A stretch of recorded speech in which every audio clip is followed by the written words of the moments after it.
Chapter 1. Humble Beginnings. Among the civilian population of the elemental nations there were many thoughts regarding the hidden villages that fell across the map. Most thought of them as simple settlements, containing garrisons of shinobi ready to leave at a word's notice from their leader.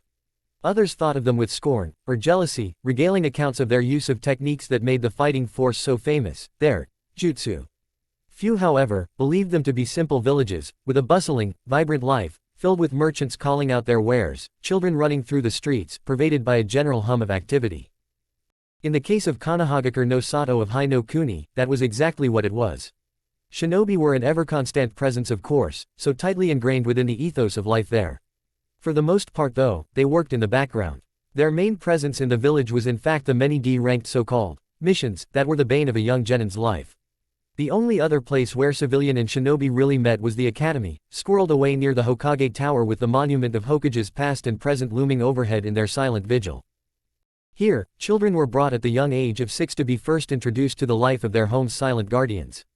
Slowly, over the years, they would not only learn this lifestyle, but adopt it for themselves, training their bodies and minds into the service of the village. Of course, in those early years when their bodies were untrained and their minds were filled with idle fantasies of rescuing princesses and flamboyant techniques, their studies were far more mundane. That morning, with the summer sun burning hotly overhead, there was one 6-year-old not in class. Uzumaki Naruto sat on a rooftop that gave him a prime view of the academy, a street away. At first glance, one might have thought he was skipping the class due to boredom. They would be wrong. Naruto was actually incredibly interested in the history of his village. They often told tales of the famous shinobi that had come before them and their rise to fame and power, along with the battles that brought them there. In fact, Naruto had chosen this very spot because, despite the small rebellious streak present in any child, he wanted to be caught. It would be simple enough for his sensei to notice his absence and with only a single glance out of the window, spot him sitting there, waiting expectantly. It had already been half an hour since the start of class and Naruto was still sitting there, slowly swinging his legs back and forth as his posture grew increasingly slumped and despondent. His hands clenched and unclenched beside him, making his nails click rhythmically along the tiles of the roof until he finally jumped to his feet, an irritated scowl plastered across his whiskered cheeks. Fine then Ttibeo. If they don't want me, then I don't need them. The young spiky-haired blonde ran across the roof, jumping the small gap before grabbing a nearby drain pipe and sliding all the way to the ground. Many would have seen the feat and been rather surprised that such a young kid could do something so fearlessly. Then again, in Konoha most would have simply turned away once they had seen that it was that particular child. Landing in a crouch, Naruto quickly took off in a random direction, pawing at his face to remove the slight wetness that had entered his eyes. He had told himself a long time ago that he refused to cry anymore. It had never gotten him anything anyway. When the old man, that Naruto would later come to realize was in fact the Hokage himself, first told him that he would be entering the academy, his childish mind had done what so many before had done, conjured up images of death-defying missions, praise from thankful clients and many awesome jutsu to learn. However, unlike many other children that took for granted simple things that Naruto never had, like family, or friendship, there was something he craved far more.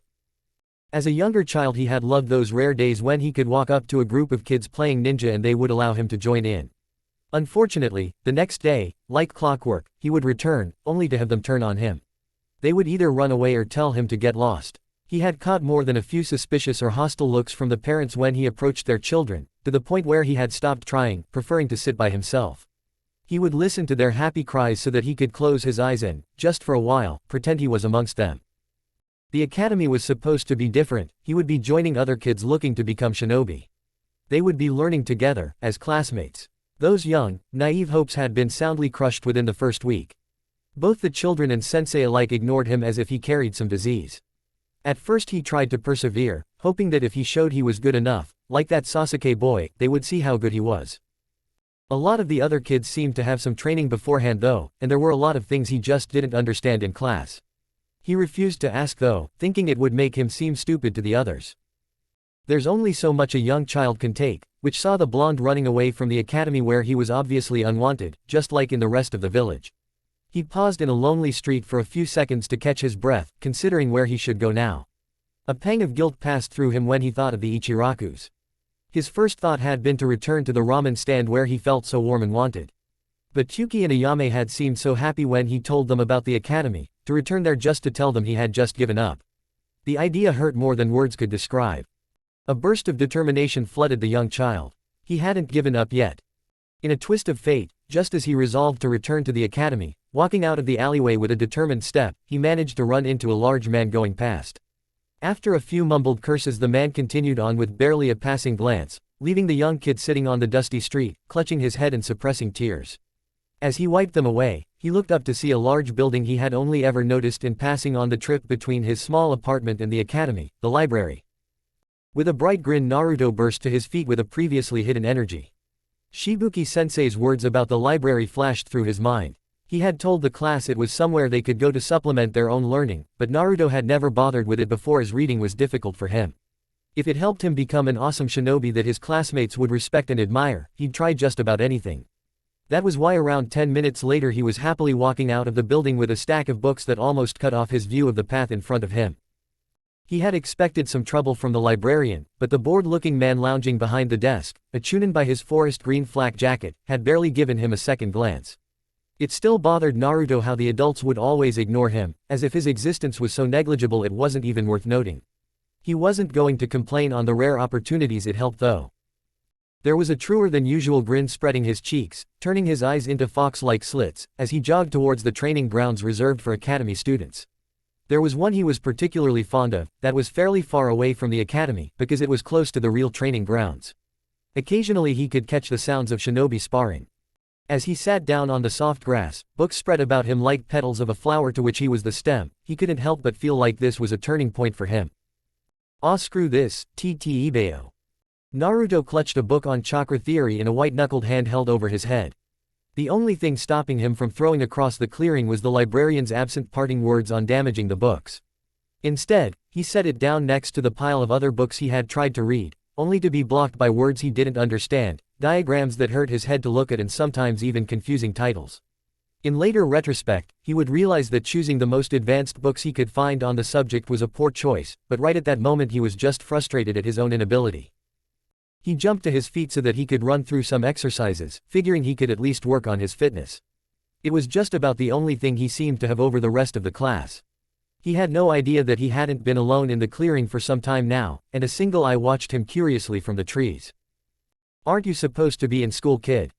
Naruto, shocked by the sudden voice, span so fast that he managed to trip over a haphazardly stacked book pile and ended up in a heap on the floor.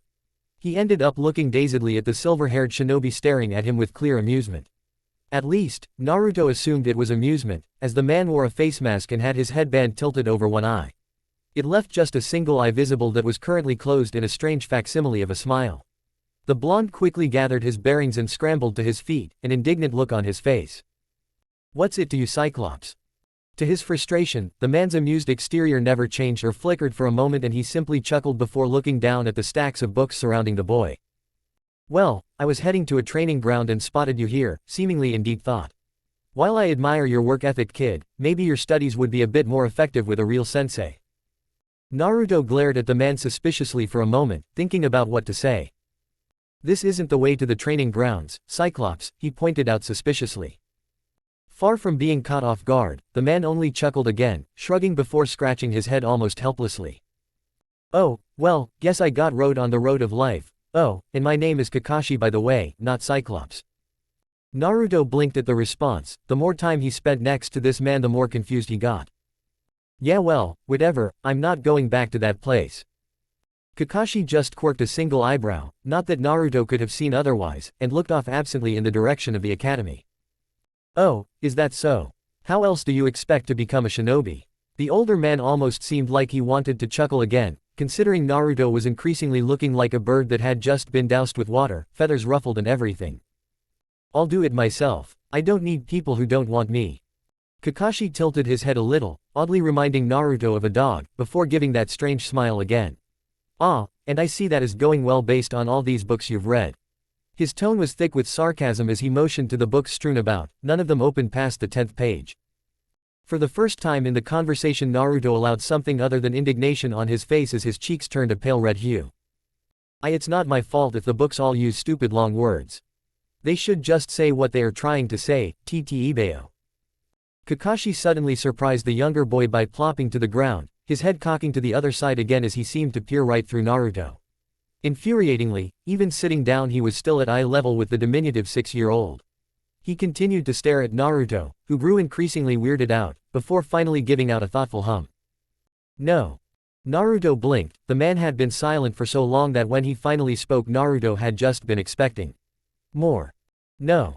The man nodded succinctly, smiling again as if he had come across some great revelation with this simple word. No, I don't think your problem is the books, or the academy. After all, you seemed pretty quick to give up on both. Suddenly Naruto's face was red for a wholly different reason as he bristled, much to Kakashi's amusement again. Hey, I didn't give up, Datbeo. However, much to his chagrin, Kakashi simply waved away his angry words absently as if he were shooing some irritating puppy. Sure, but like I was saying, they aren't your problem. Naruto paused at that, suddenly feeling a little interested despite his previous irritation. Your problem is that you lack a goal, Kakashi summed up sagely.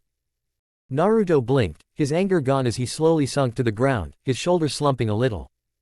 A goal. Kakashi gave him an eye smile as he saw him become less aggressive, and a little more receptive to what he was saying. A goal, a driving force behind what you do, motivation so that you don't just quit as soon as it becomes a little difficult. Kakashi motioned towards the books again and Naruto rightfully looked sheepish, before looking back up at the Junin questioningly. So what should my goal be? At that, Kakashi could only shrug, still with the odd expression of his. I can't really tell you that, kid, it has to be yours, otherwise it's pointless.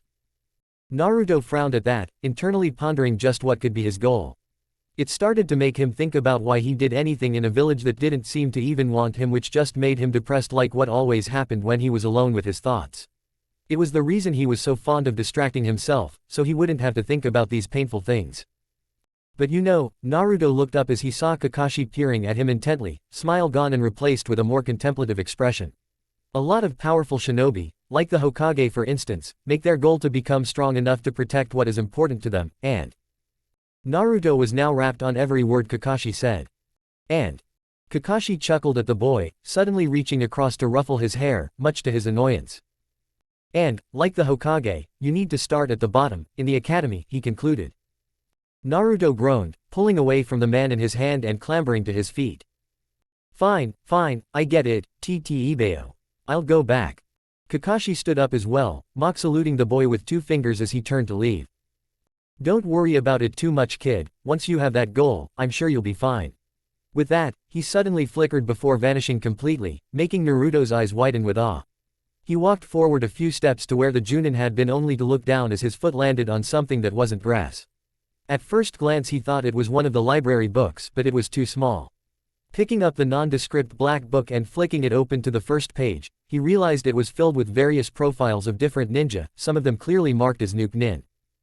Hey CYC. Ah, Kakashi-san. The blonde called out into the trees, but when no answer came he looked back down at the book in confusion, wondering how the man had managed to drop it. With a shrug he threw it atop the pile of books he already had, frowning as he realized he was going to have to return them before going back to the academy. True to his word, Naruto did go back to the academy that day, simply walking into class during the second period and sitting down. The teacher said nothing, continuing his class like nothing had happened, even while the other kids whispered amongst themselves about the troublemaker. Far from his usual loud self, Naruto was surprisingly withdrawn during the rest of the day, thinking about the little black book he now had in his sleeveless orange hoodie's front pocket. He had tried to return it at the library with the other books, as he had assumed that was just what you did with books, but the Chunin had told him he couldn't just give the library any old book he hadn't checked out. So now he was holding onto it, his fingers clicking across the table as he felt its weight in his pocket. Looking up he saw the teacher was writing maths equations up on the board, complicated things Naruto couldn't even begin working out. Instead his hand almost subconsciously slipped into his front pocket, fingers tracing across the smooth book cover. He took it out and opened it up discreetly, idly flicking through the first couple of pages. At first it was just out of idle curiosity. After all, it was basically filled with pages of powerful shinobi, along with a bit of information on them. The more he read though, the more he found himself engrossed. These shinobi and kunoichi were from all over the elemental nations. Their headbands, scratched out or not, were showing a plethora of different symbols, some they hadn't even been taught about. All their skill sets were so different it almost boggled the young boy's mind how they had all become so powerful through such different methods. Then of course it happened, Naruto flipped the page and there, at the top, marking the shinobi's rank and therefore ability, was a large, bold S. Naruto paused, looking at the page to see if he had gotten it wrong, but sure enough it was an S, the highest rank a shinobi could be given.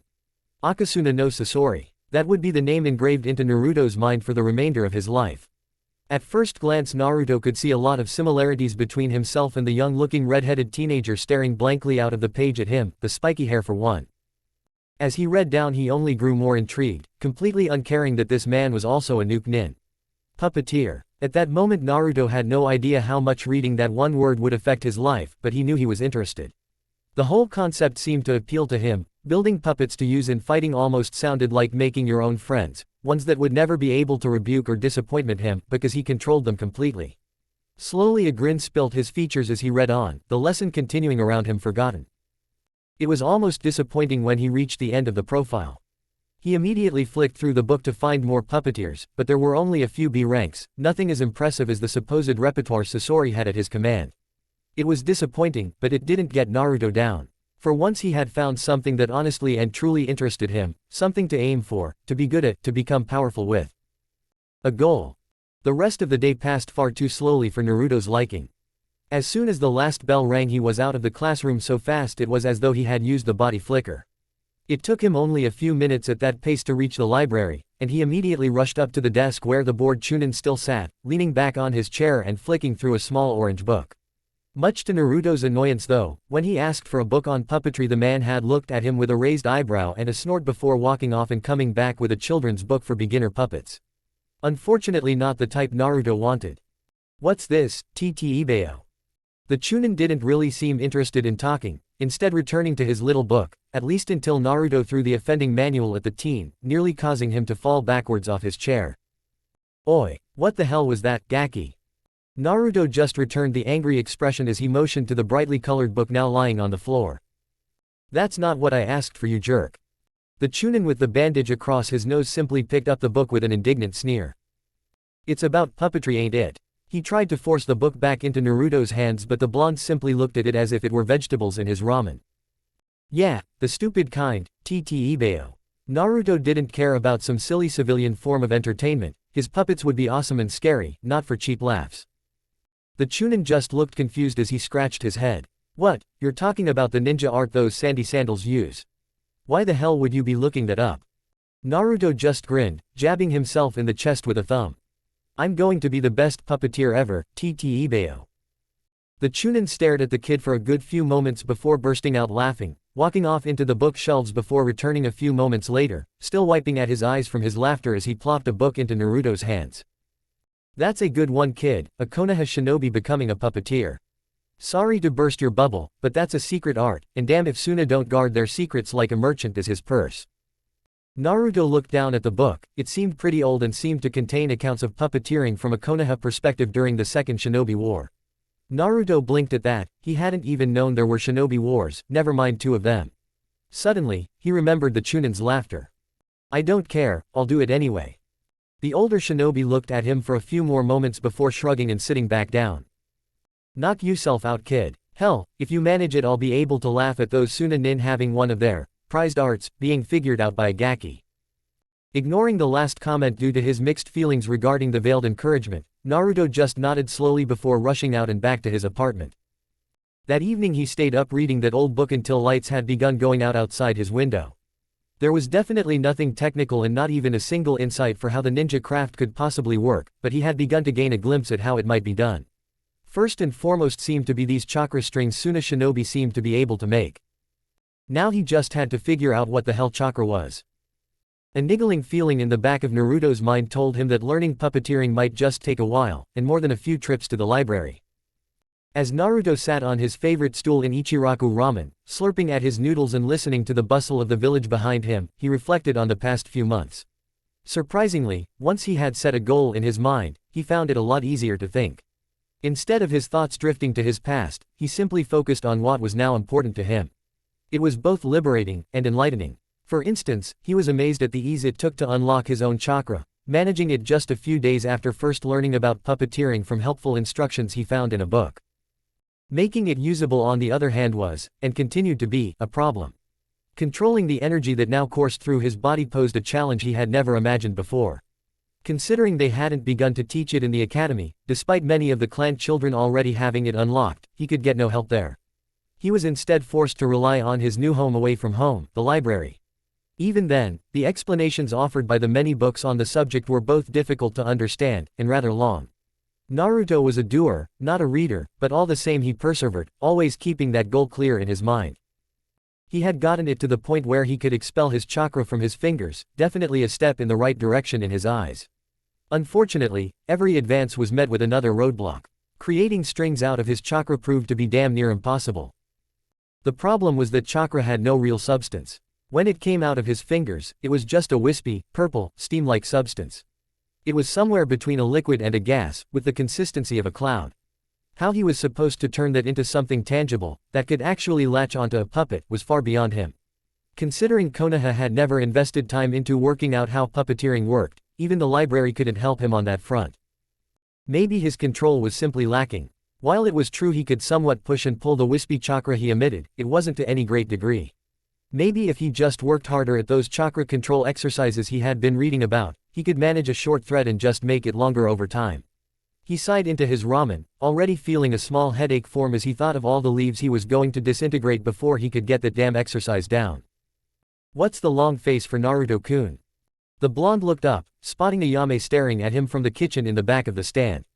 Tyuki must have stepped out for a while. She was kneading the dough that would eventually become the ramen noodles. Watching her or Tyuki doing that as a kid had always calmed him. Just watching as they span the dough, stringing it out, spinning it more before pulling once again, on and on, until they could form it into the thin, thread-like.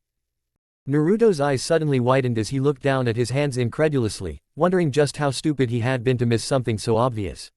Suddenly, and to Ayame's great surprise, he vaulted the counter and threw his arms around the older girl, a beaming grin lighting up his face. "You're the best, Ayame-ne-chan." As quickly as the hug came, Naruto was gone, vaulting back over the counter and off in the direction of his apartment. The poor ramen waitress was left shell-shocked and confused, blinking once or twice before chuckling to herself, shaking her head at the young boy's antics. The moment Naruto got home, he leapt over his couch and grabbed the small wooden doll he had left there the previous night. It was a simple thing that he hadn't even made. The academy used it in their anatomy lessons and Naruto had simply taken it one day. He had thought having something to aim at would help him create the strings. Even if it hadn't, he still kept it around anyway. Now though, as he placed it in front of him, he couldn't keep the smile off his face. He quickly felt through his body for the surge of energy contained deep within and brought it to the surface, focusing it to his fingertips. Where before he simply allowed the wispy blue chakra to steam out of his fingers, this time he did his utmost to spin it, trying to coil the insubstantial mist into a thread. His eyes widened greatly as instead of the purplish mist he usually got, he found an almost conical stream exiting each of his fingers. He was so surprised that he immediately lost control, and the chakra quickly dissipated into the air. He didn't care at all. Yes. He jumped up in the air, pumping his fist up with his exclamation of excitement as he did a small dance of happiness around his table. It certainly wasn't a thread, but it was something, and Naruto could work with something. He could finally feel his dream coming together. Unfortunately, Naruto had no idea that, finally, would take more than 6 months. It took him that long, practicing every day after school, before he could form anything even vaguely reminiscent of chakra strings. It was slow going, both because forming them as he was inefficient and tiring, so he couldn't practice for long, and occasionally he would practice too hard and end up burning out the tenketsu of his fingertips. Those incidents cost him weeks of practice at a time before his chakra system could heal. That wasn't to say they were time wasted. Once he had gotten over the initial stigma, Naruto had actually found a lot to be enjoyed in reading, and not only about his favorite art or how to advance as a shinobi. Each book was like a portal to a different world, one where he didn't have to remember his past or focus on the ignorance the villagers gave him. Reading became his solace in a gray, ignorant world. He had even taken to doing it in class, not that his teachers cared.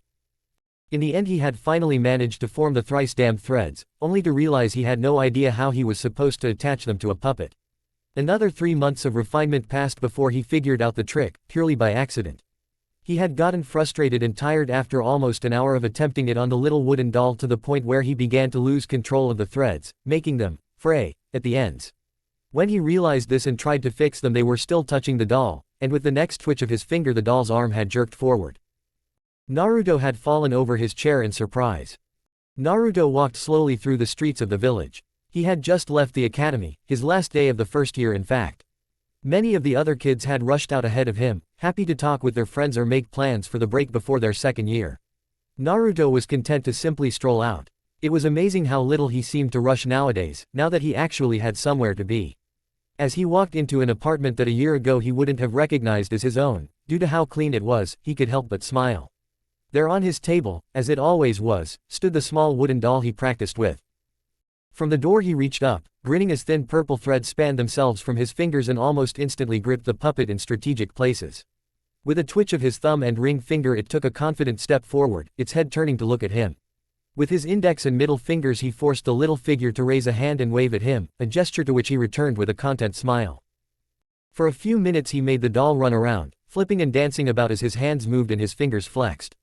He laughed as it performed a particularly flamboyant move of running up a wall, at least until the stunt caused a piece of paper he had tacked there to fall off and drift to the floor. He reached down to pick it up, only for his bright grin to suddenly sober as he realized what it was. A long time ago he had torn Sasori's profile from the bingo book and tacked it to his wall, as a reminder of his goal. Looking between the torn page and the wooden doll that, ironically, had its head tilted up almost expectantly, he frowned. He had no reason to be happy right now. It took all of his fingers to even control a puppet this small, and his chakra threads were so visible they actually glowed. Compared to the mastery Sasori had over his art, it was pitiful. The man was reputed to control 10 puppets at a time, a skill only his grandmother and the founder of the puppet art, Monzaemon Chikamatsu, had ever accomplished. Slowly Naruto's hand clenched into a fist. He still had so much to do if he wanted to reach his goal. This was just the beginning. Chapter 2, Attaching the Threads. It was sometime during his second year of official shinobi training that Naruto realized he truly despised the academy. Normally, the young blonde would be hesitant to say he really hated anything, disliked. Sure, there were plenty of things he disliked. To truly hate something, you had to have both strong feelings for, and have rationalized away any and all good points from, the offending subject. The academy had none. Not only was the institute filled to the brim with disappointments for the fledgling puppeteer, he honestly felt like he learned more from the library. The children within had initially shunned him, so he had lost all interest in vying for their attention or friendship, much preferring the company of the puppets he was constructing. The teachers likewise continued to ignore any questions he might have had, not that he asked many, what with him supplementing his learning in the library. Lessons, he found, contained so many useless things, at least to his own mind, when it concerned becoming a shinobi that it baffled him. Of course he accepted that, as a young child, he may not have the full picture. For instance, he had once asked one of the girls, out of sheer curiosity, what went on during their separate lessons. After the initial surprise at the troublemaker actually talking to her, the girl told him they learned how to arrange flowers and some. Naruto had nearly laughed out loud at that and, when the girl had tried to defend, likely using her sensei's own words, by saying that it was for infiltration purposes, Naruto actually had. He had walked through the seedier parts of Konoha, seen the women there, and by now was fairly certain that seduction and infiltration had very little to do with the arrangement of a colorful bouquet. Taijutsu was so full of favoritism it was as though the instructors had no wish for the various civilian children to even pass. They were often paired up against the clan children who had years of prior training. Even the weird timid girl with the pale eyes often soundly beat her opponents, although she was often annoyingly apologetic afterwards. Naruto was no different, often being paired up against the Uchiha boy, likely the best taijutsu user in the entire year, bar perhaps the Inuzuka boy. Naruto would always be swiftly and humiliatingly defeated in that regard, but then, that may have been because he rarely, if ever, practiced his taijutsu. That day, during the second year, when he had firmly come to believe that he despised the academy, was also the day he decided he had enough of being beaten around the sparring ring. Ah, let's see, how about Uzumaki Naruto Aaa on? Uchiha Sasuke, Anazawa-sensei, the second-year academy instructor, called out to the awaiting crowd of students just outside the sparring ring. Almost immediately, the young Uchiha strode out into the ring. It was a simple affair of a long rope marking out a roughly circular boundary. A few moments later and Naruto, who had been hanging towards the back of the crowd, also walked in, a little more slowly. Anazawa raised an eyebrow at the way the young blonde was walking as it seemed awfully stiff, but passed it off quickly enough. He had only called out the pair because it was always amusing to watch the blonde get beaten around the ring, never giving up, even when faced with an obviously superior opponent. Make the seal of confrontation. Sasuke did so with a bored expression while Naruto held up his hand, his face oddly passive as he slowly moved his fingers into the right pattern. Seeing that they had done so, Anazawa stepped out of the ring, hand held up before he brought it back down. Hajime. Instantly, the muttering and quiet chatter in the group of students ceased as they realized that, unlike usual, Naruto had not sprung forward to charge recklessly at Sasuke. Instead, the boy slowly moved into what appeared to be the academy style, something nobody had seen Naruto use before. Deciding to just get this over with, Sasuke moved forward, his speed impressive for his age as he darted towards the blonde. He figured he would try and go for the one-hit knockout, sending a straight punch for the boy's face while actually aiming for his stomach. His eyes widened incredulously when Naruto's knee suddenly appeared between them, blocking his attack while the blonde himself leaned back, letting the feint pass overhead. He continued to surprise everyone by bringing his other leg up with more speed than he had ever shown before, cracking Sasuke right in the chin and sending the boy flying back, but not out of the ring. The boy got up slowly, his eyes wide as he rubbed his chin. That kick had felt like being slammed by a door. Steel entered the young Uchiha's eyes as he settled down into his own style that his father was teaching him, the smallest of smiles beginning to tug at his lips. When the two met again, Sasuke was no longer underestimating the blonde and the exchange was far more even. Sasuke was obviously the faster and more flexible of the two, but Naruto hit like a steel bar and he didn't even seem to feel the blows that got through his guard, his expression never changing once. The most concerning thing was that Naruto seemed to be able to predict all of his moves, as if he had eyes in the back of his head. Eventually Sasuke was left panting, nursing more than a few nasty bruises, while Naruto still stood in that infuriatingly calm, stiff stance. Anazawa, just like the students, had been watching in amazement and disbelief as the supposed dead last had actually beaten the current top student in what was supposed to be Sasuke's forte. However, just as he was about to call the match to preserve a bit of Sasuke's pride, he noticed something that made his eyes narrow. Wait a second. He suddenly stepped into the ring, grabbing Naruto by the scruff off his neck and picking him up off his feet, all while the boy's expression never changed, like a permanent mask. He forced chakra into the boy, breaking the henge he had noticed over him. There was a poof of smoke and suddenly, in place of the blonde, there was a rough-hewn wooden mannequin. It looked like it had been slapped together from tree logs. Whatever Anazawa had been expecting, it certainly wasn't that. What was more surprising were the thin, almost invisible blue threads emerging from the puppet that retreated into the crowd of students. Naruto, get out here. A few seconds later and the blonde walked out from his classmates, wearing a hooded gray jacket that was closed at the front. The sleeves were far too long for his arms, easily covering his hands and therefore the movement of his fingers. He pulled the hood back to reveal his smirking features. Beneath the sleeves his fingers twitched and the puppet in Anazawa's hands jerked to life, quickly hopping out of his grasp and clacking over to stand beside its creator. What do you think, sensei? Pretty cool, huh?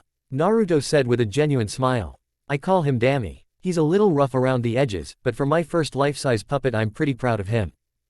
For a long few moments there was silence as the entire class gaped at Naruto and the rough dummy standing by his sides. Naruto, did you make this thing? The instructor asked slowly. The blonde nodded happily, still smirking at the shocked looks on his classmates' faces.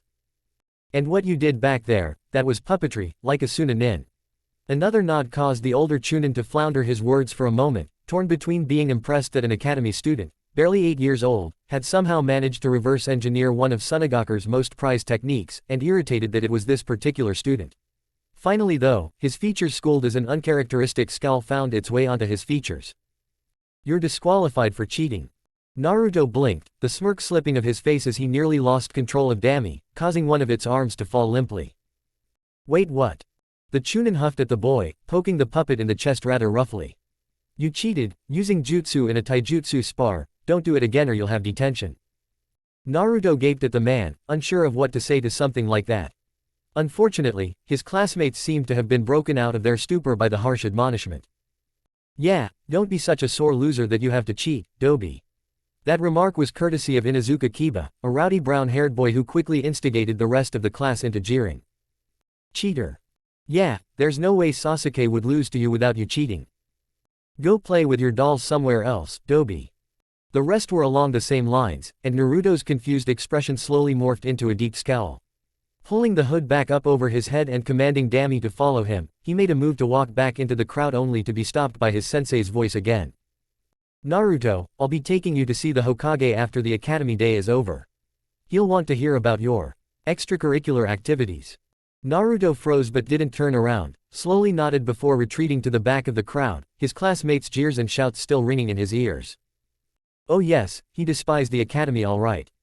In Naruto's humble opinion, the look of utter shock on the Hokage's face that day as he demonstrated his puppeteering was damn near worth the jeers of his classmates. He was sure the pipe that was almost a permanent feature on the old man's face nearly fell out as he made Dammy wave causally at the aged Kage in greeting. That was the high point though, and the meeting had only gone downhill from there. The Hokage had immediately asked him who had been training him in puppeteering. It was a hard to describe feeling when one of the people you looked up to the most showed just how little they thought of you. Even worse, when Naruto had defended himself and told the Hokage he had learnt everything himself through mostly trial and error, the man had asked for proof. Proof. The proof was in the bandages running up Naruto's arms from the times he had burned out the tenketsu in his hands. The proof was in the sweat he had poured into creating Dammy and the excruciatingly long hours he had spent in his apartment, long into the night, learning how to control him to the extent he could successfully imitate himself. It had taken far too long to convince the man that this was his own endeavor, and by the end Naruto felt an almost physical pain in his chest every time he would see the aged Kage's eyes looking him over skeptically. The final insult came as Naruto was leaving, disheartened and disillusioned, when the Hokage had the gall, the utter nerve, to tell him he was proud of Naruto. Proud. The man had spent the past half hour trying to convince Naruto to tell him who his mysterious trainer was, and when he finally accepted there was no such person, suddenly he was proud. As Naruto left that office he made a silent vow to himself behind a cold mask that hid a furious scowl. He'd show them proud. Yumino Iruka was not normally the type of man to let his class see his good moods easily. However, as he walked into the classroom that day, he didn't bother to hide his warm smile. After all, today was the graduation exam for his latest group of students, and what a group it was. The young Chunin felt rather privileged to have borne witness to what he truly believed to be the future of Konoha. Never had a class been so full of both future clan heads and promising shinobi, and Iruka was the one to finally see them off on their long journey to becoming the fine ninja he could already see in them. As he let his gaze drift about the room he felt pride seeing each and every hopeful face. Maybe not all of them would receive their headband today, but those that had worked hard and truly deserved it would, and that was what mattered. He caught glimpse of the Uchiha boy, a real tragic story over what happened to the poor kid's clan, yet, that didn't stop him from becoming Rookie of the Year. In the middle rows he saw Ino, Hinata, Choji, Shikamaru and Shino either talking to one another or patiently waiting for class to start. All of them would become the future backbone of the village's prominent members of their clans. Even Kiba looked joyous, and while he had an older sibling that would likely take their mother's place, he was sure the young Inuzuka would go on to do great things for the village. Then Iruka's eyes drifted over him, the boy sitting pretty much as far from the teacher's desk as he was physically able without just up and leaving the room. Uzumaki Naruto was an enigma to the scarred Chunin, and had been ever since he had taken over their class 2 years ago. He had been told the boy was a boisterous, loud-mouthed brat to begin with, but sometime during his second year he had simply stopped, fading away into the background. Around the same time the instructors had seen an almost meteoric rise in the blonde's grades, so much so, that he had begun to threaten some of the top students' positions like Sasuke and Sakura. Academically at least. On the physical side of things he suffered greatly, not that the cause of it was unknown. Ever since that day when the boy's alternate hobby was first revealed, he had made a challenge out of trying to sneak his hanged puppets into the ring, only getting better at it thanks to the teacher's continued vigilance. To this day Iruka could rarely tell the difference between the puppeteer and the puppet, which he supposed was the point. It was often said through gritted teeth, but nobody could disagree that what the boy showed in his ability with a purely reverse-engineered technique was undoubtedly prodigious skill. One day though, it just stopped. Naruto's grades took a massive dive almost overnight. However, not for the reasons many thought, or even hoped for. No, it was blatantly obvious Naruto was purposefully lowering his grades, almost as if he was taunting the academy. He consistently kept his grades at the point where he was riding the curve, always just within graduating boundaries, effectively making him the dead last once more. It didn't take a genius to see he was purposefully rubbing out correct answers. One day Iruka had decided to just mark the faded answers anyway, as they were still technically correct. The next day when Naruto handed his work in the answers were rubbed out even harder, until the blonde had almost ripped the paper. The boy always wore a hood nowadays that shadowed his features, but Iruka definitely saw a smirk on his lips that day.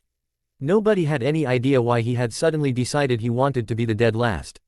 But then, nobody could figure out Uzumaki Naruto at all. The boy would sometimes miss 2 or 3 days of school entirely, coming in on the third day looking worn out, ill, or covered with various injuries. Honestly, Iruka swore that sometimes it looked like the boy had just gone out and poisoned himself. His arms were consistently covered with bandages, and one time when they had slipped off during a taijutsu spar he had actually participated in, they revealed reddened, burned flesh along with many inflamed dots that Chunin could only assume were the boy's tenketsu.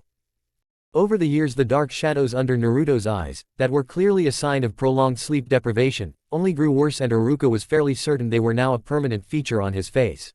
Likewise, the previously tanned complexion he had bore as a younger child was gone. The kid had paled considerably, leading Iruka to believe he was staying up long into the nights, rarely venturing from his apartment. Even those were difficult to spot now, as the boy had also taken to wearing tinted orange goggles that were almost visor-like. They covered the majority of his upper face when worn. If they weren't on his face, then they hung around his neck, showing half-lidded, bored-looking eyes that gazed out at the world as if through a pane of glass, detached and uncaring. The young instructor eventually tore his gaze from Naruto, trying to shake his head of the thoughts that always appeared as he looked at the boy. Instead, he coughed into his hand, trying to get the class to quiet down. As per usual, that did nothing. Why did he ever believe it would work, when it hadn't for the past 2 years? Quiet down. The entire class went silent as the so-called big head jutsu was brought into play, something that made Iruka rather infamous among the students. Once they were silent, Iruka smiled proudly up at them as if nothing had happened. Now, we all know just what we're here for today, so let's get going as soon as possible, starting with the written portion of the exam. As Iruka moved behind his desk to grab the test papers he had locked up in the drawer, a single bead of cold sweat ran down the back of his neck. He swore at that moment he could actually feel Naruto's gaze on his back as well as the hidden smirk on the boy's features. As Naruto took his newly earned headband off of Mizuki, not even bothering to hide his smirk, he made sure to make a small show of deciding how to wear it. Eventually he simply stuffed it into one of the many pockets he had strewn about his person. Once he had been likened to having a small pocket dimension on his person from all the random things he would keep stored, almost impossibly so in some cases. Mostly it was thanks to the large, hooded jacket he wore. It was open at the front to show the simple vest he wore atop a standard mesh shirt. There were also a fair few pockets in the long, baggy trousers he wore, taped up at the shins, but nothing too important was kept there. He walked home relatively slowly that day, for once enjoying the sun even if none really touched his skin. The graduation exams had ended not too long after lunch, so the hubbub in the village had died down for the meantime, at least until the sun started to descend down the horizon again. Naruto was back at his apartment before then, so he had a blissfully lonely walk through the relatively quiet streets, just thinking of how everything had worked out. That was the main reason for his smile, not passing. He knew he would pass from the moment he stole the written test's answer key from Iruka's desk, days in advance. They still had team placements tomorrow, but Naruto wasn't too worried. He knew he would graduate as dead last, so his spot on a good team was practically guaranteed. It was ironic that the Chunin instructors still had no idea why his grades had suddenly taken a dive one day. It was simple really. Naruto had simply found out the standard team arrangements for the Rookie of the Year, Kunoichi of the Year and the Dead Last. It was rather obvious that Sasuke would become Rookie of the Year. Even if Naruto had pushed himself to the max, he would never have caught up to the Uchiha. He had both a late start grades-wise and his taijutsu was woefully subpar. Even with the dip the dark-haired boy had taken when his clan was slaughtered, the Uchiha had achieved consistently excellent grades in nearly everything. The obvious answer then was to become the dead last. Being on the same team as Sasuke wasn't ideal, but the blonde had a feeling the last Uchiha would be getting a good instructor. Naruto simply wanted his share. When it had actually begun to work, Naruto was honestly quite surprised. After all, he was supposed to just be an academy student. Outsmarting Chunin, and it certainly felt like that was what he was doing, wasn't supposed to be an option. Naruto wasn't book smart in the traditional sense. He was good at reading now, but it still took him time to absorb various concepts purely from a page. In practice, luckily, it was a different story. Give him enough time to simply try something out, and the boy felt like there was nothing he couldn't work out. His thoughts turned away from introspection though as he arrived back home, the old rustic apartment building he shared with one or two others, all on different floors. It was a painfully plain building, perfectly blending into the surrounding aesthetic with its 6-story structure and simple tiled roof.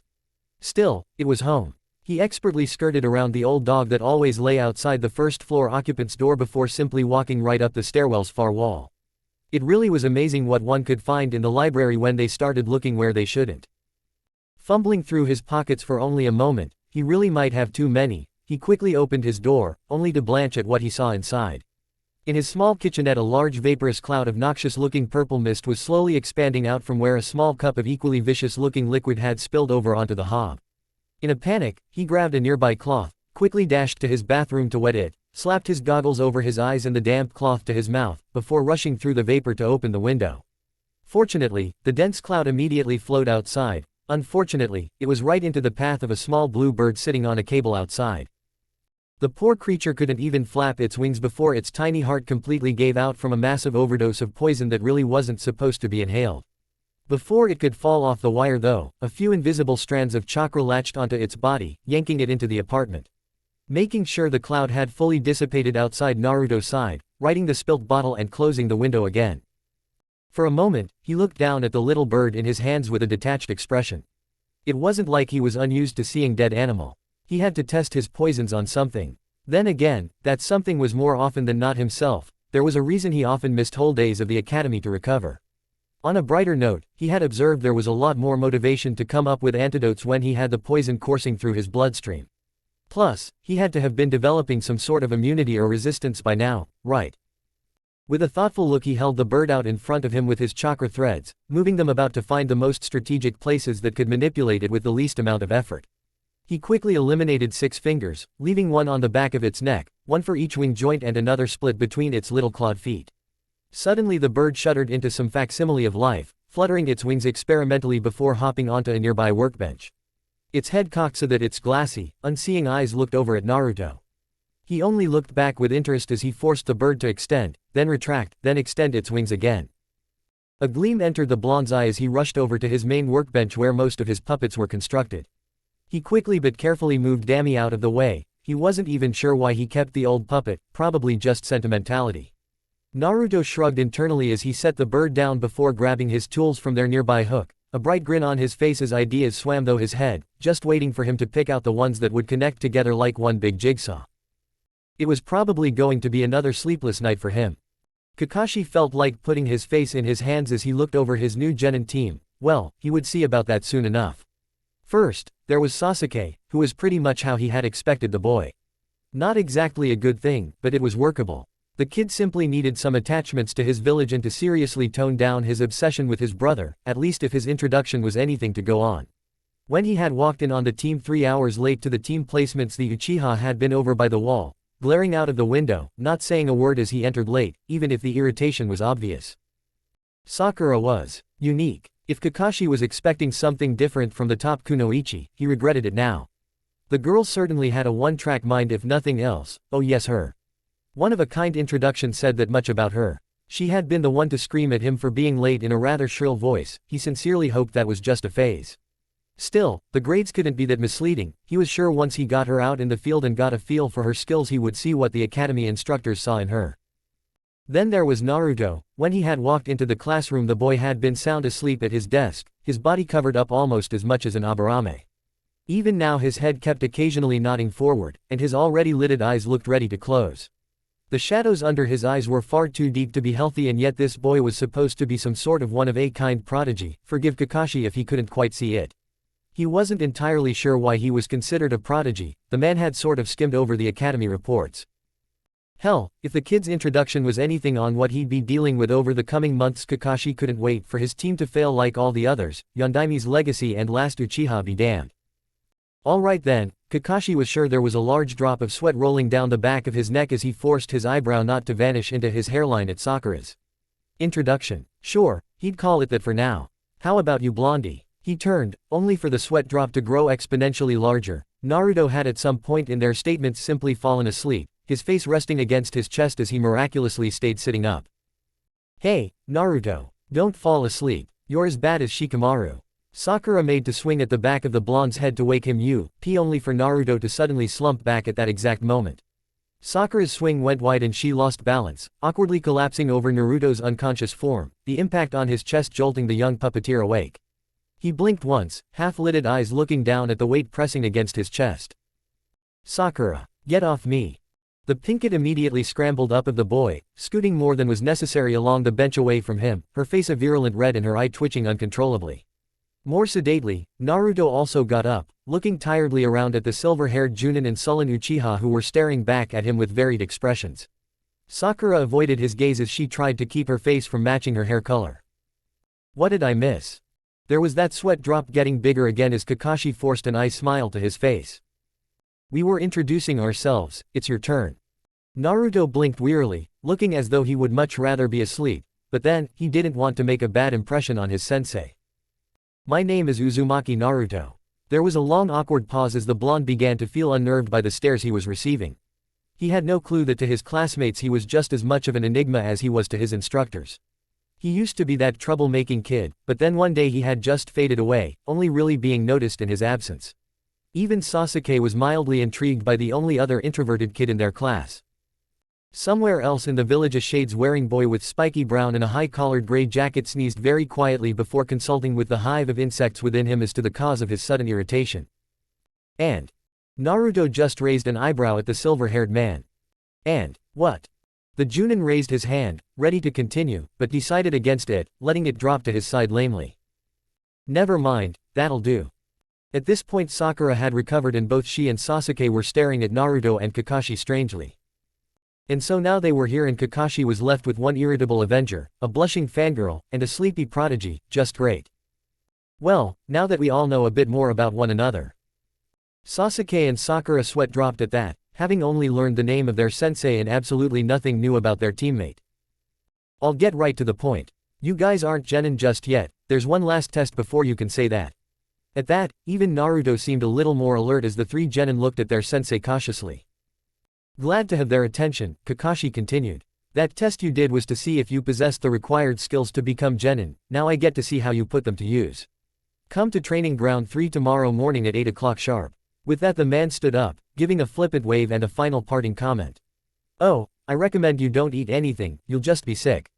Not that it really did any good for Naruto, as the boy had already fallen backwards off the bench and was sound asleep again. Kakashi scratched the back of his head as he looked over the dozing blonde. Oh, and someone tell Naruto, okay. Without another word his body flickered for a moment before vanishing entirely. Despite what he said, neither of Naruto's teammates made any effort to wake the puppeteer up. Sasuke simply walked out and Sakura was hot on his heels, trying to think of a way to ask the stoic boy out for a meal. A few moments later, when he was certain he was alone, Naruto's eye cracked open and a grin alighted on his lips. Now the real fun began. Or, maybe in another 5 minutes. He really was quite tired. Chapter 3, a gentle tug here and there. Wataru was a fairly plain man by his own standards, a bartender by trade due to a leg injury forcing him to resign his post as a chunin. He had done nothing especially exciting in his life, having been too young to have had any meaningful part in the Third Shinobi War, and never going on any unique or life-changing missions.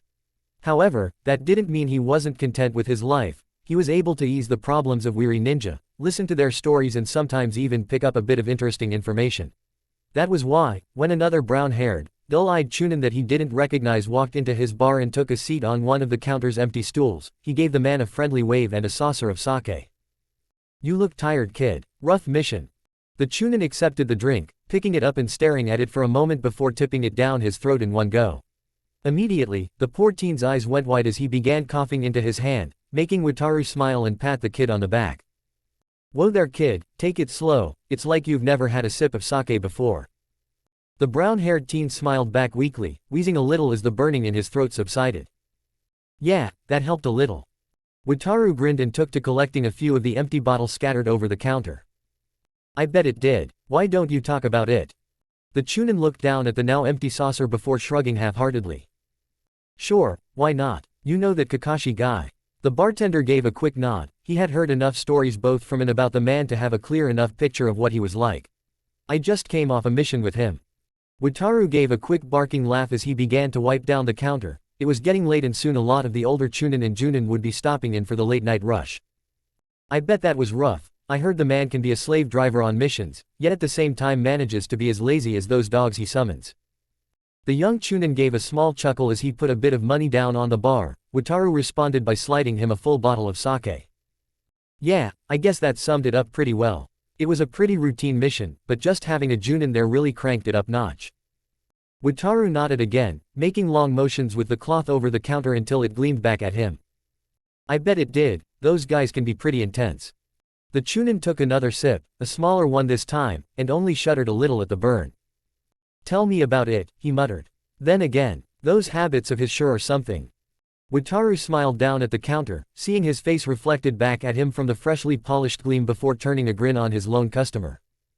Ah, I guess you mean him being late all the time. Man, if I haven't heard more shinobi grumbling about his tardiness than I have complaints about that guy fellow. You know, one time, I heard he was almost 4 hours late. To a Junin meeting of all things. The Chunin laughed, looking a little rosy around the cheeks as he took another sip from his saucer. No kidding, he was about an hour late just to turn up to the mission. Both men shared a chuckle at that before Wataru leaned over the bar a little. You know, I gotta ask, I hear all these crazy rumors about the guy having a Sharingan under that headband of his. The Chunin's eyes widened ever so slightly. What do you know about that? The teen blinked before smiling sheepishly, taking another quick sip of the sake. Sorry I couldn't tell you, he had that thing down for the whole mission, all my squad mates were wondering what he had under there. Wataru sighed as he leaned back, slightly disappointed. Ah well, I guess I'll find out eventually, bag, the mysteries that Kakashi fellow. The Chunin just nodded before inclining his head and pushing back off the stool. Well anyway, thanks for the drink. He walked out quickly, leaving Wataru to continue wiping down the bar. Anytime kid, oh I never did catch your. The Chunin was already gone. A few moments later another patron that had been sitting in a corner booth put down some money and wandered out. Wataru thought that was a weird one, wearing his hood up all the time and only ordering a glass of water. Then again, he used to be a Chunin so he knew ninja were all sorts of crazy. Outside, the hooded figure walked down a few streets, subtly tailing the mousy-haired teen before watching the same brown-haired Chunin walk down a nearby alleyway. He quickly hurried after him only to find the brown-haired teen waiting there for him. There was a moment of silence before the figure pulled down their hood, revealing a head of spiky blonde hair. Naruto had let his hair grow out a lot since he had started in the academy. The result was longer, thinner spikes that might have given him an almost Bishonen appearance when combined with his lithe frame and almost constantly narrowed eyes. You continue to amaze me with your acting skills, Dammy. A chakra thread attached to his hand twitched and suddenly the Chunin burst into smoke, revealing nothing more than a man-sized puppet. Naruto had long ago refined Dammy into what stood before him today, shaving him back, smoothing out his body, articulating more joints and adding many compartments for general storage.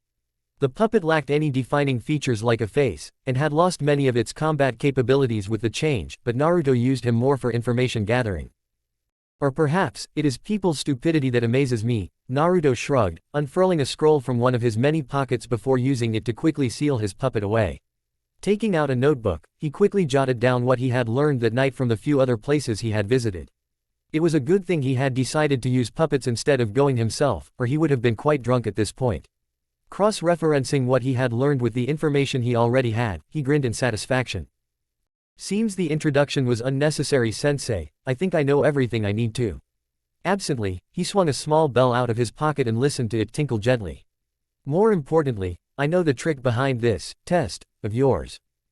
There was no way he was being sent back to the academy. The next day when the three genin arrived at their predetermined time, only two of them were hungry from missing breakfast. All three looked tired from the early hour, but then, Naruto always looked tired so he didn't really count. Sakura and Sasuke were slightly surprised when Naruto casually walked up to the meeting point on a small red bridge carrying a small stack of books. When he sat down on one of the bridge's wooden railings and began reading through the first at a surprising pace, it took Sakura almost 2 minutes before she finally commented. Naruto, what are you doing? The blonde didn't even look up from his book, an interesting if not rather stylized account of the Sanin's battle against Hanzo of the Salamander. Passing the time until sensei arrives, I hate not making the most of my time. Sakura raised her eyebrow at the blonde and looked down at the small stack of books. It would take her a good few hours to get through them back to back. Sasuke looked over from where he was leaning against the railing, mildly interested at hearing the blonde say more than he had in the past few months. How long do you expect to wait? Naruto simply smirked beneath his hood, letting out a small breath of a laugh but didn't give an answer, making Sasuke's eye twitch in annoyance. Before he could comment, both his and Sakura's stomachs let out simultaneous growls causing him to grumble and her to go bright pink from embarrassment. You two should go get something to eat while you can. Both of his teammates looked at the young puppeteer oddly, but it was Sakura who spoke. But sensei told us not to. Again, Naruto never looked up from his book. In fact, at that moment he quite calmly licked his thumb and used it to turn the page. Sensei advised us not to eat, there is a difference. Unless you think you'll be sick from a mere test. Seeing Sasuke rise to the bait, Naruto hid his smirk as the Uchiha pushed off the railing. Unless you have food in those bottomless pockets of yours, I don't think we'll have time to just walk off and get breakfast. Naruto shrugged noncommittally, flipping the page again. Sakura was actually a bit surprised by the rate he was reading. He often read books in class, which for some reason the instructors ignored, but never at this pace. It seemed he was at least keeping an ear on the lessons. You might be surprised, but I figured you'd say as much.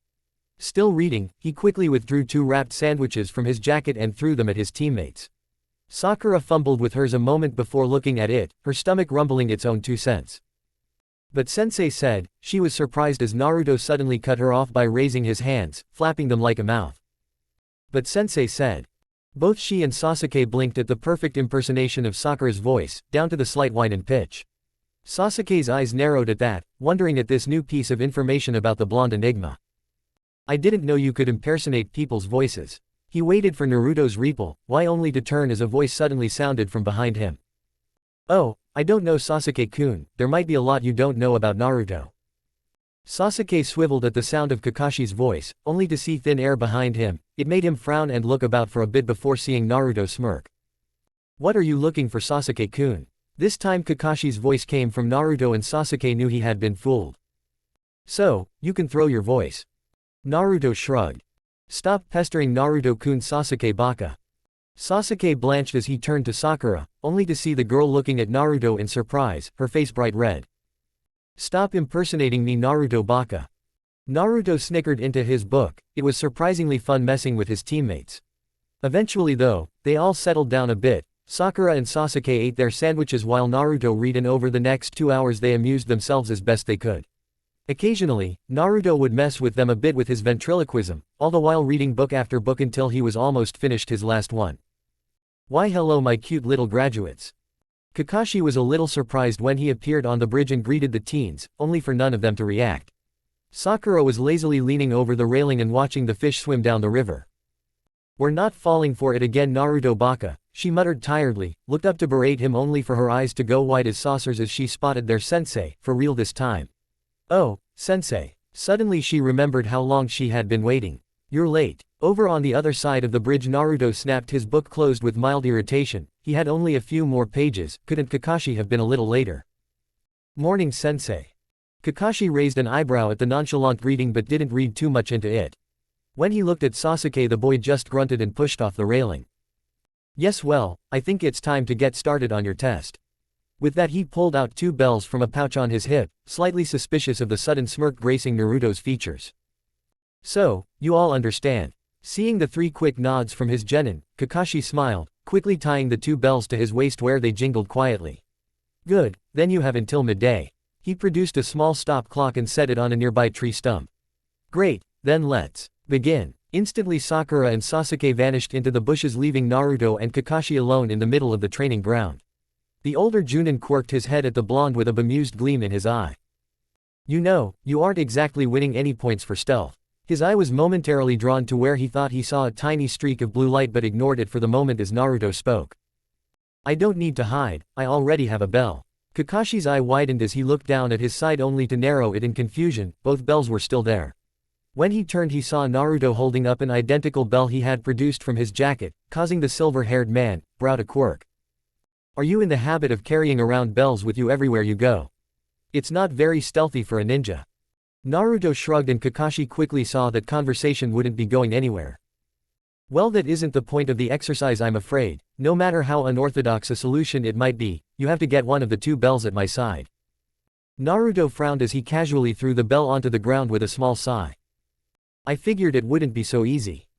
Just as Kakashi was about to move in and engage the boy in a bit of taijutsu, for motivation of course, his body went up in a cloud of smoke that was telltale of the substitution to Kakashi's trained eye. It was fairly inefficient, given the large cloud of white smoke it produced. Soon enough, it was apparent that it was deliberate, as when the smoke cleared all Kakashi saw was a hole in the ground, roughly as wide as a man, and the tip of something long and slender disappearing within. Seeing that put the masked Junin on guard. It made him think that perhaps he should have given the academy reports a bit more attention. For a few minutes that felt much longer than they were, Kakashi stayed in that same position, slightly confused by his students' lack of aggressive action. All the while he kept an eye on the ground, wary for whatever had burrowed underneath the soil after that substitution, perhaps a summon. No, Kakashi quickly shook his head of that. It was absurd to think that a fresh genin not only had a summoning contract, but could actually produce something larger than a small dog. For a moment, he was tempted to lift his headband. It would be easy enough to see what was hiding beneath him then. He couldn't. That would be acknowledging an academy student to be at the level even some Junin hadn't pushed him to. His lone eye widened slightly as he noticed his own shadow becoming just slightly larger, looking up in time to catch the glint of a kunai, just shrouded by the light of the midday sun. He caught the extended arm easily enough and brought his knee up to counter the follow-up kick, throwing his attacker over his shoulder only to be surprised to see Sasuke crouched in a three-point stance. "You shouldn't be so focused on me, sensei." Kakashi's ears twitched, forcing him to turn and see a small hail of glinting shuriken barreling towards him. He caught one with ease and used it to bat away the others, only to wince as the muscles in his hand suddenly locked up. In his haste and complacency, he had missed the slight purplish hue of poison lacing the shuriken. At least they had the intent to kill down. He turned as Sasuke went on the offensive again, using the slight advantage of Kakashi's temporarily paralyzed hand to almost scrape the bells in a brief exchange of fists. Shanaru. What he definitely wasn't expecting was, as he was locked in a brief bout with Sasuke, for Sakura to suddenly appear from the trees behind him, peppering the two combatants with as accurate kunai throws as she was able. It was painfully obvious that she had only ever practiced against stationary targets, as all it took was maneuvering Sasuke between him and the pinket to get the Uchiha to break off the attack or risk being perforated. It was almost a shame, the two displayed such a good attempt at teamwork, now if only Naruto would. As the dark-haired boy jumped back, Kakashi only caught his smirk at the last moment before his lone eye widened at the small detail he was forgetting. Something burst right from the earth behind him, and as Kakashi turned to what he expected would be Naruto, his shock only grew. What had appeared could certainly not be considered human, even if its top half was undeniably female. More alarmingly though, the thing just seemed to open up all of a sudden, releasing veritable hail of kunai in a wide arc, mostly focused on Kakashi. In his shock at the thing's sudden appearance and, well, its appearance, Kakashi could only do his best to weave between the obviously poisoned weapons. To his shock, he heard the telltale sound of steel slicing through a cord. Sure enough, from the corner of his eye, he spotted the two shiny bells flying away from him. As he tried to reach for them, something long and thick whipped out at him, forcing him to bring up a guard. As he was thrown across the clearing with surprising force a genin shouldn't be able to muster on their own, he was able to see the bells land somewhere around where the genin had started the exam. "Looks like we win, sensei." As Kakashi landed in a three-point crouch in the middle of the field, Naruto took that as his cue to drop down from a nearby tree he had been hiding in. He joined Sasuke and Sakura as they walked over to where the bells had fallen, making Kakashi give the three genin an eye smile. "Oh really, but what are you guys going to do now?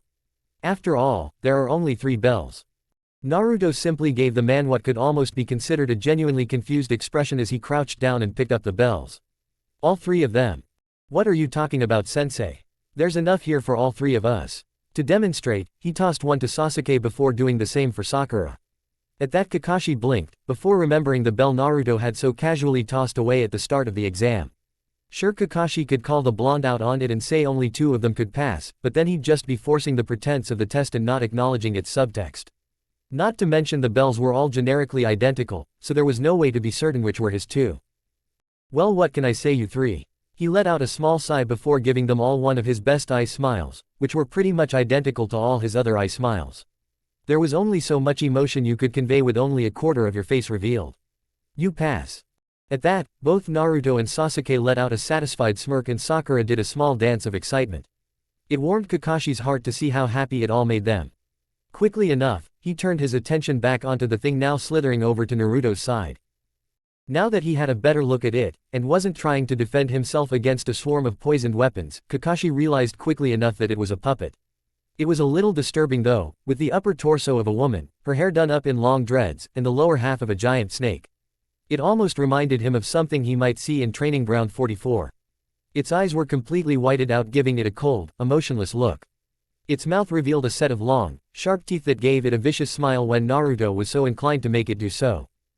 Funnily enough, a puppeteer was one of the few ninja professions Kakashi could never claim to have fought against. That would have been his father. "Naruto, just what is that thing?" Now that their excitement had worn off, both Sasuke and Sakura were looking at the puppet warily as well. Naruto on the other hand was smiling at it, patting the mostly wooden construct on the back fondly. "You like her? I call her Ramia." Kakashi just chuckled nervously at the boy. Who was he to belittle his hobbies? He really regretted not reading those academy reports now. Well, okay then, as of today we're Team Kakashi. Man, that felt strange to say. I guess we'll meet back here tomorrow morning at the same time for training and missions. He didn't miss the excited gleam entering all his students' eyes at the mention of missions. The reality, he figured, would be quite the surprise. Ya nay. With that, he gave a friendly wave before vanishing in a puff of smoke, however, not before he gave a little though to their performance today. It was a rather remarkable display of teamwork for a new team. Maybe he had finally struck lucky. Naruto sighed as he appeared in the treeline after his successful substitution. He had no idea how fast the Junin would be, so he couldn't know if he would get away in time, but he had. A satisfied smirk lit up his face before he made a note of the position he had thrown the bell down. Making sure he had it firmly in his memoir, why he darted off from the tree branch, all the while manipulating Ramia into place so that she would be ready to pounce at the right time. He'd likely waste all of the kunai he had stored in her body but, well. Kakashi had told them to aim to kill. It didn't take him all that long to find Sasuke, although the boy seemed slightly startled by his sudden appearance. It was remarkable how few people thought to look up when they in turn were looking down on someone. "What do you want, Naruto?" The blonde just grinned as he hopped down onto the branch with the Uchiha, keeping a wary eye on Kakashi from the vantage point. It obviously hadn't been long enough for the man to try something to lure them out. Good. "I'm here with a proposition." Sasuke's eyebrow rose in intrigue but he said nothing. "Let me guess your plan. You were going to wait until either me or Sakura attacked Kakashi, then use the opening to try and make a dash at the bells, right?" Sasuke's face gave nothing away but he didn't deny it either, making Naruto smirk. "How about instead, you and Sakura create the distraction? Your taijutsu would be much better for keeping Kakashi busy while Sakura lowers his guard, and I'll be there to swipe the bells when he least expects it. And boy would the Junin not expect him." "And then what?" Naruto shrugged casually. "You and I split the bells of course, we can both see that Sakura is the weak link here and would only hold us back." Sasuke snorted quietly, not wanted to give away their position. "Says the dead last." Naruto gave the Uchiha a deadpan stare for a moment. "Please Sasuke, we both know I'm as much a dead last as Shikamaru is." Sasuke's brow quirked at the comparison but after a moment of consideration he finally nodded. "Fine, I'll go along with it for now. If you fail I'll always have an opportunity to go for the bells myself." Never let it be said Sasuke couldn't acquiesce to a better plan with humility. Naruto just patted him on the back with a bright smile. "That's the spirit." And with that he vanished into the surrounding forestry again, leaving Sasuke alone to come up with a way of getting the drop on his vastly superior opponent. Sakura nervously bit her thumb as she lay down under a bush, hoping that one of her teammates would attack their sensei soon. The thought of going up against a Junin was daunting, even if she believed Sasuke would find some way of getting the bells. As she racked her brain for some way to be of assistance, Naruto appeared behind her, unable to resist the opportunity to scare his teammate. "Hey Sakura." The girl would have let out a shriek of surprise if, in the same movement, Naruto hadn't covered her mouth. "Quiet, remember, we're trying not to alert Sensei to our position." After she had given a disgruntled nod to show she understood, Naruto released her. "What are you doing here, Naruto Baka?" Naruto internally sighed at what he was about to do before allowing a small frown to play over his features. "I came to tell you that. I understand." Sakura blinked at that, not quite understanding what the blonde meant herself. "I get that at the end of this, only two of us will become a team and," he bit his lip, looking away for a moment. "And I don't want to get in between you two." Sakura blinked owlishly at the suddenly bashful boy in front of her. Had Naruto always been like this beneath that hood? What do you mean?" Naruto smiled sincerely, or it at least looked that way. "I don't want to get between you and Sasuke. I'd felt terrible if I ended up on a team with him, knowing that you were left behind, unable to pursue your love. Not to mention things would only be awkward if it was us two on a team. Alone." A little pink entered Sakura's cheeks at the suggestion. With his hood down and his messy hair falling about his head like that, Naruto looked almost cute. So what? Her voice was slightly meeker than she would have liked it to be, and with a start she realized she could hear the blood pumping in her ears. Naruto just gave another small smile as he began to back away. "I already talked to Sasuke about it and we came up with a plan. At the end, you two will get the bells." He chuckled sheepishly as he began to walk away deeper into the forest. "All you would need to do is provide a bit of support with kunai or shuriken when you see Sasuke fight Kakashi." He ran a hand through his hair almost bashfully, making the long spike sway. "I guess another year of the academy wouldn't be too bad." With that he took off, leaving a startled and red-faced Sakura behind. Her eyes widened. A few moments later and he appeared on a branch that gave him a good overview of the training ground, still quietly chuckling under his breath. His teammates were going to be so annoyed when he realized he had played them. Maybe they'd be okay after they pass. Still, their reactions would be priceless. Naruto almost felt like skipping home. The feeling of perfectly executing a plan like that was indescribable. He had Ramia safely sealed away in her large scroll, about the size of his forearm, which was concealed in a pocket on the back of his vest, hidden in turn by his jacket. He always had reservations about using scrolls to carry his puppets, as if the scroll got damaged anything within became irretrievable, but there were no better options, so Naruto was forced to learn a bit of the art. If for nothing else, so that he wouldn't have to carry around great big puppets that more often than not were larger than he was. Ramia, for instance, was generally about 7 feet tall when reared up, but she was almost 20 feet in length from head to tail, easily enough to constrict a man, or hide a multitude of weapons. She was currently Naruto's favorite puppet and likely the one he would be using in combat for the foreseeable future, until a better idea came around. Dami was certainly useful for what it was, a glorified mannequin, but he held no real combat capabilities anymore. Ramia, on the other hand, was built purely for that purpose, with every aspect created so she would be as efficient a fighter as possible. But then, Naruto conformed to an ideal of change. If a better idea came along, or he thought of a more efficient system, there were always opportunities to change things. He found himself humming a nonsensical tune as he walked into his apartment, taking a moment to breathe in the heady aroma of brewing poisons, fresh wood and various animal scents. With an uncharacteristic smile, he gently tapped the glass of a small habitat box he had built, watching as what at first appeared to be a long, thick stick slowly woke up and reared its head, revealing a long grass snake. Afternoon, Hisu, feeling hungry. The snake lazily raised its head at the blonde, flickering its tongue for a few moments before laying back down to sleep. I guess not. Naruto shrugged as he went about unsealing Ramia. He didn't like to keep his puppets in their scrolls for very long. Hisu, as uninspired as his name was, actually served as the partial inspiration for Ramia. That, and controlling a puppet's legs was surprisingly hard. However, his first few attempts at creating a human-sized snake puppet had been painfully ineffective. The skeleton of a normal snake just wasn't designed for the load the larger size presented. He still remembered how he had gone about fixing that. A younger Naruto, only 11 years old, walked into the dangoya cautiously. He had been going around the village, asking a few chunin and junin where he might find a giant snake. It would be great if he could find something that already existed in nature to base his puppet off. For whatever reason, everybody he had asked pointed him to this place with a nervous expression. As skeptical as he was that a simple dango hut would hold the answers he was looking for, he had no better leads. Unfortunately for him, the place was almost barren considering the lunch rush was over almost an hour ago. The only people there were the owner and a purple-haired kunoichi. Sighing, Naruto just decided to get this over with. Hey! Enko looked up from her food and sake, quirking an eyebrow at the runt of a kid looking back at her. Surprisingly, it was actually at her and not her mesh-covered chest. What do you want, Gaki? Naruto looked about with a small sigh. I asked a few people and they said this was the place to go if I wanted to find a giant snake. Enko's brow shot up in amusement as her eyes twinkled in time with the sadistic grin on her lips. Oh really? And what would a little runt like you be looking for such a dangerous creature for? Naruto's eyes narrowed at the patronizing tone. What does it matter to you, exhibitionist? Enko's eye twitched and a large tick mark appeared over her eye. At least the kid had guts. Her grin took on a sadistic edge. Well, you came to the right place. You wanna know where to find giant snakes? She fumbled about in her pockets for a moment and Naruto had to wonder how she kept anything with such skimpy clothing. Finally though, she emerged with a pen and paper and began jotting a rough, hasty map that was barely legible. Here, go to this training ground, you'll find all the giant animals your heart could want.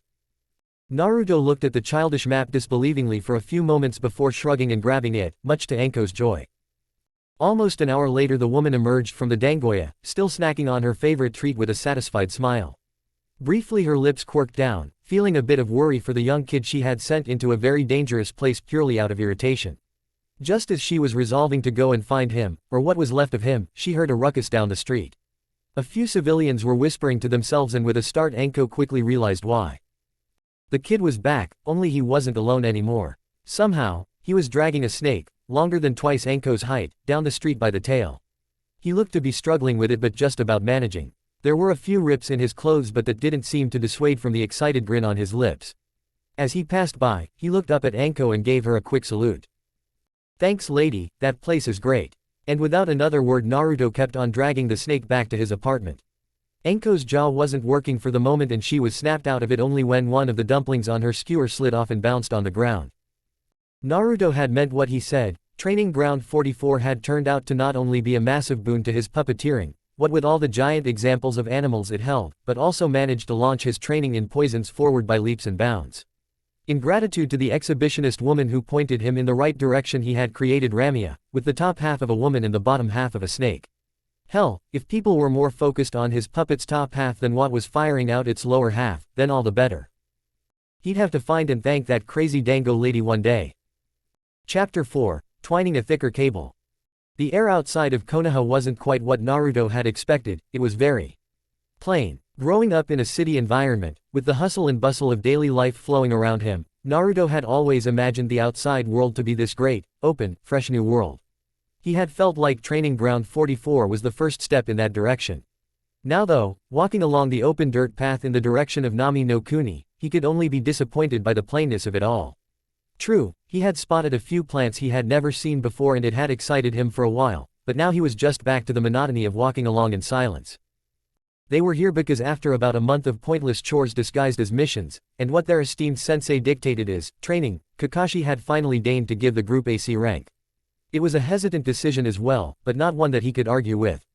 After all, the man seemed to value teamwork above all else, and while Naruto couldn't say what Team 7 had was true teamwork, they could certainly act as a cohesive unit when necessary. It had been when he first got into reading that Naruto realized that the characterization he saw applied in his action novels could very easily be translated over to real life. People had quirks and mannerisms that genuinely affected how they thought about things. They had traits that could be counted on to influence decisions or choices they made. All it took was a slight push in one direction or a tug in the other, and Naruto could subtly nudge people in the right way. Of course, this worked better on some than on others. For instance, Kakashi was a naturally cautious man who was very guarded about his own emotions. This made it very difficult to ascertain what traits he had to exploit and even more difficult to manipulate them at all. Likewise, the Hokage's every action and sentence was carefully measured before he said or did anything, as was only proper of a shinobi that had reached his age. Fresh genin straight out of the academy on the other hand, that was child's play. Sasuke was simplicity itself, to twist and turn any which way Naruto pleased. It was as if he could see the little blue threads into the boy's mind. Make anything a challenge or question the boy's abilities in an area and the young Uchiha would be on it faster than Tora on a ball of catnip laced with a sleeping drug. Long story. Likewise, allow the boy to assume what he believed to be a leading role and he would cruise along a set direction without stopping until he either came across an obstacle or required more guidance. He was stubborn like that. Sakura was an even easier case.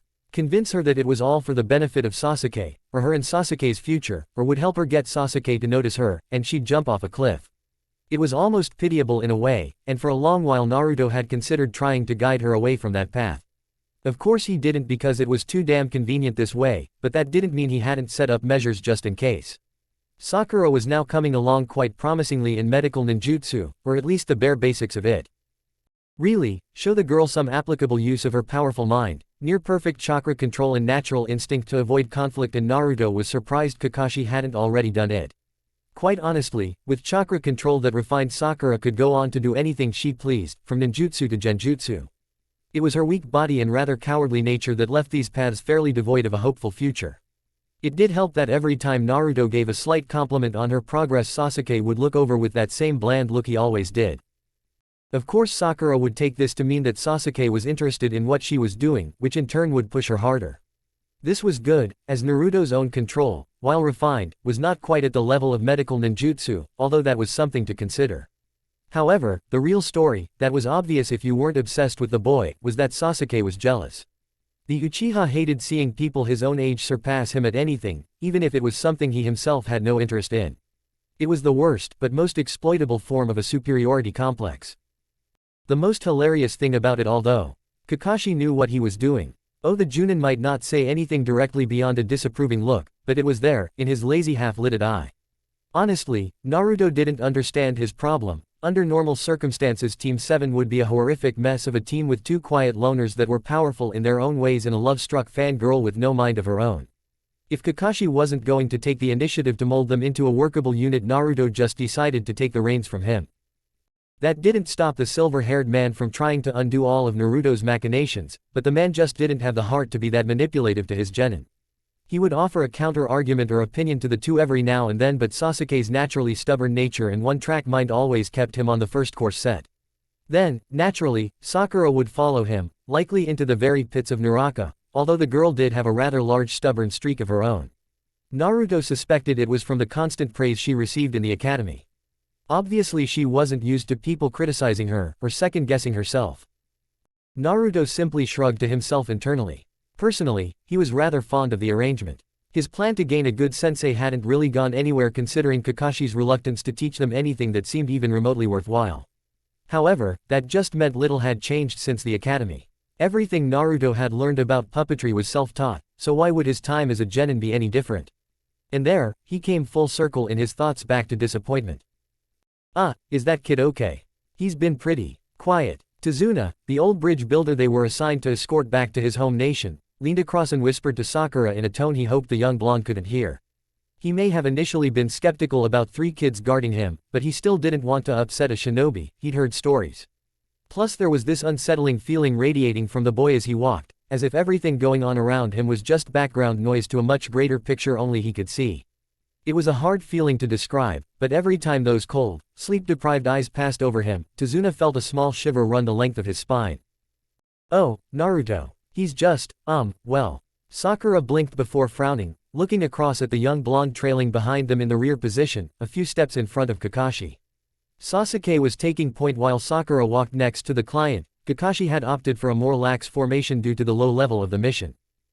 Well, Naruto's always like this. She rubbed the back of her head and smiled up at the old man in a way she hoped was cute. She was working on that smile for Sasuke after all. You get used to it. Tazuna nodded slowly, not entirely convinced as he felt Naruto's detached gaze slide right past him again. Sure. Well, you seem pretty level-headed at least. Be honest, are you guys powerful? Can you guys protect me? Sakura seemed ready to answer, no doubt lauding Sasuke as she had been for what seemed like the entire trip so far, before Kakashi butted in from the back. I've already assured you client-san, my genin can handle bandits and the like, and that's all we're likely to expect on a simple C rank. Sakura blinked before nodding happily. Bandits, she could deal with that. Just normal people without chakra, plus, Sasuke would be there to protect her. And with that the girl's gaze drifted off into her own fantasies, leaving a sighing Tazuna and an amused Kakashi looking on. The entire group were fairly lost in their own thoughts, save Kakashi who kept his single eye wandering around, so when they passed a suspiciously wet puddle in the middle of the path, only the silver-haired Cyclops noticed. That was why, when 2 figures melted out of their genjutsu and wrapped up Kakashi in a long chain composed entirely of shurikens strung together, their surprise was apparent. Kakashi-sen. Sakura's cry was cut off when the 2 assailants pulled the chain taut, slicing Kakashi's body into 3 separate bloody chunks. The pinkett froze at the sight, her body going rigid and her mouth dry, the scream dying in her throat. She couldn't even lift a hand to warn Naruto as the 2 darted forward again, wrapping up the surprised blonde and pulling a similar maneuver. Where everyone expected the wet squelch of flesh being cleaved, they were confused to hear the dull thud of metal embedding in wood. Even the 2 assailants looked at the boy in surprise, at least until they saw him smirk at them. Sasuke, now. With a poof of smoke the Naruto in front of everybody transformed into the smooth wooden form of Dami. Sasuke appeared above it, kunai in hand and ready to launch at one of the assailants, now easily identifiable as Kurogakure ninja from their headbands. However, as the 2 moved to separate and dodge the assault they found themselves stuck. Looking back, they saw what they first assumed to be some kind of elaborate substitution actually holding the chain. The articulated fingers of the puppet kept a tight grip on the shuriken chain, forcing the 2 to release it from the attaching gauntlets to be free. Damn brats, what the hell's a puppeteer doing here? One of Sasuke's kunai managed to clip one of the missing nin on the arm and Sasuke immediately rushed to pressure him, keeping the man busy with an impressive bout of taijutsu, all the while avoiding the vicious-looking gauntlet. The other attacker turned to look for where Naruto was hiding only to suddenly move out the way as Dami went on the offense. The puppet had gathered up the shuriken chain and was whipping it out at the man who was forced to use his gauntlet to avoid it. However, it quickly became apparent Dami was not a puppet well suited for combat as the attacker managed to duck under a swipe of the chain and lunge forward, cleaving off a whole arm at the elbow and forcing Dami to drop the chain. His confidence that the mannequin was no longer a threat was his undoing. In a smooth motion Dami raised up the stump of its arm and with a quiet pneumatic hiss fired a single kunai. It impacted with an unsettlingly wet squelch right into the man's eye and just like that, he died. A few meters away Sasuke was still embroiled in a rather intense taijutsu fight. Sweat ran down his forehead from the number of times he was forced to veer off or get poisoned by the gauntlet. He eventually managed to get enough breathing room to flash through a string of hand seals. His opponent dodged out of the way of the telegraphed fireball, but his surprise at a genin managing such a feat kept his mind occupied long enough that he never saw the knee impact with his temple. The entire ambush was over in under 30 seconds. It was quick, it was intense, and it was brutal. Afterwards though, there was a strange calm as the three genin surveyed the battlefield. Naruto dropped out of the tree he had been hiding in, a rather blank look on his face as he stared at the man quietly bleeding out on the floor, dead long before he even hit the ground. Kakashi-sensei, you're okay. Naruto didn't even look up as his sensei emerged from the surrounding forestry. He had seen the man's substitution, it was what tipped him off to perform one of his own. Of course, you don't think an attack like that could get me, do you? No, Naruto didn't look, he just stared at the slowly paling form of the man lying on the ground. This was the first human he had ever killed, indirectly through a puppet or not, and he wasn't sure what he should be feeling. It struck him as odd that he would even think about it. After all, this was supposed to be traumatic, right? He had taken away the life of another living, sentient being. The time he would have lived was gone because Naruto had the capability to take it away. And had. Then why did he feel nothing? Not a flicker of emotion entered his heart. His eyes simply stared forward with the same clinical detachment that he might have had when looking at a dead animal on his workshop table. His eyes picked up the way his joints placed themselves when he fell, the way the blood dripped slowly and steadily from the wound, the way the remaining eye hadn't quite closed so he could still see the widened pupil, perpetually locked in shock. Naruto. The blonde started as Kakashi lay a hand on his shoulder. Are you okay? He blinked once before his usual bored look returned to his eyes. He quickly shrugged off Kakashi's hand but still found himself unable to tear his gaze away from where the man lay before him. Why did he feel so little? Was this normal? Was he normal? I'm fine. Good. There was no catch in his voice. He was confused enough already without tipping off his sensei that something felt wrong. You did what you had to Naruto, that's okay, you know. Naruto finally looked away from the body, a scowl alighting on his features for a fraction of a second. I know. I said I'm fine. Kakashi hesitated before quickly patting the top of Naruto's hood, disliking how it took away his pleasure at ruffling his student's hair. Well, I'm here if you need to talk, Naruto. A ninja's first kill can be hard. Naruto's eyes just narrowed as he continued to look anywhere but at the body on the ground. It wasn't because it disgusted him, or because it brought up nasty emotions, he just thought that if he looked at it again he might not be able to look away this time. He needed something to take his mind off it. They had bounties, right? Kakashi blinked in surprise as he looked down at the young blonde who seemed to have practically forced that out. Huh? Naruto's eye twitched as he pointed at the dead body without looking at it. Bounties, they're missing Nin after all, the demon brothers if I remember right.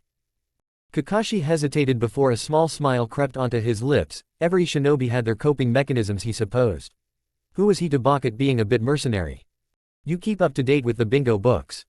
Naruto smirked under his hood, the expression hidden by the shadows.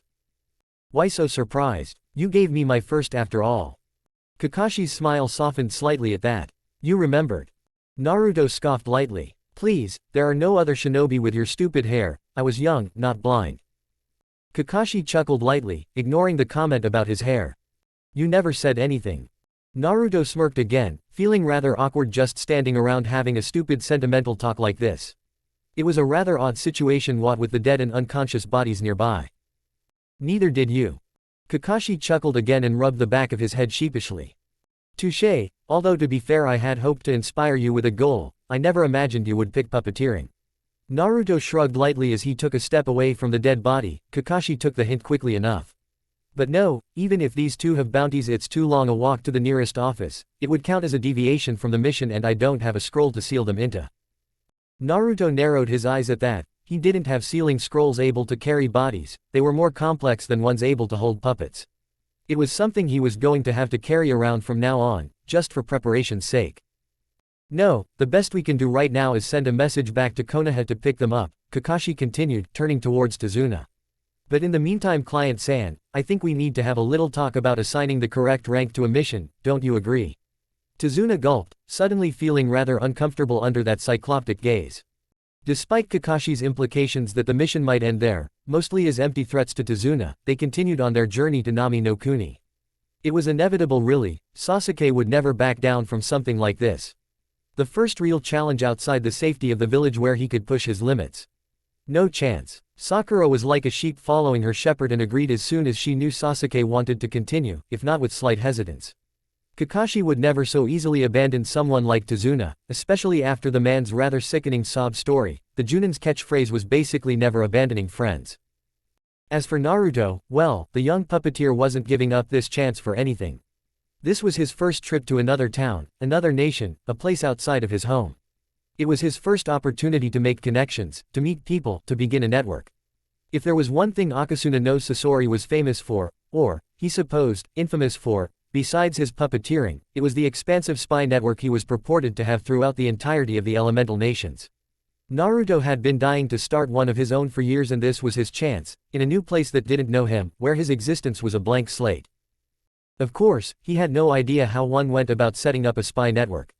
But then, he once had no idea how to be a puppeteer either. It would be a trial and error affair, just like everything else. The important thing was the opportunity, and, in an oppressed place like Nami that would soon be indebted to their team if they succeeded, the opportunity was like no other.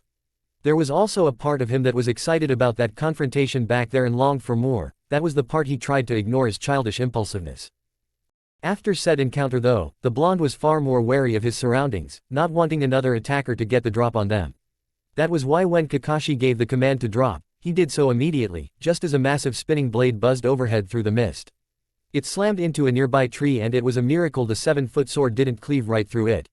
Instead, a large, muscled man, more imposing than Kakashi's scrawny figure, appeared on the blade, body turned away from them. Well, if it isn't Zabuza Momochi, Nuke Nin from the Mist Village. Kakashi stepped forward, his posture giving nothing away as he casually leaned on one foot. However, before he allowed any of his genin to do anything rash, he subtly raised a hand. "Stay out of this one, kids. Zabuza's in a whole other league than those Chunin you fought before." As he turned, his visible eye widened when he noticed a distinctive lack of bright blonde hair. "Naruto." A loud chortle came from up in the tree where the large shirtless man had turned his whole body to face them. "What amazing genin you have there, Sharingan no Kakashi." Behind the two, Sasuke's eyes widened in visible surprise, his hands tightening around the kunai he was holding. Running at the very first sign of a superior opponent, Zabuza chuckled. "Smart, but cowardly." Kakashi frowned. Naruto wasn't the type to simply run for no other reason than to escape, he would have a plan of some kind. But then, what did a genin, no matter how prodigious, hope to help in a battle between two seasoned Junin? "Sasuke, Sakura, stay back and protect the bridge builder, don't get involved." With that said, Kakashi slipped his lopsided headband up, revealing the fully matured Sharingan in his left eye. "Ah, it seems I get to see the Sharingan in action." Zabuza's gruff voice cut and his mist began to draw in toward the clearing, lowering everyone's field of view. "Maybe I should feel honored." Kakashi couldn't waste any more time. He didn't know what Naruto was doing, or if Zabuza had accomplices. He had to act soon. I didn't think you would be so hasty to act, Kakashi." It all happened in a split second to the genin. Suddenly Kakashi was up next to Zabuza, standing on the blade as the two locked kunai. Sparks flew as they tested their strengths, and while Zabuza was physically superior, Kakashi's eye could evaluate every muscle twitch and compensate accordingly. In a moment that reeked of grueling training, Zabuza kicked his sword out from under him, spinning the blade with nothing but his foot until he caught it in his hands. Far from being caught unawares, Kakashi bounced back off the tree to avoid the following swipe across his midsection that would have easily bisected him. In midair he twisted, catching his foot on the hilt of the blade and destabilizing Zabuza before completing the motion and scissor kicking the Kiri Junin in the chest. With an underwhelming squelch, his foot passed through nothing but water as Zabuza quickly substituted himself further into the forest. Kakashi didn't pass up on the opportunity to move the fight farther from his genin and immediately pursued. He easily caught up to the Nuke Nin. Konoha shinobi were unsurpassed in the trees, and their fight was on again. Their arms and legs moved in flurries of motion, sparks flying where Kakashi would have to divert the massive but deadly bulk of Kubikiribocho, Zabuza's sever sword, with a simple kunai. Neither really seemed to have the advantage. Zabuza was stronger and faster, but Kakashi had the predictive abilities of the Sharingan. "You know, Kakashi, as a missed Anbu, we had a standing order to eliminate you on sight." Hatake Kakashi, the man who's said to have copied over 1,000 jutsu. Kakashi narrowed his eyes at the man. He was sure there were more than a few of those standing orders. "Shame, we had no kind of order like that for you, guess you just weren't important enough." Instantly the mirth in Zabuza's eyes vanished as his sword swings became more ferocious. The two were forced to separate and, as Zabuza came to land on what appeared to be a solid branch, it immediately broke under his weight. It was only his well-trained ears that let him hear the subtle click of a mechanism. It just allowed him to twist his body and bring his sword in between him and the massive barrage of kunai that had been set loose. With every weapon he deflected he saw the ever so slight sprays of purple ichor flicking off them, poison. He huffed thoughtfully as he landed on an actually safe bough, looking across at where Kakashi was staring at him. There's no way you had time to set that up while we were fighting. Kakashi's eyes simply crinkled up in amusement, a strange sight with the blood-red visage of the Sharingan in one. I think you'll find that would be my coward of a student. Zabuza grunted again, stretching his neck as he carefully surveyed his surroundings again, suddenly a lot warier. Interesting trap, for a Gaki. Said. Gaki was currently a few hundred meters away from the fight, crouched in a tree as still and quiet as he was able. Chakra threads ran off his fingers like spider webs, each awaiting the slight vibrations that would warn him a trap needed to be set off. Even here, so far from the fight, it was a struggle not to let his hands shake even for a moment. A light droplet of sweat rolled down the back of his neck and his mouth was uncomfortably dry. This was nothing like the fight with the demon brothers. Kakashi was right when he said Zabuza was in a whole other league. The powerful natures of their chakras clashing, the nervousness he felt every time their eyes unknowingly slid over his form, the sheer anxiety of being this close to two forces of nature clashing. It was exhilarating. Naruto was terrified of these monsters, but at the same time he had never felt more alive. To even be a part of this clash felt like a privilege, and he wasn't going to waste a moment of it. To that end, as he felt one of his strings vibrate he carefully tugged it, a simple motion that was normally innocuous at best. His reward was an explosion that rippled through the forest, blowing scattered bark and leaves in every direction. Using the noise from the blast he quickly moved position. There was no underestimating Junin of this caliber and he couldn't allow himself to be found for as long as possible. No, then the surprise would be ruined. Rather annoying kid you got there, Kakashi, Zabuza managed to growl out as he leapt away from yet another explosion. He was intercepted in midair while he was off balance and gained a nasty cut up the arm for it. He landed on the floor this time, figuring it was safer than the rigged tree branches. If only Kakashi let up for a moment Zabuza could get away and deal with the brat. He was moving about, but that wouldn't be enough to save him from a master of silent killing. The silver-haired scarecrow wasn't letting up for a moment though. Every trap was an opportunity taken and they always seemed to be in his advantage. What Zabuza didn't know was that Kakashi knew where every trap was. Once he had figured out it was Naruto, he was able to just about spot the thin chakra threads strewn about. They may have been invisible to the naked eye, but to his Sharingan they had their own light glow to them. Although the masked Junin had to commend Naruto for actually hiding the majority of his threads on the undersides of tree limbs, it made them difficult to spot in the midst of combat. It was this foreknowledge that made Kakashi smirk as Zabuza touched down on the ground.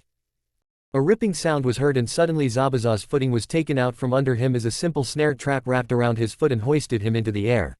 For a Junin of his caliber it was simple enough to twist his body and sever the line, but suddenly Kakashi was there and the Kiri Nin was forced to kick him away, unable to use the sword underneath him. The fact he was so nimble even on his hands made Kakashi frown. Right now the advantage was his, but Zabuza wasn't in the habit of leaving openings. If it turned to a battle of attrition then Kakashi would likely come off the worse for it.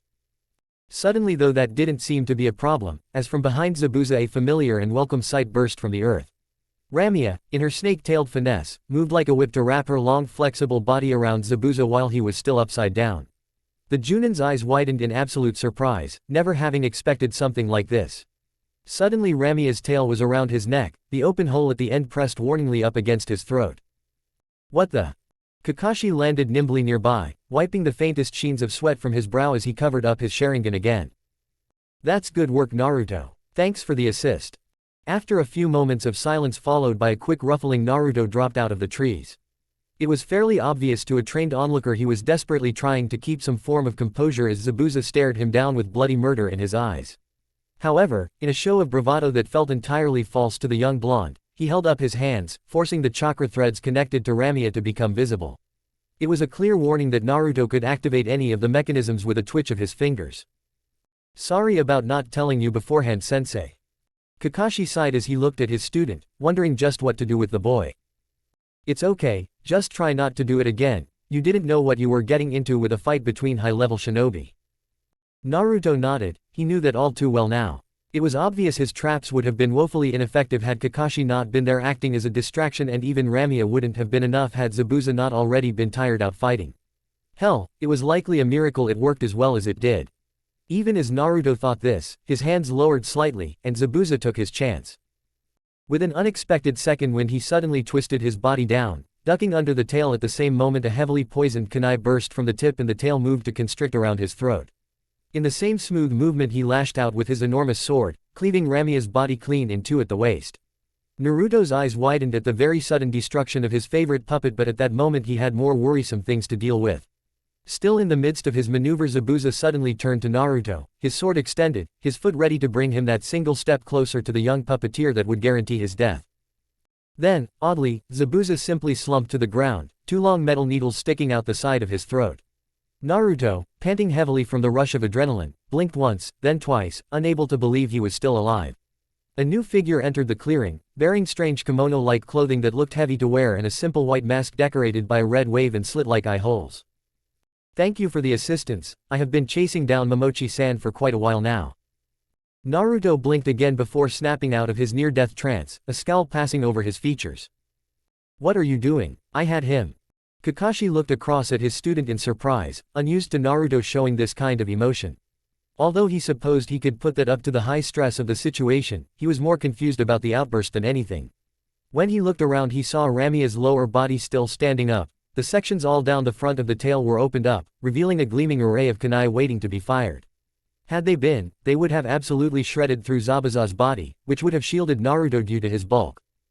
Yes, but you would have likely died in the process. There was no annoyance or irritation in the newcomer's voice, it was smooth and clinical. Immediately Naruto quietened. It was true that Zabuza's forward momentum, even if he had been littered with poison kunai, would have carried his blade straight through Naruto's body. "You're a hunter nin from Kiri, correct?" Kakashi decided to step in before his student got in an argument with such a skilled opponent. That accuracy with Senbon was a difficult skill to learn. The masked figure turned to him, their long black hair swaying slightly. With their androgynous appearance and bulky clothing it was hard to determine their gender. "Yes, now if you'll excuse me I have to do my job." The hunter nin was about to reach for the body when Naruto quickly stopped them. "Wait, that weapon you used, what are they?" The shinobi paused, looking up at Naruto with that blank, emotionless mask before one of the long metal needles slid from their sleeves and handed it to him. "They are Senbon." Naruto's eyes narrowed. They clearly were not Senbon. Senbon were very thin, long needles used in acupuncture. These were clearly thicker and sturdier than their medicine-based counterparts. However, even looking at them had the gears in Naruto's mind turning. They clearly had greater penetrating power than kunai or shuriken, and they were smaller, so more could be packed into the same area. That meant. If that's all. The hunter nin snapped him out of his thoughts by leaving the question hanging, but Naruto was not done yet. "What about the bounty? I bet a shinobi like Zabuza had a massive bounty and we did all your work for you." At this point Kakashi was growing worried. He could feel the onset of exhaustion from overusing his Sharingan. "Naruto, don't argue with the hunter nin, we need to." Suddenly his exposed eye grew heavy. "Need to." Naruto's eyes widened as his sensei suddenly lilted over and the blonde was forced to catch the lanky man before he slumped to the ground. When he looked back around both Zabuza and the hunter nin were gone, making him scowl in irritation. "Well damn." After a moment though he looked back down at the innocuous needle in his hand and shrugged. "Not a total loss I suppose." With that he began the inevitably long journey back towards his teammates with his sensei awkwardly propped up by his much shorter frame. If only Rami hadn't been broken, he could just get her to carry him. As it was he was going to have to collect her pieces and put her back together. He glanced down at the Senbon in his hand again. Although, maybe not completely the same. Chapter 5, Threading the Needle. "What do you mean just wait for him to wake up?" Sasuke growled at Sakura, who shrank back under his baleful glare. "What if Geto has hired more shinobi like Zabuza?"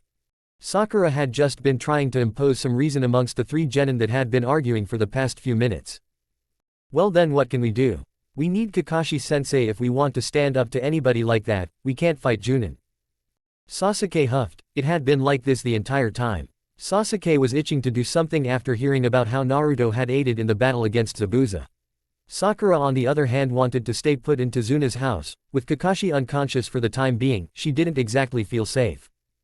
"We could hold them off." Sakura was normally the first to agree with Sasuke, but right now her fears were far stronger than her affections. "You don't know that, Sasuke, plus what would we even do?" The dark-haired Uchiha growled, leaning further back on his chair at the kitchen table, looking up at the ceiling as if he could see through it to where Kakashi slept.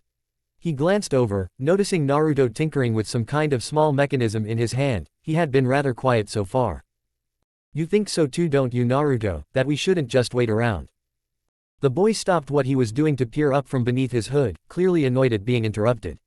He was trying to fix some of the fiddlier parts of Ramia that had been destroyed by Zabuza. Without her, he was unfortunately useless in a fight.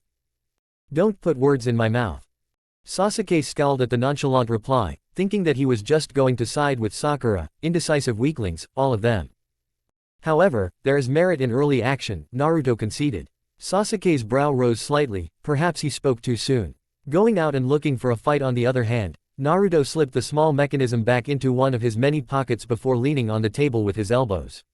Isn't exactly the action of a shinobi. Sakura sighed internally. Hopefully, with Naruto's agreement, she could convince Sasuke to back down. For some reason the dark-haired boy tended to listen to the blonde's advice. Then what do you propose? Sasuke snapped. Naruto let his head fall slightly, lowering an arm so that he was looking at his two teammates at a slant. Right now what we lack is information. One of us should go to the town and scout it out a bit. We need a feel for what's going on in this nation, Getu's forces, his plans, really anything about him that might paint a clearer picture of what he might do. Sasuke grunted, but he didn't disagree. The academy had always stressed information gathering is an important skill for any shinobi. It was Sakura who raised her hand, a sudden fire lit behind her eyes. I could do that. Naruto smiled at her. It wasn't really a good smile and looked awkward on the blonde's features. No, as the only medic we have on the team you're too important to risk. If Kakashi's condition gets worse you'll need to be here. Sure, that was a reason. It certainly sounded better than the fact he had no faith in her ability to learn anything remotely useful. All the same, the pinkett slumped in her seat, a dejected look on her face as Sasuke turned to Naruto. Then I'll go. He was itching to do something other than just sit around anyway. He was annoyed to find that Naruto simply chuckled at him. Sasuke, an excellent fighter you may be, a people person you are not. Anyway, with my puppet out of commission, for the moment, you are the strongest fighter on our team by far. You'll need to be here to protect both Kakashi and Sakura. A small growl rippled from the Uchiha's throat to make his displeasure known, but he didn't argue. It was hard to when Naruto spoke nothing but the truth, even if it was weighted in his favor. As if you're such a people person. Again, Naruto just chuckled. He supposed his sickly appearance, loner habits and general lack of enthusiasm towards human interaction would give that impression. However, he once again surprised the Uchiha by slowly pulling a hand down his face. When he was finished the shadows under his eyes were gone, as were his whiskers, and his normally delicate and pale-looking skin had taken on a more healthy tan. He completed the look by shucking his outer jacket. It made him feel more vulnerable but look far more open, especially without the hood shadowing his eyes and hiding his long spiky hair. Hi there, Sasuke isn't it? The other members of Team 7 were surprised when Naruto assumed a fairly relaxed posture, his tone easy and friendly. He looked across the table and gave Sakura a small wink. Looking like that, he resembled one of those Bishunin, straight out of the magazines she read, and a hint of red immediately entered her cheeks. And you must be Sakura. He reached across the table and quickly took her hand in a firm grip, a casual but warm smile dancing across his lips. By the time he backed away and sat back in the chair the blush on Sakura's cheeks had only intensified and she was forced to look away. Why aren't you like that all the time? Slowly Naruto's normal features faded back in, revealing it to be some sort of henge. It also revealed the small scowl he now sported as he got up and made his way to the door. Who would want to be so fake? And with that, he just walked out into the night, leaving Sasuke and Sakura alone to figure out what they should do. A young, red-haired man with a warm smile and bright green eyes, a traveler's pack slung over one shoulder, sighed happily as he placed down what was once a large plate of sushi. He leaned back in contentment, rubbing his stomach lightly as he savored the taste of the food. Behind the counter the young auburn-haired woman manning the stall grinned happily at the first customer she'd had in days. Not only that, but he had bought a lot of food, enough that she didn't have to fear Getu's taxes for another few weeks. Man Ne-chan, that was some damn fine sushi, ya know.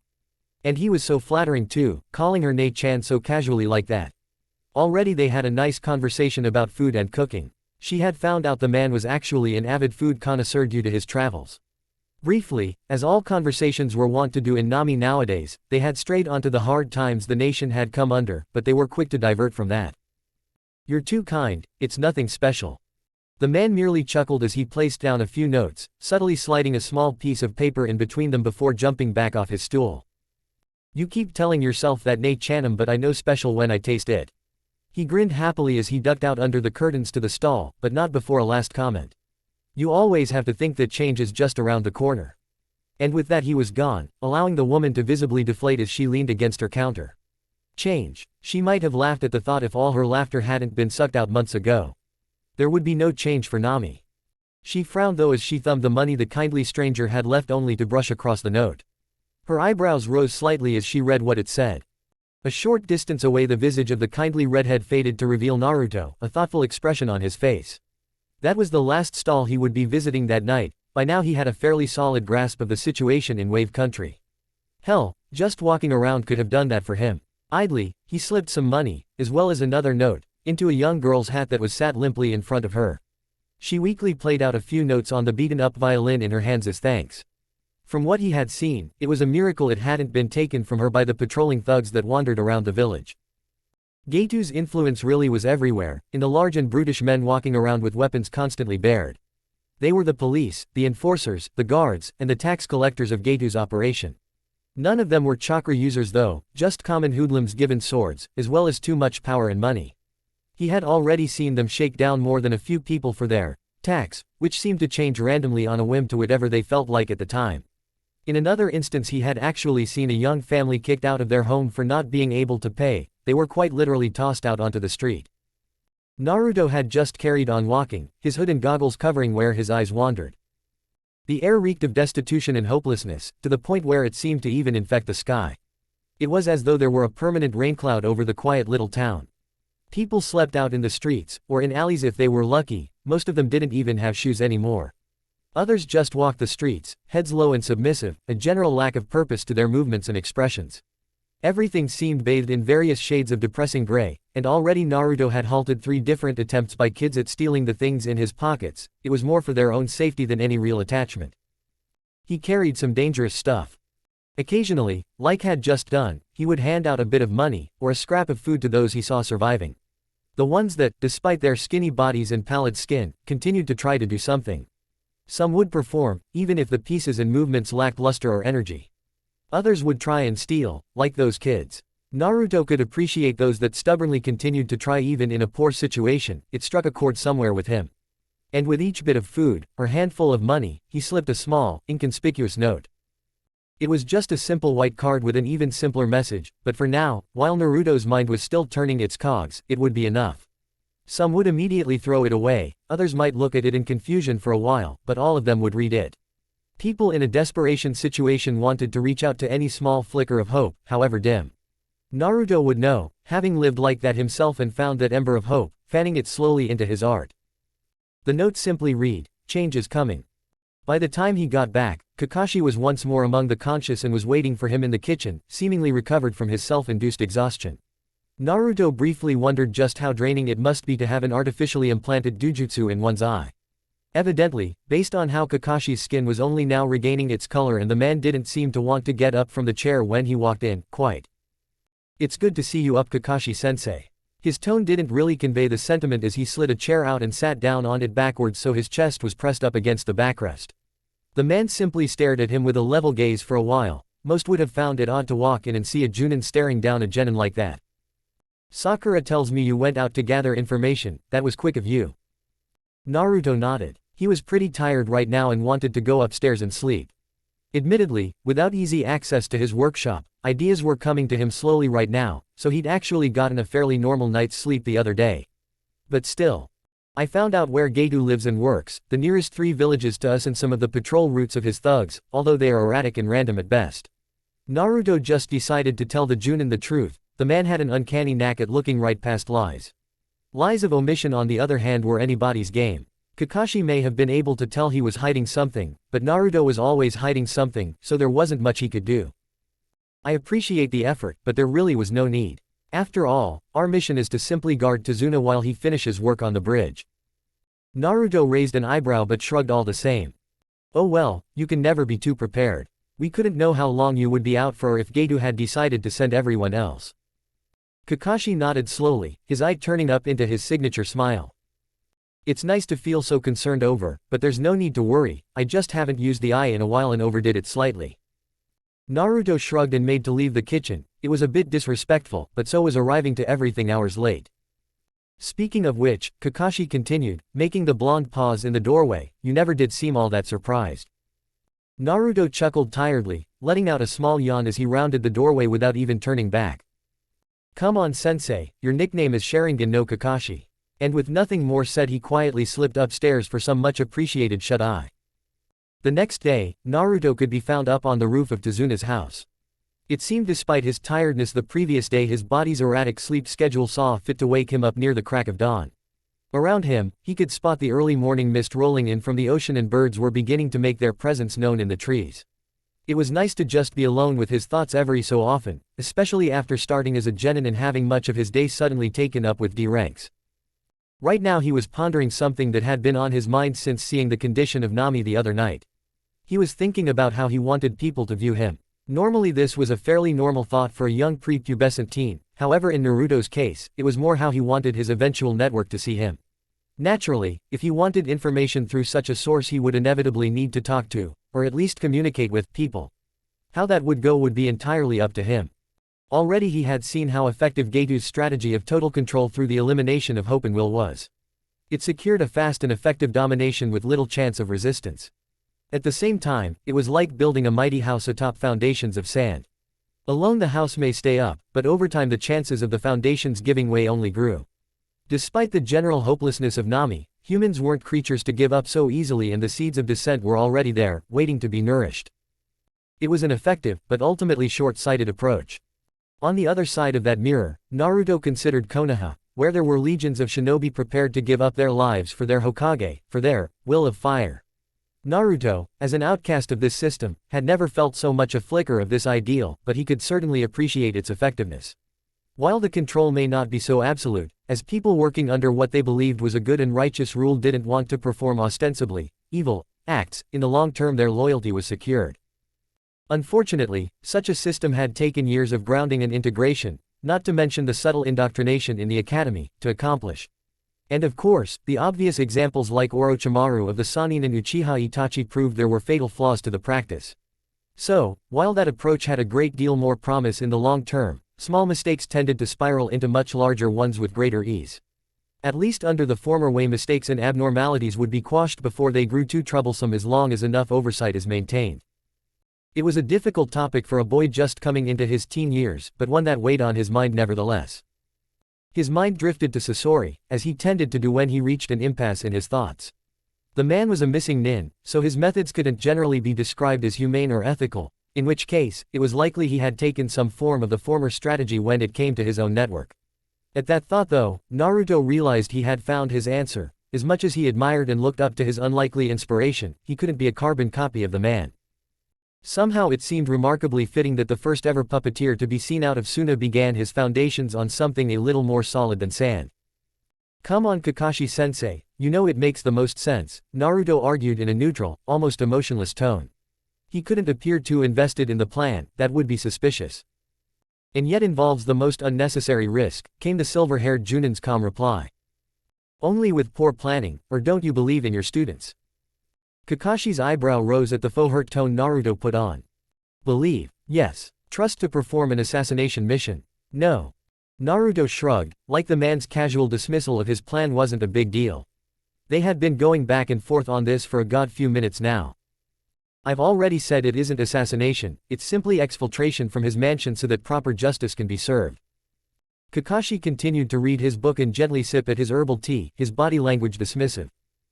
And since when are shinobi, or you for that matter, such paragons of justice? That was a fair point, if a little blunt. After all, shinobi were just glorified mercenaries. Naruto could have done without the slight though, as true as it was. We've always been a tool for the masses to keep higher powers in check. That was sort of true, at least until the higher powers decided that ninja would be better off working under them. The higher power in this case being an assassination target of a mission we haven't in any way been paid for. At that, Naruto had to raise an eyebrow. Kakashi was really playing the money angle. Maybe exhaustion had affected him more than the blonde originally thought. No, but we have been paid for a protection detail, and Tezuna will never be effectively safe until Getu is dealt with. Even the bridge he is building could simply be torn down once we are gone. Kakashi shrugged with a complete lack of concern bred from 2 decades of being a shinobi. Not our problem, we do what we were paid to do, no more no less. Naruto ran a hand through his hair slowly, it was one of those rare times he actually had his hood down. It was to try and add the human touch to the argument. Deposing Getu would mean Nami's economy stabilizing. I'm sure they would be thankful to Konoha afterward. A debt from a strategically placed nation like Nami would be indispensable to Konoha and Hai no Kuni alike. Or, we risk angering the man already legally in control of the nation, and Hai no Kuni's transportation services by sea are cut off. Naruto snorted lightly. From what he had seen, Getu was an adherent only to the letter of the law, and made a pastime of trampling its spirit. All the more reason to have your input so things don't go badly. Plus, right now is an opportune time to strike, while Getu can't rally any more ninja to come after us.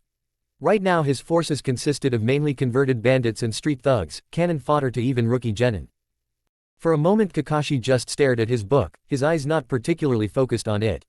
Over the day Naruto had noticed the man spacing out at irregular intervals, as if he were mulling over a particularly difficult problem.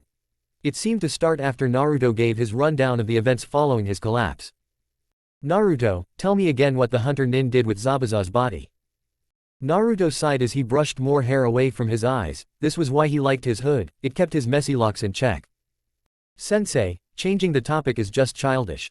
Kakashi just gave him a level stare for a long few moments, forcing the boy to roll his eyes and lean back on his chair. Like I said, I'm not sure, when I looked back up after you fainted. Fell briefly to exhaustion, Kakashi quickly interjected. Naruto raised an eyebrow but continued anyway, both the hunter nin and Zabuza's body were gone. Why? Kakashi sighed, rubbing his chin thoughtfully. Because I don't think that was a real hunter nin, and Zabuza isn't dead. To his credit, Naruto's mouth only fell open a little. Almost an hour later, after Kakashi had explained his speculation to all of his students, including the proper technique for a hunter nin when they deal with a corpse, which only served to make Sakura ill, and Naruto was back at it. Kakashi had insisted on training the three up to a level where they wouldn't be a hindrance in a fight with Zabuza and his newly identified accomplice.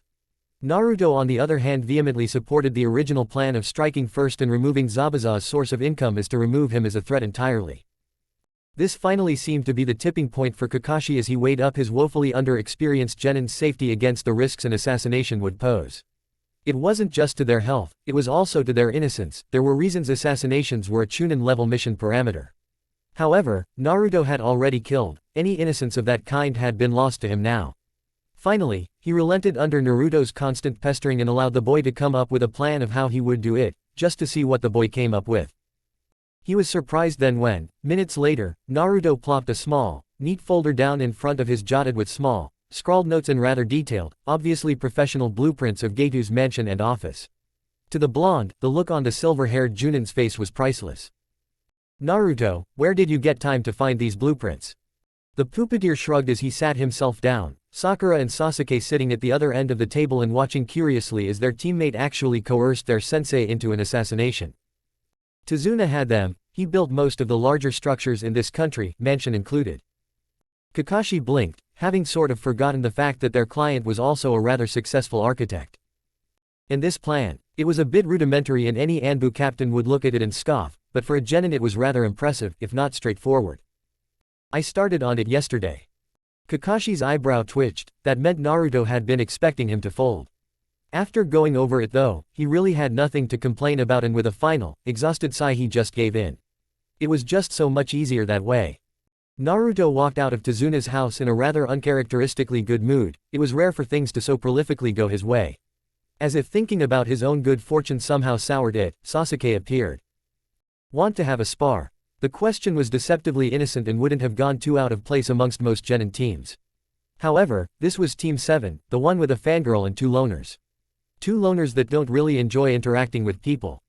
Why? Naruto was cautious with his answer. Sasuke had been weird ever since the confrontation with Zabuza. He seemed unusually restless, kept giving Naruto odd, almost seething looks, and was even more dismissive of Sakura than normal. Isn't that what teammates do? That brought a small humorless smirk to Naruto's features. How would either of us know? Sasuke just grunted, but he didn't disagree. Well, do you want to spar? Naruto snorted, moving to push past the dark-haired Uchiha. He had preparations to set up. For what? To inflame your ego and prove what we both already know. That your taijutsu is vastly superior to my own. Naruto just shook his head, hands immediately seeking his pockets as he pulled his hood back up. You don't want to spar, you want to fight. Sasuke just turned and grabbed his shoulder, his features set in a scowl and a glint in his eye. Fine then, a fight, I don't care. Naruto looked at Sasuke for a few moments before snorting again, moving to leave and ignore the boy until he stopped acting so childishly. It was obvious that his superiority complex was acting up and ordering him to assert his dominance over Naruto. Most likely it was because of what the boy perceived his role to be in the fight against Zabuza.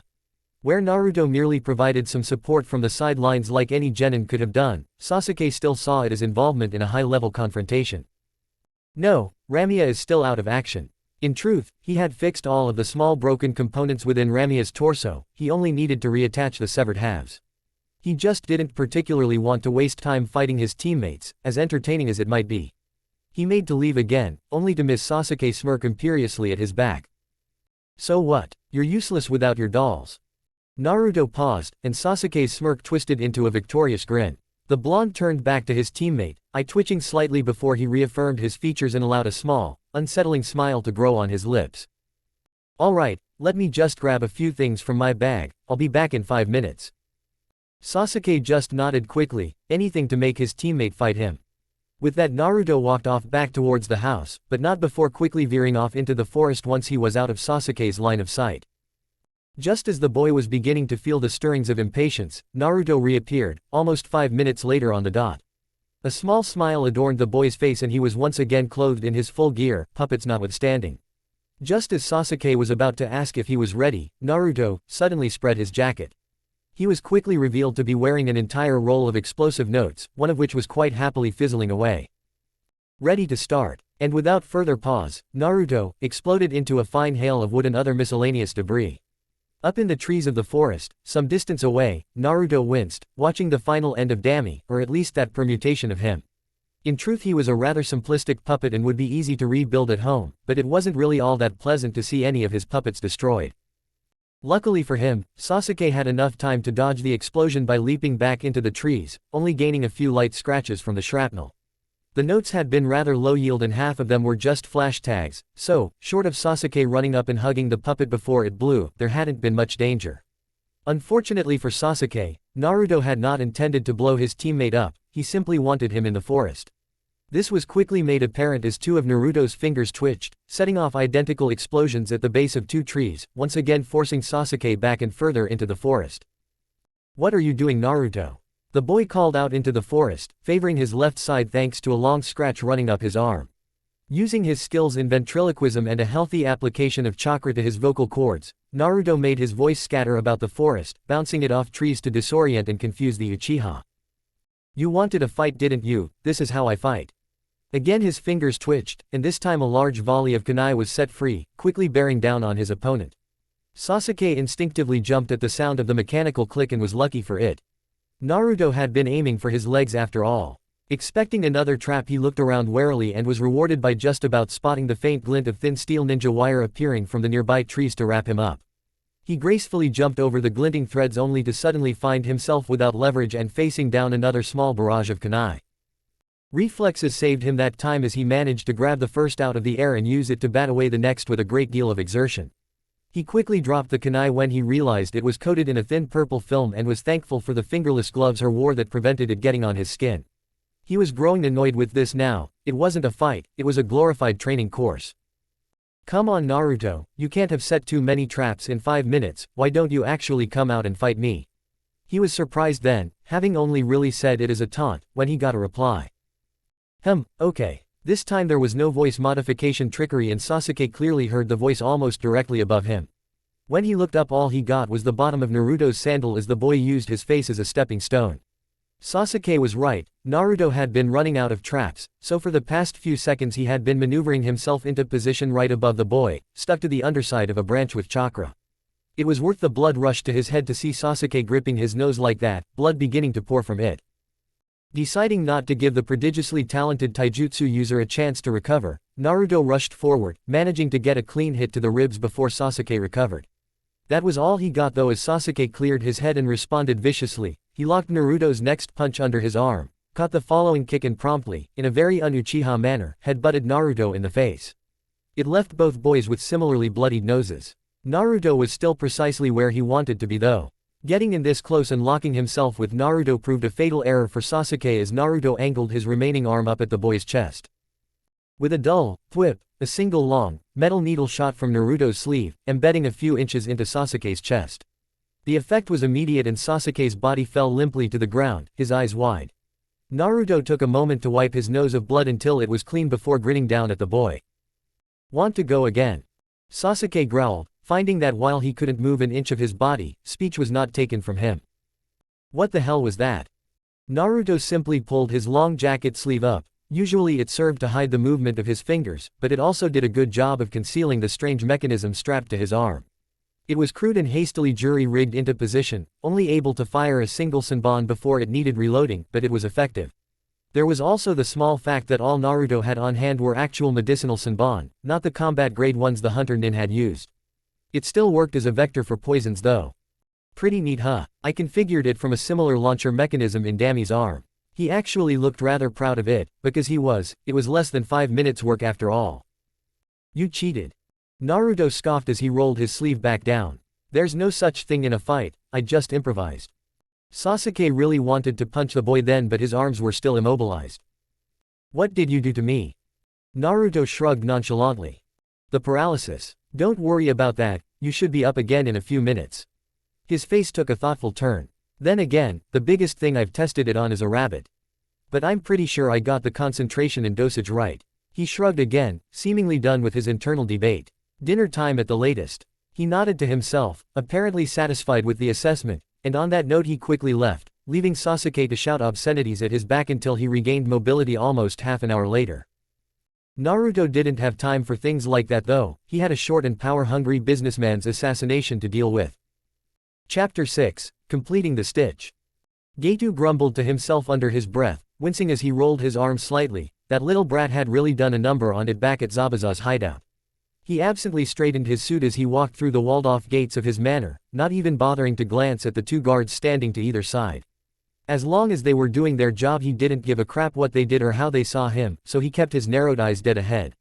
As normal, he had 2 of his best thugs, each a traveling ronin before he hired them, flanking him.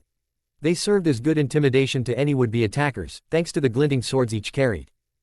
His attention was on the problem of what to do about the bridge builder now that Zabuza and his brat had proved unreliable. On the side he mulled over how he would deal with them. Obviously he wasn't going to pay them, as he hated inefficient work. It was a difficult prospect though, and although sending out a missive for nearby thugs and ronin to gather so he could use them to take the missing nin out and collect his bounty had seemed like a good idea at first, he was beginning to have second thoughts. He grinned, realizing he could just use the inevitable conflict between Zabuza and the Konoha nin before swooping in and mopping up whoever was left. They would likely be weakened anyway. He rolled his neck as he walked through the antechamber to his office, accepting the cup of coffee put in his hand by his assistant without a word.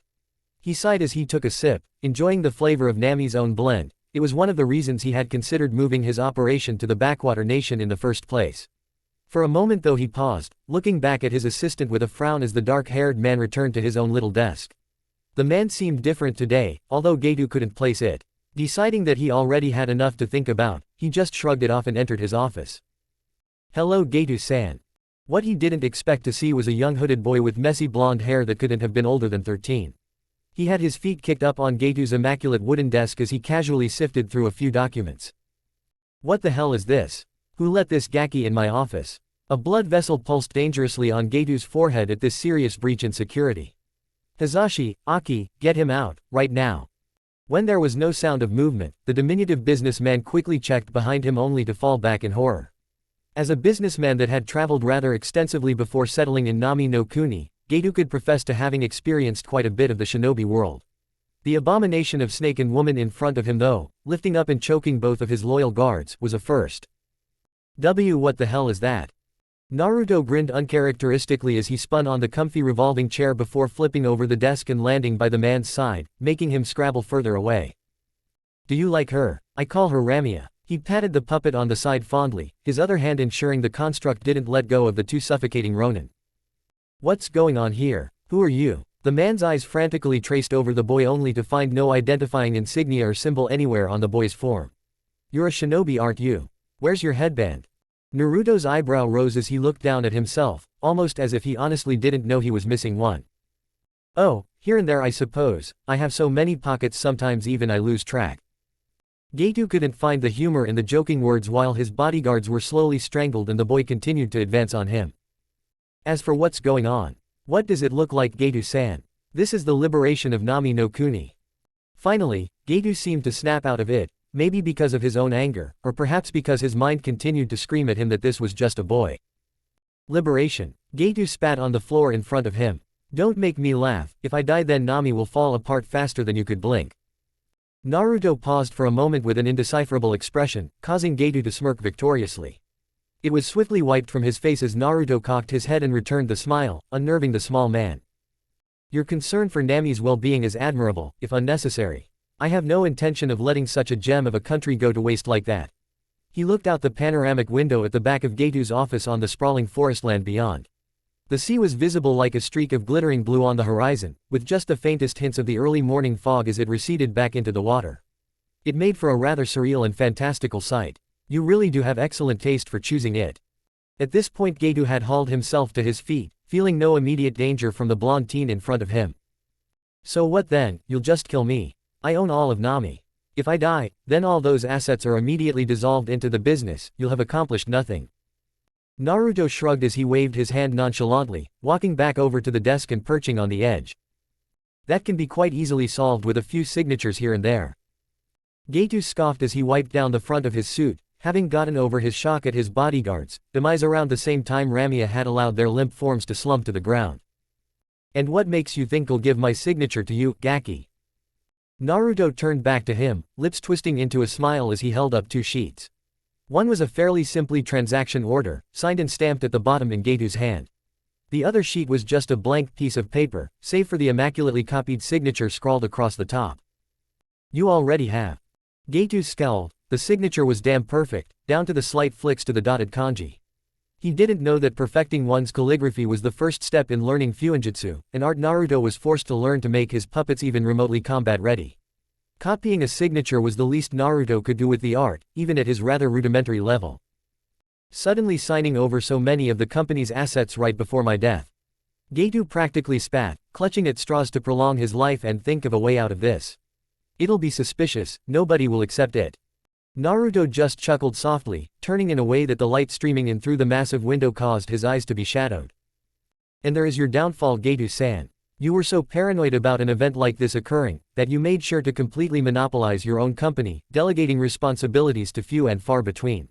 You practically run the entirety of Getu shipping and transport and your word is law. Fortunately, your copied word seems to be just as good, it doesn't pay to be disliked. Just ask your assistant. Getu growled, knowing he had been sold out by the reedy, dark-haired man, it was no wonder he had felt something off about him today. So what? You have everything you need, why haven't you killed me yet? There must be a reason. At that, Naruto's grin only widened, made creepy by the fact his eyes were completely enshrouded in darkness to give him an almost Cheshire-like appearance.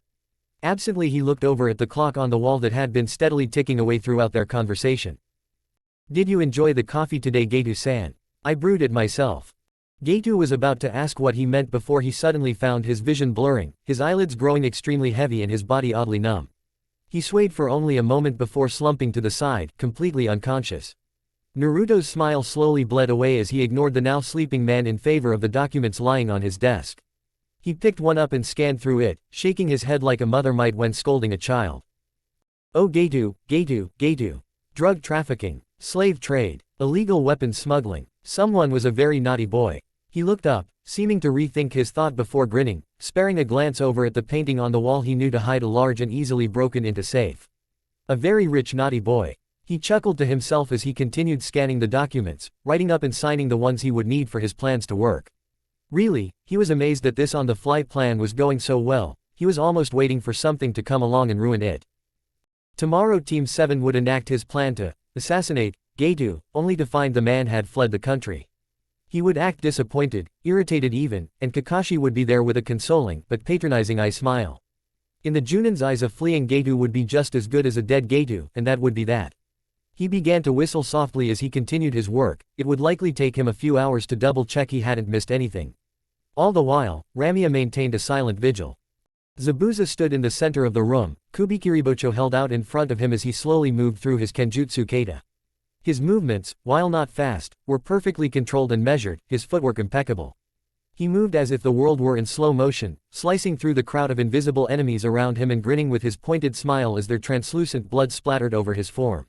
His ears twitched, and his enormous cleaving sword was sent spinning across the room to embed in the wall. It would have embedded in the intruder's face if they hadn't leapt to the side at the last moment. Whoa, so sensitive. Zabuza growled as his eyes opened to see the same little brat that had helped Kakashi in their earlier fight that caused him to be laid up for a week. Even now his muscles hadn't quite recovered from Haku's death-simulating technique. He was good enough to take on any genin though. If this is an assassination, it's the poorest one I've ever seen. Naruto made no sudden movements as he put on a placating smile, pulling his hood down and slowly brushing a hand through his spiky locks. My sensei had a theory you were alive, I just wanted to see if it was true. Naruto abruptly froze, a slight gulp escaping his throat as a very sharp and very cold senbon was pressed up against what he knew to be a vital point on his neck. And that would answer my other question about the hunter nin. He slowly craned his neck and gave an unconvincing smile to the dark-haired boy behind him, his eyes crinkling into slits as a bead of cold sweat dripped down his forehead. I don't know if you're an idiot, or have some kind of death wish Gaki, but it was stupid just walking in here. Where's your sensei? Where's the copy ninja? Naruto shrugged, again making sure to do it slowly as the ever-present reminder of his swift death continued to be held to his neck. As far as I know, back at Tazuna's house. Zabuza raised a non-existent eyebrow at that. Did Konoha just send their genin on suicide runs now? How did you even find this place? Zabuza questioned gruffly, as he walked over to retrieve his blade from the concrete wall. Geitu made a note of all your hideouts around the country, from there it was a process of elimination until I found you. Again, Zabuza's brow rose questioningly at the statement. You, singular. Naruto nodded again and Zabuza let out a brusque chuckle before going back over what the blonde had said. Geitu sold us out to you. This time Naruto slowly shook his head before explaining. Not quite, although if it means anything, he was going to. Zabuza scrutinized the currently captive blonde before making a vague dismissive motion with his hand. Instantly, the hunter nin took their senbon from his neck and moved to stand next to Zabuza, letting Naruto release a small sigh of relief. He was rather surprised to find the hunter nin to be a rather effeminate-looking boy with long dark hair and suspiciously kindly brown eyes wearing an all-too-pink kimono and dark choker. Hell, if Naruto hadn't done the research on the female form for his puppets, he might have mistaken him for a girl. Explain. Zabuza cut off his musing with the rough demand. He smiled placating again, even if it didn't seem to help, there was no harm trying. Geitu is currently rather indisposed so I'm afraid he's no longer viable as a paycheck. At Zabuza's clear irritation Naruto was rather glad he hadn't led with that. However, he quickly interjected as the former swordsman looked ready to get a little stab happy with his blade. He was planning on double-crossing you anyway, he's been in correspondence with Kiri Hunter Nin for the past few days. He produced a set of papers from one of his jacket pockets and slid them across the floor. They were completely and utterly fake of course, but Naruto honestly wouldn't have put it past the ruthless little businessman. Zabuza huffed as he flicked through the letters disinterestedly, however it only appeared that way. Underneath, he was simmering with rage at the planned betrayal by his contractor. The little runt was lucky somebody had gotten to him before Zabuza did, else the man wouldn't have made his passing quick, or all that pleasant.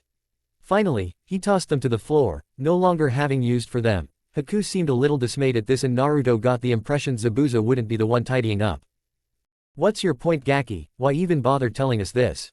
Eventually Zabuza would have realized Geitu wasn't checking up on them anymore and discover he was dead. In his mind he saw no reason for the opposing team to risk themselves this way just to inform him. Oh no reason, it was just a bonus, my teammates are no good to me dead after all. Zabuza raised a brow but didn't comment, there was something about the kid's particularly ruthless streak that resonated with him. No, the real reason I'm here is because of him. Naruto lazily pointed at the fake hunter nin who was in the process of picking up the sheets of paper strewn everywhere. Haku, said boy looked up in surprise to see Naruto lowering his arm and nodding with a congenial smile. Yes, if at all possible I would like to spar with him, he seemed about my age but very strong. I thought it would be a good test for me. There was a long moment of silence before Zabuza burst out laughing, an unpleasant, barking sound that grated on the ears. You came all this way, went through the trouble of finding this place, risking your own neck, all for a fight. He laughed again, leaning back on a crate and propping his hands on his blade's hilt. I think I'm beginning to like you kid. His gaze shifted to his young apprentice. What do you say Haku, fancy a spar? The boy blinked, surprised at being given the choice as he looked over at the blonde.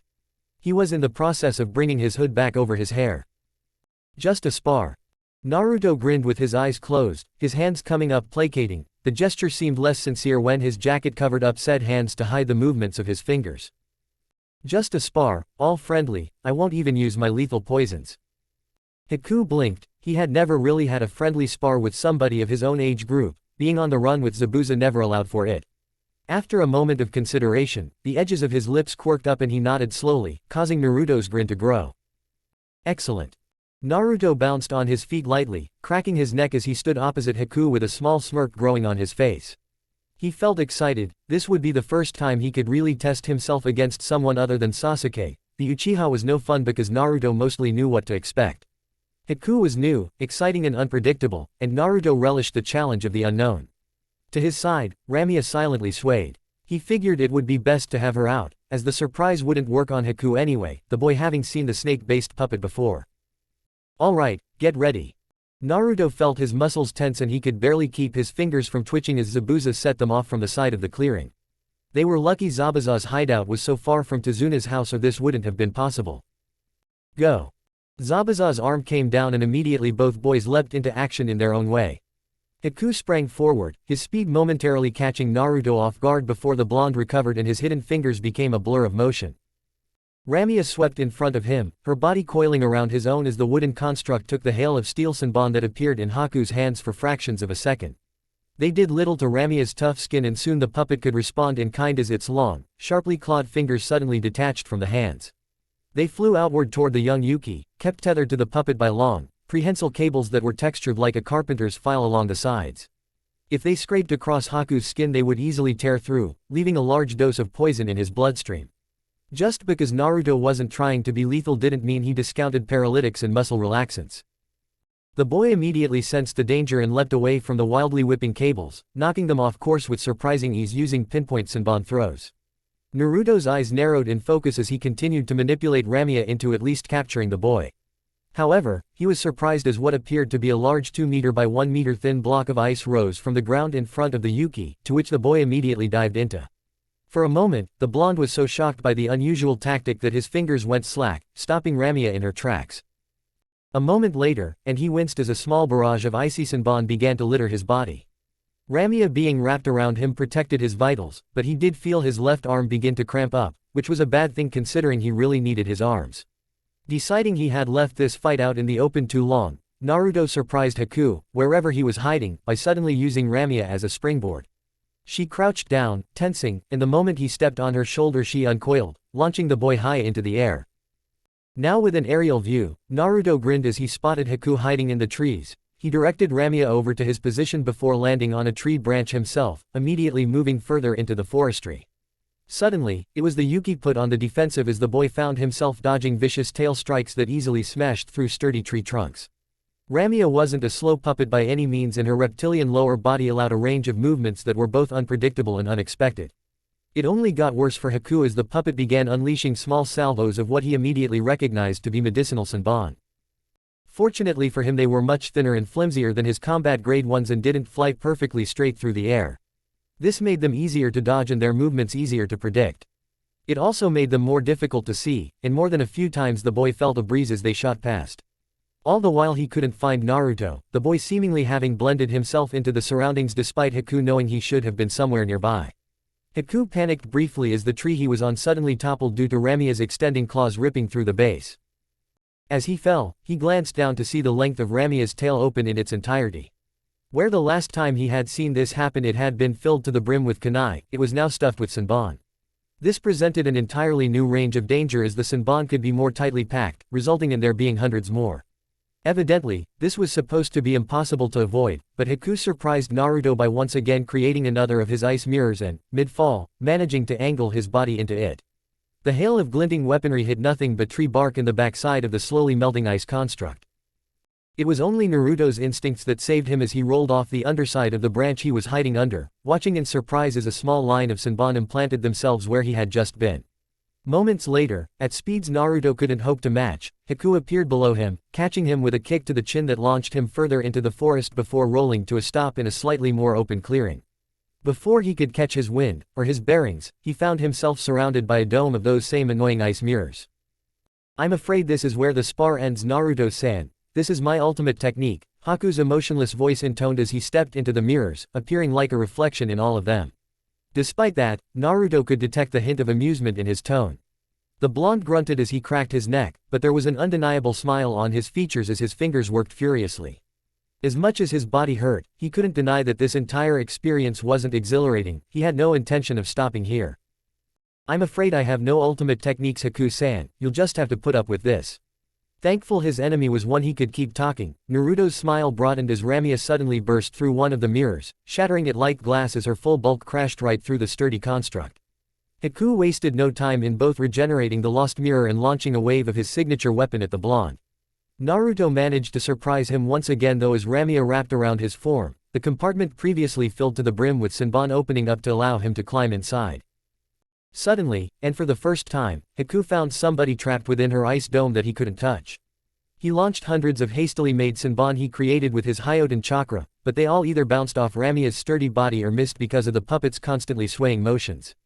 Haku could already feel the draining effect of his jutsu setting in, so he began quickly leaving the mirrors, flashing between them at undetectable speeds to slash at the puppet's joints instead. This seemed to have a much greater effect as Ramia began to lock up, a moment later ejecting the blonde puppeteer inside. Haku wasted no time as she peppered the boy with needles, to the point where he looked as though he had been forced through an entire acupuncture session. Only once he was motionless on the ground did Haku breathe a sigh of relief, cautiously approaching the boy and keeping a wary eye on his puppet. It was this caution that allowed Haku to barely spot the tiniest flashes of blue light reflected in one of her slowly melting mirrors and jump back into one, just as the Naruto on the ground exploded into a hail of Senbon like some kind of human fléchette round. Safe behind his mirrors, Haku quickly spotted the blonde hiding behind Ramia and flashed into the dome, holding a Senbon directly to the boy's neck in a much less steady grip than a few minutes before. Both boys were breathing a lot heavier, exhaustion and fatigue beginning to set in, but both had their own smiles on their faces. Naruto finally raised his hands. Okay, I surrender. When Haku took the Senbon away, Naruto happily leant against his puppet, regulating his breathing as he grinned. I thought I had you there at the end. He had kept the shattered body of Dami after fighting Sasuke just in case, and while it was now useless as a puppet he could still apply a henge to it, hoping to catch somebody off guard. Haku just smiled as the dome around them melted away, revealing Zabuza standing just outside, an intrigued glue on his bandaged face.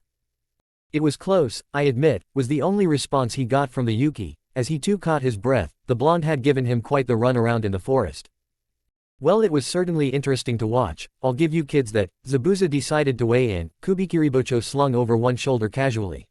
But as fun as it's been, I'm afraid this is going to have to be goodbye. If those letters you showed me are true, the hunter nin are right on our trail. We're going to have to leave now to build up a suitable lead again. Naruto just nodded understandingly as he straightened up and sealed Ramia away into a quickly hidden scroll. Fair enough, I still enjoyed the opportunity.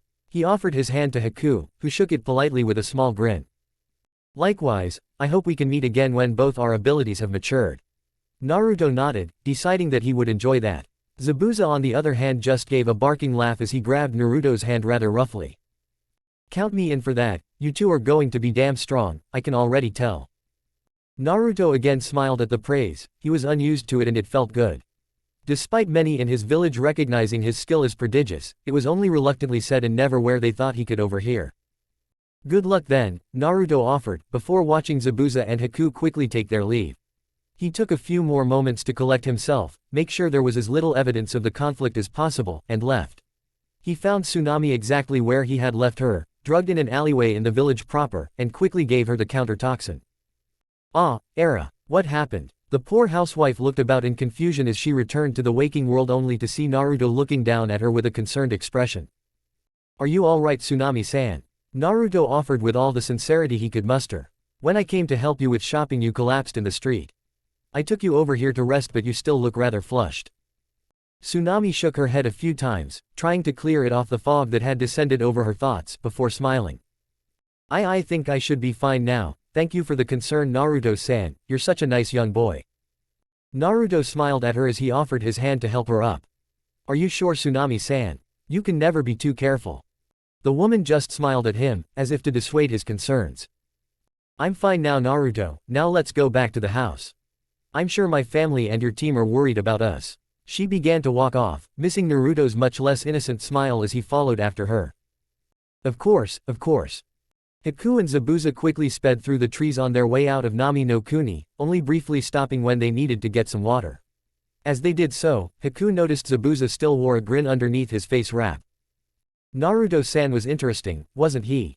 Haku offered, to break the strange silence that had come over them since leaving.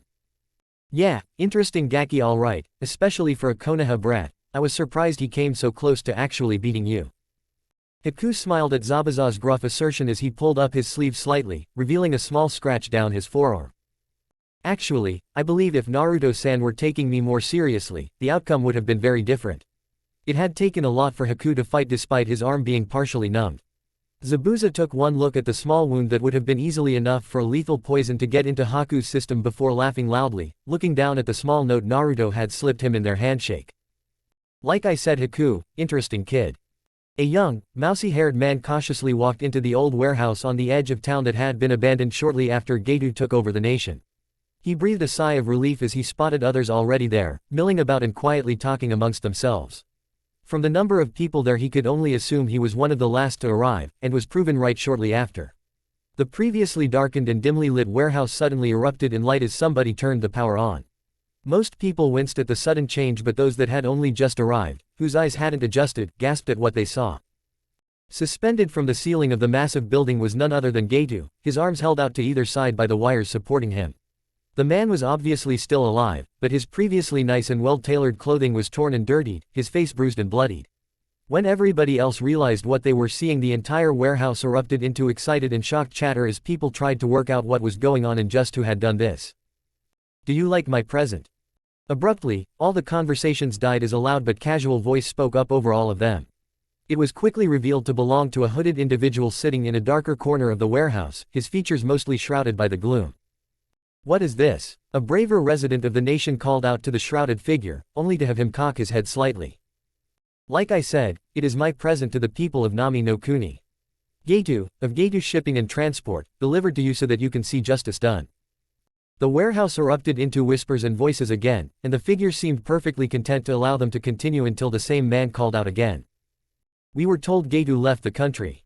The figure in the darkness just smiled, his white teeth visible even in the darkened corner. And yet he's right here, above you all, how curious. The man seemed to fall quiet at that as none of the collected people seemed to have anything to say. They were all only here because of notes subtly distributed around the village, telling them that if they came here at this time they would be rewarded. Is this the change? A woman spoke up from near the back of the hall, holding up a small white note most of the assembled recognized. The figure smiled again, nodding once in confirmation. That was you. Another voice, and another nod to answer him before silence descended again and the figure finally deigned to speak. This is a turning point for your nation. As I see it, there are a few directions you could take your newfound freedom, none of which are easy. There were a few more whispers at that, but they quietened down quickly as the figure raised a hand. He had already earned their undivided attention.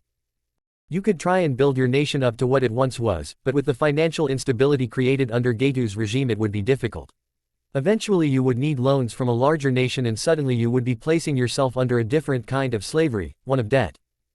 Again, the crowd broke out in nervous chatter and the man simply waited for them to quieten. You could also try to seize Getu's assets, try and live your way through that, he continued patiently, although I assure you, the man was quite brilliant in hiding what he owned, you wouldn't get far.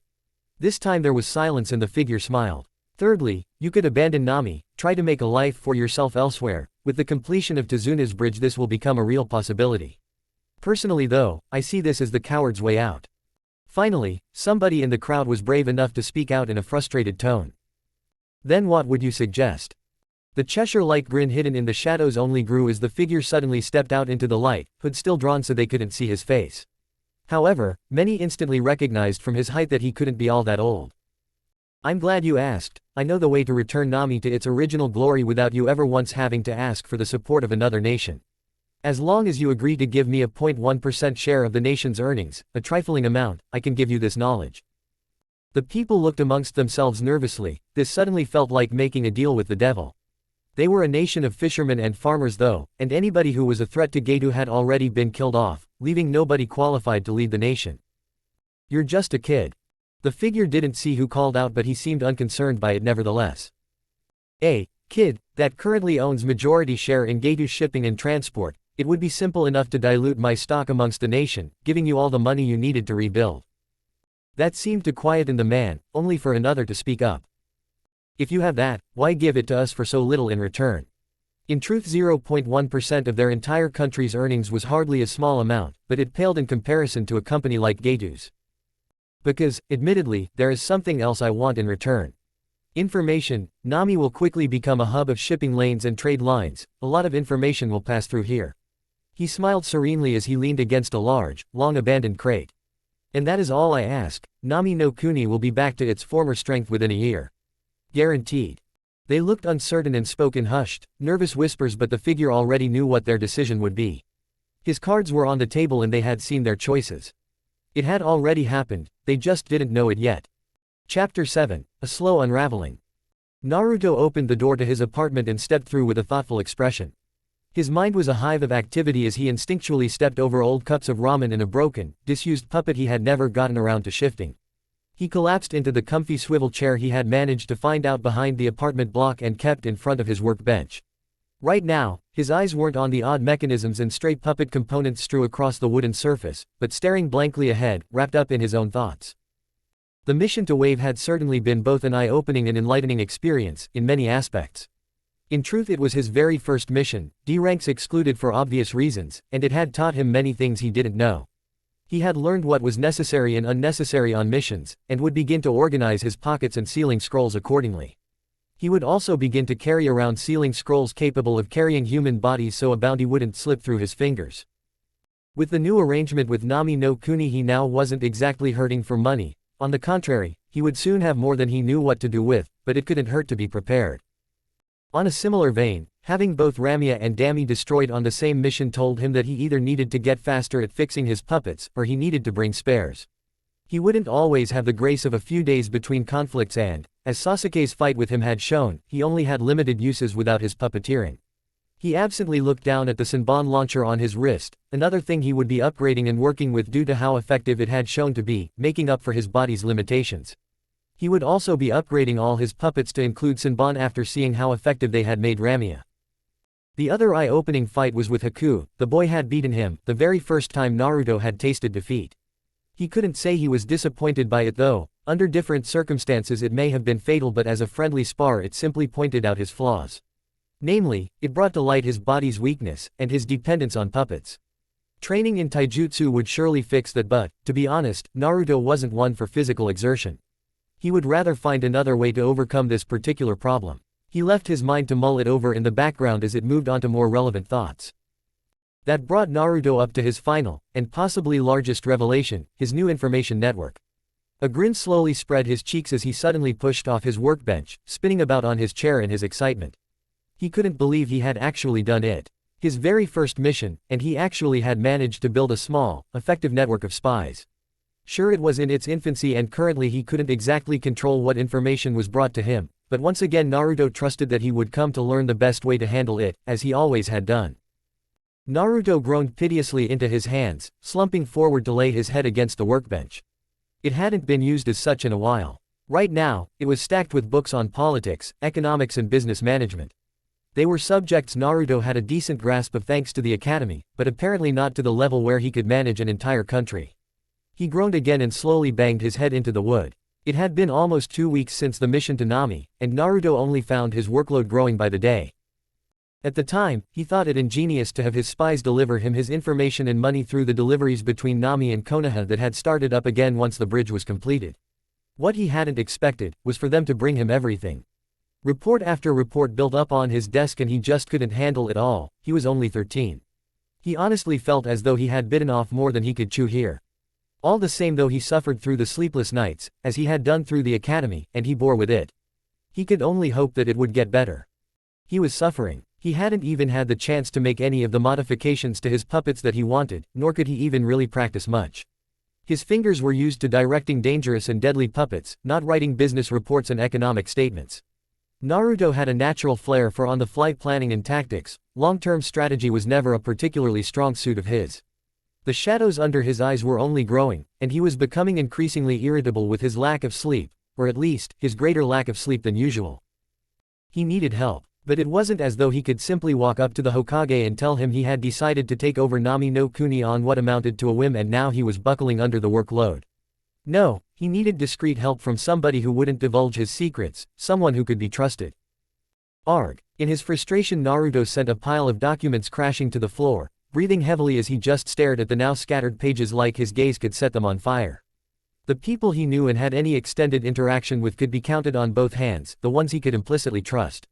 There weren't any. Naruto had a guarded heart and didn't put his trust out there so easily. So far, none had met the expectations.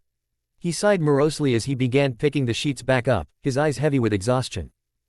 Perhaps if he brought his concerns to the people of Nami he had recruited. No, that wouldn't work, not after he had swooped in and saved them. He needed to maintain an image of being in control and that he knew what he was doing. It would have been perfect, if only he actually did know what he was doing. He rubbed the bridge of his nose and let out a small yawn as he dumped the stack back on his workbench, now a glorified desk. Okay, maybe not somebody he trusted, but somebody shy who, like him, didn't interact much with people and couldn't give away what he was doing.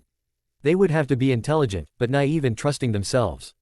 A political background would be ideal so they would actually know what they were doing and this wouldn't all be pointless. A clan child perhaps. His graduating year was full of them, however none that he had a great deal of interaction with. Ideally he would want a clan deeply embroiled in the village's politics, like the Yamanaka, or the Hyuga. Hiya. Hinata viciously struck at the training post, watching with concentrated, determined eyes as parts of the wooden pole splintered away at the touch of her chakra-laced fingers. Again she struck it, vicious accuracy in each of her strikes. A palm thrust tore another chunk off the side, and she watched in her enhanced visual state, the veins around her eyes bulging slightly, as each individual fragment of wood flew off like the beads of sweat on her forehead. Her footing changed as she shifted positions, lashing out to the side and taking another strip of wood for her effort, before finally coming full circle and striking the post with a double-palmed hit that contained all of her recent frustrations. She had to become stronger, for her team, for her father, for her sister, for him. She lashed out again, trying to clear her mind with physical exertion, but it stuck with her. She had heard the news about what had happened in Nami from Kiba, who in turn had heard it from Ino. Running into dangerous missing nin. Having to help free a nation. All things she believed Naruto could do, but she herself felt so helpless for being unable to keep up. She could see him running ahead of her, only ever seeming to get farther away while she wallowed in the shade. So this is the prowess of the Byakugan and the famous Jukin. A very familiar and very unexpected voice cut into her internal thoughts. Sure enough, when she suddenly whirled around, Naruto was watching her from the branch of a tree with a smile Hinata had always wanted to see directed her way. Now that it was, she found her thoughts becoming a jumbled mess, her cheeks flaming up and becoming red and her hands nervously coming together in front of her, her fingers twiddling absently. Naruto-kun, she squeaked, her Byakugan deactivating, for all the help it had done her noticing him when she was so focused on her own thoughts and the post in front of her, speaking of which. I never realized it could be this vicious. Confused, Hinata turned to look at the post, only to widen her eyes in surprise. The thick wooden pole was practically shredded, shards of wood and dust littering the ground around it while the top half hung limp and pathetic by a few straining flakes of bark. Hinata found that if she averted her gaze a bit it became slightly easier. A moment later and Naruto was right in front of her, still regarding her with that easy, seldom-seen smile. His hood was down, which was also a rarity in the academy, and Hinata was briefly entranced by the way his hair swayed slightly in the wind. Yes, Naruto-kun, she finally managed, not without a great deal of effort, however, the boy seemed more amused than anything. Actually Hinata, I had come to find you and ask for your help, but if you're busy training, he trailed off and turned to go only for Hinata's body to act on reflex and grab his hand. When she realized what she had done, she quickly released it like it was burning hot.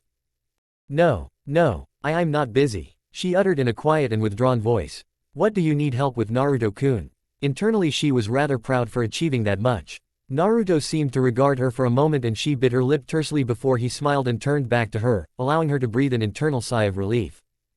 All right, if you insist. He started in a casual tone, his hands moving a bit for effect. I actually recently decided that I needed a goal for the future beyond becoming an excellent shinobi. I'm not really one to settle though, so I figured, why not aim for the top and try to become Hokage? Hinata nodded enthusiastically at that, her hands gripping the front of her bulky jacket.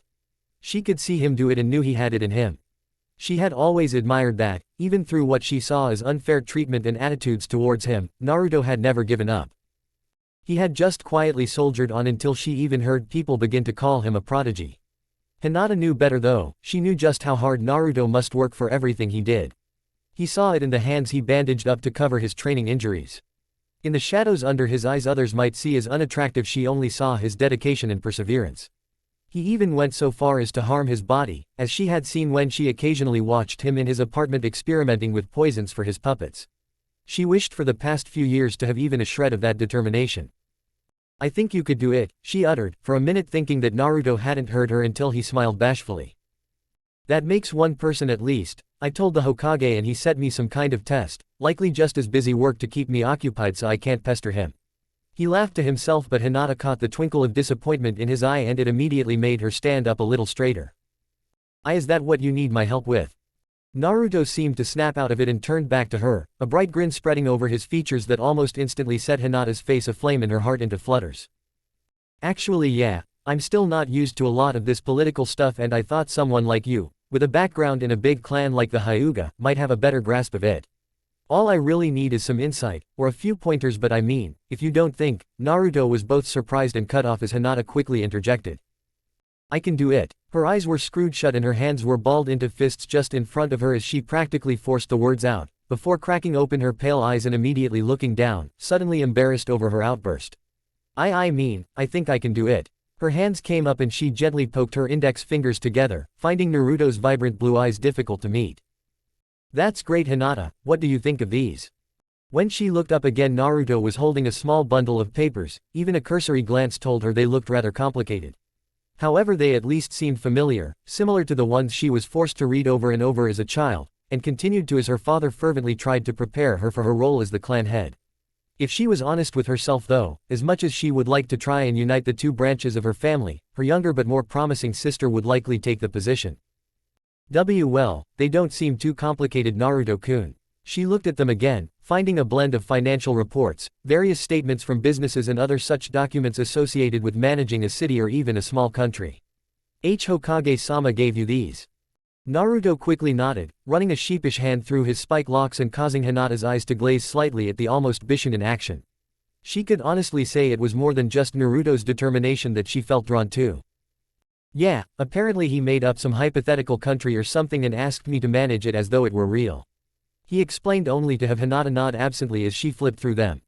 "I'm sure he's just trying to keep me busy, but I still want to do it to the best of my ability, ya know."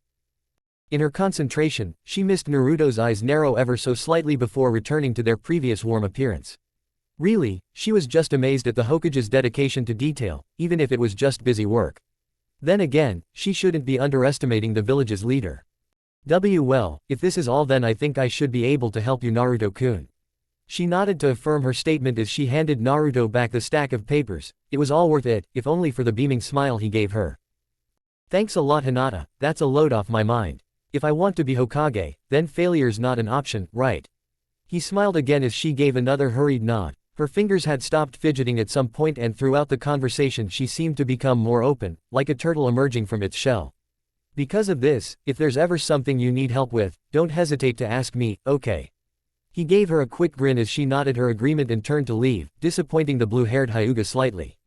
However he took a few steps only to turn back, as if thinking better of it. "Oh, and could you not tell the Hokage about this? I don't want him to know I had help." "Okay." When he spoke he had such a warm and welcoming smile Hinata couldn't help but melt as she found her eyelids becoming lidded, her head nodding on its own. "Of course, Naruto-kun." She got the fright of her life as Naruto suddenly moved toward her, far closer than he had ever been before, making her cheeks redden immediately. It didn't end there though. After what seemed like a moment of hesitation on his part he leaned in and quickly wrapped his arms around her in a brief hug.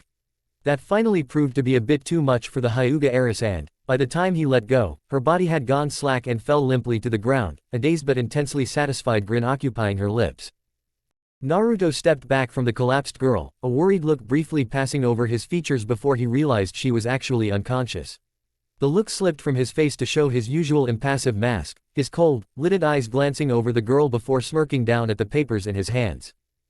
That was far too easy. The young puppeteer lay on the rail of the little red bridge that ran over the small stream through Training Ground 3. He, Sakura and Sasuke were currently waiting on their chronically late sensei for their daily training or mission. After the debacle in Nami no Kuni, they had briefly been demoted to D ranks once more, but Naruto was sure they would be back on the good missions soon enough. He had been making sure their team dynamic was as good as it could be, so Kakashi had little reason to keep them away from C ranks. Normally in this situation, he would be tinkering with some small mechanism, or going through one of his many dexterity exercising like flipping a Ryo coin through his fingers.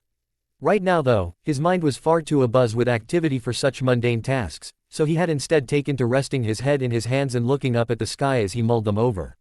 It did somewhat irk him that he seemed to be doing far more thinking than, well, doing lately. Hinata had been a massive help in organizing Nami no Kuni, suggesting he begin to delegate various tasks within the spy network, although she didn't know it as such, to others. He had taken this on board and created a kind of hierarchy within the group through repeated correspondence using the merchant caravan method. It was fairly reliable, as trips between Konoha and Nami only took a few hours, and the caravans came in a near constant stream making their round trips. Currently, all of the information he received from the country was routed through a woman called Raikai, a housewife before Gedo had her husband and eldest son killed for being unable to pay their taxes. She had been elected as somewhat of an intermediary between Nami and him even before the reorganization, as she had been a well-known activist within the village during Gedo's regime. She would do the best she could to provide orphans and other runaways board for the night using the money hidden by her late husband. Naruto rather admired her ability to continue helping her country during the nation's strife and had been glad to take her on as a direct subordinate. Now she was the one organizing what information was or was not relevant to him, which took a great deal of pressure off his shoulders. He couldn't exactly say he trusted the woman, but he knew that she knew that he was the best hope for their country. At that moment though, his thoughts were derailed as Kakashi appeared on the bridge uncharacteristically early, a rather unwarranted smile crinkling his eye as he looked at his assembled students. Instantly Naruto was drawn to the slips of paper he was carrying as the man hopped off the railing. "Good morning everyone, I know this may be a bit sudden, but I've entered you all for the Chunin exams." He took a moment to take in Sakura's shocked expression as well as Naruto and Sasuke's interested looks. "These are the application forms you need to fill out, don't worry though, it's a completely voluntary affair. If you don't feel ready then there's no pressure for you to participate." He flourished the slips a moment as he regarded each of his genin in turn. Sasuke was sure to want to enter, he would naturally see this as a challenge that he needed to overcome. As much as Kakashi hated to agree with Naruto on these things, the boy was a tad predictable. Sakura he also believed would enter, no doubt she would agonize over it for a while, but she would come to the conclusion that advancing to Chunin would be the only way to stay with Sasuke. Naruto on the other hand, he was, and continued to be, an enigma for the usually perceptive Junin. Normally, he would say the boy would be thrilled to have an opportunity to not only advance but also show off his puppeteering. Ever since the mission to Nami no Kuni, he just wasn't sure what to make of the boy anymore. He seemed even more secretive than usual, drawing away from the team where before he had been slowly integrating more and more into it. Kakashi would give up one of his Ika books to know what was going through that boy's mind. Hell, he wasn't even sure if the blown even wanted to get promoted, he seemed more interested in simply developing his art. Contrary to Kakashi's beliefs, at that moment Naruto couldn't be more excited, a hidden grin spreading over his lips as he took the application form. This represented a great opportunity for him as the Chunin exams were an international event. He would finally be able to show the world his hard work. Who knew? Maybe even Sasori himself might take notice, the thought alone was enough to make Naruto eager. What's more, with the situation in Nami settling, it presented a wonderful opportunity to test himself like he used to. He nodded to himself slowly as he left the bridge, Kakashi having vanished off to wherever that man tended to go, most likely to read his smut. He would need to build a new puppet, one equal to Ramia in ability. This would finally give him the push he needed to learn how to manipulate Ramia fully with only on hand. Sure, he only had a week to do it, but Naruto always worked best under pressure. As he walked down the street, his mind already patching together ideas he had already had in the past and never gotten around to acting on, he felt a chill run down his spine. Looking up, he immediately spotted the cause in the form of a young boy around his age with rusty red hair and the coldest set of teal eyes he had ever seen. It was hard for his attention not to be drawn that way, due to the boy's small stature and the comically large gourd he was carrying over his shoulder. There was also the small fact he appeared to have the kanji for love tattooed above his left eye in what could be mistaken for blood at first glance. The headband of Suna wrapped around the gourd gave away his allegiances, and at the sight of the engraved hourglass symbol he felt something in his blood stir. Sunagaker, the original, and supposedly only users of the puppeteering ninja arts in the elemental nations. As they passed by, the red-haired boy not giving him a second glance, Naruto couldn't help but smirk. Wouldn't Suna be surprised come this Chunin exams? However, as he passed by, he seemed to catch the eye of a boy just behind the redhead. He was dressed up in a full-body suit and, most noticeable, had purple markings over his features. The war paint seemed a bit archaic, but Naruto ignored that in favor of the wrapped bundle slung over his back and the fingerless gloves he wore. Then it was over, and the two passed one another, Naruto returning his attention to the road and the boy returning a rather more nervous gaze to the boy with the gourd and the older girl walking next to them. For the first time in a long time though, Naruto felt the stirrings of anticipation build within him. The Chunin exams had seemed inviting before. Now he couldn't wait. Sakura tittered nervously in front of Naruto's apartment door for a few minutes, occasionally bringing her hand up to knock only to hesitate and begin pacing again. This would be the first time entering a boy's home. She had always wanted that privilege to go to Sasuke, but he always rebuked her attempts to get closer. She was also a little unnerved about how quiet Naruto's apartment building was.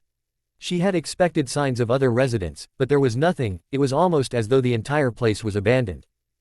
The only reason she was even here was because this was the third consecutive day that Naruto had missed team training and she had finally been sent over to get him. HSE hesitated, because Naruto unnerved her at the best of times, freaking her out at the worst, although in that respect she supposed he was a bit like Shino. She eventually mustered the courage to knock, only to hear sudden clattering from inside followed by the sound of too many bolts being drawn back before Naruto finally cracked the door open. That was another reason he weirded Sakura out. He always seemed so paranoid and guarded, yet at random moments he would suddenly open up and become amicable. It was like he could turn on normal human emotions at the flip of some internal switch and go from withdrawn and introverted to easygoing and friendly. Sometimes Sakura swore that Naruto didn't even know what he wanted to be feeling, and it was just confusing at the best of times. "Oh, Sakura," he greeted a little awkwardly as he rubbed his slightly bloodshot eyes. Hey," his eyes seemed to have gained even deeper shadows than normal in the time she hadn't seen him. "What's up?" he finally offered, somewhat lamely in Sakura's opinion, as he fully opened the door.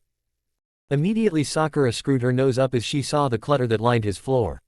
Old ramen tubs, which was evidently a favorite of Naruto's given the boy was holding one right now and seemed to be in the middle of eating, as well as random bits of wood or metal littered the floor randomly. "What do you mean, what's up? You missed 3 days of team training." Sakura finally lost her temper, forgetting her earlier hesitance once she saw that Naruto didn't even seem to have a valid reason beyond just not coming. "I'm here to get you, baka." The boy just blinked before leaning out of the apartment and looking out one of the windows in the hall. "Oh, right," he once again offered without much energy, and looking into his apartment Sakura could see why. He had all his blinds and curtains closed so not a drop of natural light entered the place. It was no wonder he seemed so tired all the time and had no semblance of a natural sleep cycle if he spent so long in this place. It would also explain why he was so inexplicably pale, considering they lived in one of the sunniest nations on the continent, barring Kase no Kuni. "What have you even been doing all this time?" She couldn't believe Naruto hadn't slept in 3 days, so he must have had some semblance or notion he was missing out on things. If he did, he didn't seem too upset by it. All she got for her trouble was a lame shrug as the boy slipped back into the apartment. Preparing for the Chunin exams. It was only as he turned that Sakura noticed the nasty-looking red markings running down one of his arms and part way up his neck. They looked like a terrible rash but they were far too defined from the skin to be that. Sakura's medical training let her know that much. "What? By poisoning yourself?" After beginning the process of learning medical ninjutsu and the knowledge that came with it, many of Naruto's absences and following appearances back at the academy made a lot more sense to her. The blonde just shrugged as if it was no big deal what he was doing to his body. Among other things. Sakura just gaped as she followed him into the apartment, her earlier reservations pushed to the side by her shock.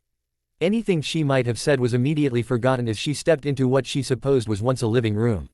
She had known even in the academy that Naruto had a somewhat unhealthy obsession with his puppeteering, but it only really hit her then. Pages of drawings and schematics littered the walls and floor, cluttering up what appeared to be a workbench in the corner of the room. "Why you made all this?" Sakura had never been more creeped out in her life as she looked about the various puppets hanging from the walls, the ceiling, and anywhere else Naruto could fit them. She could literally see the progression of his art as their faces and bodies became more defined and detailed, the woodwork becoming smoother and more professional. A few she even recognized from when he would sneak them into the taijutsu spars in the academy, only to get caught by the instructor. Naruto looked up, noodles dangling from his mouth as he quickly pulled on his jacket, flipping the hood up in a practiced motion so that a few locks of blonde hair hung out and shaded his eyes. "Oh, yeah, Feel free to look around I guess, he managed, after slurping up the food in his mouth. He obviously wasn't one for manners. As he went about collecting the things he would need, Sakura found her gaze drifting about, at least until her eyes fell on a particular puppet. Like most of the others, it seemed only half finished, suspended by wires as it gathered dust in a corner, apparently not having been touched in a while. Like Naruto's other combat puppet, it had a sort of half-woman, half-animal theme to it, with the body and face of a woman, although they were rather grotesque in their half-complete form, and the features of a bird. It only had one wing though and the opposite leg, giving it a malformed, misshapen look that made it stand out from the others. What happened to that one? As unsettling as she found Naruto sometimes, he didn't seem like the type to simply give up on things. He always seemed so passionate about his puppets. Naruto poked his head out from around the bathroom door, toothbrush in his mouth, and only took a single glance at the puppet in question before giving it a dismissive wave. Hein, Ashi was a good concept, at first. I liked the idea of a puppet that could fly, but would also be used for more than just recon. However, it was too difficult to put into practice. I couldn't get the wings right to sustain flight without it becoming unwholesomely inefficient. He had a few puppets that were the same, what seemed to be good ideas at first, only to find out they were useless practically. Sakura looked at the broken, unfinished puppet with a frown. It just seemed so out of place. Why keep her? She caught herself quickly. She wouldn't call these things like people, it made her sound crazy. Why keep it around then? Naruto just shrugged as he slipped back into the bathroom. The failures are just as good as the successes, they at least show me what not to do. He emerged, looking his usual overly clothed and pale self, although he now had bandages winding up his arm to hide the effects of the poison he was testing. And who knows, I might get an idea later to make her work. Shall we go then? Sakura nodded immediately, already feeling like she had spent too long inside Naruto's apartment. There was only so much crazy she could take in one day, and Naruto alone was beginning to fill her quota. Chapter 8, Fraying Edges. As Team 7 walked into the academy for the first day of the Chunin exams, Naruto stuck towards the back of the trio. If one didn't know them very well, they might have thought he was on his own, just trailing behind a young couple. His hood was up as per usual, but for a change his orange-tinted goggles weren't hanging around his neck but actually up on his eyes. This, combined with the slight decline of his head and the way his hood shadowed his eyes, hid where he was looking so he was safe to scout about. He did this because the Suna team was not the only foreign group he had seen skulking around Konoha in the past few days, and he wanted to learn as much about the competition as he could. So as he saw his teammates turn off on the second floor to head toward the room marked 301, he almost wanted to sigh in disappointment. Honestly, he at least expected Sasuke to spot the genjutsu, if nothing else but because he should have been familiar with the academy building and where room 301 was. He was quickly proven wrong though, as Sasuke practically blurted out the presence of the genjutsu, Sakura naturally going along with him as the blonde watched on from the end of the hall. A bit of arrogant confidence Naruto could accept, it wasn't exactly out of character for the Uchiha. However, he drew the line when a young spandex youth offered to spar with Sasuke, right before an exam they knew nothing about. Ahem. Sakura nearly jumped as Naruto, who she had nearly forgotten about thanks to him trailing behind a good few feet as they walked to the academy, appeared behind them. The youth, who had identified himself as Rock Lee, took in the newcomer with his large and oddly round eye, and gave a bright, twinkling smile. Ah, you must be Uchiha Sasuke's other teammate. It is very nice to meet you. Normally that would have come across as a fairly normal greeting, however with Lee's extremely exuberant attitude, flamboyant green clothing and shining bowl cut. Let's just say Naruto took a subtle step back. I was just asking your most hip teammate if he would like to pit his title as prodigy against me, a genius of hard work. Naruto blinked once, although the gesture was lost with all the ways he was hiding his eyes. As Lee offered his hand, he seemed rather insistent. Uzumaki Naruto, he offered somewhat blandly, as he tried to dampen the over-enthusiastic handshake before the bushy-eyed boy could dislocate his shoulder. But if you'll excuse us, we have to go to the correct room now. Lee's smile seemed to waver a moment as his gaze flickered to Sasuke. But, we were to pit out flames of youth against one another. Naruto quickly broke the handshake, placing his hands in his pockets as he gazed lazily at the boy. We do not know what awaits us in the Chunin exams, needless injury in a spar would only hinder us. I'm sure if you are indeed a genius of hard work, Naruto felt strange just saying the phrase, then there will be ample opportunity within the exams themselves to fight Sasuke. For a moment Lee seemed indecisive before his bright grin returned. With an enthusiastic nod he gave the trio an energetic thumbs up. You were right Naruto-san, truly your flames of youth burn, Anything else the garishly dressed teen could say was cut off by a rather vicious chop to the back of the head by a girl of similar age. Her brown hair was styled into 2 buns, almost resembling panda ears. "Shut it, Lee, you're going to make us late at this rate," the girl warned in a shrill, irritated voice before turning to Team 7 with an apologetic smile and a quick bow. "Sorry about Lee, you know his type." She poked herself in the temple and gave them an almost conspiratorial look. "He's a bit touched in the head." She motioned behind her congenially to the boy who, like Naruto, had been skulking at the back of their group. The eyes and the stiff posture, not to mention the long, traditionally styled hair, gave him away as a Hyuga. "I'm Tenten and he's Neji. I guess we'll see you guys in the Chunin exams. Good luck, I suppose." The last part wasn't said with much energy and Neji didn't seem to share the sentiment as he looked at the trio haughtily. Naruto knew the type, he had received many a similar look from the villagers when he was young. If he didn't let that get to him, ignoring this particular Hyuga's look of disdain was child's play. For a second his pale eyes seemed rather intently focused on both Sasuke and Naruto, before glancing away. At that, the two teams parted ways, Tenten practically dragging Lee one way while Team 7 headed for the other set of stairs. "Why did you stop us fighting?" Sasuke muttered as he walked to catch up with Naruto, who was uncharacteristically leading them through the academy, mostly to stop them having impromptu conversations again.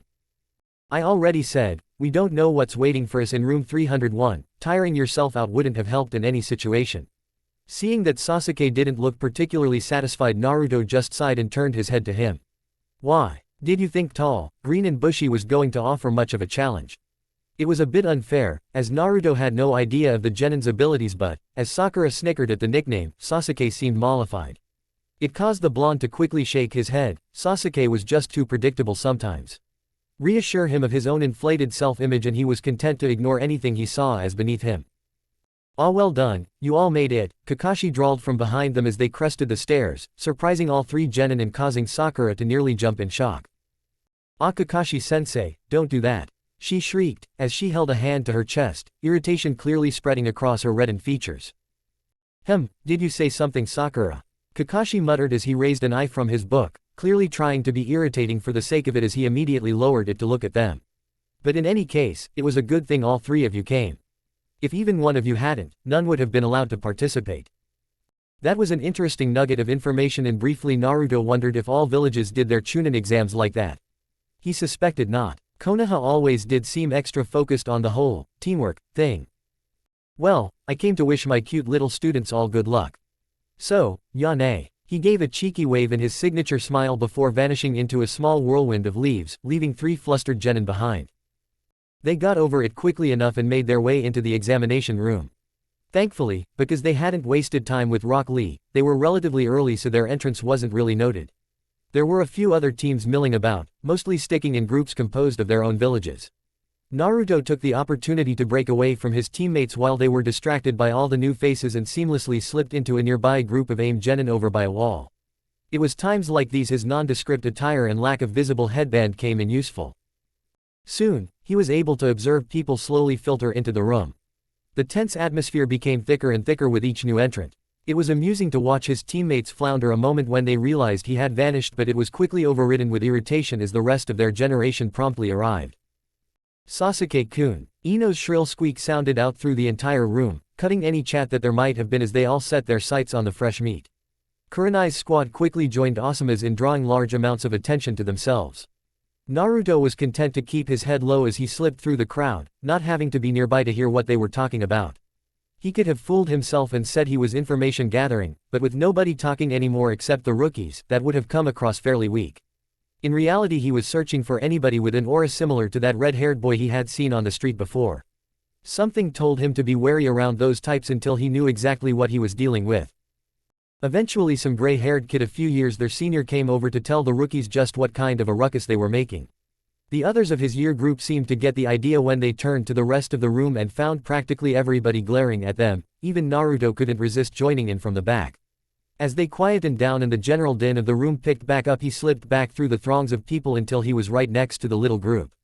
Apparently, the newcomer, Kabuto if he heard right, was offering them information on the other participants. That was an opportunity Naruto couldn't pass up.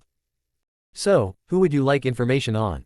Kabuto quietly asked as he slid his spectacles further up his nose. Sasuke looked ready to step in and ask, but Naruto beat him to it as he silently slipped out of the crowd and appeared by the dark-haired boy's side. Everyone. More than a few of the rookies jumped at his sudden appearance, while Shikamaru just seemed mollified to finally spot him, having previously been looking for the elusive blonde enigma. Kabuto on the other hand merely started, blinking rapidly as he looked down at the deck of info cards in confusion. Sorry. Did you say everyone? Naruto nodded curtly, a small smile flickering over his features as he looked up and pulled down his goggles. You said you had information on most of the exam participants, surely you would be willing to share it with your Kahai. The more Konoha genin pass, the better for the village's image, right? Kabuto seemed to just gulp, not having expected this, and nervously passed the cards between his hands. Well, you see, suddenly though it didn't seem to be an issue as he turned his hands over only to realize they were empty. Naruto was already flicking through the deck, looking at each card curiously and turning them over. Hey wait, in a strange stroke of luck for the blonde though, Kabuto was suddenly forced to jump back as the Oto shinobi he had previously insulted, albeit unintentionally, decided to attack. Naruto looked up to see Kabuto bend back from a rather clumsy strike from a hunched-over boy wearing bandages around his face. He blinked at the seemingly ineffective attack, as well as the odd contraption on the boy's arm Naruto's eyes were already trying to pick apart. A moment later and his curiosity was only piqued as Kabuto's cocky smile quickly turned into one of shock as his glasses cracked and he crumpled to the floor, vomiting violently. As the sound genin made some taunting remark, the front of the room exploded into a cloud of dark smoke that quickly dissipated to reveal a set of stern-looking shinobi. There will be no fighting in my exam hall, spoke the tall, bald man at the center of the new group in a gruff, no-nonsense voice. His long dark trench coat only added to his intimidating aura. Any found doing so will be immediately disqualified. Suitably cowed, the sound trio melted back into the crowd, allowing Kabuto to try and pick himself back up. Now, welcome to the Chunin exams maggots. I am your worst nightmare, your first proctor, Morino Ibiki.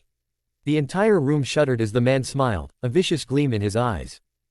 In short order the Chunin proctors that had arrived with Ibiki ushered the assembled genin to their seats. Obviously they had gone to some trouble to make sure that all of the teams were as equally distributed from one another as possible. Naruto barely noticed though as he had figured out the trick to the info cards and was currently flicking through them leisurely. Of great interest to him was the Oto nin that had attacked Kabuto, however, when he located that particular card he found it frustratingly lacking, no doubt due to the small and recent nature of their village. He kept an ear out for the rules of the exam, having already worked out it would involve some kind of written challenge from the arrangement of the room. They sounded rather standard, so as he received the test he felt ready to begin, for all of 4 seconds. One look at the questions revealed they were incredibly advanced, only increasing in difficulty as they went on. Oddly enough, when he thought back on the rule about the total points of the team allowing them to pass, he realized how ridiculously simple the exam was. Luckily for him the first question was a relatively simply cryptograph sequence, mostly logic involved, so he cracked it in short order before proceeding to turn over the exam and lean back in his chair. He got a few odd looks from the exam proctors at finishing so quickly, but he didn't get the big deal. Ibiki had clearly said that they would pass if none of their team received 0 points, so as long as Sakura and Sasuke at least got one answer, which he was sure they were capable of, they had passed. He almost wanted to chuckle as he spotted a few genin almost tearing their hair out from the stress of the exam.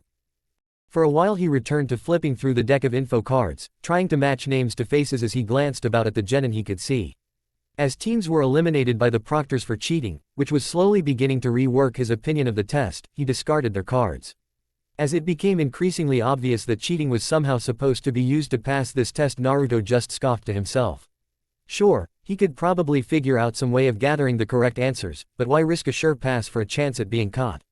Fools. At one point he finally managed to leave his little world and notice the fact that Hinata was sitting next to him. She had at some point sidled a little closer to him on the bench during the exam and her exam paper was clearly angled towards him.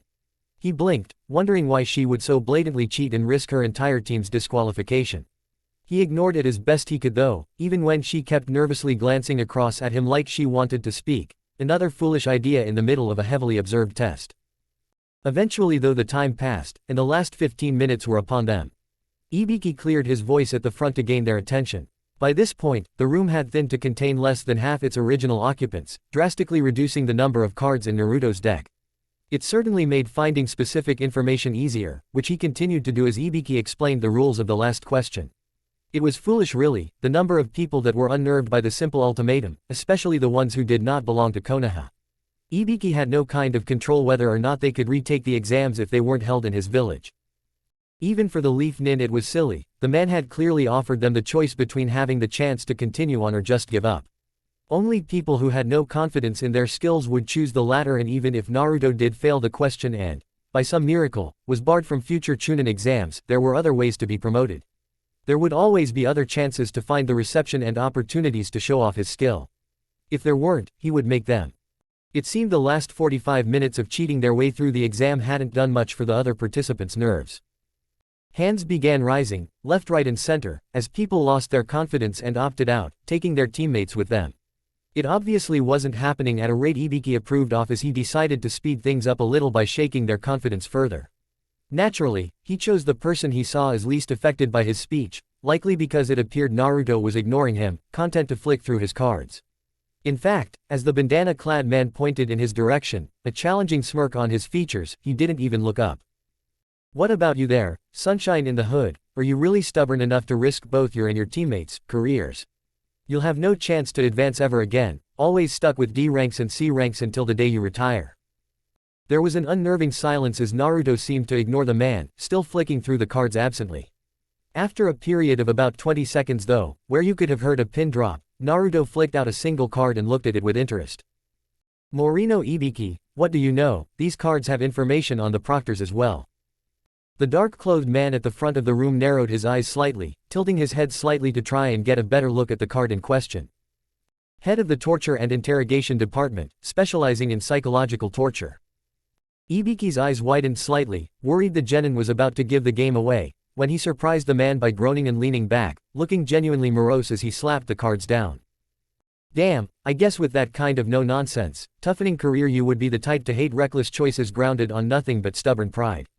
Plus, as a Konoha shinobi I bet you must hate the idea of needlessly endangering comrades, right?" He sighed again, a long, drawn-out noise that only served to enhance the tense atmosphere in the room. Ibiki was watching him intently at this point, confused to where he was going with this, but keeping his features schooled.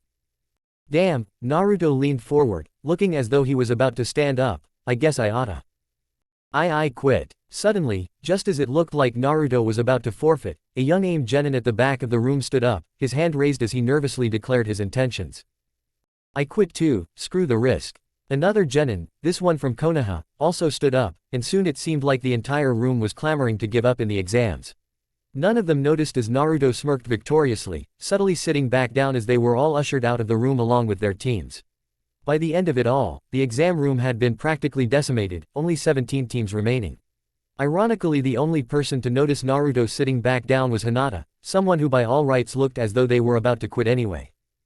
Naruto simply leaned back in his seat, a small smirk playing across his features that only Ibiki noticed. The scarred Junin could only internally gape at what he assumed was a green genin. He was quickly re-evaluating his opinion. The boy had used the opportunity he had presented him to completely psyche out the competition. Hell, if they weren't in the middle of the Chunin exams, Ibiki might have requested the boy be sent over to T&I for a bit of formal training in psychological warfare. When it finally seemed like everybody who was still there was there to stay, Ibiki cleared his throat, quickly launching into a small speech about the significance of their choice. There were a few outraged cries from the remaining participants about the supposed pointlessness of it all, blissfully ignoring the lack of significant opposition now. In a way, Naruto was almost inclined to agree. After all, he could have bluffed his way through that initial test by simply walking in, sitting down and then not moving for the remainder of the test. It was a flimsy loophole at best, and he assumed most genin didn't have his lack of care for promotion. Just as Ibiki was reaching the end of his tirade, having already revealed the hideous scarring on his head, an energetic purple ball smashed through the window. It quickly unraveled into a large banner held in place by precisely thrown kunai, leaving many in the room to gape at the scantily clad woman who had emerged from the bundle, excitedly pointing at all the Chunin hopefuls. "This is no time to be celebrating." The woman gave the entire room a chilling smile, although most of the men in the room weren't exactly focused on her face. "I am Mitarashi Anko, your second proctor." She pumped her fist up into the air, making her trench coat wave in the breeze to reveal scintillating flesh only barely hidden by a tightly woven mesh shirt. "Now, follow me." Once again, you could have heard a pin drop. The silence was so all-encompassing. Naruto actually swore he heard a cicada chirp somewhere outside the window the woman had crashed through. "Bad timing, Anko." As the woman sunk a little, an embarrassed blush encroaching across her cheeks, Naruto took a moment to examine her closer as she turned to bicker with Ibiki, taking in her vibrant purple hair and almost pupilless brown eyes. With a start he realized that she was the woman who had originally given him the inspiration for Ramia. He was briefly excited, flicking through the cards he had left to see if she was included. She wasn't, unfortunately. It seemed she was a relatively new proctor.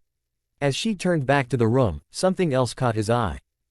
It was hidden behind the high collar of her coat, but he definitely caught sight of a small black seal on her neck. Even with his limited experience with Fuinjutsu and the simplistic appearance of the seal, he could tell that it was a complicated piece of work. Instantly his interest was piqued by a previously unknown part of him waking up and taking notice. Unfortunately, any further examination was sidelined as Anko seemed to get over her own faux pas and turned back to the examinees. "I'll explain everything when we've exchanged places, so follow me." The woman naturally dived straight back out the window she had smashed, leaving a room of 51 confused genin and an exasperated Ibiki. Eventually, the group snapped out of their stupor and made after the woman, not trusting her unpredictability to possibly disqualify them if they were too late. Naruto trailed along after his teammates as they dashed after the rest of the group, but his thoughts were elsewhere, focused on the new feelings circulating his mind after seeing that seal. Naruto had, of course, dabbled in the sealing arts. His puppets would have been woefully less effective without seals to regulate their movements. He had no idea how Suna puppeteers caused their creations to move, but Naruto's moved through seals that he affected with specific pulses of chakra he sent through his threads. They were simplistic at best though, carrying simple, pre-prepared instructions to the aspect of the puppet they controlled. However, it was the way they all linked together in one great array throughout the puppet that Naruto was proud of. However, while he was not unfamiliar with the art, he couldn't say that he had been particularly involved in it before now. True, it came rather easily to him as normally he just needed to think about what he wanted to do and the seals would simply arrange themselves in his mind. It was that same ease that also left him disinterested in the practice. Naruto was so used to challenges and obstacles in his life that having something simply come to him without work seemed almost alien. The lack of challenge left him feeling without accomplishment, so he only used Fuinjutsu for what he needed and never just experimented with it like he might poisons, or mechanisms, or designs. Seeing that little, innocuous, inverted Mitsudomo design seemed to spark some flame of completion within him that had previously remained unlit. He felt the sudden urge to compare his own work with somebody else's, an innate desire to be proven superior. As he jogged, Naruto quickly shook his head at that. He was almost starting to sound like Sasuke. That tantalizing sensation of competitive spirit didn't leave him though, so by the time they caught up to everybody outside the familiar chain-link fence of Training Ground 44, he felt a little restless. "Alright my little Chunin hopefuls," Anko called out from the front of the crowd, an all too innocent grin on her features. "You guys are about to find out why this place is called the Forest of Death." Naruto spotted that at his chance to rile up the woman. Naturally, if he wanted to examine that mark some more, he needed to interact with her. Interest equaled interaction. He knew that the quickest way to get someone interested in you was to aggravate or irritate them. People always have the innate desire to see their own opinions win out, so clashing opposing ideals against them created the first strenuous ties of a connection. "Wow, big trees and animals, so terrifying," Naruto managed in a perfect deadpan, his expression the epitome of boredom as he stared up at the massive trees that inhabited the large training ground.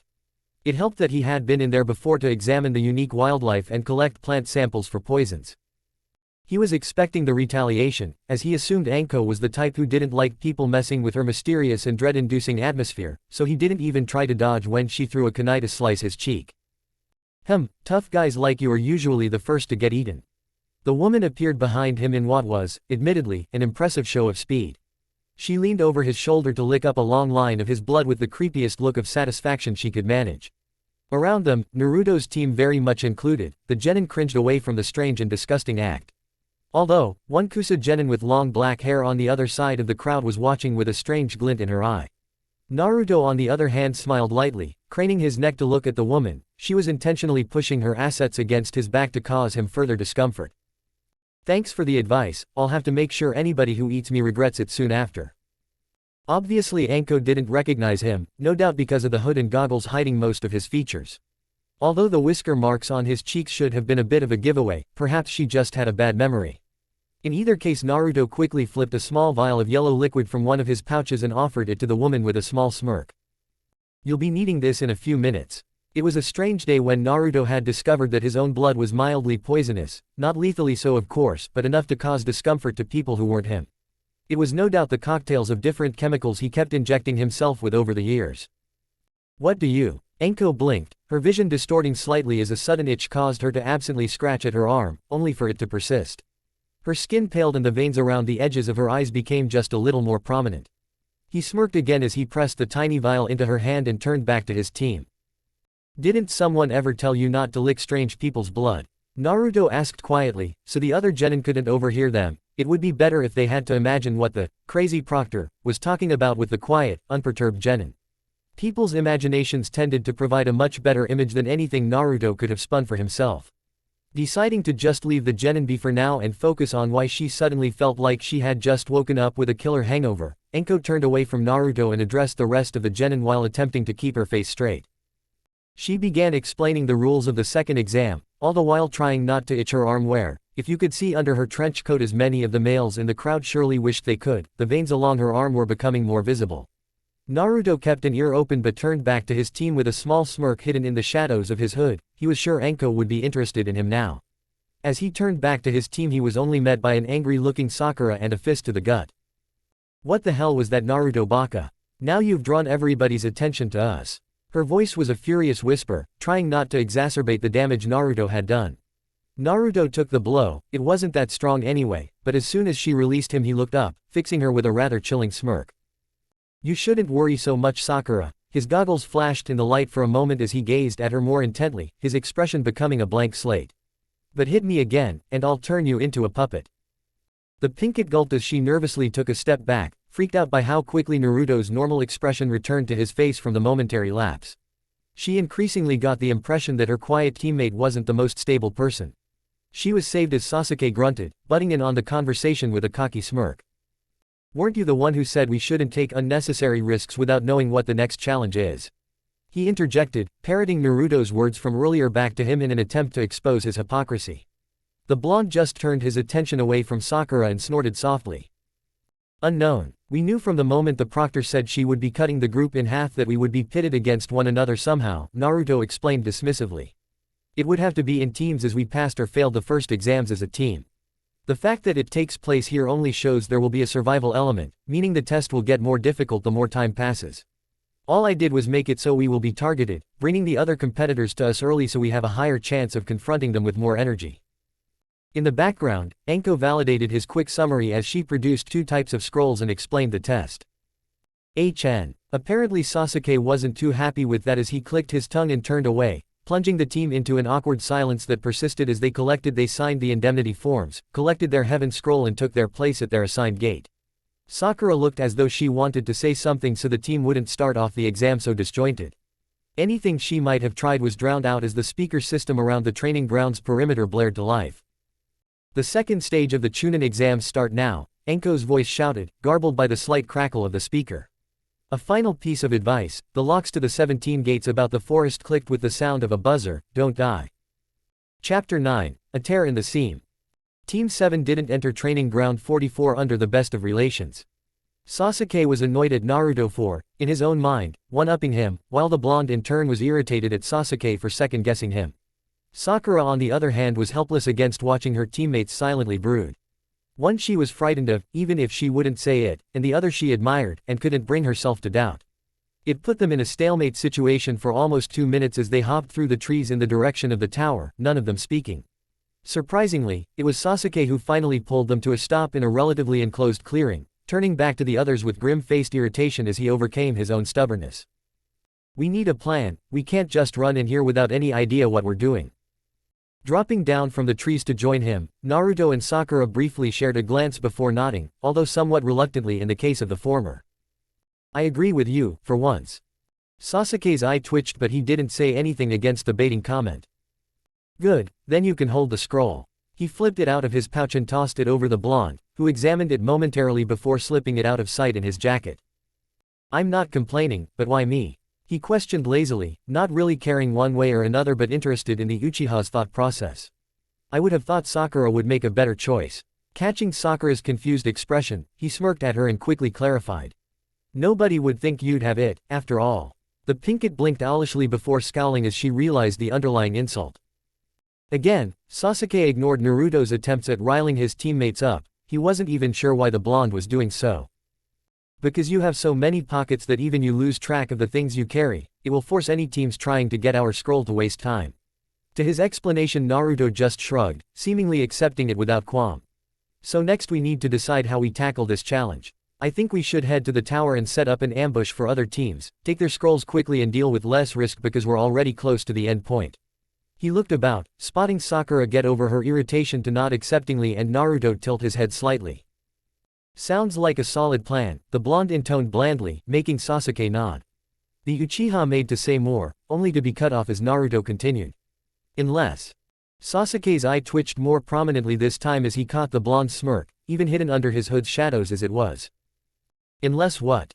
Naruto made to speak before seemingly thinking better of it, waving his hand dismissively. Sasuke eyes him for a moment but the blonde's face was deceptively blank.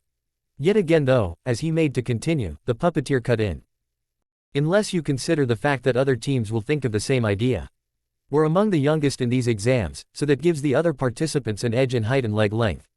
If they decide to set up ambushes, then they'll get there first and there's nothing we can do about it. If we try to do the same it will only draw us into their traps.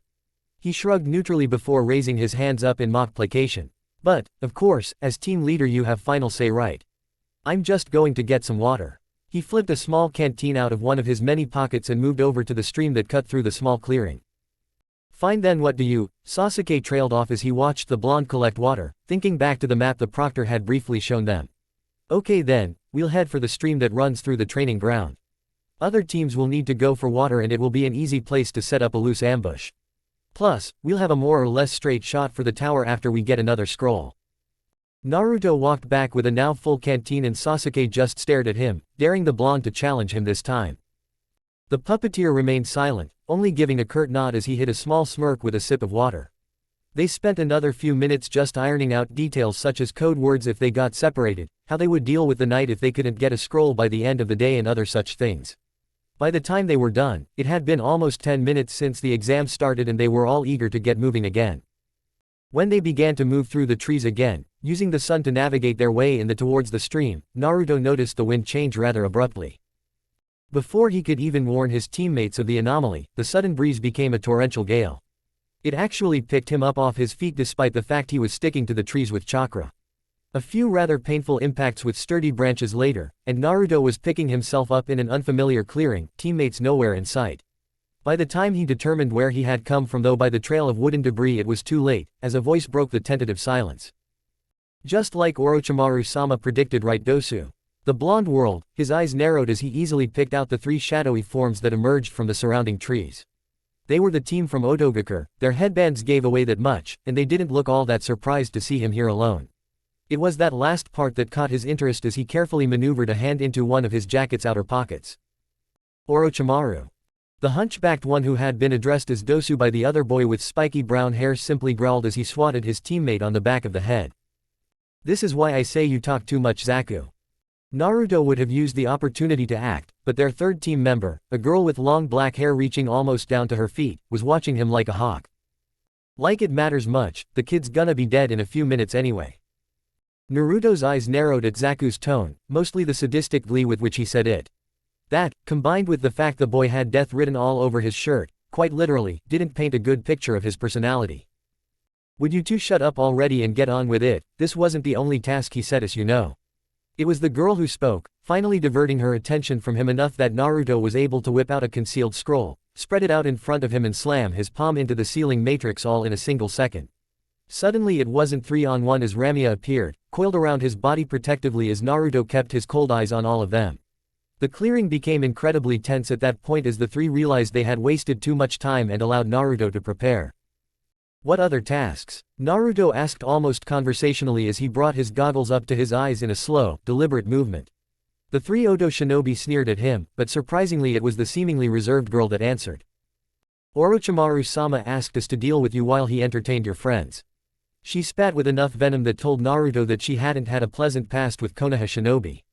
That's all you need to know, little leaf hugger. For whatever reason Orochimaru, of the Densetsu no Sannin no less, wanted him and his teammates separated. That couldn't be good, for either of them.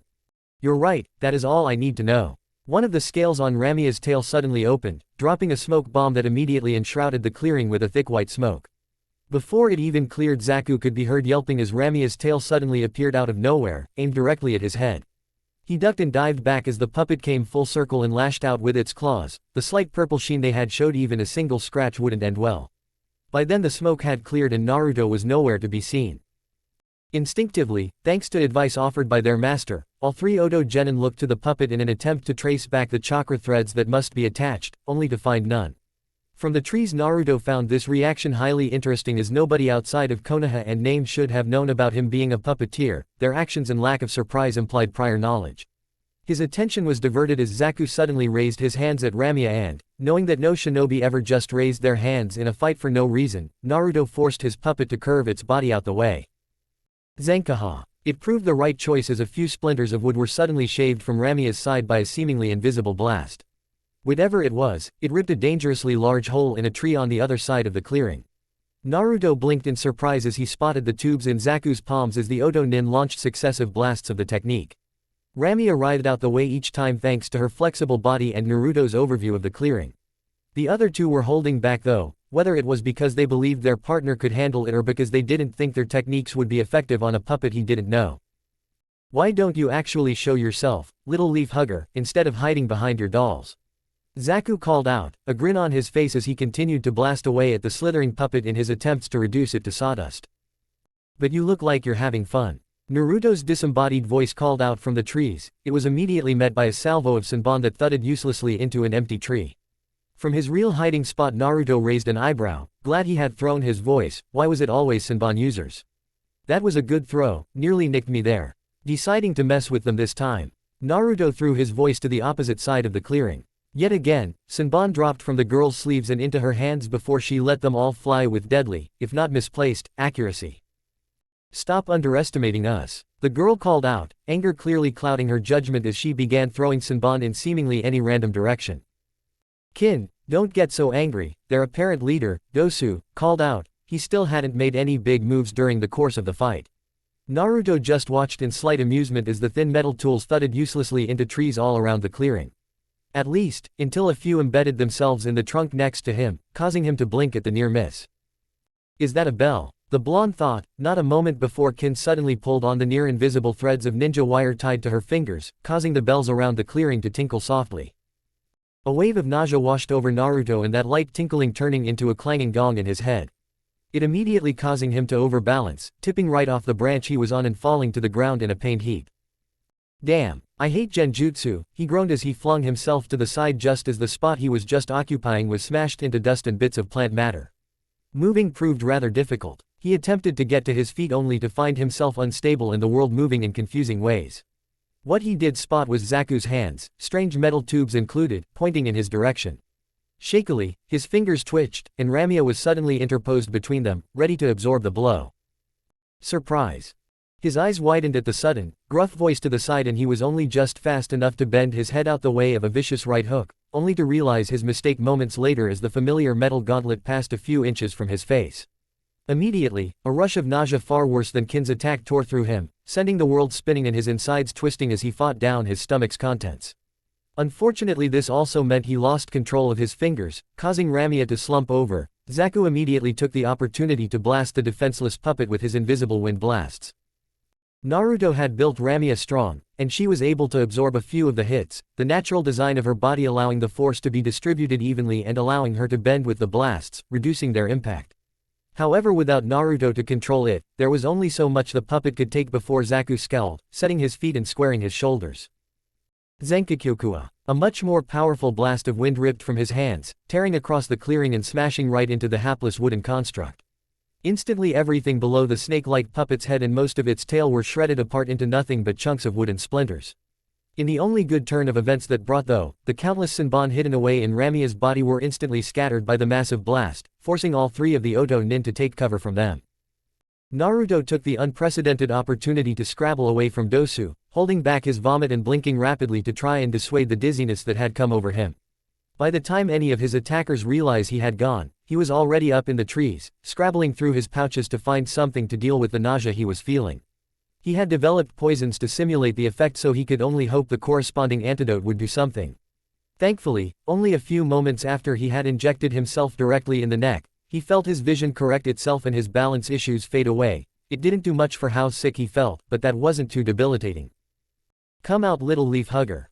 We destroyed your puppet, so you might as well come quietly." Naruto chuckled softly, still instinctually throwing his voice to make it sound distant from himself. Foolish. All three Odo Nin's ears pricked up, trying to locate the boy now that they were savvy to his little ventriloquist act. Naruto on the other hand simply reached into his pocket, withdrawing another scroll that he quickly opened and unsealed. "To assume I only have the one." The three could only ponder on his words before they heard an unsettling skittering sound. It was Kin who spotted it first, it most definitely being the best way to describe the monstrosity that emerged from the trees.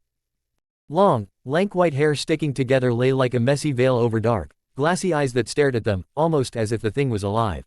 That was all Kin ever got to see before it raised one of its long, spindly legs and shot a single senbon, faster than any human could ever throw, from the tip.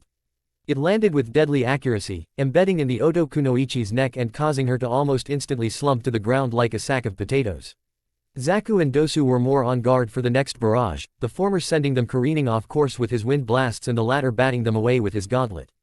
The new arrival quickly scuttled back into the darkness of the trees, leaving the two alone again. "Do you like her?" Naruto's voice called out, taunting them further as they continued to hear that unsettling skitter all around them.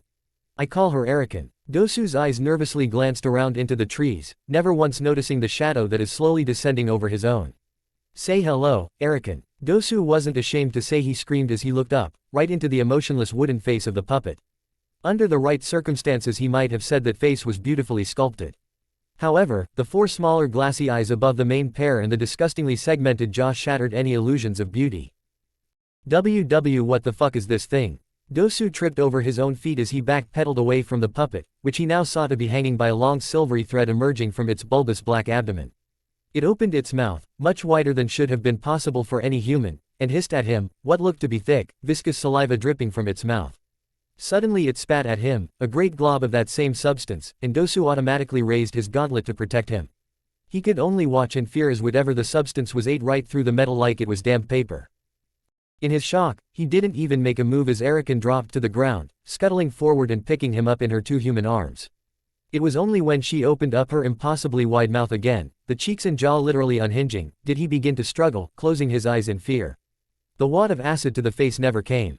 Instead he felt something vaguely soft and moist envelop his head, before moving across his shoulders and arms.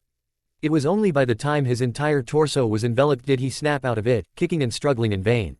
He opened his eyes to see only darkness, a pungent smell invaded his nose that made his eyes heavy and his movements weaker until his vision blurred right into unconsciousness. Zaku watched on in fascination and disgust as his teammate was eaten in front of him. The plates that formed Erican's body shifted and moved with the lump he knew to be Dosu's body, revealed to be attached to some membranous material that could expand and contract to accommodate the prisoner as they were swallowed. He guessed Dosu ended up in the dull black abdomen the woman's torso was attached to, along with 8 skittering black legs that were deceptively fast. As that same puppet turned its eyes on him he immediately raised his arms warningly, aware he was the last one of his team left standing. "Your teammate isn't dead." The brown-haired boy started, arms raised as he spotted Naruto drop into the clearing, strategically keeping Erican between him and Zaku. "He's just lying in a gaseous blend of various drugs that will keep him asleep as long as he's inside Erican." Naruto smirked as Zaku's hands twitched and Erican in turn moved her laden-down torso into his line of fire. "Don't be too hasty, one wrong move and you'll blast your friend into little bloody chunks." At that Zaku sneered, motioning towards Kin's limp body without ever taking the eyes off the blonde. He really wished the puppeteer's long jacket wasn't covering his hands, he couldn't know what the boy was doing with his fingers and it unnerved him. "It doesn't matter anyway," he shot back. "One of my teammates is dead so it's not like we can proceed." Naruto's eyes to quickly glance at Kin, a small smile growing on his face. "She's not dead, just unconscious, hand over your scroll and leave peacefully and I'll give you back both your teammates. There's still 4 days for you to gain 2 scrolls, it's better than having no chance." Zaku's eyes narrowed, there was no way to know if the blonde was telling the truth, or even if he would simply stab them in the back the moment they tried to leave.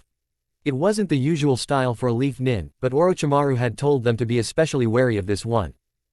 "Might want to decide quickly, one twitch of my fingers and Dosu there gets a testy of something a little more lethal. Naruto offered in a faux-friendly voice, causing Zaku's eyes to narrow as he went for the pouch on his hip. Fine. He removed his earth scroll, trying to see by Naruto's expression if it was the one the blonde needed, only to get stonewalled by the puppeteer's expressionless mask. He suddenly threw it up into the air towards Naruto, the blonde's eyes naturally flicking up to follow its trajectory. In that moment Zaku grinned viciously, arms coming up as he built up an enormous amount of chakra. I changed my mind.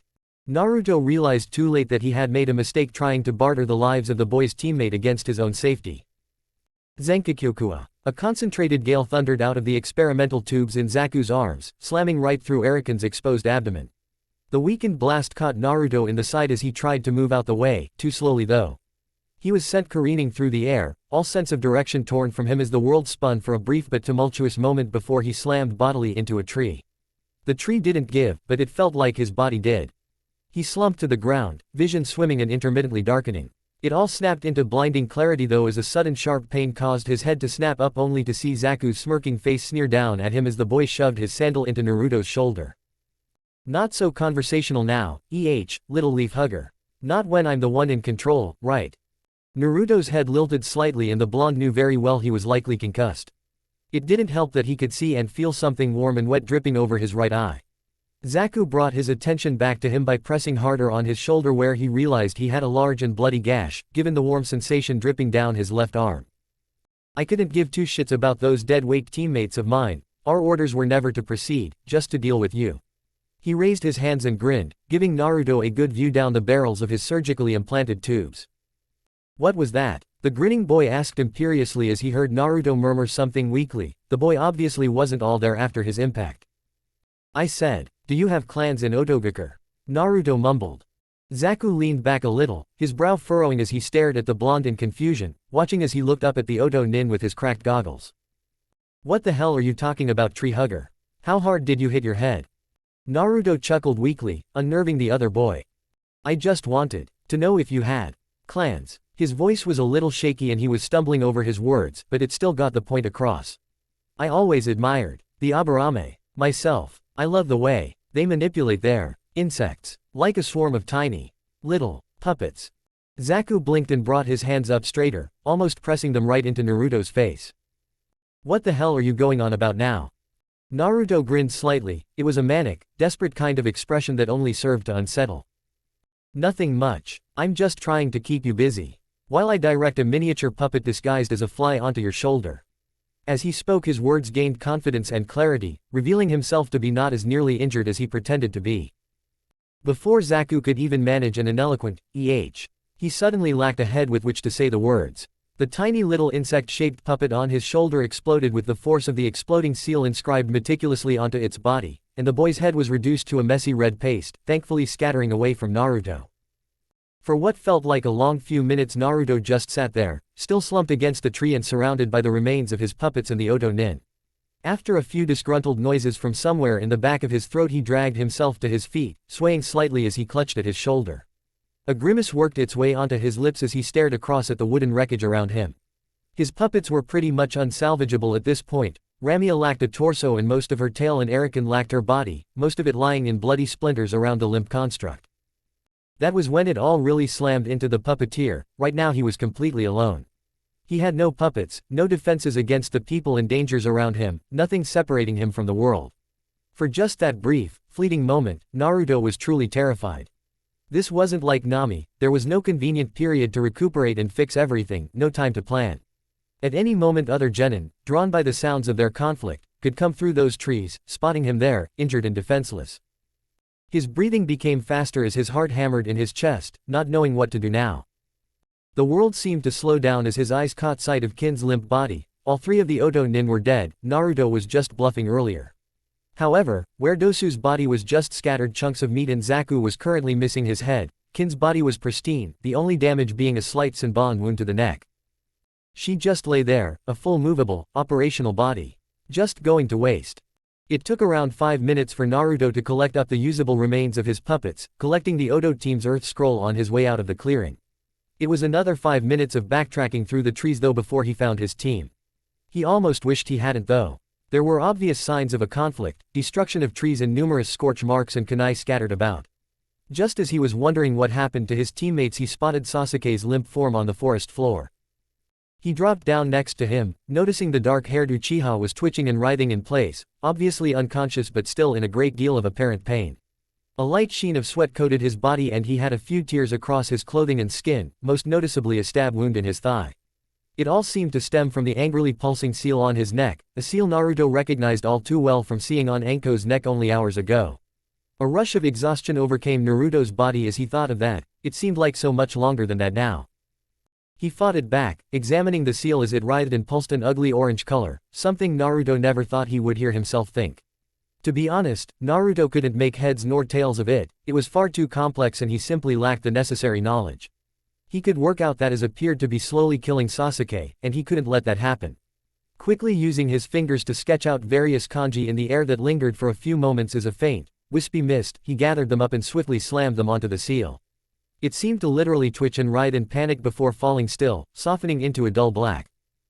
Naruto may have lacked the skill to remove the seal, but even a novice could put a barrier around it to seal it off from the rest of Sasuke's body. With another twist of his fingers, the seal seemed to almost eat itself, vanishing into flawless skin like it was never there. Naruto figured if he hid the seal so Sasuke didn't know he had it, then perhaps he would never try to use it. There was a lot of malevolence contained within that innocuous Mitsudomo design. Sasuke also fell silent, his body falling limp as he gave into less fretful unconsciousness, allowing Naruto's attention to turn to locating his other teammate. He found her up on the branch of a tree and once again, he wished he hadn't. She was dead, there was no kind or easy way of saying it. Her neck had been cleanly snapped, leaving her lifeless body to lie draped over the branch like some sick ornament. He carefully retrieved her, bringing her down to where Sasuke lay and setting her body on the ground. If Naruto was honest with himself, the next few minutes passed by in somewhat of a blur, his mind refusing to acknowledge what he was seeing. Instead he focused on bandaging up his wounds, cleaning off his bloodied clothes in a nearby stream and making sure the clearing had a few traps to deter other teams.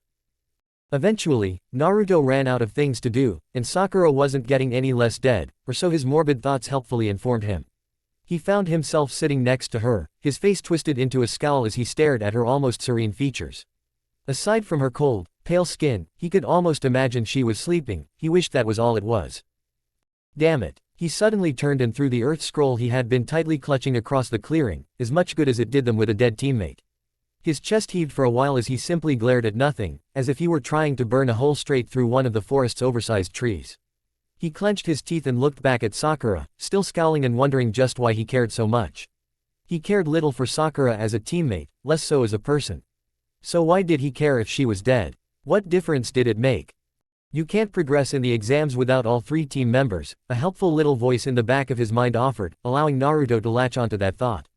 Yes, he cared because it was a hindrance, he needed her alive otherwise they were stuck, the two scrolls completely useless. He looked back down at Sakura's cold form, agonizing over what to do, and all these irritating little feelings that kept sweeping over him weren't helping. His mind offered up images of a crying little pink-haired girl being comforted by a youthful, innocent blonde only to swat them away. Naruto didn't have time for the sentimental thoughts, he needed to stay focused. What's going on? Naruto almost wanted to groan as he heard Sasuke speak up, the dark-haired teen propping himself up on an elbow and placing a hand on his forehead. Naruto. Sasuke questioned, his black eyes locked onto blue. Naruto's goggles were down because they were useless in their cracked state. Wait. The boy's eyes snapped open in alarm as he jerked about, eyes scanning this way and that for an invisible threat. Kusa-nin. Sakura. Orochimaru. He shouted fervently only to quiet as he saw Naruto shush him with a scowl. Things were bad enough without alerting any nearby teams of their distress. Quiet down, Naruto hissed out in a quiet but surprisingly authoritative tone. Orochimaru is gone. I found you guys like this. Sasuke took a moment to calm himself before locking eyes with Naruto heatedly. Where were you? Thankfully, he managed a hoarse whisper. I was ambushed the moment I got to my feet back there. I only managed to beat them and get here around half an hour ago. Sasuke narrowed his eyes at him, but Naruto held his ground and eventually relented, his eyes naturally falling down until they rested on Sakura's unnaturally pale form. Wait, Sakura, is she okay? Naruto was surprised by the genuine concern that seemed to come from the self-proclaimed Avenger. He hadn't, though the boy cared much for Sakura. He was about to tell him the truth when his own mouth betrayed him. She's fine. At that time Naruto had no idea why he straight out lied to the boy. Later he would look back and realize if he hadn't, things might have gone so very differently. But, she isn't breathing. Naruto grimaced at the Uchiha's observation, his mind whirling at a mile a minute. He was committed to the lie now. She was badly injured when I got here. I needed to give her a drug to relax her body. It's a side effect. You remember what that hunter nin did to Zabuza? Sasuke looked down at Sakura's body for a second before nodding slowly, unnerved by how much it looked like she was actually dead. Don't worry about her, I know enough to treat her, but we'll need to get to the tower soon. Sasuke was still staring at Sakura but was snapped out of it by Naruto's voice. But he trailed off as he saw Naruto hold up the 2 scrolls they now had. I took it off the team that ambushed us, we just need to get to the tower now, Naruto quickly supplied, sliding the scrolls back into his jacket and picking up Sakura. Awkwardly, he swung her limp body onto his back, a chill going down his spine at how cold she was. Sasuke took one look at him before nodding quickly. Alright, let's go. It took more time than Naruto would have liked to cross the distance to the tower, a few hours at least. In his hyper-aware state, thanks to losing his puppets and feeling extra vulnerable, he made sure to stick clear of anything that might be an ambush. His extreme paranoia managed to get them to the tower without interference, letting both boys release a sigh of relief as they crossed the threshold into a warm, barren room. Between them, it didn't take long to solve the riddle and soon, after a large puff of smoke, they found none other than Iruka in front of them. The man had a proud smile on his face as he took them in, only to frown as he spotted Sakura hanging on Naruto's back. Is Sakura okay? Do we need to get her to a medical nin? Eyes widening imperceptibly, Naruto quickly shook his head, forcing an apologetic smile onto his face as he pulled down his hood. No need, Iruka-sensei, Sakura-chan is fine. Sasuke looked across at him strangely, wondering when his blonde teammate had become so familiar with Sakura. But, I gave her a rather delicate cocktail of drugs when she took a nasty injury, so I think the med nin will do more harm than good if they try to treat her, you know. Iruka looked worried, but Naruto dissuaded his concerns with a dismissive shake of his hands. It's nothing serious, sensei, but she's going to need a lot of rest, so can I get her to the rooms? Iruka nodded slowly, a frown on his face as he began walking with the 2 out into the tower proper. Are you absolutely sure, Naruto, you don't want the medics to look her over? The boy just smiled disarmingly, hefting Sakura up a little higher as the girl began to slide down his back. Come on, sensei, you know I learned a lot of medical techniques during my time in the academy, I know exactly how to treat her. Plus, this is a survival exercise, right? There won't be any convenient medic nin out on real missions. Again, Iruka nodded slowly, the troubled expression not leaving his face, which left Naruto to bring out the big guns. It's okay, sensei, she's my teammate, I won't let anything bad happen to her. Finally the academy instructor's features softened and he gave a small, encouraging nod. Well, alright then, but if she hasn't recovered by the end of the remaining 4 days, then bring her to the medics, okay? Naruto nodded enthusiastically as the Chunin finally left them alone to find the rooms. Sasuke was still giving him slightly odd looks, but he must have been too tired to care as he quickly separated into one of the suites, allowing Naruto to slip into one of his own, a double, and breathe a sigh of relief. Carefully he lay Sakura down on the bed before walking over and unsealing Kin's body and laying it on the one across the room. At least sensei would be proud I managed to get 2 girls into bed. Naruto murmured to himself humorlessly as he wished, and not for the first time, that he had a clue what he was doing. Chapter 10. A hasty patch job. Naruto didn't do much in that first day. He spent a good hour simply staring at the 2 corpses occupying his room. Before sealing them back up, he felt sick. He wandered the tower instead, trying to keep his mind very much off the 2 sealed bodies he had with him. That didn't really accomplish much either, although it did allow him to overhear 2 Chunin talking about the fact that there may not be any preliminaries this year given the way the examinee teams were trickling in slowly. Apparently only 3 teams, including Team 7, had made it in so far. Naruto did his best to avoid them. He tried to go down to the canteen on one of the lower levels but only ended up picking at his food, his appetite quickly leaving him as he poked at his meat. Go figure, cooked animal flesh just wasn't really doing it for him right now. Maybe if he thought of the corpses as nothing but animals it would make all of this easier. For some reason the thought only made him queasy, not to mention he just couldn't rationalize his teammate away as some kind of cattle. The Oto Kunoichi on the other hand. After a good few hours of agonizing over it he was back in his room, staring at Kin's body laid out over the bed. He had removed the mattress so she was lying on the hard wooden support underneath, he figured that would make things easier. Sakura was still sealed up, he just couldn't deal with her right now, he might make a mistake that he couldn't fix. Then again, this whole life felt like a huge mistake already, but what was he supposed to do? Run to the Hokage and tell him that he lied about his teammate's death just so he could advance in the Chunin exams, that he had already considered desecrating her body for the same reason. He shook his head firmly, focusing on the other girl for the moment. He slowly turned his head back to her, properly examining her for the first time since collecting her body. Oh, sure, he had looked at them, but he had never properly examined her. It almost reminded him of the dead bird he had used as inspiration for Hane. For a while he simply moved her body about, lifting her arms, flexing her joints, turning her head this way and that. For a minute, he even satisfied a mild, childish curiosity he had regarding the female body, before realizing just what he was doing. He was sick moments later, the full brunt of his actions finally slamming into him. Even so, he returned to examining her body a few minutes later. After being sick he felt a little better, as if simply acknowledging his actions had made it that much easier. He felt detached from the situation almost, as he were simply guiding his body instead of actually living it. It was almost as if the impending deadline of the body's rigor mortis was pressuring him to act. His mind became clinical, listing quickly through the things he would have to do to turn a human body into a workable puppet. It was almost like a mental game. And that was what he turned it into. He had to. First he had to break the joints, disconnecting the major skeletal muscles from the bones so that he could install his own joints in their place. He would have to remove the internal organs as well, as they were simply wasted space now. He would have to drain the blood so if it was cut there would be no evidence as to its origin. To further prevent this he would have to reinforce both the skin, the muscles and the skeleton with the special resin he used on his puppets to increase their durability. It was effective at absorbing into and strengthening any kind of material it touched, as he had found out when he was younger. He had been out on his balcony, trying to air out his apartment after blowing up another vial of liquid poison only to find it had a mildly corrosive property when introduced to wood. He had watched it eat away at his balcony's railing, but for some reason not in certain areas. He had discovered that a tree that grew close by to his apartment dripped sap onto his balcony. Wherever the sap touched, the wood became resistant to the corrosion. Not only that, but it became vastly stronger, less likely to break, chip or be cut. When Naruto distilled the sap into a resin, the effects only increased. He knew what he had to do, but as he looked down at the body, the paling flesh a few inches from him, his hands only shook. He couldn't. His body refused to do anything. And again, he sat there and he just looked, as if he could make all these things happen without having to touch her. Then, as though some invisible switch had been flipped in his mind, his hands began to move without him realizing it. They moved numbly through familiar, worn hand seals for a simple D-ranked wind technique he used to cut wood into shape. Then, eyes glazed and not entirely focused, he breathed out, cutting a single straight line down Kin's torso.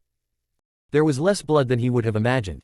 It was like he was on autopilot, simply checking things off a list as he did them. His hands moved autonomously as his eyes drifted lazily about, sightless and dull, but clinical in their approach.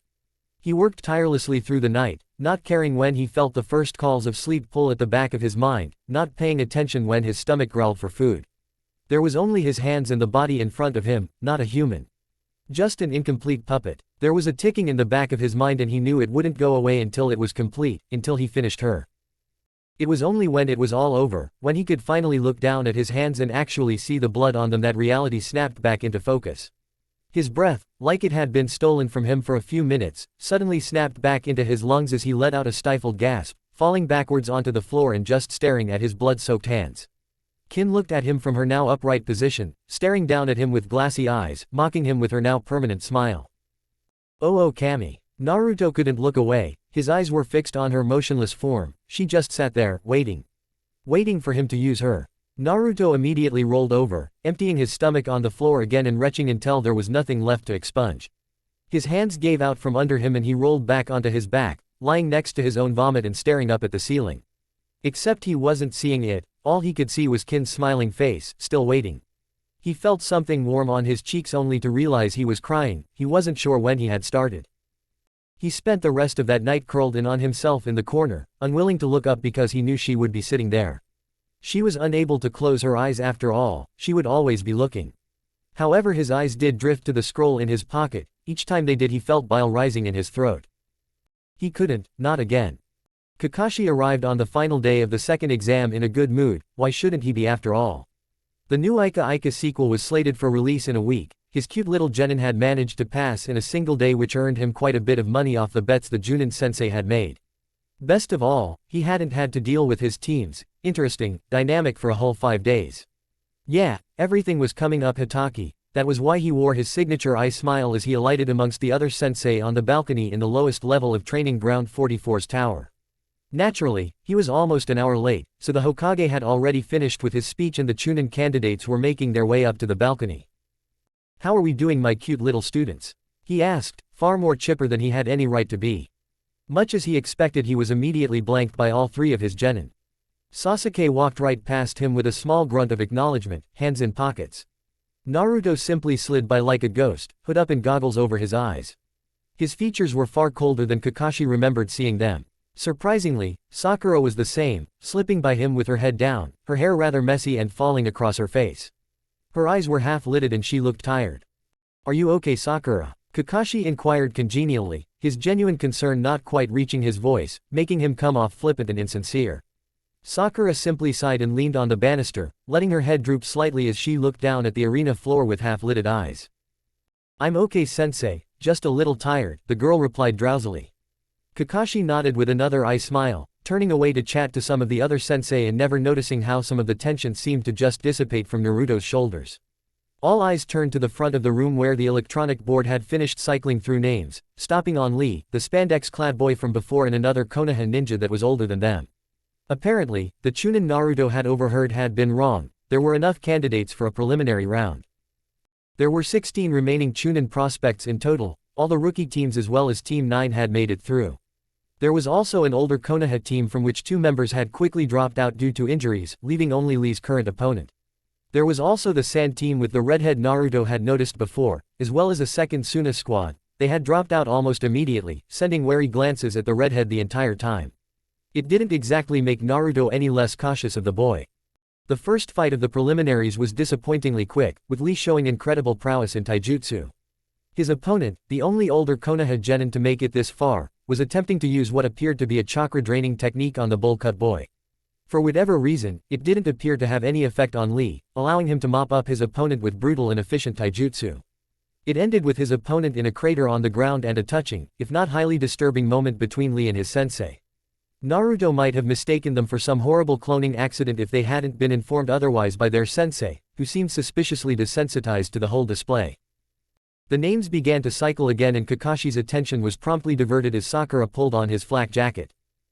"Sensei, do you mind if I rest a little?" the pink kid asked in that same subdued voice from before. She really did look tired. "Can you wake me up when my match is called?" Kakashi had been informed that she was injured during the second exam and had required treatment, but didn't know the extent of it. He simply gave the girl a nod to which she returned a thankful smile before moving over to the wall of the balcony and sliding down into a sitting position with her legs tucked up against her chest. Her head dropped down and within moments it looked as though she was asleep. Kakashi simply smiled, thinking she must have stayed up worrying about the third task. He couldn't think on it any longer though, as one of his students was finally called up. He gave Naruto an encouraging pat on the shoulder as he walked by, but the boy didn't even seem to notice it. If Kakashi hadn't known any better, he would have said even Naruto looked more tired than usual, but with the permanent shadows under that boy's eyes, not to mention the concealing goggles, it was difficult to tell. Of course, his thoughts were immediately derailed by a far more exuberant pat on his own back, courtesy of Metaguy himself. "Isn't this excellent, Kakashi my friend? We are able to watch our own students pit their flames of youth against one another. Is there a more joyous sight?" Kakashi looked past the crying man to note that it was indeed Guy's student Naruto was paired up against. Down on the arena floor, Tenten was bouncing up and down on the balls of her feet, an excited gleam in her eye as her fingers moved restlessly. It was in stark contrast to Naruto, who stood there more akin to a statue than a living organism, his body motionless as he waited for the proctor to begin the match. As soon as the arm came down, Tenten sprang into action by launching a lethally precise salvo of kunai at the blonde. Naruto didn't even move and a moment later every single kunai hit home, except they passed right through the younger boy as his body faded away. Tenten's eyes widened as she realized she had been fooled by a clone before whirling at a voice. "I hope you don't mind being used as somewhat of a guinea pig, but I am unused to this particular puppet in a fight." Naruto's dull, lifeless tone drifted across the arena from seemingly no one place, forcing Tenten's eyes to dart about to locate him. The audience were confused too. "It may take me a moment to get used to it." Before any of them resorted to using Dujutsu to locate him, he emerged from the floor, seemingly melting out of it, which caused Kakashi's eye to widen. He had never taught Naruto the subterranean voyage technique. One particular occupant in the room was staring at the boy like he had grown a second head. Kankuro was telling himself that he had to have heard wrong. There was no way the boy had said he was using a puppet. I haven't even named her yet, although I'm leaning towards Kane, Naruto intoned tiredly, creeping Tenten out as he reached for a scroll in his jacket. She was about to stop him with another barrage of weaponry only to catch movement out the corner of her eye. She turned on a dime and instead released her kunai on the Naruto behind her, only for it to be revealed as a clone, simply as a distraction. It bought Naruto enough time to unseal Kin's body, although it would have been unrecognizable as such to most. Gone was the naturally pale skin tone, instead dyed a deeper beige by the resin, giving her an almost tanned appearance. Her skin appeared unnatural and shiny, looking more synthetic than normal flesh, which of course, was the point. Her previously neatly tied hair was let loose, scattering like a billowing black shroud around the puppet and partially masking her face. However, what could be seen showed dark, glassy eyes of a pure obsidian black as well as a permanent smile seemingly carved into her face by way of her articulated jaw. Up in the spectators' balcony, 3 of the Suna shinobi present gaped at the sight, not quite able to believe their eyes as they saw genuine Sunagaku puppeteering techniques used by Leaf Nin. Not only that, but the boy was a mere genin whose sensei was known to be Kakashi of the Sharingan, who was certainly no puppeteer. Kankuro especially was glaring down at the boy, his fingers digging into the balcony's railings until his knuckles turned white. Down in the arena, Tenten wasn't doing much better, staring at the human-like puppet in confusion. Kin, or Kane, began going through a range of test motions, from flexing her arms and legs to taking a few tentative steps forward, her unsettling expression never changing, not that it could. The puppet itself was wearing a set of Naruto's clothing, as he had little else on hand, which meant a fishnet shirt with a vest thrown over, buttoned up of course. All of the clothes looked tattered and worn, like they had been intentionally ripped, which they had been. It only served to raise the creepiness the human facsimile gave off as Naruto stood behind it, face like it was carved out of stone. Okay, now I'm ready, Naruto said, after a few moments of deafening silence. It snapped Tenten out of her confusion as a menacing grin overcame her lips. You better be doll boy. From the stands, Kankuro gave an indignant yell, only to realize that for once the insult was not aimed at him. He went back to scowling at the hooded blonde. Naruto on the other hand ignored the taunt, focusing on the way he moved his fingers. Controlling Kin was like controlling no other puppet he had ever created or used. In a way though, she was exactly like the puppets he used, although it took him long enough to figure that out once had gotten over her creation in the first place. Since then Naruto had felt an odd detachment from himself and the things he did, like they weren't really his own actions. He controlled his puppets by using controlled bursts of chakra sent along his threads by way of specific finger movements or combinations. These activated and manipulated the seal arrays strewn through the puppets, which in turn controlled specific processes of the puppet. Kin was different, using her felt wrong. She wasn't his puppet, it was more like he was forcing her body into position than guiding it there. However, it was the same principle. He found he could actively control her chakra network in the same way he controlled the seal arrays in his own creations. The chakra network was like the most complicated sealing array Naruto could have ever devised, forcing him to simplify it into more usable tasks and commands through gestures and motions. That was another thing that Naruto felt was wrong with using a human puppet. Not only did he not create it, so he knew nothing of its full intricacies, but it felt like he was soiling it. He was bastardizing such a beautifully complex and detailed piece of art into ugly, simple tasks that were just beneath it. Naruto felt that reducing humans to puppets was inherently insulting. The complexity of a human was what he should be aiming for in his puppets. Beggars could not be choosers, and Naruto had little other choice but to use what he had on hand. Tenten learned this the hard way as she began to launch barrage after barrage of seemingly endless kunai, and that was coming from a puppeteer who knew a little something about improbable supplies of weaponry. Kin was always right there, arms raised to deflect every single attack with her reinforced arms. She moved much faster than when she was alive, thanks to both Naruto's skill and her sudden lightness. Her movements were noticeably jerky though, showing Naruto's inexperience dealing with this form of puppetry. All the same, she was an adequate shield for even the heaviest rain of kunai and shuriken, and as long as she was there to intercept every barrage, it mattered little how lethally accurate Tenten was. He had to hand it to the girl though. She began to get creative quickly, using kunai to actually deflect the paths of other mid-air projectiles in order to try and blindside him. Of course Kin was easily maneuverable enough and he always kept her close to him enough for it to not become an issue. Even as the match progressed, it was obvious to see he was becoming more and more comfortable with her use. Her movements became more fluid and his defenses more creative. It was only when Tenten finally seemed to run out of her innumerable weapons and was reaching for a scroll that Naruto turned to the offensive. From personal experience he knew allowing an opponent to retrieve a scroll for any reason was usually a mistake. The Odo team learned that well enough.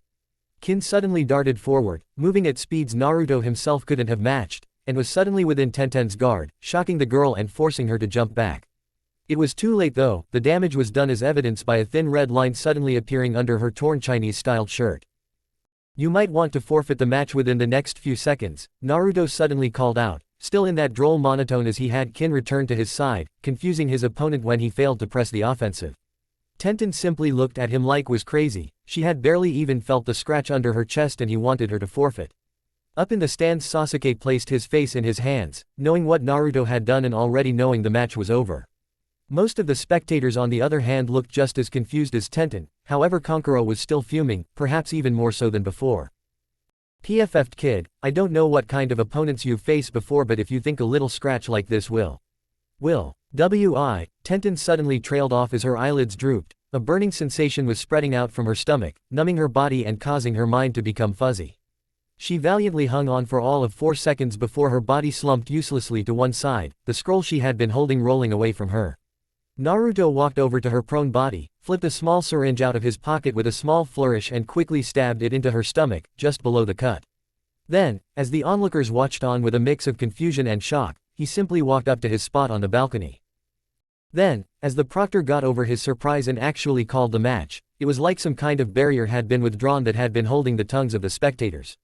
The rookies clamored to their sensei to work out just what had happened while Guy and his mini-me were quick to recover Tenten's unconscious form, shouting about her fiery youth or something along those lines. It was the Suna team that was the most vocal as Kankuro glared across at the stoic blonde. What the hell is this? How does a Konoha brat know puppeteering? The kabuki-painted boy gestured across the arena angrily with one hand while the other reached towards the large wrapped bundle on his back.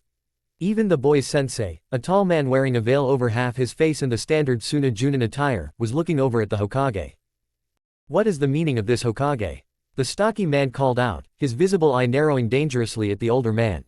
Even as the room broke out into clamoring and no one person could hear their thoughts over the noise, the Hokage simply stood there, his gaze neutral as he gently puffed on his pipe like he was sitting in his office and not standing atop a potential international incident. Quiet down, Enko suddenly yelled, her eye twitching in annoyance as she projected her voice with chakra to the point where some of the genin were forced to cover their ears. There was immediate quiet, allowing everybody to hear as Hiruzen cleared his throat softly and turned to the purple-haired proctor with a small smile. Thank you Enko-chan. The woman simply beamed that murderous smile as the aged Kage turned back to address everybody assembled. Now, I understand that there may be some issues that may need to be addressed, however I believe that these concerns can surely wait until after the preliminary rounds are over. I would be more than happy to use my time to assuage any concerns the Sunagakur delegates may have in my office, not while in the presence of those it does not concern. Sending a neutral gaze around the room, the Hokage finally nodded when he saw everybody was settled. Now Hayate-kun, if you would. He motioned to the sickly-looking man who had been handling the preliminaries so far, who coughed into his hand at the sudden attention. Ah, right Hokage-sama. Well then, the next contestants will be. He looked up to the cycling screen as it finally came to a rest on 2 names, one of the boys in question immediately gulping. Akamaiki Choji and Uchiha Sasuke. Both boys descended to the arena floor, one with a great deal more hesitance than the other, however the match's outcome might as well have been preordained. It didn't even look like Choji wanted to be there but nevertheless they all watched him go through the motions. Predictably it was over in a flash, Choiju just couldn't keep up with Sasuke's speed and was on the ground groaning within the minute. Sasuke just left the arena looking unsatisfied and irritated by the lack of challenge. He never noticed the way that the Hokage and Enko had been staring at him intently, as if searching for something that wasn't there, and it confused them as to why not. Enko in particular continued glancing at him every so often, rubbing at her neck as she did so, was what she had been told a lie. Everybody's attentions were diverted as the electronic board once again came to a stop on the next 2 names. Sakura. The pinkett raised her head groggily to look up at her sensei who simply motioned with his head to the board. Looks like you're up, knock 'em dead, Kakashi encouraged with a bright-eye smile. The way his genin were going he was going to easily beat the other Junin with their bets. Already he had been sending sly looks at both Guy and Asuma as their genin were summarily trumped by his own without much issue. Of course, he couldn't exactly claim to be the reason they had done so, what with Sasuke being a prodigy by his own right and Naruto having learned all his skills by himself. But hey, they didn't need to know that. Plus, it looked like Sakura had gotten her best possible pairing. Well well forehead, looks like it's me and you. Ino exclaimed with an absent flick of her head, a confident smirk alighting on her features. I'm not even all that surprised. It's just another opportunity for me to show Sasuke how much better for him I am. Sakura on the other hand simply sank into a ready position, her messy hair covering most of her face save for a half-lidded eye.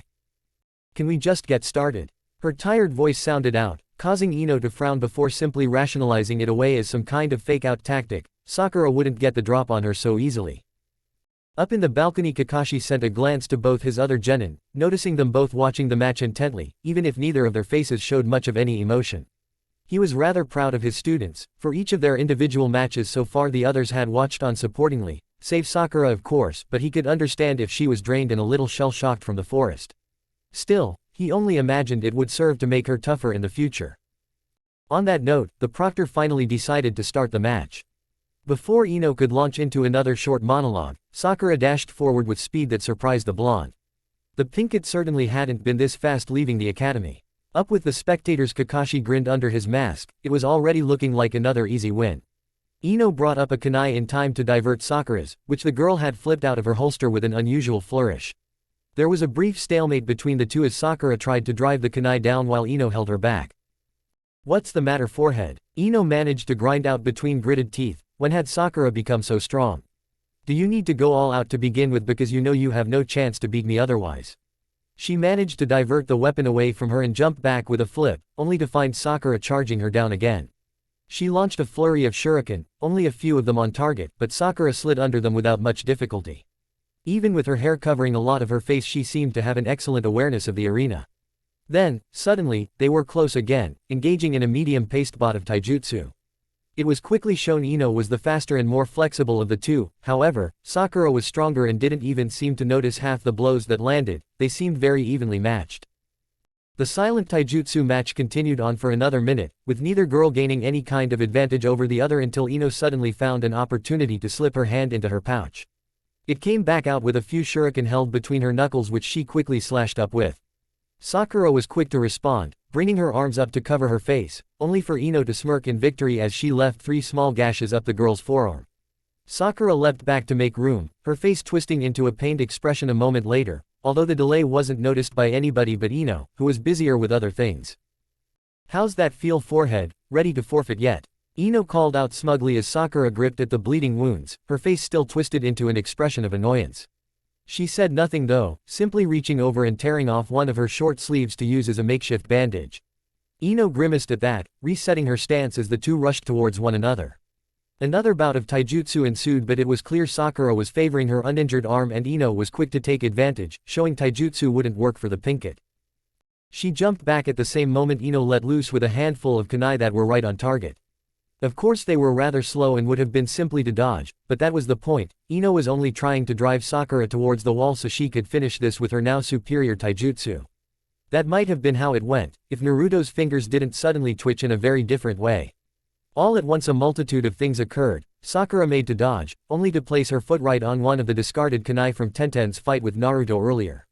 Ino's eyes widened in alarm as the kunai neared, Sakura suddenly unable to dodge as her ankle twisted and she stumbled. There was a wet squelch and numerous small thudding noises before the entire arena went quiet save for the single sound of Sakura's body falling to the floor. Then there was a flurry of activity. Kakashi leapt the railing and ran to his student at the same moment the medic nin rushed onto the scene, looking over the girl's body frantically. One didn't have to be a medic nin to know that a kunai through the heart, another through the neck and a few more over various places in her body was not a good thing. Even as they rapidly moved her onto a stretcher their faces were grim. Ino slumped to the ground, her eyes wide and unseeing as she truly contemplated what she had just done. Kakashi was much the same, staring after the girl's limp body as she was carried out with a wide eye and mildly trembling hands. He was whispering something to himself but nobody could hear him, not that they were trying. Immediately the Junin sensei of the rookies were turning to their students, reassuring them that Sakura would be fine and they didn't need to worry. Ino was gently led away from the arena floor by her sensei while the entire arena was restored to some modicum of calm. Shock hung like a blanket over the room. For one hooded blonde, the only sound that could be heard escaping his lips was a quiet, relieved sigh. His face showed the adequate shock that would be needed. After all, he only had to dredge up the memories of how he first found Sakura and his features naturally realigned themselves. Internally, he was roiling with emotion. Part of him was disgusted for what he had just had to do. Another part though, that only increased his disgust, was actually slightly proud that he had managed to accomplish it. Learning from Kin's body that he could manipulate her movements through her chakra circulatory system directly was a godsend. If he manipulated it in the right way, then he could cause any bodily function to restart without a command from the brain. In that way he had kept Sakura's heart pumping and her lungs breathing long after death. For all intents and purposes, Sakura had been alive for the last few hours. The medics would find nothing amiss with her death.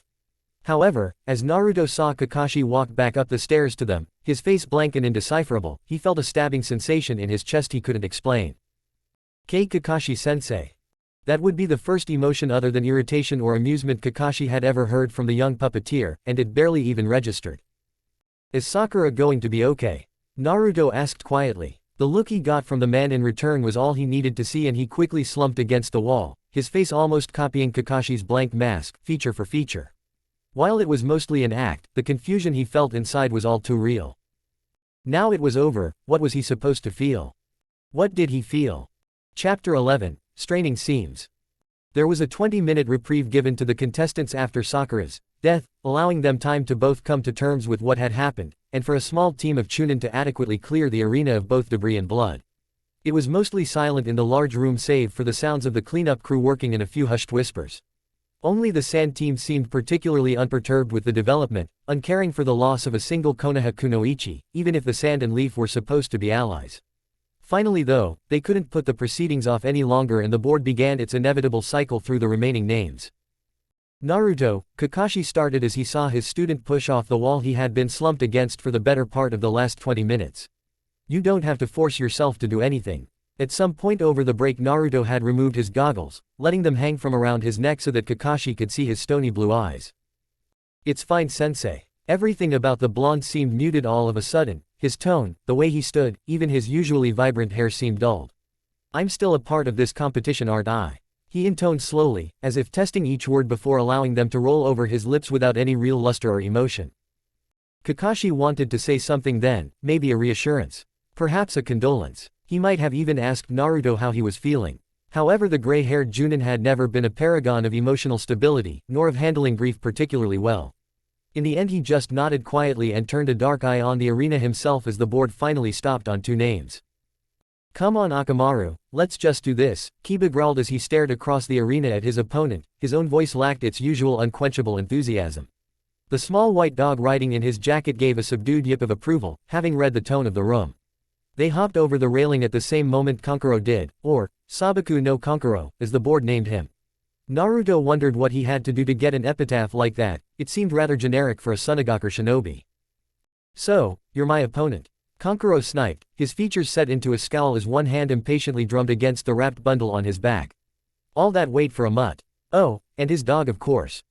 Kiba naturally fell for the taunt, brash and impatient hothead that he was, and growled something unintelligible that may or may not have been for the benefit of Akamaru more than the spectators. Naruto just sighed. He and the rest of the rookies knew an angered Kiba was both more and less dangerous. His attacks became wilder and more vicious, but they lost precision. That would be fatal if Naruto's suspicions over Kankuro proved true. The match was started and immediately Kiba bull rushed his opponent without a second thought, going down on all fours like the dogs the Inuzuka were so linked to. Kankuro only seemed briefly startled by the burst of speed, Kiba appearing within his guard in only a few seconds. He leaned back, but obviously not enough to escape the reach of Kiba's suddenly clawed hands as they raked up his face, causing more than a few of the genin to wince. Kankuro only stumbled back, not even crying out in pain. It was quickly revealed why when his face crumbled away. Behind it lay a disturbing and decidedly wooden, three-eyed visage that suddenly began chattering in unsettling manner. Naruto blinked as he saw the rest of the disguise fall away. At least his theory had been proven correct. There was another puppeteer at the exams. That was interesting. It lurched forward, looking to grab Kiba, which likely wouldn't have ended well given how many concealed weapons it likely held. Kiba was fast enough to jump back, not rash enough to engage the obviously unknown threat. Behind the puppet Kankuro emerged from the wrapped bundle, confirming another of Naruto's suspicions at the same time. He was learning quite a bit already. As much as Sakura's deaths had confused and muddled his emotions, the chance to see a real-life Sunagaku puppeteer, even if he was only a genin, was a childhood dream of his. Naruto thought his decision was likely a bad one. Knowing Kiba, the Inuzuka would have left the bundle alone, quite happy to chase the puppet about every which way like a dog with a toy. Unless of course Kankuro could not control the puppet from within the bandages, in which case why begin the match like that? Unless it was some kind of quick substitution. Naruto's mind was awhirl with thoughts watching this battle. Hey, you use dolls like Naruto, this should be a piece of cake. Kiba's comment made both Naruto and Kankuro's eyebrows twitch simultaneously. Naruto had to fight down the urge to point out that every time he had successfully snuck a puppet into the taijutsu spars, Kiba had never once beaten him. Kankuro, unused to the Inuzuka's boastful ways, took a little more offense to the comment. Please, like you could ever call a cheap imitation like that real puppeteering. Kankuro responded, the sneer plastered over his features stretching out his stylized face paint. And it certainly isn't playing with dolls. Let me show you how it's really done. Naruto's brow twitched again, wondering why everybody suddenly felt the urge to insult him. Whatever, come on Akamaru, let's go. It at least seemed that Kiba had learned something from growing up with Naruto, to attack the puppeteer and not the puppet. In this open and coverless arena, a puppeteer couldn't hide, making them a sitting duck unless they had other means to defend or conceal themselves. It seemed Kankuro didn't, as evidenced by the look of shock on his face as both Kiba and Akamaru barreled towards him. It quickly turned into a smirk though as his fingers began to dance. Naruto wasn't sure why he had been expecting to understand the pattern of the other puppeteer's fingers. Maybe he was seeking validation for his own style through a pre-established one. In any case, the movement of Kankuro's fingers was complete gibberish to him. It was like trying to understand a new language the first time hearing it. It almost made the blonde feel silly for concealing his fingers with his too long jacket. But then, it did help to hide the ruse he pulled with Sakura's body. Something different swelled within him, pride. He had created an entirely new style of puppeteering separate from Suna's. Whether or not it was superior remained to be seen. Kankuro's puppet suddenly interjected itself between Kiba and the puppeteer, still chattering away in that irritating manner. Naruto briefly wondered if all Suna puppets did that. It was actually rather annoying. Various compartments opened up along the construct's barrel-like body. It certainly wasn't winning prizes for aesthetics, and began launching tightly packed bundles of senbon. Again, the blonde was forced to wonder if that was a design choice. It was certainly more intimidating, but a wider spread increased the likelihood of contact. Perhaps Kankuro lacked faith in his poison. Naruto had often wondered what kind of chemicals Suna could make considering their landscape's severe lacking when it came to plant life. Seeing the viscous green liquid dripping off the metal implements as they clattered to the ground, Naruto hazarded a guess at animal venoms. In any case, Kiba and Akamaru, now bearing a startling resemblance to his master through the use of a special clone technique, were able to dodge the hail of weaponry by twisting their body abruptly until they resembled twin tornadoes. Gatsuga. With a shared cry, man and dog sheared straight through the barrage of weaponry, taking out one of the puppet's 4 arms in the process. With a yank on his threads, which Naruto could occasionally see glinting in the light much to his amusement, the puppet jerked back over to its master. That was another thing bugging Naruto. The puppet had the uncanny ability to hover midair, as well as fly about at Kankuro's command. He desperately wanted to know how the boy was doing that and whether or not it was a trait of Suna puppeteering or unique to that particular puppet. Kiba broke off his attack, the two spinning Inuzuka suddenly separating and ricocheting off the floor. It was a diversion, as the dog-like genin managed to slip a smoke bomb onto the ground, filling the area around Kankuro with a thick purple smokescreen. Almost immediately, Kiba started up his attack again and soon the two rapidly spinning tornadoes were bouncing in and out of the smoke cloud. They left craters everywhere they hit, showing just how devastating the attack was. Naruto had never seen the attack before. It made him wonder when the rash braggart from the academy had grown up and become a serious contender for Chunin. Finally Kiba skidded to a stop, Akamaru mirroring him on the other side of the cloud as the henge finally wore off. The thick veil of smoke was finally dying down and Kiba grinned victoriously as Akamaru bounded over to him with a happy bark. Yeah, there's no way he's standing after that, boy. Kiba asserted, allowing the small white puppy to jump up on top of his head like the strangest had ever. A chuckle broke through his reverie, the smoke finally clearing enough to reveal the puppet still standing at the center of it all. It was battered and missing 2 more limbs, but it was still operational, proven when Kankuro suddenly climbed out of its chest cavity. Naruto clicked his tongue in irritation. So he wasn't the only one to have thought of hiding within his puppet as a defensive measure, figures. If you think Karasu would be destroyed from such a weak attack, then you're underestimating the Suna puppet corp. Kankuro asserted, a bit muffled due to the cloth he was holding up to his mouth. Kiba simply glared at the other boy as he motioned for Akamaru to hop down again.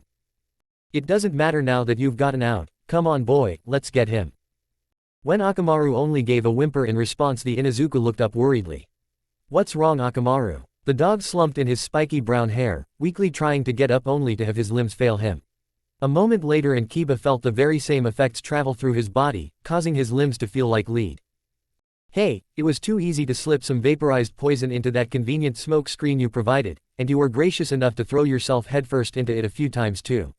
You're just lucky I didn't use or anything lethal, otherwise the pup there would have more than just a bit of trouble moving. Kankuro sneered, already walking back towards the stands, passing the proctor along the way. Call it, the mutt's done for. Just like he said, Kiba only managed to stumble a few paces forward, glaring so hard that Kankuro almost felt it, before falling forward. "Be bastard," Kiba managed weakly, before passing out from the drug in his bloodstream. It only earned a derisive chuckle from Kankuro, who seemed more interested in sending challenging glances Naruto's way. The blonde gave the Suna puppeteer nothing back, staring forward with a stony face that betrayed nothing of his thoughts. He was more interested in what Kankuro had shown, intentionally or not, than any assumed challenge between the two.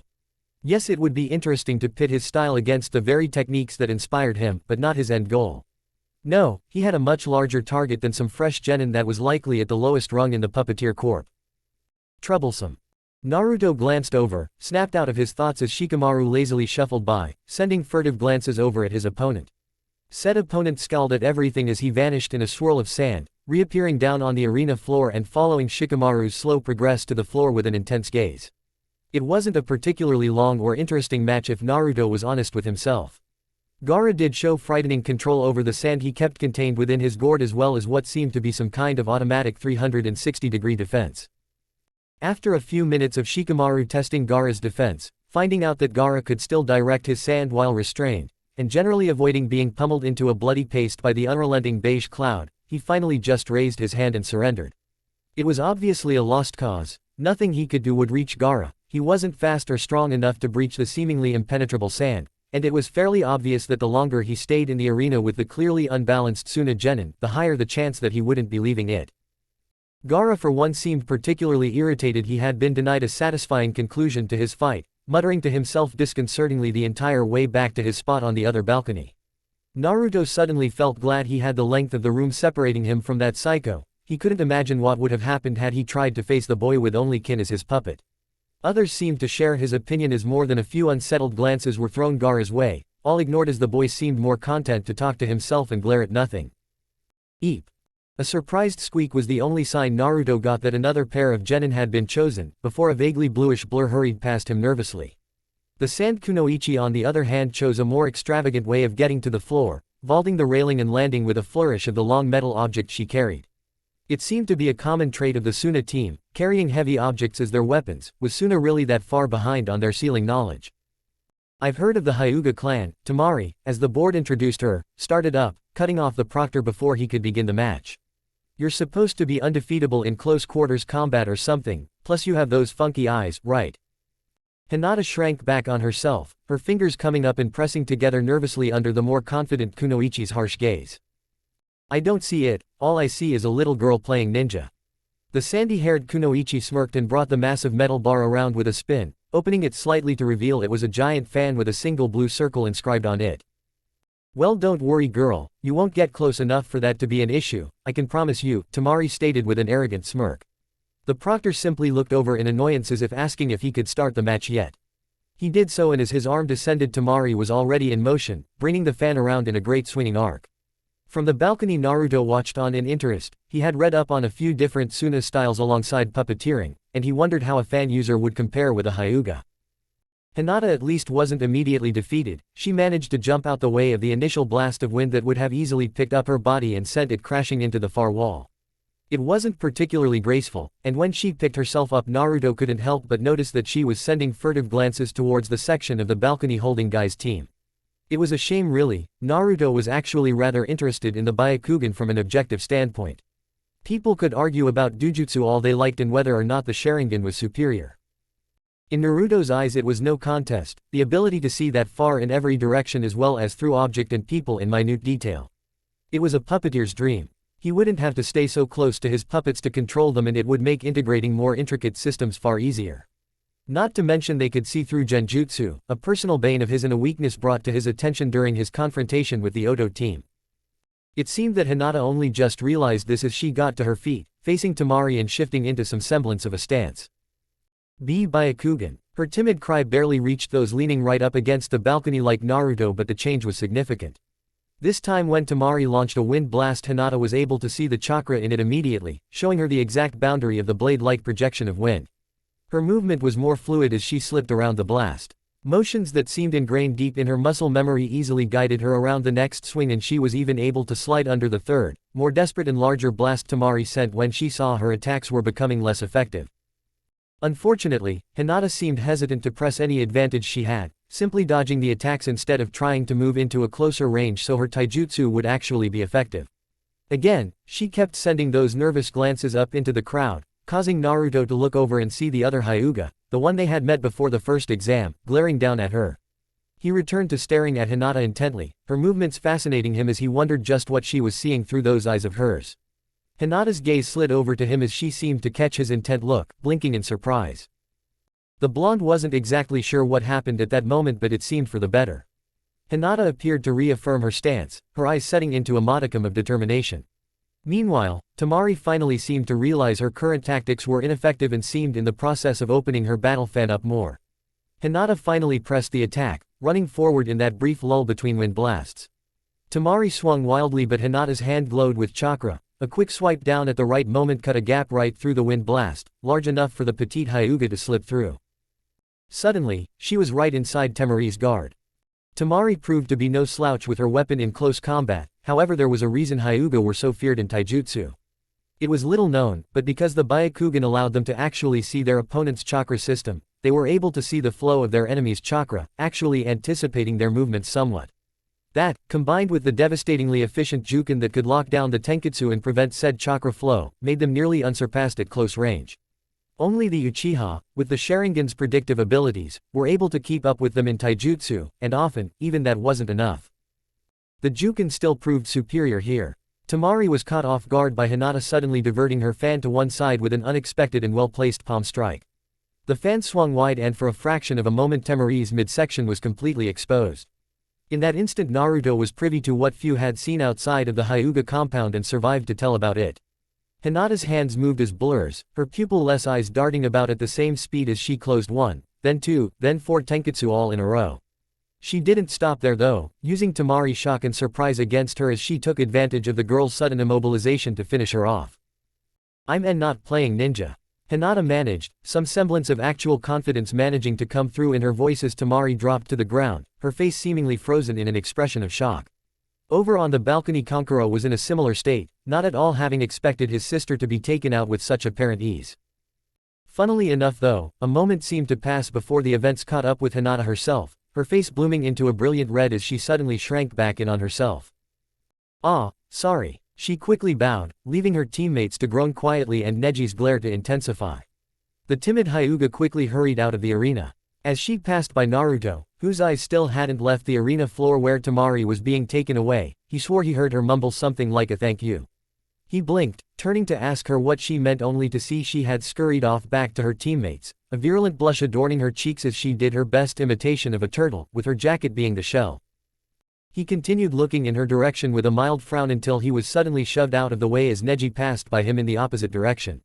Naruto scowled in the older Hyuga's direction, but Neji barely even seemed to notice him, a firm grimace set on his usually impassive features. It was in stark contrast to his opponent as Shino too took to the arena floor, revealing nothing behind his high-collar jacket and reflective black lenses. Naruto had always had a sort of quiet respect for the passive Aburame. He was in the higher end of every subject in the academy, yet he was never loud or boastful about it. Of course, in this instance it didn't particularly improve his chances against his current opponent, a prodigy in his own right in the previous graduating class, Rookie of the Year. Normally Naruto didn't take stock in such titles, but simply seeing the confident, disinterested way he stood and the calm, leveled glare he maintained with his faintly gray eyes, he knew Shino would be in for a tough fight. Wordlessly, the long-haired boy activated his Byakugan, an impressive feat by its own right at his age, and with what looked suspiciously like a calming breath, he allowed a smirk to take the place of his scowl. "You might as well give in now, Aburame. I can see every one of the Kikaichu beetles swarming in your body, as well as the trap you were attempting to set up around me." A few of the spectators turned a little green at the knowledge there were insects inside of the Aburame, proven as a few scuttled out of what looked like tiny pores in his neck. However, Shino remained impassive, titling his head slightly as the proctor raised his arm to initiate the fight. Seeing does not predicate being able to act. Shino intoned monotonously, adjusting his glasses until they reflected the ceiling lights ominously. Why? Because sometimes you cannot trust your eyes. When the hand descended, both boys immediately acted. Most were confused as Neji suddenly rushed in a seemingly random direction, Shino chasing after him. The Hyuga vaulted through the air, again seemingly without reason, only for the part of the floor he jumped to suddenly come alive with tiny, crawling insects. In a split second, his body whirled around, his movements infinitely more graceful and perfectly coordinated than Hinata's. His fingers lashed out at thin air only for Shino to suddenly phase into existence upon contact, flinching back from the finger strike. Across the room the other, Shino, dissolved into a swarming black mass of Kikaichu that immediately rushed to protect its master and hive. Neji didn't stop with a single finger strike, he was unrelenting as his narrowed eyes darted from spot to spot, picking out the minute tenketsu that controlled his opponent's vital chakra flow. By the time he was done, Shino was on the floor, a look of obvious pain straining to get past his stoic facade as Neji poised 2 fingers above a spot on his shoulder. Surrender, Neji stated coldly, his fingertips humming with a faint blue glow that was obviously more a show of force than part of any necessary measures for the Jukin. One more strike, and I will have blocked off the necessary chakra required to control your swarm, they will literally eat you from the inside. Shino quickly complied, seeing he was both outclassed and sorely underprepared to face an opponent as ruthless as Neji. Obviously being a teammate with Hinata hadn't helped him face a Byakugan user, but then Hinata wasn't exactly the paragon, nor even the standard of her clan. I always trust my eyes, they see everything, Aburame, Neji said as he walked away from the fight. Yet again the loser needed to be carried out of the arena. It looked like Hinata wanted to rush and see her teammate, but at that moment the winners of the preliminary fights were all called down to the arena floor where the Hokage could address them. Congratulations all of you for advancing this far. In the final rounds of the Chunin exams you will finally be allowed to place all your honed battle skills and disciplines on display. Naruto caught the Hokage glancing across at him for a split second, a strange expression on the old man's face for a brief instance. Accordingly, the final exam will take place 1 month from now. He waited for any kind of objections or comments, but they never came. The genin simply stood waiting patiently, or in Hinata's case trying to appear as small and unnoticeable as possible. Good, this should grant you sufficient time to come up with new battle strategies for your opponents, as they are no longer unknowns as they have been so far. It will also be a good opportunity to rest up, take stock of your own abilities and evolve them accordingly. At that, Naruto had to fight down a small smirk. Evolving his abilities sounded good. Now, before we can continue, there is one more matter to attend. Everybody will need to take one of the pieces of paper from the box Anko here is holding. Said woman simply smirked in their direction, jiggling the simple wooden box she held and messing up the slips of paper inside. Hear that, kiddies? Just stay where you are and I'll come along right up to you, okay? She wore a near feral grin as she moved down the line of assembled genin until each of them had a slip. Naruto couldn't help but notice as he rummaged around in the box that Anko seemed to be eyeing him up intently, not even bothering to hide it. He glanced down at the slip in his hand, unfurling it to reveal the large and bold number 6. Looking down the line he saw the other competitors had similar numbers in their hands. Good, good, the Hokage started, taking a long drag of his pipe rather unprofessionally, before continuing, if each contestant would call out their number then. He looked to the end of the line where Kankuro stood. 5. The Suna puppeteer stated gruffly. 1. A perfectly youthful number, I bet Guy-sensei would be proud. Lee called out exuberantly, everybody ignoring the boisterous reply from somewhere on the balcony. The Hokage quickly moved on before that could go anywhere. 8. Gaara stated after a moment, snarling at the piece of paper in his hands, it likely meant a late fight. 2. Sasuke drawled indifferently, his face a blank mask as it had been since Sakura's death. F4. Hinata squeaked nervously, looking along the line a bit further to where Neji suddenly gained a cruel and victorious smirk, having come to the same conclusion as Naruto had concerning the numbers. 6. Naruto intoned softly, nobody questioning his curt, almost whispered answer, similar to Sasuke. However, he too was looking down the line like Neji, eyeing up Kankuro with a gaze hidden by his goggles. 3. Neji finished, still staring intently at Hinata, who only seemed to shrink under his gaze. She suddenly seemed very glad for the buffer of Naruto between the two. The Hokage nodded as they finished, puffing on his pipe again and blowing out a wispy white cloud before continuing. And that leaves number 7 for Yamanaka-san, good. Then the matchups are decided for the last round of the Chunin exams. Numbers 1 and 2, 3 and 4, 5 and 6 as well as 7 and 8 will fight one another to proceed further into the tournament.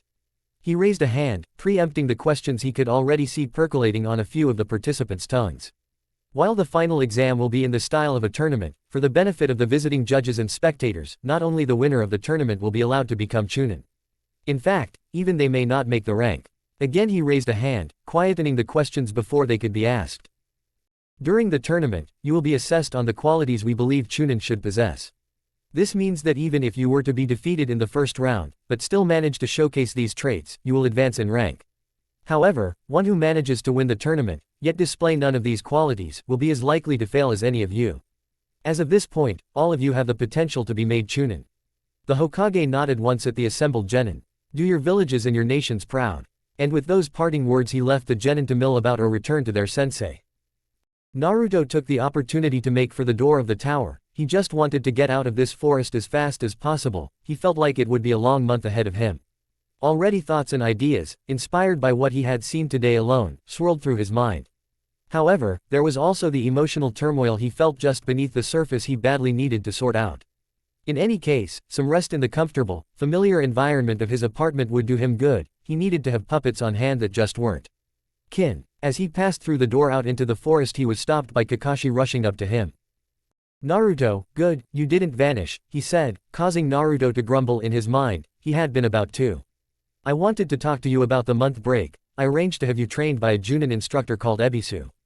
Naruto blinked at that. Despite the cold, rather bland tone Kakashi was using, the Junin was holding his emotions back well. That shows remarkable prescience considering we had no idea whether or not I would pass before today. Naruto drawled, matching Kakashi's bleak tone note for note. The gray-haired man shrugged like it was inconsequential.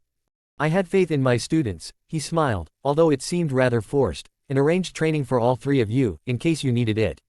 I'll be taking Sasuke with me. We need him to unlock the Sharingan and right now I'm the only one in the village with one. Ebisu is a private instructor who has trained a number of chunin up to levels acceptable for Junin. I'm sure he can find something to work on with you. Naruto paused, considering it for a moment. He somewhat remembered a man named Ebisu from his limited interactions with the Hokage's grandson. The man seemed not to like him very much. Thank you, but it won't be necessary, Naruto finally admitted quietly. I have a lot to work on by myself over the break if I am to be ready for opponents like Gaara, Neji and Sasuke. An instructor who does not understand my discipline will only be a hindrance. Kakashi studied him for a moment before apparently finding something in Naruto's features the blonde personally didn't think was there. He nodded slowly with another strained smile.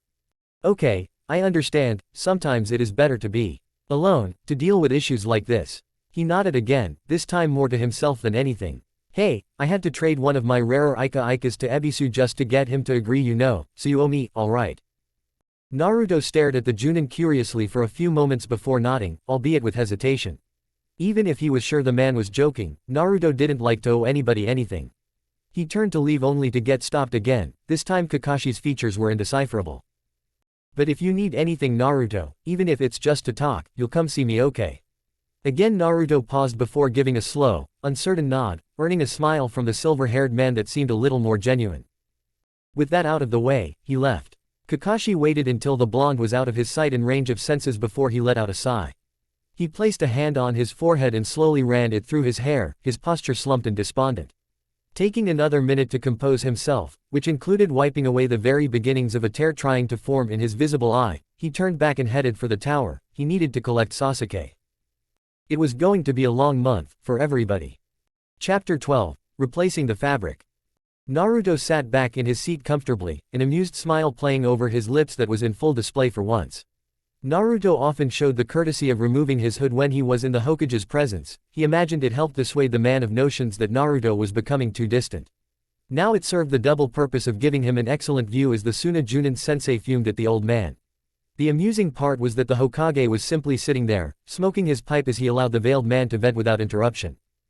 Naruto was sitting here because, not 10 minutes after settling down in his comfortable chair back at his apartment, he had been notified by a helpful Anbu that he had been summoned to the Hokage's office. He hadn't been sure what to think of the upcoming meeting, but amusement hadn't been among the topmost thoughts in his mind. Funny how things worked out like that. And you somehow expect me to believe that a child, of all things, was able to reverse engineer Suna's proudest and most protected art from nothing more than some first-hand accounts in a ratty old book along with some trial and error. Absurd. The man, Baki as Naruto had come to understand he was called, was practically spitting at this point. He was certain the Junin would be clutching at his hair in frustration if he had any. If it helps, there was a great deal of error, Naruto added in, purposefully antagonistic, purely to see what kind of reaction he'd get from the man. It was all too amusing to him really, as he knew at the end of the day, for all his scheming and manipulating recently, he was completely in the right for once. There was no trickery, no secret mentor or miracle guide to puppeteering he had found, he had simply worked at it until he unlocked the secrets he had needed to make his ambitions reality. Naturally, Baki broke from his rant to whirl on Naruto angrily, his one visible eye smoldering with annoyance. "Quiet, I'll get to you in a moment," Baki hissed, only to have his attention diverted by the Hokage coughing into his hand rather pointedly. "If we could refrain from threatening one of my shinobi, Baki-san," the Hokage commented evenly, not a trace of bias in his tone. "I'm sure we could come to some sort of diplomatic solution here." It was the perfect politician's voice, calm yet imposing. "Diplomatic? Hokage Dono, I don't think you understand the severity of the situation," Baki insisted earnestly. "This will be seen as a grave insult to the Sunagaku Council. Kage-sama himself will likely become involved, especially if the head of the puppeteering corp catches wind of this. We are potentially looking at an international incident here, one that could possibly jeopardize the treaties in place between our two villages." The old Kage was having none of it, his face impassive as ever as he continued to blow out periodic streams of lazy white smoke. "No, Baki-san, I do not think you understand," the Hokage retorted sternly, steepling his fingers on the desk as he leaned forward. It was rare to see the normally kindly Hokage look so intimidating, but with the hat tilted over his head just right, his eyes were shadowed to the point of looking ominous. "My shinobi has done nothing wrong, and that is all there is to it. It is neither my problem, nor Kage Dono's concern, if an able enough ninja succeeds in reverse engineering one of Suna's jutsu. It is a concern that must be addressed by every shinobi using their own techniques out in the field. Considering the age and success of the Puppeteer Corp in the past, it honestly surprises me this has not happened sooner."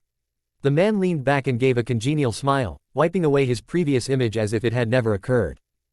"They say imitation is the sincerest form of flattery," Naruto piped up in a purposefully cheeky manner, unable to resist the temptation. Even the Hokage seemed to smile lightly at the joke. The Suna Junin simply turned and glared at the blonde again. He seemed to struggle a moment, before apparently failing to find words scathing enough to convey his irritation. "Quite," he forced through gritted teeth, his eye twitching at Naruto's cocky smirk. "In any case, I'm sure that Kage-sama will be in correspondence with you. This is a grave issue that I'm sure will have far-reaching ramifications." The man turned his lone eye on Naruto, narrowed threateningly. "Of that you can be sure." With that, he finally stormed out of the room, absently motioning for Kankuro, who had been sitting in the room quietly until then, to follow. The boy stood, before hesitating and looking back around at Naruto, who was still maintaining his confident grin. "So, you really did it?" the young puppeteer asked slowly, wary of the Hokage's curious eye. "You reversed engineered puppeteering just by trying to?" Naruto's grin grew as he quickly nodded.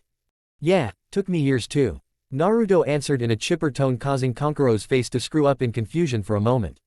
"Although, if it helps assuage your ego, I believe the two styles are quite different." The other boy seemed to be internally warring with conflicting feelings of awe, disbelief and irritation. Finally, he seemed to settle on some kind of fallback, as if by some safety mechanism, sneering as he left the room. "Whatever, I suppose I'll just have to show you what real puppeteering is in our match," he muttered snidely, ignoring when Naruto waved after him with that same bright smile. "Looking forward to it," he called, only to get no response, allowing him to turn back around with a small chuckle. His amusement seemed to only be shared in part by the Hokage, who was looking at him with a mixture of pride and exasperation. It was an odd combination and seemed to deepen the man's wrinkles substantially. "I do wish you wouldn't antagonize the foreign shinobi like that, Naruto-kun," the Sandaime chided lightly but without much real intent behind the words. "It's a dangerous game to be playing, especially internationally." "Forgive me, Hokage-sama, it is so rare I find myself in such an advantageous and unambiguously justified position," Naruto replied in an uncharacteristically flippant manner. "I had to take what I could." It earned him an earnest, if not slightly strained chuckle from the elder man. "Yes, I do believe you're right, but rare, Naruto?" the Hokage asked. "You wouldn't be hiding things of equal importance, would you?" He seemed only half serious, his eyes already beginning to drift to the paperwork on his desk. Naruto assumed that in the Hokage's eyes the matter was essentially closed. He would discuss it with the Kazekage, likely during the Chunin finals when they could do so in person. Some small, token reparation would be paid that wouldn't satisfy anything for Suna other than to make them appear to come out without a complete loss. Ultimately though, there was nothing else the hidden sand could do. Naruto held the high ground.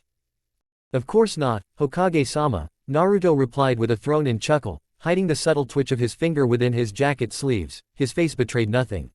With that settled, the Hokage was quick to dismiss him, allowing the blonde to gratefully escape his probing eye back out into the village. He didn't take more than a handful of steps before he had the unsettling feeling of being watched. It wasn't anything concrete, just a tingle on the back of his neck. Some might have called it paranoia, and Naruto wouldn't have denied it, but he was a shinobi. Paranoia to them was simply a well-placed regard for their own well-being. Most would agree that, considering their line of work, a healthy sense of their surroundings was granted.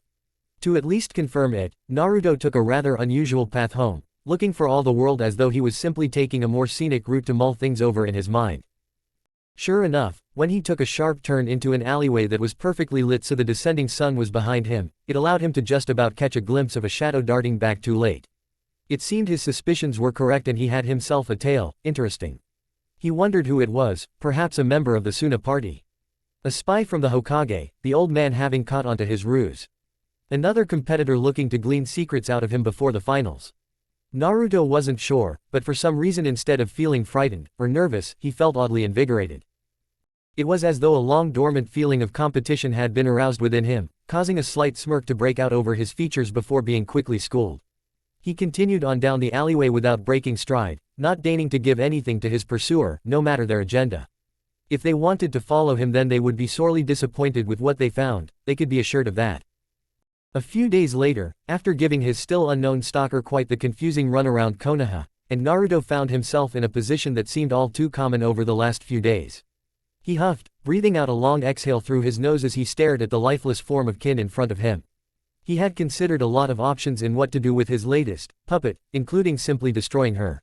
That felt like a disservice. It felt wrong to violate her body after death only to throw her aside once her use ran out. There was also the small fact that Naruto didn't know if her use had finished. While Naruto wasn't exactly chomping at the bit to hunt himself down a fresh body to puppetify entirely apart from the fact that the thought of repeating the process made him feel distinctly nauseous, he couldn't exclude their possible use like that. He had come to a few startling revelations since then, mostly due to the lack of overwhelming pressure on him that the interlude between the second exam and preliminaries had brought. He hadn't given the fact that he controlled Kin through her chakra circulatory system much thought at the time, as it had simply been a means to control Sakura, the more pressing concern then. Now though, he realized just what possibilities that opened up to his craft. Puppets that could perform jutsu. For the life of him he couldn't think of a reason it wouldn't work. Sure enough, around an hour later, he had managed to successfully force Kin to multiply herself with the common clone technique. They were a little useless though, lacking the direction of a functioning mind, but that didn't mean other techniques couldn't be used. It wasn't as though he suddenly had access to every technique Kin had ever learned. No, if he wanted her to perform a jutsu, it would have to be one he knew. It wasn't useless, but it wasn't exactly the groundbreaking revelation he had been hoping for. Although the blonde did note one thing, upon trying his admittedly limited arsenal of genjutsu, of which he only knew a few basic ones for general concealment, it felt as though Kin's body accepted them more easily. As if her body was generally predisposed toward the art. It was interesting for sure. The thought opened up a few interesting avenues in his mind, but between repairing his more reliable and less biological puppets, and drawing out preliminary tactics for his opponents in his mind, they hadn't exactly been allowed to run their course. Still, in one of his rare moments of free time he found himself right there in that seat, his eyes drifting over her too shiny body. He wasn't afraid of being caught, as his blinds were all drawn as usual. When asked why, he simply cited the light-sensitive poisons he worked on and left it at that. Nobody pried further. He sighed wearily and leaned back in his chair, kicking his legs out so he swiveled around. He used to do this a lot when he was younger and bored. For some reason it just felt appropriate in getting his mind off things. Of course, his brief departure from the realities around him was only short-lived. As he came to a stop, he found his gaze now directed at the wall he had turned into a makeshift noteboard. This was his side project for the month. Aside from improving himself and his puppets, and being entertaining as possible for his stalker, he felt this was prudent. It contained a few headshots he had managed to Acquire, for each of the remaining Chunin candidates, were 8 haphazardly in a manic hierarchy, from most dangerous to least. Even Ino was present. Just because he didn't think much of her in the academy didn't mean he was excluding her danger. One good hit from her clan's famous technique and he was finished, no matter how extraordinary the circumstances would have to be to corral him into the necessary position. Beside each picture was a bare-bones breakdown of their skills based on what he had seen, notes on possible counters, as well as very preliminary ideas on puppet modifications he could make. The problem seemed to be spacing. He had a lot of potential opponents with very varied abilities he would need to counter, and only finite space in his puppets. Somewhere on the messy and complex vortex of notes he had tacked up, the word, "fuinjutsu," was circled vigorously. He needed more space on and within his constructs, and that seemed his best option. Slowly his eyes drifted up the makeshift diorama to the picture staring bleakly out at him from the top. Gaara, naturally, capped the hierarchy, the brutality and versatility he showed with his sand easily securing him the position of most dangerous opponent in these exams. And of course, in the counter ideas section next to his profile, Naruto had absolutely nothing, but it had only been a few days and he had a few weeks to prepare, so he wasn't worrying, yet. Just for the sake of it he stared at the picture for a while before sighing, running a hand through his hair slowly and cracking his neck. Just looking at that kid's picture gave him the creeps. He needed his mind on something else, maybe even some fresh air. On that note Naruto pushed off the floor, swiveling on the chair once before bounding to his feet, grabbing his jacket and promptly trudging out the door. As a last thought, he quickly grabbed some papers off his workbench. A quick jog through the village, where Naruto noted the conspicuous absence of his usual pursuer, and he arrived at a familiar training ground quite close to the clan grounds. Quiet, feminine grunts echoed into the trees as he found a rather bedraggled and sweaty Hinata viciously stabbing into a training post that seemed to have been rigged to move in jerky motions in a circle around the girl. With her Byakugan blaring it only took her moments to notice his arrival. With a small squeak of surprise that seemed par for the course, all the aggression she had been displaying vanished. It was a shame. That side of her was a marked improvement on her usual timid persona. Naruto-kun. She started in surprise, her fingers coming up to poke nervously against on another. It was an annoying habit, but at least she didn't stutter his name anymore. He slid his hood back and pasted a warm smile on his face that had no right being there considering his pallid skin tone and the dark shadows under his eyes. "Hey Hinata, did I catch you at a bad time?" he asked, mostly out of habit. He didn't think he could catch Hinata at a bad time, at least to her. Her strange admiration towards him, while useful, tended to come off just a little creepy at times. It was almost obsessive. And no, I was only training," Hinata trailed off, a frown flickering over both their features at the same time but for different reasons. Naruto was confused by why she would say, only, training. It was basically the most important thing they could be doing as finalists this month. Naruto chalked it up to Hinata's dysfunctional family life, that he had pieced together somewhat from snippets during their talks, and left it at that. "Ah well, I have this for you." He idly motioned with the small stack of papers in his hands. It was still a pain dealing with his contacts in Nami no Kuni, but he was getting better. Nowadays he only needed Hinata's personal advice on a few, more complicated matters. The girl took the offered sheaf gingerly, looking down at it confusedly. "Hokage-sama still assigns you this task, even during the Chunin exams?" she asked in her soft, inoffensive tone. Naruto simply smiled and shrugged in a, "what can you do," manner. He said that the village still runs, even if the Hokage has other business. "Personally I think he's trying to make me give up on it, but we won't give him the satisfaction, right?" He gave the girl a conspiratorial wink which immediately sent a rush of blood to her cheeks. She seemed to be getting better at not clamming up or turning bright red ever since he had started these meetings. He supposed it was habituation more than anything. "And no, of course not," she squeaked out with some difficulty. "I'll go through these as soon as I can, Naruto-kun." He gave her a quick, easy smile. "No need to go out of your way for me, your training is more important, right?" The girl seemed like she wanted to say no, but the slew of nice things Naruto had said was constricting her ability to think and she had to settle for a flustered shake of the head. "Well, you're up against Neji, right? From what I saw of him you're gonna have a tough time of it, but I'm sure you'll manage something." The kind words rolled off his tongue easier than sweets. They might as well have been from the way Hinata preened under the rare words of acknowledgement, from her not-so-secret idol no less. Actually, Naruto-kun," Hinata started, only to clam up and trail off, apparently fighting something within her just to get the words out. I was. All at once the sheaf of papers she was holding came up in front of her face, hiding the virulent red color it became. "I was shopping you would help me," she finally blurted out all at once in a long, unintelligible stream of words. Naruto blinked before resetting the smile and cocking his head slightly. I'd be happy to help Hinata, the blonde replied congenially, internally hoping that whatever she asked wouldn't take up too much of his time. You've already done so much for me, and I told you, I owe you one.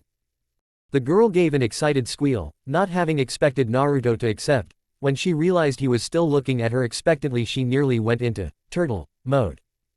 Then maybe you could help me train. I know I'm not the best, but I would at least like to show cousin Neji that I'm not a failure like he believes. The additional names that she mentally added alongside Neji's went unspoken, even if they shimmered in her determination-filled eyes. Anxiety and hopelessness began to replace the warm feelings when she saw Naruto frown to himself. I understand if you. She was cut off with another squeak as Naruto quickly interjected, no, it's not that I don't want to help, it's just. Well, he struggled with a nice way to put it because bottom line, he didn't want to help. Training Hinata up to any sort of decent standard that she could evenly face off against Neji would take up way too much of his already precious and limited time, if it was even possible. However, the girl had proved an invaluable, if unaware ally in dealing with his budding network of informants. Well, I'm not sure what I could do to help you if I'm honest, unless I let you practice your juken on me, which I have to say doesn't sound all that appealing.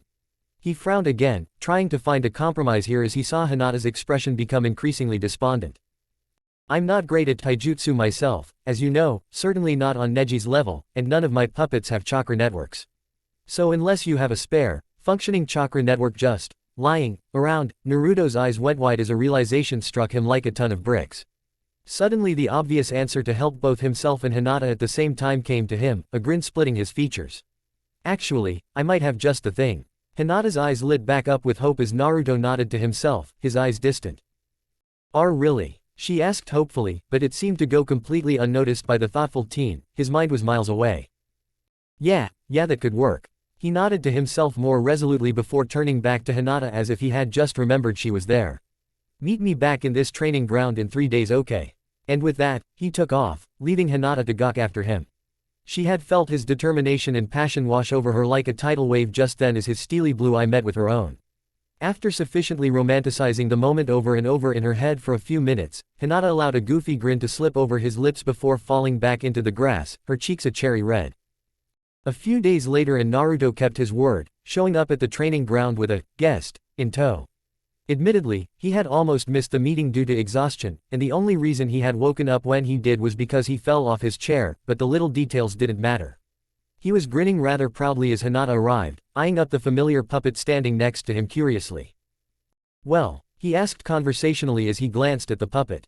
Didn't I say I would come up with a solution? He seemed rather pleased with himself all things considered, and why not? It was the perfect solution. Hinata gained some practice and hopefully with it, some confidence. He gained experience both in controlling his latest puppet, which would increase his skill in general, and at the same time he would have some practice fighting against a Hyuga. It would be invaluable knowledge when it came down to fighting Neji, or by some miracle, Hinata, in the finals. The puppet? She asked hesitantly, glancing at the figure with a mix of curiosity and anxiety. Something about the glassy eyes and ever-present grin on the almost human face unsettled her. Yes, the puppet. Go on, take a look, Naruto insisted, not one to be put off by Hinata's naturally cautious nature, especially as used to it as he was by now. When the girl walked closer to glance over the puppet's body he just sighed, feeling like he was talking to a child. No, I mean take a look, he stressed, staring at the girl neutrally for a few moments until realization apparently struck. Oh. The girl quickly activated her Byakugan after a quick hand seal only to gasp in surprise, nearly deactivating her Dujutsu in her shock. But how? I mean it. But, she glanced across as Naruto only to see him grin proudly. Impressive, right? It took a lot of work, but I think I nailed it. Nailed this acting more like it, not that Naruto let those thoughts show on his face. Hinata's eyes just widened, whether in awe or something else, Naruto couldn't tell. So it's not real? She asked after a moment's hesitation, for some reason unable to tear away her gaze from the intricate system of brightly glowing pathways running through the puppet's body. It was so carefully interwoven into what seemed like real muscle that Hinata couldn't quite believe it was artificial. Although the hollowed-out inside of the puppet and the numerous seals, traps and weapons inside at least partly assuaged those concerns. Nope, all completely artificial, Naruto lied easily, keeping his easy smile on his face to ease Hinata's budding concerns. This was a crux moment for him. If she didn't believe him, or decided to go to somebody about this, he would have to take action and it likely would be pleasant for either parties. After a moment though, Hinata gave the blonde a timid smile, deactivating her Byakugan. It's incredible, she admitted, and Naruto was sure that it would be. Had he actually built such a thing from scratch and not bastardized a human body to create it? Yeah, it was a kind of side project of mine to see if I could recreate a human body from the ground up using only artificial components. He chuckled hollowly, but Hinata couldn't seem to tell the difference. Harder than it looks, I have to say. In more ways than one, however, if anything, Hinata's awe only increased. So when you said, in the preliminaries, that you had never used it before, she trailed, getting a quick nod from the spiky blonde. Yeah, she was more of an experiment than an actual attempt at creating a workable puppet, but I didn't have anything else to use at the time. She was never supposed to be used as a puppet at all, in fact. Well, at least that part was true. But it worked out in the end, and now I can use her to help you. Upon Hinata's quizzical gaze he grinned. I might not be able to recreate the Jukin, although give him enough time observing Hinata and he'd see what happened, but I managed to install tiny spikes on the end of her fingers laced in a mild paralytic that should be able to somewhat recreate the effects. Man, did it take a while to work out a pressure-based delivery method that wouldn't screw up the dosages. So, Hinata glanced at the puppet again, still just a little confused about what he wanted to do. However, when she looked back, Naruto had vanished, leaving behind only Kinna and his voice drifting on the breeze. So, start dodging. Hinata groaned piteously as she forced her head not to loll one side. If it did, her unresponsive body would likely overbalance from where it was leant up against a tree trunk, forcing her to the ground. Again, her entire body felt numb, a faint ache traveling through her limbs where feeling actually remained. Otherwise, she was useless. For the last few hours she had borne witness to Naruto dancing his puppet around her body, lashing out with strikes vaguely reminiscent of the Jukin. She noticed as the session progressed and he got a better grasp of the way that she moved, the puppet's moves only grew in their eerie reminiscence of her clan's style. How you feeling? Naruto asked cheerfully as he crouched down next to her, offering a cheeky grin as he poked her in the shoulder. For once in her life, Hinata actually mustered the energy and spite to glare meekly at her blonde idol. It hurts, she groaned again, not trusting her voice beyond anything but a whisper. Yeah, copious amounts of paralytic will do that, he offered half-heartedly, earning an equally weak glare. If it helps, I've been exactly where you were when I was testing the stuff. The thought of Naruto in this pain, for once, didn't seem completely abhorrent in Hinata's mind, although that train of thought was squashed soon enough. She wanted to complain, she really did, but she felt like her arguments would have been completely invalidated by Naruto's mere presence. After all, he was a paragon of determination and going above and beyond for his craft. Complaining about one tough training session seemed pitiful in comparison. Well, look at it this way, you got some invaluable training, right? Naruto suggested after a moment, rocking back and forth on his heels but apparently unable to remove his amused smirk.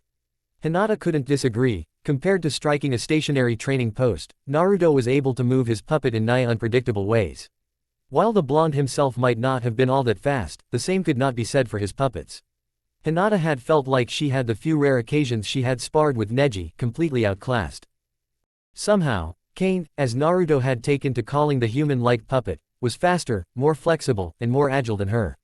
It was able to strike from odd, often confusing directions, before retreating back before its own guard could be penetrated. She had only managed glancing blows on the puppet at best. Even after the single time she had closed off a tenketsu, Naruto had simply demonstrated the ability to purge his puppet's chakra system with his own and reopen it. It really was a remarkable construct, one that only increased her awe and respect toward Naruto. Really, the idea of refining a chakra-conductive substance into almost microscopic wires and threading them through a human-modeled shell was unthinkable. To then tell her that he had gotten the positioning from old medical texts and gotten it so spot on was a wholly different matter. Hinata had told him that such a thing was almost revolutionary, asking him why he hadn't told others. He had simply said that Kane was incomplete and he wasn't ready yet, then he had gotten this odd mysterious look and told her that he had to have a few secrets for the style he was creating. That had been enough for Hinata, but then he had gone on to elaborate they would be secrets he could only pass on to his family, looking right at Hinata at the time. It was enough to say the girl's head had swiftly short-circuited. Take off your shirt please, Naruto said abruptly, breaking into Hinata's reminiscence as the girl blinked owlishly. Era, came her wholly ineloquent response as blood rapidly rushed to her face. The way Naruto was looking at her with those piercing blue eyes, it was like they could see everything, and that was coming from someone with a Byakugan. I need you to remove your top, Naruto evenly repeated, holding up a small tub of what looked to be some kind of paste. I need to apply the antidote, it only works through absorption via the skin. the more surface area the better, so rubbing it on your back would be optimum. Hinata's eye twitched as her brain struggled desperately to process that thought. Naruto was willing to heal her after a training session. Naruto would be rubbing her back. She would be topless, in front of Naruto. It was too much for the poor girl and she promptly passed out, her cheeks flared a virulent red and a trickle of blood dripping from her nose. Naruto looked at her a few moments before raising an eyebrow. He had at least thought she would begin removing her shirt before passing out. Seems he was overestimating her progress in that regard. Ah well. He replaced the small tub in one of his pockets. It wasn't really an antidote, the poison in Hinata's system would simply disperse after around an hour, he just wanted to see what would happen. He shrugged before taking off from the training ground. He had worked up quite a sweat and was looking forward to going home. He had learned a great deal of invaluable information both about his own puppet and the Hyuga taijutsu. He was sure this knowledge would only increase as they continued to train. Who knew, maybe Hinata would actually improve enough to offer a challenge to her cousin. Seemed doubtful, but Naruto had seen stranger things occur. Mostly in the forest of death though. No, his thoughts quickly strayed from the Hyuga heiress to the small revelation he had regarding Kin during his session. He had realized at some point that because he controlled Kin through a series of timed and coordinated pulses of chakra through his threads, it was a very real possibility that one day he could do the same through a single thread.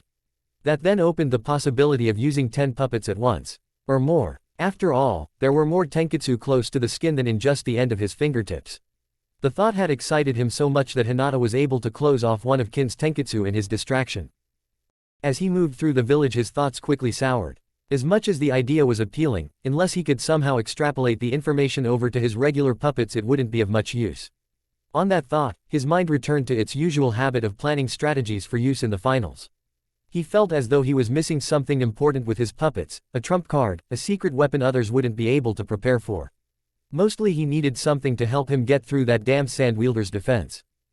He was rudely ripped from his thoughts when a young boy spraying down a fence of graffiti thought it would be funny to turn the hose on him. He stood there a moment, dripping tea with an evil look growing in his eye. A positively vicious smirk crossed his lips. With a twitch of his finger, and a well-placed chakra thread, the hose was ripped from the kid's grasp, to be replaced by his own. A quick application of his thumb to the end of the hose, and suddenly its already strong spray was turned into a vicious jet of water that nearly bowled the kid over. Naruto chuckled evilly as he walked away, feeling like vengeance was his. As childish as the moment had been, it was certainly satisfying. Hadn't the kid known that creating a smaller opening created a greater water pressure? If he was going to prank him, at least do it properly, it was almost insulting. It was simply physics after all, in fact he had heard of highly pressurized water being able to cut through. Naruto's mind trailed off as a spark of inspiration was lit behind his eyes, he took off in a dead sprint towards his apartment. He had a lot to do that night. Chapter 13, A New Stitch. The rain didn't seem to bother anybody in the stadium as it poured on the ground relentlessly. The general atmosphere was an air of excitement and anticipation as everybody eagerly awaited the start of the show they had all come to see. Everybody had come for this, from shinobi to merchants, famers to nobles, genin to kage. Every aspect of society was accounted for in some manner, bustling about and chatting in the busy stands. Whether they were here to witness ninja fight for entertainment, or to gain a better idea of who they could be hiring in the future, it didn't matter. They all came for a good show, something like the weather wouldn't ruin that. Naruto felt as though he could disagree, withdrawn even more into his shapeless gray jacket than normal. The way he used it required it to be open at the front always, and he was getting an unpleasant draft along his practically bare chest. It was something to look into in the future, but for now he put thoughts of the chilly air aside to glance down into the spacious arena set forth for the prospective chunin.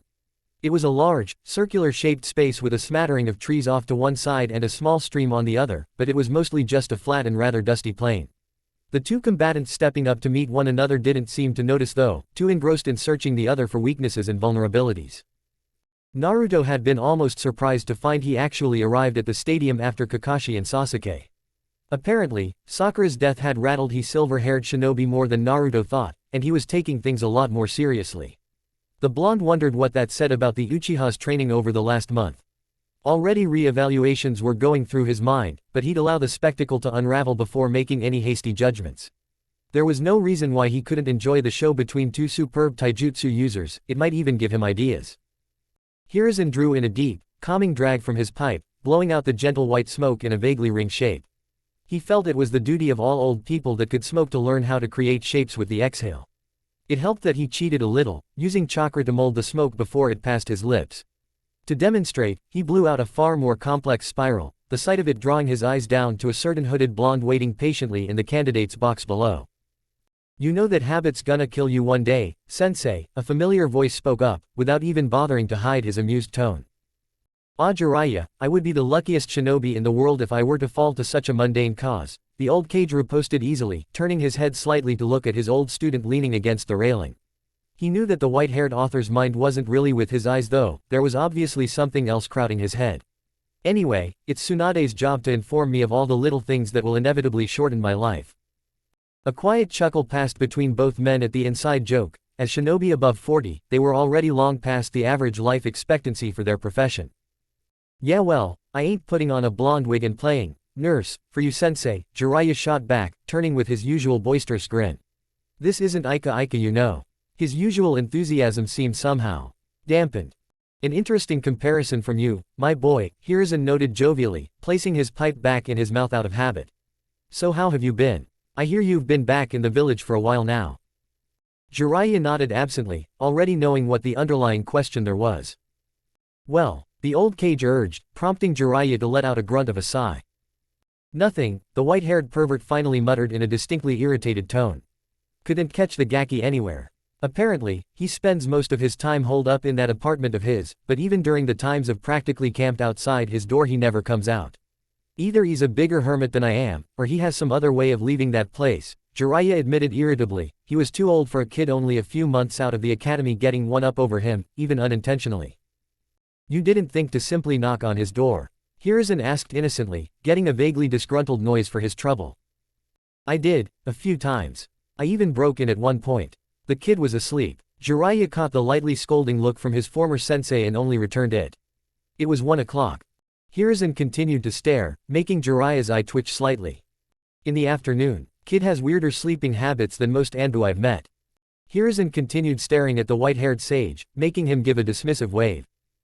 "I didn't snoop around much. Puppets, sensei. Really." At that, Hiruzen finally let up, his pipe returning to his mouth as he ruminated for a moment. "I had nothing to do with it, I assure you. In fact, it seems to be partly Kakashi's fault. I believe he was trying to inspire Naruto during a particularly trying time." Jiraiya's mild wince did not go unnoticed. However, Naruto seemed to latch onto the idea of puppeteering quite avidly. "I can't imagine why," the old man continued sarcastically. Jiraiya could imagine, a young, lonely kid, offered the chance at building his own potential friends. Aren't phases like that supposed to pass pretty quick at that age? Jiraiya offered unhelpfully, only getting a shrug from the older man as he motioned to the boy casually. "Apparently not." And with that he returned to his pipe, a serene expression seemingly engraved onto his features. "So you decided to stick around then?" he asked slowly. It wasn't exactly common for Jiraiya to stay in the village for longer than a week. "Yeah, well, I figured if I couldn't train the kid, might as well come and watch him, you know." Hiruzen simply nodded, an odd smile crossing his features. "Shame, I thought you might have some lingering ideas of protecting me," the elder man replied in perfect deadpan. "I was almost touched." He cracked a small smirk when Jiraiya turned to him with his eyebrow raised. "Yeah, because you of all people need to be protected, sensei."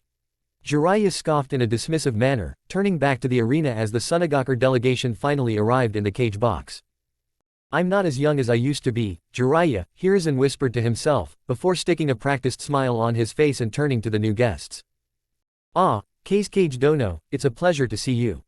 Sasuke leaned his weight from side to side as he weighted down on the arena floor, arms crossed impatiently. Across from him, his opponent wore a disarming grin, practically bouncing on the spot as he too waited for the fight to begin. He looked unassuming, if not garishly dressed, however he had been warned by Kakashi not to underestimate him at any cost. Apparently, anybody able to keep up with Meta guys' insane training regimes was an adversary to watch out for. Sasuke decided to heed the advice and just go all out from the start. He smirked as the proctor began to walk over. Lee wouldn't know what hit him. The arm came down and both boys dashed forward, to the instant, gratifying cheers of the audience. There was only a brief pause as both found their legs connecting with one another, a test of strength taking place that Sasuke was surprised to find he wasn't winning. Then, he swung his leg back, used the momentum to spin around and managed to launch a devastating kick at Lee's unprotected temple. At least he thought it was unprotected. Instead, the boy's arm, like a block of steel, was there to provide a guard. Their eyes met again, Sasuke's narrowing while Lee's shined with determination and excitement. Then, to most of the audience, they vanished, just twin blurs of varying colors clashing back and forth with only their grunts of exertion and the occasional thumps of limbs colliding providing commentary. A few of the older ninja looked on in interest, impressed that genin could reach these kinds of speeds. They were in for a much greater surprise when Sasuke and Lee separated again, smirk-matching grin as they stared one another down. It is obvious to me that at this level we are too evenly matched, Sasuke-kun. I am thankful that Guy-sensei allowed me this honor before the match. Lee exclaimed exuberantly. Nobody had noticed that at some point during the bout Lee had somehow procured, or perhaps removed, a set of training weights and was holding them out to either side of his body. When he dropped them, even people in the back row of the stadium felt the ground vibrate slightly as improbable craters sundered the ground where they hit. I agree, Sasuke intoned with a smirk, not even seeming bothered by the apparently enormous weight Lee had just shed, his eyes swirling into twin red orbs. Twin black tomo danced around his pupil, like little black koi swimming in matching pools of blood. Then let us pit our flames of youth against one another until only one of us can stand. Lee finally shouted. A moment later, his entire body simply vanished, at least to the eyes of the civilians, genin and a few chunin. Sasuke, with his Sharingan active, could easily make out the boy through his haze of speed, even if his edges were just a bit blurry. Sparring with Kakashi had conditioned his eyes for tracking fast-moving fighters, as well as taking heavy blows like the ones Lee suddenly bombarded him with. While speed and strength were on the spandex-clad boy's side, reactions and planning were on Sasuke's. It was obvious to anybody able to follow the mini-guy that Lee was not used to his intense and sudden speed. His previously crisp and precise movements become sloppier and less coordinated. Obviously unused to his body's newfound capabilities, a form of tunnel vision overcame the Goken user. Sasuke was able to keep up with him, countering and diverting attacks instead of taking them head-on with the help of his Sharingan's mildly predictive abilities. While Lee rushed blindly about the stadium, able to gain improbable angles for his attacks with his impressive speed, Sasuke was able to think. He was mostly staying in the same place, using minimalist movements to subtly shift the battle toward the tree line outside of Lee's notice. It was an obvious manipulation to any observer, but Lee, with his one-track mind, didn't notice a thing. When the trap was finally sprung and tough steel ninja wires seemed to burst from the ground where Sasuke had laid them, he was unprepared. Suddenly Lee was bound to the trunk of a sturdy and thick tree, his arms tightly held at his side so that he had no leverage to use his immense strength. In the meantime, Sasuke had transferred the wires he was holding to his mouth, catching them on his teeth as he gave a victorious smirk. "Kaffen, Wayuka mo butsu," he called out, words muffled by the steel wire in his mouth. His hands flashed through hand seals until they stopped on Tora. Fire seemed to well up in the dark-haired boy's mouth until it became a bright white, before rushing down the steel wires like they were soaked in oil. Lee only had the opportunity to widen his already large eyes before he had the tree he was tied to turned into a makeshift bonfire. Gasps came from the crowd at the apparently brutal end to the fight. However, they, as well as whatever Lee shouted, were lost in the roar of the orange flames. Sasuke ignored them, holding the technique constantly while counting up to 5 in his head. That was the safety threshold of the technique, any longer and Lee would likely be fatally injured. As it was, he would have a few nasty burns and might be out of commission for maybe a week or two. Then again, Kakashi had told him that little could keep Guy down, including injuries. If Lee had inherited any of that, the boy would likely be training the very next day. Before he could even reach the third count in his head though, the flames around Lee were suddenly blown outwards, causing Sasuke to wince and let go of the wires in his mouth. "FTH gate, Toman." Lee's voice called out above the roar of the flames, his skin having taken on a bright red hue from head to toe and the pupils of his eyes vanishing entirely, leaving them blank and white. This time the gasps from the crowds came from the Junin and everybody able to recognize just what Lee had done. As it was, Sasuke did not understand what Lee had done, only that by seemingly exertion alone he had blown back his jutsu's flames, leaving his body only mildly singed. What came next would be ingrained in the young Uchiha's memory for years to come. Pain, unending and unbelievable pain erupted all over his body. Lee had been there one moment and then he wasn't. But Sasuke wasn't either, because in a fraction of a second Lee had closed the gap between them and launched the Uchiha into the air with a devastating kick to his chin that, if Sasuke had been completely unprepared for, might have snapped his neck. It didn't end there. Oh, how Sasuke wished it could have ended there. No, Lee vanished from the ground again, only phasing back into existence the moment he was above Sasuke again, the boy's Sharingan capturing in excruciating detail as the boy cocked his leg up above him. There was nothing Sasuke could do. Lee's leg came down and once again his world exploded into bright lights and searing pain. This continued for what seemed like minutes but was in truth only around 7 seconds. Sasuke was bounced around in the air by absurdly powerful kicks that created genuine shock waves in the air from their sheer force. Meanwhile, Lee seemed intent on creating some sick facsimile of a pinball game with the bruised and battered Uchiha's body. He dashed about, launching of the ground, the walls and even sometimes off Sasuke himself to keep the Sharingan user in the air until he felt the boy had enough. On some unspoken signal, Lee skidded to a stop on the arena floor, and almost exactly a second later, Sasuke's body hit the ground with a disturbing crunch. All at once the aura of power around Lee's body vanished, his skin regaining its normal tone as his pupils returned. Whatever he had done apparently took a great toll on his body, as he seemed shaky on his feet, his legs looking as though they could give out at any moment. It was unfortunate too, as at that moment Sasuke's hand shot up, before slamming back down into the ground, his fingers clawing at the dust as he shakily began to push himself up. Lee looked on in horror as slowly, excruciatingly so, Sasuke started to stand. The spandex-clad boy took a step forward to stop him, only to find his legs giving out underneath him, bringing him down to a knee. Both genin looked up at the same moment, their eyes meeting to the point where Lee could spot Sasuke's Sharingan fade into his usual black orbs. That was all he got before Sasuke's eyes slid shut and his body finally gave in, slumping to the ground, limp. In the end, Lee's determination and will allowed him to hold on a few moments longer as, not even 5 seconds later, his eyes glazed over and he too collapsed forward. Naruto waited patiently for the deafening roar that had sprung up at the closing of the match to die down. He had to admit that what he had just seen was quite possibly the best display of genin-level taijutsu, if it could even be called that, he might ever see. He was impressed at his teammate for holding out that long against a clearly stronger and faster opponent. He was equally impressed at Lee's sheer ability to overcome the Sharingan with brute force, as well as the boy's determination and the rigorous conditioning his body had obviously undergone. A few moments later and a strange hush overcame the crowds, the next two opponents being waited on to take the field. Neji was already down there, having begun his trek down to the arena floor the moment his Byakugan picked up Lee using the gates. Hinata on the other hand was only just beginning to leave, having watched the first match, enraptured by the determination Lee showed. As she passed by Naruto, still leaning against the railing like some unmoving statue, she didn't expect him to do anything. She was pleasantly surprised then, to feel a hand lightly pat her on the back. "Good luck," came the blonde's quiet, but steady encouragement, however small. And that was all Hinata needed, her previous nerves and jitteriness faded away, a small smile spreading out on her lips as she descended the stairs. "Quite the impressive pair of genin you have there, Hokage Dono," the cage started up in his usual gravelly tone.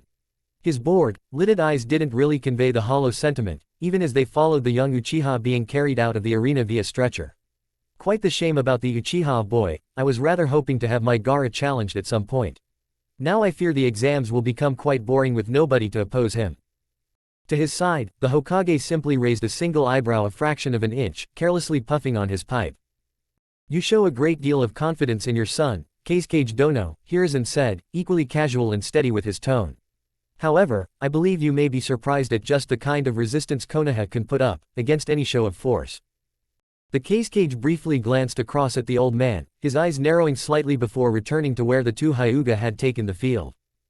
"We shall see, won't we?" he offered neutrally, glancing down to the genin's box where Gaara stood motionlessly, his arms crossed as he glared down at the arena floor. "We shall see. I'm surprised you were actually able to make it down the stairs, Hinata-sama," Neji called out scathingly, making sure to put sarcastic emphasis on her suffix. Only she and the proctor could hear him, as he kept his voice down to prevent the crowd listening in. All the while he kept his features neutral and schooled. It would do no good to have outsiders see there was a schism within the Hyuga clan. "I am perfectly able to face you, Neji-Nisan, don't look down on me," Hinata called back, an uncharacteristic hint of steel to her tone that most had never heard before. She too maintained a dignified air about her, unwilling to allow her family to see any cracks in her surface. "I have to prove to you, and to my family, that I am able to stand on both feet. You'll see," she called out, more defiantly this time as both Hyuga took their stances, almost identical in their appearance. "I do see, Hinata-sama," the older boy called back. "I see a weak little girl trying to act strong despite only having hollow ideals to spout."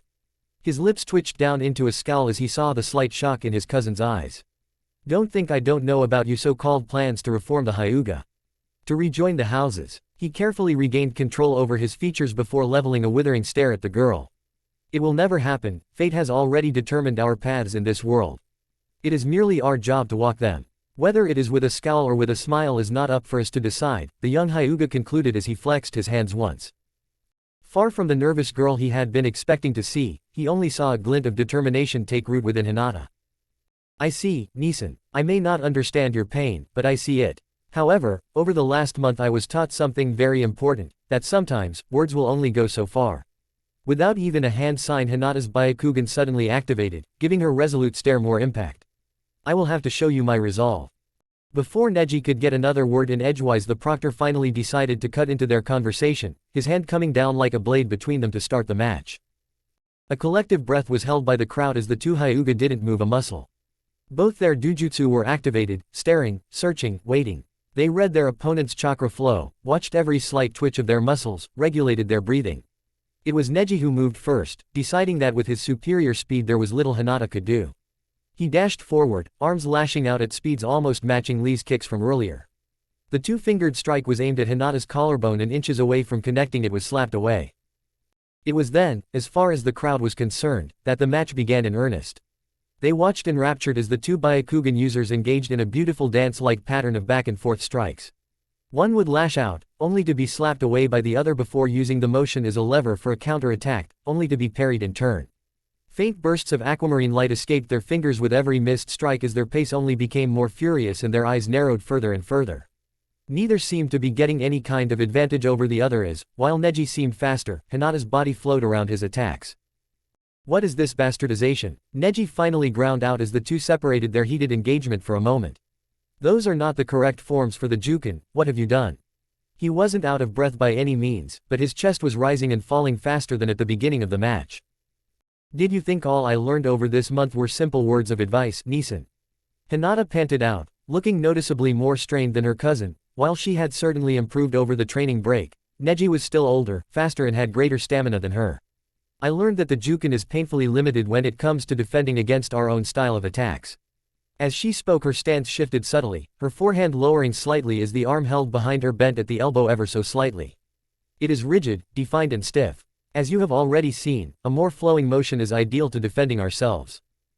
Neji simply sneered at the girl. It is a weakling's attempt at overcoming obstacles too large for anyone to move. Just because you have slightly changed your moves does not mean you will beat me.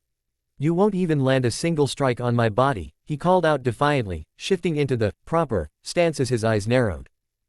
The Hyuga need to move forward or we will stagnate, the way we fight is no different, Nisan.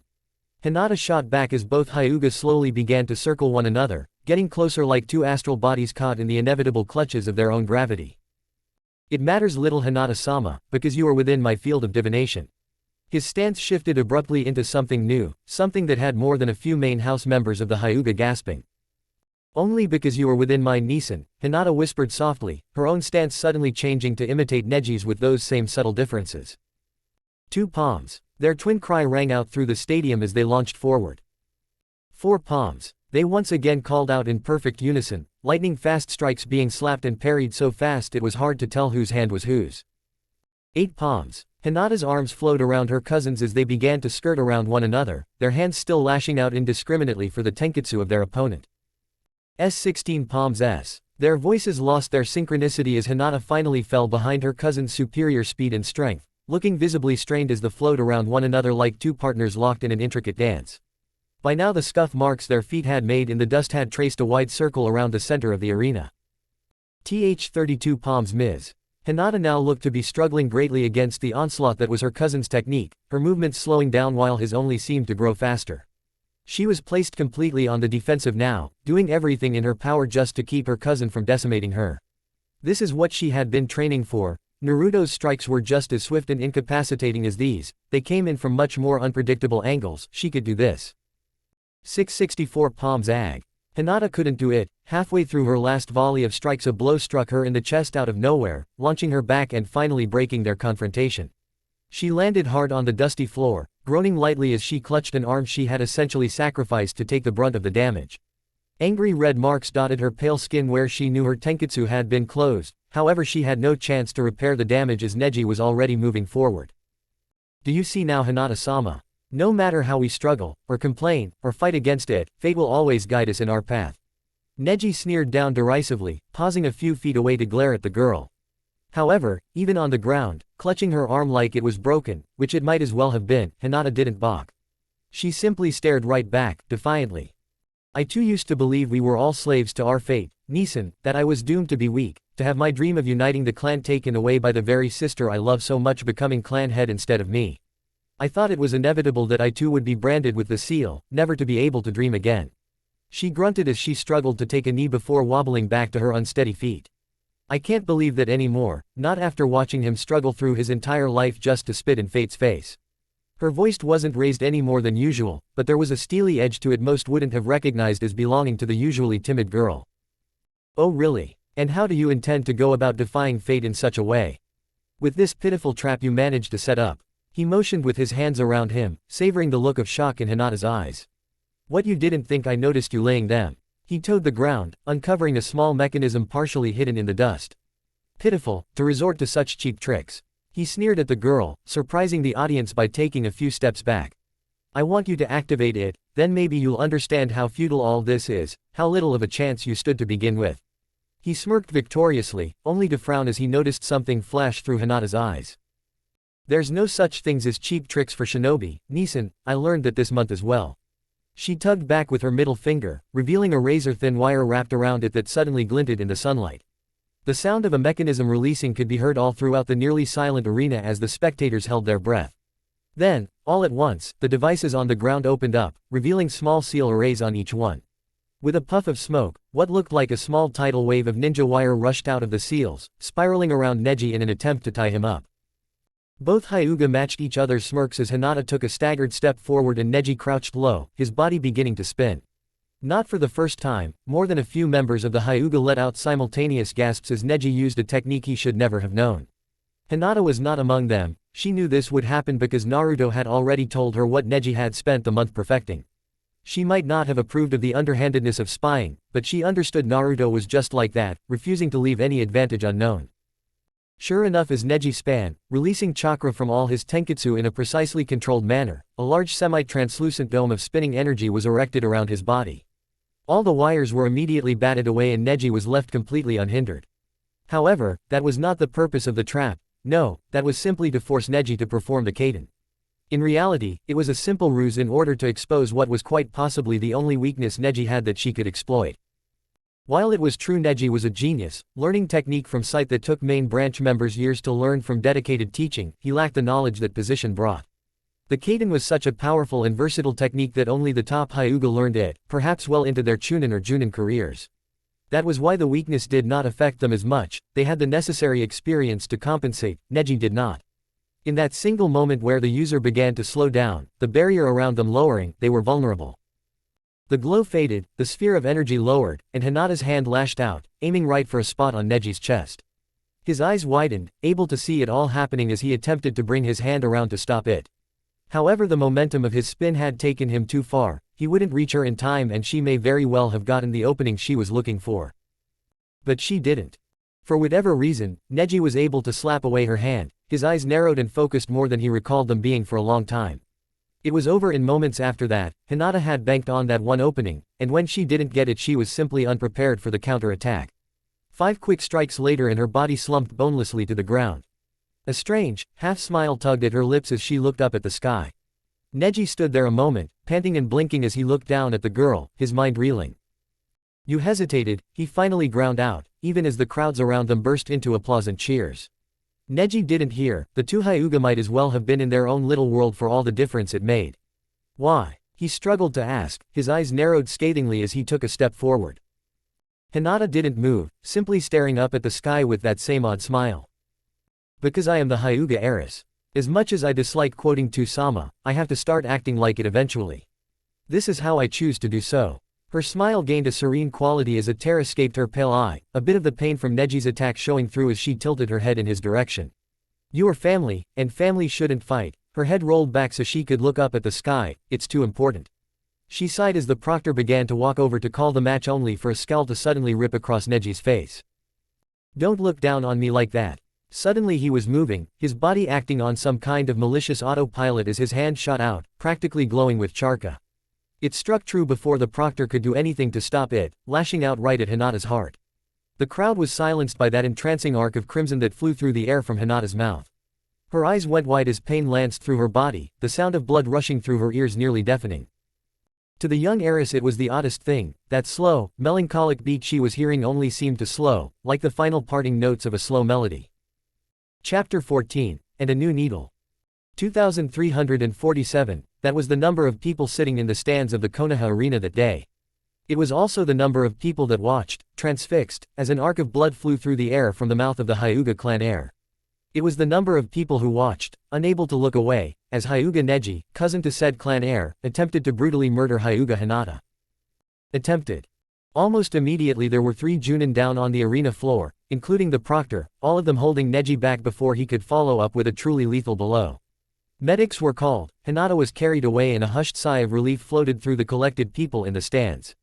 They had witnessed a good showing and the unexpected outcome had rattled everyone. Team 8 were baying for Neji's blood, various shinobi were trying to work out the motivation and some civilians were trying not to turn green at the sight of somebody nearly dying. The Hyuga clan watched on stoically, their perfect masks betraying nothing even as they seethed in silence. And Naruto. He watched on curiously as a boy tried to kill his cousin, a blonde eyebrow quirking up slightly under the hood. Family had always been a foreign concept to the young puppeteer, and as an outsider to such a paradigm he had a rather unique perspective. Most of the time it was apathetic, others he could only feel mild amusement, this time though. There was the cold detachment he often displayed, yes, but something a little deeper perhaps. Irritation. Yes, he felt quite annoyed all of a sudden, his eyes narrowing to reflect that as his grip on the railing of the competitor's box tightened, ever so slightly. He couldn't place why though, Hinata was just a tool, right? She was a chess piece, useful for when she was needed, and slowly that need was dwindling as Naruto gained a better grip on his network and the way it was ran. Soon he would be independent and he would have a steady stream of reliable information that he could handle himself. Hinata was a non-player now. So why was he glaring at Neji as the teen was escorted from the arena? Naruto-kun. Hinata started up quietly during one of their breaks between training. The aforementioned blonde looked up with half-lidded eyes, a small flask of water in his hand as he glanced around at the blue-haired girl. Yeah, he mumbled, voice muffled slightly by the flask in his mouth. Kane rested a few feet away, leaning up against a tree with its leg pulled up against its chest. A casual observer might have mistaken it for a girl just taking a nap out in a peaceful clearing with some friends. Hinata remained ambivalent to the puppet, still rather creeped out by its appearance and its likeness to a human, but at the same time touched that this was the puppet Naruto was using to help her. Kane was helping her to become stronger because Naruto willed it to be so. "Why are you helping me?" she asked suddenly, her voice still quiet as she stared down at the grass. Her injured, aching body didn't allow her to do much else. Naruto simply blinked, his hood was down revealing his quizzical blue eyes, mildly obscured by messy hair, damp from sweat. They had been out training for the better part of the day. "What do you mean?" He smiled disarmingly, he could never lower his emotional mask around Hinata as he could never be sure if she had her Jujutsu activated. That alone was a lot more tiring than any of the training they did. Naruto could control a puppet for hours on end without feeling too much strain. Well, Hinata's fingers came up in front of her in a way Naruto recognized as her withdrawing in on herself, tapping together nervously. "Hinata, you did me a real favor by helping me with this project, even though you didn't have to, I'm returning the favor. That's what friends do, right?" The blonde wasn't even sure where the words came from, they just flowed out, it was harmless, right? Hinata on the other hand looked a little taken aback, her head snapping up despite her weariness to see Naruto smiling brightly at her. If she hadn't been so tired, she might have noticed it didn't quite reach his eyes. "Friends," she tried timidly, as if tasting the word, only to get an encouraging nod from the young puppeteer as he hauled himself to his feet. "Sure, we're friends, right?" he questioned as a hand suddenly appeared in front of the girl. She looked at it a moment like some kind of alien life form before, he smiling timidly and accepting it. As she was pulled up she couldn't help but think about how smooth Naruto's hand was, and oddly cold too. She nearly shrieked in fright as instead of carrying blue eyes she only found herself looking into Kane's glassy black orbs. She never even noticed Naruto substitute himself. "Never let your guard down, Hinata," Naruto called out from some unidentifiable place, his laughter echoing in time with Hinata's yelps as more paralyzing toxin was injected into her system. He frowned as the random memory floated to the surface of his consciousness, it was all just acting, wasn't it? Simple application of social trends he had witnessed and reenacted to get a desired result. Words like friendship were little more than labels used to describe a mutually beneficial relationship. Could he have, at some point in his pretense, allowed actual feelings to come into play? It was very un-shinobi-like of him if that was true. As he puzzled this all out in his head, he barely noticed that the arena below him had been cleared out. "Oi, faker." He was snapped from his introspection by a familiar voice, another source of irritation inhabiting his thoughts this last month. "We're up, Gaki, time to let me show you how real puppeteering works." Kankuro wore a smirk as he hopped the railing down into the arena.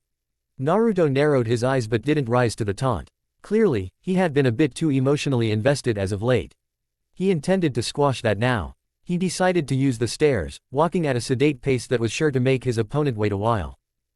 As he passed by the red-headed boy that had been less than patiently waiting for his own match to begin, Naruto couldn't help the shiver that ran the length of his spine. Ino had not turned up yet, likely still reeling from what had happened in the preliminaries. If she was smart, she wouldn't show up at all. Unfortunately, that also meant that if he won this match, Gaara would be his next opponent. Genuine fear, like icy fingers gripping his heart, worked its way into his system. Still, with every step he took, it was slowly replaced by an anxious kind of excitement. Nothing said he couldn't have a bit of fun with all this, the thrill only made it more exhilarating. "Well, that was certainly an interesting development, wouldn't you say, Hokage Dono?" The cage drawled in his usual bored manner, his eyes increasingly listless as time went on. Hiruzen bit back a snide retort, suppressing his frown to school himself emotionally, donning an impeccably neutral mask worthy of the best actors. He contemplated a puff on his pipe, but it wouldn't be professional to outright avoid the issue like that. "Children and their squabbles, I'm afraid they are only exacerbated by shinobi training," the aged Hokage acquiesced, a playful edge to his tone masking the disappointment in his eyes. He could almost feel the frustration and deep-seated hatred in Neji. That whole sordid affair with Kumo and the Hyuga likely scarred him irrevocably. It was a regrettable but necessary course of action at the time, that didn't ease the ache in the old man's heart though. It was one of many. Quite unusual for the usually rather proper and disciplined Hyuga to allow such arguments into the open, nay. The younger Cage shot back, his tone adequate, expressing his lack of interest in the topic and that he was only humoring the conversation. "Indeed, although that you find concern in it is an admirable trait, Cage Dono. You village is lucky to have such a caring and compassionate leader." Hiruzen shot back, a fabricated smile on his face that made the Cage's eyes narrow behind the simple veil he wore. "Quite," the younger man concluded, turning his gaze toward the stadium where Kankuro stood waiting, impatiently tapping his foot. "So, my son is finally up then. I feel this should prove to be an interesting match, don't you agree, Hokage Dono?" Hiruzen simply smiled mysteriously with his pipe, that had appeared from nowhere, comfortably resting in his mouth. "Ah yes, we are privileged to see two similar arts," Hiruzen admittedly lightheartedly, going along with the Cage's shift in conversation. "One with a lauded history, and another just beginning to develop and grow, wielded by two similarly skilled opponents. I'd almost go as far as to say this is a historic moment." The other Cage seemed less than amused. "You speak as if the two fighters are equal," the Cage argued placidly, emotion failing to reach his otherwise charged words.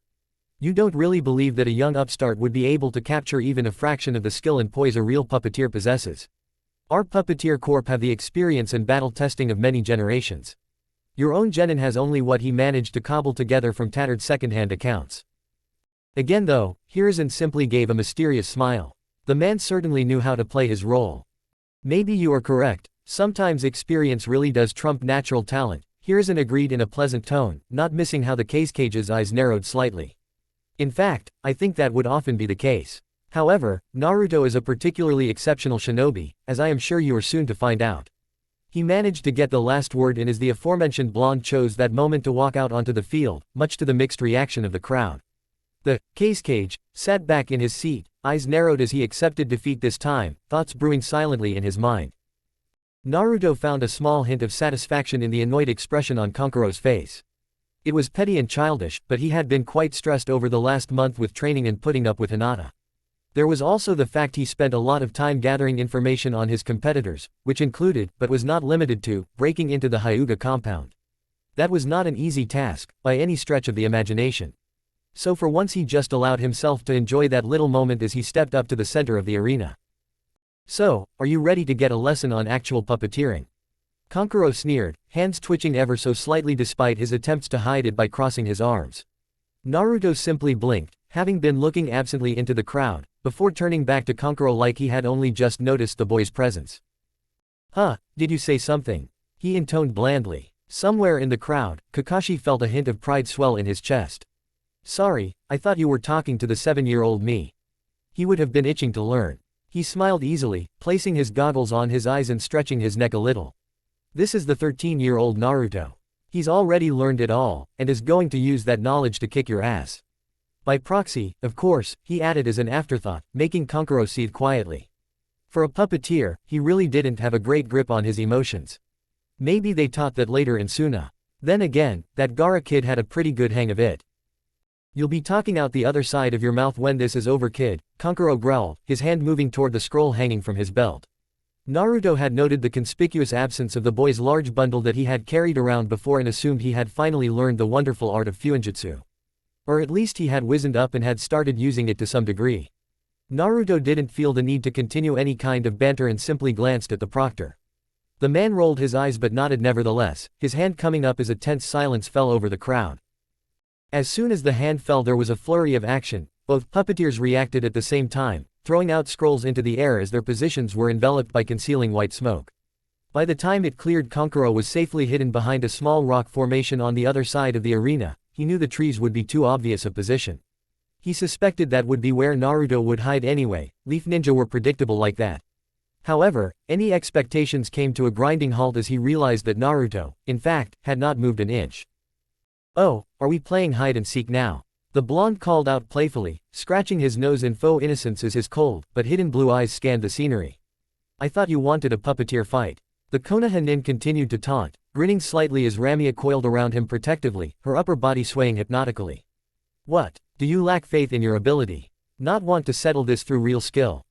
Kankuro watched the odd puppet for a moment. It was very different to the one the blonde had used before. It subverted all the expectations he had made about the so-called copycat puppeteer. He certainly hadn't been expecting something that looked so finely crafted. He forced himself not to rise to the taunts. They were an obvious and childish way to get him to reveal his position. Naruto would have to try a lot harder to beat him in the mind games. This was where Suna puppeteers really excelled. Instead, his fingers began their dance as Karasu, previously lying dormant in the trees to further subvert his position, sprang to life. The chattering, fast-moving puppet leapt into action, speeding across the arena like it had invisible wings.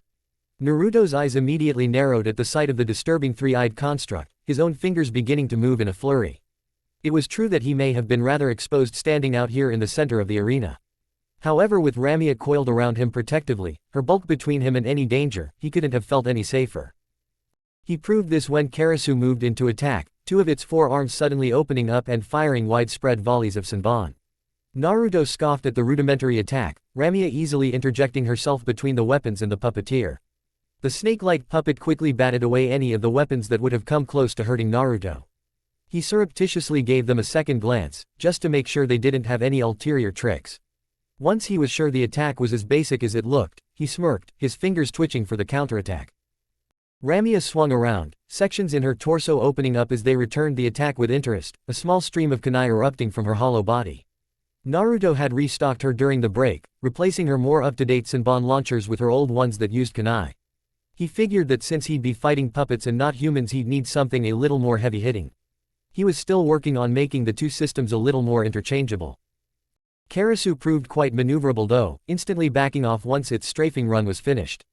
The puppeteer in the shadows was still caught off guard as kunai, seemingly at random within the volleys, began to explode without any rhyme or reason.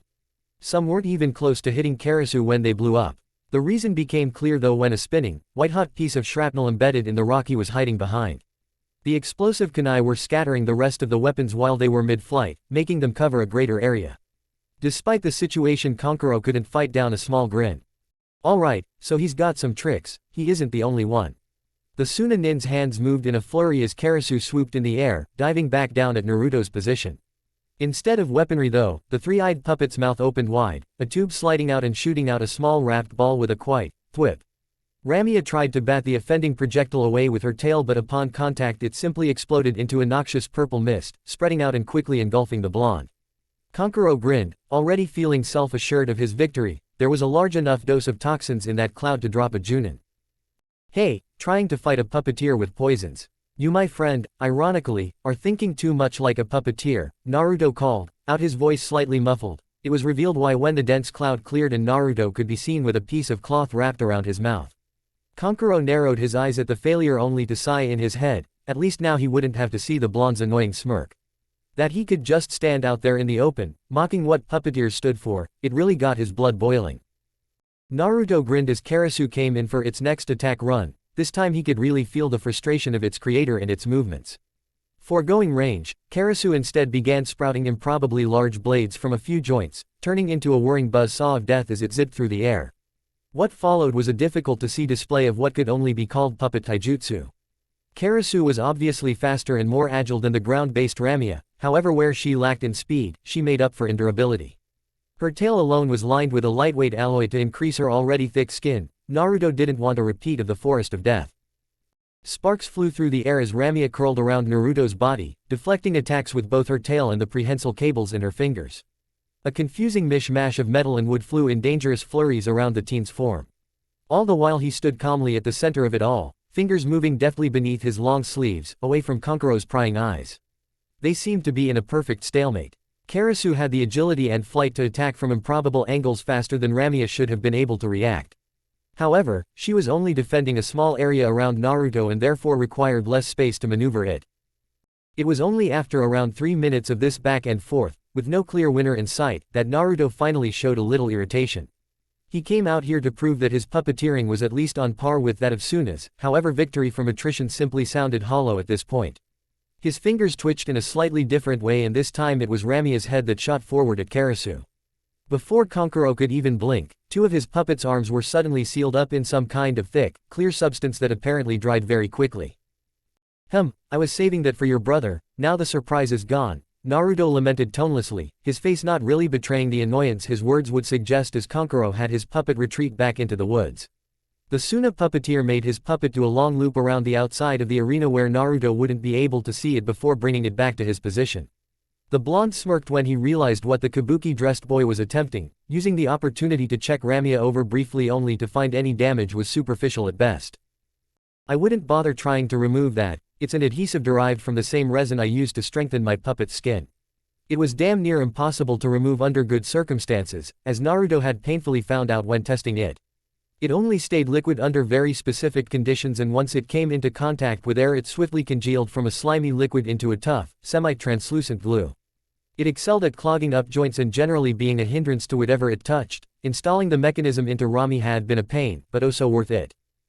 Originally he had intended to use it to lock up Gaara's sand into more manageable clumps so the boy wouldn't have as great a versatility with it.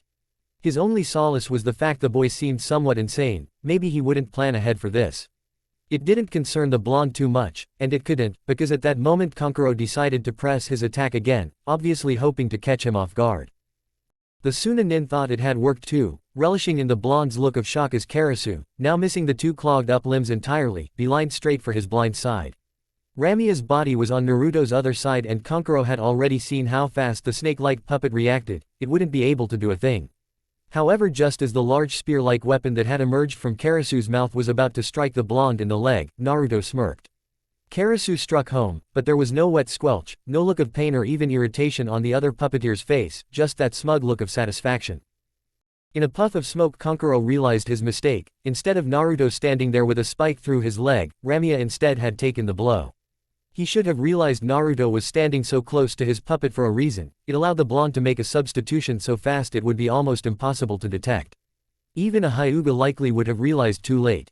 How often had Naruto had to practice it to get it to such a point? In any case, Karasu was now trapped. Ramia's hand swiftly gripped the weapon as her feminine face leaned down into Karasu's 3-eyed one. Kankuro dislodged the weapon from his puppet's main body just as the first wad of fast-drying adhesive was released. It was too late though, it struck Karasu right in the torso and immediately locked up one of its remaining arms. Before it could even get a few feet back another shot was launched and he lost control over one of Karasu's legs, leaving him just the head to work with. However, it appeared Naruto wasn't going to let the advantage drop, Ramia unfurling from his body for the first time in the match to chase after the now slowed Suna puppet. Finally, Kane Kankuro's thought as a smirk was at last allowed to dance on his lips. This was what he had been waiting for, and Naruto couldn't have looked less prepared. The ground behind the blonde suddenly shifted aside, revealing a second puppet, similar to Kankuro's first save for its more rotund body and snout-like face. Naruto only had time to widen his eyes in shock before he was encapsulated within this new puppet's round, barrel-shaped torso. The locks slid shut with a conclusive thud and a dead silence settled over the stadium. Kankuro wasn't done. His fingers twitched and Karasu, or at least the parts he still controlled of his puppet, disassembled. The newly freed leg, arm and head flew across the stadium, spikes flailing from their points of connection to the original torso, now lying uselessly on the arena floor. It soon became obvious what Kankuro was doing when the spikes slid perfectly into their slot-like receptacles in his other puppet's body like some twisted Iron Maiden. This time the silence was deafening as the puppet simply stood there, Naruto apparently defeated in a highly gruesome manner. "Ha, you were no match for both Karasu and Kurori," Kankuro called out, breathing a little heavier from the exertion controlling two puppets put on his body.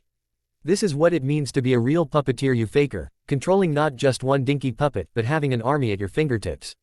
He smirked broadly, waiting for the match to be called. That really should have been his first clue. His second clue was the fact that Ramia had never fallen to the ground in a slump as she should have. The third and final clue was the distinct lack of blood that should have been leaking from Kurori's body. "Huh, I think I'll keep that in mind. Thanks." Kankuro froze at that voice, the voice that should have been halfway across the arena and crying out in pain, not casually striking up conversation behind him. He turned and sure enough Naruto was sitting up on one of the rock formation, a long wooden skewer hanging from his mouth as he casually leaned back on one hand, one leg crossed over the other. "I hope you don't mind the dango, I sleep kind of irregularly and I missed breakfast this morning," the blonde continued before spitting out the skewer and smiling. Kankuro's brain only froze for a moment before he brought his hands around, already twitching into a maelstrom in an attempt to get his puppets back over to where they could be useful. He felt the presence behind him too late, turning only to look straight into the beautiful face of a second of Naruto's puppets. Erikan stared right back, her dark, glassy eyes, all six of them, following Kankuro as he started back in fright. But it was too late, she quickly grabbed his arms and lifted him up. What is this thing?" Kankuro started in fear as Erikan's perpetually smiling mouth suddenly opened up, unhinging in a biologically impossible manner. Acid dripped lightly from the corner of her mouth, hissing where it met the rocks beneath them and leaving small, bubbling indentations in the ground. "Oh Erikan, don't worry about her, she has a very gentle touch." Kankuro's fingers had gone slack from a mixture of fear and the fact Naruto's cider-like puppet was gripping his arms rather tightly, cutting off the blood supply to his hands. The Sunanin struggled fruitlessly, his legs having already been lifted off the ground as his face was brought closer to Erikan's. He had never been more terrified than was right now, which he never thought could happen considering who his brother was. "You know," Naruto continued, looking thoughtfully down at his hands as they danced gracefully, causing Ramia to slither over to their position, taking up sentinel next to Naruto as they talked in case Kankuro had some last-minute tricks. "You shouldn't be so quick to judge just who is able to control multiple puppets and who can't." The blonde smirked as the pinky on his right hand twitched, causing Kurori to do likewise across the field. Suddenly its barrel-like body was cracked open, a pale wooden hand emerging from its depths as a roughly human-sized mannequin pulled itself out. "Last I checked, 3 was more than 2, Naruto quipped happily as his smirk grew. "Now, go to sleep." Kankuro was suddenly pulled forward, his head and shoulders disappearing within Erikan's mouth in one sickening gulp. The rest of his body quickly followed, much to the mutual disgust of many of the spectators in the crowds. Kakashi for one wasn't sure whether to be happy his student won, or to be mildly disturbed in the way he had done it. Likewise the proctor wasn't sure what to do, hell he wasn't even sure if Naruto had just killed his opponent or not. "Well?" Naruto asked, looking over at the brown-haired man whose senbon had nearly fallen from his mouth. It seemed to shock him back into gear as he nodded, coughing into his hand sheepishly. "Alright, winner of the third match, Uzumaki Naruto," the man quickly announced. It took a few seconds for the applause to really catch hold of the audience though. Once Naruto had Erikan, regurgitate, Kankuro back up, they realized the Sunanin was, in fact, not dead, and the clapping picked up, especially from the foreign visitors. Kankuro simply lay there, dazed from being both eaten and immersed in a gaseous paralytic toxin for a minute or two. It hadn't been long enough to have any really adverse effect though, and wore off after a few terrifying seconds of being unable to move. Even when he felt feeling return to his fingertips, he didn't bother to move, simply staring up at the sky with wide eyes as Naruto looked on curiously. How? He finally managed, only to cringe when he realized he had the taste of the poison in his mouth. He had been breathing it for a few minutes after all, and it wasn't pleasant. "You were outthought, it happens all the time, deal with it." Naruto shot back disinterestedly. He had done his part and won, there was nothing left for him to think on in his opinion. Sunagakure was going to be very annoyed. Yes, did it concern him? Not really. "You controlled 3 puppets at the same time," Kankuro murmured, and he had every right to be shocked. Naruto was a year younger than him at least, and yet he was already more advanced than the Suna nin at his own art, at least by their standards. In Sunagaku, your skill as a puppeteer was measured by the number of puppets you could control, as well as the individual puppets' complexity. From what he had seen, the snake and the spider puppets had been more than just a little complex. Hell, Erican had just eaten him. If it helps, Naruto sighed with a frown, looking over to where Dami was limping pathetically towards him. This one really doesn't count. The poor puppet had taken a real beating inside Kankuro's trap. Naruto was really glad it wasn't him. Well, it had never been him, considering the blonde had been hiding in the forest section of the stadium the entire time, but that was beside the point. I mean, I basically grew up with this puppet. He was my first successful combat construct. At this point Naruto could easily control Dami with 2 or 3 fingers, and when he had to move as little as he had been in the center of the arena, one was more than enough. You really built all these puppets yourself, huh? Kankuro mumbled as he tried to haul himself to his feet, only to stumble on weakened, jelly-like limbs and flop back down embarrassingly. At that, Naruto looked over in surprise. He was just about to turn and leave the stadium but paused. You mean to say you didn't? He asked incredulously, realizing they were probably holding up the next match, but not finding it in him to care. Ino wasn't even here anyway. Kankuro just shook his head as he attempted to get up again, only to be surprised as he found a hand wrapping around his wrist and hauling him to his feet. The crowd seemed confused about why Naruto was helping Kankuro up, and so was the boy in question. Well, I assembled them, Kankuro confessed, his eyes blinking rapidly as he tried to regain his balance on his own. But they're both standard puppets built by Sasori. They're the type of puppets everyone in the Puppet Corp start out with at first. Naruto's eyebrows nearly shot into his hairline, though at the snippet of information. The puppets Kankuro had been using were created by Sasori himself. A moment later he began to laugh, just genuinely laugh right there and then in the middle of the arena. Well then, he started, wiping an imaginary tear from his eye despite wearing goggles. There's your problem. Kankuro looked at the blonde in confusion as he continued. How do you expect to win with a puppet you don't even know? I understand everything about my puppets because I designed them, I built them, and I was the one that breathed life into them. Every mistake I made is carved into my skin, and every success is carved into theirs. Puppeteering isn't about controlling them, it's about symbiosis. He smirked, patting Ramia on the back as he shook his head. Damn, I thought Suna were supposed to be the authority on puppets, and here I am schooling you on such a fundamental thing. Well, fundamental to Naruto anyway. He was thrown into a black and white, succeed or fail, scenario from a young age. He either had to understand these things and incorporate them into his works, or he simply wouldn't be where he was standing today. His puppets were battle-tested and they constantly evolved with every new scenario. As much as Naruto changed them to suit the situation, he had to change just as much with them, more, even. He turned to leave on that note, shaking his head incredulously on his way out. He had walked into that match, hoping he'd be able to measure his skill against that of a real puppeteer from Suna. He walked out realizing that he had been going about it wrong. Just because Suna were first, did not mean they were right. He did things his way and he would continue to do so. His own acknowledgement had been good enough for him as a kid, it was good enough now. Thank you. He paused, mid-step, as Kankuro called out to him suddenly, but he didn't turn. It's been a while since I've had a fight with a puppeteer my age, the Suna nin finished, his voice sounding a little conflicted with the statement. Naruto walked out feeling a lot more conflicted than Kankuro sounded. The boy had just accepted him as a real puppeteer. What did that mean? Well, that was certainly an interesting development, wouldn't you say, Kage Dono?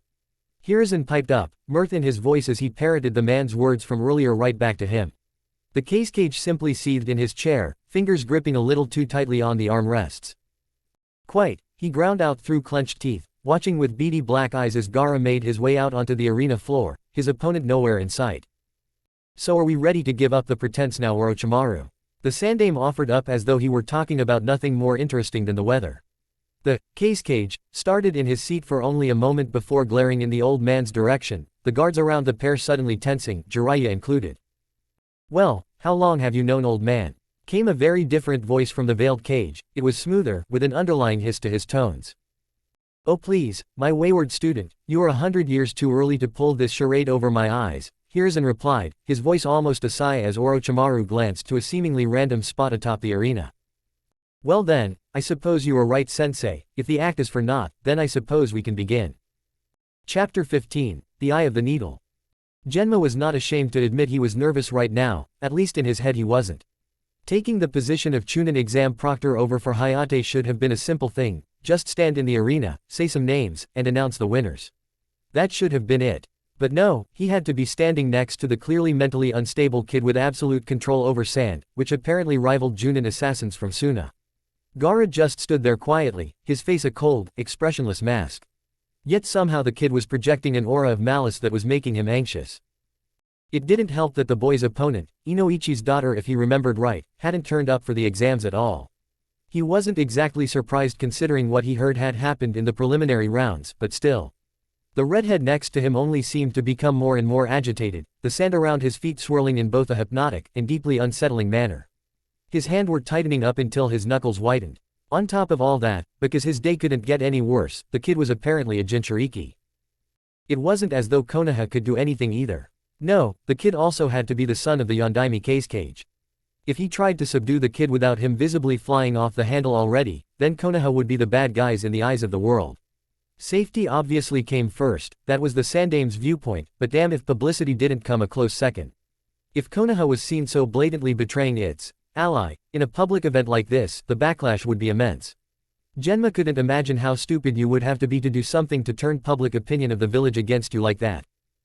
The Senbon chewing Junin's eye twitched. Now the kid was muttering to himself, as if he couldn't get any creepier already. He sighed dejectedly, running a hand through his hair as he swapped the side of his mouth he was chewing the Senbon with.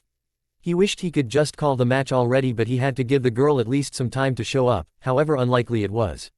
Yeah, he was considerate like that, had to give the Konoha genin as much chance as possible, right? He blinked suddenly, feeling his eyelids begin to grow heavy. Were those feathers falling from the sky? It was the shock of the Senbon pricking the roof of his mouth that snapped him out of the genjutsu, jerking him upright as he saw panic and chaos begin to break out into the stands. His eyes widened in shock, realizing that the invasion that had been theorized, and all the Junin warned about, was actually happening. After Hayate had died he had assumed something was up, but to see it firsthand. His eyes only opened wider when he realized just who he was standing next to, the unstable Jinchuriki, in the middle of an invasion, in the center of a large, open space. When he abruptly pivoted to face the kid, he met a rather curious sight. Gaara was still standing there, but he almost seemed to be melting. At some point after the explosions and the genjutsu, the Suna Jinchuriki had been drenched from head to toe. Wet sand was sloughing off of his body like a second skin, turning a muddy brown color. The redhead himself seemed just as shocked, looking down at himself in confusion, a muttered word on his lips as they twisted into a snarl. Before anything could be uttered, an enormous, rather familiar-looking tail suddenly slammed right into the small boy's stomach. There was an almost pregnant pause, for Genma at least, before the diminutive sand wielder was sent careening back across the stadium, the sluggish wall of sand that had risen to protect him too slowly dropping uselessly back to the ground in a sopping heap of muck. Then, suddenly, Naruto was there, a smirk spreading his whiskered cheeks as he pulled his goggles up onto his eyes. The blonde cracked his neck once before looking up at the still shocked proctor whose Senbon had nearly fallen from his mouth. I hope you don't mind if I take this one, he was going to be my next opponent anyway and well, the blonde grinned, but not a particularly pleasant grin. I don't want all that planning to go to waste, right? Genma blinked before shaking himself back into reality, his mind running a mile a minute. To be honest, against a raging Jinchuriki Naruto was probably their best bet, even if the blonde didn't know why. Plus, he brought up a good point. Naruto had literally been preparing a month for this fight. Yeah, sure, Genma finally managed, rather lamely too. Apparently that was all Naruto needed though as the teen smirked again and stalked off towards his target, the hulking, snake-like monstrosity he controlled slithering right after him. Genma only watched him go for a few moments before turning back to the more pressing issue, namely, the invasion. He was sure that if Naruto failed, or Gaara got too out of hand, he would know about it. They were Jinchuriki for a reason. Naruto felt his heart flutter as his pace picked up into a jog, suddenly jumping up and landing on the back of Ramia as she slithered forward, riding her undulating tail like a surfboard. Gaara only just seemed to be coming to his senses, having been recently slammed into a rather sturdy wall with only a wet supply of sand with the consistency of mud to lessen the impact. The redhead looked up, spotting his attacker and practically growling as he picked himself up. The wet, useless sand sloughed to the ground around him, quickly replaced by fresher, dry earth from the arena floor. Naruto noted that particular phenomenon is problematic, but not unaccounted for. Gaara, having been expecting another bodily attack like the one that had put him in this position, raised a wall of sand as Ramia shot forward faster than Naruto could run. However, it never came. The snake-like puppet stopped on a dime, the momentum flicking her tail forward so that the very tip, where a neat circular hole rested at the end of a metallic spike-like protrusion, almost brushed the wall of sand. Gaara was not expecting that, nor was he expecting the sudden blast of water that erupted from said hole. He was unprepared then as the water carved a great swath through his defense, breaching the first wall and forcing the boy to bring up a second, which thankfully stopped the blast, for him at least. Naruto simply smirked, having seen all he needed to in the fact that Ramia's water cannon could in fact breach Gaara's impenetrable defense. His pinky twitched ever so slightly and the metallic spike at the end of his puppet's tail rotated half an inch. Instantly, the blast of water, which was still trying to carve a swath through Gaara's sand, tightened to the width of a coin. The redhead's eyes widened in surprise, stretching out the black rings around his eyes as the jet of water once again sliced right through his defense. It was weakened, but not stopped. All that meant was that instead of being neatly carved into by the thin, pressurized water jet, he was simply smashed in the chest and sent crashing back into the wall of the arena, held there by the sheer pressure of the water. While he was experiencing crippling pain one moment, struggling bring in more sand to protect himself, it suddenly stopped the next. It didn't mean Naruto had stopped attacking though, as instead of a jet of crystal clear water bursting through his sand, it was a single metal pellet, smaller than the size of an average fist. It soared through the holes the water cannon had carved, landing at Gaara's feet and rolling to an anticlimactic stop just shy of his sandaled toes. The redhead blinked once, eyes glancing curiously down to gaze at the strange kanji-like symbols engraved across the pellet's surface for only a split second, but that split second was all it took. Because then it exploded.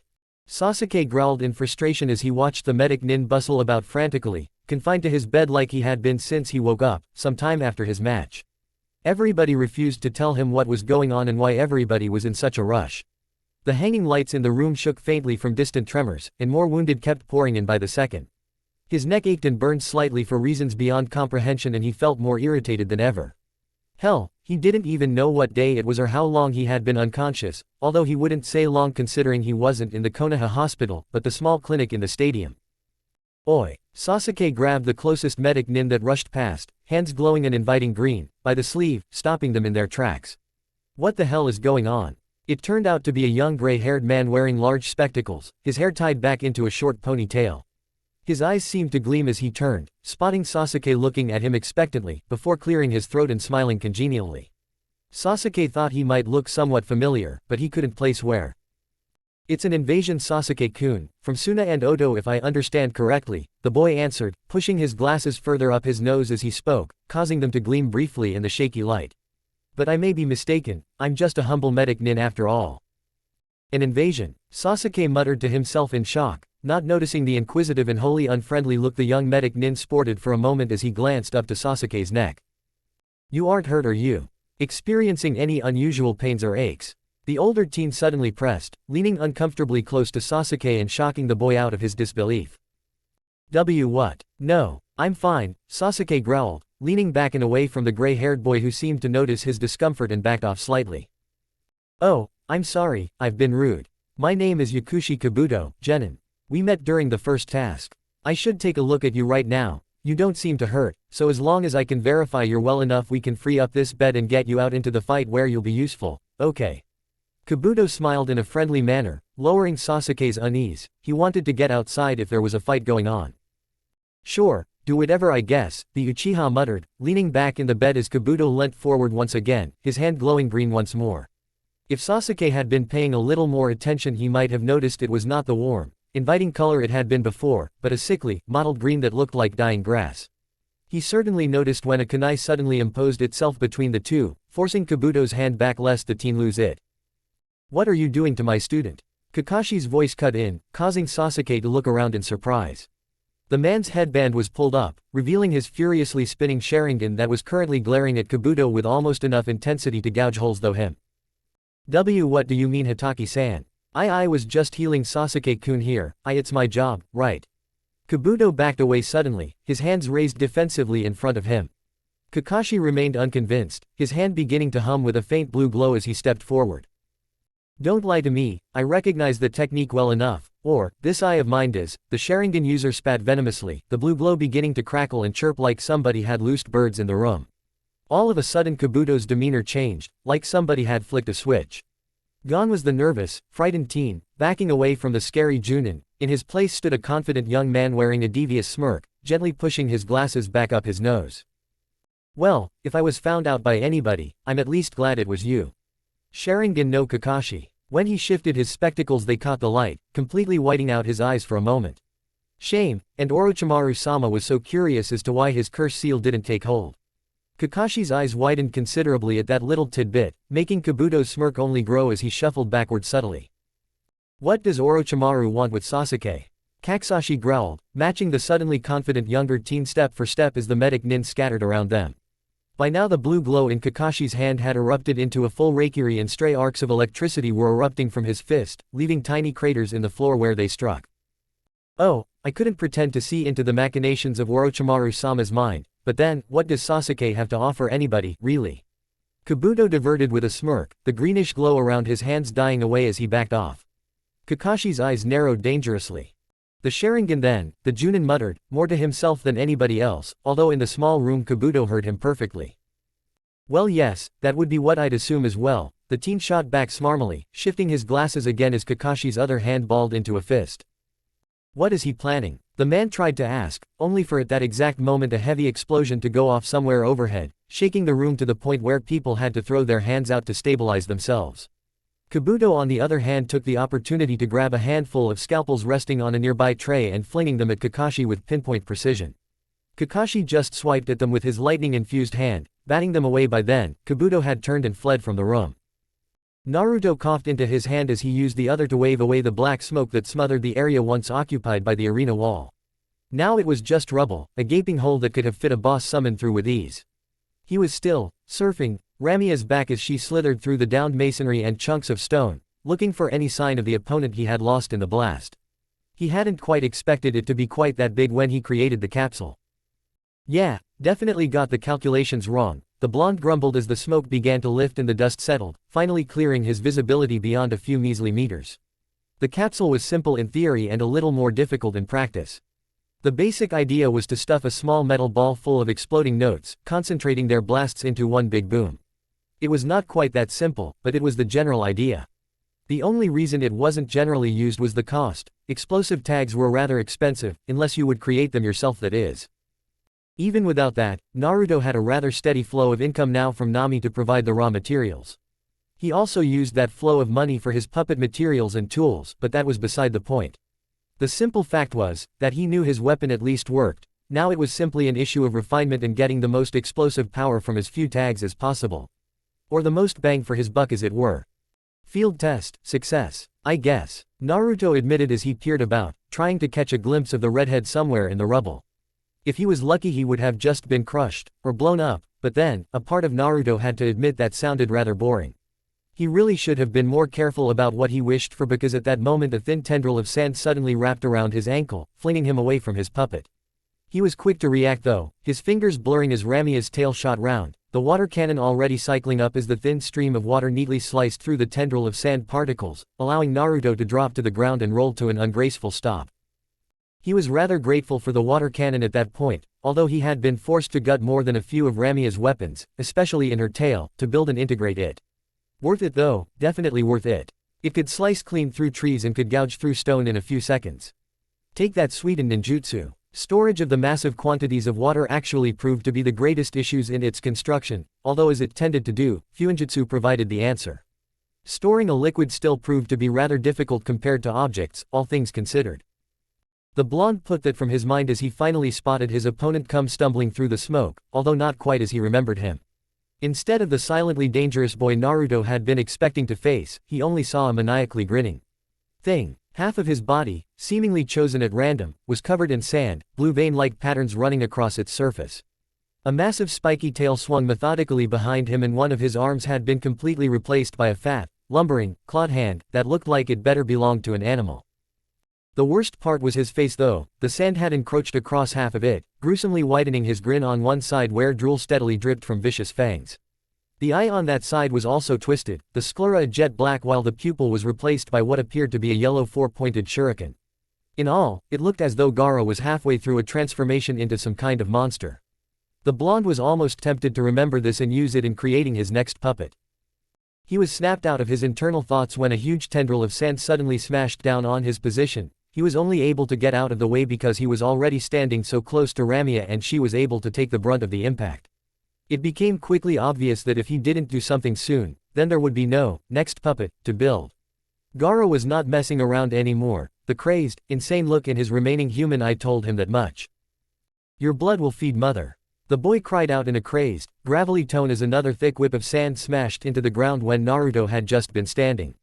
This time he was at least wary and had the time to dodge, but he was not a physical person. If he was forced to keep ducking and weaving like this, then he would tire and make a mistake. No, he had to take the offense or he would die here in this rubble. The next time Gaara went for an attack, Ramia was suddenly there, her mouth opened as wide as it would go as she immediately spat wide globs of the same viscous substance that had been so effective in locking up Karasu's movements. Sure enough, it hit the wall of sand bearing down on Naruto and basically froze it in place, the quick-drying adhesive bonding every molecule of sand together and preventing it from having the liquid flow Gaara needed to properly control it. Now all the boy had was a large block of sand, a large block that was swiftly shorn through by a thin jet of water. Gaara cursed and hollered to this mother he was talking about as the powerful stream of pressurized water gouged great channels across his sandy body. However, even as Naruto chipped away at his defense, more sand rushed to replace what was damaged, encroaching further and further across the redhead's body. Naruto didn't particularly want to wait around to find out what the end result of this transformation was, it likely wouldn't be anything good for him. Yes, that's it, show me your strength so that I can crush it. The boy cried out again, only looking increasingly insane as almost all of his face was replaced by that sandy, animalistic mask. Naruto was forced to dodge again as the boy swiped his bulky, clawed hands at him, sending out a massive barrage of shuriken composed entirely of sand. Naruto didn't assume for 1 second though that when they hit them they would act like sand was supposed to. His thoughts were conformed as he spotted one of them shear right through the concrete wall of a nearby building. He dived onto Ramia's back, holding on tight as she slithered up a nearby wall and onto the rooftop, Gaara's crazed eyes following him the entire way. The Suna Jinchuriki was about to follow him, but stumbled mid-step, crying out in an ear-splitting tone as the sand running along his back suddenly burst away from him like it was attached to an ejector seat. The redhead's manic eyes swiveled in their sockets as he turned, coming face to face with Erican as the spider-like puppet distended its jaw improbably wide. When the puppet spat another wad of innocuous clear liquid, Gaara simply raised his arm, expecting another burst of adhesive and forgetting the pain he had just experienced not moments ago, thanks to his hysteria. Instead of a harmless glue though, the liquid immediately began to hiss and steam as it struck the sand, eating right through it as Gaara's eyes widened in panic. What is it? It hurts mother. It hurts. Gaara screamed hysterically, waving his arm madly as the acid continued to corrode right through his sandy defense. Naruto grinned from the rooftops, thankful that the sand was actually reactive to Erican's acid, not everything was. He guessed it was the chakra that was controlling the sand causing the rather intense and, if Naruto said so himself, spectacular reaction. At that point something just seemed to click in Gaara's mind and all at once the sand covering his body exploded outwards. It pelted Erican with small, razor-sharp bullets of sand that ricocheted in all directions. Thankfully, the spider-like puppet held up okay against the onslaught. For that brief instance though Gaara was completely unshielded, and Naruto, from his vantage point outside the attack's area of effect, saw that perfectly well. Erican immediately scuttled forward, her legs clicking ominously as she closed the distance between Gaara and herself in a matter of moments. Then all Gaara could see was a flurry of black. Erican worked furiously, rushing all around the small redhead as a thin, clear liquid was spewed from her abdomen, wrapping the boy up in increasingly tight threads that were hardening as fast as she was making them. Gaara struggled from the moment he felt something wet and sticky attached to his hand, and he didn't stop all the way up to the end when only his eyes, darting about madly, could be seen from within the white bundle of spider web he had become. The sand was still swirling around him ominously, as if confused about how to help its master, but it fell limply to the ground the moment Erican bit into Gaara's neck, injecting a powerful sedative right into his bloodstream. There were a few more frenzied moments of Gaara thrashing about before the boy's eyes turned drowsy and he slumped back into Erican's awaiting arms, asleep. From up on the rooftop Naruto breathed a sigh of relief, feeling his target was adequately incapacitated. He even spared a look around at the chaos going on in the village. Konoha seemed to be pushing Suna and Oto back steadily. The damage to the buildings was only superficial at best, although the walls on the eastern side of the village had been completely caved in by what looked to be an enormous three-headed snake summon. He was rudely ripped from his inspection though as the building he was standing on suddenly shook as though an earthquake had decided to rip through the village. Naruto wished it was only that though as it quickly became obvious the cause of the disturbance was in fact Gaara, which should have been impossible because the boy was still unconscious. Sure enough though, sand, in great deluges, began to pour out of the earth, seemingly cannibalizing the ground itself to create more. He had Arakan back away as the sand fell over Gaara's prone body like a tidal wave, nearly flooding the street. As his other puppet rejoined him by his side, he could only watch in horror as the sand didn't just gather at Gaara's body, but began to grow, soaring upwards as those familiar blue marking began to snake across the surface of the construct. By the time it was finished, Naruto was looking up at an enormous tanuki created entirely from sand. It towered over the surrounding buildings, its great beady eyes blinking for a moment before its massive maw split open in a wide grin. Then it laughed, a great, thunderous noise that cut through the sounds of battle going on all around the village. Everybody looked up, regardless of nationality or occupation. They all looked up at the monolithic creature of sand that had sprang up within the confines of the village's wall. They also watched, transfixed with a mixture of awe and fear, as it brought one of its distended, ugly hands up only to bring it crashing back down on top of the nearest building, luckily not the one Naruto was standing atop. "I'm free." Its voice was terrible, a high-pitched yet booming cry that rang out over the sounds of even the most powerful jutsu. It shifted on its ungainly feet as its tail, the length of most clan compounds, crashed through an entire row of houses like they were built from matchsticks.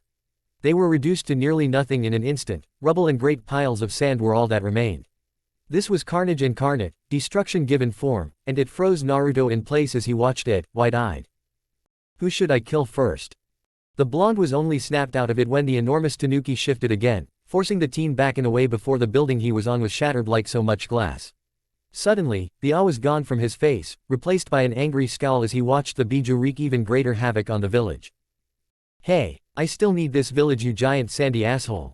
It was rare for Naruto to lose his temper, but seeing the creature so indiscriminately tearing through his village, it filled him with intense indignation. Ramia's arms suddenly separated into two, the hand folding back as a long, hollow tube slid from her wrist, pointed right up at the creature's face. With a dull, thwup, she fired a single metal canister in a great arc up towards its lumbering, grinning head. It didn't quite make it that far, but it did catch on the beast's shoulder. Ah! Naruto watched with unhidden satisfaction as the canister erupted, this time a safe distance off the ground. The explosion visibly rippled through the air, spewing great gusts of flame and sand in all directions as the beast's arm was rather forcefully removed from the rest of its body, falling harmlessly in the center of a street. Once again people looked up in shock and awe, wondering just what the hell had happened, none more so than the actual biju itself. "I'll kill you. I'll kill all of you." It rambled madly as it swung its remaining arm in all directions, casually flicking away the jutsu a squad of Anbu had been sending its way.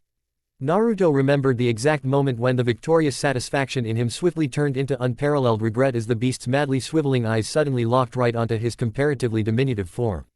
"I'll kill you, you little bastard." It was enough to say that Naruto immediately regretted his rather rash decision. Hindsight was 20/20 after all. The blonde gulped as he suddenly found the beast's entire attention focused directly on him. He supposed this was what he wanted. But he really didn't. It was only made worse as he saw sand beginning to drain upward, rebuilding the beast's right arm worryingly fast. The moment the beast's eyes narrowed dangerously, his mind clicked into gear and suddenly he was moving, up and on Arakan's back as Ramia split away, going off in a different direction. There were a few more faint thwups, as the half-snake puppet slithered off, followed by ear-shattering explosions as more parts of the giant tanuki were blown right off. Its pained howls and the thundering sound of its footsteps as it reeled were like music to Naruto's ears as he vanished into the shadows of a nearby street. Unfortunately, those parts were also regenerating from the plentiful earth all around the biju, and it only seemed to be getting faster as time went on, meaning the tanuki was only getting more powerful. Naruto knew it had to have a weakness. Everything had a weakness. Even as he thought this, he managed to spot a small red dot on the beast's forehead. He peered closer only to realize it was Gaara, poking out of the tanuki's forehead and conspicuously free of Arakan's webbing, somehow. Yet oddly, he was still unconscious. Naruto simply decided to take a leap of faith and decided that waking him up might get rid of this creature. He was at a loss at what else to do otherwise, and luckily, he had just the way. He grinned as his fingers danced, keeping a careful eye on Ramia as the puppet suddenly pivoted, tail flicking up in the beast's direction. The following water show was disappointing to say the least. Naruto must have used more water than he realized earlier because the seals lining Ramia's tail were clearly empty. He could refill them, but it would involve simply abandoning the biju to its rampage while he went to go and get some water from the lake in a nearby training ground. He gritted his teeth for a moment, mind reeling, even as the tanuki slowly regenerated. He needed to do something, and now. Something big, that could act as a distraction or even lure the sand construct over to the training ground itself. All he had were his two puppets to work with, his puppets and a whole bunch of rubble. Puppets. Rubble. Naruto's mind nearly ground to a halt as his eyes widened, new ideas surging through his mind, idiotic, completely crazy, but brilliant ideas. His grin returned as Ramia slithered over to their position. He only had about half a minute before the biju restored itself completely. His fingers twitched and two nearly identical flaps opened up in the back of Erican and Ramia's necks. Carefully, very carefully, he removed two nearly identical metal capsules lined with seals from the slots and switched them around. Making his puppet's parts more modular and interchangeable was definably one of his better ideas. Satisfied he was now prepared, the fingers of his right hand began to dance once more and Ramia slithered off. She would be the distraction. Ramia was armed with the explosive shells and now, Erican's acid. She could move fast enough to dodge the large, clumsy attacks from the tanuki while peppering him with acid and explosions. It wouldn't last long though, as both were in limited supply, so he'd have to act fast. Luckily the biju took the bait, angrily taking off after Ramia as the snake-like puppet led it closer to the village's wall. In the meantime Naruto took stock of the rubble from houses and the stadium's wall all around him, his eyes glittering as he got to work. Erican became rigid as he removed all but one thread from her body, he rest flicking up and grabbing a nearby lump of masonry, larger than Naruto was. He strained for a moment before picking up the chunk of rock, dumping it down atop another. Immediately Erican did her job, firing out a wad of adhesive and binding the two lumps of rubble together.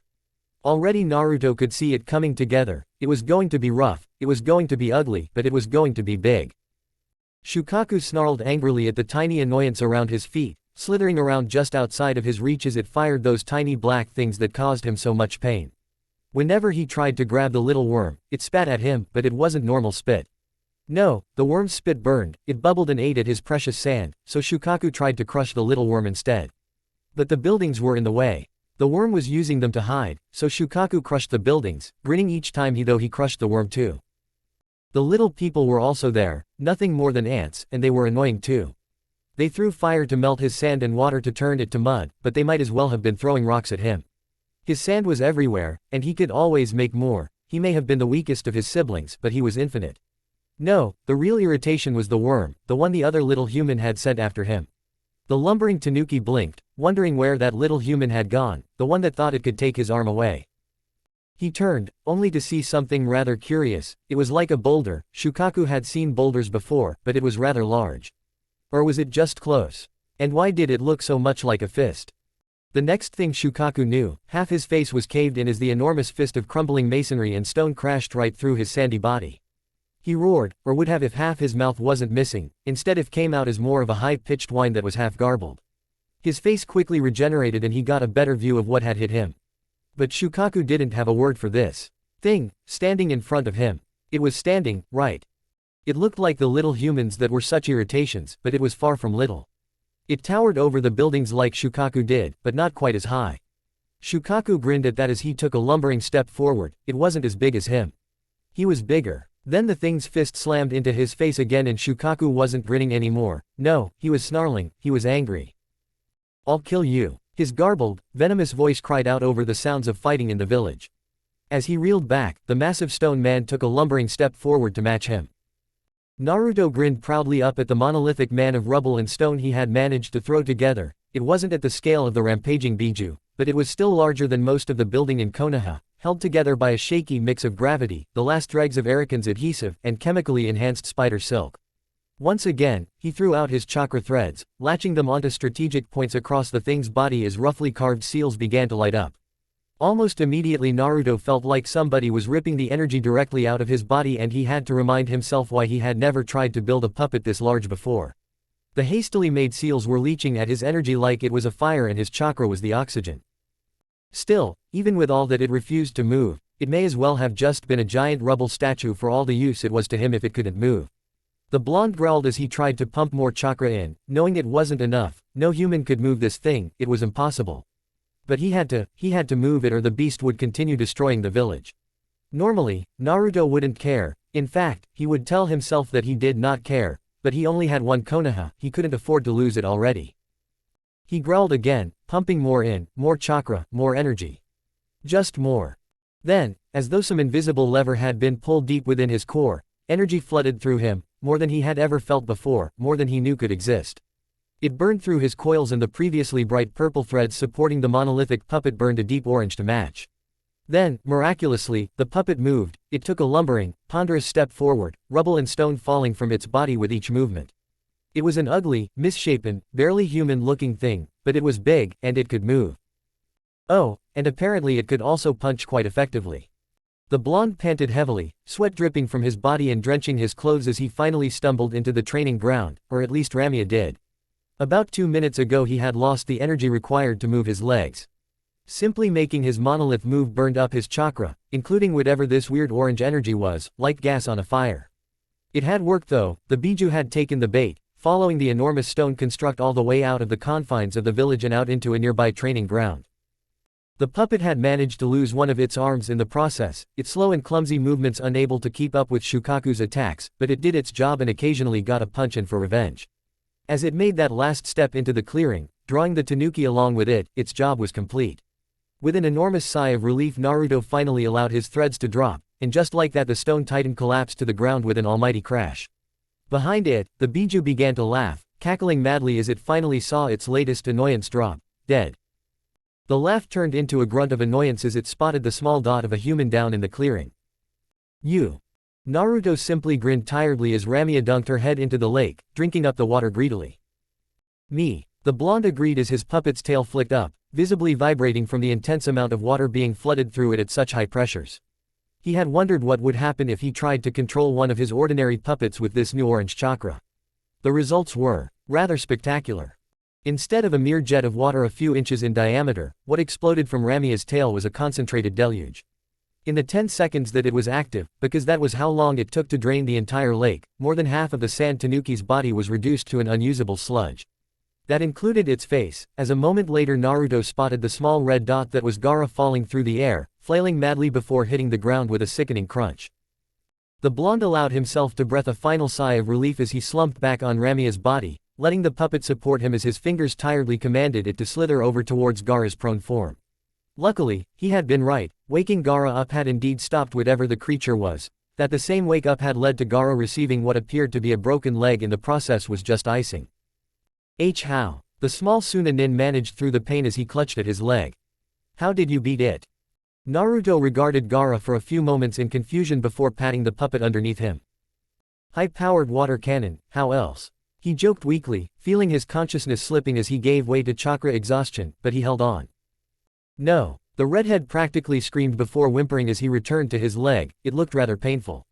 How did you beat the loneliness? You were like me. At that, the blonde's eyes narrowed intensely, his own exhaustion forgotten for the moment. What do you mean I'm like you? Gaara didn't even seem to hear him, still whimpering into his leg and apparently whispering soft apologies to the same person he was talking to earlier. How did you beat it? How? I live for me, for mother. I live only for me. I love only me. The boy was clearly insane, rambling to himself while clutching at his broken leg. However, for whatever reason, Naruto felt a pull, an urge to answer.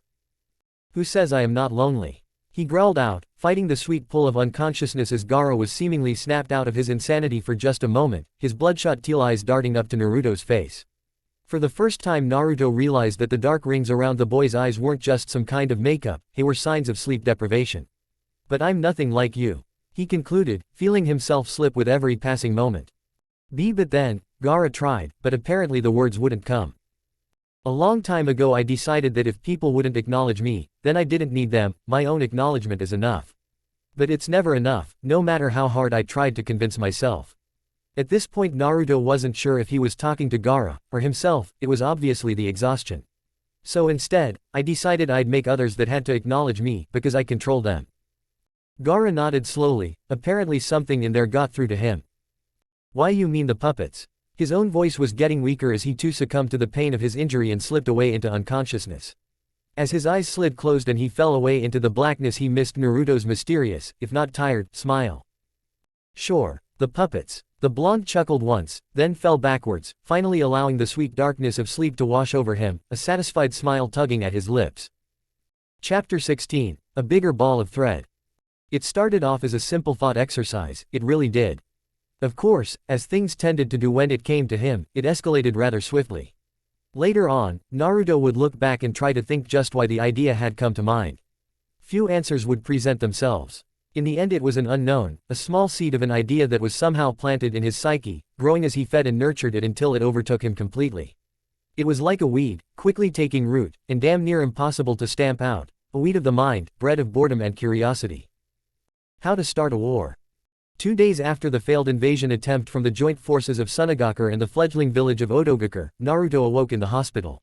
The official reason given to him was severe chakra exhaustion, however Naruto knew that was a crock. He had felt chakra depletion before and it was nothing like this. Everything ached, his hands and fingers especially were covered in burns and were stiff to move, and his vision swam when he rose too fast. No, it felt more like he had tried to consume fire, only for it to incinerate his insides. All the same, Naruto felt restless, he disliked hospitals. Hate would have been too strong a word, as who could truly hate a hospital? They were there because they needed to be. They were like a puppet workshop for people, fixing and patching them up when they were damaged or worn out. Naruto still disliked them though. It was times like these, when he was incarcerated within their sterile walls, that dislike was most prevalent. It was made worse by the fact that the only prescription he had been given was rest. What nonsense, he could rest just as well in the comfort of his own home, surrounded by his puppets and in an environment where he wouldn't go insane from sheer boredom. Unfortunately, his aching body repelled his attempts to escape, so he lay there, alone, in the quiet, and did the only thing he could, he thought. He thought and thought and thought until he felt as though there was nothing left to think about. He replayed the battles in his head, tweaking his puppets mentally to maximize the abilities they could have displayed with more hindsight. For somebody as creatively inclined as the blonde, simply lying about and thinking was akin to torture. He needed to act on his ideas, or at the very least to write them down. In a hospital though, where anybody could access his room while he slept, he didn't dare. He was also rather starved for information, both domestically and internationally.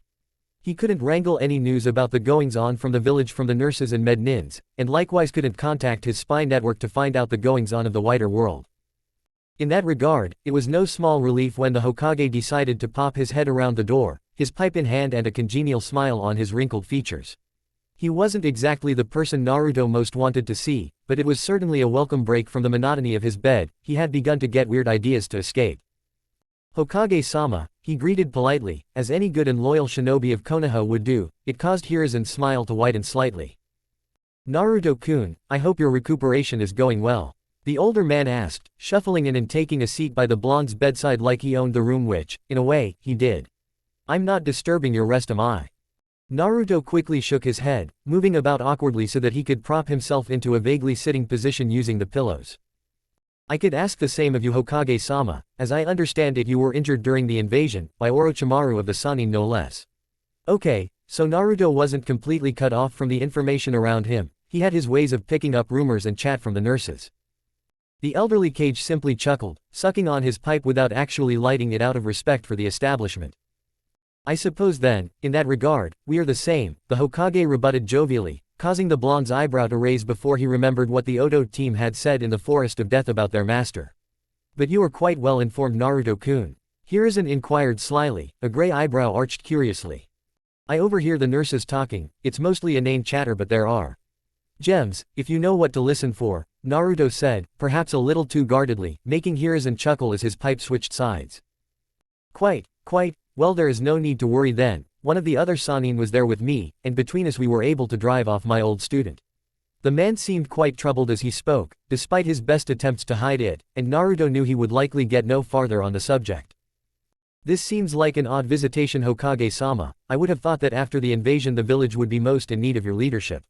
Not to mention the fact that I'm not exactly dressed for guests. The blonde motioned down his body, alluding to the fact he was clad in only a wispy hospital gown.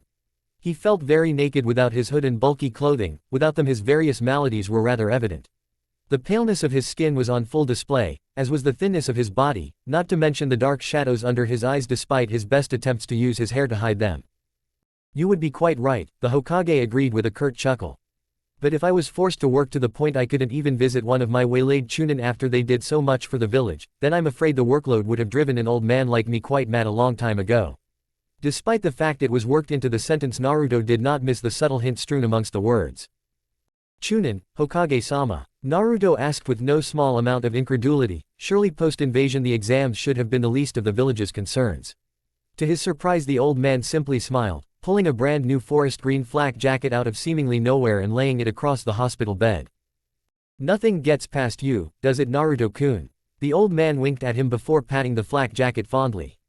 Yes, despite the turmoil in the aftermath of the invasion, the village has not forgotten its genin. Given your performance, both within the exams and in light of the invasion, it has been decided that the promotion suits you.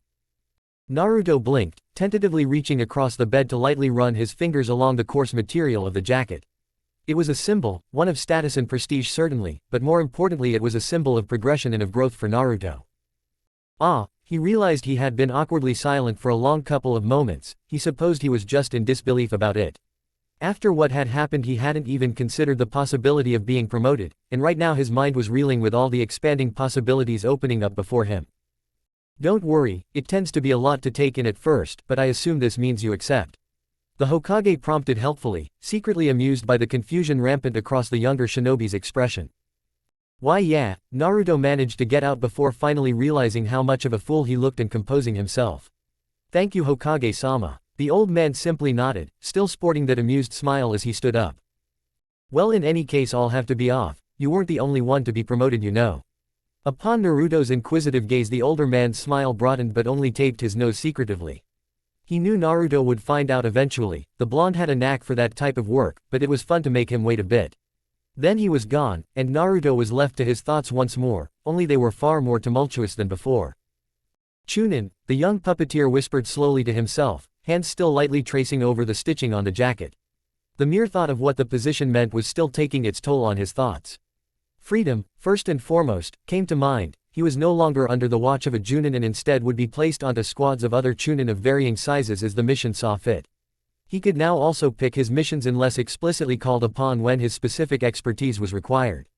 Considering his rather specific set of skills, that would actually be rather likely. After all, the village only had one puppeteer. Freedom, prestige, that was also an aspect. He could now access more of the village's library and certain installations about the village because of his rank. But then, respect, he was no longer the lowest rung on the totem pole, he had seniority over any and all genin. Privilege, he could now take much harder and more rewarding missions, not in the realm of A or S rank of course, but still more challenging. Want to do. And just like that his mind ground to a halt, once again recycling back to that original thought of freedom. Suddenly there were options, choices and multiple paths for him to take. But then, of course, arose the question of just what it was he wanted to do. The answer was simple, wasn't it? His goal had never changed, to become the strongest puppeteer, like Sasori. This was simply the first step forward. For the first time ever though, Naruto was spoilt for choice about which direction he could take. The next few years would likely be grueling mission after mission as he earned enough esteem and power to advance once more in rank. Short of a war of course, in which case, he could earn a field promotion. That was how Sasori had risen to fame as Akasuna no Sasori after all. And there it was, the very beginnings of an idea that would only spiral further out of control, a seed planted in all too fertile soil that was more than happy to take it in for nurturing. Of course, at that moment a nurse walked in to check on him and his train of thought was derailed, but as he would later learn, an idea was a persistent thing. Actually, it wasn't just persistent, it was damn near parasitic. A few days later, when Naruto was finally released from the hospital, he found that niggling thought always in the back of his mind. Even when he sat down for some much-needed maintenance of his puppets it was right there. War. It was such a simple, complicated, wondrously horrible thing. If a war came around it would be just perfect for him. War evened the playing field for everyone, a war made rank irrelevant compared to skill and power. Wars had been where the greatest shinobi of legend had both made a name for themselves and risen to power. The Senju brothers, Uchiha Madara, the Sandaime, Sanshou no Hanzo, the Sannin, the Yondaime.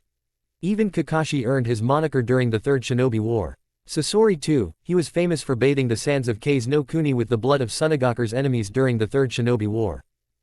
Still, war was not such a convenient thing that Naruto could simply will it to be, and thus the thought experiment began. It was purely out of curiosity at first, just the idea of how one would go about orchestrating a war. It was not a single thought, nor did Naruto constantly think of it across his day-to-day activities. No, ideas would come and go, seemingly with random or inconsistent bursts of inspiration. First of course would be the question of just who he would want this war to be waged between. Obviously a war fought between two nations not including Konoha would be useless, but that did not exclude the prospect of Konoha being dragged in. However, considering the fact that, of its two allies, neither were particularly viable in that regard, this train of thought was soon dropped. Given the recent attack from Sunagakur, their status as an ally was dubious at best, and Takigakure was notoriously neutral as far as wars went. The chances of their participation were slim. Sometimes he just sat in his room, idly spinning about on his chair and throwing kunai at a large map of the elemental nations. Thud. Iwagakure. It was tempting. The relationship between Iwa and Konoha was already shaky thanks to almost 3 generations of fighting and grudges culminating in the Third Shinobi War. On the other hand, any war started between those two superpowers was likely to get drawn out, spill over into other countries and generally get out of hand. No, something a tad more controllable would be best, not to mention orchestrating it through rain and grass country would be awkward. Thud. Sunagakur. Interesting, but Naruto couldn't help but chuckle a little when the kunai managed to land right on the dot representing the hidden village. Starting up a war with Suna would probably be quite easy given their recent betrayal, but it was like picking on the runt of the litter. Right now, both economically and in terms of manpower, Sunagakur was undoubtedly the weakest hidden village of the 5 great powers. Any dedicated war on that front would be swift, over too quickly to be of any use. After all, the end goal was not the war, but what the war could do for Naruto.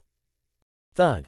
Omegakure. Unacceptable, it would only drag Iwa in and then he was back to the same problem as before. In that regard, Kusagakure was out too. Thud. Kurigakure. Naruto did consider this one for a while. Their remote location and notoriety for being unassailable in wars would certainly drag out any conflict. Tensions between Kurigakure and the rest of the world were also quite high due to their isolationism and rumors of a civil war. That instability would only make it easier to fan the flames of war. Unfortunately, there were too many unknowns. Very little information emerged from the Misty Islands and Naruto hadn't the foggiest about their power structure, the status of their civil war, or even really who was fighting who. Thud. Yugakure. Naruto almost wanted to laugh and immediately disregarded the little demilitarizing nation. Thud. Kumogakure. Naruto's interest was piqued, he even leant forward on his chair as he stared up at the mountainous peninsula that was Kaminari no Kuni.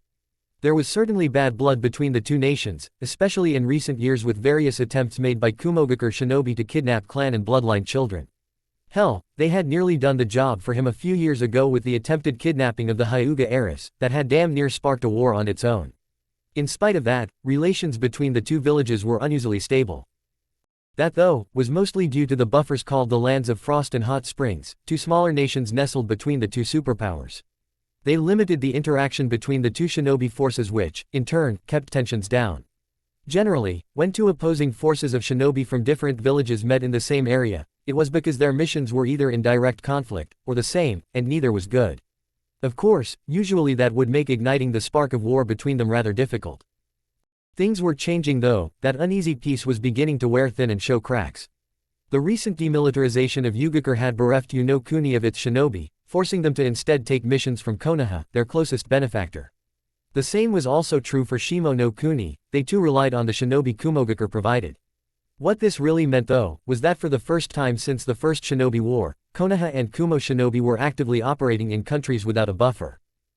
Already, through his spy network in Nami, he had received reports of escalating incidents along the Yushimo border. In fact, Naruto was fairly certain that even without his intervention a war was looming on the horizon. Giving things that little extra kick shouldn't have proven too difficult. The blonde blinked suddenly, realizing as he looked down at the clock on his workbench, that he had been deep in thought for nearly half an hour. He rubbed at his eyes and chuckled. He had been pretty deep in his little logic game there. Cracking his back, he stood up, last kunai swinging lazily around his finger. Without a backwards look he tossed it behind him at random before slinking off to bed, even he had to sleep sometimes. He never noticed the dull thud as the kunai seared right through the small leaf marker representing Konoha. It should have ended there really. Under better, or maybe just different circumstances, it might have. It was a fun brain teaser, an interesting little side project to mull over when he wasn't working on his puppets or taking on missions as a chunin. He had reached a metaphorical wall in the form of manpower, the little snag in any would-be warmonger's plan, hypothetical or not. After all, there was no way Naruto could orchestrate the series of increasingly delicate events required to autonomously trigger a war on his own. He would need people, resources, time, and unfortunately, or fortunately given the right perspective, he lacked the crucial element of people. Oh sure, he had a spy network, a faithful and rather diligent one at that, in the form of the shipping nexus of Nami. He doubted he could get them to initiate a war for him though, he also wouldn't particularly trust them to either. No, he would need people he could explicitly trust, people who could work independently from him and yet still work towards his goals and his alone. People who would in no way betray him or even have reason to do so. People like that just didn't exist unless you were the cage of a hidden village. If only he could create breathing, living, thinking copies of himself. Except he could. It was coincidence, nothing more. However, he would later look back upon the event as some kind of divine intervention, or more likely, something of a more malicious nature. He had never been one for the bedtime stories of Kami and Oni, but he would not have been adverse to their occasional interference. It was a routine mission, the actual briefing would be lost to his memory, but he would always vividly recall one particular moment. It was with a squad he had never worked with before, having only been assigned because the mission passed close to the border with Suna. He tended to get those missions quite a bit thanks to his supposed, inside knowledge, on their puppeteers. It was evident though that the squad was rather tightly knit, he could see it in the easy and casual way they went about setting up camp for the night. Those details had been irrelevant. It was the moment the squad leader, a mousy-haired man with a rather forgettable face save for a jagged scar on his lip, had motioned for a younger Chunin, only a few years Naruto's senior, to scout out the area. The girl, with long black hair tied back into a rather painful-looking ponytail, had simply nodded before forming an odd hand seal Naruto had never seen before. In an instant, there were 3 more of her, quickly vanishing off into the brush as one. At first the blonde had simply thought it was some unique way of performing the Bunshin technique. However, that was before he noticed that each of the clones had disturbed the ground in some way in their hasty departure. Normal clones did not do that. Naturally, being a rather curious individual by most accounts, he asked the squad leader about it. The man, who had been initially quite cold and distant from the teen until Naruto had shown him he was capable of pulling his weight, was surprisingly eager to explain, hints of patriotic pride lacing his voice. Naruto knew why just minutes later as he sat back on that tree stump, just taking it all in. Autonomous, solid clones capable of using chakra, thinking independently from the user and relaying information they collect when they disperse. The older Chunin seemed rather smug at Naruto's astonished face. It was likely due to the fact the technique was unique to Konoha thanks to the Nadaime Hokage. Naruto could have cared less about the jutsu's history, more than its application. Suddenly that little snag he had run into was gone, it was no longer a problem. The Chunin had refused to teach the technique to Naruto of course, citing massive chakra drawn, but that mattered little. Naruto had seen the hand sign, all it would take was sufficient practice and the technique would be available to him. And there it was, that parasitic little thought that had slowly been dying in the darker corners of his mind was given that little bit of nourishment it needed to start kicking and making noise again. This time it would not be ignored. The next few weeks passed by in somewhat of a blur for the avid puppeteer, everything else suddenly seemed unimportant in comparison. He still took missions of course, performing excellently and to the standards expected each time, as was only proper. He still worked on his puppets, designing and improving as situations demanded through his increasingly varied experience in missions. Although they lacked the usual flair and creativity he prided himself on as a kind of pseudo artist, his mind was too occupied elsewhere. It took surprisingly little time to get the actual technique itself down, although it was a bit awkward without any kind of instruction. The chakra molding was complicated and tricky without explanation as he only knew the one-hand seal. Still, the blonde was no stranger to having to learn by trial and error, and his unusually large chakra capacity helped in that regard. He learned it quickly enough, but that was not why he was distracted. The technique itself fascinated him. He didn't care so much for how it worked, despite the name itself being somewhat of a misnomer. After all, these were no mere shadows, they might as well have been him save for their unusual frailty, a fact the Chunin who first told him about them failed to mention. No, instead he was transfixed by the clone's limits, as well as the limits they in turn imposed upon him when they were used. It was experimentation that took up the majority of his thoughts in that overarching time period. He quickly found out that he could leave a shadow clone operating autonomously with only light activity for around 6 days before their chakra would run out and they would naturally disperse. He had his theories though that this was a form of safety mechanism. It had given him a rather nasty migraine to have all that information poured into his head at once. He imagined much longer and he could have actually caused himself quite a bit of damage. He tended to think of his brain as quite a bit too valuable to go damaging like that. He also learned that trying to learn multiple things at once was useless, proved by having 2 clones read 2 different books and dispersing at the same time. The information that he received was garbled and mostly unintelligible, making for some very odd, disconcerting and sometimes quite amusing memories. Having them disperse at a safer interval of around 20 minutes or so gave him enough time to sort through one set of memories before dealing with the next. He made a mental note not to ever disperse more than 4 or 5 clones at once if they had been active for more than a few minutes. Then came numbers, and Naruto was rather surprised to find he could create upward of 500 shadow clones with relative ease. He had heard it was a particularly draining jutsu and that many Junin struggled with even 20 or so. Far from delighted though, Naruto was particularly disconcerted by the new information. As far as he understood, a human should not have been able to split their chakra in so many ways without serious repercussions. It drudged up old memories better left forgotten within his psyche, too many distracting emotions tied along with them. Forgotten recollections of being called various unpleasant names when he was younger, especially by other children in the park. Freak, or weirdo, were often prominent amongst such taunts, and they suddenly reverberated within him now as he thought on his unusual chakra capacity. He had always known about it, of course. It was hard to miss after lessons in the academy left the other children exhausted while only mildly winding him. Normally these thoughts would quickly pass as he mentally slapped himself and got back to whatever he was doing. It was a kind of self-motivation that, while probably not all that healthy, was quite effective with somebody as stubborn as he was, especially when he was younger. Something had changed though. He had changed. He had met Gaara.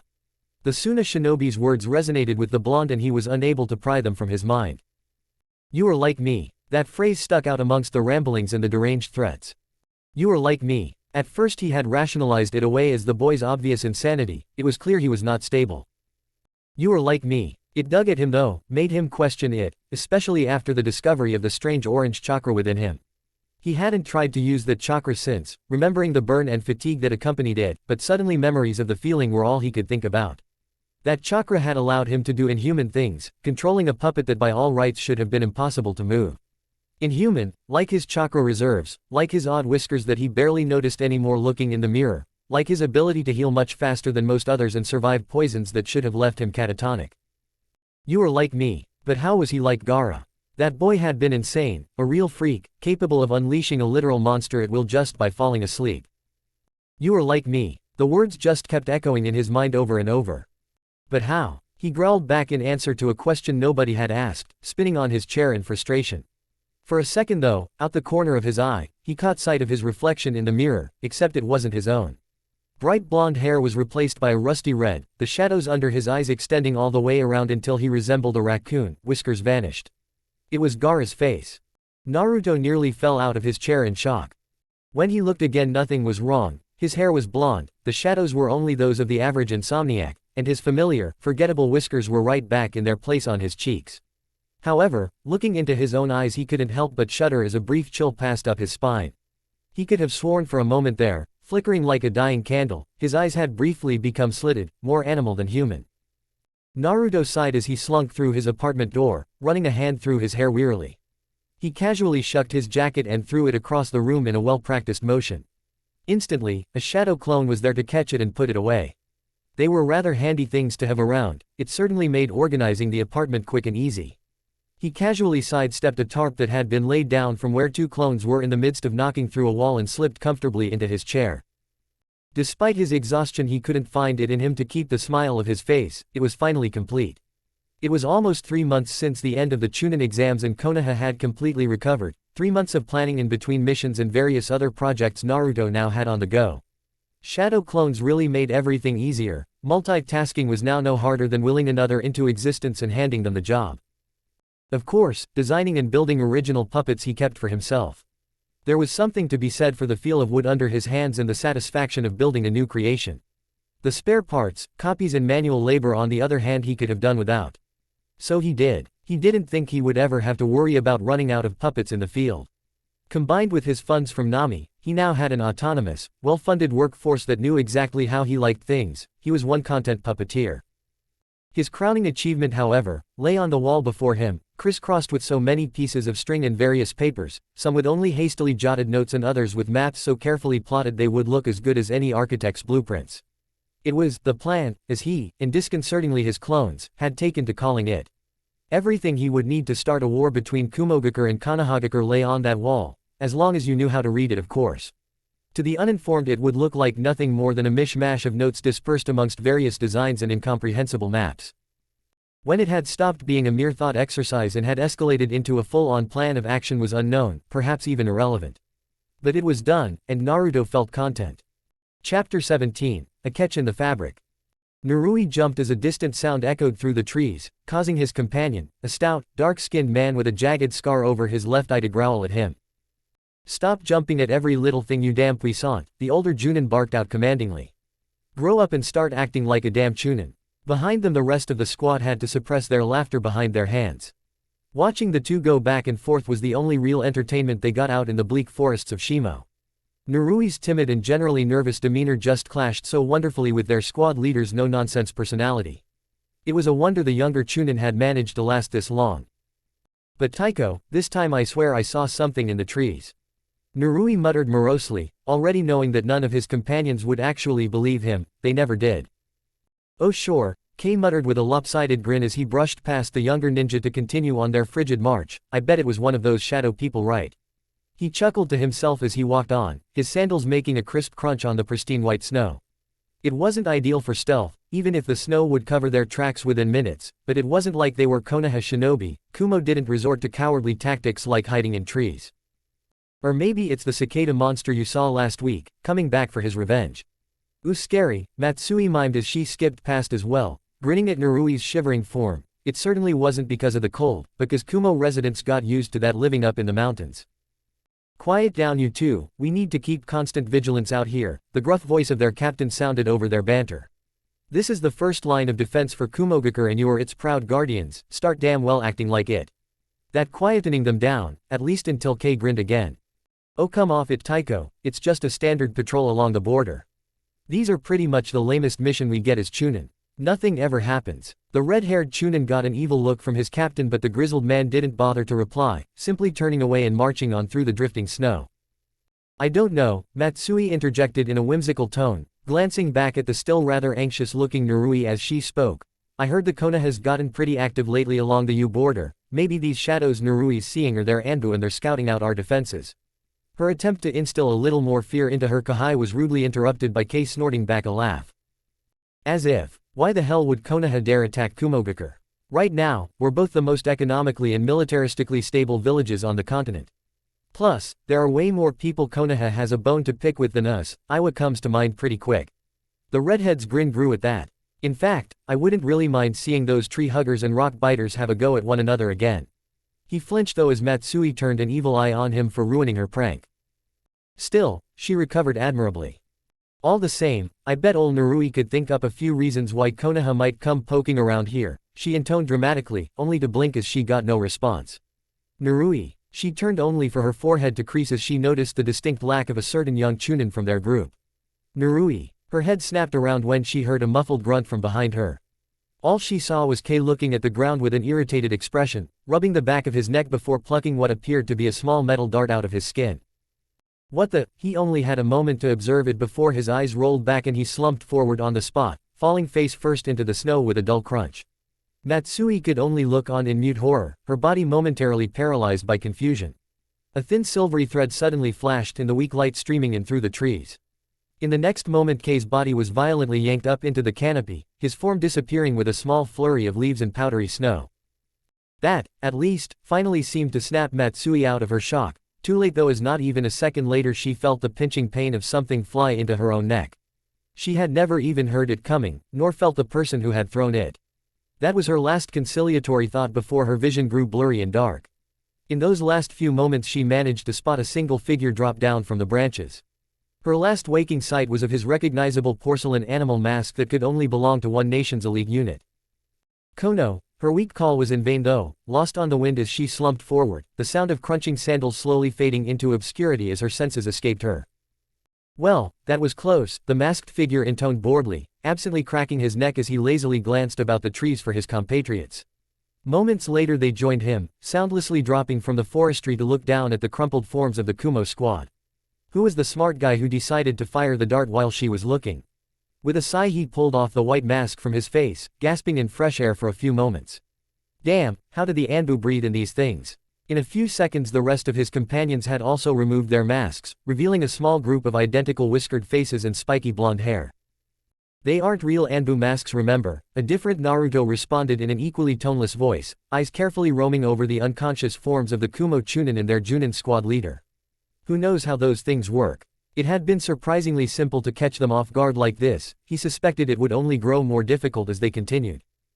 "Meh, don't patronize me," the original clone drawled, miming the other's words with his hand in a manner that earned him odd glances from the other clones.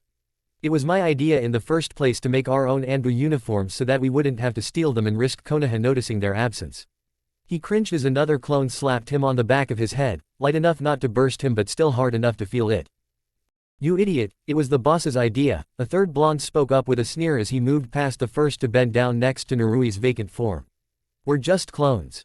"Exactly," the first shot back, "and I'm a clone of him, so it was my idea." From across the small clearing a fourth clone, the last of their little squad, sighed into his hand. "Would you two stop arguing?" he muttered, just loud enough to be heard. "It makes the boss look crazy when we do this." They all shared a look at that before shrugging and getting on with their jobs. They would have to quickly deal with the Kumo squad as the poison they had been injected with slowly shut down all of their vital organs in a manner that would leave their actual bodies relatively undamaged. "So why did we kill all of them again?" The first clone questioned suddenly, earning him exasperated looks from the rest which he defended by raising his hands. "What? I'm just saying that if we wanted to ignite hostilities, wouldn't it be better to let one go to tell others?" The other clones simply looked at one another before the second turned to the first. "Why are you even asking? We're all clones, so anything we know, you know." His tone was incredulous. It never ceased to amaze any version of Naruto how varied his clones could be when he used Kage Bunshin. "Oh, just humor him," the fourth sighed wearily, hefting Kei's body onto his back with a grunt. "Naruto, and by proxy his clones, were not particularly suited to manual labor. He'll never shut up otherwise." With that remark he received a rather evil look from the first clone. "I could do without the sass," he grunted, only to have the third Naruto grin viciously as he managed to pick up the Junin with some difficulty. "And we could do without you," he shot back, earning himself a similarly scathing glare. "We have to act like Anbu if we want to be convincing. Anbu do not let targets escape," the second quickly piped in to try and get them back on track and actually finish their mission. "Anyway, we're only here to increase tensions. It will be far more effective if Kumo doesn't know exactly who it is targeting them. The more paranoid they get the better. Disappearances along the border with Konoha's territory will suit that purpose just fine. At least, that was the idea behind it." Naruto knew that wars were started when the countries involved were like powder kegs. Usually this took years of steadily growing hostilities and mounting grudges to get going. With somebody behind the wheel driving things forward, it became a much quicker process. The third Hokage was a tricky man. He could defuse small situations like Anbu operating in Kumo territory or even direct attacks on Kumo squads, blaming it on anything from framing to rogue forces. However, if tensions were allowed to grow with no clear culprit, then eventually the involved countries would act at the slightest spark. The best part, and most brilliant, in Naruto's steadily less humble opinion, of the whole affair, was that with just 4 clones operating along the Shimo-U border, Naruto could do everything he needed from the comfort of his own home. It was such a simple process that it was almost criminal, and so foolproof it was literally a wonder to the young blonde that nobody had thought of it before. Then again, nobody else could claim to have the unique talents necessary to pull it off. 4 clones would ambush Kumo shinobi in their own territory disguised as Konoha Anbu. If they were unsuccessful in their attack, then Konoha is implicated regardless, either through first-hand accounts of any survivors, or from the Kumo ninja recognizing the shadow clone technique, unique to the leaf. If they were successful though, then Kumo notices that patrols are steadily going missing along their borders with an unknown culprit behind them. The Raikage, according to Naruto's reports that he generally considered trustworthy, was a very fast man, in every aspect. Beside his incredible nintaijutsu prowess, he was a man fast to anger and even faster to jump to conclusions. These mysterious disappearances would be seen as a direct attack on him, and he would hopefully answer in the typical ham-fisted way that he was known for, with brute force and not much forethought. However, that was the simple part. Any Konoha shinobi with a grudge and access to the clone technique could orchestrate something similar, and it would be doomed to failure. Any reasonable man would look at the situation as a whole as see that Konoha blatantly prodding at Kumo's borders both made no sense, and would be rather against their general views as a village. The third Hokage was far above reasonable, to the point of near clairvoyance, and he would likely see through it as an attempt from an outside party to ignite war, for whatever reason. No, the true stroke of genius, and the manner in which only Naruto could properly orchestrate this grand opera of war, came after. Using Kin, or Kane as he now preferred to call her, to aid in Hinata's training had at least given him somewhat of a tolerance to human puppeteering. As long as he was not the one personally involving himself with the process of creating them, he could even see himself making more, should the situation call for it and his other puppets prove inadequate. After all, he worked under an ethic of change and adaptation, he could be flexible should he need arise. Using this, he would create puppets out of the Kumo shinobi and in turn use those squads to launch similar attacks on Konoha shinobi along the very same border. It carried all of the same risks too, that is to say, none at all. If the raids failed, then Naruto would simply cause the puppets to destroy themselves as Kumo shinobi tended to do in order to prevent capture and protect their secrets. The Konoha squads would see nothing but Kumo shinobi attacking them without precedence. Of course, that was not to say Naruto wasn't being careful. He had to go to painstaking lengths to track down the patrol routes so that his puppets' squads would never run into any groups with a Byakugan user, that would bring the whole charade crashing down. He was eager, not idiotic, and he was meticulous with every stage of his planning. In fact, he often used his clones to bounce ideas off of himself. They sometimes provided rather curiously insightful observations from a perspective Naruto might not have uncovered otherwise. The best part, Naruto didn't have to lift a finger beyond creating his clones and simply watching the events unfold. Right now it was all simply a matter of waiting and watching, like playing a very large and elaborate game of shogi, except the board was larger than he could even see. A certain blonde smiled slyly as a rush of memories suddenly invaded his mind. The latest raid had been a success and his clones had quickly gone about their tasks before neatly dispersing. It had become so routine in these past months that it wasn't even surprising anymore, just another part of his day, like missions, eating or training. He took a brief sip from the cup of tea, warming his hands before sighing from both the rich flavor and the warmth it spread through his body. Winter had officially arrived, and while High no Kuni winters were milder than most, there was still a chill to the air. That would probably explain why the small corner shop Naruto was sitting outside was all but deserted, save for Himelf and the young daughter of the owner who was behind the counter wiping down cups. It wasn't an unusual sight nowadays to see empty streets and establishments like this, and it wasn't just because of the cold. There was an undeniable tension in the air around the village lately. Naruto exploits in inciting hostilities had not gone unnoticed. Border patrols were increasing and Chunin like him were more overworked than ever. That irritable attitude they brought back with them, from long marches through the snow, trickled into the general populace.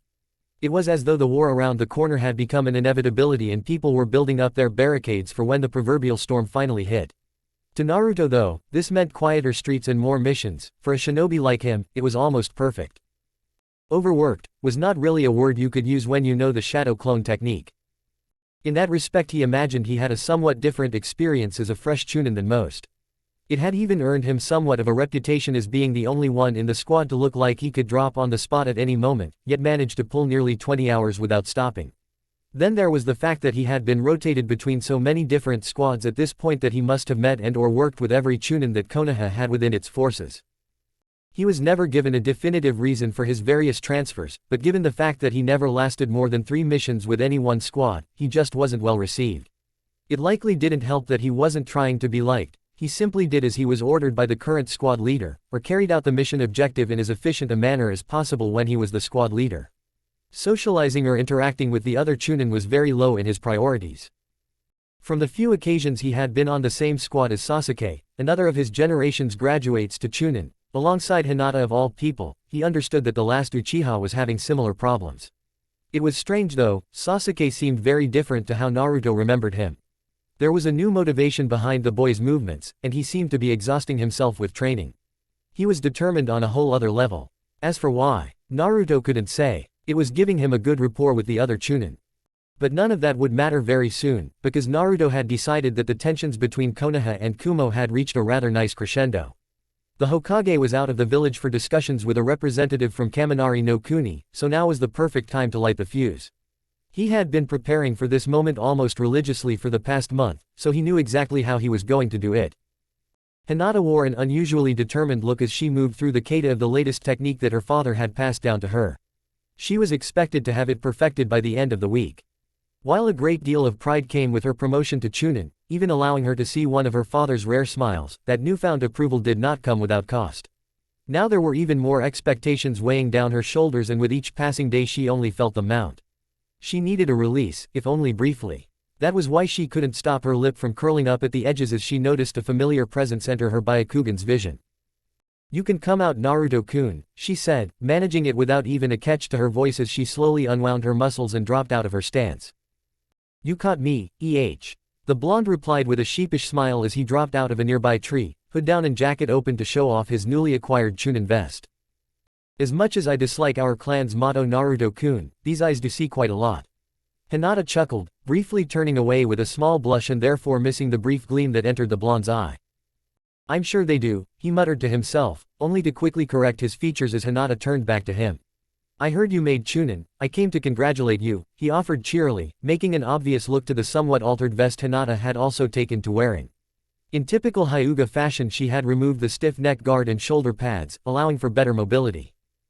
That's very kind of you Naruto-kun, Hinata just about managed without squeaking, although her eyes did momentarily go quite wide, like a mouse spotting a cat. You were promoted too, oh right. At that the blonde grinned easily, fingering the edge of his own jacket that he hadn't yet bothered to modify in any way. Yeah, I was surprised, given the invasion and all, he mused, causing Hinata to look down briefly, her eyes downcast. Naruto mirrored her appropriately. But, he started, causing her head to flip back up, I decided to come over and have a friendly spar, our first as chunin. He failed to mention the fact that he was almost religiously training with his clones now, but he supposed it was his first spar with someone other than himself. That sounds wonderful, Hinata agreed, perhaps a little too eagerly.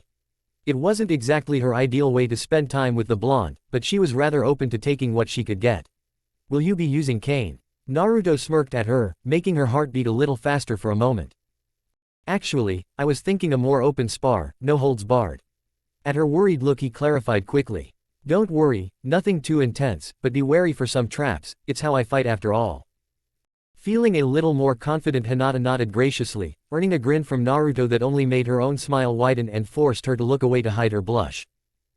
Shall we start then? She asked, only to look up and realize Naruto had vanished. Hinata, you should know by now, Naruto's voice echoed from all around her, the grin almost audible in his words, we started the moment I walked into the clearing. Their brief but intense spars were not just a one-time thing either. Even more surprisingly though, it was not just Naruto who initiated them. He could almost see Hinata grow bolder with each confrontation. He put it up to her elevated position within the ranks and therefore within her family. A lot of pressure must have been released from her shoulders as responsibilities replaced them. She was actually surprisingly talkative, often going into great lengths on her family's situation, her concerns over her little sister, her father's ever-watchful eye, and even just idle observations. It was fine by Naruto though, the more she talked the more he learned, and she never seemed to pry too hard into his own life. He would offer up an insightful comment every so often, counter a point with one of his own, and even offer opinions on their lives as shinobi. They were more to suit the conversation than actual truths though. Still, she was content to talk, and he was content to absorb the useful information she provided, most notably on her clan.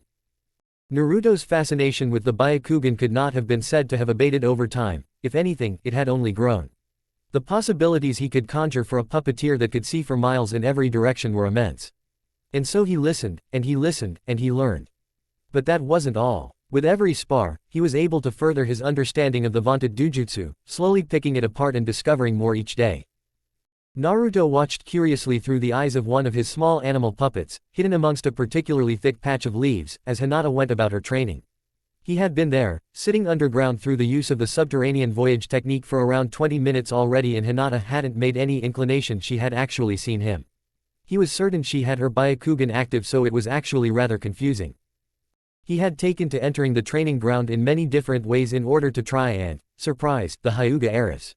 She apparently found something charming in it, and almost made a game of trying to find him through whatever means he attempted. Already he had tried camouflage, coming in from above and replacing himself with an intricately designed puppet that should have resembled him perfectly, to no avail. Hinata saw through his tricks with relative ease, even being confused that his puppet double lacked the chakra network he had given Cain. He had not tried that again, too many questions were a bad thing on that particular subject. Experimentally, he sunk a little higher in the ground, appearing almost touching the surface. Sure enough, a few moments passed and Hinata's face lit up, her eyes instantly fixating on his position. I see you Naruto-kun. With a sheepish smile, he emerged from the ground, giving off his usual congratulations on her finding him with a plastered-on smile. Internally, the cogs were grinding away, filing away that particular piece of information for later. Naruto made sure to keep a blank face as he moved silently through the trees. It was bad enough that the Byakugan could pick him out rather easily at a fair distance, he didn't need to give away his position through sound as well. His fingers moved with the most subtle of motions, the bare minimum for the various machinations he was planning. Carefully, he kept an eye on Hinata's position. He was sure she knew where he was, but that made little difference when she was fending off Ramia's lethally quick attacks. He had refined his style with the snake-based puppet, using her for very swift guerrilla-style attacks. Using her slender body he would hide her among the trees or underground before launching surprise attacks. A scratch here or a senbon there would be enough to incapacitate most opponents, so after her part was played she would quickly slither off again. He was looking into a way to camouflage her better among a variety of environments. Unfortunately, he had reached somewhat of a dead end in his research into chameleons, natural ones anyway. A grin tried to tug at his lips as he finally reached his desired position, a flurry of fingers calling Ramia off from her attack in a deft motion. Instantly he spotted Hinata running for him, her feet carefully testing each branch she ran across before placing her full weight on it. She was learning rather well. Naruto had not trapped the root for once and she made it to the clearing he was standing in within seconds. If anything though, the lack of traps had only made her warier and by the time she arrived her Byakugan was straining, but Naruto made sure her attention was mostly on him. I thought I'd try something different today. He dropped into a very loose taijutsu style that Hinata didn't recognize. The blonde could see her eyes darting over his form, picking it apart by the way his muscles were tensed or his feet were positioned. The young puppeteer was actually rather curious as to what she saw, because he had completely made up the style. "You're going to try and fight me?" With taijutsu, Hinata questioned slowly, her feet slowly shuffling her in closer. She had learned that giving Naruto time was a bad thing and ending fights early was usually her best bet, not that she had succeeded in that endeavor quite yet. "Why not?" Naruto responded with an almost absent shrug, briefly breaking from his false stance. Hinata saw that as her opportunity to strike, rushing in quickly to close the gap between them. As a kunoichi she really was quite amazing when properly motivated, fast too. However, Naruto's fingers were quicker than anybody in his generation. She barely noticed the subtle twitch of his ring finger until it was almost too late. With a heavily muffled mechanical click, a small swarm of senbon suddenly flew in at Hinata from her left. She saw it of course and dodged appropriately, only to widen her eyes as Naruto suddenly took that extra step in towards her that she had to avoid in order to prevent perforation. His left hook caught her right in the shoulder. While lacking power, Naruto did have a rather in-depth and first-hand knowledge of human anatomy and he knew exactly where it was weakest. As Hinata span away from the blow to minimize the damage, another click sounded off somewhere in the trees and she was forced to duck to avoid another hail of senbon. This time she was prepared for Naruto's attack and leaned back from his kick, only to receive a dizzying blow to the back of the head out of nowhere. She had never noticed the clone Naruto hid underground. Quickly moving back, the blue-haired Hyuga took stock of her situation, only to immediately blanch. The trees around the small clearing were absolutely littered with small senbon throwers, all of them connected to Naruto's hands by almost unnoticeable threads of chakra, even to her Byakugan. No wait, that wasn't quite right, they weren't just connected to his fingers, the threads emerged from all the way up his arms, each one connected to the tenketsu closest to the skin. But that was impossible, only a Hyuga would know for sure where their tenketsu were located, the only way Naruto would be able to figure out would be. "Our spars," the young kunoichi murmured to herself, only to nearly receive a back full of senbon, forcing her to once again dance out the way of it in the following attack from Naruto. The blonde heard her whisper, grinning to himself beneath the darkness of his hood.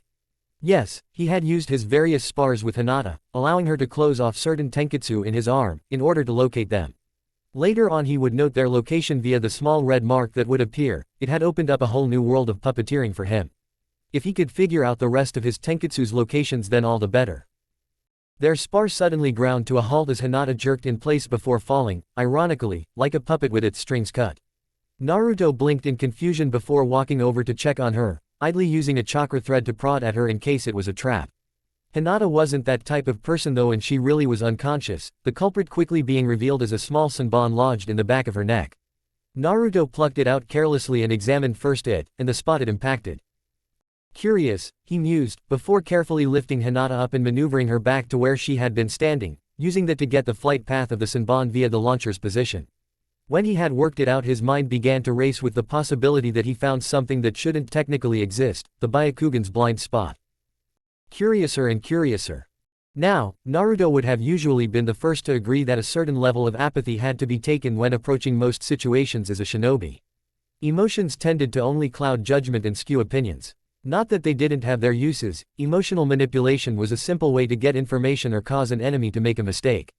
However, control of one's emotions in all scenarios was key. All the same, Naruto couldn't stop himself from feeling a small amount of vindictive pleasure as he patiently watched Neji walk along his normal route to his team's training ground.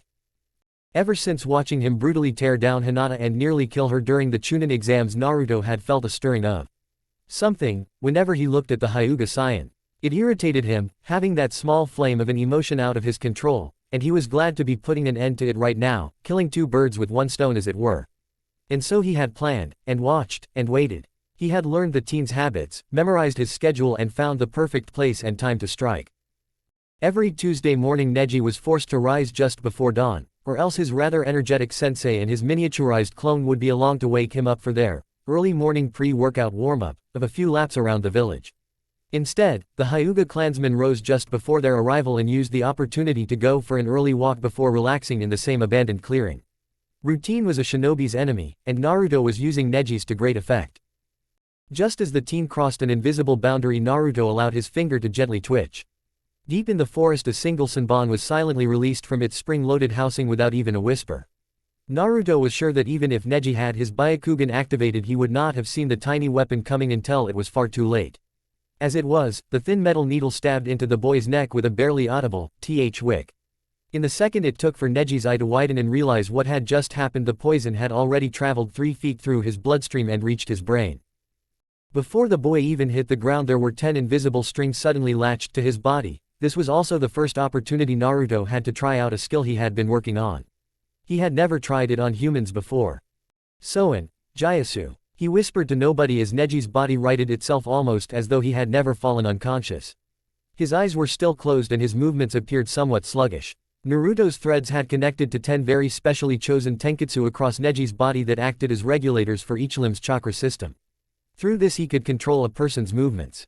Of course, if they were conscious then they could actively resist this and Naruto would quickly lose control. Neji, of course, didn't have much of a say in the matter. A few minutes later and the blonde had successfully walked the Hyuga to his training ground. From there, it was all a matter of building the scene, as it were. He started by unsealing the corpse of a Kumo shinobi that one of his clones had brought back from the Yoshimo border. Then, as childish as it sounded, he went about orchestrating a fight between Neji and the Kumo Junin. The blonde had never felt so much like a puppeteer than he did then, literally acting out a pretend fight with two human beings. He felt, from sparring with Hinata so much, that he had gotten a good grasp of the Jukin from watching her fight. He replicated this through Neji's movements. It would hopefully be indistinguishable from the real thing if the scuffs on the ground were scrutinized. He even forced the Kumo shinobi to use some lightning techniques for good measure, leaving some recognizable scorch marks in the trees and a lingering scent of ozone. Finally, as the climax of the fight, in Naruto's coup de grace, he forced Neji to actually use Jukin strikes to trace out Kumogakure's insignia before being knocked out and dragged off by the Kumo shinobi. It was perfect, in both execution and theory. Tension were at their highest in decades between the two villages and this was just the trigger needed to set it off. It wasn't incomprehensible to think that Kumo might try another attempt at gaining the Byakugan, this time aiming a little lower than the clan's heiress. This kidnapping would be the spark that finally ignited the powder keg Naruto had slowly been filling up, and right now there was next to nothing that could stop it. "Neji-san." Naruto ground to a halt mid-step away from the crime scene he had set up as a young female voice called out to the now empty clearing. A moment later and a young girl that Naruto recognized from Hinata's descriptions to be Hanabi walked out of the tree line, looking around curiously. The curiosity was replaced by horror the moment she saw Naruto, Neji's body slung over his shoulder, standing in the middle of what looked to be the aftermath of an intense fight. Crap. Naruto couldn't stop his own voice from articulating the single thought running through his mind. This was not according to plan. Chapter 18, Repairing the Seam. A light groan escaped Hanabi's lips as she finally returned to the world, blinking her eyes open very slowly and thanking whatever higher power that had seen fit to keep the room dim. As a Hyuga she was well versed with having more sensitive eyesight than most. It was a mixed blessing. That was really the least of her concerns. Up there was the slight throbbing headache in her sandpaper-like tongue. She blindly groped to one side for a moment, the side she instinctively knew to have her bedside table. It seemed a little lower than she remembered oddly enough, but her hand did eventually clasp around a cold glass of water which was instantly and gratefully brought up to her lips with a satisfied sigh. "Sorry about the headache." Hanabi froze mid-gulp at the foreign voice, the glass falling out of her hand to thud harmlessly against the carpeted floor, spilling half of its contents. "It should wear off fairly quickly." Mechanically, the young girl turned her head, her eyes finally adjusting to the dim light, only occasionally broken by a thin beam of sunlight breaking through the drawn blinds. Across from her, in what she was increasingly realizing was not her room back at the Hyuga compound, was a young blonde boy around the same age as her sister, his spiky hair mostly hidden by a shadowed hood. Wah, she managed unintelligibly, her voice hoarse from a mixture of disuse and the aforementioned dryness. Then it suddenly hit her, her synapses finally firing in the correct way to remind her just how she had ended up in this place. She had been with her carer for the day on an early morning walk. Ko believed it was because she liked the quiet of the twilight hours, but in fact it was because she loved to watch Neji going through his morning training. She had always looked up to her older cousin, seeing him as the role model her far more timid and meek sister could never be. As the second-born, it was always a very real possibility for Hanabi that she should be branded with the caged bird seal, as her uncle had been and as her cousin was. She had looked up to Neji because of his strength of will, always fighting against that seemingly crushing fate by becoming stronger than any Hyuga of that age, branch member or not, had any right to be. She wanted that same strength, so she went to watch him train, if only to understand how he was able to accomplish so much on his own. Of course she could not be seen mingling with the branch family, not when she was still unbranded. In that regard, it often took a lot to wriggle out of Ko's sight. This time, it had been with the artful misdirection of losing her hair tie. In reality, she had simply wrapped it around her wrist and hidden it beneath her sleeve, but Ko was fooled nevertheless. It had been a while since her last escape. Of course, what she had found was not her cousin training as always, but the scene of what looked to be an intense and dangerous fight, or at least the aftermath. And in the middle of it all was. "Sorry, am I interrupting something?" The blonde boy spoke up, a blonde that Hanabi now recognized to be the puppeteer from the Chunin exams, although his name escaped her. Her head jerked up and she realized she had been completely silent for a good few moments, simply staring at the boy with wide, unfocused eyes. Immediately, her cheeks colored before she could do anything and she looked down. There had been a great deal of amusement dancing in the half-hidden blue eyes of the boy, and she was unused to being addressed so casually. Moments later, the reality of her situation caught up to her and she looked up, doing her best to disguise the uncertainty in her voice. "What is going on? Where am I?" She figured she held her wavering tone well enough, before throwing in as an afterthought. "What have you done with Neji?" The blonde seemed to catch every hitch in her voice, every slight twitch in her eye as she refused to meet his mirth-filled gaze. It was as though those two ice chips he called eyes were seeing straight through her, like she was some insubstantial wraith barely worth noting. The feeling made a strange fire burn through her being. She was a Hyuga heiress, she should not have to put up with such. Now, there's no need for that." The blonde tutted with a roll of his eyes as Hanabi suddenly froze in position, mid-charge across the room. Her outstretched fingers were mere inches away from his face, but he looked at them as though they held all the danger of a couple of feathers. Straining uselessly for a moment, Hanabi saw that connected to her wrists were two very thin, almost invisible strands of glowing blue light that she recognized to be chakra. She could only see them because she had activated her Byakugan in her attack. "I thought as a Hyuga we could at least have somewhat of a civilized conversation before we began with needless brawling or displays of power, but I suppose human nature is human nature, despite how we try to disguise it." The blonde sighed wearily, but with her Byakugan active Hanabi could see the barely concealed signs of deceit in the expression. He was just playing with her. A quick tug from the blonde's hidden hands and Hanabi was instantly pulled back to the futon he had laid out for her in the corner of what looked to be some kind of workshop. This time however, her hands were suspended above her head. It wasn't painful, but it was slightly uncomfortable.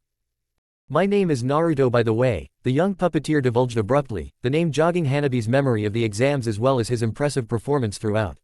For some reason it also brought back vague recollections of her sister telling her about a certain Naruto that was helping her train to overcome Neji. At the time, she had thought it preposterous. After seeing her come that close to beating their supposedly prodigal cousin though, she had been forced to change her views a little. There was also the fact that this same Naruto currently had her bound in this degrading manner with what looked to be disgusting ease. "And what could we have to talk about?" She worked up the courage to say, this time making sure to meet Naruto's eye with a glare. If she was to be captured then she would not be some weak little hostage, her pride would not allow it. "You're my kidnapper, I have nothing to say to you." At that, the blonde simply raised an eyebrow, glanced at her curiously for a moment before shrugging. "Oh, okay," he said in perfect deadpan, turning on his swivel chair to continue the work he had been doing before Hanabi woke up. The girl simply blinked, her eyes going wide for a moment at the casual dismissal, as though she had next to no importance in his eyes. "Why yes," she continued in a halting tone, before coughing to herself and continuing. "I won't tell you anything, no matter how hard you try." She looked up smugly, assured of her own ability to keep whatever it was her kidnapper wanted out of his hands. However, that same pride was quickly deflated when Naruto responded with an absent wave and a non-committal grunt. Rendered speechless for a moment, the young Hyuga was quick to reclaim what little shattered pieces of her dignity as she was able. After all, she reiterated in what could be described as a louder than necessary tone, mostly to hide the hint of a warble in her voice. If you have kept me alive, then there must be some reason for it, otherwise you would have simply taken my eyes and dumped my body somewhere, am I right? She stated it as a question, but she didn't mean it as such. After all, she was sure that her kidnapper had to see some value in keeping her. And of course. Nope. Hanabi's thoughts came to grinding halt at that single uttered word, her entire body deflating for a moment. What do you mean, nope? She shot back, a hint of red appearing in her cheeks at his, once again, casual dismissal of her importance. The blonde simply shrugged. I mean, nope, there's no greater meaning behind your capture, no secret I need that only you possess, no intricacy of your body that I need to study. At that, the slight flush became a rather virulent red that Hanabi did her best to hide despite Naruto not looking around once. It was an accident, a flaw that I did not account for, a variable out of my control. All this time Naruto didn't look up from whatever he was working on even once, his tone light and conversational, he sounded slightly bored in fact. It was a mistake. At that Hanabi actually flinched a little, there was so little emotion that she couldn't help but believe it was true. But, she looked around for a moment, her words unforthcoming and her expression flustered as she took in the dim but rather cluttered room she now found herself a prisoner in, for no other reason than coincidence. I'm the Hyuga heiress. Only another shrug answered her. For as long as you don't get that tattoo you Hyuga are so fond of, came the casual reply, causing Hanabi's eye to twitch. I know the secrets of the Hyuga style, she tried a little more boldly, this time there wasn't even a verbal response. Naruto simply raised a hand and a puppet in the corner of the room that looked like a slightly more complex version of a mannequin sprang to life. Moments later and it was near flawlessly running through a kata of the Juken that even Hanabi did not know, but had seen her father training Hinata in. I could be used as a bargaining tool. For money, or secrets from the clan, she tried again, not even bothering to hide the uncertainty in her tone. Thankfully, although she could not pin down why it was so, Naruto actually turned to her this time. His brow was raised and an amused expression lit his features. I'm sorry, could it be that you actually want to be a hostage? He questioned with a smirk. Hanabi immediately glared at him, once again feeling bold under his glare. This was much better. She hated that he could so casually dismiss her without even acknowledging so much as her presence. She had to deal with her own uncertainty with her standing in the clan her entire life, she didn't need it from him too. Their staring match lasted until she gave a dismissive huff, turning away with as much of a haughty look as she could with her hands bound above her head. The effect was somewhat ruined when Naruto gave a chuckle and turned away again, in the same movement flicking his fingers so that Hanabi's restraints vanished. Caught unawares, she tumbled backwards from the sudden loss of support, her hair splaying everywhere as she let out a less than dignified shriek. Picking herself up on the futon she glared at the black of the blonde's head for another few moments before sighing, her look of rebellion being replaced with one of annoyance. So what then? Is that it? I have to stay here because you made a mistake. You don't need me, not even my Byakugan. At that Naruto was oddly quiet, but after a few moments of apparent consideration he nodded slowly. So if I'm so useless to you but you won't let me leave, why even keep me alive? This time Naruto didn't even try an answer, simply placing a finger to his mouth and gesturing vaguely to the work on his bench. There were papers strewn everywhere but Hanabi couldn't make out what was on them from her position. Whatever, she huffed, turning over on the futon and laying back down. It squeaked a little, so she petulantly bounced about a bit to make it squeak even more. After a full minute of no response from the blonde she simply settled down with a final huff and closed her eyes. Her usually immaculately brushed hair was messy and fell haphazardly over her face, but for once she was glad for it. At least then Naruto had no chance to see the tears slowly leaking from her eyes. A good few minutes later, when Naruto was sure the young girl's breathing had become regular and she was asleep again, he let out a deep sigh, that had been harder than he was expecting. Running a hand through his hair he contemplated his new situation before letting out an even deeper sigh.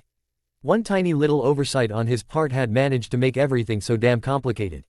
Deciding to take his mind off it, he returned to the papers on his bench, once again scrutinizing what he had so far managed to decode from the intricate sealing matrix that plagued the Hyuga clan so. Concentration remained elusive though, his thoughts too distracted. Naruto drove his fists into the sides of his head, gritting his teeth until they ached and screwing his eyes closed. Damn it, he cried out, throwing a scroll across the room as he looked at the unconscious form of Hanabi lying on the futon he had dragged in from one of the other rooms. One little screw up. One tiny oversight. She had never been there before, she had never come to watch Neji train while he had been observing the Hyuga. Why today of all days? She had seen his face. She had seen his face, with her eyes. Naruto looked over at her again, noticing the way her eyes twitched subtly beneath her lids in whatever fevered dream that was quelled only by the powerful sedative in her bloodstream. Her eyes, her Byakugan eyes, unhampered by any kind of seal or method to prevent their extraction. The same seal that was the cause for Neji still being alive, safely stored within a sealing scroll that would keep his body preserved for long periods of time. After all, if he were to try and take his Byakugan as they would simply be destroyed. He looked behind him at his desk, the cause of his consternation as of late as he desperately sought what had eluded other villages for years, Kumo especially. The method to unlock the caged bird seal. For once, the intricacies of Fuinjutsu did not unlock themselves to him. He was forced to think, and to think, and to endlessly think on the complexities of that tiny little pattern of ink.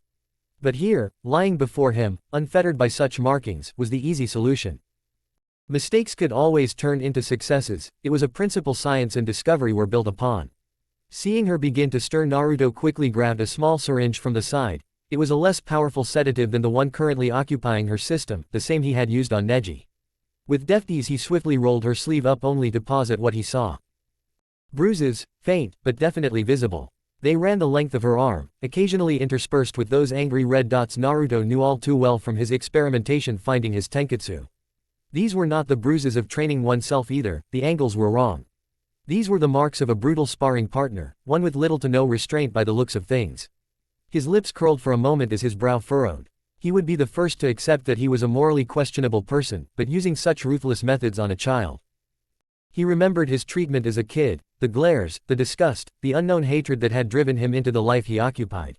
They could have easily taken it further.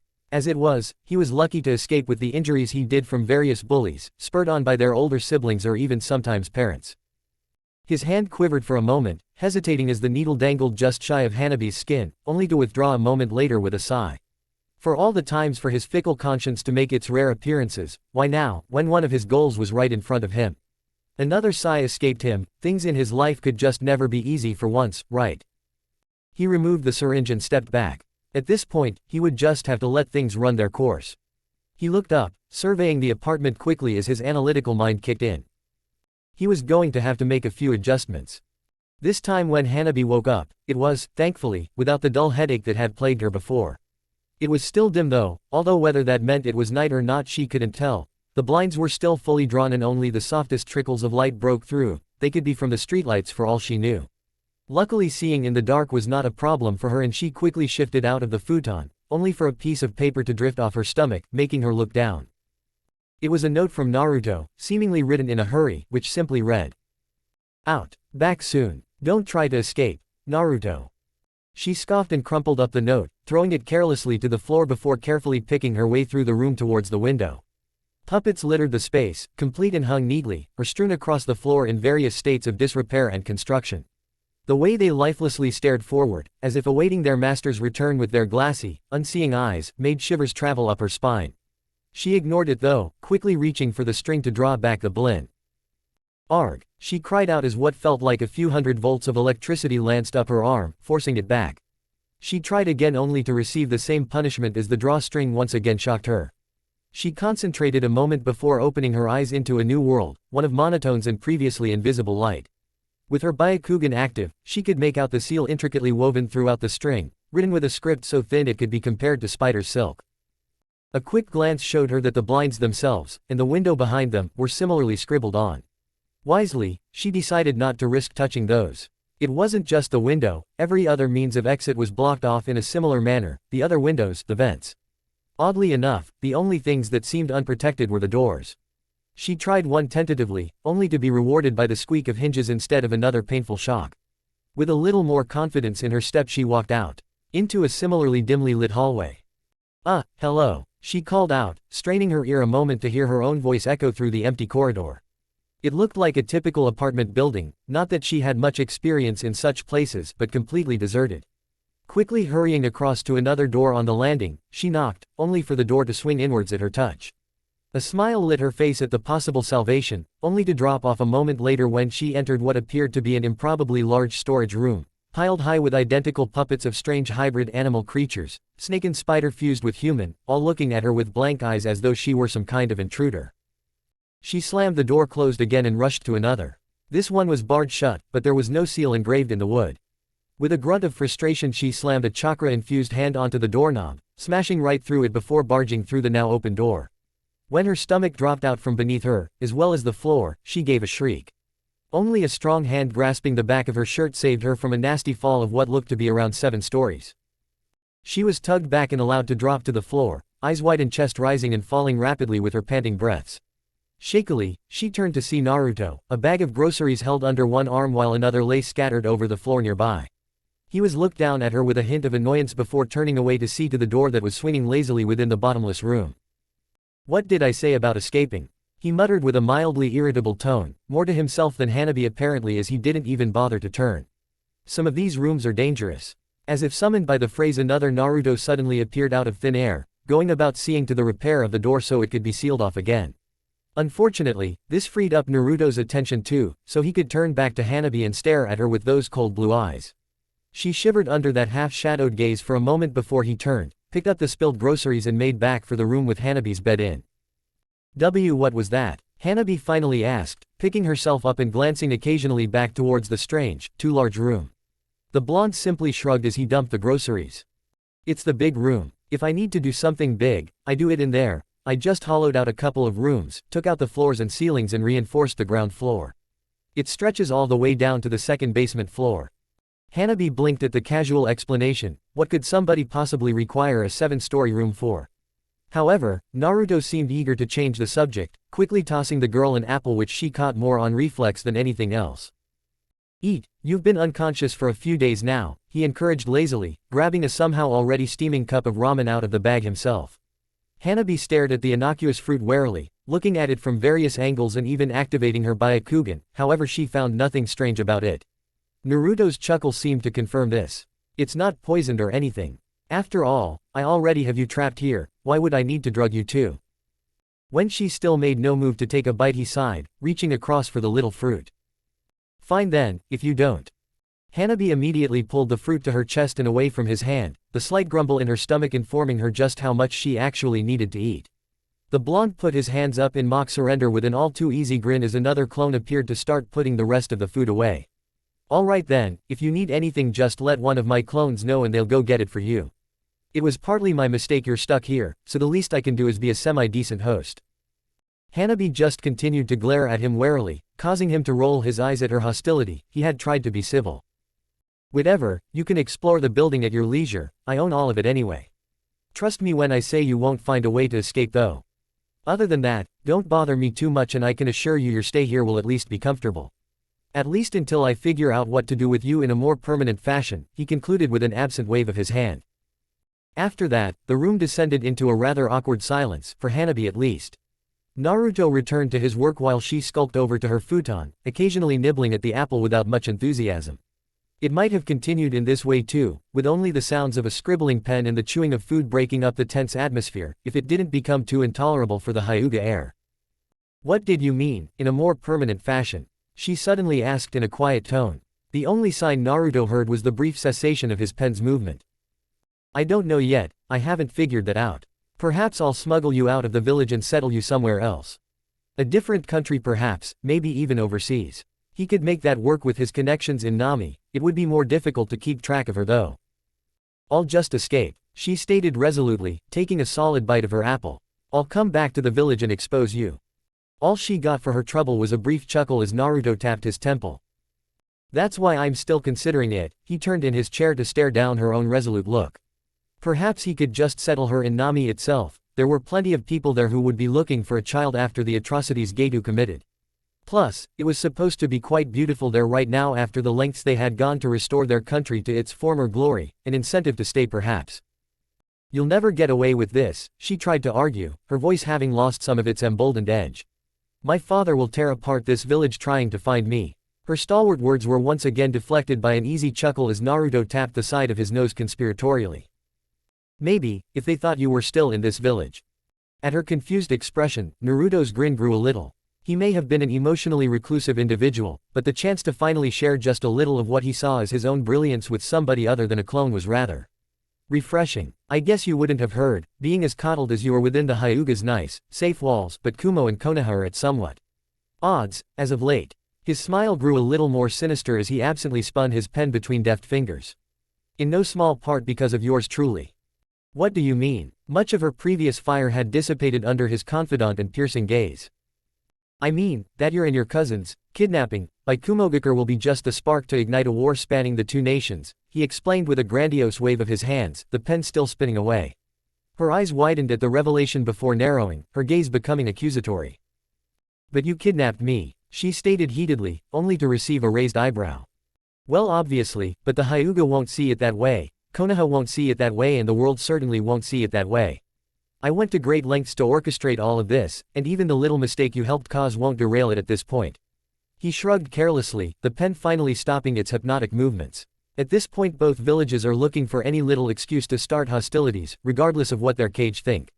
Not that it would be a problem on Kumo's end considering what he had heard about the rakeage. You're a monster, Hanabi shouted, horrified at what she had heard, at what her kidnapping may have led to. Suddenly though, Naruto was across the room faster than she would have believed possible for somebody so pale and tired looking. Her hand was wrenched up and despite a brief struggle Naruto proved to be stronger than her. Her palm was slowly pressed against his chest in a manner that she could feel the steady heartbeat but could not use her juken to do anything. Sorry, no monsters here, just us humans. And just like that her hand was released and she was allowed to tumble back as Naruto made his way back towards his chest at a more sedate pace. But you'll condemn hundreds, or thousands, to death, she shouted as she sat back up, her mind still struggling to comprehend the madness she was hearing. Everything she had been taught about what was right and wrong, this boy was trampling on it. Hundreds or thousands of shinobi, he shot back casually, undeterred by her argument. They're just as likely to die on their next mission all the same, they know the kind of life they entered into and what risks it holds. But why would you want this? Why would you start a war? She asked, her own mind unable to conceive of a good answer. Because I'm selfish, the blonde parried almost instantly with an absent wave of his hand. I want to use war to make my name legendary, to hone my skill and art. He paused, looking back at the girl with an indecipherable expression that nearly had her look away from its intensity. To be remembered. He grinned, breaking the spell over Hanabi in an instant. That is my immortality, the immortality of the Kuroi Senko, of Sharingan no Kakashi, of Akasuna. He paused again, blinking as though remembering himself before shaking his head. But that's relatively unimportant, all you need to know is that I have my reasons. His grin took a lighter turn as he sat back in his chair, taking up the pen once more to spin it between nimble fingers. But war is not without gain, most economies boom from the aftermath, technologies take leaps forward as necessities grow, names become immortalized. The great heroes of the past are those that made their names in war, butchers of thousands today become the legends of tomorrow. He shrugged as he saw Hanabi make to argue with him, quickly cutting her off.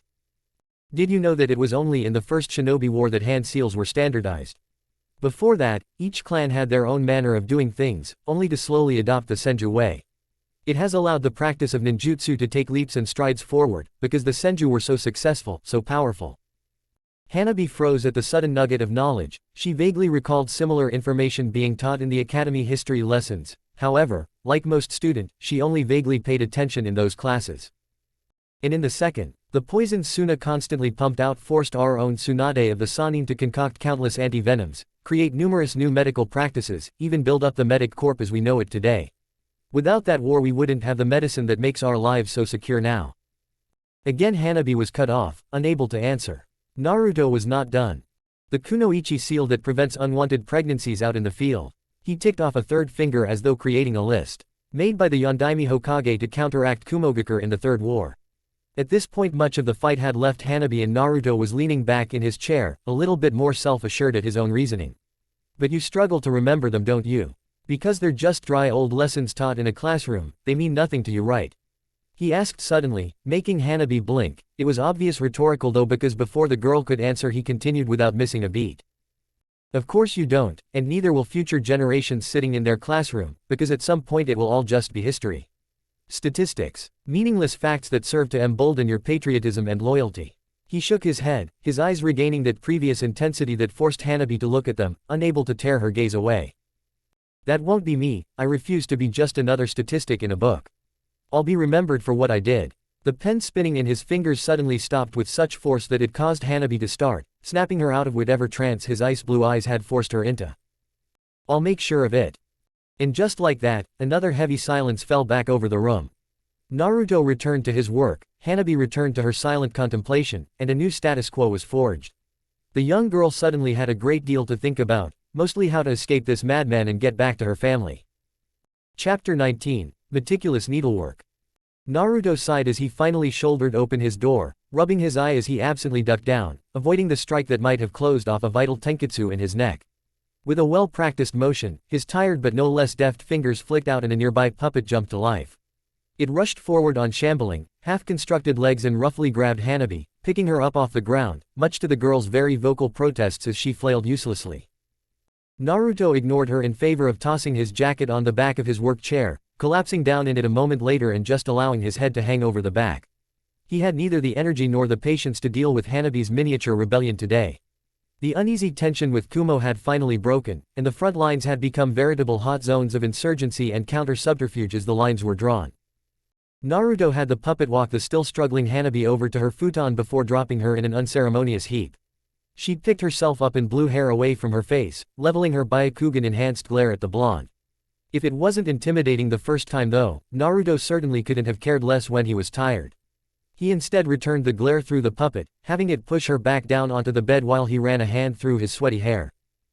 "Give it a rest for once, will you?" he muttered morosely. His mind felt so sluggish at the moment that he couldn't even concentrate on the few puppeteering ideas he'd had out in the field.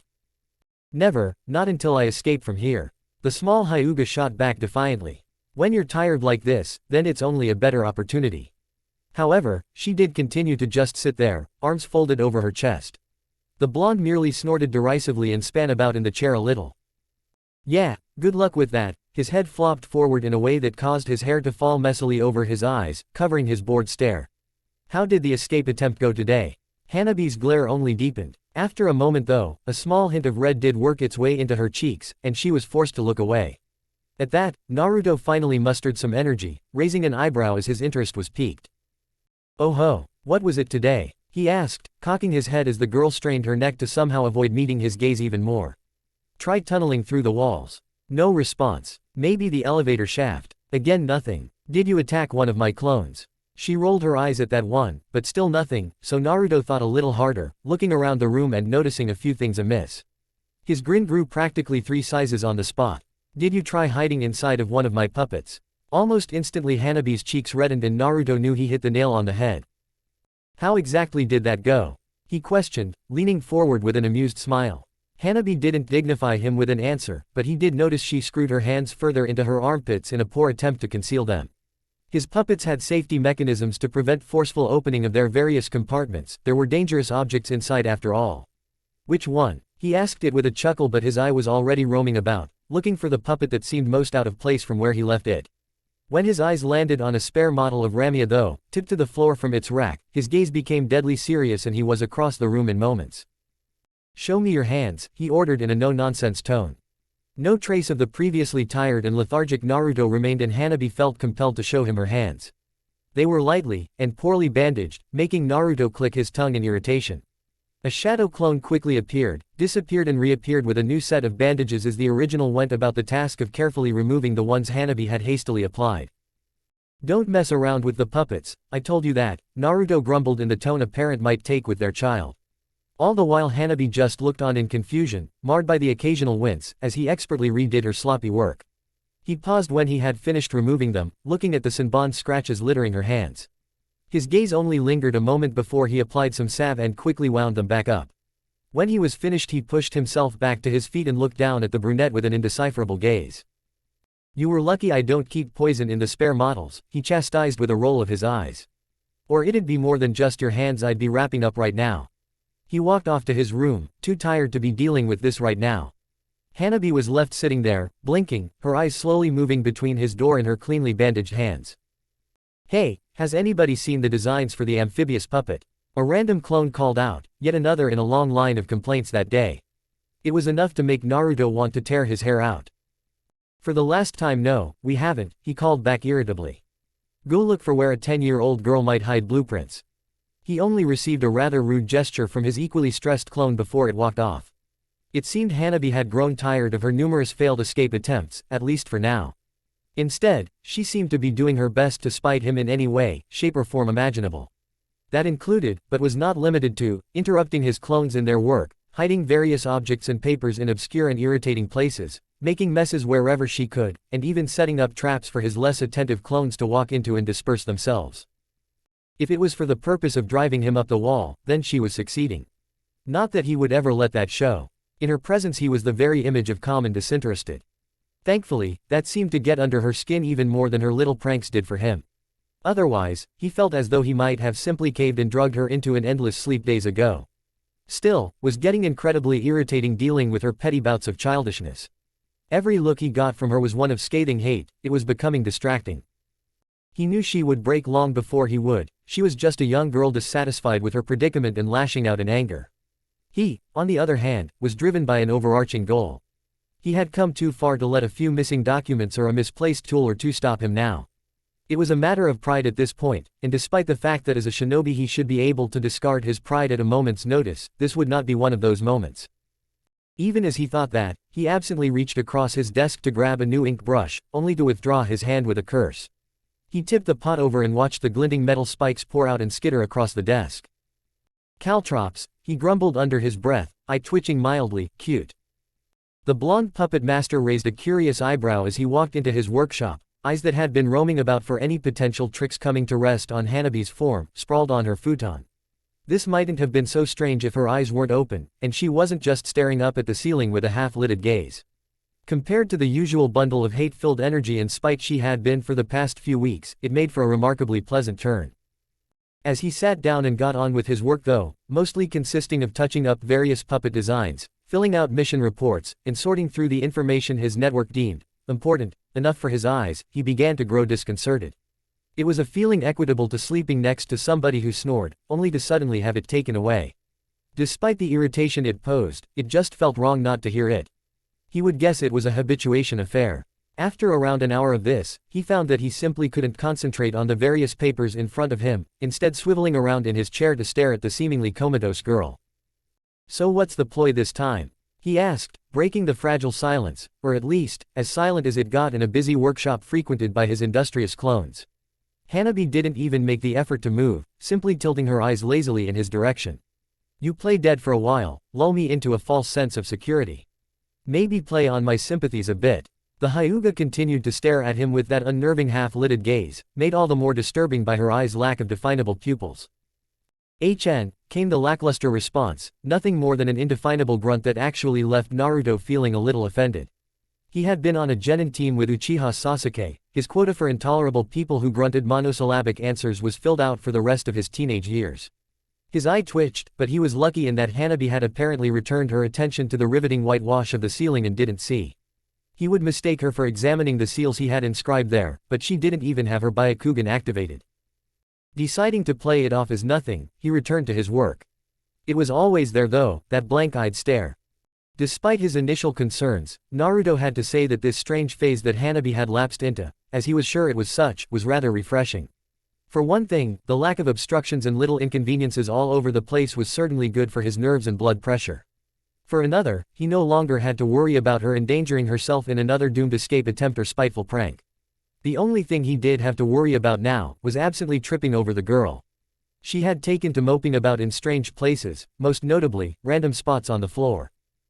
The turn of events was so pleasant that Naruto had actually decided to take a rare trip outside for once, for something other than a mission at least. Since buying out the apartment complex he lived in and heavily renovating it to suit his needs, he had little use for more conventional training grounds. However, there was something to be said about a change of scenery now and then, and he actually found he was enjoying himself as he wandered through the streets of Konoha. It had become a very different place since the advent of war with Kumogakure. The general lively bustle that had been omnipresent in the streets had died down. You would rarely see a soul on the streets past nightfall, only the flitting specters that occupied the roofs and shadows. There was also a tension that nobody spoke about, but was there nonetheless. People talked less, and the raucous din of the main road had quietened to a more tolerable buzz. To somebody like Naruto, who valued his peace and quiet, it made for a positive change. As he subtly slipped through the trees towards a favorite old training ground of his, he couldn't help but sigh. The telltale sounds of grunts and shattering wood gave away the area's state of occupancy. Some things would never change. Slipping easily into his well-forged mask of a congenial smile with his hood down, he walked into the clearing only to immediately frown. Somebody he hadn't expected to see was furiously smashing away at a training pole, precisely and ruthlessly decimating the hapless wood. Hinata. The tonal inflection of his voice was genuine for once, because the girl he was looking at was very different to the timid Hyuga he was used to seeing. True, he had not seen her for a while, their shared responsibilities as chunin in a building war keeping them quite busy. Still, it was difficult to equate the determined and confidant-looking young woman with the awkward and easily manipulated girl he had seen not even a month ago. Her Byakugan eyes conveyed only fury as she destroyed the log in front of her, piece by piece, with hands that weren't simply charged with chakra, but inflamed with it. "Ah, Naruto," she greeted, pausing in her wooden demolition as her tunnel vision wore off and she finally noticed him in her dujutsu's periphery. Abruptly, the bubbling anger she had been acting on faded away, replaced by a weary smile. It wasn't the embarrassed, self-conscious smile she used to wear either, it was just tired, as though the simple act was taking enough of her energy as it was. "It's been a while," he said, his old habits kicking in as his facade seamlessly slipped into place. The girl agreed with a slow nod. "My new responsibilities have been keeping me busy, and father has intensified my training since." Her mouth opened but no words came forth, leaving her with a perplexing expression as her lips trembled. "Since," she tried again but only managed to choke out a few indefinable syllables, her eyes suddenly watering as her legs finally gave up the ghost and collapsed under her. Then, all of a sudden, Naruto was faced with quite possibly the most confusing experience of his young life, a girl crying on the floor in front of him. Her face was buried in her hands, even as she desperately tried to wipe away the tears with her sleeve. Awkwardly, dropping the pretense of his fake smile for once, he placed a hand on her shoulder, unsure of what else to do. He could only take cues from what little he knew about this kind of thing, mostly from books. Hinata latched onto the offered limb immediately, still bawling, but with more labored, shaking sobs. Thankfully for the out-of-his-element puppeteer, she eventually managed to rein herself in, although by that point his sleeve had rather noticeable tear stains. Taking a few more moments to wipe away the rest of the evidence from her face, she looked up and gave the blonde a watery but heartfelt smile. "I'm sorry about that, Naruto, but thank you." He nodded jerkily, feeling his words might betray him at this point. In her state, Hinata didn't notice anything off. "I just don't know what to do anymore. I feel so angry all the time, at Kumogakure for stealing Neji and Hanabi-chan, and at father for acting like nothing is wrong. At the same time, I'm expected to show nothing, to be the perfect, emotionless doll my clan expects of me. They keep me so busy, train me so hard, that I never even got the chance to cry." Another racking sob broke through her mumbles, but it seemed the Hyuga had no tears left to shed for now. "I know that if my clan ever saw me this way they would call me weak. But if I can't even cry with my own family, then what am I supposed to do?" By now she was just staring at the ground with a lifeless expression that Naruto was able to recognize all too well, he had seen it mirrored in her sister all week. Like a flickering light turning on in the deeper corners of his mind, he suddenly saw something in Hinata that had escaped him before. Potential, raw, undetermined potential, like a pile of clay waiting to be molded in whichever which way he chose. "Then you show them that you are stronger than they think." Hinata's body stopped rocking for a moment as she looked back up at him through bleary eyes, obviously confused. He didn't force her to for long though. He knelt down, taking both of her hands in his own and staring into her eyes. Even in her current state she had the decency to blush at the intimate action. "You don't show them the emotion they want to see and rip out of you, you keep it to yourself, and let it make you strong, stronger than they could ever make you." There was an intensity to his voice that made Hinata straighten up a little. "But I don't think I can. I'm not." She paused, losing the brief burst of confidence that Naruto's words had filled her with and turning her eyes to the ground. "I'm not strong like you." The blonde quickly did away with that, gently tilting her chin back up so their eyes were locked again. "But you are, because you have these feelings. No shinobi ever became strong by crushing their emotions, instead, they harnessed them, used them to fuel their strength. Turn that anger on Kumogakure, for stealing away the people you love. Harness that frustration and never let your family see an inch, and when you become clan head, show them exactly who it was they doubted." By this point he had pulled the girl back up to her feet and was grinning confidently. "But most of all, make sure you do these things because you want to, because your feelings tell you to." Hinata's eyes were wide and unblinking at this point, enraptured by his speech. Internally Naruto was just as amazed by the crap he was spouting so easily. Because what's the point of being a shinobi, if you can't use the skills that you've bled for in the way you think is best? He finally let go of Hinata's hands, apparently breaking the spell over her as she blinked her way back into the realm of rational thought. "It's that easy?" she queried, looking uncertain, but hopeful. "Of course not," Naruto immediately shot down, causing the girl to flinch. It's a hard, and brutal, and unforgiving path. He grinned, this one finally genuine as he finally spoke a little bit of his own truth, the truth that defined him both as a shinobi and as a person. But it's only worth it if it's difficult. Once again Hinata's eyes widened as she thought on the words, the blonde watching patiently as her features went through a kaleidoscope of expressions.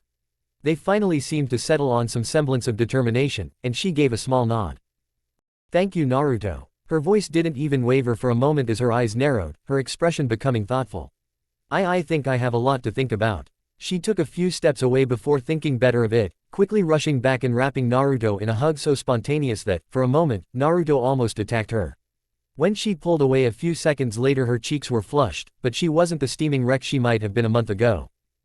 Thank you. And with that, she rushed off, leaving a mildly bewildered Naruto behind.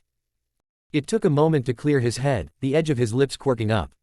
That wasn't fair, he wasn't the one who was supposed to be left confused and thoughtful. He chuckled as he looked about the training ground, he wasn't quite in the mood for it anymore. Get up, Naruto instructed boredly, staring down at Hanabi with a gaze of indifference far more practiced than her own. She tilted her eyes towards him but otherwise did nothing, quickly looking away again to stare at the ceiling. That glazed look was swiftly replaced by one of surprise as Naruto suddenly hooked his foot underneath her stomach and kicked out. He may have not been the most physically adept shinobi, but he had excellent chakra control and was able to at least somewhat augment his muscles, enough at least to send Hanabi flailing across the room. She landed in a sprawl of tangled limbs amongst a few dummy puppets she managed to knock over. When she leveled a heated gaze in his direction Naruto simply smirked, it was the first bit of fight he had seen from her in a while. Even as he thought that though, her shoulders slumped and she looked down, laying back on the pile of puppets like it was her futon. Immediately, a scowl alighted on the blonde's lips and he quickly crossed the distance between them. Stop that, he commanded, this time in a far fiercer tone. His gaze was no less indifferent, but it was certainly more intense, as contradictory as that sounds. Hanabi grunted, seemingly the only sound she was able to make lately. She felt the foot hook under her side this time and rolled out of the way, only to widen her eyes in surprise as chakra strings instead attached to various points on her body. They snapped about before she could even voice her alarm, carrying her across the room with them and slamming her bodily into the wall. It spoke well of the seals Naruto had inscribed there as there wasn't so much as a dent, because it certainly felt as though something in her back had cracked. It wasn't a request, Naruto said, once again in front of the downed girl, who at least appeared to be putting the effort into kneeling this time. What's your problem? She muttered, voice a little hoarse from disuse. Sloth, Naruto relied in deadpan, only getting confusion from the young Hyuga. You're irritating me with all this moping around. At that, Hanabi simply huffed at him, picking herself up and brushing some dust from her clothes. Well, what do you want me to do, huh? She shot back with her own healthy amount of annoyance thrown in. I'm already a prisoner here, now I'm an irritation just for existing. What more do you want to take away from me? Naruto stood and took it, remaining impassive as ever. Your existence isn't the issue, your waste of it is what irritates me, he said, causing Hanabi's eye to twitch. Well, sorry then, she hissed in a venomous tone. I'll go and make better use of my life in my other kidnapper's apartment. It only had the effect of making Naruto roll his eyes. There are training facilities within the complex, why aren't you using them? That at least seemed to catch Hanabi off guard. What? She stuttered, unbalanced by the seemingly out-of-the-blue question. Again, Naruto rolled his eyes. You're a shinobi, a captured one no less, and you have access to an area where you can improve your skills, why aren't you using them? His tone was lecturing, bored almost. Why, you're my kidnapper, you would stop me, Hanabi argued, only to balk under Naruto's raised eyebrow. Have I ever shown indications of preventing you doing anything before today? He rebutted. Save escaping, he added as an afterthought. Hanabi seemed at a loss for that. But why would you want me to train? Wouldn't that be counterproductive to you? Wouldn't it make me more dangerous? There was genuine confusion in her tone, but it quickly turned to irritation when Naruto scoffed. That would imply I see you as a threat at all. But no, I would let you do this because you're a shinobi, it's disgusting to see you just waste away your potential. He let a critical eye roam her form for a moment and in that second Hanabi felt helplessly exposed, like it was her father's Byakugan instead of his cold blue eyes, no matter how minimal it is. For the first time in a long time Hanabi felt genuine indignation at something, so much so that she briefly forgot what they were initially arguing about. What do you mean minimal? She only bristled further when Naruto finally broke his indifferent mask to smirk, the very edge of his lips turning up in perfect condescension. Take it as you will, came the nonchalant reply, only angering Hanabi further as he patted her on the head once. She lashed out with a chakra-infused finger strike only for Naruto to deftly shift his body to the side. Again, he wasn't the fastest or most physically able shinobi around, but what he had was enough to deal with a girl not even out of the academy yet. He caught the girl's arm under his armpit and swiftly head-butted her right on her forehead, dazing the younger girl.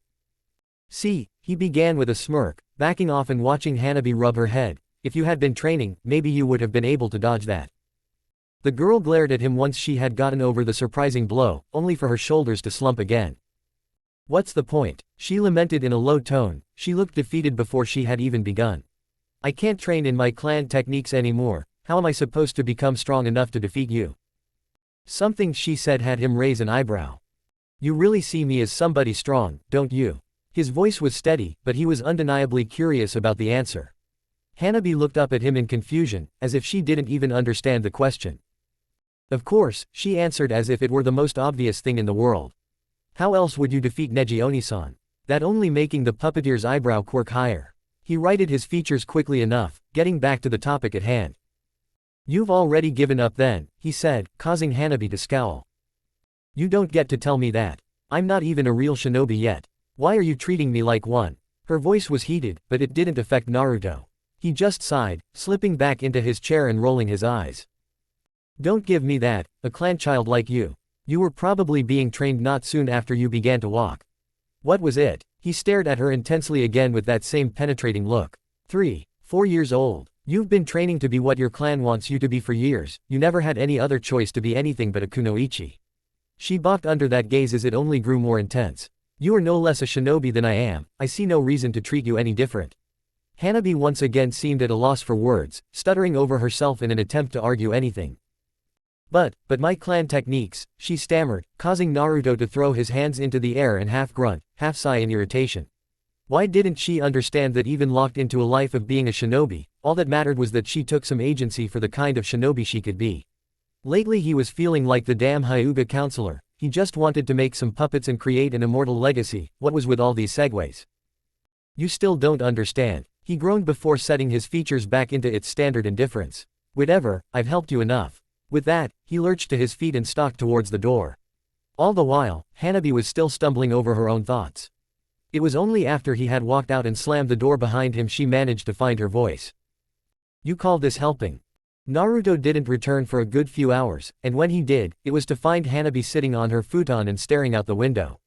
Her expression was at least thoughtful, which was an improvement over before, but she didn't react visibly to his return. This continued for a good few minutes as Naruto began to tinker with a small mechanism to improve the efficiency of his Senbon launchers. It ended when Hanabi suddenly jumped in place as the window was thrown open, the surprise eliciting a small yelp from the young Hyuga. She didn't even know those windows could open, for so long they had been symbols of her incarceration that she had begun to equate them with the walls. It was a surprise then, when they suddenly swung apart to admit a mop of gravity-defying silver hair which was soon revealed to belong to a certain masked Junin as he dropped into the room. The man took a single glance around the room before his single visible eye landed on Hanabi. For a second there was a pause. "Yo," Kakashi greeted, holding his fingers up in a peace sign and nearly causing Hanabi to fall over from the shock. She recovered admirably, pointing at the Junin in disbelief. You're Hitaki Kakashi. You're a Junin," she spouted, her words coming so fast in her surprise that they jumbled together a bit. Kakashi simply titled his head in amusement before looking around to Naruto. The blonde seemed unconcerned by the intrusion.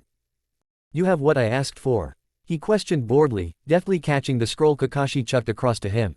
"Wonderful." And just like that, as if the silver-haired Junin didn't exist, he turned his attention on the scroll and ignored the man.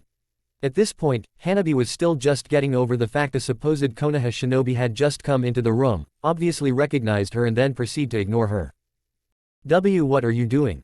she shrieked, her voice getting away from her in her disbelief at the absurdity of the situation. Kakashi just tilted his head again uncomprehendingly.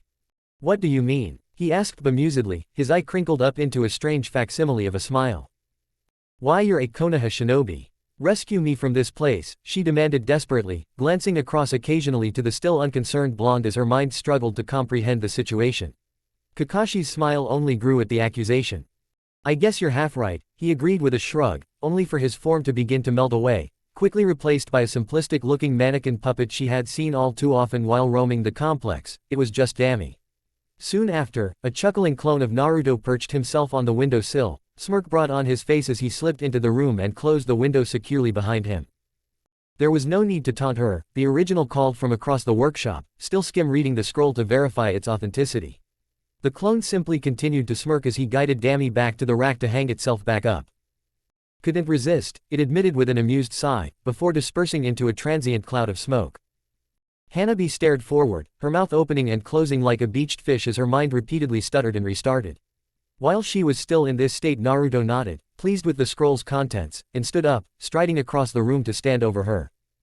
Here, he offered, pushing the scroll into her hands, which she wordlessly accepted. The Jukan, all of its kata and the majority of the Hyuga main house's techniques. He sounded tremendously bored as he spoke, with just a hint of concealed disappointment. Just as you asked for. Once he was sure she had a grip on the scroll and had at least heard his words, he nodded and walked out of the room. Not for the first time, Hanabi was left speechless as she stared down at the seemingly priceless artifact that had just been pushed into her hands. After shakily opening it and confirming it was in fact what Naruto had promised, she dropped it. Slowly collapsing to her knees, she fisted her hair in her hands, scrunching up her eyes as hard as she could. This is a nightmare, she whispered, voice shaking. It has to be. Chapter 20, Establishing the Pattern. Ensui hugged his jacket around him tighter. He was used to the frigid winds of Kumo, but those didn't even come close to preparing him for the freezing nights of Frost Country. He just wanted his shift over so that he could go back to the fire. As it was, he wasn't even allowed to look at it, or risk ruining his night vision. As if there was much to see except for trees and snow drifts. He wouldn't admit it to the rest of the squad, but he was almost certain this was some sort of punishment duty. He would bet anything it was A's fault too. Bastard was always getting in trouble with the higher-ups. He couldn't complain about it though. No, that would be insubordination. It didn't stop him from thinking bitterly about the whole situation as he paced along the width of the small mountain pass. Pointless position that it was. There were 100 other routes through the mountains, it just so happened that this was one of the more comfortable for merchant carts to travel through. Comfortable. Didn't these people know they were at war? Oh right, they didn't. Because some smart-ass thought it would be better if the civilians remained ignorant of shinobi conflicts. To Ensui, it just meant he had to act like nothing was wrong while keeping a paranoid eye out for a Konoha knife in the back. Leaf bastards. Bad enough they had to attack Kumo and start up this stupid war, but he couldn't even get assigned to the border where the action was and earn himself a promotion gutting some tree huggers. He sighed, breath curling in front of him as a fine mist, before turning back and starting his loop again. Ashi should be taking over for him any moment, she was already 5 minutes late, but that was Ashi for you. Still, as the minutes dragged on and nobody came to replace him, he grew agitated. This was just like his squad, leaving him out here all alone. He gave a lingering look out into the dark stillness of the forest before turning with a grunt and marching back up the pass to the camp. The moment he saw the bright dot of the fire approaching, he began to work out his tirade in his head, picking out just who he'd ream for those extra minutes of pointless cold. He never got the chance. He stepped into the artificial clearing they had set up camp in, and in the moment his eyes were forced to adjust to the sudden light, something was dropped from above directly into the fire. It drifted like a leaf, but if anybody had been alert enough they would have noticed that there wasn't nearly enough wind to blow anything that far into camp. The entire pass suddenly lit up like it was midday, the sudden glare causing him to cringe back. He desperately tried to close his eyes against the light, only to realize they were closed. Even through his eyelids everything was white. For a split second his mind panicked, wondering if he had been blinded. The sheer terror of the thought blinded his other senses as surely as the flash tag. He didn't feel the thin loop of ninja wire curl around his neck until it was digging into his windpipe, lifting him off the ground. He could only struggle for a moment, flailing blindly at the wire that was already too flush against his skin to get a purchase on. Where his vision was a field of white, it slowly shifted into a mottled red, spots dancing wildly as if to mimic his panic. Eventually, even his thoughts dimmed, quieting, like his own strangled gasps. At the very last second, before he was certain this was it for him, he felt the noose loosen, and he was allowed to drop to the ground. He couldn't even capitalize on his sudden freedom before the creeping tendrils of unconsciousness claimed his mind. If he could still see, he would have been able to spot 11 other silhouettes drop into the snow too. A few beats passed in perfect silence as the clearing settled from the sudden ambush. It was broken by the crunch of sandals as a figure emerged into the light. Well, that took fucking ages. I thought you said Kumo procedure made them check up on missing patrol switches almost immediately. A second individual appeared, fingers dancing as further, unseen figures began collecting up the unconscious Kumo nin. It is. You can't always account for individual adherence to their own protocol. The first figure just snorted. Yeah, that's just a fancy way of saying you were wrong. The blonde rolled his eyes, motioning to the small pile of shinobi being stacked to one side by Arakan. Yes, because my plan was such a failure. We should have just attacked them. An inspired opinion as always, Mutt, a third figure muttered as he returned from sweeping the perimeter, their last member staying back to keep watch as they finished up. Shut up, you were thinking it too. His plans are always way too long and convoluted. I still say a simple attack from the back would have been enough. And resulted in unnecessary casualties, potentially on both sides. The squad leader countered in a bored tone, more interesting in watching his puppet go about injecting each of the unconscious ninja with a potent sleeping agent. What do I care if a couple white jackets kick it? And you called me weak. His only response was a dry look. There's no point in arguing over this, the third shinobi groused, uncharacteristically diplomatic. The mission's complete and, like it or not, our squad leader's plan worked, so can we get out of this snow already? Whatever, the troublemaker growled, only partially mollified. Though, didn't take you for somebody who'd be put down by a bit of cold weather, Maybe you need some fur on you. I do without the fleas, thanks. The squad leader just sighed as he moved over to the pile of bodies. He was glad for the autonomy of his rank, but leading people was draining. Hanabi watched with disguised curiosity as Naruto flitted this way and that, walking around a large mechanical device he and his clones had been building for the past few days. It looked like a large clothing press, like she had seen the branch members using to clean clothes back at the compound. Eventually the blonde seemed to find everything acceptable, and drew out a long rod of dark metal, clamping it into the machine. What are you doing? She couldn't help it. Normally she tried to stay out of Naruto's way, preferring to read the books he brought her, or training in one of the less used storage rooms in the building. But he had been strangely possessed while he was working on this project. It got her curious. Trying something I'm almost certain will fail, he answered without even looking back, checking to make sure the clamps were tight. Then, why did it? He would tell her what he was actually doing if he wanted to, and wouldn't otherwise. She had learned as much already. He was surprisingly candid about most things, but held others extremely close to the chest, like anything that might help her escape. Because I did something stupid, and now I have to fix a mistake. He made a sign, and two clones puffed into existence, taking up positions around a large crank on one side of the machine.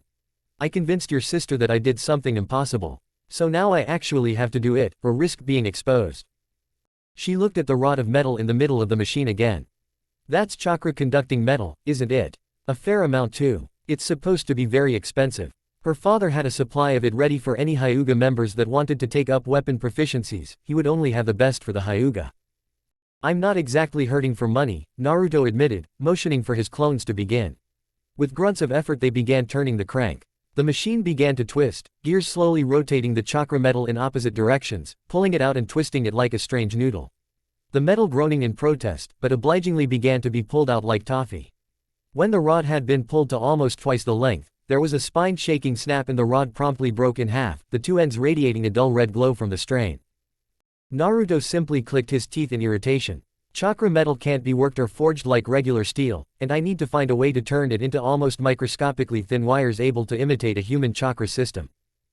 Hanabi immediately scoffed, feeling a little pleased the blonde had failed so spectacularly. That's impossible. Surprisingly, he didn't disagree with her, simply motioning for his clones to begin disassembling the machine. So is learning another village's secret art from scratch, with no help, he mused quietly but loud enough that she could hear. Or so I've been told. Mission Report, November 29, 65 Mi rank, B. Operatives, UNCH. Mid-value assassination target Anzuki Hayato, deemed strategically relevant for elimination due to practice of monopolizing grain exporters damaged by raids, selling exclusive rights to Kumogakure for war fund. Status, success. Special notes, commendation recommended for UN, on basis of exemplary work. Handler note, I don't think Kumo will be able to even work out what he did. I can't even work out what he did. Rejected, operative completed mission as per parameters, nothing more, SD. Hayato stumbled slightly as he walked across the threshold of his home. He had been doing that a lot lately. It was unusual, because he was usually a very graceful man. He used that, as a part of his overall image. He knew he was handsome, but looks were not everything in the merchant's world. Still, it helped. It was an addition to the poised, unflappable, confident facade he projected. That was his secret. He was, of course, a brilliant merchant by any standard, but the ability to own a room, to command attention and respect without uttering a single word, was what transformed him from above average to masterful. That image had been thoroughly trodden on over the past week. It had started innocuously enough, slight tremors in his hand that threatened to spill the occasional cup while he was in a private meeting.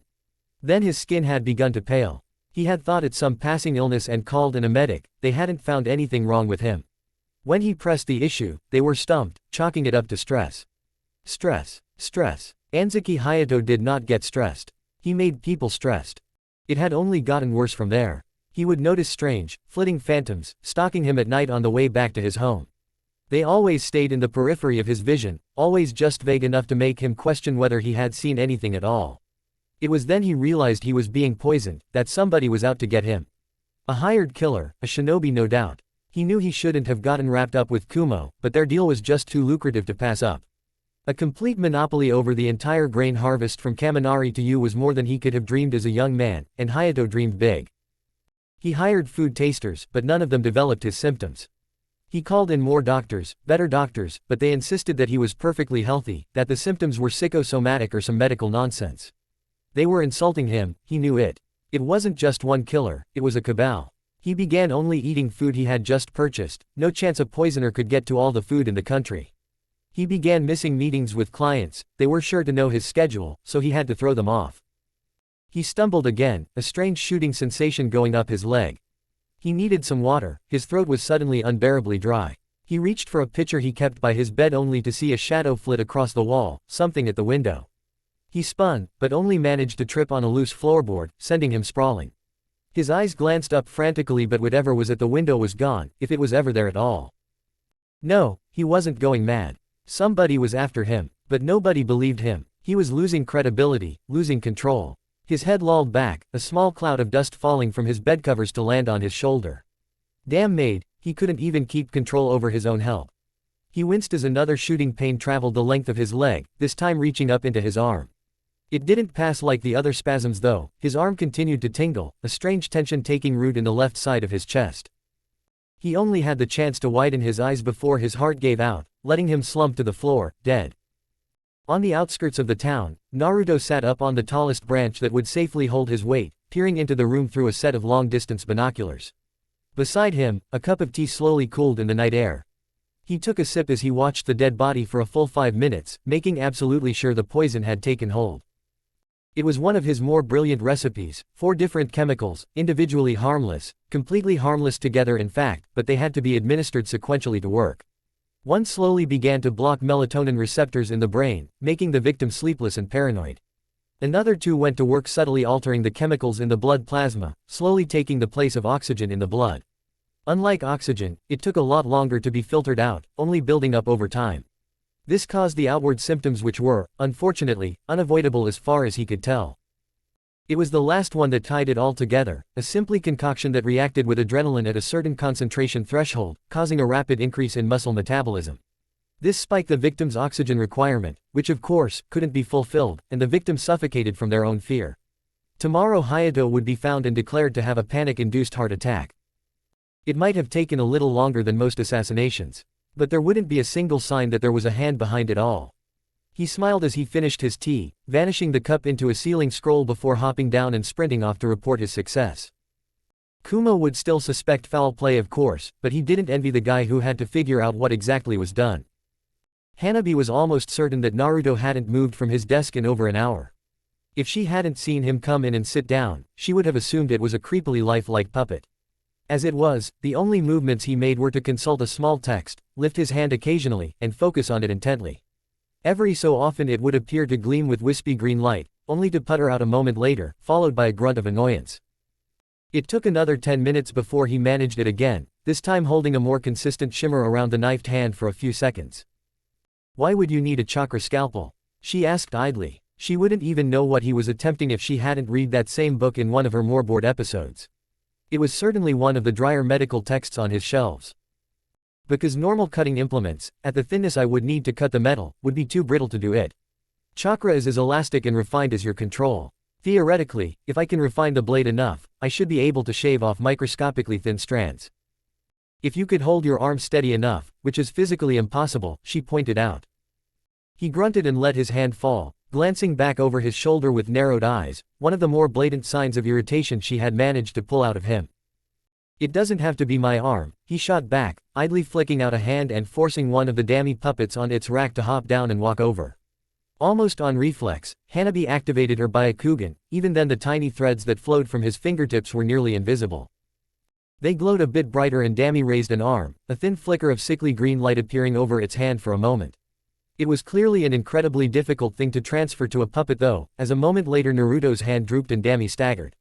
She couldn't work exactly how he was doing it either, although it obvious had something to do with the chakra threads. She deactivated her Byakugan and looked down at her hand. All Hyuga learned from a young age how to expel chakra from their tenketsu, but the most she had ever seen anybody in the clan extend their energy was a foot from their body, and that was in the uncontrolled spin of the Kaden.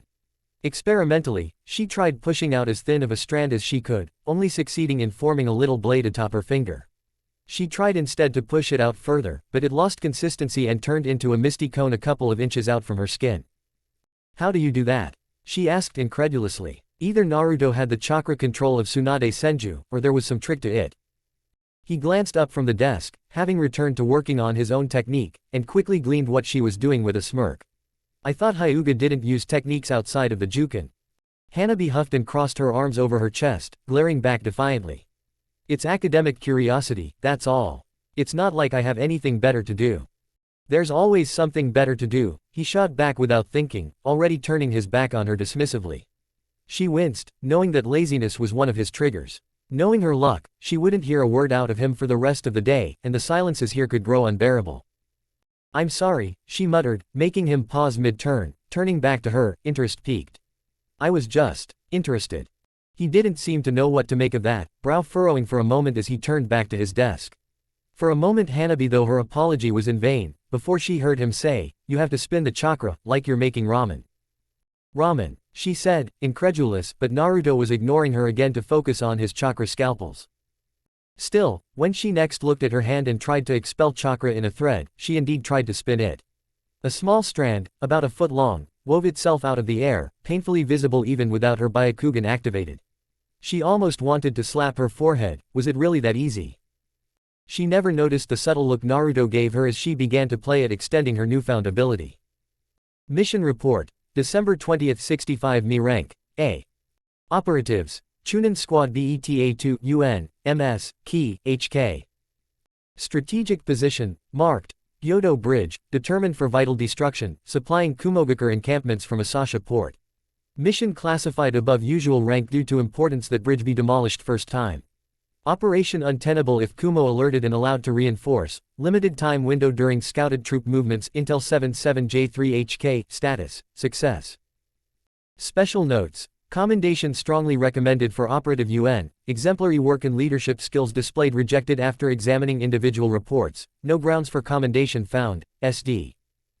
Two shadows lurked just outside the flickering torchlight that kept the bridge essentially impassable. "This is stupid," Izumo complained in a hushed whisper. "Why aren't we just blowing up the bridge? This way takes ages, and the longer we're here, the more likely we are to be caught." He winced when Kotetsu slapped the back of his head. "Were you not listening to the plan, or are you always this brain dead?" Izumo made to round on him but he just held up a hand and sighed. "Don't even answer that idiot, I've known you for long enough to know the answer." "I still don't like it," Izumo muttered, keeping a wary eye on the patrolling shinobi on the bridge. They made him nervous. A full company of Kumo Nin, 20 of them, and this was the lowest their numbers had been since they started staking the bridge out. Why did that shrimp get to be squad leader anyway? We're both older and more experienced than him. Would you want to argue with him about it? Kotetsu shot back, keeping his eyes to the right of the bridge, waiting for the signal from their other teammates. Izumo just shivered. He found Naruto creepy, with his pale skin and heavily shadowed eyes. Somebody so sickly looking shouldn't be nearly that intimidating. And then there was his puppets. Or the Hokage. Yeah, you made your point, I'm just saying." "Shush," Kotetsu hissed as he noticed a glint from down the valley. 1, 2, 1, 3. That was the signal. He whistled sharply, imitating the noise of an indigenous swallow.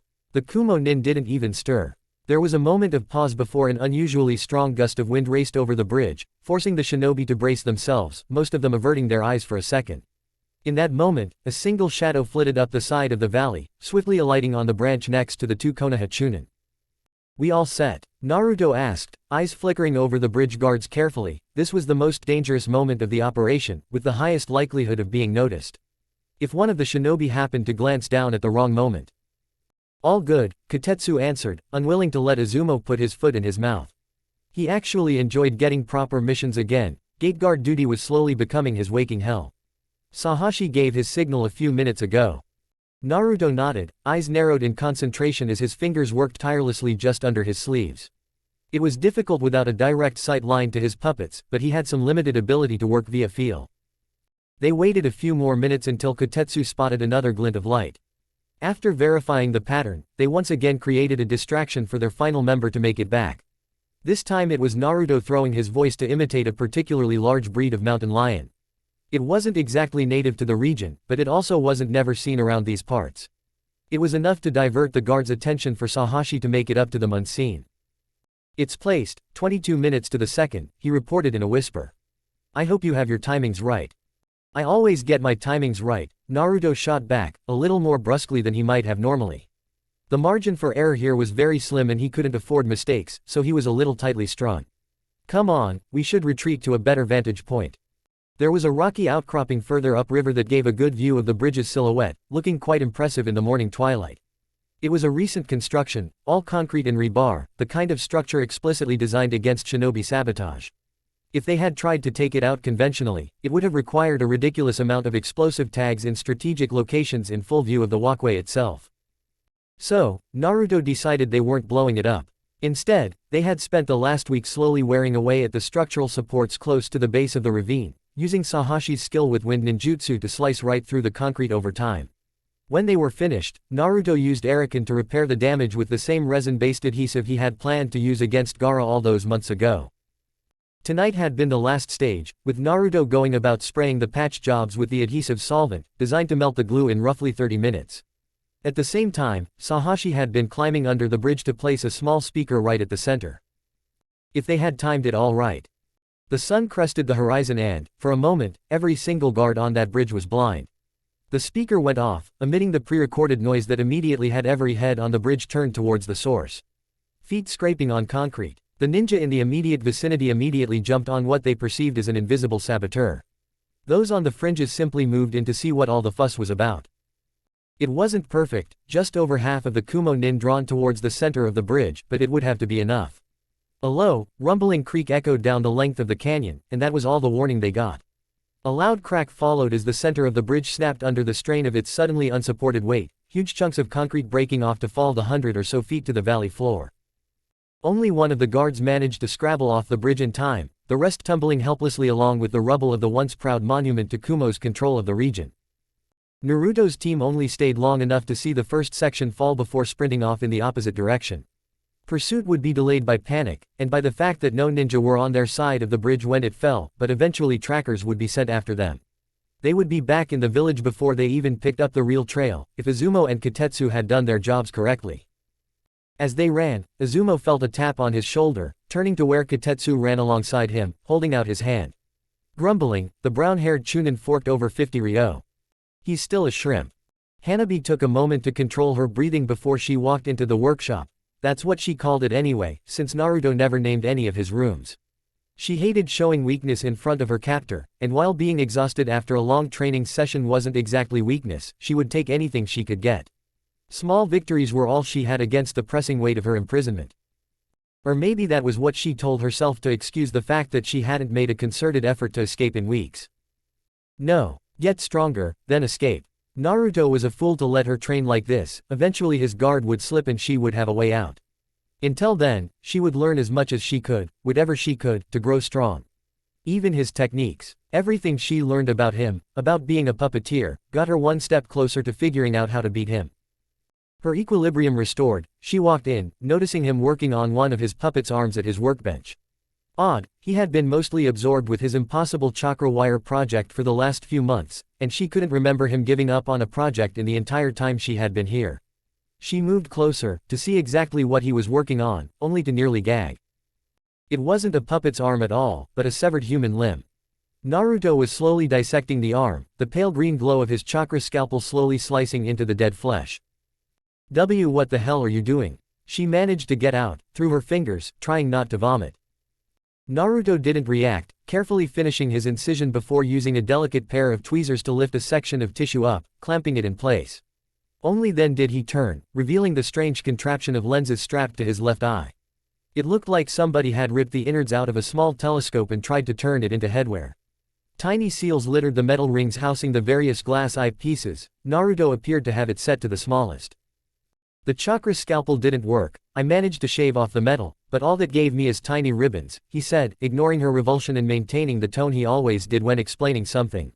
For some reason that doesn't act as a decent conductor anymore, so I'm having a look at the structure of the actual chakra network to see where I went wrong.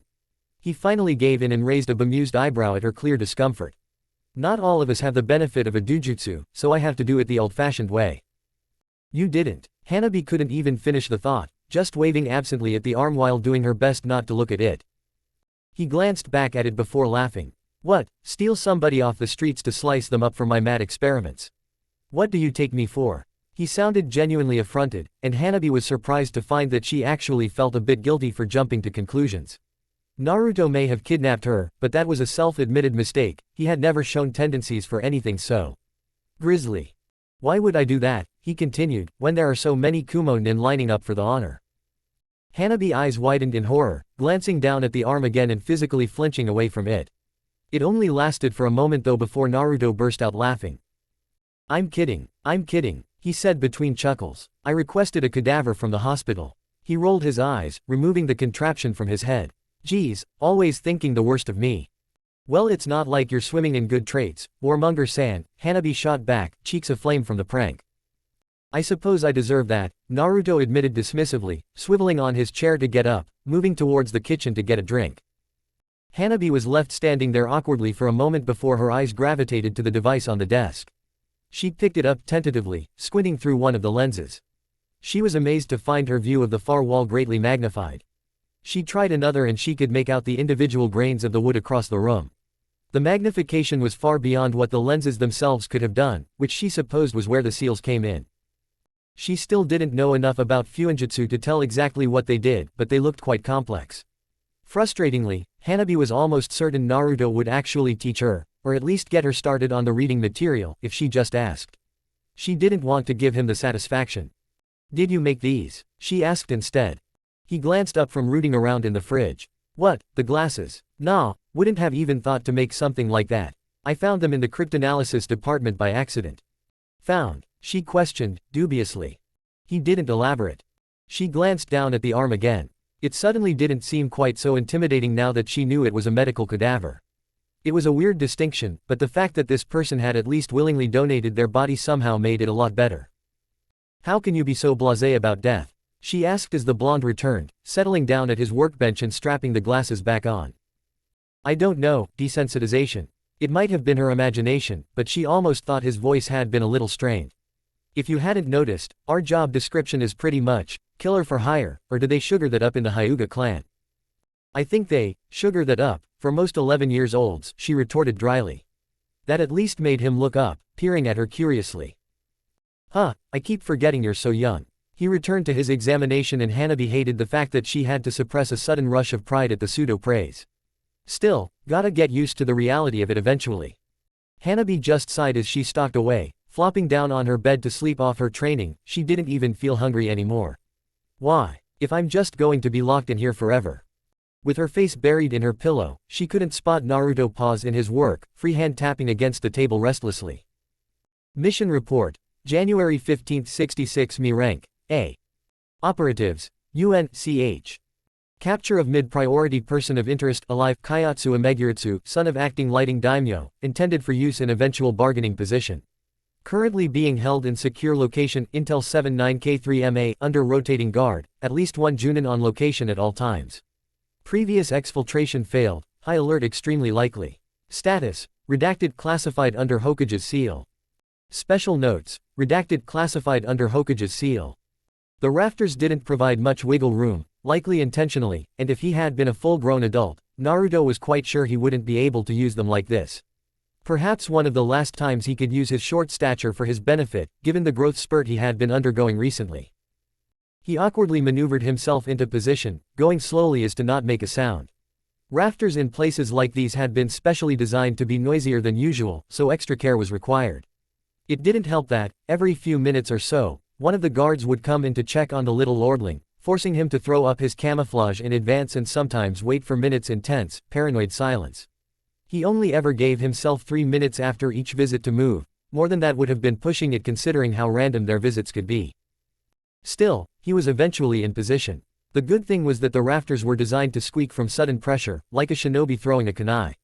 For a good enough junin, that kind of warning was more than enough, especially when they were only separated from their charge by a flimsy sheet of rice paper. Even the slight recoil from his wrist-mounted Senbon launcher would probably give him away. Small blessings that, apparently, the daimyo's kid was prissy enough to require a little space from his protectors. Nobles were both a ninja's blessing and curse. In position, he twitched a finger, causing Ramia, hidden in the woods outside the small safe house, to make some rustles in the bushes. The kind not immediately worrying, but too large for a shinobi to, in good conscience, ignore. Sure enough, he saw one of the silhouettes framed by the thin walls move off to check. Likewise, the predicted visit came as the junin poked his head around the sliding door. "Is everything all right, Kayatsu-sama?" The young noble merely sneered, not deigning to glance up from his calligraphy and missing the equally unpleasant look the junin gave him in return. "As fine as it was the last several dozen time you asked Shinobi-san, I'm sure." The Kumo nin grunted, but said nothing more and slipped back out. Naruto knew that would be the absolute largest window he would have to work in. His fingers twitched again in 5 tiny copies of Erikan, although with limited utility in comparison to their larger likeness, scuttled out of his clothes, looking far more like real spiders than their human-sized counterpart. They didn't make so much as a whisper as they spread out around the room, 4 of them working their way down each of the 4 sliding doors and sealing them with his proprietary adhesive. It wouldn't come close to stopping a determined ninja getting in, but they would try the door first and even a couple of seconds might help. The last of the little puppets snuck over to the noble himself. It was completely coated in a fast-acting sleep agent mixed with a mild anesthetic that was absorbed directly through the skin. He couldn't afford the kid crying out from a more direct delivery. It only took 13 seconds for the kid to start to wilt and the blonde knew he would have to time this perfectly. Both Ramia and the real Erikan were positioned outside, doing their job to make sure his getaway would go uncontested. All he had to do was grab the kid before the junin caught on. He slipped from the rafters, having been gradually easing his weight off them and onto the wall for the past minute in advance. He scurried down, gripping the wooden frames of the paper walls and knowing better than to touch down on any tatami mat other than the one his target sat on. With a graceful leap a cat would have been jealous of, he touched down on the central mat, just as the young noble began to slump backward. He reached forward to grab his target, only for the young man to burst into 1,000 sparks of electricity, instantly locking the blonde's joints into place as his muscles seized. In the same moment, 10 ninja, including the junin, burst into the room from secret panels in the walls and floor. Each had a weapon raised and pointed at Naruto, 2 of them already moving forward to tie him up in ninja wire. In moments, he was so rigorously secured that he couldn't have wiggled his fingers even if they weren't still spasming from the lighting clone. He wondered if that was a usual precaution, or specifically for him. He sort of wanted it to be the latter, it would be a nice sign his name was getting out there. That was almost impressive, leaf hugger, the junin chided, once he was sure Naruto wasn't going anywhere. If we didn't know you lot would try your luck again, you might have just slipped past us. I'm curious as to how you thought you would escape as quietly. His expression turned ugly as he leaned in close, but not too close, but I guess that doesn't matter now. He snapped his fingers and one of the chunin in the room provided him with a folding chair. It was clear they didn't intend to waste time with this. So very Kumo. All threat, no guile. Who slipped the intelligence on where the daimyo's son would be? Naruto just smirked defiantly. One of the chunin immediately stepped forward to backhand him. His head was snapped to the side painfully, but he only smirked harder when he saw the chunin shake his hand with a wince.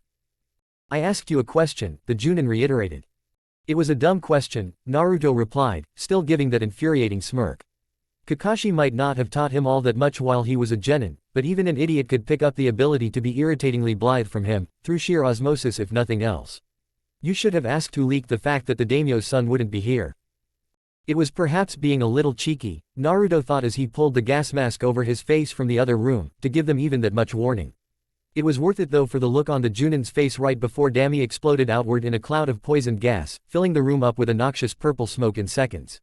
The chunin fell instantly, having conveniently piled into a small room where his gas was at its more effective. The Junin was a little hardier, the slight warning allowing him to hold his breath and dive back to the exit. The 2 seconds he wasted prying the adhesive sealed doors apart cost him though. The gas was most potent when inhaled, but it was also a contact poison, absorbed through the skin. By the time he staggered into the open clearing outside of the safe house, he was completely unprepared from the brutal blow from Ramia's tail that sent him flying back into the still thick cloud. Naruto gave it a minute to dissipate, and even then didn't remove the gas mask. It really was one of his more potent blends, before stepping into the room. They always think they're so clever with their ambushes, he murmured as he turned the Junin over with his foot. Forgetting that when you dangle such an inviting bait, you should prepare for it to be taken. He deftly ordered Erican to swallow the Junin for transport. Poisons tended to act oddly when mixed with storage seals, and glanced around the room. The Junin was the main target, being the most likely to know where the real daimyo's son was being held, but the Chunin made for nice bonuses. He shrugged absently. That was T and I's problem now. After he delivered this guy to the recovery team waiting a mile out, and made a couple of false trails to mess with their tracking teams, his job was done. Seriously, how much money do you have? Hanabi asked as she stepped into what felt like a desert. A near-visible wall of heat rushed over her as she stepped into the ceramic tiled room Naruto had converted into a miniature forge. It looked almost as good as something you would see in a real blacksmith, felt just as searingly hot too. And Naruto wasn't even using it anymore. Enough, he muttered absently, using his magnifying device to examine a long coil of extremely thin wire. If it wasn't arranged that way, Hanabi wasn't sure she would be able to see it. It was certainly thinner than conventional ninja wire. Where does it all come from? I know you don't go on nearly enough missions to afford all of this. The blonde shrugged. In fact, he went on more missions than most, and could have quite easily afforded his visible lifestyle with what he made from them, and that was the point. It would be incongruously suspicious if he started spending out of his means. It was just that most ninjas squirreled their money away for later, when they were too old to keep reliably earning. It was almost adorably optimistic in a profession with an average life expectancy of 37. But no, money would never be an issue for him. A percentage of an entire, rather wealthy at this point, country would do that for most. Even still, most of that money was quickly reinvested to keep his growing network operational. Raikai was an absolute dream in that regard. Even when he found out she was skimming off the top a bit, he simply confronted her with it and raised what he was paying her to match. She seriously made his life indefinably easier. There were a few more like her now, operating different regions of the network. The entire system was slowly beginning to set into cells based on location and the importance of the contact, split between economic, civilian, and shinobi matters. It was keeping track of it all that was the pain, but he was, at least, managing. When he didn't answer, the young Hyuga changed tracks. So, how goes the war you started? Instigated, Naruto clarified without thinking. What's the difference? You were implying that I was the root cause of the conflict. I simply accelerated what was already there. As if that makes it any better. Of course it doesn't, he replied easily. I'm a horrible, amoral monster, completely and selfishly out for his own interests. He glanced up and grinned at her, a surprisingly authentic look that clashed horribly with what he said. He tapped his headband. Didn't you get that from this? Not all ninja are like that. She defended adamantly, to which he only shrugged his, say what you want, but you're wrong, shrug. She was even starting to understand his body language to such a degree, which was depressing on so many levels. To answer your main point. Predictably. It's all going predictably. I estimate that it'll all be over in about 3 months. That took the girl off guard for a moment. 3 months. He shrugged, stringing the wire out in his hands and scrutinizing it carefully. It would have been 2, but Suna joined as our ally yesterday, no doubt hoping to garner some goodwill after their invasion debacle. Why would that extend the war? Because they're blundering into carefully laid plans like a chicken in a minefield. Right now Kumo has cut quite a healthy chunk out of Hai no Kuni, making numerous strategic land gains in the form of key towns. In a normal war, we would call that winning. He sighed, brushing a hand through his hair. It's like they forgot they're fighting shinobi. Konoha has been slowly sacrificing ground while systematically gutting Kumogakure's economic structure. In about 2 months they'll find their coffers drying up, at which point Konoha will launch a brutal counterattack and take back all the land they lost, with prejudice. And Suna? Hanabi asked, almost afraid to hear the answer. She hadn't thought her home village so ruthless. With them obviously trying to mend bridges with their help, the Hokage plans to stretch the war, just a little, so they can be seen making a significant contribution. It's irritating that we even have to accommodate the traitors, but I can understand the logic. A Suna that is still bitter and distanced from us is more of a liability in the long term than a few more weeks of fighting. Really, Nara Shikaku is a frightening man, I'm glad he's on our side. How do you know all of this? It sounded like the kind of stuff only ever discussed in sealed-off rooms at the highest level, and Naruto was casually chucking it about like he was in those meetings. Again, he gave that insufferable shrug, giving the wire in his hands an experimental stretch. One of the Anbu who preside over some of the meetings gets a bit loose-lipped with one of the prettier waitresses at the Golden Leaf. They rotate them out regularly, but I can piece the gist of it from those bits and pieces. And the waitress? He grinned, setting the wire back down in its neat coil. I'm helping her set up he concentrated for a moment, lingerie boutique, if I remember right. Even Kunoichi liked to get dolled up every now and then, and the Yamanaka had made a hobby of proving how dangerous gossip could be. Hanabi took a moment to process all of that, boggling at Naruto's supposed reach. She somehow suspected it wasn't limited to Konoha either. She really didn't want to think about that though and quickly changed the topic again. So, how goes the pet project? Naruto just sighed and brushed his arm across the bench, sweeping the coil of wire into the bin. Turns out, heating up chakra metal to a usable degree renders it inert and non-conductive. Hanabi found it hard to feel sorry for him, shrugging carelessly. 1 step forward, 10 back. The heat was beginning to get to her, so she chose that moment to make her escape even as Naruto glared after her. She wasn't sure if she should feel good that he was showing more of his emotion, and therefore how much she got under his skin.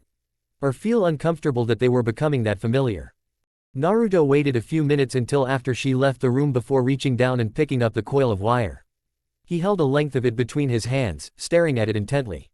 His arm vibrated slightly from effort as he tried to recall that day, and just for a split second, so fast it could have been his imagination, he thought he saw a spark of orange chakra dance across the wire.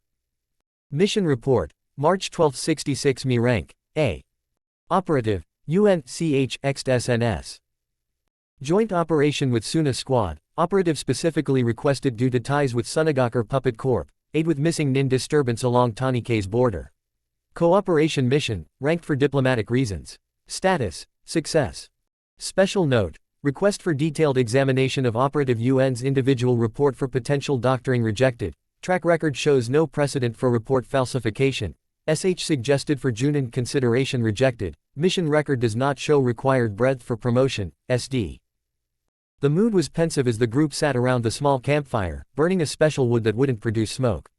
Naruto looked up from his rations, regarding the group that seemed to be doing their best to stare forward like gargoyles. A mixed bunch, bearing the full range of skin tones native to the K's region, not that you could tell with Suna's obsession with wrapping up their face in their ridiculous veils. Maybe out in the desert they would provide some comfort from the coarse winds, but here, along the border with one of the lusher regions on the continent, the ninja found them sticking to their faces, slick with sweat from a kind of damp heat they were unused to. Naruto was only faring a little better himself, but at least he had dressed for the occasion, choosing a much lighter jacket that had less pockets but wouldn't give him heat stroke. That wasn't the reason for the tense mood. He caught the glances, each of the puppeteers weighing him up curiously.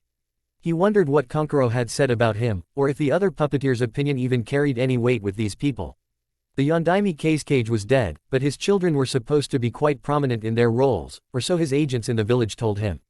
They still hadn't elected a new leader, but he was sure they would get around to it any day now. It certainly wasn't going to be one of this lot.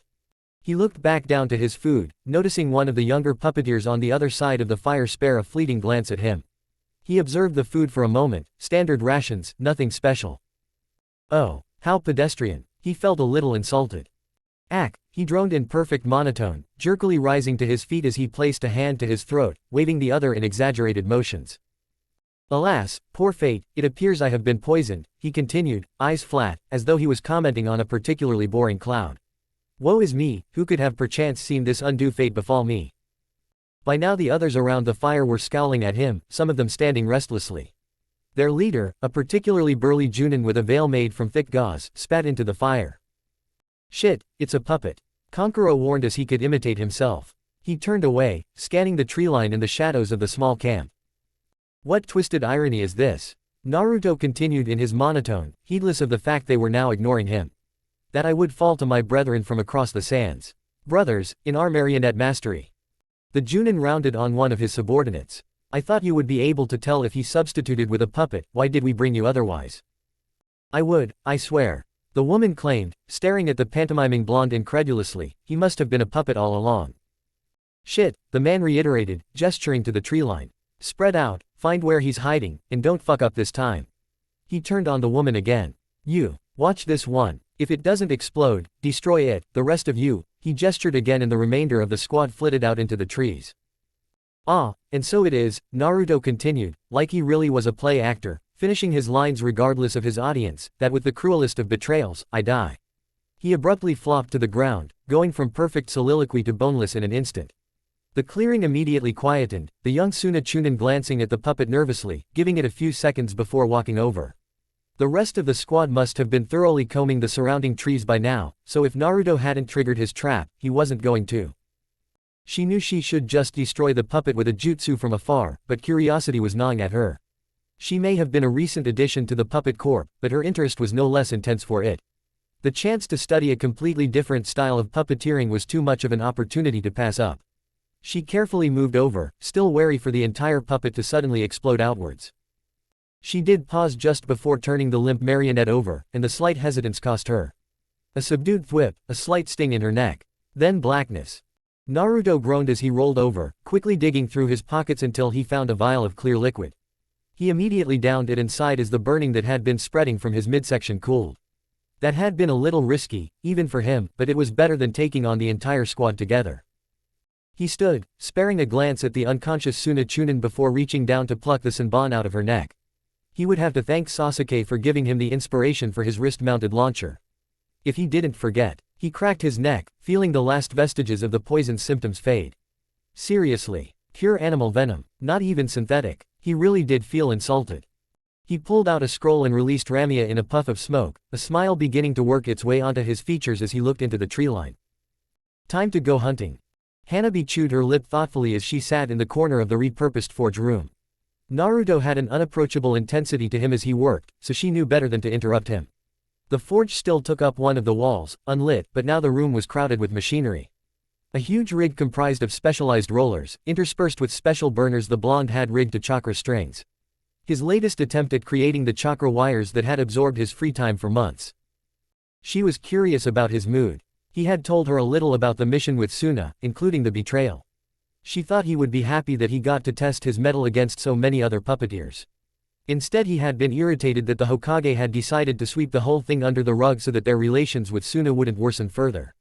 Naruto had been compensated, of course, most of it going towards this very project, but it was the principle of the matter that irked him. In that regard, she could understand.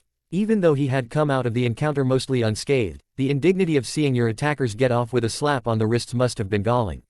It annoyed her that she could see from his perspective even that much. Her thoughts drifted to his telling of the fight, the fact that he had mopped up an entire squad of the puppet corps using a single puppet, the very field they specialized in. It was a little scary. She had always assumed her captor was powerful. He beat Neji after all, the strongest person she knew besides her father, but actually seeing it was something else. She followed him with her eyes as he slowly worked his way down the rig, watching the chakra metal pass through successively smaller rollers, occasionally giving the thinning cords a burst of chakra-fueled flames to keep them ductile. It was an extremely gradual process, wrapping almost twice around the room before the wires came out as thin as he would need them. The fact that he had gone even this far, after so many failures, proven he was extremely driven, if nothing else. "You're strong, aren't you?" she asked abruptly, causing him to turn. His features were furrowed in concentration, but softened slightly when he spotted her. He likely hadn't even noticed she'd come in. He had been doing that a lot lately, relaxing around her, letting himself drift off into thought instead of just pretending to, like he had originally. She wasn't sure how to feel about that. He blinked. Not really. The answer caught her off guard. Most ninja were all too happy to brag about how strong they were. What do you mean? He was strong. She knew it. How else had he done all of the things he accomplished? Well, there's plenty of people more powerful than me, he said, slowly. It was clear he hadn't given the matter much thought. People better at taijutsu, or genjutsu. People who could outclass one of my puppets with a sword, or know a lot more jutsu than I do. He shrugged casually. I'm just really good with puppets, have a lot of chakra, and can think a bit more laterally than most. But, you just beat an entire squad of Chunin and their captain, Hanabi argued. So, he shot back, moving over to one of the nearby benches and grabbing a kunai out of a box. You can be a master of all forms of taijutsu, but a kunai in the spine will still kill you. You could be able to enslave an entire village with genjutsu, but a deep enough cut on the inner thigh and you would bleed out in seconds.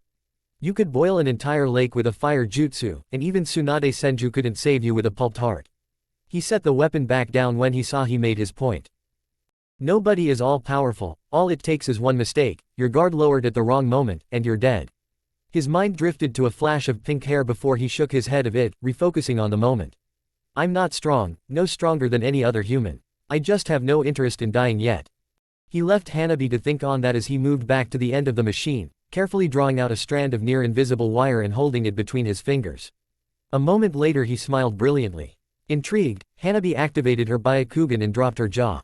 The minuscule thread of metal in his hands was aflame with chakra, virtually indistinguishable from the chakra system she could see just as well in his own body.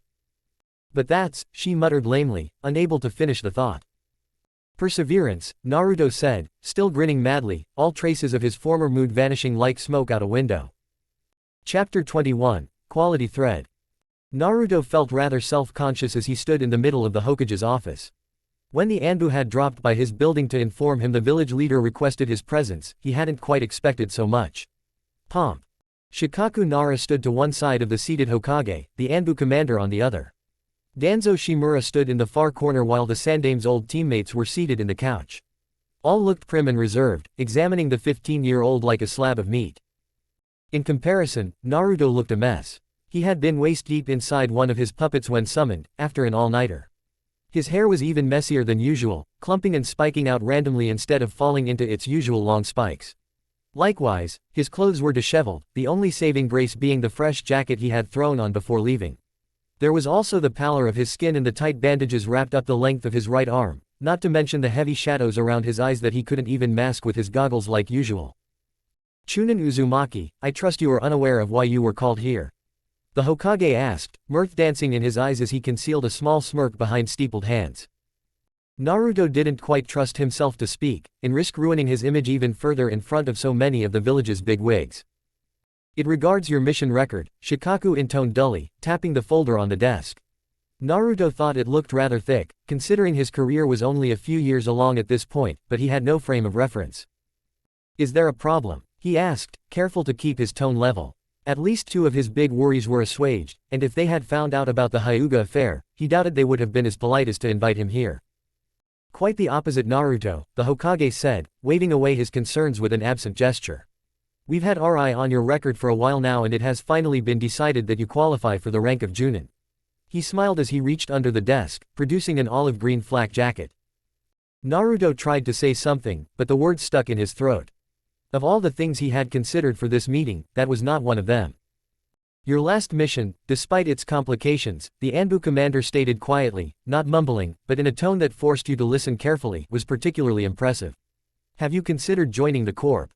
The Sandame chuckled, giving a sly look up at the wolf-masked man. Trying to poach my operative already, Okami. The man didn't so much as twitch, and Hiruzen returned his gaze to the blonde, he was only just now recovering from the shock. But the commander is correct, I was most impressed how you handled yourself against 3 Junin. Naruto gambled and gave something of a cocky grin. Not so hard when you know the ambush is coming. All the same, his hand naturally drifted to his other arm, still wrapped up in bandages. The burns should heal without scars, but damn if it hadn't hurt. Danzo clicked his teeth from his corner, looking displeased with the proceedings. Then again, Naruto had never seen the old veteran look anyway else. Something to add, Danzo. Hiruzen drawled, clearly having been expecting this. My complaints are well noted already, Hiruzen. Starting to feel the welling elation that his actions weren't going unnoticed, that his skills were being recognized, in an uncharacteristically bold move, Naruto decided to push his luck. That's an awfully casual way to address your leader, don't you think, old man? He asked the Hokage, earning a faintly amused look.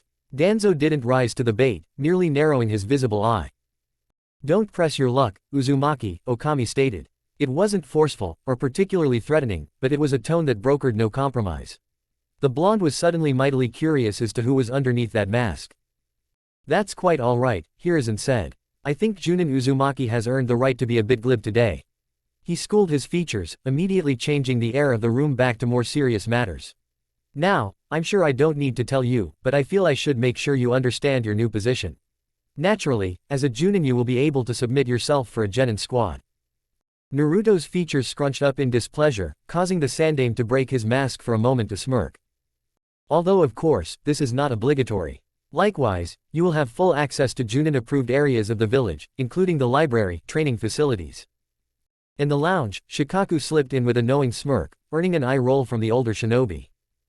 In the commissary, he continued smoothly. You will have greater freedom in your mission choices, although you will still be called on for missions at the village's discretion when pertaining to your particular set of skills, or by request of the client. Considering we are still at war, you shouldn't be surprised if you are called to head, lead and coordinate multiple squads of Chunin at a time. Any questions? The moment he shook his head, the others in the room began to shuffle out. Only Danzo paused, to level a glare at the back of his head. Naruto turned to leave as well, feeling dismissed, only to be called back by the Hokage before he could.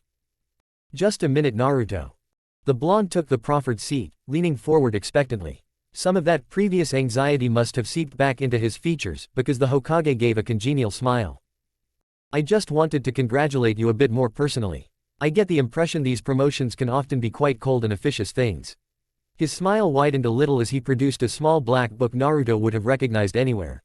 It was a lot newer and less dog-eared than his copy though. Plus, I thought you would appreciate this. He flicked the book open to a marked page and slid it across the desk. Already anticipating what it said, Naruto couldn't contain his nervous smile. Sure enough, he saw himself looking back out from the page, the same picture he'd had to take after his Chunin promotion. A little out of date, but he hadn't changed too much since then. Name: Uzumaki Naruto. Aliases: Nun. Rank: Chunin. Classification: B. Puppeteer. Ninjutsu: Unknown Genjutsu, Unknown Taijutsu, Expected Poor Fuinjutsu, Expected Moderate. Special notes: Puppeteer, displaying ninjaninjutsu to an unknown degree, caution advised, known to imitate himself with a puppet. Underneath was a collection of slightly blurry photos of a few of his puppets that looked like they had been taken during the Chunin exams. He couldn't help but grin at the bingo book entry. B rank was nothing to be too proud of, but it was the first concrete evidence of an international presence. This was going straight up on his wall next to his clipping of Sasori's profile. How soon can I expect it to update? If he was a Junin now, he damn well wanted people to know it. I expect around 2 days. I understand the people who publish the book are quite efficient in that regard. He gave a sly wink. They'll get a more recent photo as well. The blonde leaned back in his chair, taking a deep breath and enjoying the moment. Well, I'll have to put a bit more effort in, it seems. No aliases. That'll have to change. He wondered how he could skew things for a more favorable epitaph. Something like Akakanaha. A little too derivative perhaps. When he looked back down he found the Hokage regarding him with an indecipherable expression. How are you doing, Naruto? Hokage-sama. It's been a long time since the two of us shared a bowl of ramen, hasn't it? Naruto allowed the tension to slip from his shoulders, opting for an easy smile and hiding the twang of melancholy that shot through his chest. His relationship with the Hokage had been a distant one ever since the affair with his first display of puppetry. Since then, Naruto was both too busy, and lacked any particular incentive to extend an olive branch. I'm hardly 8 years old anymore, he said, trying to sound as flippant as possible. And I suspect you're much too busy to be goofing off with one of your subordinates like that. The Sandame's lips twisted wistfully. A sad truth of the job, yes, that I hardly seem to have time for the things that often feel more important to an old man like me. Naruto couldn't help but scoff. Self-deprecation doesn't suit you. I'm certain you could still take the majority of ninja in the village, probably even the continent. Something playful danced in the Hokage's eyes at that. I think you would be surprised, but thank you for humoring an old man. But anyway, this wasn't supposed to be about me. I asked you to hang back for another reason. He shifted in his chair in the way only a trained politician could, not displaying how uncomfortable he was with the topic, but conveying how serious it was all the same. You're an intelligent young man, Naruto, so I won't belittle you and assume you have no idea what I'm about to talk about. The blonde felt a tendril of ice wrap around his heart before he smothered it with prejudice, keeping his features perfectly straight. No doubt, you have noticed certain peculiarities about yourself as you grew up, such as your tremendous chakra capacity. Naruto almost wanted to sigh in relief, before he refocused his attention, knowing exactly what the Hokage was talking about. He drawled, so apparently Junin is mature enough to be told what everyone else in the village already knows. He took perhaps a little too much vindictive pleasure in the Hokage's slight wince. You are talking about the Kyuubi, right? Hiruzen sighed, suddenly seeming a great deal older. I suppose it was too much to ask that you wouldn't figure it out before I had the chance to tell you. The blonde smiled, although there wasn't much humor in the expression. It actually irritates me, in hindsight, how obvious it was, you know. My birthday, the way I was treated growing up, the seal on my stomach. Although admittedly, that was only a recent discovery. He clicked his teeth, half in irritation, half in bemusement. It's not like I make a habit of channeling large amounts of chakra while shirtless in front of a mirror. He neglected the fact that it was actually Hanabi who noticed it first. Then there's the orange chakra. Hiruzen's eyes widened at that. You've tapped into the Kyuubi's chakra. He sounded quite alarmed at the prospect, and Naruto worried he may have said too much. Not consistently, no, he ran a hand through his hair. Only once actually, during the invasion. It allowed me to animate a puppet that would have been way too big to move otherwise. I've been trying to tap into it since, but I get sporadic results, at best. Naruto, Hiruzen stated warningly, I must ask that you stop experimenting with that chakra unsupervised at once. It's an incredibly dangerous and unstable source of power. But also incredibly powerful, right? Naruto shot back. Once I figured it out, I did my research. Jinchuriki are pretty uncommon, but not exactly undocumented. If I mastered the Kyuubi's power, that would be a huge advantage, right? Hiruzen took a deep breath, apparently weighing something in his mind. The truth is, Naruto, that we have no idea. While yes, other Jinchuriki of the Biju have met with varied success, the Kyuubi is simply different. There is no documented case of one of its containers ever using its power safely. But it's worth a try, right? Naruto asked, suddenly feeling excited. He would have experimented with the power anyway. It would be a crime to leave such a resource untapped, but to have legitimate support would be even better. That, the old man said, pursing his lips, is not up to me. Yeah, a new voice interrupted as a large man suddenly slipped into visibility from the side. You leave that kind of stuff up to the seal masters. Jiraiya, Hiruzen greeted in a somewhat strained tone. You could have introduced yourself normally, you were invited to the promotion meeting. The big man with spiky white hair falling down his back simply grinned. Where would the fun in that be? Besides, who says I wasn't at the meeting? You're going to give my guards anxiety attacks one of these days, the Hokage lamented dryly. His only response was the legendary Sannin pointing both of his fingers at one of the shadowed corners, clicking his teeth and giving the female Anbu hidden there a wink. Naruto watched all of this in silence, uncertain of how to react. Or even think. He had heard of Jiraiya, of course. The Sannin's exploits were briefly touched on in the academy and their fabled adventures were good fodder for fireside stories on long patrols. In none of those accounts did they ever mention him acting like this. So, the man exclaimed brightly, turning his sights on the confused blonde. You've been messing about with powers beyond your comprehension, and now you need the one, the only, bona fide, certified, electrified toad sage of MT. Myoboku to sort you out, am I warm? Hiruzen smothered a sigh as he began filling his pipe. He seemed to smoke a lot more when any of his students were involved. Please just get on with it, Jiraiya. That seemed to take the wind out of the big man's sails, and he clicked his tongue at having his fun ruined. Alright, brass tacks it is. He turned to Naruto, eyeing him up properly, the kind of gaze that a master butcher used to instantly find the choicest cuts of meat in a slab. Now that you know, or at least, have your suspicions confirmed about the Kyuubi, we can't just let you go around flinging that power willy-nilly. Enough Jinchuriki have gone mad from doing that, consumed by the thing they contained. Naruto swallowed, unsettled by how quickly the Sannin could switch between irreverent and completely serious. So you, my lucky little Junin, have the honor of being trained by yours truly. The facade was back on again, complete with a salesman's grin. We'll make sure you can safely use the fox's chakra, and I'll even slap the Myoboku guarantee on it. Still unable to find his voice, Naruto just nodded slowly. Despite his reservations though, he couldn't help but feel some excitement bubbling up. How often did someone get to personally train with a living legend? Useless. Naruto growled. He leaned back on his chair and just scowled at the ceiling, only to wince and look down again, nursing an ice pack against his temple. His head felt as though somebody had filled it with ball bearings before shaking it like a reticent pachinko machine. His arms still bore the pink hue of freshly regrown skin, and sitting back and complaining was just about the only thing he could do without experiencing the aches that racked his bones. Training, he calls it, he groused, switching sides with the ice pack. It didn't help, but it felt good to at least be doing something, instead of lying in a catatonic coma on his bed. He must know something of what he's doing, Hanabi offered, torn between feeling smug at her captor's condition, and annoyed that even in this state she was certain she couldn't do anything. Even she had heard about Jiraiya, mostly in relation to his exploits with Tsunade Senju, a much more interesting individual for a young kunoichi, but still. Shinobi didn't become legendary by being the bumbling fool Naruto described. Oh, I'm sure he knows exactly what he's doing, Naruto said, experimentally clenching his hand. Feeling was starting to come back at least. Acting as a scratching post while I rage about, completely out of control. Any idiot could come up with that plan. It's not exactly a tailored regime, is it? But you said he loosened the seal to do it. Surely only he could do something like that. Naruto looked down. The 8 trigram seal was still prominent on his stomach, chakra circulating his system in a desperate attempt to repair the internal damage the ill-fated excursion had done. He honestly wasn't sure. It didn't take a Fuinjutsu master to deduce it was a complex piece of work, but he hadn't devoted much time to studying. He, unlike a certain toad, was perfectly fine leaving the fox undisturbed. For now. Remind me to thank him for screwing up my control for the next week, he muttered, having vented most of his vitriol by now. Honestly, if that's all the Kyuubi's power does, turning me into some mindless berserker, I think I can do without it. You would turn down a source of power like that? Hanabi asked, surprised. I would turn down a stupid use for a power like that, yes.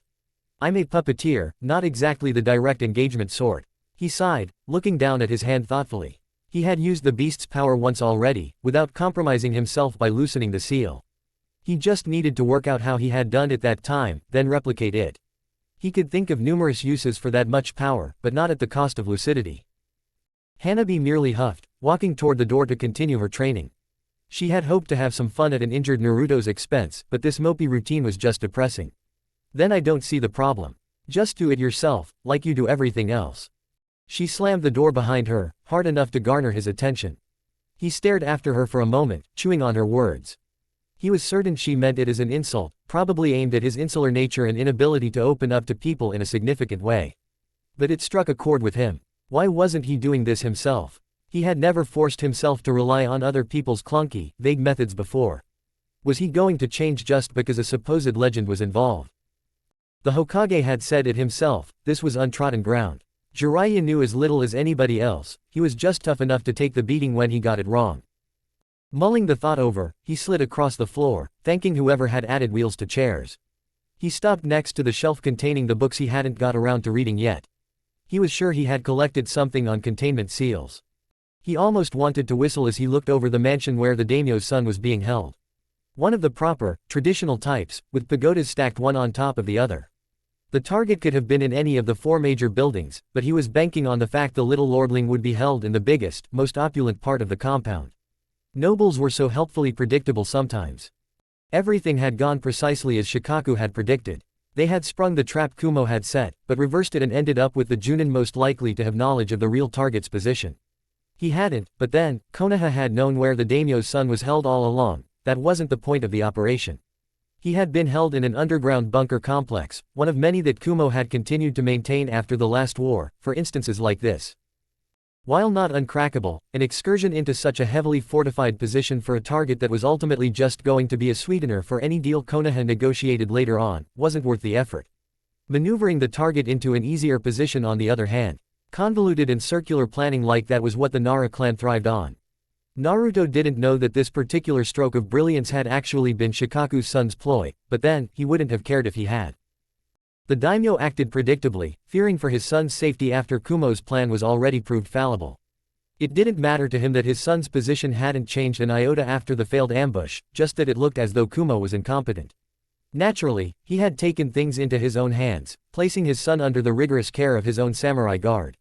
Unfortunately, any shinobi worth his salt knew that a samurai's definition of protected was wildly different to that of a ninja's. The Kenjutsu masters were undoubtedly dangerous in a straight-up fight. But if Konoha wanted that kind of direct confrontation, they wouldn't be systematically gutting the current daimyo's power base. The blonde smirked at the thought as he dashed to the outer perimeter wall. The economics of the war was almost as fascinating as the actually fighting. He could follow simple incidents like a certain merchant being held up for a meeting with a noble, spiral into a full seizure of said noble's assets after an innocuous tip about certain illicit goods being held on their property. Subtle pushes on one domino, quickly growing into tidal waves more devastating than any battle between armies. An army without pay was as good as an army uncommitted to the fight. Kumo seemed to have noticed the fact that they had been waging the wrong war all this time and were trying to do hasty damage control, but it was much too late for that. They were swiftly growing to realize that the towns and villages they had taken as strategic points to push their line forward were useless to them. Konoha had stripped them of any utility long before pulling out of the region, relocating key businesses and sabotaging key supply routes. It was callous to the people that remained, but they were somewhat relying on the limitation of civilian casualties as an unspoken rule between the shinobi villages. Ninja that alienated their clientele quickly became poor ninja indeed. He almost felt sorry for the Cloud Village. 20 years ago, this would have all been a much fairer fight. Konoha, however, never fought a war the same way twice. The last international scuffle had been all about key battles deciding control of regions, and for that the Leaf Village had showy players like the Ino Shika Cho Trio and Minato Namikaze, as well as a much greater supply of troops. They still hadn't fully recovered from the Kyuubi attack, and limited resources called for a much more lateral solution. Thus, Nara. He waited for the signal, 3 hoots of an owl that shouldn't be waking up for another hour at least, and scaled the perimeter wall. He had been provided a small team of chunin for this mission, and for once he didn't have to suffer any backtalk or doubt over his plans. The relationship between a team and their mission leader when they were a chunin or junin was like night and day. His words held more weight, his opinion readily trusted. It was an odd sensation. Right now, the little 6-man team would be slowly taking out the guards, working from the outside in, backwards along the patrol routes they spent the last 3 days mapping. They were paired up, both to make sure that there were no hiccups in taking down the samurai, and so that one could replace the guards with hanged clones as they went. It was perhaps a little overkill, but lesser plans had been foiled by unforeseen visits during the mission. It did however mean that he had a much simpler time slipping across the courtyard, usually a killing zone for the archers stationed in the shadows of the pagoda. He could have strolled right across the open ground if he wanted to, but something was tickling the back of his neck. One of those indefinable feelings that all shinobi eventually developed. It made him uncomfortable, but he didn't hurry and kept his pace measured, always sticking to the shadows. They had chosen tonight because of the thin crescent moon. New moons were terrible for this sort of thing, as it allowed the defenders to develop their night vision. This way, there were still sufficiently deep shadows to hide in. Everything was going smoothly, as it should have, but all the same he couldn't help but feel nervous. His anxiety only grew as he leapt up onto the highest pagoda, slipping in through a window one of his teammates had already unlatched from the inside. The internal layout of the mansion was ingrained in his mind, and he took the various twists with ease as he moved like a phantom towards the lordling's chambers. A finger twitched an Arakan, sequestered on the other side of the building, wrapped on the outside of the wall. The 2 samurai guarding the entrance to the room glanced at the door at the same moment, falling limply to the floor in the next as 2 senbon lodged in their neck. A shadow that had been clinging to the ceiling dropped down and grabbed the bodies, before making off with them down the corridor. A moment later the 2 samurai were up and active again, this time not so much as twitching when he walked right past them. The young noble was sound asleep, surrounded by his grandiose bed. He wondered if a noble would ever understand the value of security over comfort, before dismissing it. When Suna was turned into a beach resort, maybe. He walked over, feet patting as noiselessly as a cat's, and crushed a small pellet of sleeping agent over the teen's nose. He wouldn't be waking up for 8 hours, at least. More than enough time to get him back to Konoha. He moved to pick him up, only to pause. The hairs on the back of his neck weren't so much standing up, as they were trying to rip themselves out of his skin. He took in the quiet of the room carefully, senses straining for anything amiss. Quiet, except the noble's rhythmic breathing. Naruto immediately realized what was wrong. The breaths were too perfectly timed. In, out at precise, 2-second intervals. His eyes widened and he turned to get away, but the moment he moved even an inch away from the sleeping teen the body abruptly swelled up to twice its size. The blast must have rattled his head, as the next thing he knew he was lying on his back, looking up at what used to be the main building of the compound. Drastically reduced. The top 2 pagodas were gone entirely, now strewn around his prone form as random rubble. The whole thing was releasing a huge plume of smoke into the air, more than large enough to alert everyone in the region. His mind mechanically worked out how long it would take to respond from the nearest town before he realized what he was doing. He rolled onto his side, coughing out what felt like his whole lung. His throat felt raw, but at least there was no blood. A quick check revealed his only injury was a slight sprain in his neck, irritating, but hardly life-threatening. More pressing on the other hand. Interesting, a low, gravelly voice spoke up. He sounded like he had inhaled a lot more smoke than Naruto had. I had hoped that you might notice my little ploy. This whole affair would have been quite unsatisfying otherwise. The blonde rolled to his feet, coming face to face with a strange sight. A man, or so he assumed from the voice, either absurdly squat, or hunched over to a ridiculous degree. A sugagasa and a large, patterned cloak concealed most of his features. Red clouds, that image tugged at something in his head, but he was still rattled from the explosion and it wouldn't connect. Wah, he tried to say, only to find his voice hoarse and unintelligible. The cloaked man huffed in amusement, lifting his head enough to reveal dark skin and a mouth covered by a ragged bandana. Ah, the frailties of flesh. Naruto swallowed, and it felt like caltrops were being forced down his throat, but it finally got some moisture in there. Where's my team? It almost surprised him that it was the first thing he thought of. An explosion like that would have immediately drawn his teammates to him, but they were notably absent. The man inclined his head slightly. I found none among them particularly worth attention, but they will be useful as part of the Legion, one suppose. He focused his gaze on the blonde, revealing eyes that were unnaturally white, with only small pinpricks for pupils. You, on the other hand, are quite fascinating. A Konoha puppeteer. I admit I had never imagined such a thing. In fact, a decade or two ago I might have been quite enraged by the thought. I owe my former home nothing, but I imagine they will be quite pleased to see you die before you can pass on your techniques. His words finally galvanized Naruto into action. He leapt back, drawing a large scroll from under his jacket and unraveling it in a smooth motion. 3 quick pulses of chakra, 3 puffs of smoke. The 3 puppets unsealed themselves and spread out before he even touched the ground again, 3 identical copies of Ramia, swaying warily. The man just observed it all in silence, apparently taking great interest in the appearance of his puppets. Truly fascinating, they are indeed different to Suna construction, but still using mechanical seal interfaces, a remarkable case of convergent evolution. He cracked his neck. Yes, I think I will greatly enjoy taking them apart, and any others you have designed. Usually a waste of time, I admit, but for this rare delight, I believe you have earned an introduction. He removed the Sugagasa, tossing it to the side casually and revealing dark cornrow hair, held tight against his scalp. I am Akasuna no Sasori. He allowed a moment to let that sink in before hunching even lower to the ground, eyes gleaming with anticipation. Now, let the performance begin. Chapter 22, Wear and Tear. Naruto froze, unable to believe his ears. This person, Sasori. Impossible. He couldn't even begin to reconcile this stocky, dark-skinned man with the youthful, pale-skinned, red-haired teen from the bingo book entry, proudly hanging on his wall. Admittedly, that image was decades old. Sasori wasn't exactly lining up for photo shoots since becoming a missing nin, but people didn't just change ethnicity like this. The obvious answer was that this was an imposter. His mind finally connected the dots. The red clouds. They were familiar because of scattered reports he had received through his spy network of a high-class mercenary organization that had recently begun offering their services for exorbitant prices.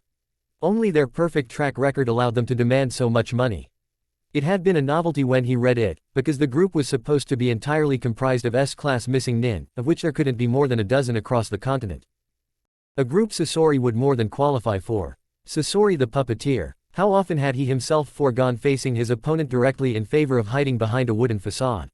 Why should his idol be any different? It almost wanted to make him laugh. Here Sasori was, in the metaphorical flesh, and all those questions he had wanted to ask the man growing up were suddenly pointless.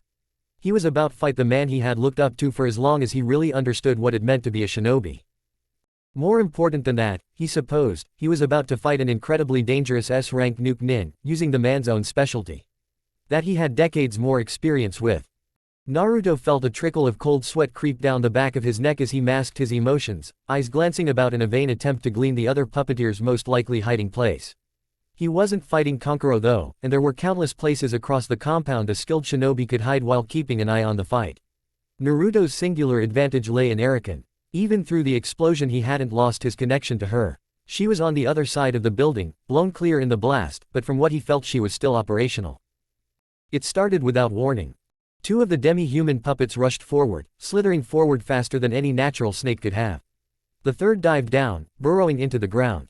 Naruto couldn't use any but the most basic jutsu through his puppets, and that was only thanks to the naturally chakra-conducting properties of the resin he treated them with. Still, he could shunt a little earth-natured chakra through the strings connected to Ramia's hands, allowing her to tear through the earth as though she was merely swimming. It took him too long to learn even that much, one of the few times he had cursed his natural affinity for wind release. Sasori, or, if Naruto was correct in his assumption, his puppet, watched all of this dispassionately. He barely moved his head to track the 2 puppets flanking him, only deigning to move when one of them leapt forward, fingers separating into their long, prehensile cables.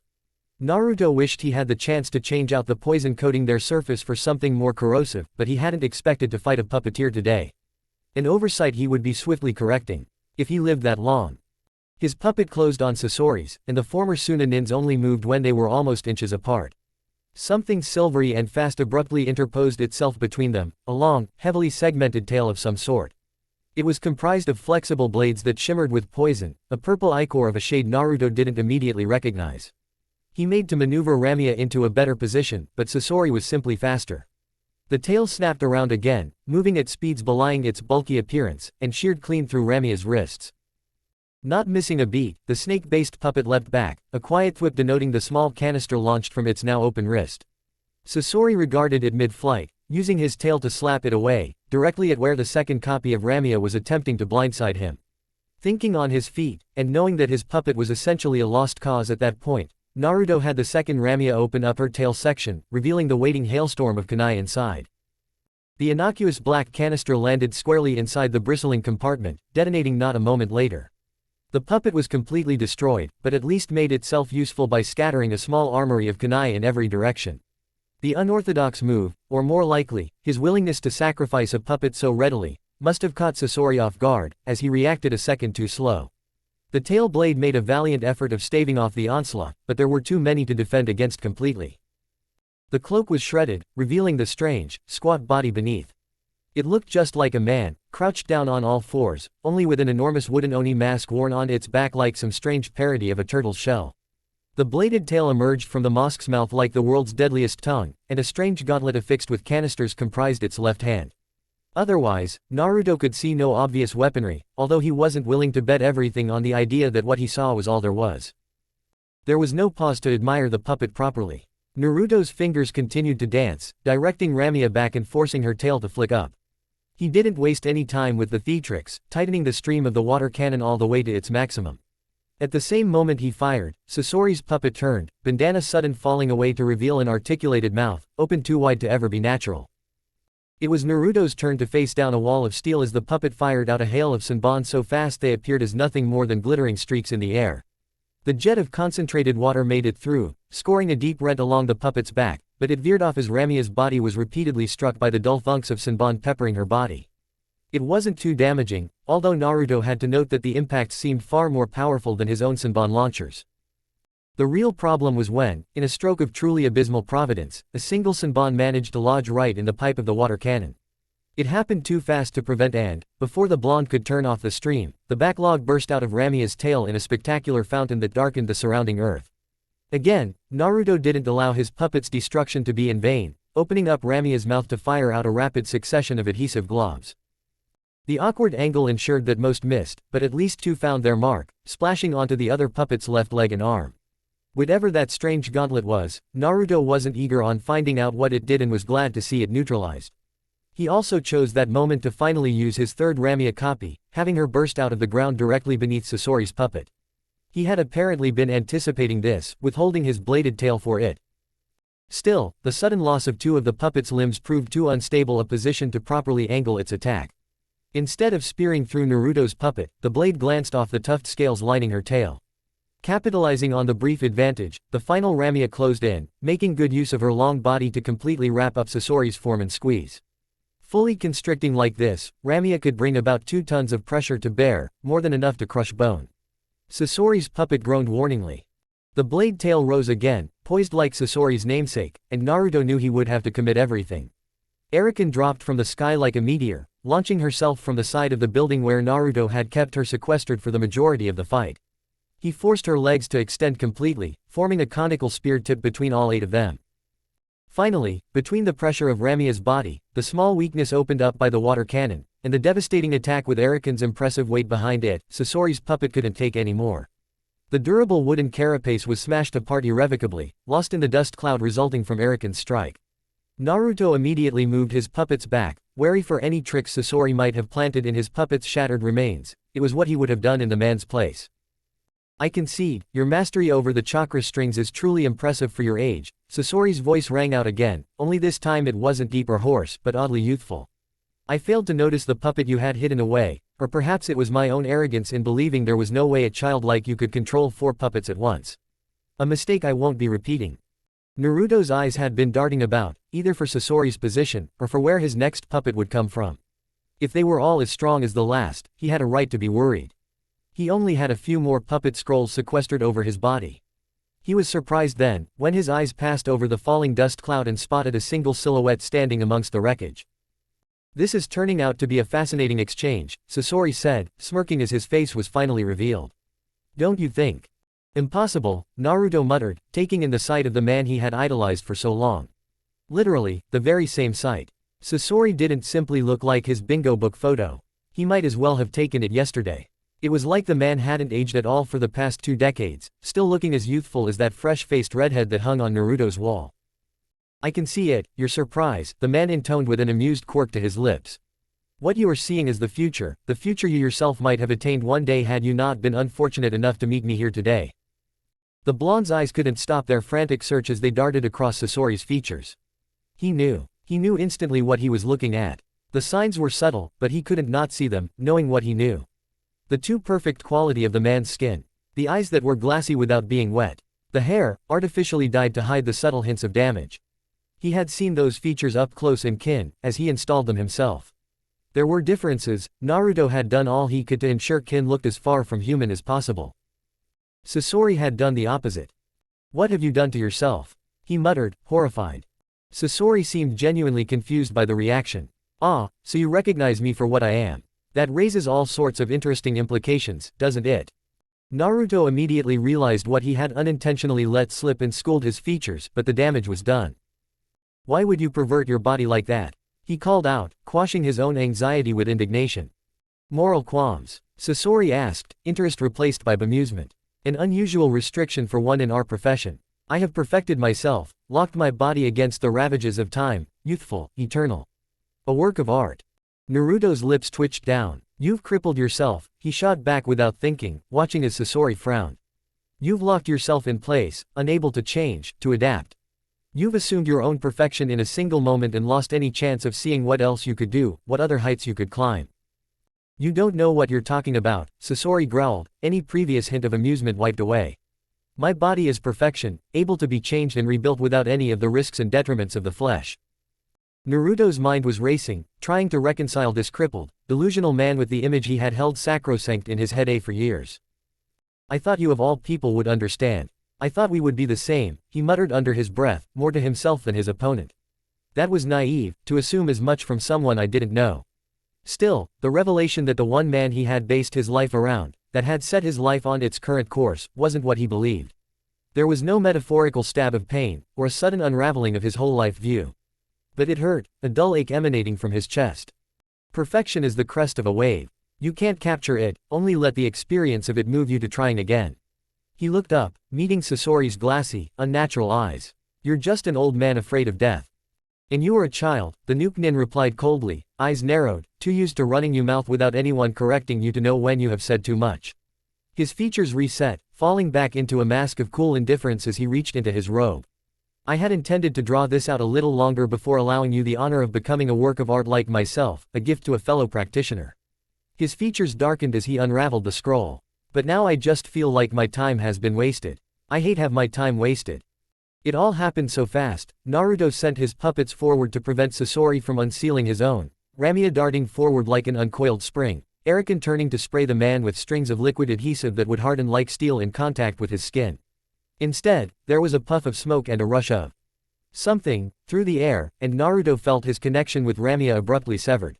No, not just severed, Ramia herself was completely destroyed. He couldn't even feel a fragment large enough to latch onto with one of his strings.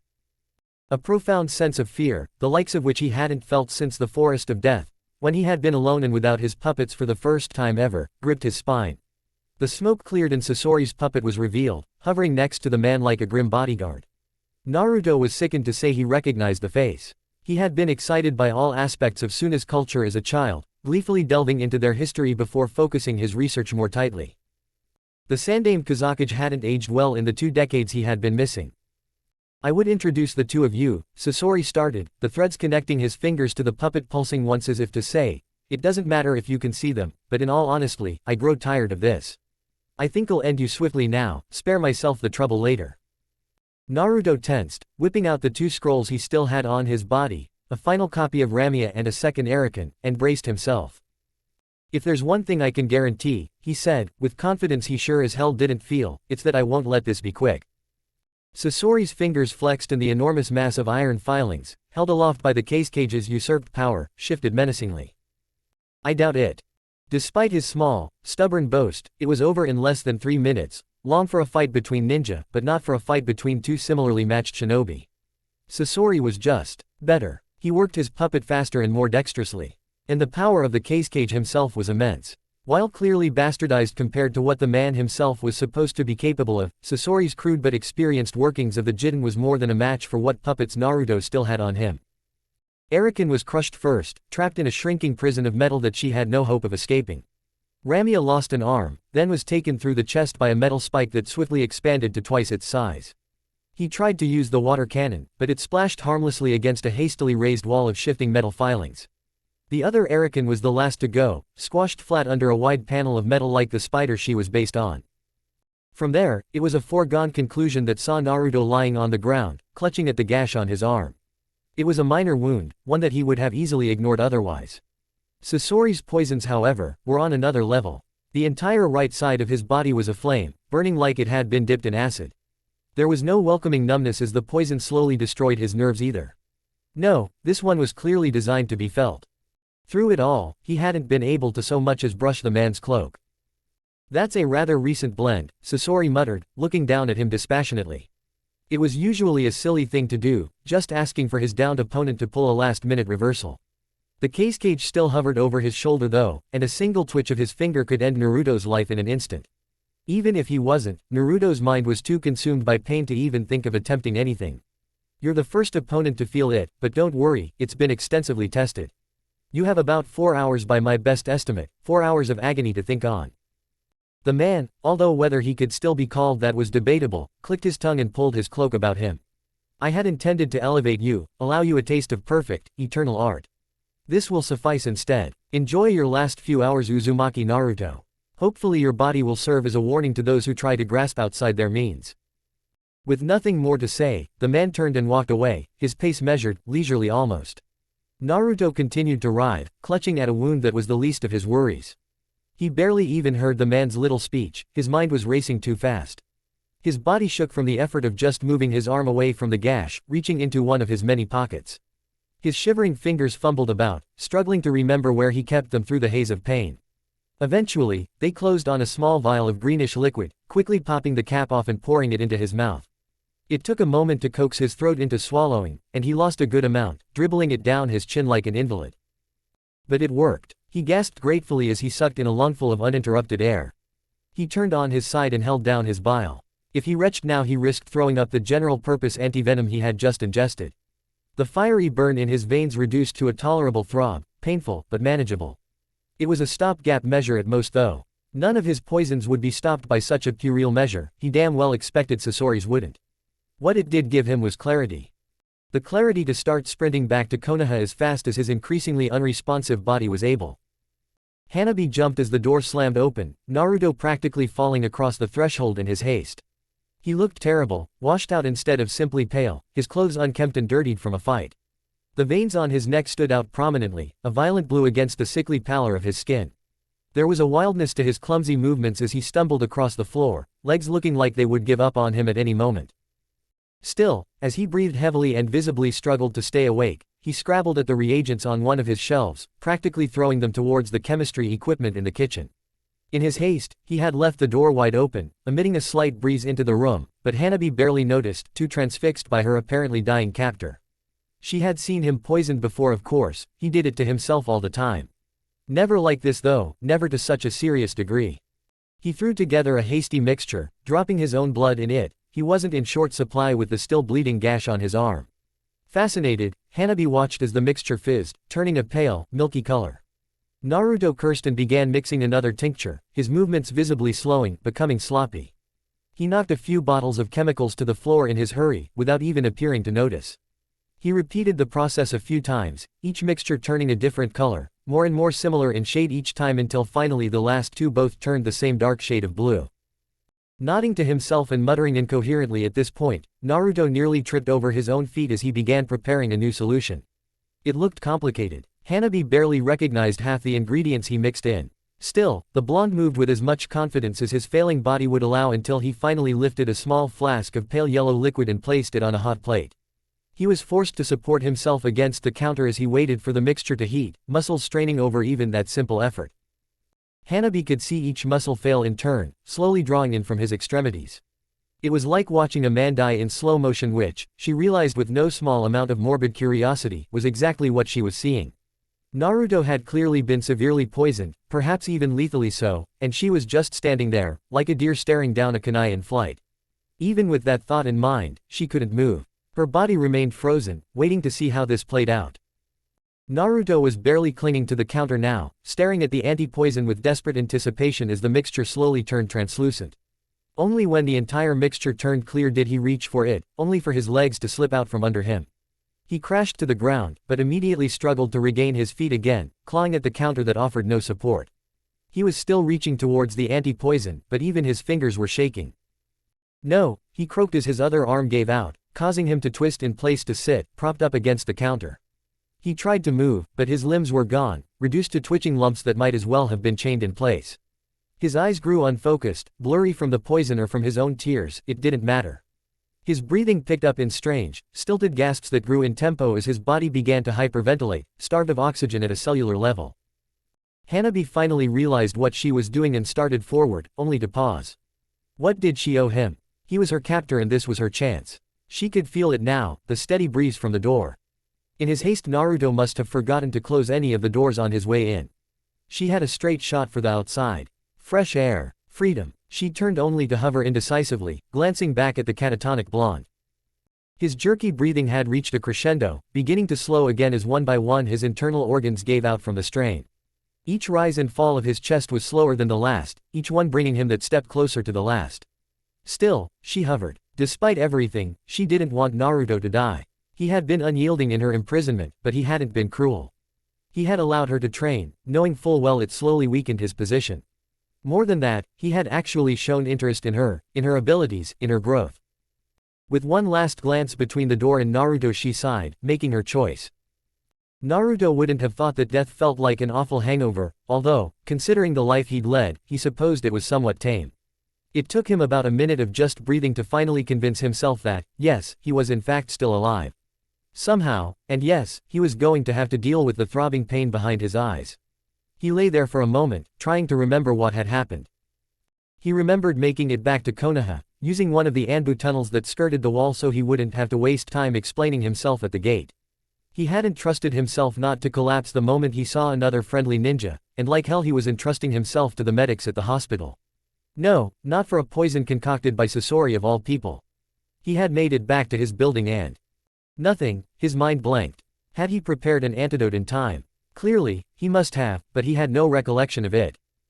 He opened his eyes, thankful that the room was kept dim, and tried to look around. The moment he moved his head, the throbbing pain became a sharp stabbing, making him gasp. All that served to do was remind him how parched his throat felt. Another pain to add to the list. It's lucky I have good eyes, Hanabi remarked somewhere to his left. It was hard enough following what you did, never mind with which ingredients. The blonde groaned, fragments of hastily testing his blood for numerous different toxins flashing through his head. You're also lucky that I got really curious about your top-shelf books a few weeks ago, she continued. It's how I knew that antidotes with senal leaf extract need to be constantly administered over a few hours. Speaking of which, Naruto felt something pressed against his lips and, heedless of the fact that it could be just about anything, he drank. If Hanabi had wanted to kill him, this was the most absurdly roundabout way she could go about it. The liquid was cool, and he could taste the slight hints of cherry. Was Sasori's poison a hybrid blend? He found those tended to be a bit finicky with the dosages. A flash of memory from the previous night confirmed the thought. You didn't run, he muttered, turning to face her when the dull ache in his body bled away. Yeah, well, some of us actually have morals, you know. It's not like I could just leave you to die on the floor. He choked out a short chuckle, letting his head flop back. You should have. It would have been the shinobi thing to do. No, the girl shot back. The Konoha shinobi thing to do, would be to bring you in alive so you can answer for everything you've done. His head lilted to the side again and he was happy that he'd regained enough control to raise a bemused eyebrow. You have a very naive viewpoint of the world. Have I told you that? Only about every other day, she grumbled. But really, why save me? You have to know that now that I'm awake I still won't let you leave. He emphasized the point by pulling himself upright. The pain returned, but he quashed it under a mask of indifference, refusing to show weakness now that he was conscious again. If he prepared the antidote correctly, a few more doses would be all it took to get him back up to par. There might be lingering damage, but he would have to take this one step at a time. Like I said, I couldn't just leave you dying like that. He just stared at her, and even knowing that he was weaker than she had ever seen him, she still wilted under his gaze. It was almost reflex by now. Maybe I was just curious, she deflected hotly, turning away to hide that fact that she herself didn't fully understand why she had done what she did. Maybe I just wanted to know who could poison you of all people. He relented after a few more seconds, turning to the side to stare at the wall. Bakeniko that push the pail, often find they lose their tail. No more deals for simple cats, no more thoughts than chasing rats. He recited absently. What? He blinked, realizing what he said. He still must have been out of it from the poison to let his thoughts slip so easily. An old proverb the Hokage told me once. He set his mask back in place, smirking at her as he pushed off the bed, making sure he didn't so much as wobble when he regained his feet. You've probably heard it as, curiosity killed the cat. She just stared at him in that impudent way only children could manage. It was Sasori, he admitted. It didn't really cost him anything, except maybe a bit of pride. He felt he had lost enough of that today that a bit more didn't really matter. The Sasori? Hanabi asked, glancing to the bingo book entry still tacked the wall. The page was beginning to yellow with age. Thankful for the reminder, Naruto stalked over, moving his feet carefully to prevent stumbling, and ripped the page off the wall. He looked at it once before crumpling it into a ball and deftly tossing it in a nearby bin. Yes, that's Sasori. He didn't say anything else as he walked towards the kitchen. He needed to get started preparing his next dose of antidote, and he also needed to get his thoughts straight. He suddenly had a great deal to sort out in his head. About his path, about the man he had considered an idol, about the girl he had kidnapped and had just saved his life. As he gripped the counter, suppressing a small tremor in his hand, he wanted to groan. When had things grown so complicated? Chapter 23, Weighing the Weave. It was strange, seeing Neji again. He looked older, which was a strange thing if one didn't understand the mechanics of animate sealing Fuinjutsu. He didn't even look thinner from the height he'd gained. The chakra Naruto fed into the scroll every week or so kept him healthy. His muscles hadn't even atrophied, thanks to the preservative properties of the sealing matrix. He looked as though he would wake up at any moment from a refreshing night of sleep. It had been almost a year now. Naruto would be lying if he said he didn't know why he had kept Neji alive. It would have been a great deal easier to simply dispose of the scroll somewhere and sell the light completely. But then, it would have been simpler to do that for Hanabi too. Just as it would have been simpler to preserve her body in a similar manner instead of putting up with her day in and day out. But then, sealing Neji had been easy. He had been full of indignation over his fight with Hinata and excitement over his plan coming together. That seemed so petty now. He glanced down again, looking at the older teen's closed eyes. The Byakugan, such a powerful tool. Most, when pressed, would have admitted the Sharingan is the more valuable and envied Dujutsu. Unsurpassed reflexes, and the ability to copy any jutsu just by seeing it. The perfect tool for a shinobi. But for a puppeteer, 360-degree sight for miles in any direction, unsurpassed coverage, and the ability to manipulate puppets without even coming within a mile of their opponent. That was the true prize. Which begged the question of why he had even waited this long to consider taking them from Neji. The caged bird seal posed a problem, true, but he had been studying that as a side project for as long as his plan had been in motion. While he couldn't remove the thing, he was certain he could trick it and disable its ability to destroy the eyes upon removal. All it would take would be connecting that part of the matrix to a defunct tag, letting that be destroyed instead of the Byakugan. He had worked that out months ago. Concealment was also an issue. He could hardly explain away the fact that his eyes had suddenly changed color, especially with how recognizable the pale eyes of the Hyuga were. But then, he used contacts on infiltration missions all the time, often for days straight. Ninja contacts were far above their civilian counterparts. They required a small, constant stream of chakra to use, but there was no discomfort or irritation, and their color could be changed on a whim. Similarly, Naruto now habitually wore his large tinted goggles down on missions. It wouldn't be much of a stretch to start wearing them constantly. There were certainly ninja with stranger quirks in the village, although it would probably only exacerbate some of the comparisons people made between him and the Aburame. Other Hyuga might notice something was different, but a simple seal, courtesy of the Nadaime Hokage, on the side of the goggles would fix that. A lot of the more sensitive buildings in the village were covered with them to prevent prying eyes. It would be a hassle, and another constant source of anxiety over being found out, but he had enough of those already. One of them was currently staring at him coldly from across the room. He had expected protests, arguments, screaming, or perhaps even being attacked when he unsealed Neji's body. Instead, Hanabi had simply sat down in the corner of the room and just stared. It wasn't particularly intimidating. Naruto had fully recovered from his brush with a painful death and couldn't feel threatened by the diminutive Hyuga. It was just there. It seemed he wasn't the only one who had been anticipating this day. She confirmed it when she said, "This will be it, you know." He glanced up, but she wasn't looking at him anymore, she was looking at Neji. "I had tutors growing up, but I suppose you suspected as much," she continued, talking more to herself than to him. "I wasn't supposed to, but got a lot of things I wasn't supposed to, thanks to Hinata. Her weakness was my hope, for the longest time. Hope that maybe I wouldn't have to be branded with that seal. Hope that I wouldn't suffer the cruel fate of my uncle." She smiled wistfully. "I don't think I ever worked out if Hinata was trying to protect me, if it was all an act to make my father more indecisive, or if she really was just that weak." Naruto said nothing, thinking about those few glimpses he'd had of the Hyuga heir when she didn't know he was there. Of the quiet curiosity she had displayed against the various training posts she swiftly reduced to splinters. He wasn't entirely sure himself. "So, I had tutors. Only the best for the potential heir of the clan. They didn't just teach me to fight either. They taught me about what it meant to be a Hyuga, to be a kunoichi. Reading your books, I see now how heavily skewed it was. Such a safe, black and white world they were trying to put me into. But there was one, Akane. She thought I should know what the real world was like." A soft sigh escaped her lips. She didn't last long before my father realized she was straying from the approved lessons. She finally looked around at him, her eyes oddly blank, as though she was reserving her emotions. "I was young. I mostly just remember how naughty it felt to be sneaking around behind my father's back like that. But one lesson really stuck out to me. She told me, 'Hanabi, if you're to be the leader of this clan one day, then you have to know one very important thing. Shinobi make difficult decisions in the name of all sorts of things. As clan leader, you will have to make more than most. What matters though, is that you recognize when a decision will be one step too far. You'll always know it when you see it. It will be the one that makes you feel like you lose no matter which choice you make.'" Her gaze drifted back to Neji's prone form. "I don't think you're a bad person. Despite what I said, I don't think I would have saved you if I did. I don't think I understand you either. Not completely. But I think this is your line. I know what you're thinking about doing, and if you do it, you really will be irredeemable." She quietened, stood, and walked to the door, pausing at the threshold as if wanting to say something else, only to think better of it and continue through without a sound. Naruto had to stop his hand from tapping restlessly against the table. He considered what she said before dismissing it. Where did she get off, lecturing him about morality and where the line was?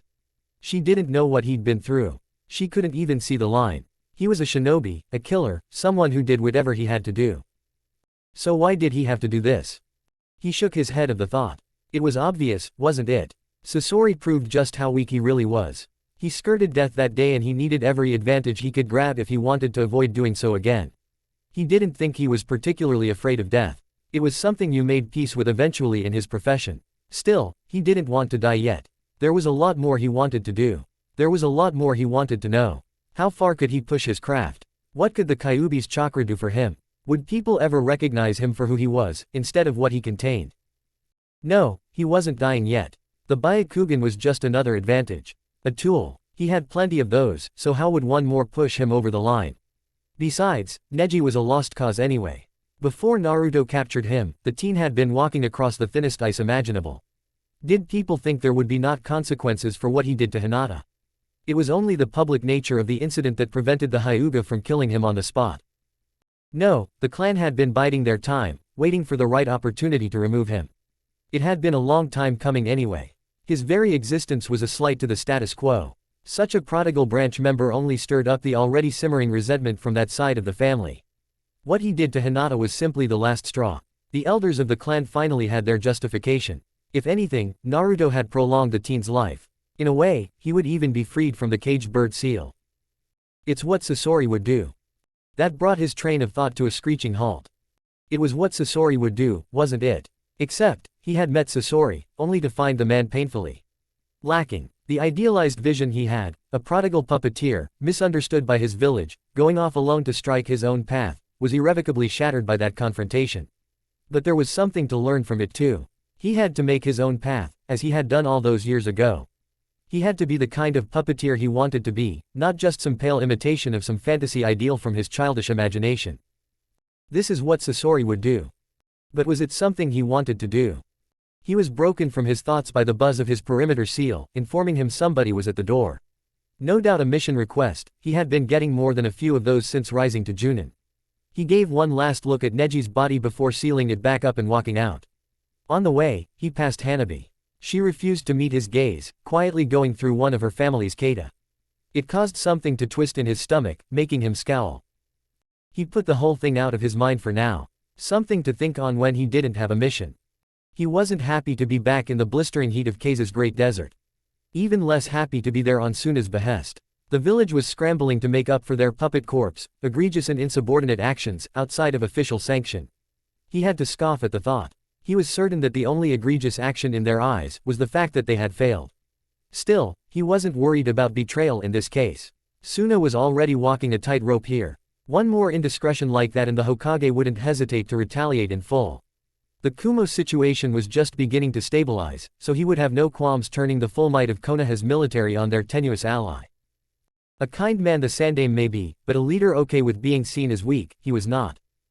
How much farther? Sasuke called out over the wind, somewhere to his right. The sandstorm they were trudging through made it difficult to tell. About 300 feet. Hinata called back, the only one of them with any kind of visibility. The mission was a fairly simple one, the kind a desperate village would throw at them to claw back any kind of credibility. Capturing a nuke nin that had been taking advantage of the war to cause troubles all around the country.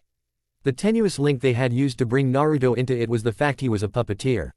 Some guy called Mukade. Naruto had never heard of him, so he wasn't exactly in the upper echelons of the puppet court before he absconded from the village. Naruto might not have even accepted, if the man hadn't also plundered the Chiyo's personal library, taking off with many of her personal techniques. Chiyo was a legend right up there with Chikamatsu Monzaemon himself. The chance to take a look at her notes was well worth a trek through the desert. Although, as he spat out what felt like a small bucketful of sand, he was already regretting not bringing a rebreather of some sort. As it was, he was glad for his goggles. Watch out, Hinata called out. Both Sasuke and Naruto both dropped to the floor just as something whizzed over their heads. Sasuke was back on his feet in an instant, large ornate blade in hand. A chakra blade, useful for cutting through immaterial techniques like chakra strings. It seemed a bit of a cheap tactic in Naruto's opinion. Sasuke had looked at him, particularly smug, when the team had been handed them. Naruto had just idly thumbed his Junin flak jacket in return. He rolled to his feet, flexing his hands to ready himself. The next time something flew at him it met a nasty surprise in the form of Ramia bursting up out of the sand. Her powerful tail met it full on, crushing the flimsier wooden construct into the ground. The sand cushioned the blow, but only until Ramia turned her tail on it again. She released a tight blast of sand, slicing the other puppet right down the middle. The converted water cannon might have been a little less powerful this way. But he wouldn't exactly be lacking ammunition. He moved further forward, beginning to spot the looming silhouettes of the great towers that used to comprise Rorin. A relic of a city, destroyed some 20 years earlier, probably related to the Third Shinobi War that was winding down at the time. Right now, Naruto was less interested in the history than he was in the cover the towers represented. As if to prove his suspicions, another puppet whizzed around a fallen building. He got a better look at it this time, bug-eyed, bulbous, and vaguely insectoid. No wonder the man had left the puppet corp if he was creating ugly things like these. That was fine. Naruto set his stance, smirking as he raised a hand. He had a technique he had been waiting to try on a puppet ever since his fight with Sasori. Soin. Gi. He didn't get the chance, Hinata beat him to it. It was impressive how seamlessly she utilized the chakra blade in the place of her hands, systematically going for the points on the puppets connected to the strings. The construct fell in a useless pile of wrecked parts. Hinata turned, giving him a small smile before her eyes widened ever so slightly. That was all the cue he needed. His fingers danced and Ramia span, her fingers unlatching and extending out into their prehensile cables. The spin took them in a wide circle, shearing right through the puppet that had been sneaking up on him. It was neatly severed into 9 slivers before it got within 10 feet of the blonde. It never would have been able to sneak up on him at all if he had. No, not the time. He gave a thankful smile at Hinata, easily slipping into old habits around the girl. He was rather happy to see she simply took it in stride, giving a professional nod in return. He couldn't see how her cheeks colored through the sand.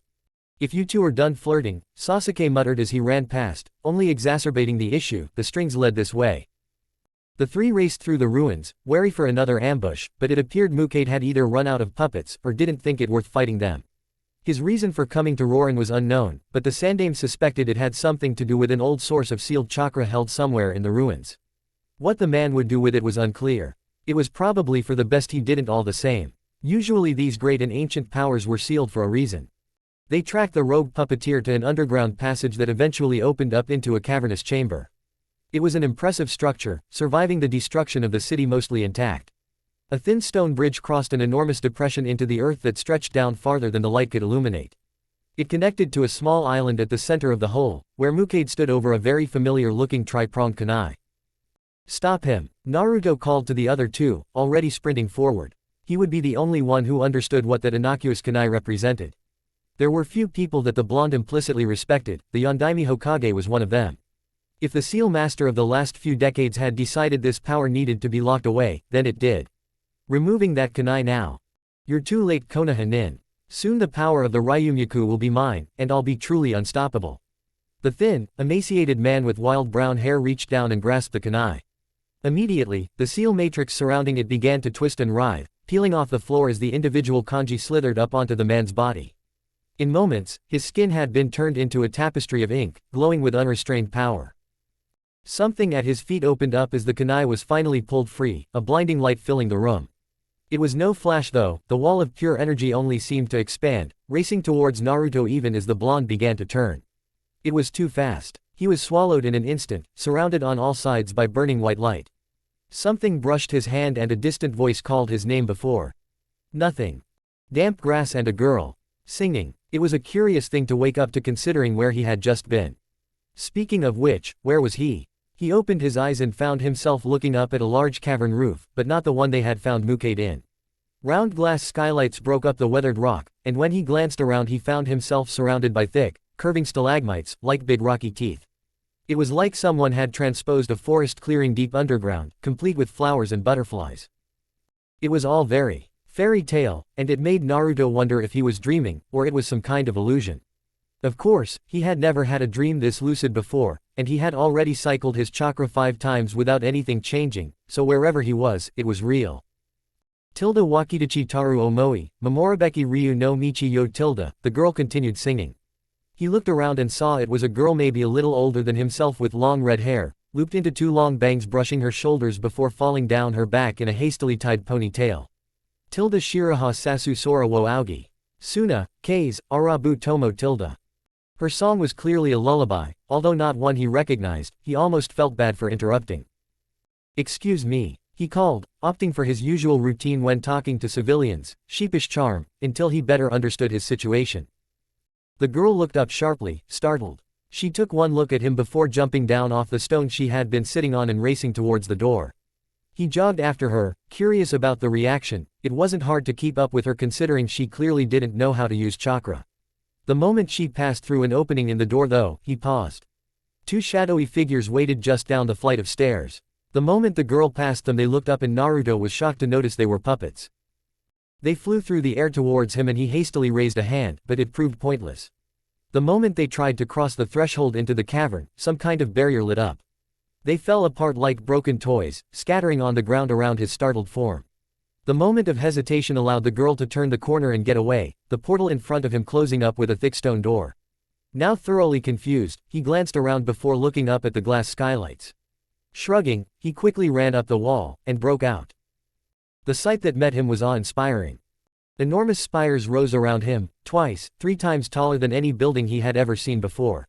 Terraces and footbridges stretched between them, forming a beautiful lattice of stone and metal that seemed to unfurl in every direction like a spider's web. Pipes seemed to stretch everywhere, their soft humming filling the air with a soothing buzz. It was so surprising that he was caught flat-footed for a moment, staring like a yokel. It nearly cost him, as he almost noticed the shadow growing around his feet too late. He dived forward, just about saving his skin as a huge blade cleaved the air where his neck had been. He rolled back to his feet, taking in the sight of yet another puppet. It seemed similar to the style of Mukade's with its bug-eyed, segmented design, and that only raised more questions about just where the hell he was. Still, a fight was a fight. Now that Hinata wasn't here to get in the way, he still had that technique he had been waiting to try out. He lifted a hand, coiling the chakra strings in his palm as his eyes expertly sought out where the puppet was most vulnerable. Soin, Jiasu, he whispered, not usually one for calling out the names of his techniques, but this one required a lot of concentration. The chakra strings launched out, visibly glowing for once, and latched onto the puppet as it flew forward. The minute they connected, the construct froze. For a moment, Naruto's mind expanded, filled with the criss-crossing seal designs that compelled the puppet to move. A moment later he picked them apart, overrode them and took over, wresting control away from whoever commanded it. The chakra strings pulsed a bright blue before fading out of sight, the puppet twitching jerkily in the air before stabilizing. Just in time too, as a puppet that could have been its twin descended on them. The blonde simply smirked and twitched his fingers. It was slower than he would have controlled one of his own, but the puppet he had subsumed turned sharply, bladed arm coming around and bisecting its counterpart violently. Well, good to see that works, he said to himself happily, walking over to his new acquisition. I've been wanting to get a look at a genuine Suna construction for years. All of the puppet core members he had tracked down had forced theirs to self-destruct before allowing him to pick them apart. The moment he drew close though, what could only be described as a thick, purple cord of chakra suddenly snapped out from one of the humming pipes, latching onto the puppet he had commandeered. In an instant, Naruto felt connected to something old and powerful. The sheer scale of the entity he brushed was intoxicating. Control of the puppet was almost instantly wrested from him, but in those last few instants, as he was still resisting, he felt the last command sent. He braced himself as the puppet exploded, but it was too close. Time seemed to slow as he was lifted from his feet, instinctively wincing against the brush of flames. Then, abruptly and without transition, he was somewhere else. It took him a moment to regain his bearings from the instantaneous movement and realize there was a hand on his shoulder. Are you all right? He looked up and found a dark, patterned mask staring back at him. Apparently noticing his confusion, the man quickly lifted it up, revealing a handsome, familiar face, framed by spiky blonde bangs. Sorry about that, the man said, gesturing to Naruto's headband. Are you reinforcements? I didn't send for any, and it's not like Sandaime-sama to get paranoid. You're Namikaze Minato, Naruto uttered lamely, unable to pull his thoughts together into anything more coherent. The supposedly dead Hokage gave him a bemused smile. Sorry, have we met? He took a long look at Naruto's face, and the blonde found himself returning the favor, trying to reconcile the dead man in front of him with his supposed new reality. Actually, that's unimportant. As long as you're here, you should head back to Konoha and tell the Hokage we have everything in hand. Naruto's mind was still reeling, and he said the first thing that came to mind. I can't, I have a mission to capture a rogue puppeteer here. He glanced around, wondering just where, here, actually was. A mix-up at the mission office. Another masked Konoha nin suggested, appearing next to them along with a much larger man in twin body flickers. They could have been any Akamaiki or Aburame clan members under those masks, but seeing Minato take his off, they followed. Naruto's stomach sank further. He recognized their faces. Shibi and Chuza, the clan heads. Markedly younger than he ever remembered seeing them. Younger clan heads. The fourth Hokage, back from the dead. The ruins of Rorin being replaced by this towering city. Naruto almost wanted to claw at his hair. He had read that space-time fuinjutsu could have wildly unpredictable effects. But time travel. At least 23 years in the past if he had his context clues all correct. That meant the man in front of him wasn't even the Hokage yet. Unlike them to make that kind of mistake, but I suppose it's possible. He realized he had zoned out and quickly refocused. Ramifications to the space-time continuum aside, he still had a mission to do. Then he could see about returning to his own time. He certainly didn't want to do it the long way around. You were assigned the same mission then? He asked, cutting into the banter between the three older ninja, in more sense than one. Who is your target? Chuza looked at him strangely. It was the same look he remembered seeing on Choji's face when the boy had to decide what to eat. I assumed the same as yours. The rogue puppeteer that showed up here 3 years ago, Anrokuzen. 3 years. Mukade must have been hit by whatever sent them back first, getting him thrown back farther. Would Hinata and Sasuke be affected too? Would they show up here in a few years' time? Another thought for later. He nodded at the larger man, not bothering with the semantics of their target's name. If Anrokuzen wasn't Mukade, then he would just search elsewhere. What leads do you have so far? He asked. They had been assigned this mission, from their perspective at least, first, so they would have had more time to scout this area out. Whoa, calm down. I already said that we have things under control, Minato said, smiling beatifically.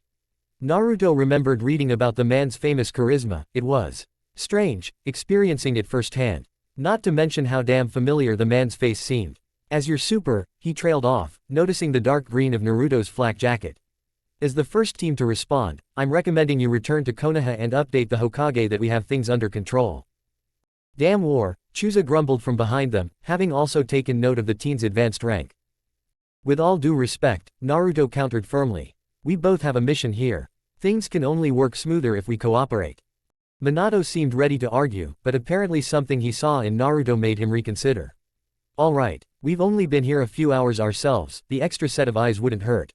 He glanced up at the tallest tower, standing like a beacon in the center of the city. As far as we're able to tell, Anrokuzen has set himself up as the princess's advisor, to what end we're not sure. The Ryumyaku, Naruto guessed, not appreciating the obvious attempt to withhold information from him. Minato only looked a little abashed, shrugging noncommittedly. Most likely. It also likely has to do with the puppet sentinels wandering the place, Naruto continued, still thinking about that powerful energy he had felt. What do you know about those? Shibi asked curiously. I have found their numbers to be incongruously large for the scope of a single puppeteer. Well, Naruto smirked, I am something of an expert in that regard. He raised a hand and made his chakra strings visible for a moment, earning intrigued looks from the others. Instead of commenting on the oddity of his ability, Minato just nodded. We'll leave that aspect to you then. Continue to scout and we'll meet up again in an hour with more information. How will I find you? Naruto asked. The older blonde smiled, passing him one of his famous tri-pronged kunai as he said, it's easier if we find you. He stepped back, resetting his mask and putting an authoritative pressure in his tone. Anything else? Chusa raised his hand, staring at Naruto curiously, but thankfully Minato ignored him. Alright, move out. And just like that, they vanished, leaving Naruto on his own again. All of this was a lot to process, and the simple fact of the matter was, he didn't have the time. It was very likely that if there was a way back to his own era, he would have to find it on his own. He felt it was a bad idea to let people know he was from the future, and the longer he stayed, the more chances there were of others finding out. In that vein, he quickly set off towards the center of the city. Even if this Anrokuzen wasn't Mukade, it seemed like the right place to start looking for answers. He arrived at what looked to be a central plaza of some sort, just as a large celebration was getting into swing. A parade was underway, complete with fantastical floats and fireworks. That was fortunate, people were often a lot more pliable when reveling. It would be simple to whip up a disguise and work the crowd for information. The moment he neared the festivities though, his sixth sense began to act up. Something felt incredibly off about the whole thing. Deciding instead to get a better vantage, he quickly skipped up the side of a nearby tower, alighting on an empty balcony that offered the best view. It didn't take him long to realize what was wrong. Naruto. A blessedly familiar voice called out, and he turned, surprised, to see Hinata darted across the wall at him, giving him a relieved smile. Chapter 24, Old Fabric. Naruto. Hinata cried out. I was so worried when that light hit us, and then I woke up in this place and, she realized she was babbling and paused. Naruto, I think this is Rorin. But that's impossible, isn't it? He just stared at her a moment, surprised, before quickly schooling his features. He did that a lot around her. He probably thought she didn't notice, but when you grew up in a compound of people whispering behind your back, you grew accustomed to catching slight changes of expressions. She didn't care, he had a mask, just like everyone else. What mattered was the fact that he endured. She knew about the treatment he had received growing up, she even suspected why, but the fact that he chose to raise a middle finger to everyone who disparaged him and forged on with his dream all the same. That was what inspired her. I hate space-time fuinjutsu, he muttered, glancing down at the crowd. The parade was in full swing and the crowd was cheering uproariously. It seems we've been sent back in time, about 2 decades. She nodded, having worked out as much herself, ironically, from the out-of-date fashions she recognized in the people of the city. And people had told her those kunoichi classes in the academy were useless. That's not all. The people, she trailed off when she noted his grim expression, still staring down at the crowd. I know, he said.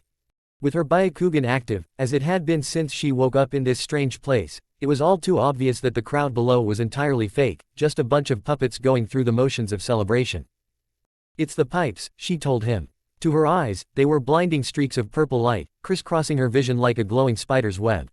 The energy in them is feeding the puppets. I've never seen this much chakra before. It's the Ryumyaku, Naruto guessed, still examining the crowd. It was the only way a puppeteer could even dream of controlling this many puppets. On his own, even taking into account the simplified actions of the crowd, and using every tenketsu on his body at once, he still wouldn't be able to replicate a quarter of this. It was a galling thought. Then Mukade is here as well. He arrived earlier, apparently going by Anrokuzen now. Hinata nodded, she had heard that name while she searched the city. He had sounded important. Sasuke? Naruto asked, only receiving a sad shake of the head. I haven't seen him. He was much further back in the room, he might not have been hit. Naruto clicked his teeth irritably. The one time he would have liked to have a set of Sharingan on hand.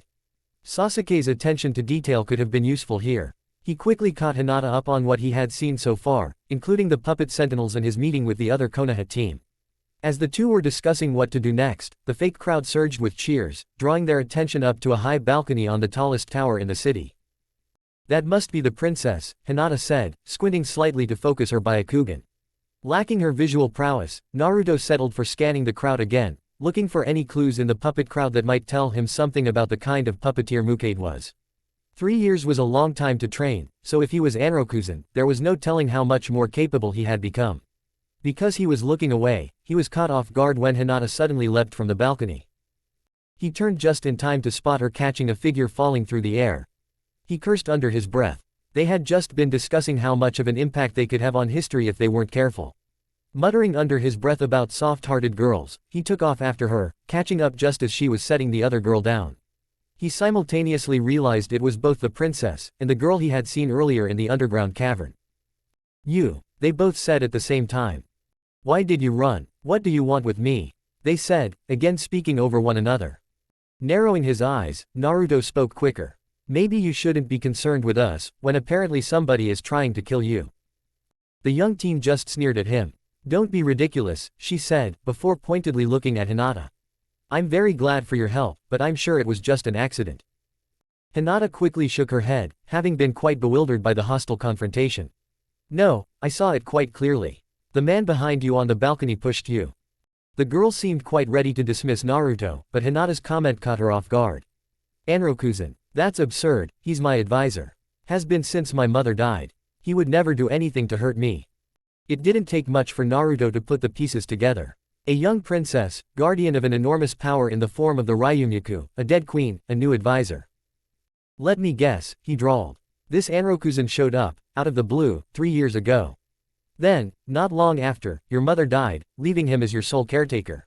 He thought it was obvious enough a child would be able to see it, but sentimentality could skew rationale something terrible. You watch what you're implying, the young princess hissed back at him. I won't hear any more of this slander. She began walking away. I shall ask Anrokuzen myself if there's any basis behind these wild allegations. Yes, because the regicide advocate is just going to come out and say, yes, I did it, isn't he? Naruto drawled as he and Hinata took off after her. The Hyuga merely gave him a tired look before hurrying after the princess. We really advise that you stay with us, princess. We think Anrokuzen might be a missing nin we're tracking that used to go by the name Mukade. Impossible, the girl shot back, apparently just as dismissive of Hinata now. Anrokuzen wouldn't happen to be a puppeteer, would he? Naruto questioned with a roll of his eyes, almost laughing at how the girl froze. What does that have to do with anything? Before either of them could answer, all three were blindsided when a side door burst open. A woman in concealing clothes dashed out, swept up the princess, and took off.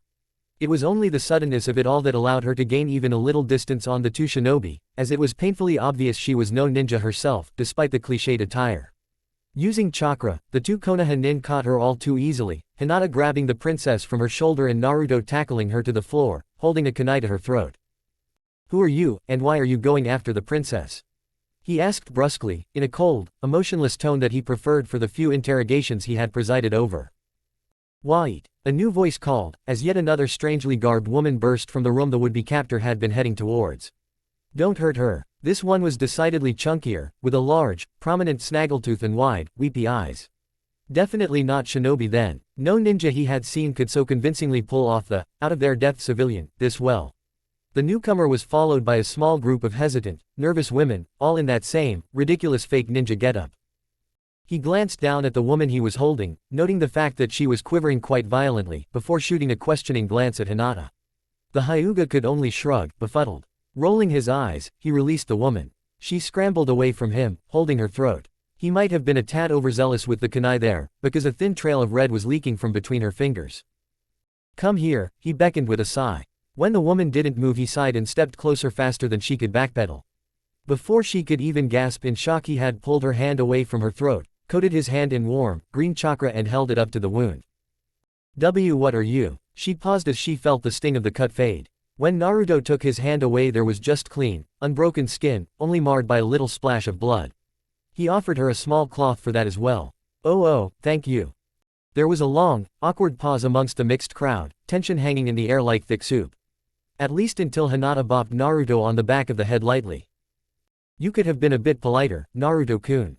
Naruto could have said a lot to that, starting with when Hinata had grown so bold with him, but decided to stay quiet for now. The little vaudeville display had effectively eased the tension, enough that when Hinata turned to face the motley bunch, they didn't immediately flinch from her. Now, I think a round of explanations is in order, don't you think?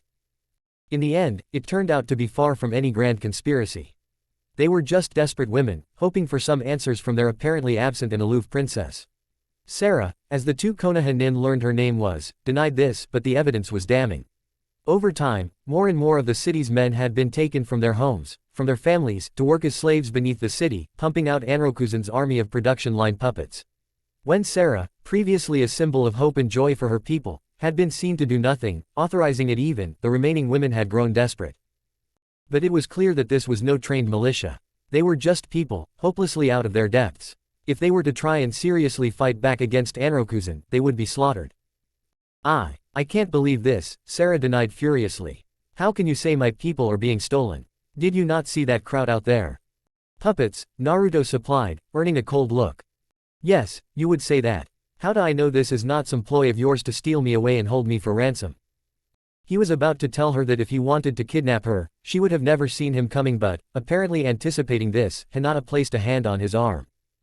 It's true, princess, the entire crowd is just an illusion. You need only step outside and see for yourself. Fine, the girl shot back hotly, tramping outside towards the still reveling crowd. That alone should have been warning enough, considering the fact she had supposedly just been seen falling to her death not moments ago. Still, she didn't even have to walk that far. She only had to look at that same balcony, where she apparently still stood, waving woodenly back at the celebrating crowd. I am possible, she muttered numbly. Huh, now you're a real puppet princess, Naruto commented dryly, earning a slap on the arm from his companion. Not helping Naruto-kun, Hinata chided, giving Sarah a sad look. Indeed, it looked as though the girl was going through a small mental breakdown. Is that what we're doing? Naruto shot back. What do you mean? Hinata asked, eyes widening. We have to help these people, Naruto. We have to find Mukade, and get back to our own time. Everything else is irrelevant. But, the people here, she said, voice quiet under his intense look. Hinata, remember where we come from. In a few years this city will be ruins, slowly being reclaimed by the desert. How do you think that happens? We can't just go around meddling with the past. There are consequences for that kind of thing. Who knows what we could accidentally change? He gestured to the small group of women. These people, whatever happens to them has already happened. Hinata looked down, uncertain. However, she surprised him by stepping back, looking up at him with her brow furrowed. How could you say something so cold? She looked at the women, moving to console their shocked princess. We're partially responsible for all this. We didn't stop Mukade. We need to help them. It wasn't a request, and Naruto was genuinely surprised to see her standing up to him. You're going to, whether I say yes or not, aren't you? Hinata nodded and he sighed, running a hand through his hair. I'd like to go on record as saying this is a terrible idea with potentially catastrophic ramifications. But sure, let's help save Roran, or whatever. He wheezed when Hinata rocketed forward, wrapping him in a hug out of nowhere and nearly knocking the wind out of him. I knew you wouldn't abandon them. Naruto had to bite his tongue to prevent the usual quippy retort of, then you clearly don't know me all that well. It would have been counterproductive at this point. Hinata backed off as Sarah approached, turning away to hide the violent red of her cheeks. I still can't quite believe that that Mukade would do all of this. She seemed to take a moment to compose herself. But if what these women says is true, we need to stop him. Funny, Naruto muttered, sending a glance Hinata's way. The girl was purposefully ignoring him, going over to question the women that were now standing around uncertainly. We had just decided something similar. Then how do we proceed? Sarah asked, and upon seeing Naruto's raised eyebrow, clarified with a small blush. You are the shinobi. And, despite our rough introduction, your friend did save my life. We need to confront Mukade, he said. It's the fastest way to end all of this. The mission at least. He still had no idea how they were getting home. Sarah frowned. I'm not sure that will work. And, Mukade is very well protected by his puppet legions. To get to him, we would have to first get past them. Army of puppets. Sounds fun, he drawled, only half sarcastic. It might not come to that, she said thoughtfully, thinking on her feet. Now that I'm aware of the situation, it becomes rather clear that Mukade has been tapping into the power of the Ryumyaku. If we can simply cut off that connection, he should be greatly weakened. And how would we do that? The red-haired girl smiled. My family have been custodians of the Ryumyaku for generations. I alone have the power to shut off the flow of energy at the source. Naruto thought back to the sealing matrix in that cavernous room that had started all of this. More specifically, the tri-pronged kunai acting as the seal's anchor. His hand instinctively sought out the one in his pocket. It couldn't be that simple. Sounds good, Hinata agreed as she joined them. But what do we do about? He gestured to the group of women, still standing about lamely. The nearest access point for the Ryumyaku is in the underworks. Sarah supplied, brow creasing again. If Mukade has my people anywhere, it will be there. We can cut off his power and free them in one swoop. Then what are standing around for? Hinata said brightly. Let's go free your people. The statement was punctuated by a rallying cry from the gaggle of women and the whole group took off in the direction Sarah led. Naruto dropped back to jog alongside Hinata. This pace was nothing for them. You're enjoying this, aren't you? His only answer was an impudent smile as Hinata increased her pace slightly to run alongside the princess. Despite himself, Naruto couldn't keep from cracking a small smirk himself. The pipe system interconnecting Roran was fascinating. Naruto had plenty of time to examine it as they moved through the city. The most curious thing was the fact that they were actually pipes. Chakra conductive materials existed, but he had never heard of pure chakra being piped anywhere before. It made him wonder at the mechanics of the engineering marvel. The sheer volume was mind-boggling too. If what the citizens said was true, Mukade's puppets were semi-autonomous, able to make limited decision in combat without the man's direct input. It made sense. Trying to control that many puppets wasn't just an issue of power, but focus. Manipulating hundreds of independent puppets at once just wasn't feasible without pre-programming certain responses. He had tried it before and, while complex, the seal work wasn't unmanageable. He simply preferred the more personal touch in his work. Still, now that he had cracked chakra wires, new possibilities were certainly opening up. He wondered how Mukade had managed to circumvent the problem. He didn't realize how quickly he would be getting his answers. The small group descended what looked like a service ladder into a cramped, underground space filled with large pipes and indefinable machinery. It was only when Sarah guided them further in, showing a remarkable knowledge of her city's underbelly for a pampered princess, that they found what they were looking for. Naruto suspected that their initial meeting wasn't the first time Sarah had snuck away to be by herself. The space quickly opened out, becoming surprisingly spacious. But then, it had to be, to accommodate all of the prisoners. Teams of them, possibly 100, working raggedly at the various machinery. Naruto could see how it worked now. Enormous manned cranks created huge pressure differentials, guiding the energy up and into increasingly thinner tubes, keeping the chakra potent all the way up to the highest towers. It was no wonder the people of Roran had managed such technological and engineering marvels with a source of power like this. There was also the small problem of the guards, and before Naruto could stop them, one of the women they had brought along cried out, spotting her husband among the ragged masses. That was enough. Instantly, all of the puppets, perhaps a dozen in total, turned to them. Blank, bug-eyed faces stared for a second as a stillness overcame the space. Even the men had stopped their labor to look at the new arrivals, hope welling up in their tired eyes. Then things started to move again. Acting on instinct, Naruto threw out 2 scrolls, unsealing Ramia and Erikan at the same time. Hinata pivoted, quickly directing Sarah and the civilians away from the fight. Naruto barely noticed as he finally let himself loose. Ramia moved forward before any of the puppets could approach, her tail flicking out with precision. A fine beam of sand split 3 puppets in half. The rest jinked to the side, flying forward on that undeterminable lift all Suna puppets had. One suddenly found its arm bound by a thick cord of fast-drying adhesive, connected on the other end to a far wall. Its own momentum forced it into a sudden curve, slamming one of its companions hard enough to crack the wood. Shaken and damaged, both made easy prey for Ramia, diving forward and tearing into them until there was nothing salvageable left. Sensing Naruto had left himself defenseless, the other 7 charged forward even faster.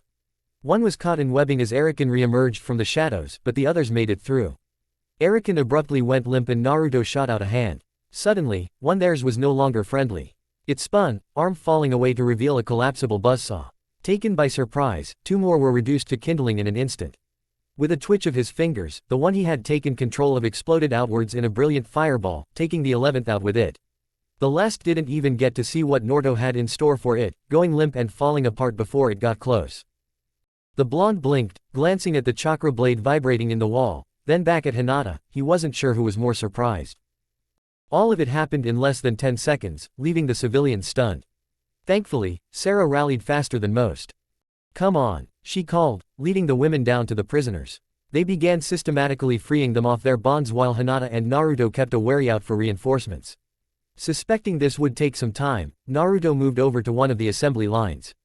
Various interchangeable puppet parts were sitting on a conveyor belt, just waiting to be assembled by the now absent workforce. The sight caused him to scowl. Reducing art to industry, he grumbled. Where was the finesse, the creativity, in this? That was very impressive, Naruto-kun, Hinata said, resheathing her chakra blade as she walked up to him. All this time, and aside from our sparring, I've never properly seen you in action. There was still a hint of rose on her cheeks that she couldn't quite stamp out. Seeing Naruto in motion, the intensity and the artfulness of his puppet's movements. It was breathtaking. "Oh, thanks," he muttered absently, crouching down to get a better look at one of the disembodied torsos. It was a very utilitarian design, all ease of construction, no grace. "What are you looking for?" "Something," he said, extending a hand and probing the puppet with chakra strings, "that has eluded me for." "Aha." He stood, triumphant, realization glittering in his eyes. "It's the wood." "What?" Hinata asked, shocked by the sudden exclamation. "The wood," he repeated. "How Suna gets their puppets to fly. I thought it was some elaborate seal matrix, tried some myself even, but the puppets were always too heavy. This wood is extremely light, porous but tough. It must be from some special grove in K's. Likely along the coastal regions where the most arable land was. Like the wood he used, it too seemed to have some unique, chakra-conducting properties." "Oh," Hinata said, confused, but Naruto was too deep in his own thoughts to notice. Realizing that, he frowned. It wouldn't be too hard to import and use the wood himself, but he had grown attached to the Konoha lumber he used. It was sturdy, and naturally reinforced. Similarly, the resin he used to strengthen and treat his puppets would counteract the utility of the porous K's wood. The Sunanin must have some way of counteracting that fragility he didn't know about. Secrets inside of secrets it seemed. Although, now he was at least on the right track. Maybe those plans he had for flying puppets weren't so impossible after all. He was so caught up in his musing, he didn't notice when the puppet torso he had been examining shook slightly. He did notice when it exploded outwards in massive conflagration that would have easily consumed him. If he wasn't abruptly 30 feet away. "You need to be a bit more careful when surrounded by potential weapons," the future Yondaime chided with a teasing smile. "You remind me of Kushina. She's always going off into her little daydreams too." The man frowned slightly, peering at Naruto's face a little more intently. "You kind of look like her too. What did you say your last name was?" Thankfully, Naruto was freed from answering by a slow clap. "Brilliant. All of my would-be opponents lined up so neatly. You've made this all just too easy." Mukade had changed a lot in 3 years. Gone was the pale, emaciated man with wild hair and a crazed look in his eye. Instead, there stood a well-fed, ornately dressed noble with styled hair and a confident smirk. Although, his eyes were still crazed. It seemed there was no fixing that. "Anrokuzen, please, this is your last chance to end all of this," Sarah called, standing in front of the ragged group of liberated slaves as though her body would actually provide them any protection. Mukade merely sneered at her. "Ah, Hime-sama, I suppose it was just too much to ask for you to accept your final role in all of this and just die. Still, you are correct. This will be where everything ends."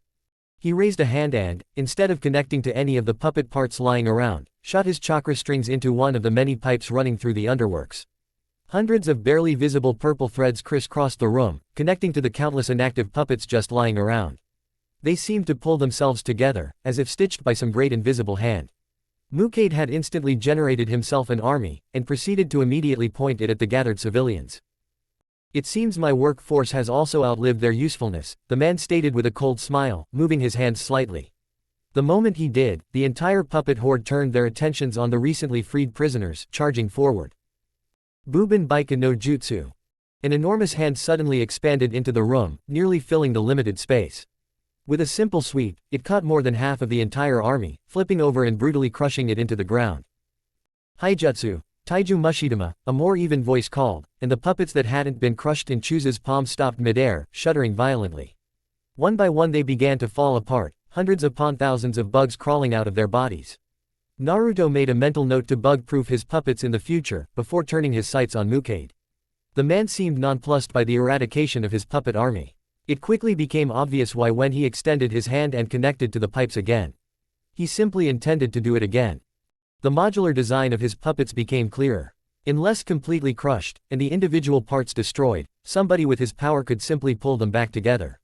Naruto didn't intend to let him, bringing Ramia around and activating her sand cannon before she even finished turning. Mukade was forced to grab puppets closer to him, bringing them around as a hasty shield. The sand gouged a rough line through their bodies, but didn't hit the puppeteer. The distraction was enough though.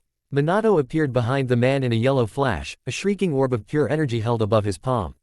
It was like no technique Naruto had ever seen before, pure, concentrated chakra manipulation, turned into a vicious close-range attack. It slammed into Mukade's back and threw the man forward, violently digging a crater out of his spine. All of the puppets he had been reassembling fell apart, the sound of skittering wood filling the air for a moment before everything went quiet. Is it over? Sarah asked quietly, only to freeze as Mukade gasped, pulling himself to his knees. Before their eyes, the damage Minato's technique had done healed away, the inside of his body revealed to be some composite wood. "You fools," he growled. "Don't you understand? Here, in this place, I am immortal." Hinata ran over to Sarah's side, shaking the girl from her stupefied daze. "You said you could turn off the Ryumyaku." The princess nodded dumbly, still shocked by the sight of her longtime advisor recovering from a mortal wound. "Then we need to do that now. He's using its power to heal himself." Finally having something concrete to hold onto, Sarah nodded quickly, allowing herself to be pulled along behind the Hyuga. "But what about my people? They'll take care of them," Hinata shot back over her shoulder, pointing to where Shibi and Chusa were leading the panicking civilians off in another direction. Deciding to continue putting her trust in these shinobi, the princess nodded resolutely and picked up her pace. That left Minato and Naruto facing down Mukade who, by now, had managed to completely heal himself. He glanced after the fleeing civilians before disregarding them, instead tuning his sights on escaping the princess. He moved to give chase, only to find Minato in front of him again, spinning orb of chakra primed. He was sent flying back for a second time, but it confirmed that conventional attacks would do little in the way of putting the man down for good. "Any experience with enemies you can't kill?" Minato asked conversationally, reappearing next to Naruto. "No, but I do have some with puppeteers obsessed with immortality, curiously enough." He wasn't sure what it was about the situation that caused him to be so quippy. Minato's calm self-assuredness, despite the odds, seemed infectious. "Suppose that'll have to do. How'd you put that one down?" Naruto's features twisted. "I didn't." "Well," Minato said, thrown for the moment. First time for everything. The rubble Mukade had been thrown into shifted, revealing something a lot uglier coming out than the one that had gone in. Far from just turning himself into some self-healing puppet, Mukade had apparently been a bit overzealous with his modifications. He now appeared to be some large, insectoid thing, complete with huge bug eyes, a long, segmented body and vicious pincers, practically dripping with poison. We had better hope so. It was easy enough to find the nearest source of the Ryumyaku, easier still to close it. Her mother had often sent her to sleep with stories of the sleeping dragon, whose bones rested beneath their city. The ability to feel out and close off that power was as natural to her as breathing. It would have been simplicity itself to reach out and grasp it, to pull that great power into her body, but her mother's warning won out. That was a power that consumed, she had said. If Sarah took in that energy, she would never be able to release it, and it would burn her from the inside. No, now she had the shinobi. Now she had people she could trust to end this nightmare. This was her part. The floor shook as a body slammed into a nearby wall. A man slowly peeled himself out of the impression he had made in the concrete, grimacing until he caught sight of the two of them. "Haim-sama, if you could hurry up with closing off the Ryumyaku," Minato asked. His tone was lightly joking, but there was something far more serious in his eyes. I don't understand. I should have closed off his immediate connection." She glanced down at the eye sigil on the floor, definitely closed. "Unless he's tapping into the source." Her mother had only ever taken her down there once. Well, if you could, the future Hokage was cut off abruptly as something big and ugly crashed its way into the room, flailing with segmented wooden arms at the two puppets harassing it. For all the damage Naruto could do with Ramia and Arakan, Mukade could heal just as fast. It was all he could do not to get squished by one of those dozen arms himself. "Hinata," he called, and Sarah only realized she had been staring, frozen in place, when the kunoichi at her side grabbed her arm and pulled her away, deeper into the underworks. The sounds of fighting continued on behind them, echoing in the cramped space as the princess took over, leading Hinata in the direction they needed to go to reach the heart of the city. "Will they be okay?" she asked worriedly, between panted breaths. Had she ever run this much in her life? She was surprised by the brilliant smile the pale-eyed girl gave her. "You shouldn't underestimate Naruto-kun. Something like this won't even slow him down." Filled with renewed vigor, Sarah found her second wind and managed to push herself faster. She missed the small, worried glance Hinata sent over her shoulder. Chapter 25, Sharp Needles. Fighting Mukade was becoming tiresome. It wasn't that the guy was particularly tough, the opposite in fact. In this form he was lumbering and awkward, clearly unused to his many appendages. It was child's play for Naruto to confuse him, simply by having his puppets move around him in wide arcs, peppering him with fire. It was the fact that, despite how easy it should have been, the man just wouldn't go down. He moved Ramia around, making sure she was positioned in front of Mukade's face before letting loose with a diffuse blast from the sand cannon. The reserves were getting low, so he couldn't afford to use it as a cutting tool anymore. Instead he spread a wide cloud of sand to distract the man, giving Minato enough time to come down on his head from behind with another of his swirly chakra techniques. Those things were particularly devastating, and combined with the man's more famous technique. Naruto could see how he earned his reputation. Or, he would at least. The battle that gave him the moniker Yellow Flash was in the closing days of the Third Shinobi War. Time travel hurt his head. Mukade roared angrily, groping blindly as Naruto had expected him to. The moment any of his hands touched the surface, Arakan was there, sticking them in place with her adhesive. It never held the puppet creature thing for long, and often he would rip out chunks of the floor and ceiling to free himself, but anything that worked as a delaying tactic was welcome. They just needed to keep this brute busy until Sarah could close the Ryumyaku.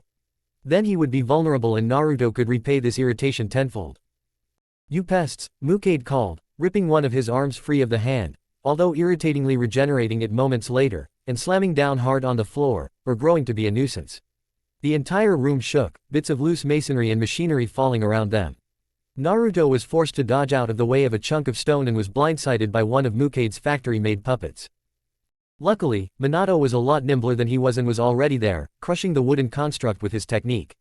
Naruto worried about that. Pure chakra manipulation couldn't be as simple as the man made it look, and he was throwing around those, rasengan, like they were kunai. Sure enough, the man had to take a moment to collect himself before turning to Naruto. "This isn't working." He was right. Despite their best efforts, Mukade continued to push forward. At the civilian pace Sarah was limited to, if they wavered for even a moment he would blast right past them and catch her in no time. Hinata may have grown stronger, but he still didn't think she would fare much better than the both of them. "I need a distraction," Naruto muttered, grimacing at the stupid thing he was about to do. Minato nodded without even questioning him, darting back towards the rampaging puppeteer and drawing a few of his unique kunai. "Shuriken Kage Bunshin no Jutsu," he called, and the 5 or so kunai multiplied into hundreds in an instant, tearing into Mukade like he was facing down an entire company of shinobi.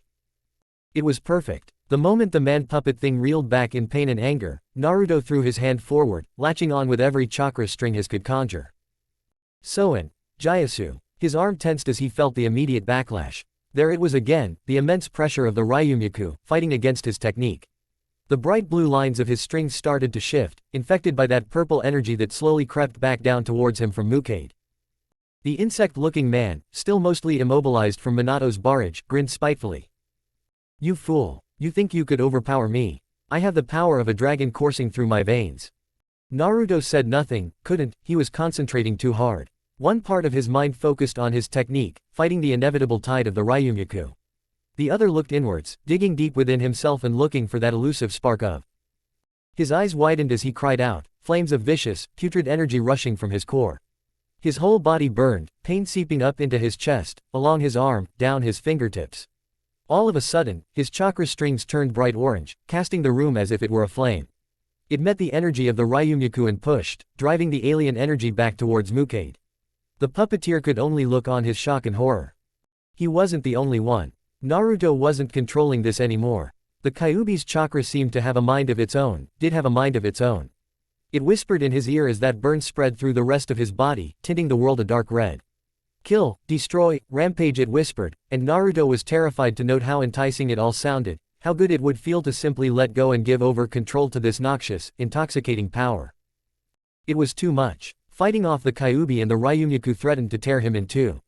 He pulled back, forcefully reining that energy in. It took all of his considerable willpower to even manage that much, and the effort left him barely standing when the chakra strings detached from Mukade. Still, it had done something. The puppet thing was looking at him far more warily now, cautious of that power that could even rival the Ryumyaku. Even Minato was stunned, looking at Naruto as though he couldn't believe his eyes. That was. We don't need to talk about what that was, okay. Naruto shot back tersely. He hadn't even considered what revealing his Jinchuriki status might do to the timeline. The older ninja seemed conflicted, eyes flickering between Naruto's spiky blonde hair and the thin whisker marks on his cheeks, before nodding grimly, turning back to their opponent. I didn't give you enough credit, Konoha-nin. It seems I'll have to take you more seriously. Puppets from around the room suddenly jerked to life. Instead of attacking the two tired shinobi, they lurched towards Mukade, disassembling themselves mid-flight. Where they touched the man, they seemed to melt into his body, expanding outwards as whatever Mukade had become grew. Witness my ultimate form and feel how hopelessly outclassed you truly are. Mukade continued to grow, filling up the space and more until he broke through the ceiling of the underworks. It seems I've lost the princess, but no matter. He looked towards the city center where Shibi and Chuja had evacuated the civilians. I know how to draw her out. Minato and Naruto just stared up at the enormous construct Mukade had become helplessly. You got anything to take on something that big? Naruto asked, already anticipating the answer. The boss summon of the toads, maybe, but I don't think I have enough chakra left to summon him. You. Naruto chewed on his cheek for a moment before sighing. Maybe, but I've never used it before. I don't even know if it'll work. Minato simply rallied himself, taking a deep breath before giving an encouraging smile. How long do you need? About a minute, I guess. Naruto didn't know himself. Like he said, he had never tried this before. It was only a prototype. He only had it with him because he didn't want to leave it unsupervised back at his building. All the same, Minato kept his grin and nodded resolutely. We'll give you twice that. We. The older blonde simply pointed out of the hole Mukade had created, to where a much larger Chuza was taking on the monstrosity bare-handed, almost as tall as the puppet thing himself. In the next moment, Minato vanished, and Naruto heard Mukade's cries of rage as he was pelted by another barrage of shadow clone kunai. Naruto only hesitated a moment before drawing out a small scroll from his jacket pocket. A pulse of chakra, and it expanded into a huge scroll, as tall as he was. He mentally crossed his fingers as he unfurled it. Kami, I hope I'm as smart as I think I am and you actually work. Sarah huffed as she took the stairs two at a time. Why did the Ryumyaku have to be so deep? Behind her, Hinata easily kept pace, those strange eyes of hers apparently keeping watch on the battle above. What's going on? She panted, anxious for news as the two descended ever deeper into the city's depths. It's Mukade. He's become something else. Something big. I don't think they'll be able to. She was cut off as the entire city seemed to shake, a bright smile suddenly erupting over her features. What is it? The Hyuga simply continued to smile as she turned her attention back to the seemingly endless staircase. She could see the bottom approaching, and behind it, the source of light that hurt her eyes to even look at. It's Naruto. Shibi was a naturally logical man, so when confronted by something that went so far beyond logic it brushed the realms of the fantastical, he did what he did best. He analyzed it. Whatever this form was Mukade was using, it was ridiculously strong if it was able to fend off a full-sized Chuza. He had seen that man crush mountains with some of his strongest blows. There was a reason the cheerful Akamichi was often the linchpin of Shikaku's ploys. Mukade was also, apparently, indestructible.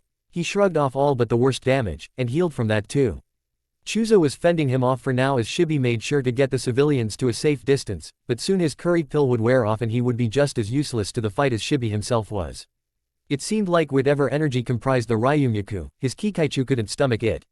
He had lost nearly half of his hive in that ill-fated trap. The moment came and Chuza was forced back, body already rapidly diminishing. Shibi prepared himself to catch the man if need be, but the deceptively nimble Akamichi managed to land in a somewhat shaky three-point stance and dash back over to him, joining him to look up at the looming monstrosity Mukade had become. Well, now what? He asked between pants. The curry pill always did a number on him. I imagine that, without reinforcements, we die protecting the civilians, or the others succeed in cutting off the Ryumyaku. Chusa let out a bark of a laugh despite the grim outlook. As bleak as ever. He took a moment to collect himself and puffed his chest out defiantly. All right, never let it be said that an Akamichi looked at death with nothing less than a full stomach and a grin. Under his high collar, Shibi allowed himself a small smirk. He was friends with the most unusual people. They both turned towards the enormous puppeteer, ready to meet whatever he had to throw at him. Only for Mukade to freeze. Something wrapped an arm around the hulking puppet's neck and pulled, dragging him right off his feet. In a feat of enormous strength Shibi thought was reserved for people like Senju Tsunade, whatever had come to their rescue picked Mukade up, holding him over their head, and promptly smashed him down into the ground. The whole city shook from the impact and both Konoha shinobi were thrown from their feet. Shibi didn't even bother to get up. He just stared at the newcomer in awe. It was another puppet, that much was clear from the treated wooden veneer. But this construct was as far from Mukade's bulky, lumbering form as designs could get. It seemed to be modeled on a woman, although scaled up at least 100-fold. More than that, she looked just like the depictions of Asura Shibi had seen in paintings and sculptures. At her size, he could almost believe she was one, complete with 4 arms and rich ornamentation. She was dressed a richly patterned beaded skirt, huge bangles and bracelets, and a great, glittering diadem atop her braided hair. Although looking closer, her hair was actually a series of interwoven steel cables. The longer he looked, the more little details like that he spotted, that separated this puppet imitation from her divine counterpart. Still, he had never seen a puppet so large before. He didn't even know something that large could even be animated by chakra, and wondered if that blonde kid had somehow tapped into the Ryumyaku himself. He was shocked from his uncharacteristic daze by Minato appearing in front of him in his typical yellow flash. Keep getting the civilians to safety. We've got this. Shibi looked up to see 2 of the puppet's titanic arms come down in a crushing 2-handed blow that rocked the ground and drove Mukade deeper into the crater his body had dug. He couldn't help but agree. Naruto wanted to cry out in pure elation as he watched Asura move. He genuinely couldn't believe his army killer was actually working. His chakra threads glowed a dull, throbbing orange, cutting flaming lines across the sky, but that was unavoidable. The Kyuubi's voice, as ever, was a whisper in his ear, but when he didn't also have to contest the pressure of the Ryumyaku and Mukade's will, it was a lot easier to ignore. It helped that he was shunting power into Asura's wooden body so fast that it barely had time to sit and fester inside him. Seeing one of Asura's enormous wooden arms lift high into the sky before slamming down on Mukade was the greatest thrill he had ever known. He was doing something that, to his knowledge, no puppeteer had ever managed. Asura had been the work of years, ever since that first spark of inspiration from his fight with Gaara. She was also the first prototype for incorporating chakra wires into his puppets as a sort of artificial chakra system. It was the only reason he was able to even more her titanic form, and it was working like a dream. Mukade tried to pull himself up with a roar of frustration, only for one of Asura's 4 arms to point down at him. 1,000 little compartments all along the limb opened up, spilling out an untold number of kunai. If Minato's little stunt with the shadow clone shuriken technique had looked like a wall of steel, then this was a veritable armory's worth. They were of awful quality, bulk ordered for efficiency, but in these numbers, what did it matter? Mukade fell again under the tidal wave of metal, and for a moment Naruto thought he spotted something crouched in a torn-out section of the monstrosity's chest. It quickly healed over and the 2 titans clashed again. Standing atop the highest balcony he could find and feeling like a conductor to the world's largest play, Naruto grinned. He couldn't wait to give Asura the full range of testing he had been aching for. Mukade surged forward, his lumbering body crashing right through a nearby tower. Obvious he hadn't expected resistance of this sort as he was clearly surprised when the monolithic puppet met his charge head-on, catching his hands in her own. One of her extra limbs came up in a crushing uppercut while the man was restrained, nearly knocking his great wooden head right off. The other slammed forward, right into his midsection, a huge compartment on the palm opening up. The steel capsule it left there was stuffed with enough custom explosive tags to keep Naruto's clones busy for a week, and the detonation did not disappoint. Asura was actually sent staggering back a step from the shockwave, and a nearby weakened tower didn't survive the concussive force, toppling right over on her. The huge puppet lifted 2 arms to catch it, but in the moment she was caught flat-footed, Mukade charged forward. The man's puppet form was badly damaged, with a great singed crater where his torso used to be, but it didn't seem to slow him down much. With a roar that shook the ground, he shoulder-charged right into Asura, toppling the puppet. He fell on her with a vengeance and Naruto cursed Mukade. He grabbed one of her arms. There was enough reinforced wood there to weather A-rank jutsu, and the man ripped the limb right off with a grunt of effort. Another fist came up and slammed him in the face, knocking him off the puppet, but the damage was done. Asura moved back a few steps, remaining 3 arms raised defensively.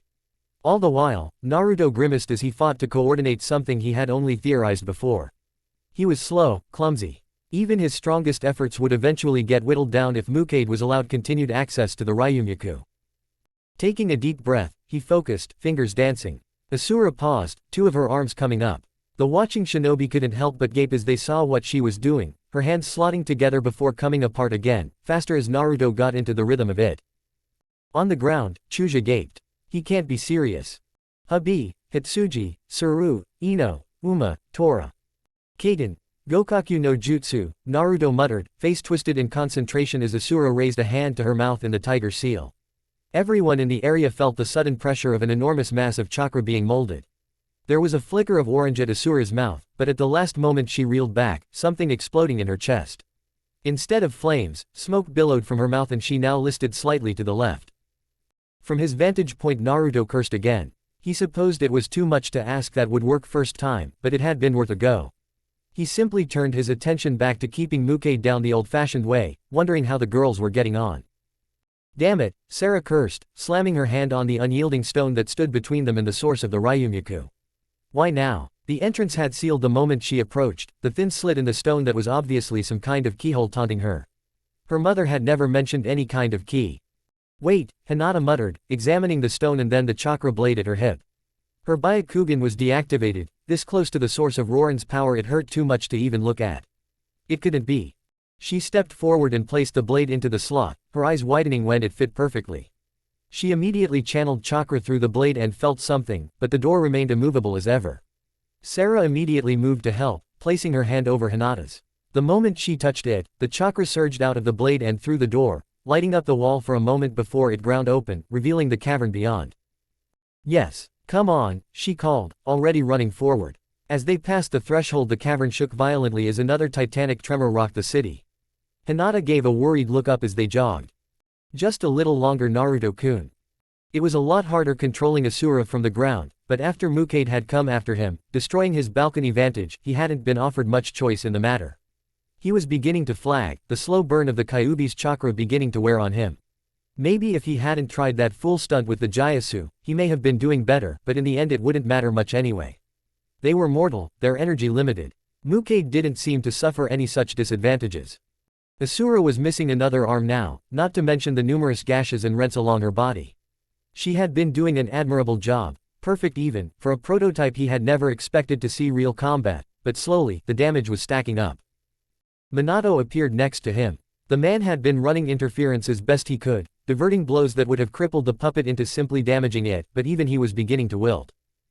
We're running out of time, he stated matter-of-factly. He was right too. Asura wouldn't last another few minutes, and Naruto couldn't go on much longer than that himself. With a body like that, it wouldn't take long for Mukade to simply dig his way down to the Ryumyaku source, and if he managed that, they were done for. Sure enough, as if sensing how tired his opponents were, the man-puppet grinned, slamming his fists into one of the many large craters that littered the city. It deepened, and when the man struck it again, it became obvious that was exactly what he was doing. Damn, Minato cursed, face scrunched up in thought. What you attempted earlier, with the jutsu. What went wrong? Naruto was caught off guard by the strange question, busy moving Asura forward to pull Mukade back and away from the hole he was digging. It was too much. I couldn't concentrate on forming the jutsu and keeping Asura stable through it, the chakra pathways aren't developed enough. If the future Hokage was surprised Naruto had managed to give a puppet a chakra system, he didn't show it, simply thinking deeply. If someone else were to form the jutsu then? Naruto just blinked. Maybe. But it would have to be with somebody whose chakra was highly compatible. Minato gave the teen a compassionate look. I think we both know that won't be a problem, will it? Naruto said nothing, gritting his teeth. A moment later and he held out a hand, Asura suffering from the sudden loss of half his control. Minato nodded, placing his hand on Naruto's and focusing, pure chakra beginning to swirl between their palms. Defeat Mukade now, figure out how to get you back to your own time later, right? Naruto barely heard him, focusing on the feel of the man's chakra as it reacted with his own. It was warm. He simply allowed it to happen, translating the jutsu by feel to his puppet. Asura took a step back, bracing herself as her hands came together. Chakra swirled to life between her palms. It was blinding, the noise incredible. The winds it picked up were enough to buffet the pair of shinobi, but they didn't relent. The technique grew in Asura's hands, larger, wider, until it resembled a miniature sun, pulsing excitedly. Naruto grit his teeth as he fought to stabilize the technique, feeling Minato's years of experience with the jutsu flow through him, a guiding hand. With a final gasp of effort, Naruto took a step forward, Asura copying him perfectly. Minato let go, and for a terrifying moment he thought it wouldn't be enough, that he would lose control. But the titanic rasengan held, swirling violently, but controlled. Naruto allowed himself that one single moment of pure elation before grinning viciously. Soin, Okibo Rasengan. Asura stepped in, driving her Rasengan forward. It struck Mukade right in the back, nearly obliterating the whole construct in one titanic blast of energy. But Naruto didn't stop. Asura pressed on, drilling the technique down harder, crushing whatever might be left of the man along with the deepening crater the technique was creating. Naruto could feel the chakra wires in Asura's arm burn out, overloaded by the energy. Even then, he didn't relent. Finally, in blast that seemed to light the entire city white for a single moment, the Rasengan destabilized, expanding for just a moment before winking out. Asura's arm was wrecked, shorn clean away up to the elbow. It was the straw that broke the camel's back, and the divinely modeled construct slumped to the side, unknowingly mimicking her creator. Naruto panted on his knees, just barely keeping his head up to look at the damage that one technique had wrought. Even Minato looked stunned for a moment before he collected himself. "Well, that'll do it," the older blonde managed, moving over to help Naruto stand. "No." Naruto shook his head. "I felt it at the end. He's still connected to the Ryumyaku. It's not over yet." Minato's face fell slightly before he took a deep breath and reset his features. It was incredible that he still had that much emotional control even after all of this. This really was a man who would one day be Hokage. It was sort of inspiring. Naruto thought he would have appreciated it more if he didn't feel so burned out. As always, the Kyuubi had taken his toll for usurping his power. He didn't envy future Naruto his headache. He chuckled slightly at his own internal pun as he dragged himself to his feet, running forward with Minato to survey the damage and figure out what happened to Mukade. Hinata didn't jump. She wasn't the wide-eyed, skittish waif she had once been. But that didn't make her shock any less pronounced when the whole room shook again, this time much, much closer. Sarah had just crouched down next to the Ryumyaku source, a strange carved eye in the ground that's iris shone with that now familiar purple light, when the ceiling gave way. Something fell through the dust and the rubble, impacting with the skinny stone bridge hard enough to take a chunk out of it. Hinata's heart fell. It was Mukade. Her only solace was that he was back to that original, insectoid form. Naruto and the others had managed to give them that much of an advantage. She spotted Sarah freeze in the periphery of her vision. "Keep going," she said, surprised at how steady her own voice was. It was only then that she realized that she wasn't afraid, that her body had almost instinctually slipped into her combat stance. Sarah blinked at the command, before nodding and returning to whispering to the carved eye. It almost sounded like a lullaby. Mukade moved forward on his skittering centipede legs, a baleful look on his wooden features, but Hinata stayed firm. He barely took 2 steps before 2 silhouettes following him through the opening in the ceiling. "You're really just like a cockroach, aren't you, Mukade?" Naruto called out tiredly, looking battered and worn. Still, it seemed nothing could snuff out that resilient glint in his eye, and Hinata's heart soared at the sight of it. The puppet thing growled in frustration but continued his charge forward, so close to his goal. But at that moment Hinata heard the grind of stone on stone as the carved eye behind her closed. Mukade screamed in anger, his body falling away around him until nothing but the chubby, pale form of Anrokuzen crawled out, glaring at Sarah murderously. "You fool of a princess, what have you done? I could have had the world. All of it. Mine." Hinata wasn't sure what overcame her at that moment. Perhaps it was the combined stress of the whole situation finally getting to her, or just the way Mukade was looking at Sarah. Whatever it was, it compelled her to cross the 2 paces between them and lash out violently, striking Mukade clean across the cheek with her foot. It was quite possibly the most un-Hyuga thing she had ever done, and it felt incredible. His head was snapped to the side, his body sprawling. The bridge must have been weakened by the impact of his body more than they thought, because when he put a hand down to steady himself, he only succeeded in breaking a piece of the masonry off. His face didn't even have time to look surprised before his body went tumbling over the edge, a lone scream of shock following him down until that too was snuffed out as he dropped into the swirling purple light that swam around the small stone island. The Ryumyaku itself, Hinata presumed. There was a moment of calm before the room shook again, this time to the very foundations as the previously calm light below them turned into a roiling mass of red and black, tainted by Mukade's hatred and death. Rubble and debris fell from the weakening walls as the three shinobi rushed over to the island, where Sarah stared at the source in terrified confusion. I don't understand, I should have cut off the source. Minato took one look at the closed eye on the ground and grimaced. You've cut off the primary access point, but not the source itself. It'll have to be sealed completely. As if to punctuate his point, the room shook again and a huge chunk of the ceiling crashed down next to the startled princess. But, she hovered for a moment, uncertain. Naruto knew it must have been a painful decision. Without the Ryumyaku, Rorin would effectively cease to exist as a city. If she left it though, she risked the lives of her citizens. When boiled down to that crystalline decision, it was no choice at all. She shored herself up and nodded at the blonde resolutely. Do it. Minato nodded and moved over to the source faster than most could blink, already rushing through hand seals with one of his kunai in hand. The kunai he had given Naruto. The young puppeteer hadn't even noticed him take it back. Finishing on the ram seal, he plunged the tri-pronged weapon into the eye, sinking it in like it was thick mud and not solid stone. A huge matrix of inked kanji spread out around the weapon, pulsing excitedly for a moment. Then, nothing. The quaking stopped and the swirling, turbulent energy around them quietened until it vanished altogether. The cavernous room now looked almost identical to how the Konoha team had found it in the future. Naruto was about to remark something, only to look down and notice that his hand was glowing softly with white light. Hinata too. What's going on? Sarah asked, clearly confused. Hinata just smiled softly at her. No need to panic, we're just going home. The young princess's eyes widened into saucers. Are you angels? Naruto couldn't help it. The moment she said it, he burst out laughing. It was strange. Not a day ago and he would have never allowed himself such an open gesture of genuine emotion. He told himself it was the exhaustion. Minato's reaction was more subdued. He smiled at the younger blonde. I suspected something like this would happen once we sealed the Ryumyaku. Now that we've set everything back on course, you should be pulled back to your own time. He looked down, suddenly uncertain. This may be the last chance we get to talk. Is there anything you want to say? Something uncomfortable squirmed in Naruto's guts when he heard that, accompanied by the all-too-genuine look from Min. From his father. His mouth opened and closed wordlessly for a few seconds before he let out a deep breath and gave a tired smirk. Not to this you. Minato nodded understandingly, pulling out a small sealing scroll that Naruto recognized, at least in theory. He had been afraid of this. Then there's only one thing left to do.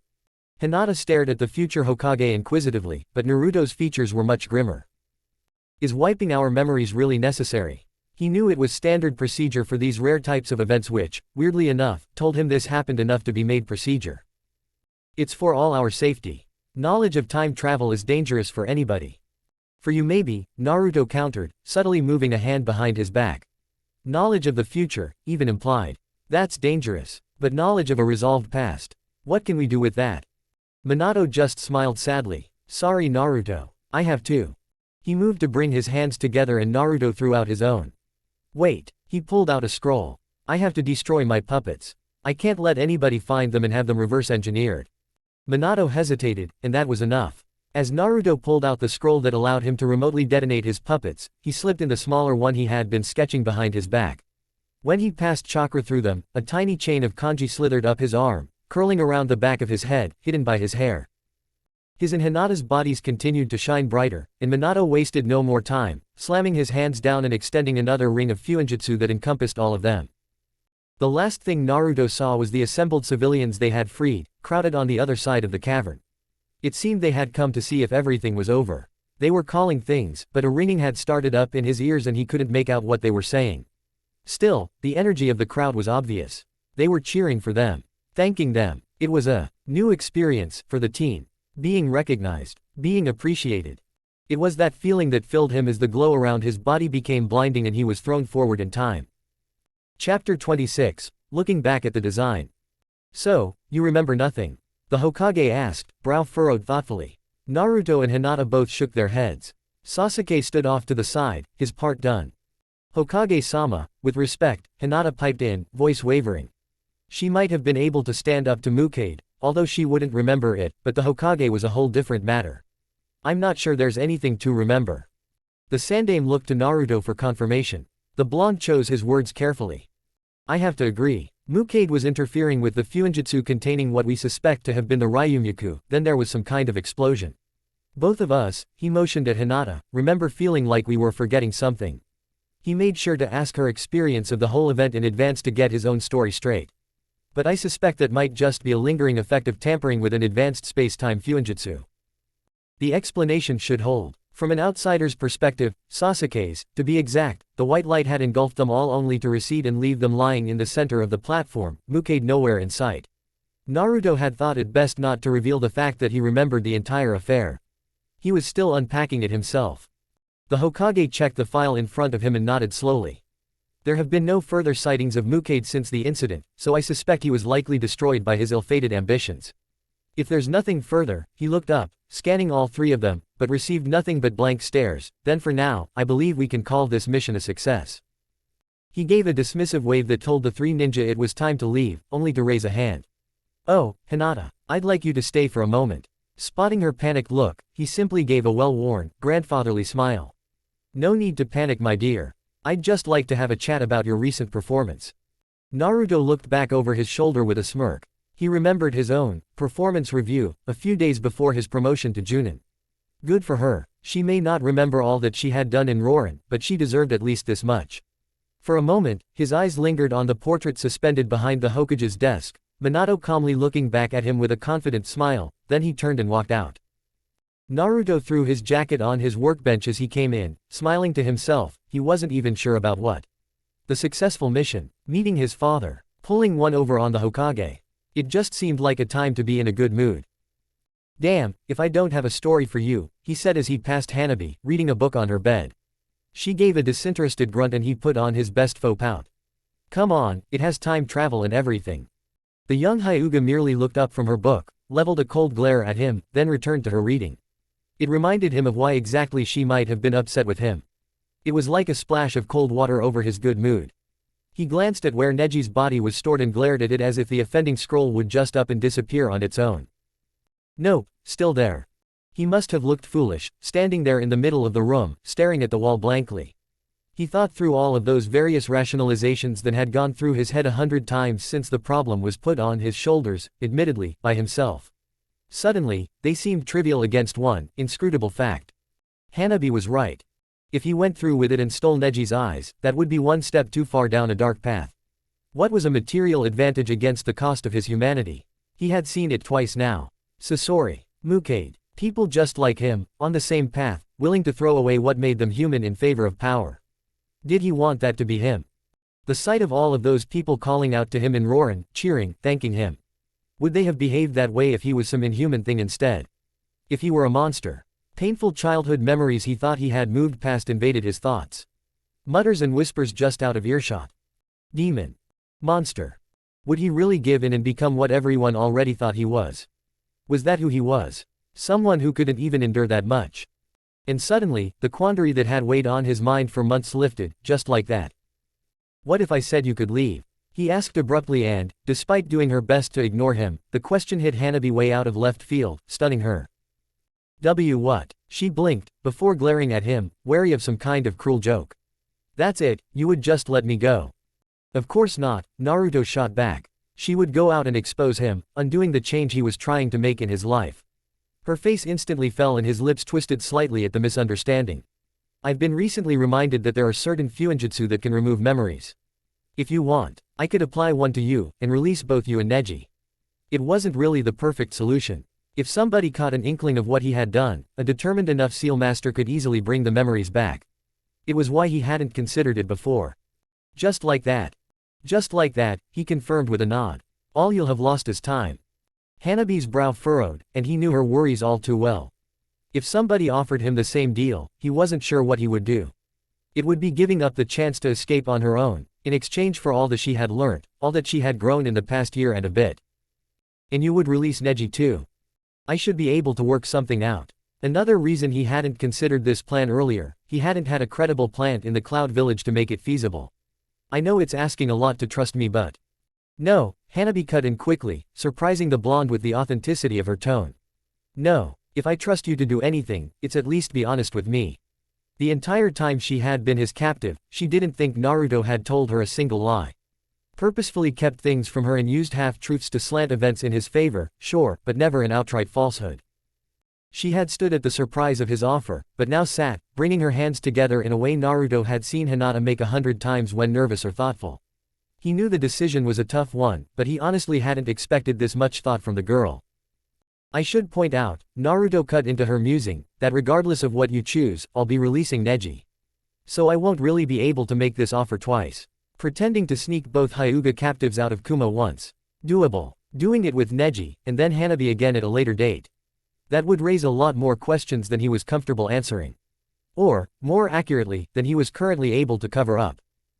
The insight didn't seem to do much to ease Hanabi's choice, and the girl continued to stare at the ground, silent. Naruto could at least leave her to her thoughts, and moved across the room to his desk to get started on his full mission summary from the Rorin incident, just as heavily doctored as his first-hand account. He was just finishing up when Hanabi stood, her face a maelstrom of emotion that she fought to restrain. I think I want to stay. Naruto was about to comment, to ask her if she was sure, but she apparently preempted it. Don't patronize me. His mouth snapped shut. I've thought about it, and for everything I've lost being your captive, there's also been things I've gained. Things I never would have learned with my family. She choked back a strangled sort of sob, the weight of her decision catching up to her.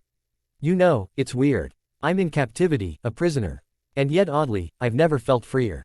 Free from responsibility. Free from the decision that would have torn me and my sister apart. Free from all the damn politics. Her eyes hardened and she blinked back tears. Make no mistake, this she leveled directly at him. I will get back to my family one day. But I won't lose a year of my life to do it. She glanced at the place where he kept Neji's scroll, allowing herself a slightly watery smile. Besides, even though I said I trust you, this is really the only way I can make sure you follow through on your promise, right? She reared back, almost regressing to those first few days again as she did her best to look imperious. But you understand perfectly well what I'm giving up here, so I want to make a deal. Naruto raised an eyebrow, but did his best to keep the amusement off his face. It wasn't really the time for mocking, although he struggled not to point out she wasn't exactly in a bargaining position. I'll stay, and in the future, when I get out of here, I won't tell people what you did. In exchange, she seemed to struggle with it a moment, before taking a calming breath. In exchange, I want you to train me. You want me to what? You heard me, she shot back tersely, catching herself a moment later and reining herself back in. I want to learn what makes you so strong. So, teach me how to be a puppeteer. The Bond blinked incredulously. He had never even thought about teaching somebody else puppeteering, never mind his Hyuga captive. Hell, he wasn't even sure he was far along enough in his art to even consider being ready to teach it. Still, while Hanabi was indeed in no position to make demands, she was right. He did understand what she was giving up. And he had made a pseudo-promise to himself to start at least trying to do better. And she had asked for it. I won't go easy on you. The girl huffed, the haughty image somewhat marred by her reddened eyes. As if I would expect anything less. Naruto considered it all for a moment. It wasn't too late to simply slap a seal on the back of her head and rid himself of the problem once and for all. But that little voice in the back of his mind, the one that always encouraged him to explore the most interesting things, coincidentally the voice that got him into the most trouble, was whispering in his ear.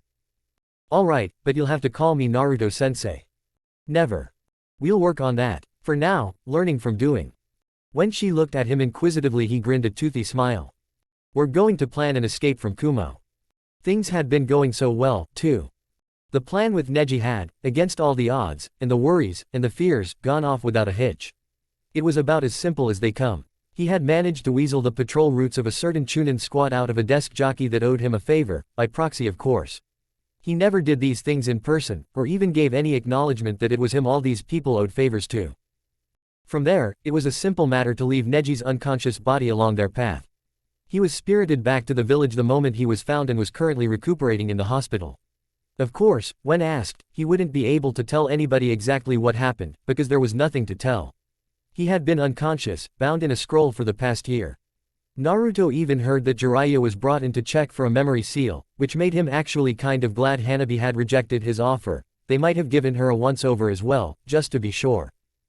He'd had all ears straining for any news on that front, and hadn't been disappointed. From what he was able to piece together, the upper echelons decided this was a strategic move from Kumo. A peace offering of sorts in the final days of the war. That was good. If they brought it up at the negotiating table, Kumo would deny it vehemently, just as they would deny that they had hanabi. The fact that Neji's body was left and not delivered would give the other village plausible deniability. It would leave tensions simmering between the Cloud and the Hyuga over the fate of Hanabi, exacerbated by the fact that, behind more secure doors, the Hokage believed Kumo had simply given up trying to break the caged bird seal when they already had the younger heir.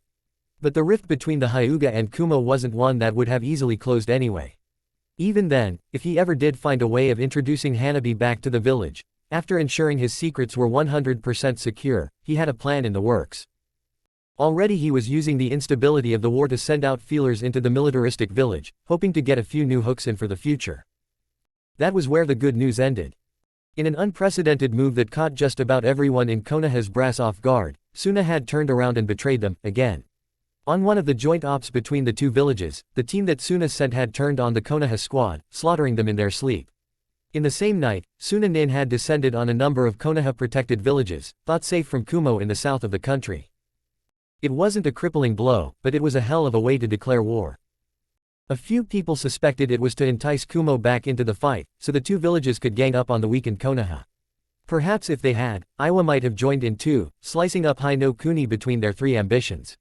Luckily, despite the man's propensity for brash decision, it seemed the Raikage was no fool. He knew when to cut his losses, and the official declaration of ceasefire had come the very next day. Naruto thought it far more likely he was just sitting back, waiting to see how this played out. So, the attack continued to make no sense. Until every Fire Country boat out on the Eastern Ocean had been abruptly sunk at once. If nobody had been expecting Suna's betrayal, then the sudden movement from Kurigakure was completely outside of the calculations. As far as anybody else was aware, they were still embroiled in a bitter civil war. The sudden turn to attack Konoha, with Suna of all allies, was unthinkable. And yet, here they were. Naruto was currently trying to piece it all together, staring up at the board that, ironically, had once housed his collected plans for starting this war. Now it contained detailed maps and logs of operations and counter-operations going back as far as a month before Suna's betrayal. He didn't know it, but if Okami had walked in at that moment, the wolf-masked Anbu would have found it almost eerily similar to the planning board contained in the Anbu headquarters. A complicated series of strings linked various logs, making sense only to Naruto's chaotic mind, but even with the visual aid, the team just couldn't find the impetus for all of this. Despite the attempts on him, which were more personal than anything, that at least he understood, Suna had been pretty much on the road to recovery. Konoha had been lending their unseen aid in getting their daimyo to start looking more internally instead of outsourcing his missions. It cut into Konoha's profits a little. But so did war. A large red circle was scribbled around a small picture of a familiar red-haired face. It had surprised him when Suna had elected their supposedly volatile young Jinchuriki as Kage. It was a nearly unprecedented move that seemed entirely hinged on the fact that Suna was painfully lacking in high-level shinobi, and a sudden switch in said Jinchuriki's outlook since the Chunin exams more than a year ago. It seemed irrelevant now. About 3 weeks ago the kid had abruptly gone missing, after reports of some kind of large-scale attack during the night that, curiously enough, appeared to have caused no damage to the village whatsoever. It was right before his inauguration and had thrown Suna into chaos. It was the closest thing he could imagine to a cause for all of this, but it would take some kind of twisted logic to pin that on Konoha. And that still didn't explain Kurigakure's involvement. Things on that front were a great deal more frustrating, mostly due to the fact he knew so little about the village hidden in the mist. Precious little information came out of Mizu no Kuni during the civil war engulfing the country, and the curtain only seemed to have tightened. Konoha was beginning to gear up for their counter-operations even as he thought this, but now fighting a war on two fronts, their tactics had to change. Suna was a known entity and plans had been in place to crush them since the first invasion with Otogakure. Kiri was the bigger enigma and the top minds were putting most of their resources into ending that threat quickly before even more entities could be dragged into this ever-increasing shitshow.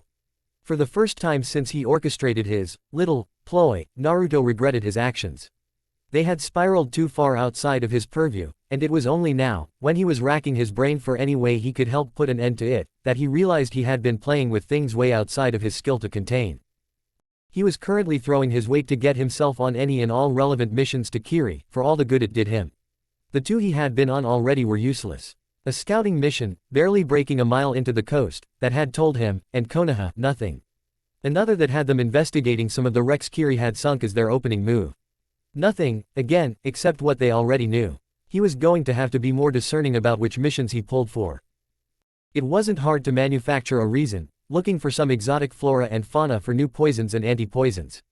It was hardly like the hospital, and by extension the mission office, could say no. With Tsunade out of the village doing Kami knew what, it was highly likely that he was actually the foremost expert on poisons and their derivatives in the village. The realization hadn't pleased him nearly as much as it would have a short while ago. He made a mental note to actually do some of that while he was scouting for his own reasons. Konoha was well versed with the venom and plant-based poisons Suna used, but Konoha and Kiri clashed so rarely they were essentially an unknown at this point.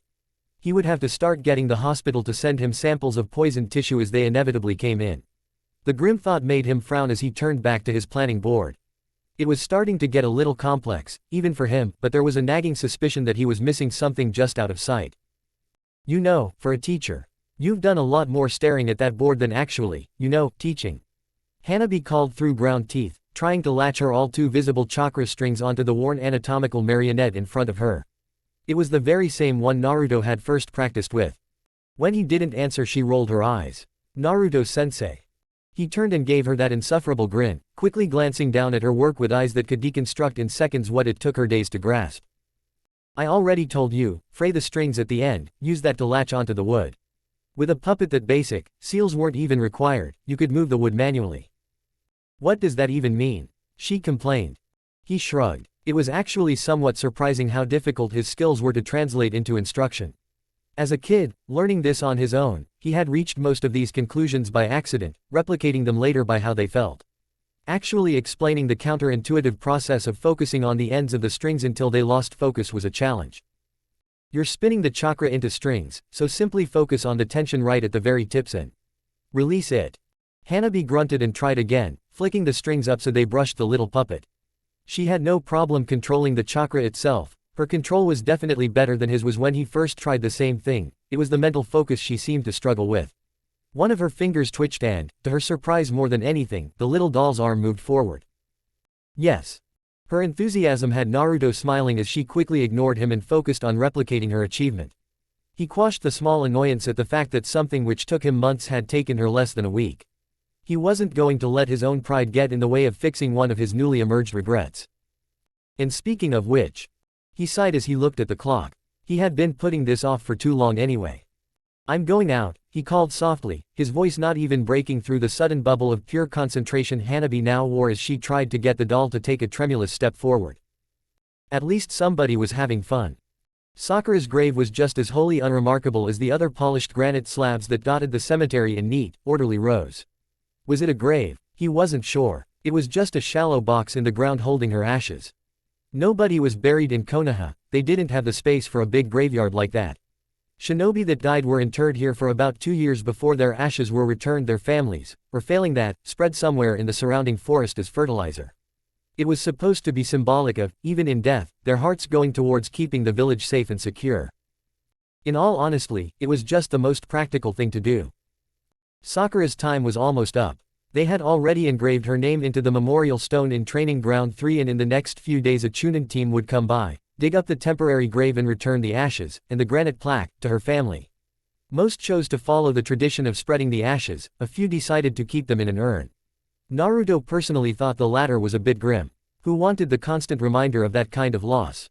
He stood in front of the little plaque awkwardly, noting that somebody had left flowers here a few days ago. They were starting to wilt. I don't regret it, I don't think, he started. It was the first thing he'd said since coming out here and standing in silence for a good 10 minutes. There were a few others in the graveyard, no doubt mourning more recent internments from the war. There was an unspoken agreement in the quiet air to leave everyone to their individual business. He'd have nobody listening in here. I really don't, he repeated, wondering just who he was trying to convince. I don't like how it all turned out and, in hindsight, I should have, done things differently. But, I'm not really here to make excuses. I just wanted to say, I wish I could have changed things. I wish I had known then what I know now, that I was strong enough then that you didn't have to die at all. He gave a wan smile. I've only spoken to Kakashi-sensei a few times since. Called me over himself. Wasn't late or anything. He chuckled as if he was remembering Sakura's shy smile, the one she gave when suppressing how much something made her want to laugh. Usually, because she didn't want to look silly in front of Sasuke. It was amazing what you noticed and disregarded when trying to work out the best way to manipulate somebody. Surprising, right? The smile ebbed. He told me not to blame myself, and I don't. There's nothing I really could have done. But still. He sighed, a deep, cleansing breath. I used to have a crush on you, you know. I'm not sure if you ever even noticed. It faded after a while. Probably because of my own apathy. Everything else seemed so insignificant besides puppets back then. He chuckled humorlessly. Might never properly get over that, all things considered. Old habits, etc. When we were put on the same team, I didn't really think much about it, except how to best use it for my advantage. He looked up, blinking. Cammy, I sound like such a little asshole looking back now.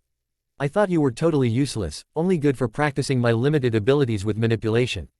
Then you started picking up medical ninjutsu so quickly, and you were interesting again. The wan smile returned. I really did want to see how far you could go with it. Guess we'll never find out now. His tongue clicked against the roof of his mouth.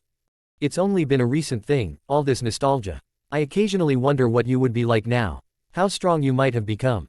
Hell, for all I know, you might have just gotten yourself killed somewhere down the line anyway. A part of me is berating myself, saying, what's the point of thinking about what ifs?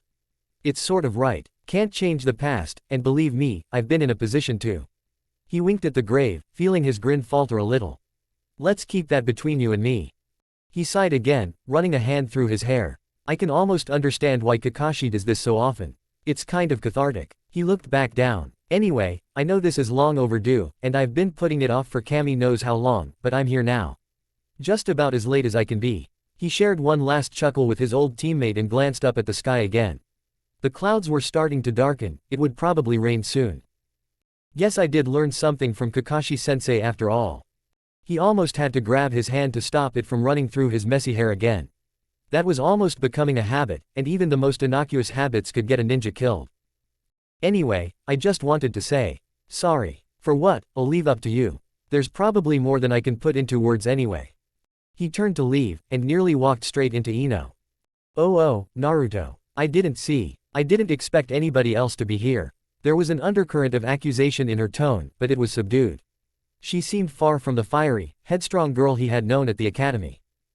He had sort of lost track of her, after the whole preliminaries incident. He knew she hadn't stopped being a ninja, but other than that, he had no idea what she had been doing this whole time. They had never even been assigned to a mission together. Cammy, how awful was that? He never even bothered to look up the girl whose life he had potentially ruined when he made her believe she killed her best friend. Naruto had come here today expecting to vent and relieve some of his guilt, not to pile on more. Things kept getting in the way. Ino's eyes seemed to flash for a moment, incensed, before she took a step back, the bouquet in her hands drooping to her side. Well, that explained where the flowers came from. I guess I can understand that, you two were on the same team together after all. It must have been hard. Every word seemed to twist the knife in his heart a little more. Were they on the same team? Could he even call it that? Just came to pay my respects, before it was too late. He made to move past her, and she almost seemed ready to let him, but he was rarely so lucky. Before he could even make it to the next row she turned. Wait, Naruto. He turned, uncertain of what to expect, only to find her standing there, idly fiddling with the bouquet. Some of the people from our graduating year were planning a get-together, a celebration of sorts. What with Hinata being made Junin recently, and Neji coming back. Naruto's lips twitched. Nobody had thrown him any celebration when he was promoted. The most he had gotten was a sarcastic congratulation from Hanabi, and that hardly counted. Still, being bitter was sort of counter to intentions he had come here with. I didn't realize you were close to him. He didn't realize Neji was close to anyone. He had been a standoffish, deprecating snob. I wasn't, she explained, but when Shikamaru and Lee were promoted, his teammate, Tenten, was placed with our team for the next exams.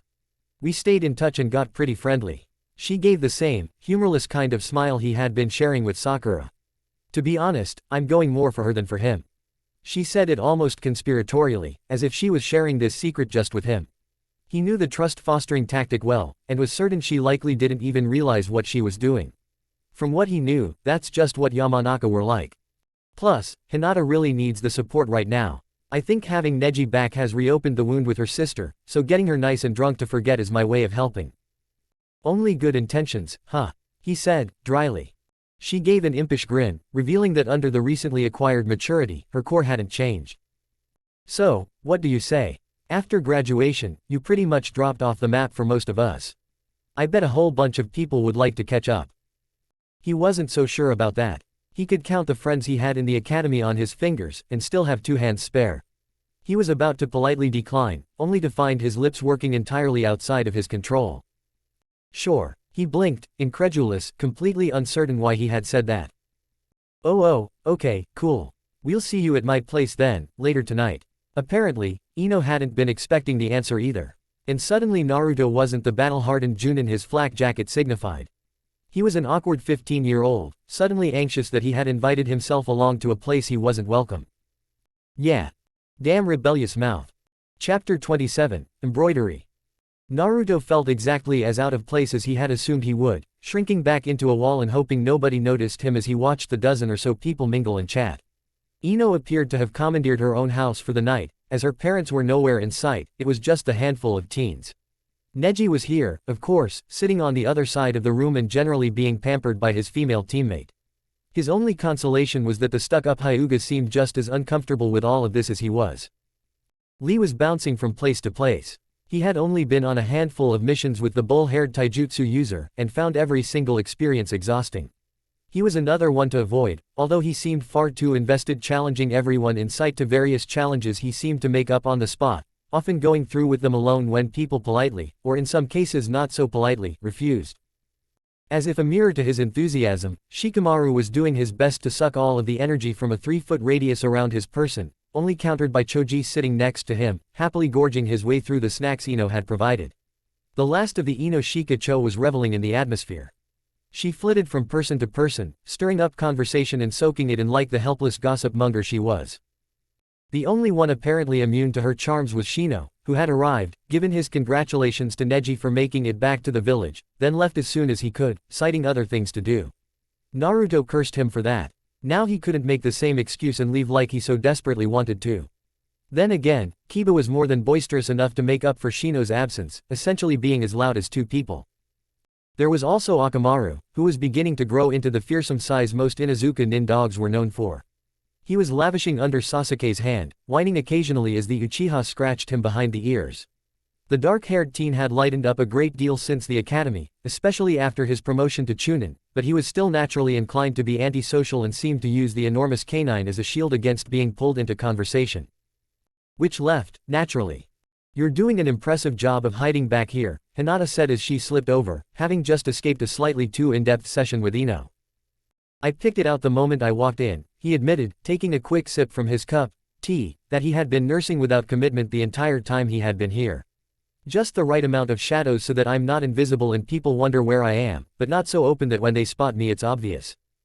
She laughed at that, even though it hadn't meant to be a joke.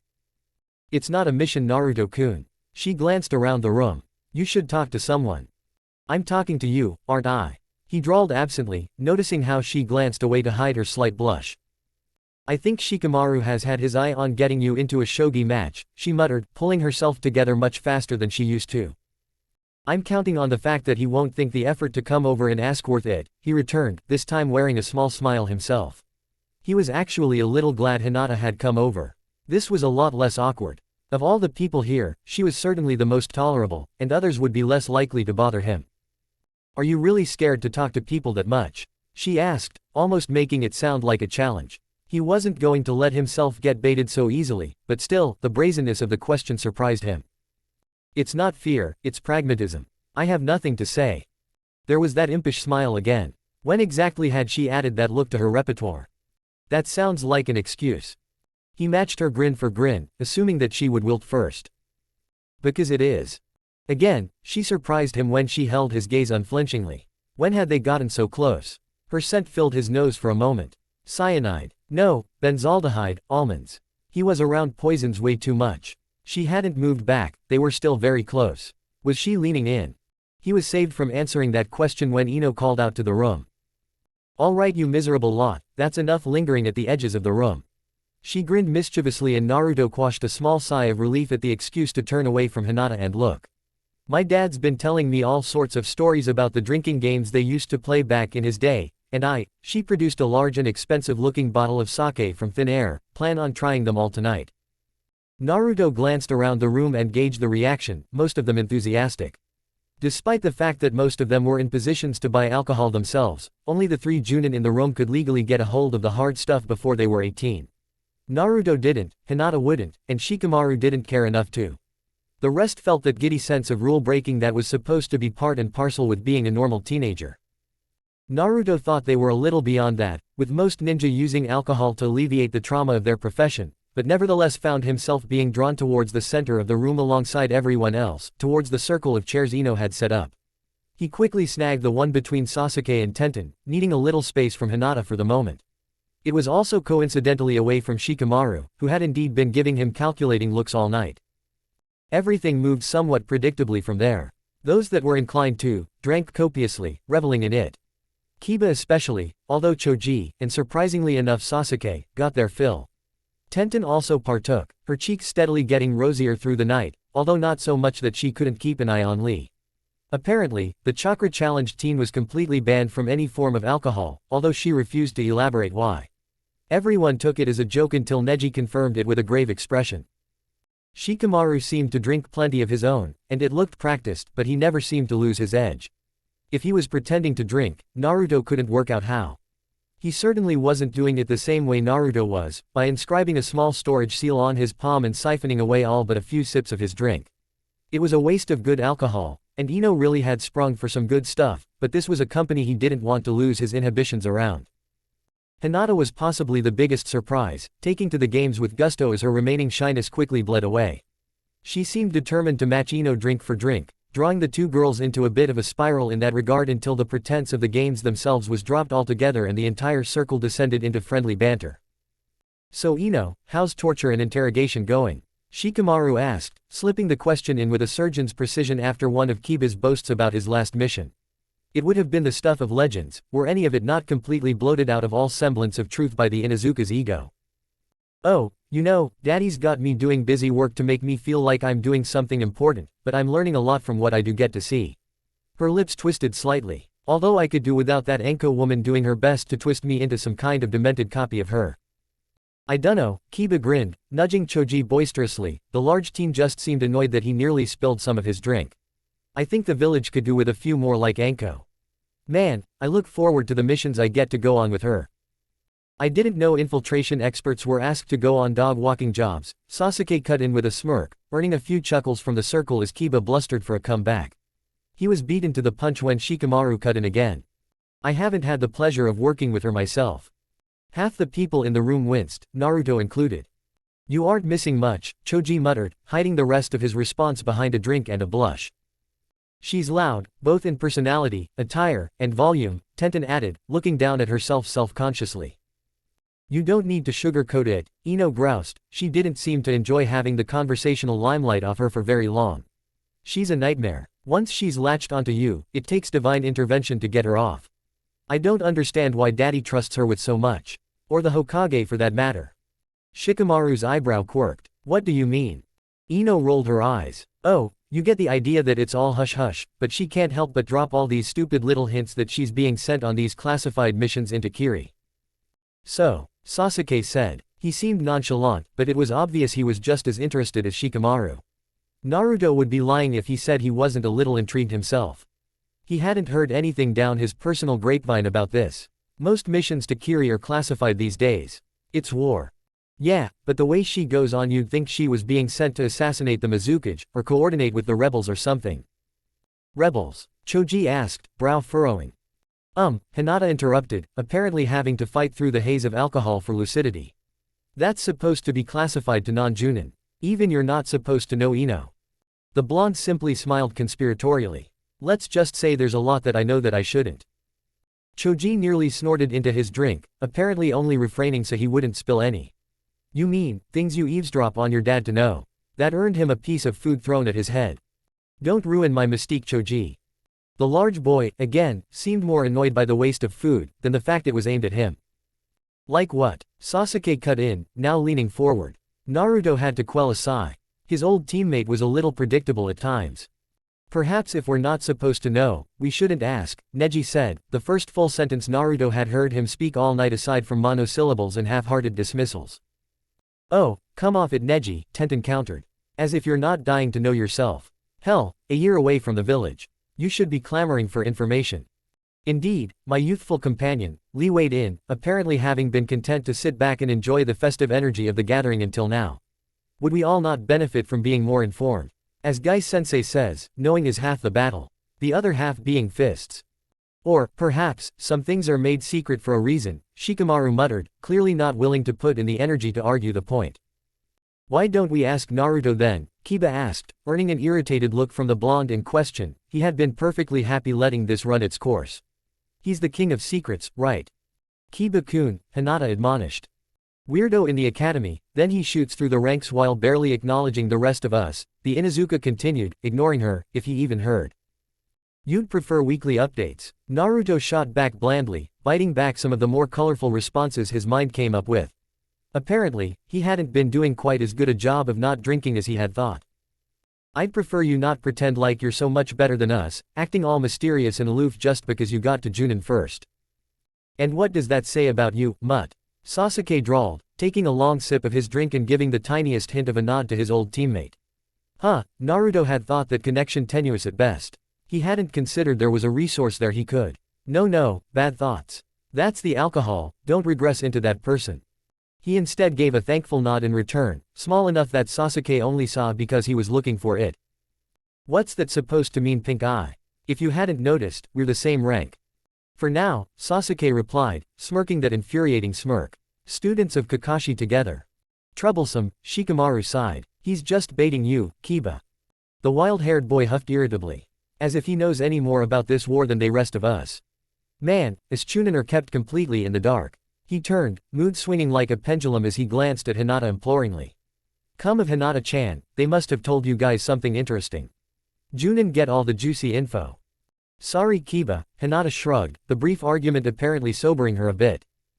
Come on, the teen whined. No secret invasion plans. Big tactical overviews. Hidden manipulators behind it all. If Hinata-sama knew, then she wouldn't be allowed to tell you, Inuzuka, so perhaps you should quieten down, Neji cut in with the dry condescension famous to his clan.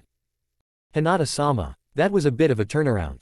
Naruto wondered if it was a response to his kidnapping, or this was something that had been brewing before. Then his mind wound back to Kiba's plea and he paused, the words doing loops around his head. Hidden manipulator.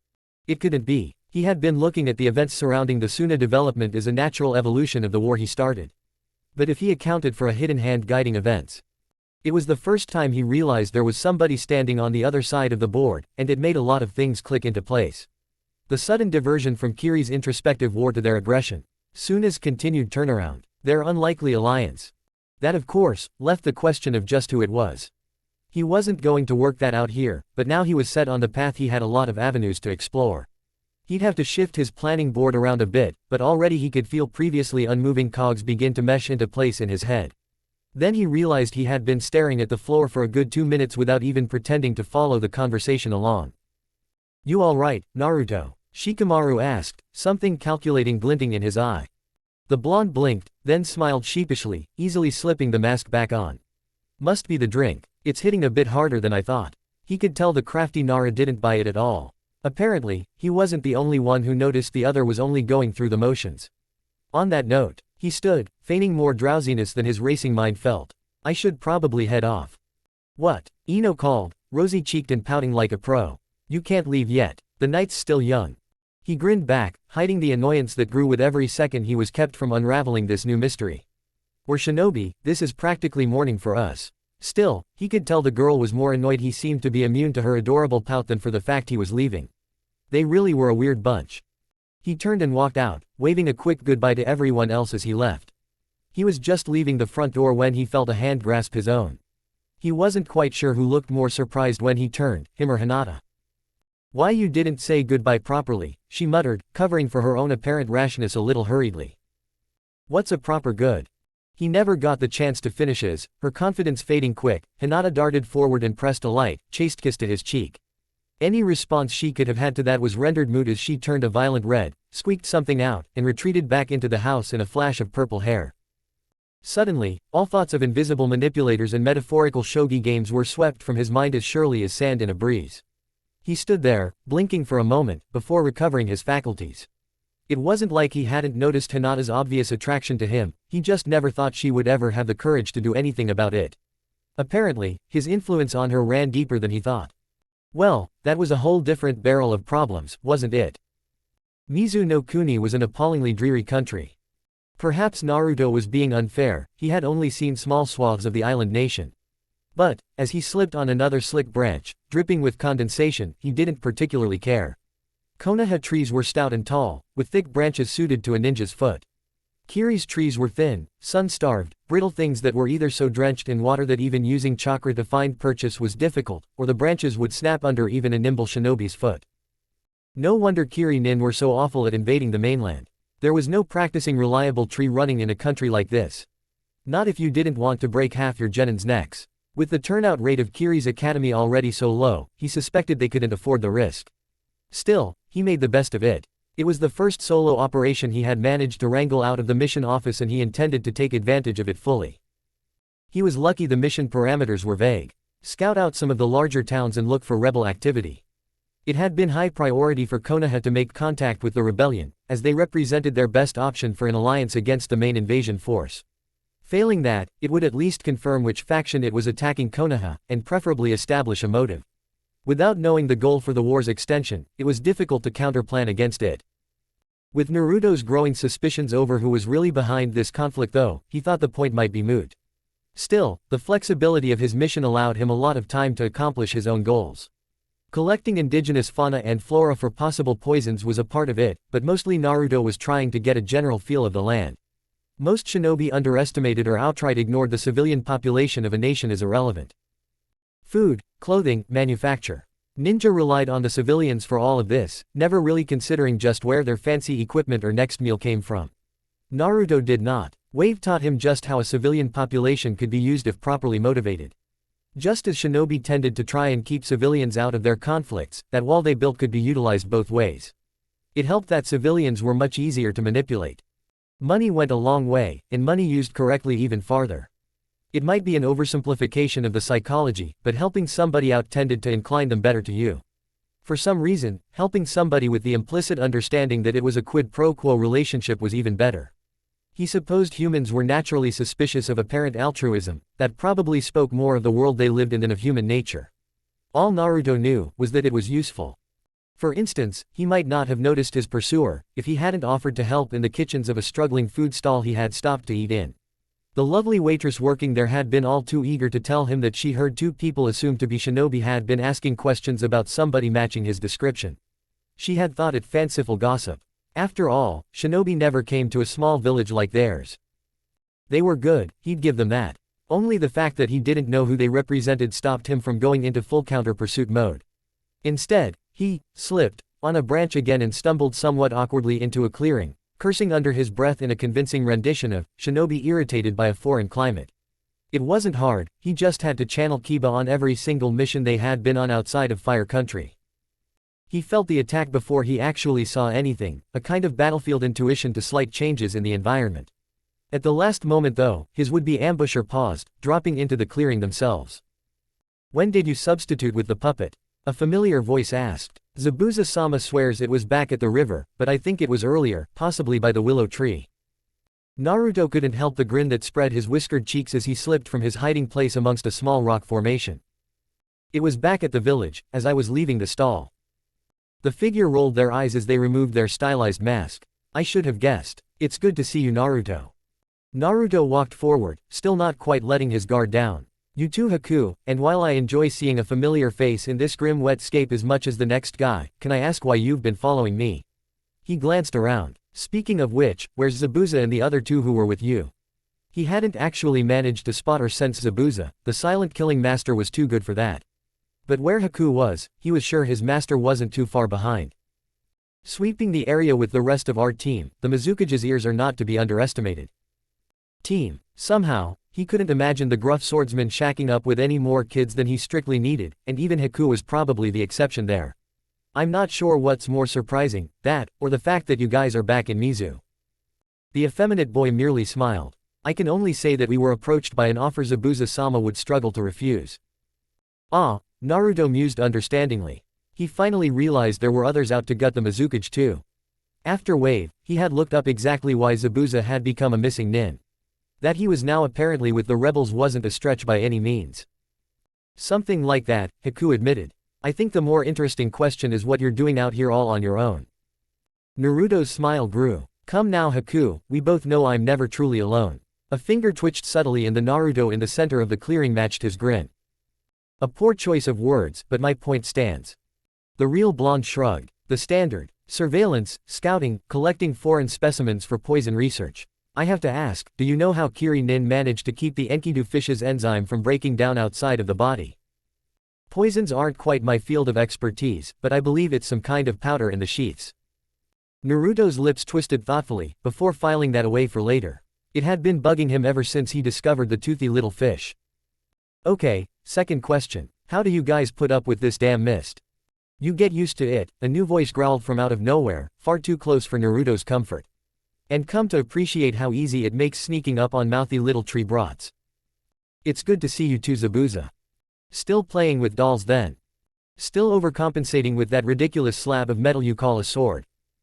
It's called Kubikiraboucho. I can introduce you two more personally if you'd like. No thanks, I'd prefer not to get in between lovers. Nice flak jacket. Konoha giving them out as consolation prizes now. Only if the rebellion's doing the same with headbands. What excessive amount of people did you have to kill for that one? There was a long pause before Zabuza gave a shark-toothed grin. It's good to see you brat. Glad you didn't lose that edge. Yeah, well, plenty of things to sharpen myself on as of late. The muscled man's smile only grew. Great, isn't it? Behind him, the two teens that had emerged from the forest with him just looked on in shock at their sensei casually bantering with a Konoha shinobi. They weren't sure which was more shocking, the casual banter, or that it was with a Konoha ninja. So, Naruto continued, I don't know if we could move this conversation to somewhere more secure. As he spoke, he walked his dummy clone over to himself and sealed the puppet back up in its scroll. He felt fairly secure with Haku and Zabuza and didn't think it likely that they would betray him. Besides, Ramia was waiting in the ground beneath them, ready to spring into action with a twitch of his fingers. Good point. I'm pretty certain this place is safe, but that bastard Yagura seems to have eyes everywhere nowadays. It's almost unnatural. Okay, hold up, one of the teens cut in, a lanky, white-haired kid with what was clearly the legendary needle sword, Nuibari, at his hip. His teeth weren't filed down though, which made him only a swordsman in training. I don't really get all this buddy-buddy with a tree hugger, but don't you think inviting him back to our camp is a bit much? I have to agree, the other one said, his meek demeanor clashing wildly with the enormous wrapped bundle on his back that could only be Samahata or Haramakare. Last Naruto checked, Hoshigaki Kisame wasn't dead, so he figured it was the latter. I know Terumi-sama would be very displeased by this. Naruto quirked an eyebrow. Now there was an interesting name. Terumi had been on the lips of many higher-ups in Konoha's brass, mostly just for wondering if the infamous Kunoichi was still alive. People assumed she had some involvement in the rebellion, but nobody could say how much. They way this kid, with his glasses and spiky blue hair, said it, with hints of reverence and fear, spoke of a leader. That information alone meant his mission was already a success. Yeah well, Mei ain't here, so when you're under my command, you do as I say. Zabuza growled back. Got it. Teething problems with the new team? Naruto asked, with a smile. Keeping the irreverent atmosphere of their greeting alive made it more likely that they would let more useful information slip. Like you wouldn't believe, I miss Mangetsu and Kushimaru. He leveled a pointed look at the two swordsmen in training. They knew when to keep their mouths closed. He rolled his shoulders and glanced west. Come on, the longer we're standing around here, the more likely we are to run into a patrol. Mei might be annoyed that I stopped for a chat, but she'd be even angrier if I lost her latest toys. I'm not that bitch's toy, the white-haired teen muttered, earning an imploring look from his companion.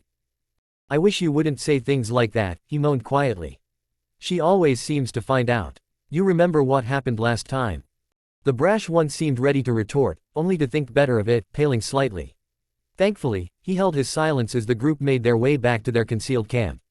Naruto dropped back to run alongside Haku at the rear, which also allowed Ramia to keep pace as she swam through the ground beneath them. No sword for you then? He asked. Haku could have it sealed away, but from what he had seen, being one of the swordsmen of the mist was a badge of honor, and he would most likely wear it with pride. Not really my style. He smirked, rapidly flashing through one-handed seals. He had gotten much faster at it than the last time they had spoken.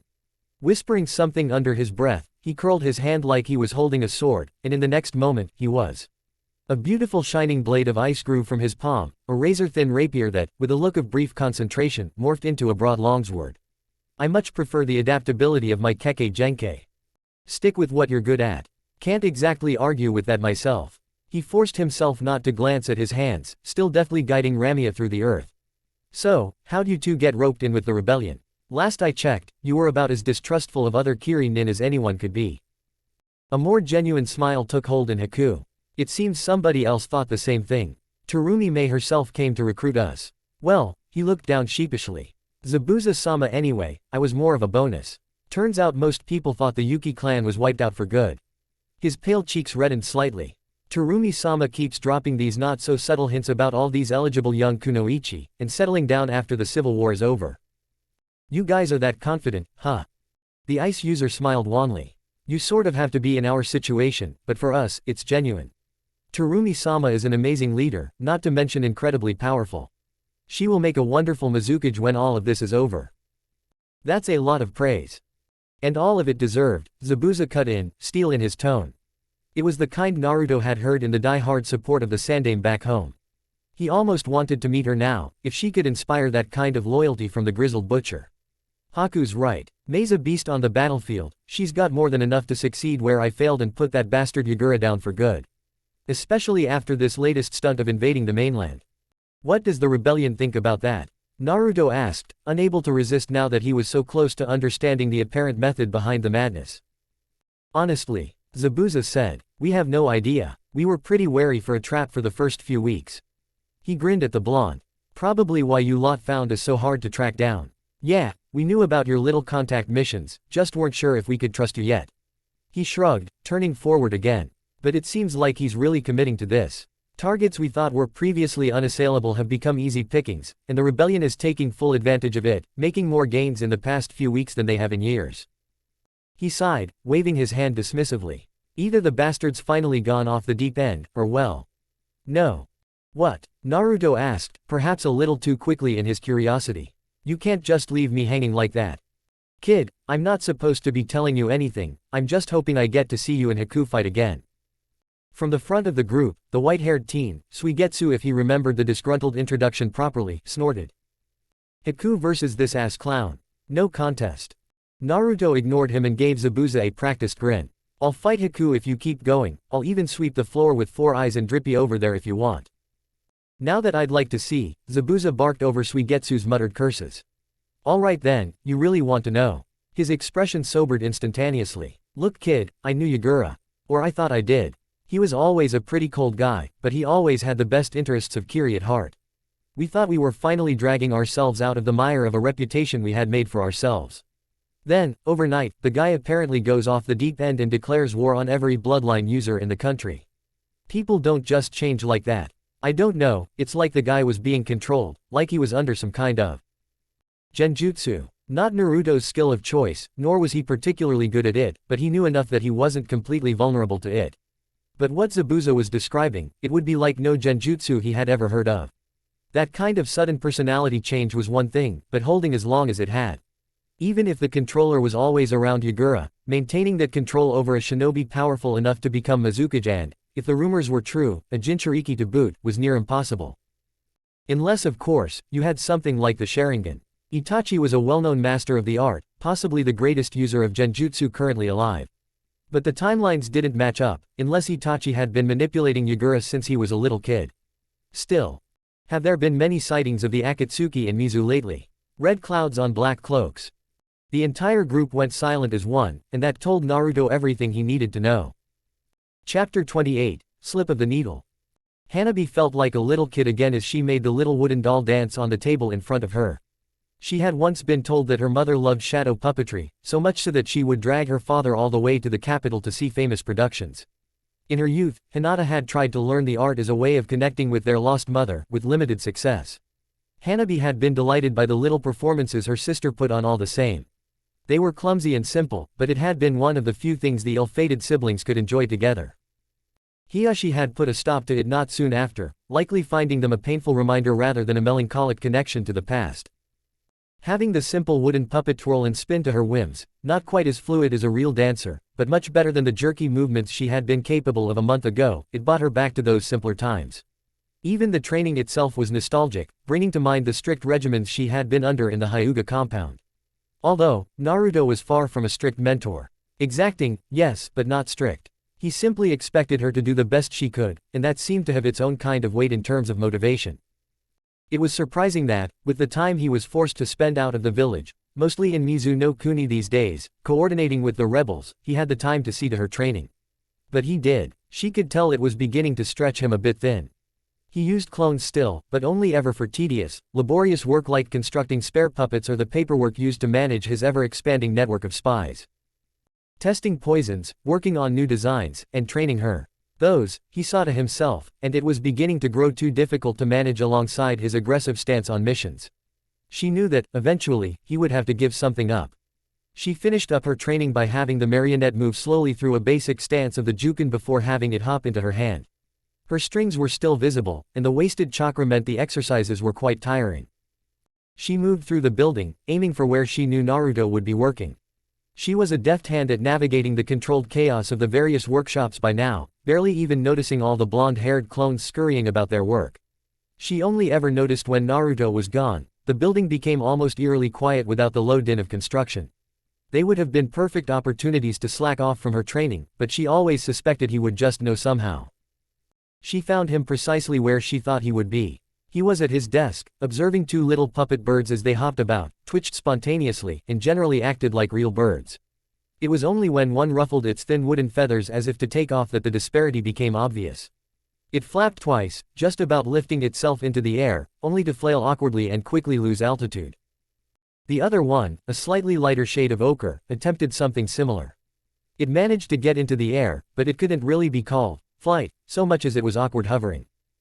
Still refusing to just import and use Suna wood, she asked suddenly, annoyed when he didn't so much as twitch. She had been working on her ability to move quietly too. Too brittle for what I have in mind. I think I'm getting closer with the composite though, it's just getting the right balance between density and durability. One of the wooden birds flapped again and Hanabi saw the faint glint of metal along the front of its wings. All around the workbench and across the walls she could see dozens of different, hand-drawn designs, all of them sketched out mechanisms for a new puppet. There was definitely a bird theme, but she couldn't make out the end result. Well, there wouldn't be an end result if he couldn't work out how to make his creations fly, but she knew he had the persistence to make it happen. You have that look again, Naruto said, smirking as they tossed one of the puppets across the room to a small pile of its discarded counterparts, all different shades. What look? She shot back, doing her best to set her features as neutrally as possible. I don't have looks. He only had to stare at her bemusedly for a few seconds to make her realize what she said, her cheeks coloring instantly.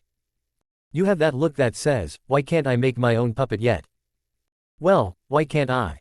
She demanded, forceful enough that she hoped they wouldn't linger on how easily he could read her. He seemed ready to retort, only to pause thoughtfully, glancing down at the little doll in her hand. Show me how far you've come with that. A spark of hope welled in her chest as she opened her hand, only having to concentrate a moment to make her chakra strings latch on. Instead of setting the doll down, she had it leap from her hand.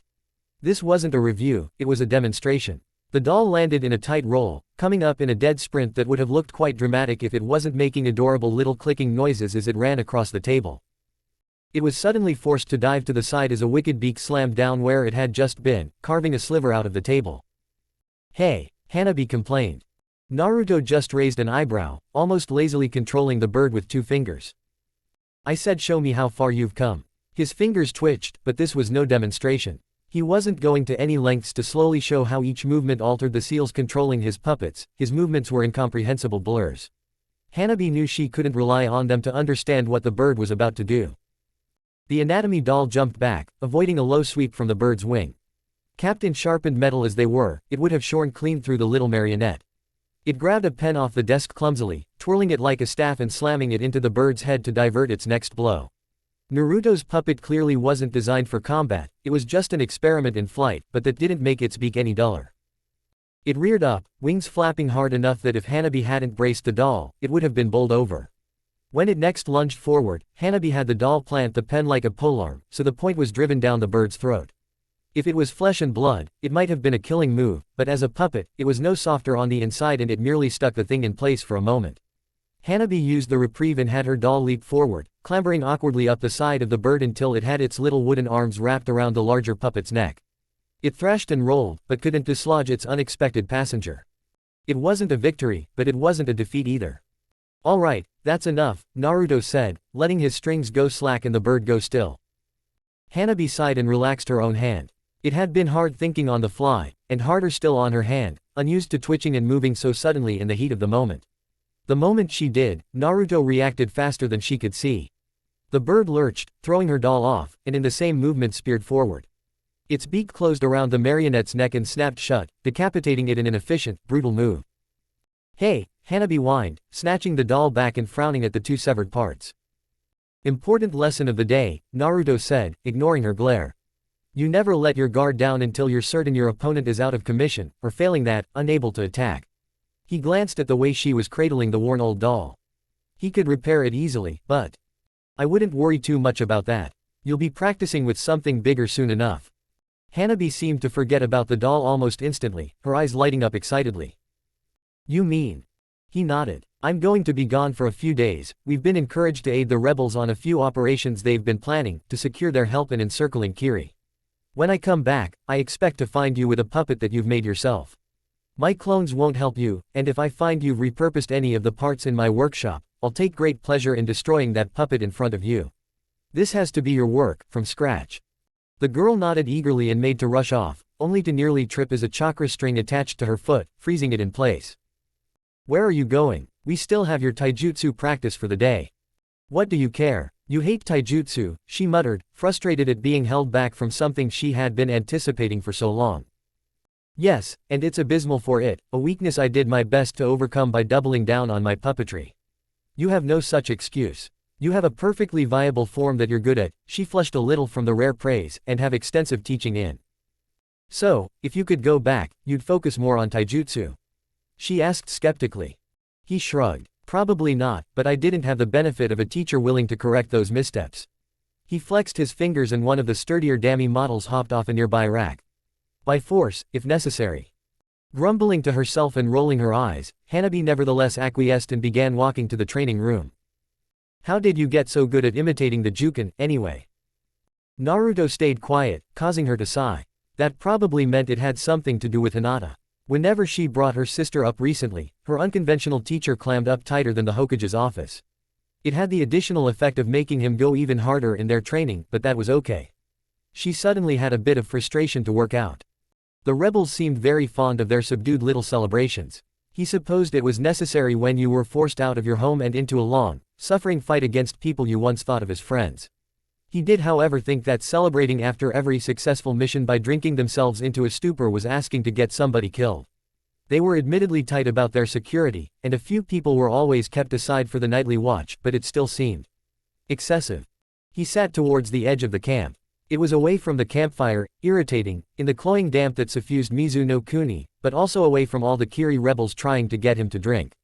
He had never really worked out the appeal of alcohol and the drop in coherence that came with it.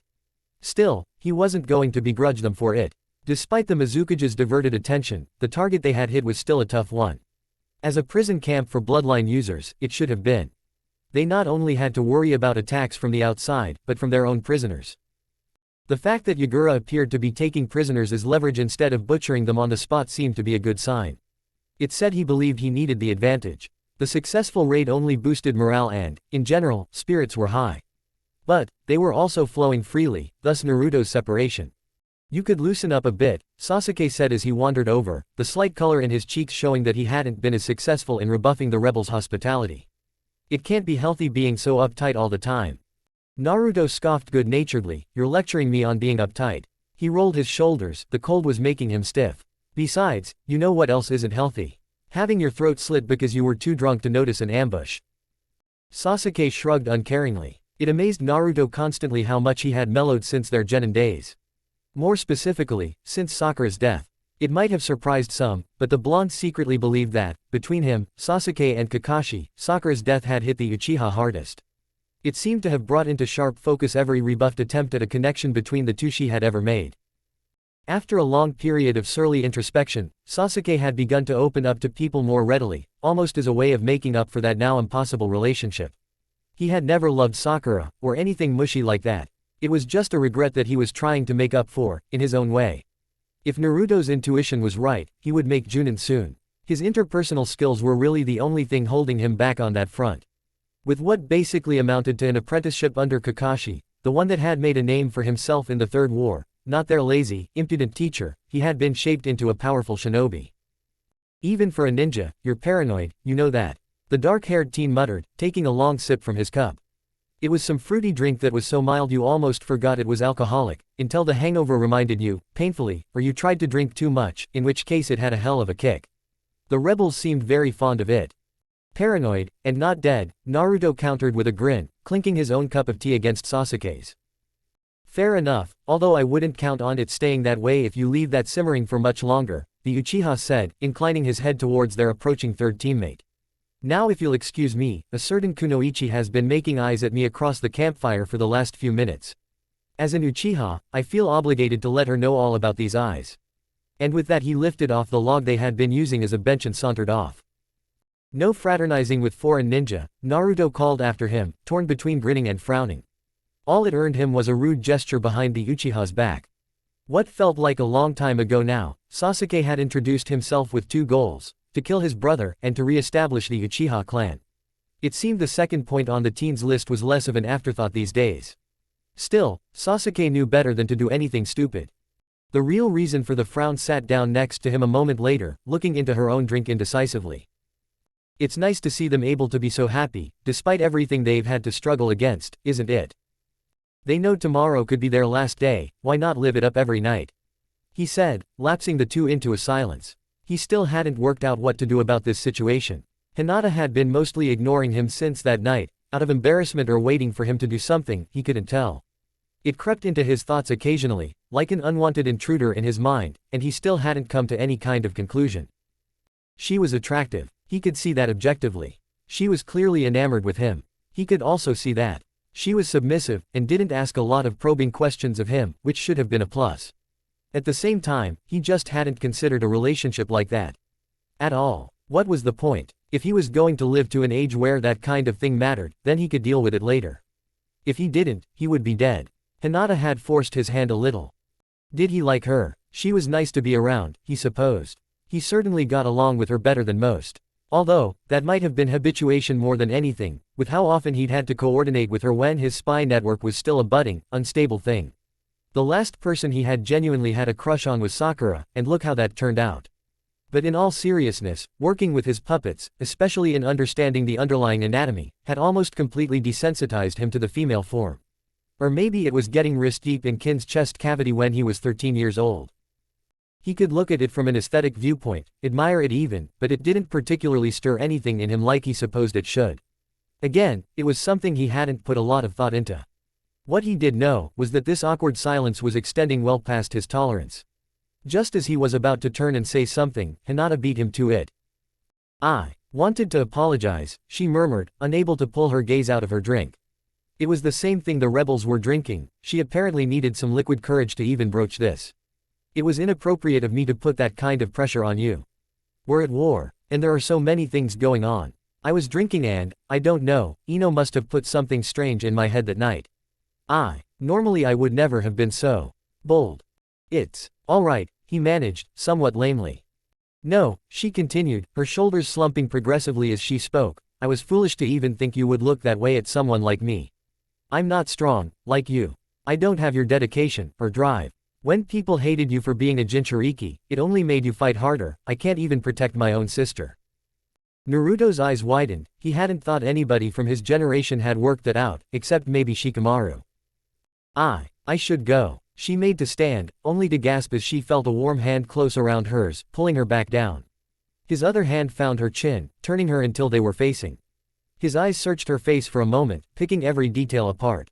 She felt like a puppet in that moment, under his scrutinizing gaze. It was like she couldn't move. Not until he commanded it. His eyes were distant, calculating, as if 1,000 unseen gears were churning away behind those blue orbs.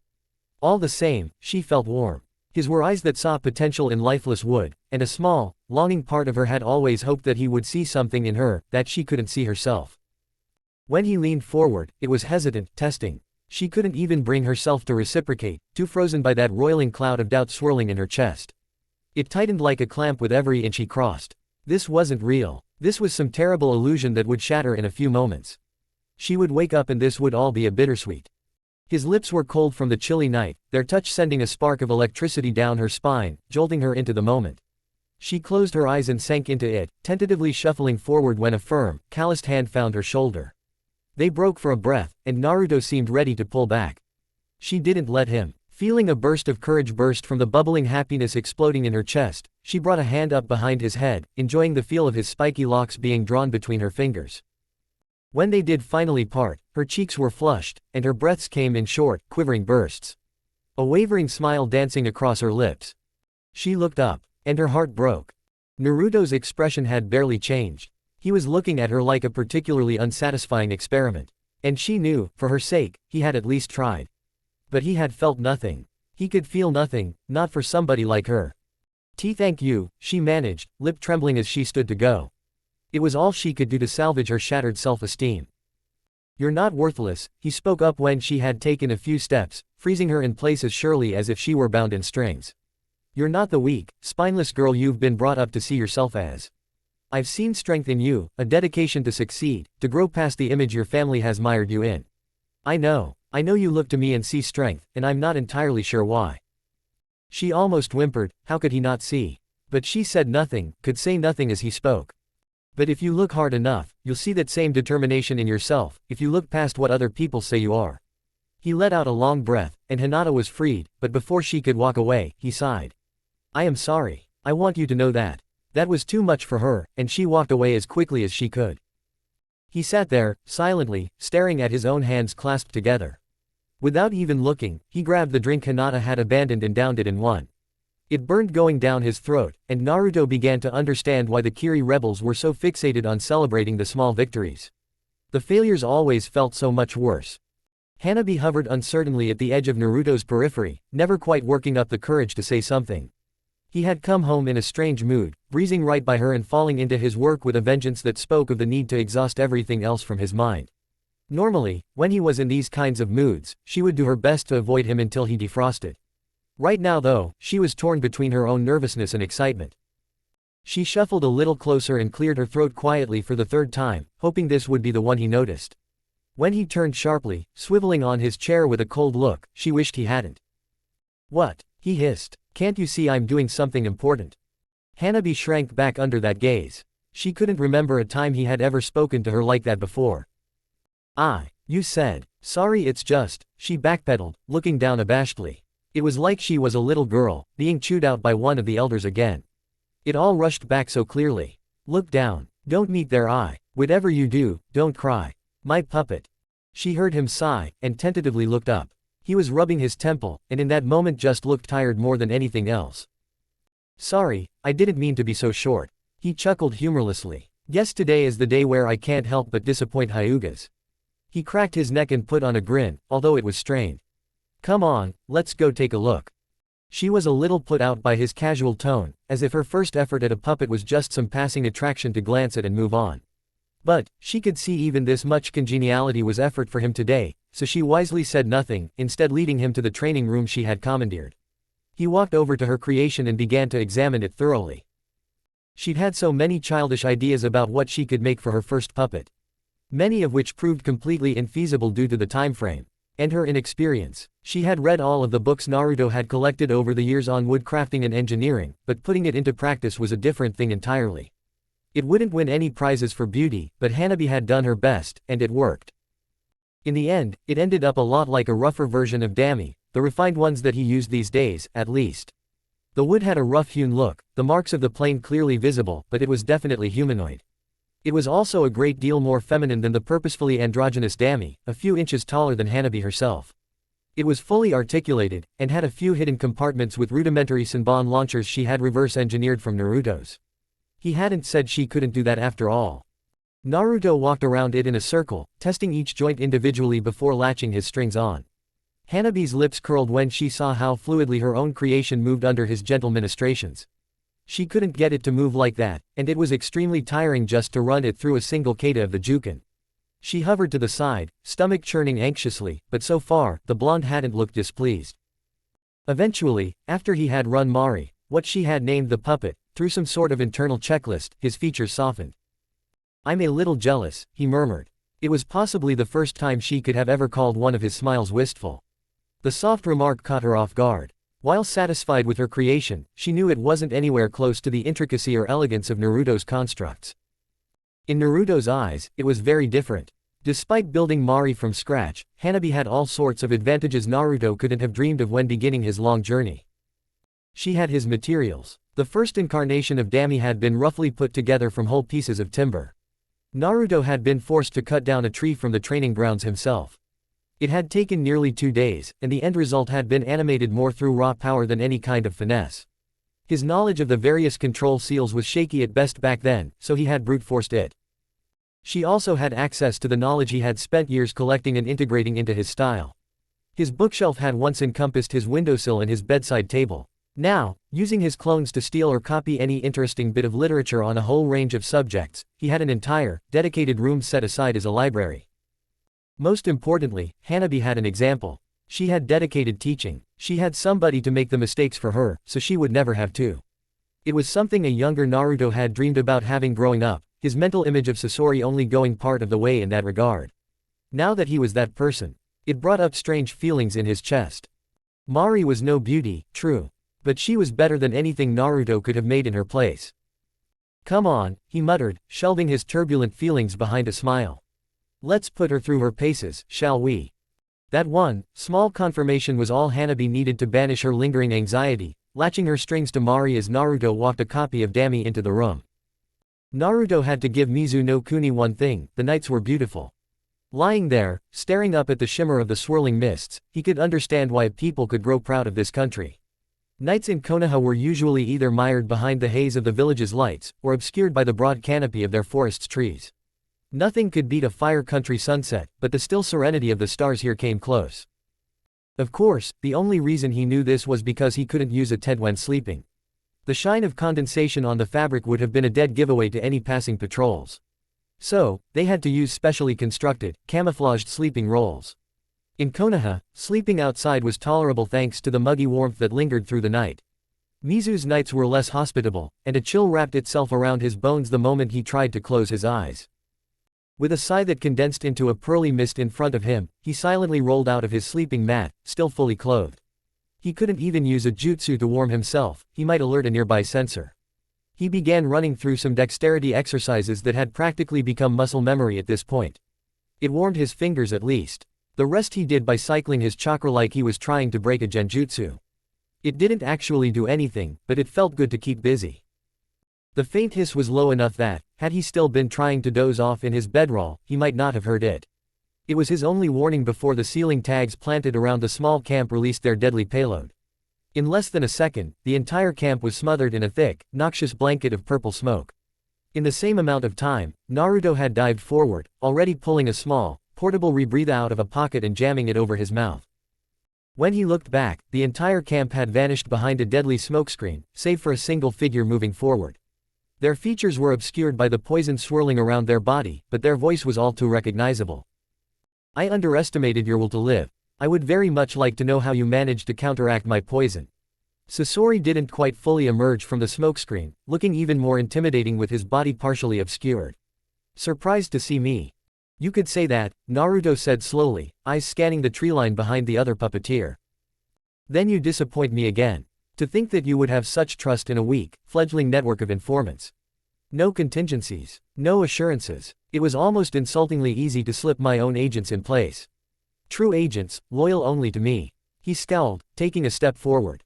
"I don't know why I ever thought you might be interesting, you're just a—" "I said," Naruto interrupted with a smirk. "You could say that." His finger twitched ever so slightly and the various explosive traps he had hidden around the fake campsite ignited. The explosions themselves were spectacular, brilliant, if quiet, thanks to the silencing barrier inscribed 20 feet out from the decoy camp in every direction. When the poison shroud Sasori had released caught though, it turned into a true conflagration, forcing Naruto to shield his eyes even with his goggles. Or, he muttered to himself, you could say that I've been slowly feeding misinformation to my own network for the better part of a month, in the hopes that somebody would eventually slip you something. He removed the gas mask and smiled grimly. Thanks for proving me right. Chapter 29, Needle's Edge. Naruto wasn't surprised when the dust settled and there wasn't so much as a scratch on Sasori. A thin dome of iron sand covered him, glowing a dull red in parts from the intense heat of the blasts.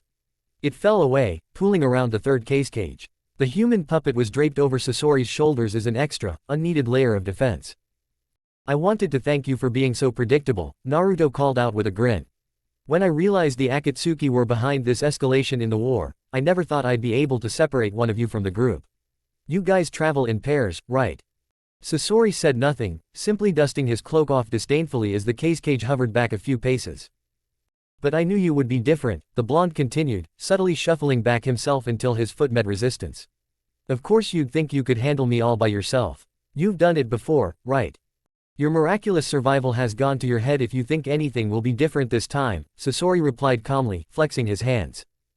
Naruto's expression darkened as he tested the wire he had hidden beneath the leaves earlier. Oh, things will be very different this time. Naruto's hands shot up like whips, and despite all of his training and progress, Sasori was still faster. The cage reared back, a compartment on his chest opening up and releasing a broad pulse of chakra. The hovering iron filings behind Sasori twitched, before forming into 1,000 tiny senbon.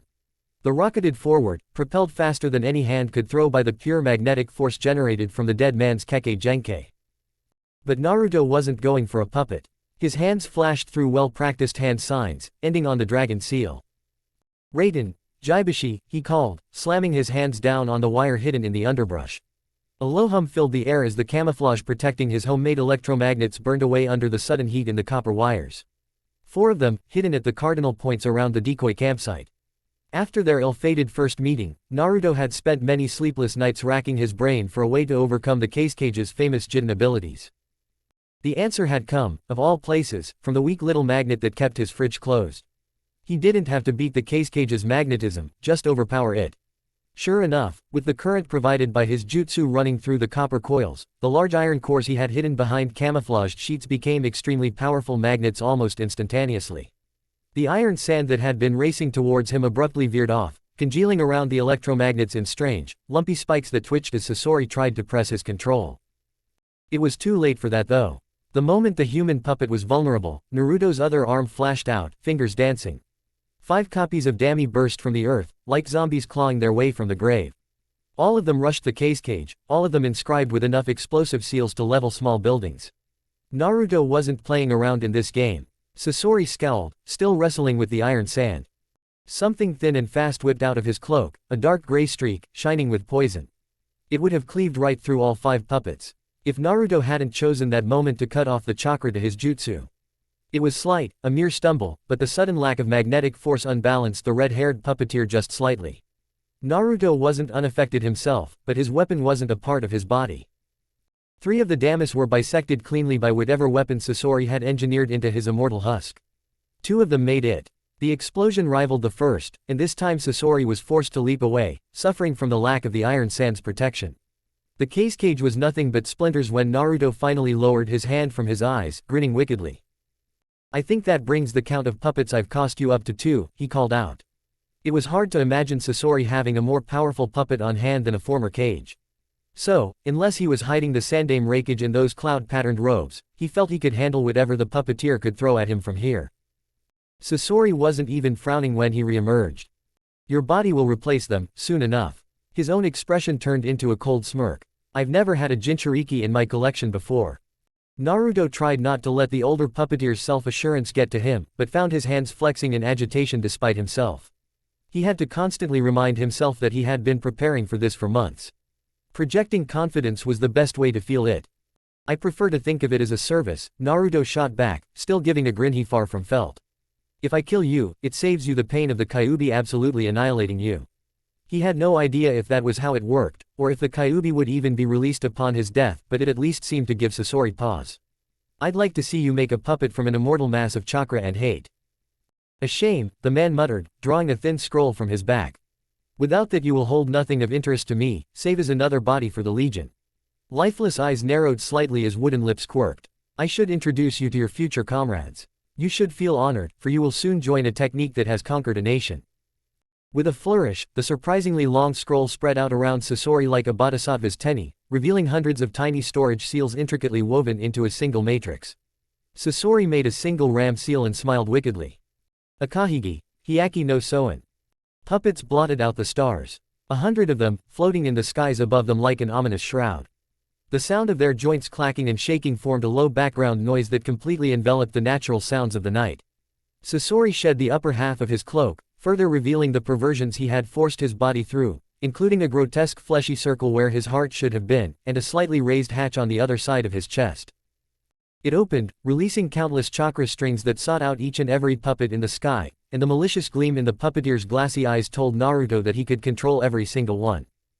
Well shit, Naruto muttered, taking an instinctual step back against the sheer scale of the clicking, rattling cloud of death. He rallied himself with a deep breath and forced the cocky grin back onto his features, noticeably more strained. Well now I'm just pissed, he said, this time loud enough to be heard. Do enlighten me, Sasori drawled back, the puppets beginning to spread out in the sky. I thought I was the first one to work out how to control more than 10 puppets. He turned his hand over to reveal what looked to be little diamond tattoos on his palms. He forced chakra through them and they grew, spiraling outward in little spindly lines. The black tattoos grew all the way up his forearms, as far as he had mastered the technique so far. Eventually, he hoped the patterning would cover his entire body. The tattoos were a web, intersecting at seemingly random points across his skin, but every single crossing marked a tenketsu. Unlike an actual tattoo, they would move with his tenketsu, reliably giving their position at all times. The funny thing was that, without Hanabi and her Byakugan, this would have been almost impossible to duplicate. It allowed him to, with the right focus. Sasori watched placidly as chakra threads burst from Naruto's arms, visibly only in the fraction of a moment they left his body. He didn't spot them all, but from his own knowledge of the human body he estimated it was roughly 40, that was, if the technique was limited to the tenketsu near the teen's skin.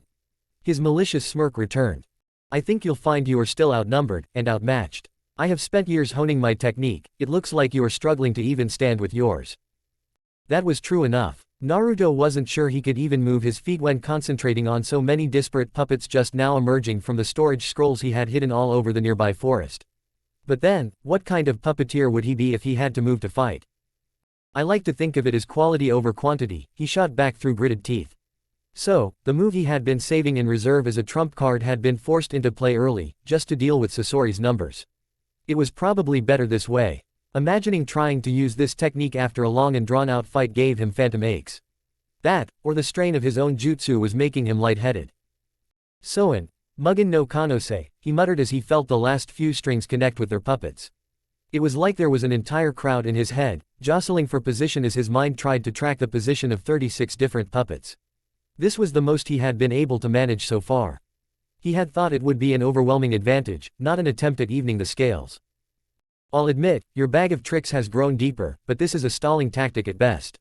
Your fate is. You know, Naruto ground out, cutting in before Sasori could continue his spiel. I did have this whole quippy thing, about the quality of a performance being measured by its ensemble. But, to be honest, this is really hard, so, if you don't mind, I'm going to get on with the whole trying to kill you bit now. Sasori clicked his fake teeth, and everything started to move. The cloud descended like a tsunami, a rolling wave of wooden bodies ready to crush Naruto beneath their sheer mass.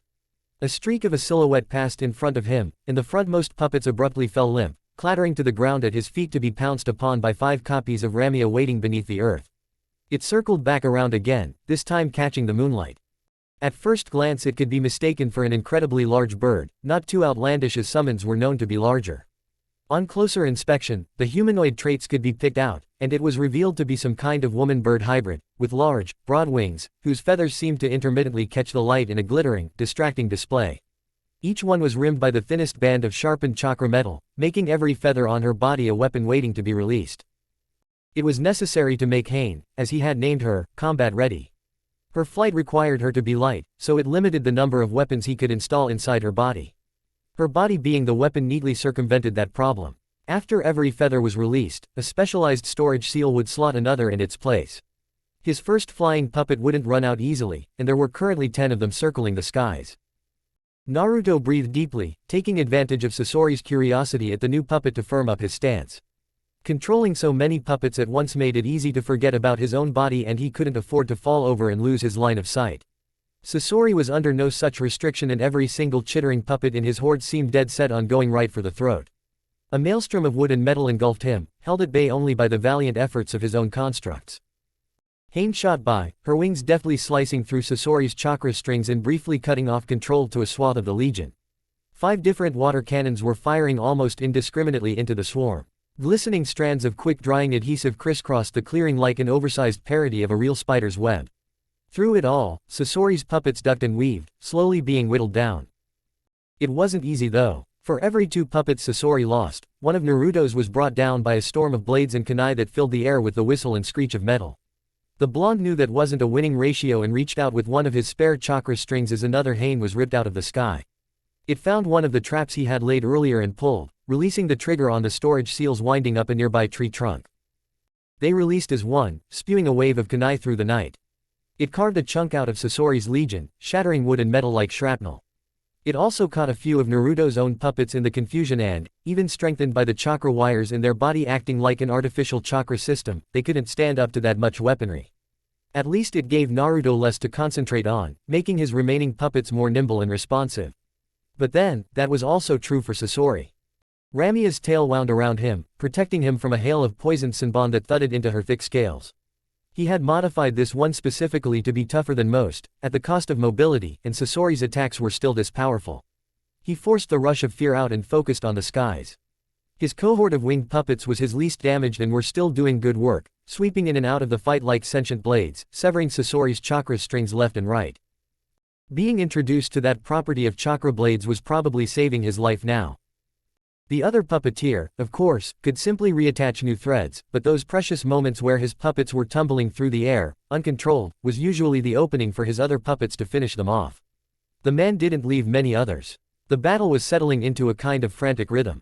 Sasori knew that the Hane puppets were the biggest threat and Naruto's greatest advantage, but whenever any puppets peeled away from the legion to go after them, they would be torn down by the tight jets of a water cannon, or pounced upon by an Arakan waiting in the shadows.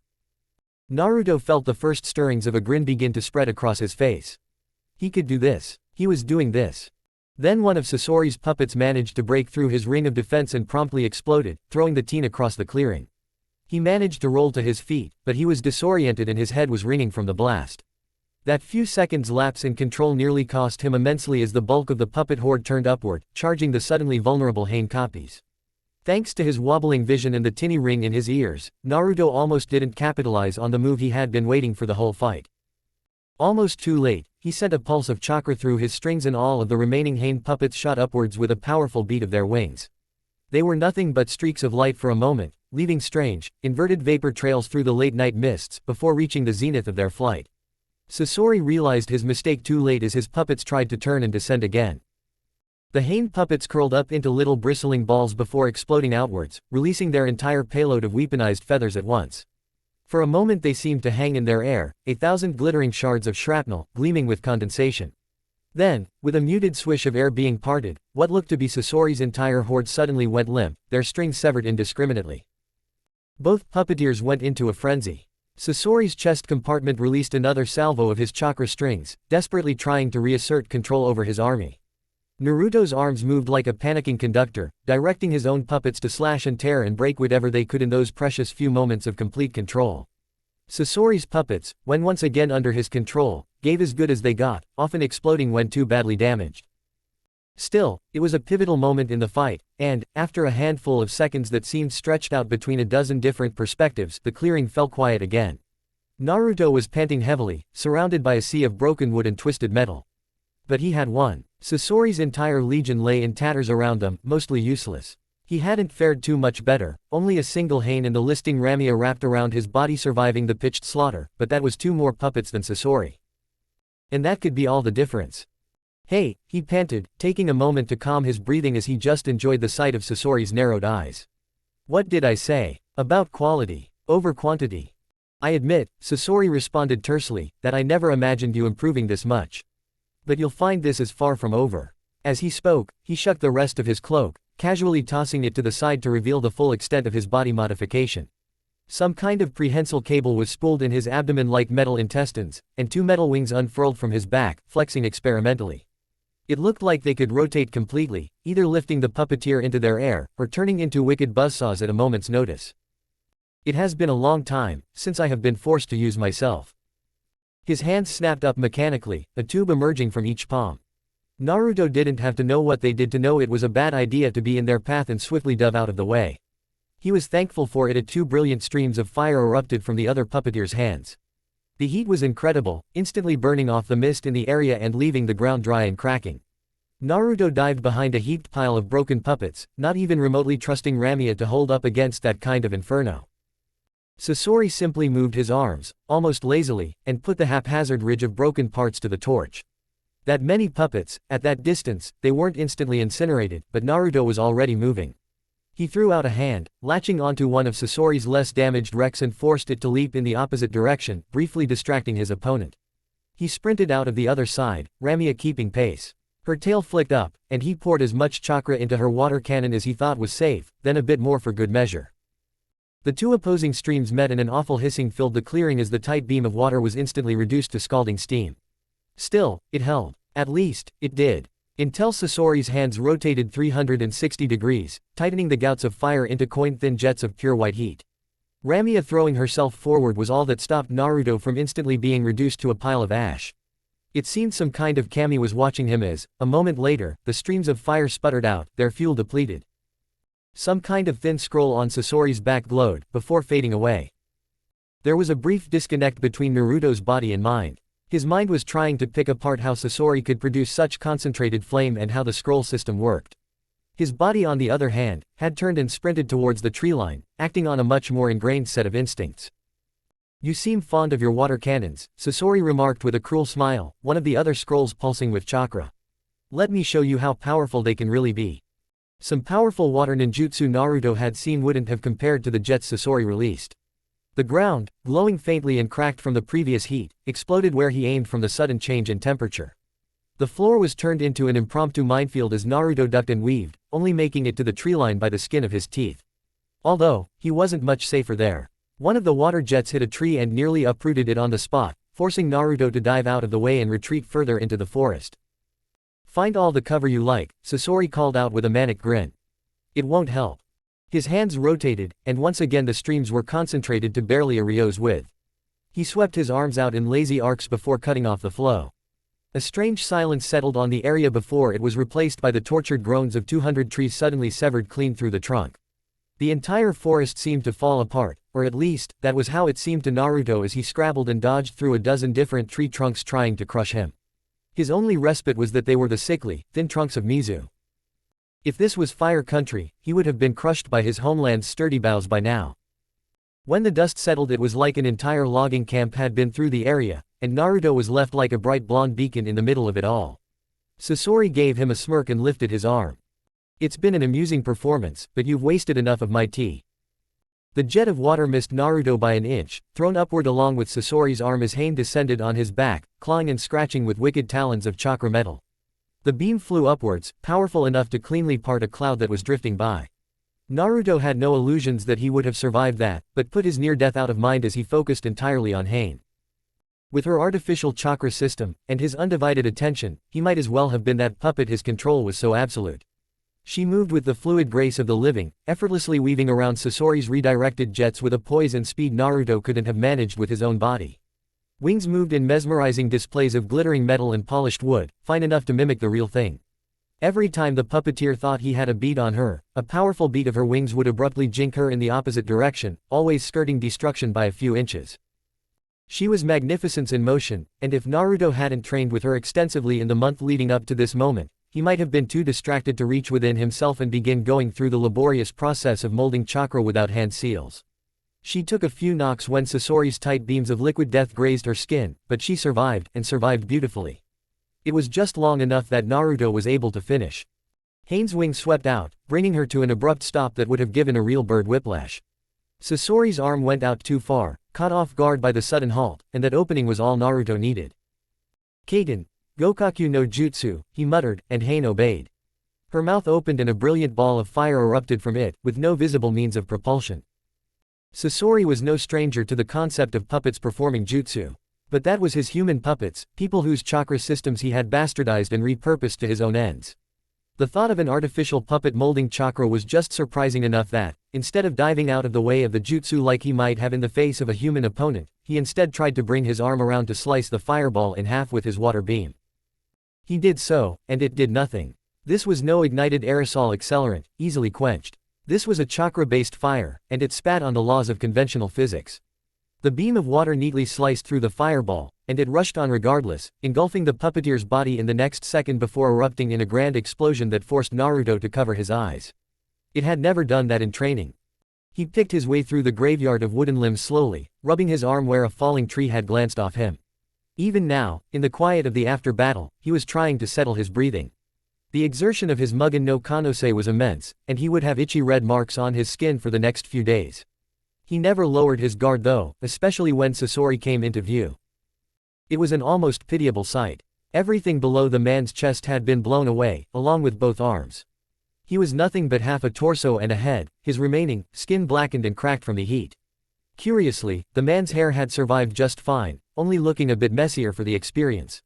Probably artificial then. Sasori truly had no nostalgia for his living self, fully committing to this lifeless, wooden existence. That was quite good, the husk of a man stated, mouth pushed up into a grin less by his own volition than by the broken mechanism supporting his jaw. To bring something constructed of your own hands so close to life, it's an admirable interpretation of art. And a few months ago, that praise alone would have made my year, Naruto responded tiredly, still on guard for a trick. I would argue that my preservation of true ageless beauty is a more worthy pursuit, but it appears I no longer have a leg to stand on. Naruto blinked, and might have thought Sasori had rattled his brain in the blast, if the man still had a brain. The older puppeteer didn't look all that pleased himself. And now I'm making jokes. That fool Deidara is infecting me with his idiocy. That would be Deidara, the former Bakua Butai member turned nuke nin. It was always useful to know who else was in the Akatsuki. He had a growing list, and another filled with speculation. There were only so many S-class criminals on the continent, but it was nice to have confirmation. Is that really why you set this trap? Just for information. The former Suna nin let his head fall back, or maybe the support finally gave a slight smile. I approve. So, you would be willing to tell me about the Akatsuki, just like that? Naruto asked skeptically. Why not? I owe no allegiance to that group of criminals. I only joined because the offer to be surrounded by so many fascinating specimens was too tempting. He sneered, one of the few expressions he could apparently still manage. My vast network of informants was wasted on their banal plan anyway. He turned an eye back to the blonde. And any secrets I reveal are irrelevant as soon as Pain decides you are too much of a nuisance. I'll start with a list of the current members, then we can talk about this plan, Naruto said, keeping his face straight. When interrogating, it was never a good idea to let the subject know which pieces of information interested you. Kakazu of Takigakure, Hidan of Yugakure, Hoshigake Kisame, Uchiha Itachi, some kind of plant creature simply known as Zetsu, a moron called Tobi, Deidara of Iwagakure, myself, and the rulers of Omegakure, Tenchi, and Pain. Sasori listed off clinically. Sanshou no Hanzo is leader of Omegakure, Naruto countered with narrowed eyes. Everyone knew that. The man who named the Sannin wouldn't be taken down without the entire world knowing. Believe that if you must, but what reason do I have to lie now? Sasori countered. I can think of a few, Naruto muttered, before getting back on track. You still consider yourself a member of the Akatsuki then? Why wouldn't I? The man replied casually. I fully intend on returning after I've given the proper care to your corpse. The compartment on his chest suddenly sprang open, releasing a bundle of chakra strings that latched onto strategic points across Naruto's body. Soin, Hitomi Goku, he intoned with a smirk as Naruto's body froze in place. I am a puppeteer, child. The best in the world. I am not defeated as long as there is a single body to be manipulated. Naruto glared back at him furiously, but that was all he could do. The technique was clearly similar to his Jyasu, although incredibly refined if it could control a human while they were awake and resisting. Against his will, his trembling hand slipped into one of his pockets, drawing a kunai and slowly raising it towards his neck. Perhaps not, Sasori mused, the glowing blue threads twitching as though played by an invisible harpist. I don't like marring the skin too much if I'm able. Don't, Naruto managed to grind out through his locked jaw. Begging for your life. I had come to expect better of you after all of this. Be pleased, I acknowledge your skill. You're certainly better than those stagnant fools in Suna, copying my designs and braying upon the past instead of innovating. Don't, Naruto repeated, straining even to say that much as the kunai moved down. A quick nick to the axillary artery perhaps. Sasori continued, ignoring him. I often find I have to completely replace the shoulder joint anyway, too restrictive. Don't, the blonde said for the third time, earning a sigh from the other puppeteer. Go on then, I find last words a waste of time, but you did provide me with many interesting ideas over the course of the fight. Naruto felt the control over his jaw cease and grinned, his eyes flashing a slitted red. Don't play with your food. Sasori cried out. His puppet body might have felt no pain, but the small organic core embedded in its chest was a different story. In a split second, the bright blue chakra threads were inverted into a flaming orange as Naruto reversed the control. The sudden influx of the Kyuubi's potent chakra proved too much and the remains of Sasori's already beaten body exploded into little more than shrapnel. Naruto nearly dropped to his knees as he felt control return to his muscles, but managed to stay upright, grimacing. He was already mentally exhausted, and tapping even that much of the Kyuubi's power was draining. He glanced around, but couldn't spot the little fleshy blob that marked Sasori's remaining humanity. Noticing that was the only warning he received. His hand flicked backwards, coiled chakra strings spiraling out. Soin, Jayasu, he muttered, turning slowly. Sasori, in his commandeered puppet body, had managed to come close enough with a sword that a single drop of poison beating on its tip nearly dripped on Naruto's nose. You're not the only one who knows that trick, Naruto said, slapping an explosive tag on Sasori's extra body and jumping back. The explosion was muted, and this time, he did manage to find Sasori's core among the debris. He lifted it, mouth twisting in disgust. I can't believe I used to look up to you. He sighed, rebuffing every pathetic attempt Sasori made at latching onto something, anything, with his chakra strings. There were so many things I wanted to ask you, so many things I thought I could learn. His eyes hardened slightly as he began slowly walking towards the edge of the clearing. But, in a way, you did set me on my current path, and for that I'm thankful. He produced a small syringe from a jacket pocket, filled with a near-translucent purple solution. I should bring you back to Konoha, maybe study you to see exactly how you manage this. He frowned as he moved between the trees, the crackle of dimming flames receding behind him. But 1, bringing a puppeteer into my workshop would be the height of idiocy. And 2, if this is the price of immortality, he regarded the lump of meat Sasori had been reduced to, I think I'd prefer to age with some dignity. So, I'm going to give you exactly the same chance you gave me. Poisoned, alone, miles from safety. He injected the quivering little core of flesh until there was nothing left in the syringe, now well outside the clearing. He paused, a good 100 feet from the nearest puppet body, broken or otherwise, and set Sasori down on the ground almost tenderly. Somehow, I doubt you'll fare as well. He turned, walking back towards the battlefield so that he could collect as much of the debris as he could before a passing patrol noticed.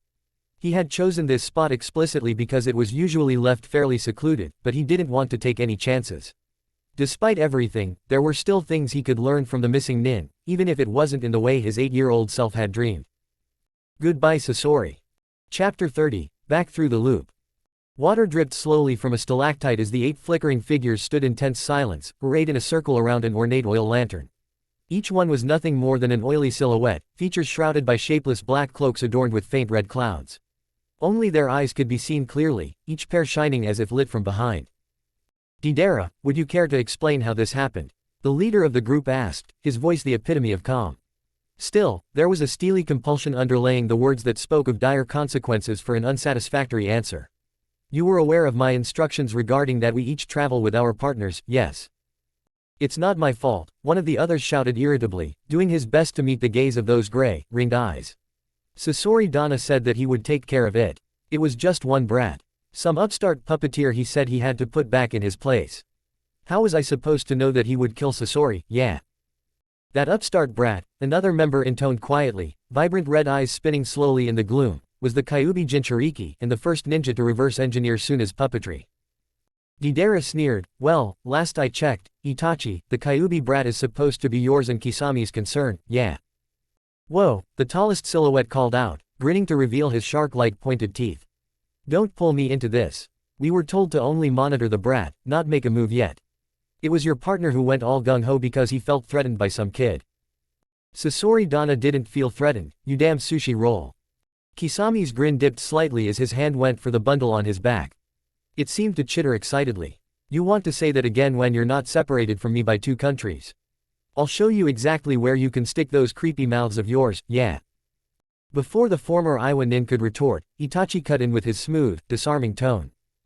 I'm surprised at your concern, Deidara. You and Sasori only ever seemed to argue. I had thought you would be pleased that your brand of art emerged victorious. Deidara's sneer only deepened. You called it a victory. Sasori Dana and I might have had our artistic differences, but we could at least respect one another. I'm going to kill that little doll-playing bastard when I get my hands on him. The whole world will see the blast. You will do no such thing, their leader commanded, eyes narrowing. You have your targets, that remains unchanged. Deidara seemed ready to argue, but wilted under those implacable gray eyes. Ensuring the Iwa nuke nin was properly chided, they turned back to Itachi. Still, this is an unacceptable loss for the Akatsuki. Sasori's network of informants proved incredibly useful, and no matter how much Zetsu plugs the gaps, it will be impossible to salvage entirely. We will have to move up our schedule while our information is still good. That means everyone needs to focus on their higher priority targets. The two Dujutsu users held each other's gaze for a few moments, before Kisame snorted, grinning. Geez, you could cut the tension in here with Shibuki, and that thing doesn't even have an edge.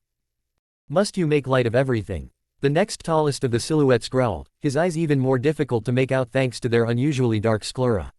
I could be out hunting bounties, instead, I'm wasting time with this pointless prattle. We all have our targets, so can we just get on with this? He glanced at his partner disdainfully. Don't look at me, I'd rather be anywhere but surrounded by a bunch of heathens like you. He was likely the plainest of the bunch, with slicked back hair and dark, dilated eyes. The sooner I can get out and back to celebrating Jashin-sama's glory, the better. The taller one grimaced. You're lucky I can't kill you. And you're blessed that I keep trying. His partner shot back, voice pitching slightly. Enough. The leader's voice cut through the argument like a knife, instantly bringing silence. You all have your assignments, I expect results soon, before any further setbacks can occur. Dismissed. One by one, the silhouettes began to wink out, darkening the cave further until only Pain and the strangest of the figures remained. What did you find, Zetsu? You're not going to like it, he replied in a sing-song, childish tone. He made for a strange sight, with one green eye, and another that was a solid yellow. Two large, plant-like protuberances grew from his shoulders, opening around his head like a Venus flytrap's maw. Most strangely, even through the oily sheen of the projection technique, it was apparent that his body was perfectly divided down the middle, between a white and a black half. We combed that entire field, but it seems the Kyuubi Jinchuriki made off with as much as he could carry, Sasori's body, his puppets. In the ring, he continued, this time in a low, dark tone that sounded decades older. Bit of a pack rat that won, huh? All we found was scraps, and Sasori himself. Already dead. It was gross. Pain was silent for a moment, eyes narrowed. After Orochimaru's betrayal, the loss of another ring is unacceptable. If Itachi and Kisame fail to reclaim it along with the Kyuubi, do whatever you have to in order to retrieve it. Will do, boss, the white half called back, saluting sloppily. Understood. The black half growled a moment later, their projection flickering away. For a moment Pain was alone in the cavern, just a pair of grim, ringed eyes glowing in the dark, before those two vanished. Hanabi hummed as she poked at the lifeless wooden arm. I've heard of taking trophies from your defeated opponents. But isn't it a bit macabre to make trophies out of your opponents? It hadn't been that hard to put one of Sasori's bodies back together from amongst the various puppets Naruto had salvaged from the fight. The paranoid puppeteer had apparently hidden numerous copies of himself amongst the legion, not that they had done him much good in the end. From the abundance of spare limbs, even on the heavily damaged ones, putting one complete copy together hadn't been hard. He's not a trophy, Naruto muttered absently, examining one of the spare limbs he had collected. He was wary of touching the various human puppets Sasori had created over the decades, but the specially built bodies the puppeteer had made for himself were fair game. He's a study. You'd do well to be taking notes. Hanabi just grimaced as she deactivated her Byakugan. Yeah, most of this is completely over my head. How you're able to make heads or tails of these seals' designs is beyond me. Experience, the blonde replied. While the exact designs of the seals were foreign to him, it wasn't hard to make comparisons against his own work and extrapolate from there, slowly building up a base for Suna's Fuinjutsu and working out from that common ground. He didn't articulate any of this though, far too fascinated by the internal structure of Sasori's arm. While the older puppeteer had clearly never invested much energy into creating artificial chakra systems like Naruto, favoring human puppetry instead, he had clearly learned a lot from working with the human form. Naruto had dabbled in creating artificial musculature for his puppets, but had never been able to find quite the right materials to rival more robust, if limited, mechanisms. If he could work out how Sasori had managed to build up artificial muscles inside his hand-built puppets, then he was that much closer to the short-sighted boast he had made with Hinata. Could you be any more vague? Hanabi groused, taking a step back to get a good look at Sasori's body. The gaping compartment where the man's organic component had rested looked strangely empty, like it was just waiting to be filled. In fact, the whole thing was just an exercise in creepy. Who voluntarily turned themselves into a puppet? Be thankful I'm not the Hokage, Naruto countered with a grin, looking up from his examination. I swear, as a kid, he used to make a game of being as cryptic as possible. Hanabi gained a melancholic smile of her own. Yeah, some of the elders in the clan used to do the same things. Although that might have just been how they were. I think the elderly try to go for an aura of mystique, because that's how their elders treated them, and they want some fun of their own. Convincing theory. It was a light comment, but the mention of her home seemed to have lowered the mood in the room. Naruto knew she was probably thinking about her decision again, whether or not she made the right choice. He looked back to his work, but his heart wasn't in it anymore. Sasori's decades of secrets weren't going to be unlocked overnight, and he still had the man's unique scroll storage systems and pressure jets to get through. Not to mention trying to work out how the man had managed to recreate the cage's magnet release. Unpacking that alone was going to be weeks, if not months of work. At least he had the time now. It had been apparent, almost overnight, just who exactly had been pulling the specific strings behind this war escalation. Now that Sasori was dead, it was as though hundreds of people across the continent had woken up from a terrible nightmare. Even if he just took those who showed outward signs of Sasori's control, those that had clearly had to be influenced outside of their own morals, the extent of the man's network was terrifying. Already he had sent word for as many of his agents as possible to approach these sleepers, carefully of course, to offer help in adjusting and dealing with the things they suddenly remembered doing. If he could get even a handful on board, it would be an immense insight into Sasori's, and by extension, the Akatsuki's, dealings. He was under no illusions he was the only one, either. Moving around the other villages' spy networks without tipping his hand could grow tiring at times, but it was a very different kind of thrill than combat. For one, you could rarely see your opponent. With that in mind, it was no surprise that the war was once again beginning to wind down. Soon as 180 on the matter might have been comical, if not for the lives that would likely be ruined. The concessions forced from the already weakened village would essentially see them reduced to minor village status, a line they had been slowly trying to crawl away from since the disappearance of their sandame. Kiri was a slightly different matter, as Yagura appeared willing to continue his self-destructive campaign, but it was mostly the same story. The people who allowed for that war were pulling out as fast as their dignity would allow. Soon, it would just be one man, and the shinobi he hadn't terrified into defecting, against Konoha. Still a force to be reckoned with, but that was what the rebellion was for. With Konoha helping them along, providing some legitimacy and logistics support, Materumi would probably have the hat in less than a month. In all, it looked as though things were back on course to normalcy and peace. Which troubled him immensely, mostly because he still had no idea what the Akatsuki hoped to gain from all of this. His working theory was that it was a distraction. But for what? The names he had gotten out of Sasori were useful in gauging the strength of the small organization, but not for working out their goal. The news that somebody had killed and usurped Hanzo was perhaps the most troubling. He never had been able to get an agent into a megacure. But, again, it was a problem that wasn't going to solve itself anytime soon. He sighed, and glanced up, catching sight of Hanabi working on her puppet. She had managed to refine Mari quite a bit, allowing more of the feminine aspects shine through. Right now though, she was just checking and rechecking the various mechanisms in a lackluster manner. His fingers tapped against the desk restlessly. It had been a few days since he had gone out, he needed a break, and he probably wasn't the only one. How do you think you would look as a blonde? He asked out of the blue. The sky was alight with colors as firework after firework splashed the sky with vibrant reds, pinks, blue and whites. Hanabi might have thought it ironic that she had never actually seen a firework before tonight, considering her name, if she wasn't so captivated by the bright display. Her father would have been horrified to see her there, gawping up at the sky like a child, like a commoner. Such behavior was beneath a Hyuga. But tonight, she wasn't a Hyuga. In fact, with her cornflower blue contacts and platinum hair, she could have quite convincingly passed for a Yamanaka. She had been worried by that at first, but the dye didn't even tingle when she applied it. With a simple application of a counter solution, it would wash out easily. Without it, the color was effectively permanent. Shinobi had invested a lot into coming up with effective alternatives to the henge.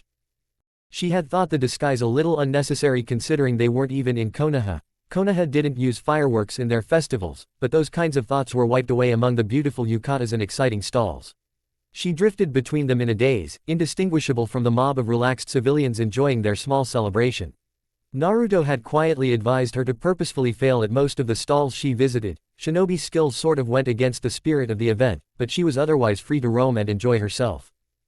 Naruto himself stayed a few paces back, and at first glance most wouldn't have been able to tell they were together, save for the fact that he had dyed his own hair the same pale shade of blonde. Far from Hanabi's excited enthusiasm, he wasn't sure what to do with himself. He had to keep an eye on her of course, to make sure she didn't slip off or compromise her identity, but he had little interest in the various festival activities. He only got a small rush from purposefully lowering his skill just enough to win, without looking like it was easy. It got old quick, and he instead stuck to admiring the designs of the ornate clothing. He had been thinking about ways to incorporate entrancing patterns onto his puppets, the same way kunoichi occasionally used their outfits as distractions. It would detract from their shock value, but might up the creepiness when contrasted with their more plainly unnatural features. He could see it coming together in his head, especially when he admired some of the riskier kimono choices, but it wasn't quite there yet. He was trying to examine the way a girl around his age had done up her hair with chopsticks when he felt Hanabi's hand wrap around his own, tugging him towards a specific stall. When he glanced down, she wasn't even looking, he wasn't even sure she had noticed. She hadn't looked this happy since he had allowed her to start on larger puppets. He was glad she was at least enjoying herself. He had thought this might be a nice break for himself, but those same problems continued to swirl in his head. Puzzles wouldn't go away just because he wanted them to. They would keep scratching away in his mind, restless, waiting to be solved.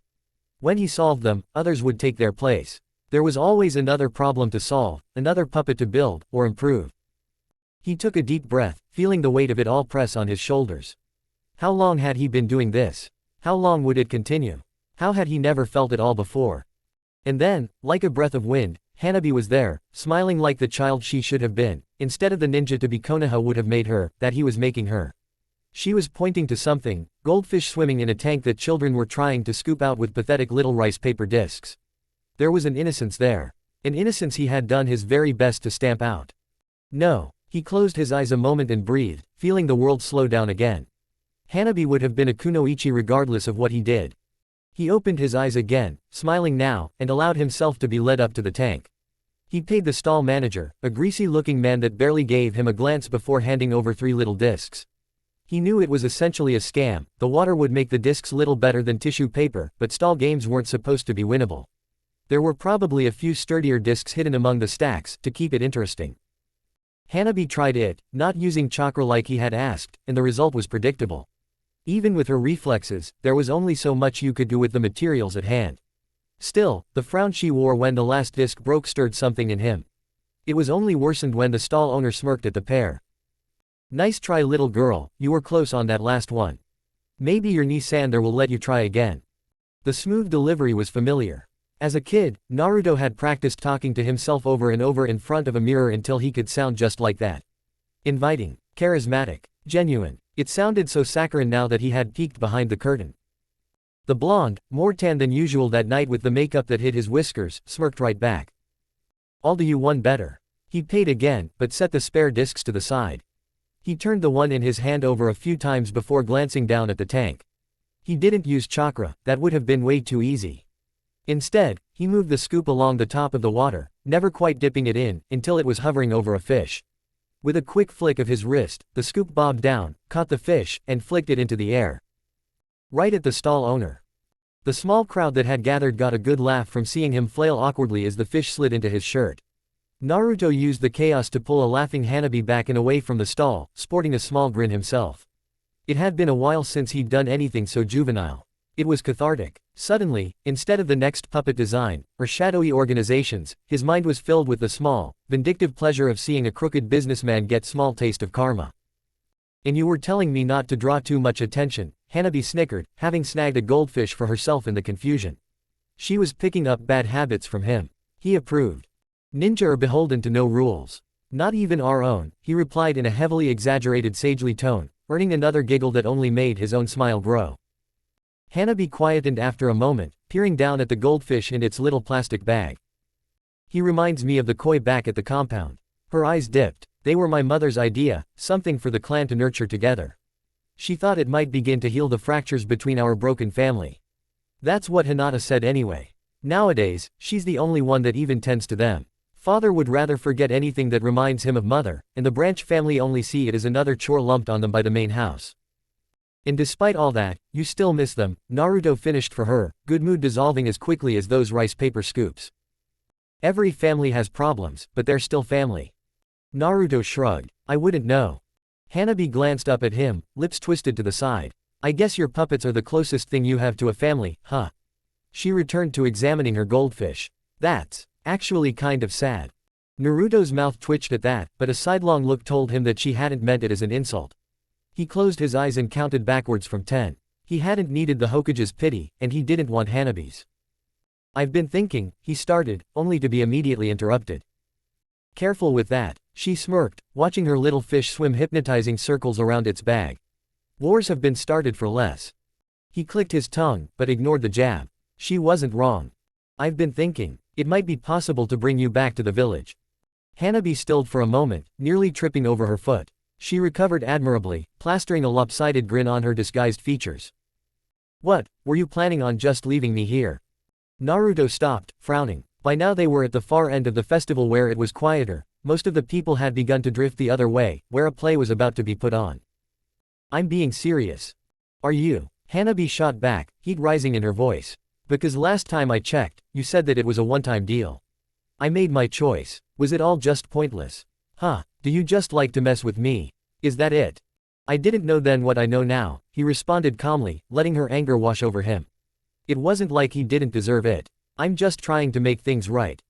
Hanabi seemed ready to rip into him again, but stopped herself, searching his face with her eyes for even a hint of a deception.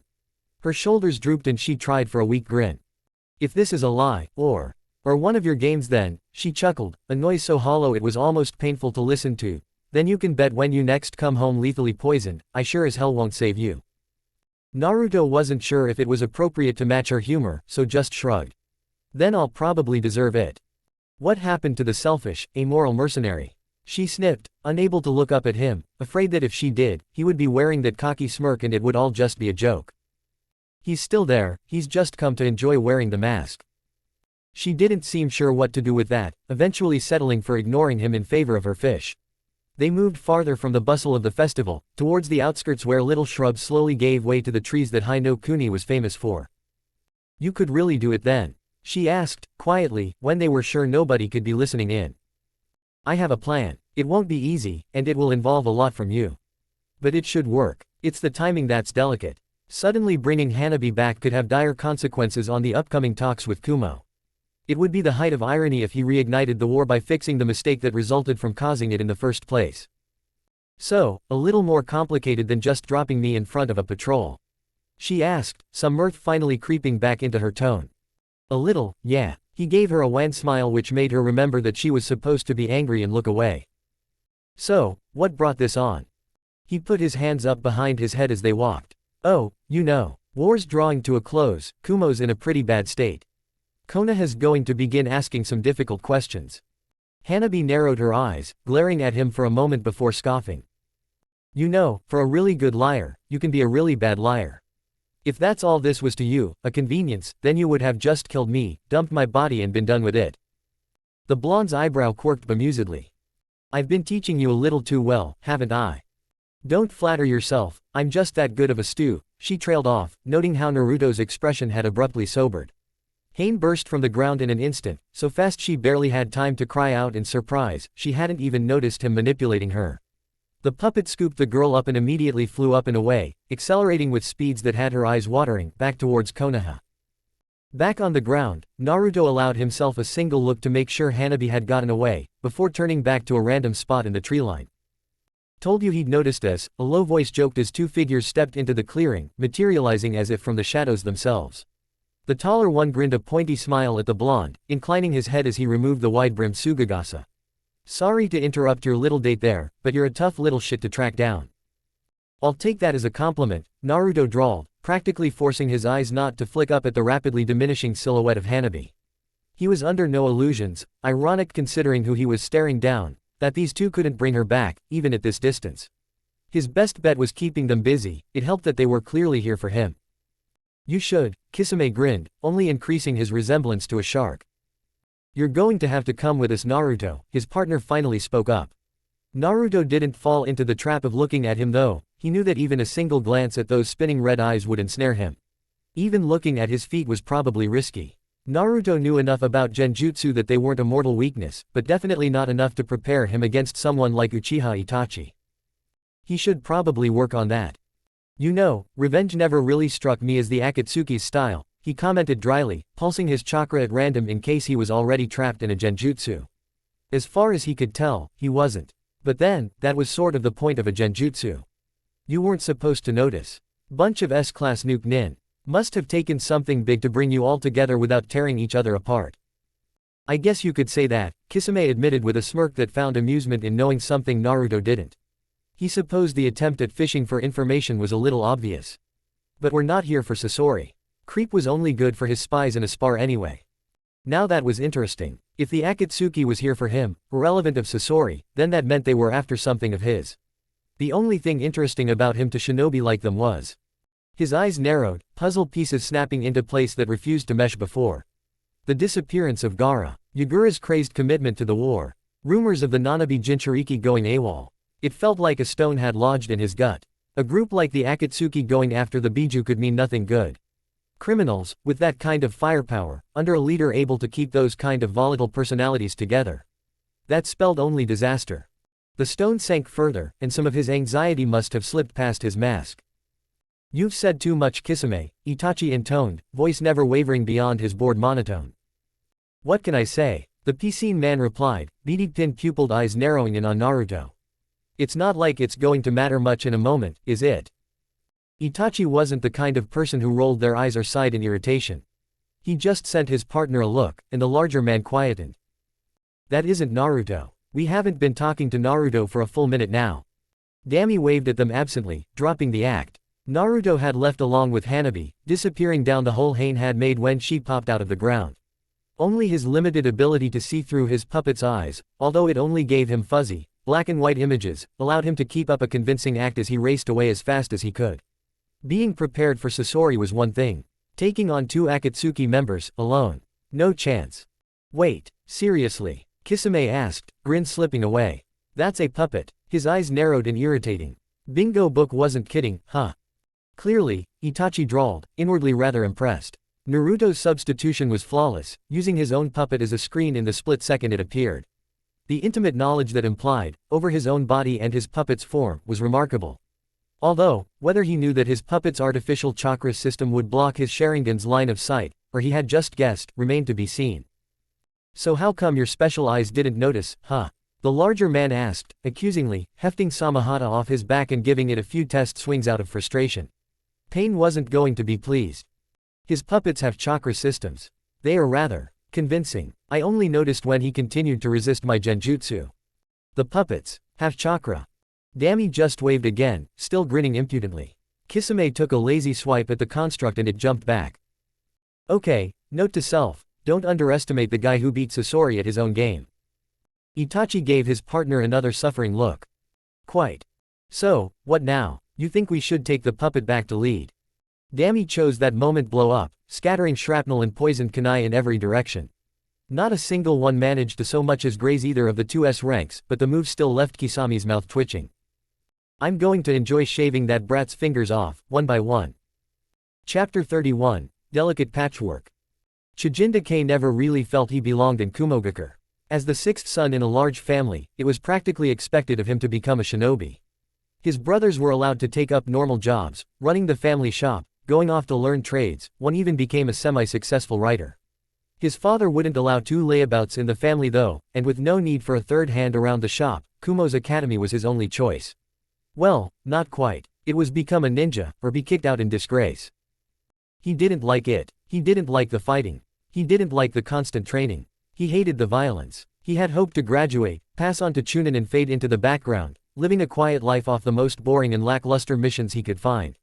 He didn't think he would even mind becoming one of those career genin that were the butt of every able shinobi's joke. A few years ago, it might have even been possible. The war changed all that.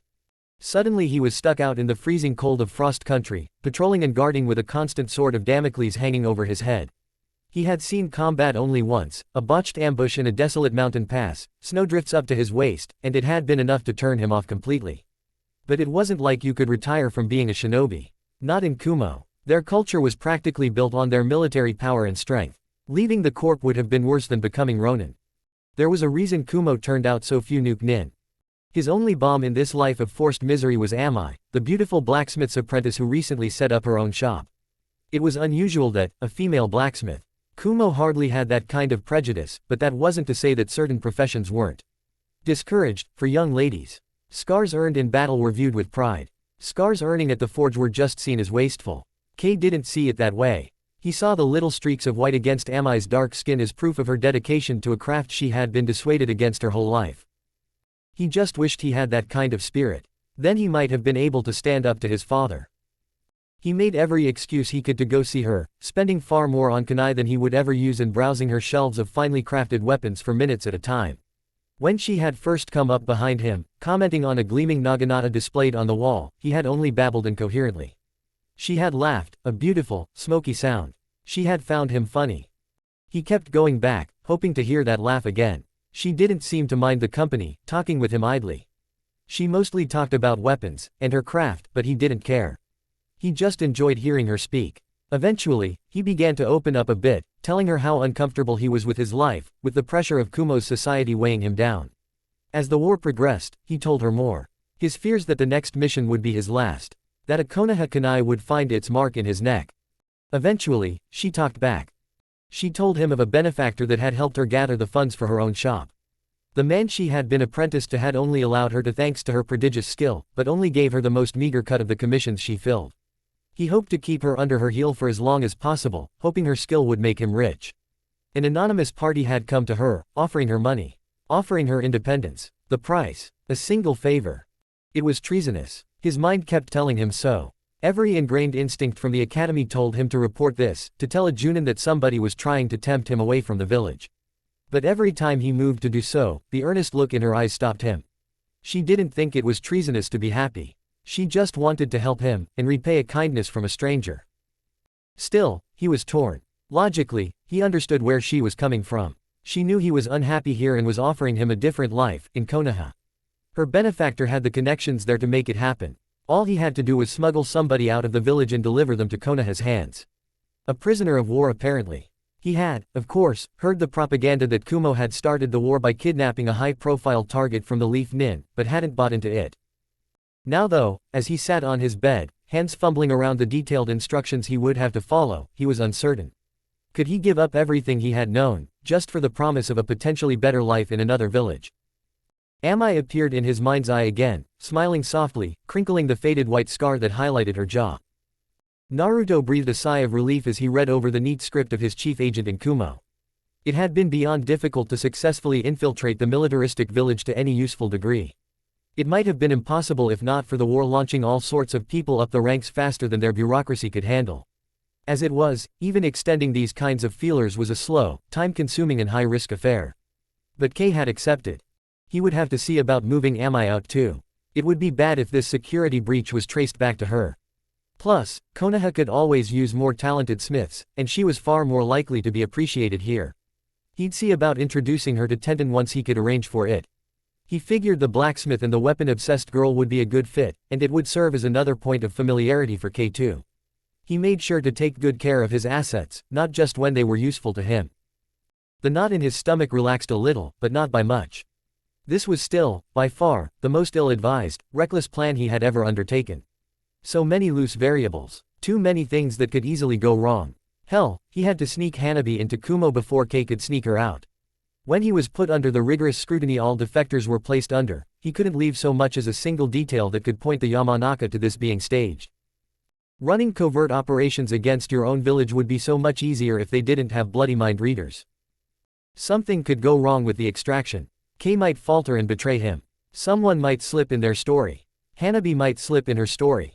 And then, always niggling in the back of his mind, was the small, snide voice telling him he was being foolish. That this was all a ploy and Hanabi wouldn't hesitate to reveal all of his secrets and bring all of it crashing down on his head. He leaned back in his seat and took a long breath, counting backwards from 9. He had to have faith in his own planning. There were contingencies upon contingencies for all of this.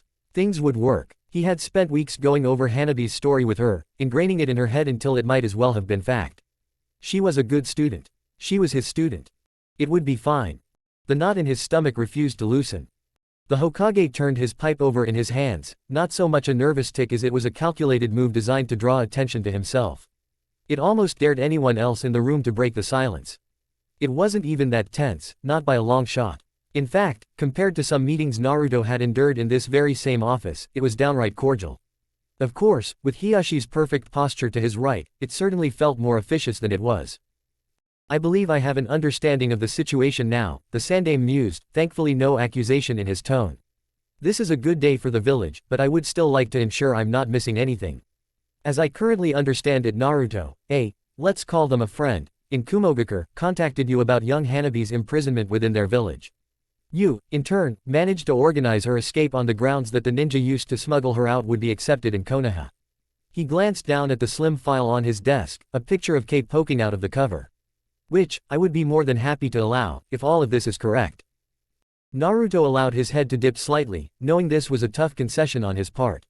There's no need to dance around the topic, Hokage-sama. I have agents in the other hidden villages, I'm not hiding that from you. Letting others know was less acceptable, but if it sold the story he could let it slide. And it would be hypocritical of me to begrudge you having an information network. The older man sent a sidelong glance at Jiraiya, one of the few ninja permitted to the meeting, standing off in a corner. I know personally how useful they can be. My only concern is that you didn't inform anybody of your plans. This is an extremely delicate matter that, if handled improperly, could have had dire consequences on the international stage.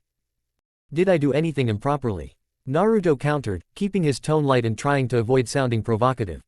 He wanted the mood of the discussion to stay on what he had done, so it didn't stray too far into the how, or more concerningly, the why. Hiruzen gave a warm smile, again glancing down at the file. It was an act of course. Naruto had no doubts that the contents had already been committed to memory. From what I can see, no. And I don't mean to cast any aspersions on you, my boy, I just have to be sure. If you want, I can provide you with a full breakdown of my network, to do with as you see fit, he offered, as if on the spur of the moment. This was a risky gamble, and it relied on him predicting how the Hokage would react to the seemingly sincere gesture. In reality, he would rather the Sandaime not learn the full scope of his organization. He tried for a sheepish, disarming smile. To be honest, it sort of happened out of nowhere. I started making connections while out on missions, they would occasionally send me some tips, I'd try to help them in return. And it just sort of grew from there. He already had a highly doctored version of the network he was willing to hand over, but even that would be less than ideal. I don't think there's any need for that, the Hokage assuaged with a causal wave of his hand, clearly placated. Naruto had always suspected the old man might have a bit of a blind spot where he was concerned. I've never had any doubts you have nothing but the best interests of the village in mind. Rescuing one of our own simply seals the matter. Don't you agree, Hiyashi? The regal-looking clan head inclined his head just the right amount to imply submission without undermining his own authority. I have held my peace until now out of deference. But, to be candid Hokage Dono, I believe I speak for the entirety of the Hyuga clan when I say that the means of my youngest daughter's extrication is irrelevant. The clan offers its most profound thanks to Uzumaki-san. If Naruto hadn't already known how good an orator Hiyashi was, he might have thought the little speech rehearsed. The man inclined his head again, this time a hair lower. If I may be excused then. Of course, the Hokage said with somewhat of a wistful smile. I'm sorry for keeping you from your daughter for so long. The clan head nodded and made a hasty retreat, still looking dignified despite his rush. The Hokage watched him leave before turning a conspiratorial smile on Naruto. I suspect he'll have more to say to you in private. Hiyashi is a proud man, but never one who forgets those who have helped him. Naruto rubbed the back of his head again, shrugging awkwardly. Well, I'd be lying if I said I did it for any kind of reward. You asked why I kept it from you. To be perfectly candid, it was sort of a spur-of-the-moment thing. I got a tip about where she was being kept, and the news came in about Kei. And it just seemed to fit. I didn't want to get any hopes up because I wasn't sure it would work myself. He allowed some of his genuine relief at the plan coming together to bleed through. I'm glad it did though. As am I, the Hokage agreed as he began preparing his pipe. As am I. If that's all, Hokage-sama. Well, I would appreciate full report on the extrication, although I will permit you to leave your source within Kumogakure anonymous, just to make sure there's nothing you might have missed. Of course. His eyebrows raised again expectantly and the Hokage, with an amused smile, dismissed him. He was caught just outside the doors by Jiraiya, appearing to have almost teleported from the nonchalant way he was leaning up against the secretary's desk. That was nice work, kid. The old man might not be able to say it because of all that formality crap, but I know for a fact he's proud of what you did. He pushed off the desk and grinned as he fell into step with the blonde, weaving through the tower towards the exit. I know we preach teamwork as doctrine here, but there aren't a lot of people who would go to those sorts of lengths for a comrade, especially someone they don't know. Like I said, it was opportunistic. I was just in a position to help. Jiraiya hummed thoughtfully. So you say. But, now that I think about it, you know the girl's sister, right? A very different kind of smile grew on the older man's features. Maybe you wanted to be the dashing hero, rescuing her little sister for the reward of a kiss. Little tip from experience, that usually works better when you do the saving yourself. When Naruto gave him an incredulous look, he sniffed and rubbed his nose. Although, I suppose breaking into a highly secured ninja village just coming down from war readiness would have been a bit much for one girl. His grin came back with a vengeance. But damn if it wouldn't make for a great story. He reached into a pocket and withdrew a little notebook, scribbling away at it with gleaming eyes. Like I said, it was a moment of opportunity. Hinata had nothing to do with it. Jiraiya simply snickered as he absently pointed forward with the end of his pencil. You sure about that? Naruto looked up to retort, but Jiraiya had vanished. In his place was a fluttering note hanging in the air. Naruto didn't need to grab it to see it had a picture of a chibi Jiraiya with his thumb against his nose, wiggling his fingers childishly. It did, however, have a time and location on the back, so he pocketed it for later, grumbling about irritating Sanin. When he finally looked up, he realized the joke was twofold, as Hinata was standing right there, hands clasped together nervously. Oh, hi, he greeted, a little off balance from her sudden appearance. He could almost hear Jiraiya laughing at his expense. She didn't reply, simply rushing forward and wrapping him in a crushing hug, with more intensity than he thought her capable of. Thank you, thank you, thank you, she kept repeating, over and over, until it became unintelligible, mumbling into his shoulder. When she finally pulled away, her eyes were red and it was clear she had been crying, but there was a weepy smile struggling valiantly against the tide of her emotions. Thank you so much, Naruto-kun. I have my sister back because of you and I can never even begin to repay that. It's okay, he offered uncertainly, utterly blindsided and unsure of how to proceed. Hinata, thankfully, seemed to catch onto his discomfort. It's all right, I know you didn't do this for me. Her smile grew a little. It's just the way you are. But that doesn't mean I'm any less grateful. She glanced down. I know the last time we spoke was difficult, but I needed you to know how much I appreciate this. Her smile could have lit up a room. She's my sister. She choked back a sudden sob, expression trembling between happiness and disbelief, and she collapsed forward again onto his shoulder, half laughing, half crying. She's my sister, and she's back. Thank you. Naruto wasn't quite the socially maladjusted preteen he once was, but he could still only manage to awkwardly rub circles on Hinata's back, doing his best to return the hug. It took her a minute to collect herself, but surprisingly, she didn't even look red-faced when she finally disentangled herself from him, simply looking up to blink back tears. Honestly, he said, I thought you would still be with her. She nodded, biting her lip as if afraid she might devolve into an emotional fit again. I barely want to leave her side, but she asked for you. He blinked in calculated surprise, sighing internally as he was finally allowed to pull himself back on familiar tracks. Part of the plan was Hanabi requesting to meet him after coming back to the village. He didn't think she would do it quite so soon though. I guess she wants to thank the person who organized her escape, Hinata continued with a teary smile. I don't really blame her. I think most of the Hyuga clan feels the same way. He made sure to put a bit show of looking indecisive and sheepish. After that little outburst from Hinata, it wasn't hard, before shrugging helplessly. Well, how can I turn that down? Naruto still hated hospitals, but they were decidedly more tolerable when he wasn't the patient. Nurses bustled this way and that, likely enjoying the decrease in their workload since the war began to wind down. A few gave him deferential or friendly nods. His work combating poisons and providing antidotes throughout the conflict had not gone unnoticed. He wondered how they would feel if they knew it was just a side effect. He was more interested in the poisons themselves than their applications in saving people. Still, it garnered goodwill, and that was never to be wasted, so he made sure to nod back or give the occasional smile. With Hinata trailing at his side, nervous urgency in her step, he stayed away from some of the more flirtatious expressions he could feign. They were usually more trouble than they were worth anyway. They reached Hanabi's private room just as Hiyashi was stepping out. For a split second, Naruto could have sworn he'd seen some genuine emotion on the cold man's face, but it was gone so fast it could have been a trick of the light. He gave a polite nod to his daughter, conveying more with the simple action that he could have with words. "I'll leave you then, father," the teen muttered, shuffling off into the attached waiting room. Naruto could tell from her eyes that she desperately wanted to be back at her sister's side, but the deeply ingrained subservience to her father won out. "Uzumaki-san," Hiyashi greeted with a diplomatic smile. "All aesthetics, no warmth.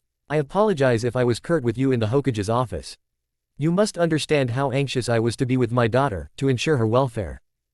"I couldn't imagine it any other way," the blonde returned, hoping his own smile didn't appear so manufactured. "Quite. This is a joyous time for the Hyuga clan, and as the arbiter of my precious daughter's return, I would be remiss in failing to offer you the Hyuga's deepest gratitude." Naruto caught the man's Byakugan activate for a fraction of a second, barely raising the veins around his eyes. He didn't understand why until the man knelt down, demurely placing his hands atop one another, and bowing forward, forehead just a hair above his hands. It wasn't total prostration, but it was likely the most submissive action the proud man had ever taken in his life. "Thank you, Uzumaki-san. Know that from this day, the Hyuga are your staunch allies. Should you have need of it, you must merely ask." He stood, making even the deeply humble action look regal and composed. Naruto was genuinely shocked. He had always had an image of Hiyashi as a cold, distant man. And, while he didn't want to doubt a father's love for his children, a part of him had always wondered how genuine his concern really was. Very, apparently. "I'm not sure what to say." Quite possibly the most honest thing he had said all day. "There's no need for that now," Hiyashi assured him easily, the faintest hints of a genuine smile on his lips. "Although, when you have the time, I would invite you around to the compound for some tea. Now, as I understand it, my daughter has requested your presence." Hiyashi continued to surprise Naruto by allowing a hint of amusement seep into his tone. "It's the height of inelegance to keep a young lady waiting." Naruto just nodded mutely, moving towards the door, before pausing. In his surprise, he had nearly forgotten part of his act. How is she?" he coughed, correcting the slight misstep. Hiyashi's features twisted ever so slightly, as if wanting to frown. "As far as the medics can tell me, she appears to be in near-perfect health. Although they did find traces of unidentified poisons in her system, the barbarians." Hiyashi caught himself before he could say anything. Undiplomatic. At least Kumogakure had the good sense not to. "Well, many of my deepest concerns have been greatly dissuaded today. But I've already said my thanks. I believe it is now my daughter's turn." He moved to go find his other daughter, leaving Naruto to slip into the room. Hanabi looked up and smiled, but was warned from saying anything by Naruto's look. Her eyes flickered to the top of the door and chakra strings immediately spooled in his palm, leaping up and attaching to the privacy seal invisibly inscribed there. He could have placed his own, but that was far more likely to be noticed. Changing the one he knew would already be present was better. Still noticeable, for anyone who knew to look, but he would change it back when he left and that should mostly cover his tracks. "How are you holding up?" he asked when he felt secure. Nobody should be listening in now, that would grant them a few minutes before anyone could notice a discrepancy. "It's been a bit overwhelming," she admitted, leaning back on her raised bed. "It's difficult to lie to my family." She smiled wanly. "Hell, just over a year ago I didn't think it was possible to lie to my father. He always had this omniscience to him." "The Byakugan is a powerful tool," Naruto agreed. It was one of his chief concerns about this whole endeavor, but Hanabi was well trained in its many uses as well. She just smiled. "So are fathers. But other than that," she sighed and gave an airy wave of her hand. "Pretty much exactly as you thought it would go. Father won't let the Yamanaka anywhere near my mind, citing clan secrets. They seem to be buying the idea that Kumo let me train and generally treated me quite well as a ploy to ingratiate me against Konoha. Those descriptions you gave me of Kumo nin who would be involved helped a lot." She bit her lip amusedly. "Might be a bit awkward if any of them show up to the negotiations." "And Hinata?" Naruto asked, moving over to the side of the bed. Hanabi's fingers drummed against her sheets. It's tough. I really hate lying to her. But, at the same time, I've had to lie to her the least." Her smile grew peaceful. "She's just so happy to have me back, she doesn't even care about the details. Hasn't asked me a prying question except for how I am. It's mostly just a lot of, well," she waved her hands again, but from the redness of her eyes, Naruto could guess the rest. "Want to go over any of the story?" he asked, but she waved him off. "I'm fine, I remember it all like it really happened." Her lips twitched slightly. I'll have to feign an interest in that K-person, won't I? Well, he did smuggle you out of Kumo, so maybe for a bit, Naruto joked with a grin, earning a roll of her eyes.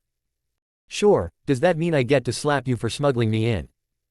If that's the only reason you have to slap me, I must be doing something right. Hanabi hit him on the arm before sighing, leaning back to stare up at the off-white ceiling. A part of me still can't believe it all worked. Tell me about it. Ugh, she moaned, banging her head back against the firm mattress. You have no idea how much I'm going to be coddled over the next few months. It's going to be a pain to even convince father to let me out of the compound to go to the academy. So, he agreed. Haven't broached it yet, but he will. With the impish smile she wore, he could only agree. The most annoying thing is that I won't be able to continue my puppetry for a while. Naruto shrugged. Give it a few weeks. I've already been invited over to the compound. Once there, maybe you show a bit of interest in the skills of the person who brought you back. I humor you a bit and, lo and behold, you're prodigious at it. Hanabi matched his grin before resetting her features into a good rendition of her father's dignified mask. Of course, I am a Hyuga after all. Well, Naruto said, opting for a mocking bow with a far too ostentatious flick of his wrist. If that be all, milady.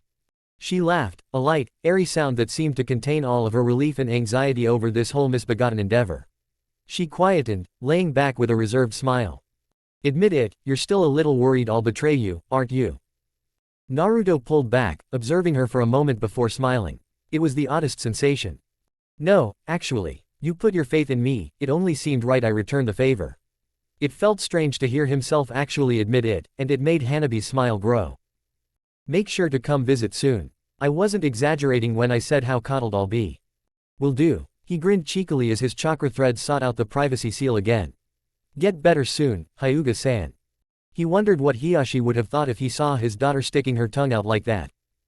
Naruto had never actually been to an onsen before, so he was a little annoyed that Jiraiya had apparently chosen it as their meeting point. There was no particular reason, just that when he was young it would have been a bit of a luxury on his orphan stipend.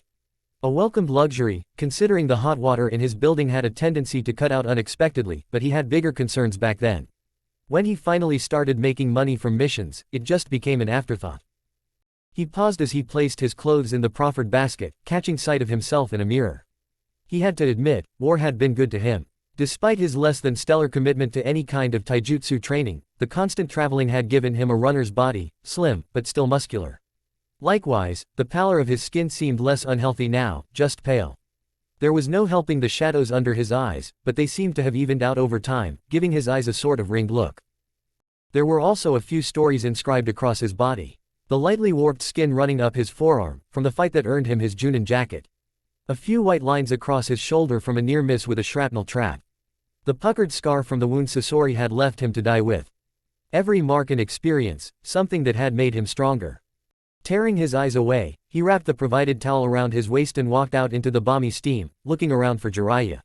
The man wasn't hard to spot, pressed up against the divider that separated the women's springs from the men's, giggling to himself perversely. Okay, he should have seen that coming from the location. You know, he commented idly, slipping in behind the Sanin. A better man would call out, warning the people on the other side of a lecture. You'd never do that to little ol' me, Jiraiya asked with a disturbing pout, only glancing back at the blonde for a second before returning to his voyeuristic exploits. Naruto gave the fence a lingering look, considering how amusing it would be. Knowing the white-haired pervert, he'd find some way of slipping out of any trouble. What did you want, Jiraiya? That at least finally pulled the man away from his lechery, turning to give the blonde a proper once-over. Oh alright, if you're that insistent on spoiling my fun, come on then. He patted over the slick stones and sank into a nearby spring, sighing contentedly. Naruto hesitated a moment before following him in, pleasantly surprised. It was a little hotter than he preferred his showers, but he could already feel the mineral water leaching out some of the tension in his muscles. It was a little too quick to be natural, and he wondered if chakra was involved somehow. Look, kid, I know we didn't exactly get off to the best start what with the whole Kyuubi deal.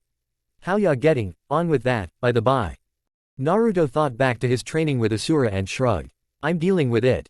Good, should really expect as much from Minato's kid. There was that itch, somebody bringing up his family. Still, I know how abrasive I can be, so I thought I'd see if there was any way to smooth things out between us. I don't know if you'd noticed, but I'm considered quite powerful. He shrugged languidly, tapping the side of his head. I know our styles are pretty different, but I'm sure there's something up in this old noggin that could help you out. A couple techniques. Bit of training maybe. Naruto was about to turn him down again. He had come as far as he had on his own, and the implication he needed help was frankly a little insulting, only to pause, thinking about it. Do you know the rasengan? Jiraiya blinked in surprise. You know about that. When he caught Naruto's unimpressed look, he grinned sheepishly. Sorry, gotta stop assuming stuff. When I look at you, sometimes all I can see is that little blonde brat I trained up from a flaky little numbnuts into one of the most feared men alive. Most people remember him for the latter, but I knew your pops when he was a little idiot, pining after. He coughed into his hand and gave a salesman's grin. But sure. He cupped his hand slightly and chakra quickly swirled into a pulsing blue orb above his palm. It was smaller than Minato's. I know it. You want to learn. It's basically your birthright anyway. Sure, putting up with Jiraiya would likely be irritating, but as he stared at that innocent, but deadly technique hovering over the man's palm, he couldn't help but feel it would be worth it. Great, let's just enjoy our soak for a bit, then I can go out and get the balloons. Naruto blinked. Balloons. Chapter 32, Fine Material. Naruto idly flexed his hand as he unlocked his door, wincing as he felt the muscles protest. Learning to use the rasengan was a unique experience. Painful too. He hadn't stressed the tenketsu in his hand this badly since he first started to learn chakra strings. At least he had an advantage manipulating pure chakra outside of his body. Otherwise, he imagined learning the technique would take months. As it was, he had gotten the first stage down pretty neatly, spinning the water inside of a balloon. He was more than used to manipulating multiple strings of chakra in different directions. The look on Jiraiya's face when he almost instantly got it was priceless. The next step, concentrating the power down into a single point, proved more of an issue. It ran counter to everything he had learned to do with chakra outside of the body. With his strings, he wanted them as fine and unnoticeable as possible, with only the absolute bare minimum for conveying commands to his puppets. That changed of course when controlling Asura, but then, using the Kyuubi's chakra always carried an element of some strange, external instinct he could never quite define. No, focusing his chakra into a single point, condensing it, that would be where he'd have to work at it. Just thinking about how much work it would take before he could use the technique through a puppet was exhausting. Using some clones to speed things along might be in order. Right now though, he was tired, and sick of the sound of air escaping a rubber ball. He just wanted to get through his daily reports and get some rest. He walked up the stairs, only to pause, frowning. It felt like he was missing something. The feeling persisted all the way into his workshop, where he caught sight of Hanabi's empty bed, covers still thrown back messily. Around this time, he should have come back to the sounds of her practicing her kata. It was suddenly too quiet. He tried to shake it off, but that nagging feeling that something was off just wouldn't go away. Cammy, how pathetic was that? He had grown so used to his little captive being around that he actually missed her. He chuckled to himself quietly as he sank back into his desk chair, only to freeze. That wasn't it. Something was off. This wasn't where he had left his chair. He stood, eyes darting about, noting all of the infinitesimal discrepancies around his workshop. A puppet, hanging at a slight angle compared to the rest on the rack. The files on his desk too neatly arranged. Most people would have thought Naruto's study a bit chaotic, with all the various clones mostly doing their own thing. But Naruto knew exactly how he liked his workspace arranged, and this wasn't it. Although somebody had done their best to make it look that way. His frown deepened as 3 clones popped into existence around him, immediately searching for anything else that might be out of place or missing. It didn't take them long, each knew the workshop just as well as the original. Sasori's ring, embedded with a strange purple stone and inscribed with the kanji for the Black King and Shogi. Naruto had been messing about with it since the fight, trying to figure out its significance. He knew it was charged with chakra, but he couldn't work out for what reason, or what the inscription signified. He figured that it was some boast of the deceased puppeteer, that he was a manipulator and always the one to make the first move. He thought it decidedly less likely that it referred to one of the 9 mantras in Kuji in meditation. Whatever it meant, it was gone. But strangely, nothing else appeared to be. Who would break into his apartment, past all of his defenses, which hadn't gone off once, only to steal a simple ring? The answer seemed pretty obvious, if disturbing. Another clone found the entry point, a patch on the floor near an external wall that bore trace amounts of chakra, as if somebody had used some variation of the subterranean voyage technique. However, that still should have triggered his detection seals. As soon as an unknown chakra signature stepped foot inside his walls, he should have known about it. That implied the person had never fully entered the building, which was strange in and of itself. It also wasn't possible via any earth technique he knew of. He quickly gathered up his equipment before hopping out the window, trailing the faint chakra signature. He left his clones behind to tidy up and make sure there weren't any nasty surprises left behind by his guest. He didn't get very far, losing the trail not far from his building as it vanished into the ground. Still, he wasn't deterred that easily and took off in that general direction, racing through the village. As he suspected, he caught the trail again at the village's sturdy outer wall, where the intruder had managed to disrupt the delicate ceiling matrix covering the reinforced stone. Not enough, apparently, to set off the wards, but enough to be noticed when he knew what to look for. Direction confirmed, he hopped the wall and landed in a dead sprint. Nobody stole from Uzumaki Naruto. He was so incensed by the heinous breach in his security, that he was almost 3 miles out before realizing how far from the village he had been drawn. He slowed to a stop and glanced around warily, lips drawn down in a frown. Shit, I walked right into that one, didn't I? His answer was the flutter of 1,000 tiny wings. All around him, erupting from the ground, the foliage, the trees, were a countless host of delicate white butterflies. Although, on closer inspection, he realized they weren't butterflies at all, but little origami constructs. They swirled in the air hypnotically, swarming into a concentrated mass that seamlessly merged into a floating woman. She was held aloft by large white wings, also formed from paper. She was rather beautiful too, completing the angelic connotations. Unusual blue hair was cut just above her shoulders, held in place by a paper flower. It would have been quite charming if not for her cold, orange eyes, staring at him with such disdain it would have made even Jiraiya think twice. He personally thought the little silver piercing through her lip was a nice touch, only marred by the familiar red clouds adorning her cloak. That was rather beautiful, he admitted, trying for something of a rakish grin. He always had a little trouble figuring out how he was supposed to act around Kunoichi, especially ones trying to kill him. He sometimes had success distracting them with some form of charm, but other times it only served to incense them further. I've always had an appreciation for people manipulating swarms of weaponry, like 1,000 tiny puppets. The woman remained silent, sizing him up as she floated there stoically. He didn't let it show, but her absolute silence was a lot more unnerving than any number of brash boasts or snide put-downs. You must be Conan, I presume, one of the leaders of Omegakure. It had been a nightmare to learn even her name. I bet there's one hell of a story behind that. His grin faded when he saw it wasn't having much of an effect. You aren't the one who broke into my building. That either meant she was covering for them until they got away, or they were lingering nearby as a double ambush. No, she admitted, her voice soft but no less imposing for it. What happened to Bright Eyes and the sashimi platter? I thought they were my designated kidnappers.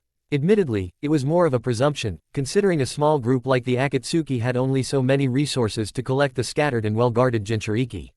Well, supposed to be well-guarded, he thought, considering his genius move of blundering right into this trap. Their skills were deemed ill-suited to capturing you, she replied. She would have had quite a pleasant voice, if she wasn't trying to kidnap him for undisclosed nefarious purposes. He glanced up, admiring her wings. He wasn't lying about that, he really did find her techniques beautiful. He had never seen anything quite like it. And you are. I was the one who recruited Sasori into our organization. I have prior experience in dealing with recalcitrant puppeteers. The blonde grinned, examining his surroundings carefully without drawing attention to it. If I didn't know any better, I might have thought that was a joke. But, I can assure you right now, the grin abruptly slipped away as he drew out a scroll from a concealed pocket. I am nothing like Sasori. He whipped the scroll up, unraveling it in the air in a smooth motion before bringing his hand up to slam the chakra in to release his puppet. Only to fumble it, punching the scroll forward without releasing anything. Both shinobi watched as it bounced across the ground, rolling to a stop between them. Well, Naruto said, blinking, that's embarrassing. He chuckled sheepishly, rubbing the back of his head. I'm still new to the whole flying puppet thing. I may not have quite nailed that maneuver. Conan looked like she wasn't sure whether to be amused or bored, and Naruto chose that moment for Ramia to burst out of the ground behind her. The snake-based puppet shot through the air like an uncoiled spring, slamming right into Conan's back and wrapping her powerful tail around the angelic woman's body. 100 little compartments opened up along the puppet's form, releasing little poisoned spikes designed to deliver a potent paralytic all across the victim's body. Ramia's head also moved forward, razor-sharp fangs plunging down into Conan's neck. That was the lethal poison. Except, even in the split second all of that had taken, Conan didn't once look surprised. The fangs bit into nothing but paper. The woman's entire body split apart, previously invisible seams drawing her body into neat little squares that fluttered off into 1,000 sheets of paper. Most of them swept outwards, expanding into a crisp white storm around the puppet. A few stuck to Ramia, their undersides revealed to be custom exploding tags. There wouldn't have been enough time to move Ramia to safety, so, out of curiosity, he forced her to explode prematurely. He had gotten this down to a science by now, and the various weapons and shrapnel she blasted outward was practically undodgeable, being so uniformly spread. Each superheated kunai or shard of wood only served to make the paper's sheets spin and dance in their wake, harmlessly passing through the papery cloud. Now that was beautiful. I'd really love to know how you do that, he drawled, unconcerned with the loss of a single puppet. He had more than he could use at once scattered across his person. He refused to be caught alone ever again. A clone of some sort. His eyes narrowed as the swarm of sheets once again merged back into the blue-haired angel. No, far too complex and resilient for a clone. Some chakra-based body modification I'd wager, like the Shodime was rumored to be capable of with his Mokuden. He regarded her curiously. Paper comes from trees, you wouldn't happen to be a senju, would you? Orphan, she replied, eyes still lidded dispassionately. He clicked his teeth in mock frustration. So much in common, yet fated to be enemies. Last chance, if you stop trying to kill me, maybe we could sit down and have a civil conversation. Who knows? I teach you a little puppetry, you show me how that wondrous ability of yours works, and we see where it goes from there. One of Conan's thin eyebrows rose imperiously. Her otherwise soft features lent the expression an amused quality, instead of appearing haughty. You really are nothing like Sasori, he would have simply dissected me to learn what he wanted. Naruto's features morphed into a tight smirk as his hands slipped into his jacket again. Don't tempt me. They exploded into action again, this time of the more traditional variety. Naruto's hand snapped out, and this time he didn't intentionally fumble a blank scroll. Puffs of smoke filled the air as 5 puppets popped into being, 3 copies of Hein, an Erican, and another Ramia. He didn't even have to use his Mugen no Kanose, this many he could handle just fine. 5 was a good number for him. He could control each puppet with one string, thanks to their embedded chakra wires, but the extra bit of control gave them a certain finesse. One of the Hein swept forward, feathers glinting in the light streaming through the canopy. The ridges of both wings were wickedly sharp, able to slice right through trees without slowing down too much. Conan waved a hand and a few stray sheets of paper rapidly folded into origami shuriken, the kind kids would wave around at festivals. Naruto suspected these wouldn't be quite so flimsy. It was a pretext though. Hein flapped her wings and abruptly jinked to the side, her wide wingspan a cover for Ramia moving into position. The tail flicked up and sand streamed from her tail, enough of a spread to catch Conan's whole body but still have enough power to do some damage. Conan's wings flapped forward, creating a gale of wind strong enough to stop the sand cannon in its tracks. The moment they reached full extension, Erican was already there, spitting out a glob of adhesive that caught the tips of the woman's papery wings. She tried to extend them again, but the clear slime was already hardening. Apparently, Conan didn't rely on them for her flight as, even locked together in front of her, she remained hovering. Instead of trying to break the adhesive's grip on her, the wings detached from her back. Everything except the glue-drenched tips dissolved into a multitude of sheets, each folding into shuriken faster than any human hand could have managed. They burst forward like white shrapnel. When the blonde saw a few slice right through a nearby tree without so much as slowing, he knew not to be in their path. His other 2 Hein copies flapped their wings, imitating Conan's move. It was enough to slow the deadly origami display, if not stop it outright. Any that would have hit him were stopped by Erican, spitting a glob of adhesive down at her own spindly legs. She reared back on the 4 not covered, stretching out the other half before the glue could harden. It formed a sticky, impromptu shield that easily caught the remainder of the shuriken. Well, this is fun, Naruto declared brightly, clapping his hands together as the counter-solution seeped from the tips of Erican's legs, dissolving the web and leaving the shuriken bundled up like a real spider's prey. Got anything bigger? I'm beginning to form theories about how your ability works, but I could always use more examples. Conan's eyes narrowed, and Naruto immediately regretted the quip. She raised a hand, and paper leapt to her in spoken command, forming a much larger chakram that began to spin, unprompted. It quickly became a circular blur, making a strange keening sound as it hovered in place. It launched forward like it had been held in place by an invisible elastic band, streaking through the air. One of the Hein puppets tried to dive on it from above to knock it out of the air, only for the spinning weapon to abruptly flip 90 degrees. Hein was bisected as her own momentum carried her through the razor-thin chakram. It didn't even slow down. Naruto dived to the side as it carved a clean furrow through the ground he was standing on. It continued on in a neat arc before flying back up to Conan, orbiting her like some strange, flat moon. Another was already forming behind her. Survive now, joke later, he muttered to himself as he sprinted forward, his puppets running interference. The two chakram shot forward again, spreading out in wide arcs to pincer the blonde between them. One hit a strand of webbing hastily shot between two trees, still wet, it managed to tangle the blade up and render it useless. A click sounded from Ramia's tail, and the second one was neatly sliced in half by a jet of concentrated water. Naruto grinned up at Conan as he alighted on a branch, only for his shoulders to slump when he spotted 5 more of those giant chakram fold into existence around her. The woman wore a quiet smirk of her own at his dismay. You were correct, you are nothing like Sasori. The scorpion put up much more of a fight. Naruto's eyes narrowed at the slight, surprising Conan as he suddenly leapt of the branch right at her. Her weapons flew forward, but mid-flight one of the Hane copies suddenly streaked down from above. She tucked into a tight ball mid-dive and her feathers erupted outwards like a bird-themed fléchette mine. It wasn't enough to destroy the sturdy paper constructs, but it did divert them from hitting Naruto as he closed the distance between them. I said I wasn't like Sasori, he growled, twisting his body and slamming into Conan with his feet. She tried to use her wings to create distance, but he was sticking to her body with chakra, the control that implied was tremendous. I never said I didn't learn from him. One of his arms came up, the sleeve sliding back to reveal the complex contraption strapped to his wrist. Once upon a time it was a simplistic Senbon launcher. 2 years of tinkering, and some more recent additions, had made it so much more than that. A thin pipe slid out, twisting sharply, and Naruto grinned. Paper's pretty flammable, right? The sudden glare of the flames was almost as intense as the heat, and Naruto was forced to close his eyes.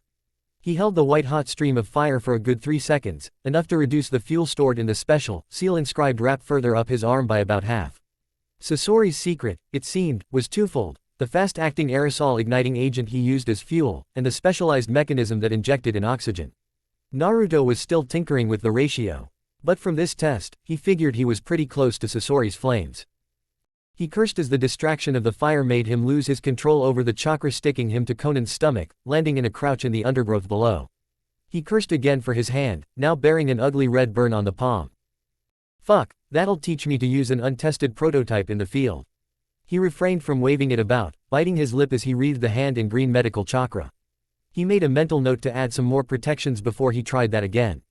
Or a glove, at least. He glanced up, narrowing his eyes at the silhouette still floating in the fading cloud of smoke.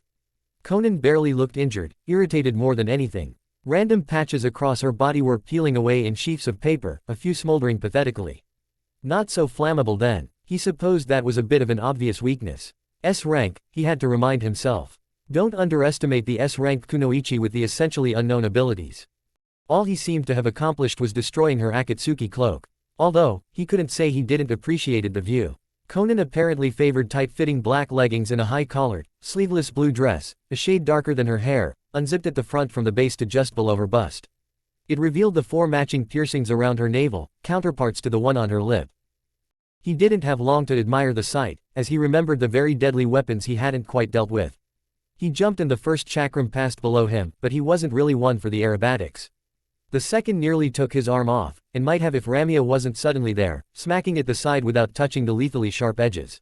He turned and used the remainder of his flamethrower's fuel to destroy the rest, this time applying a thin layer of chakra to his hand to avoid burns. It seemed her constructs weren't as flame-proof as she was herself.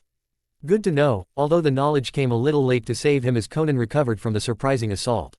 Her eyes narrowed, and the first paper chakram Naruto had narrowly avoided froze midair, reversed its spin and flew right back in a fraction of a second. It was too sudden, and Naruto could only blink in shock as it ripped right through his back, coming out the other side soaked in blood.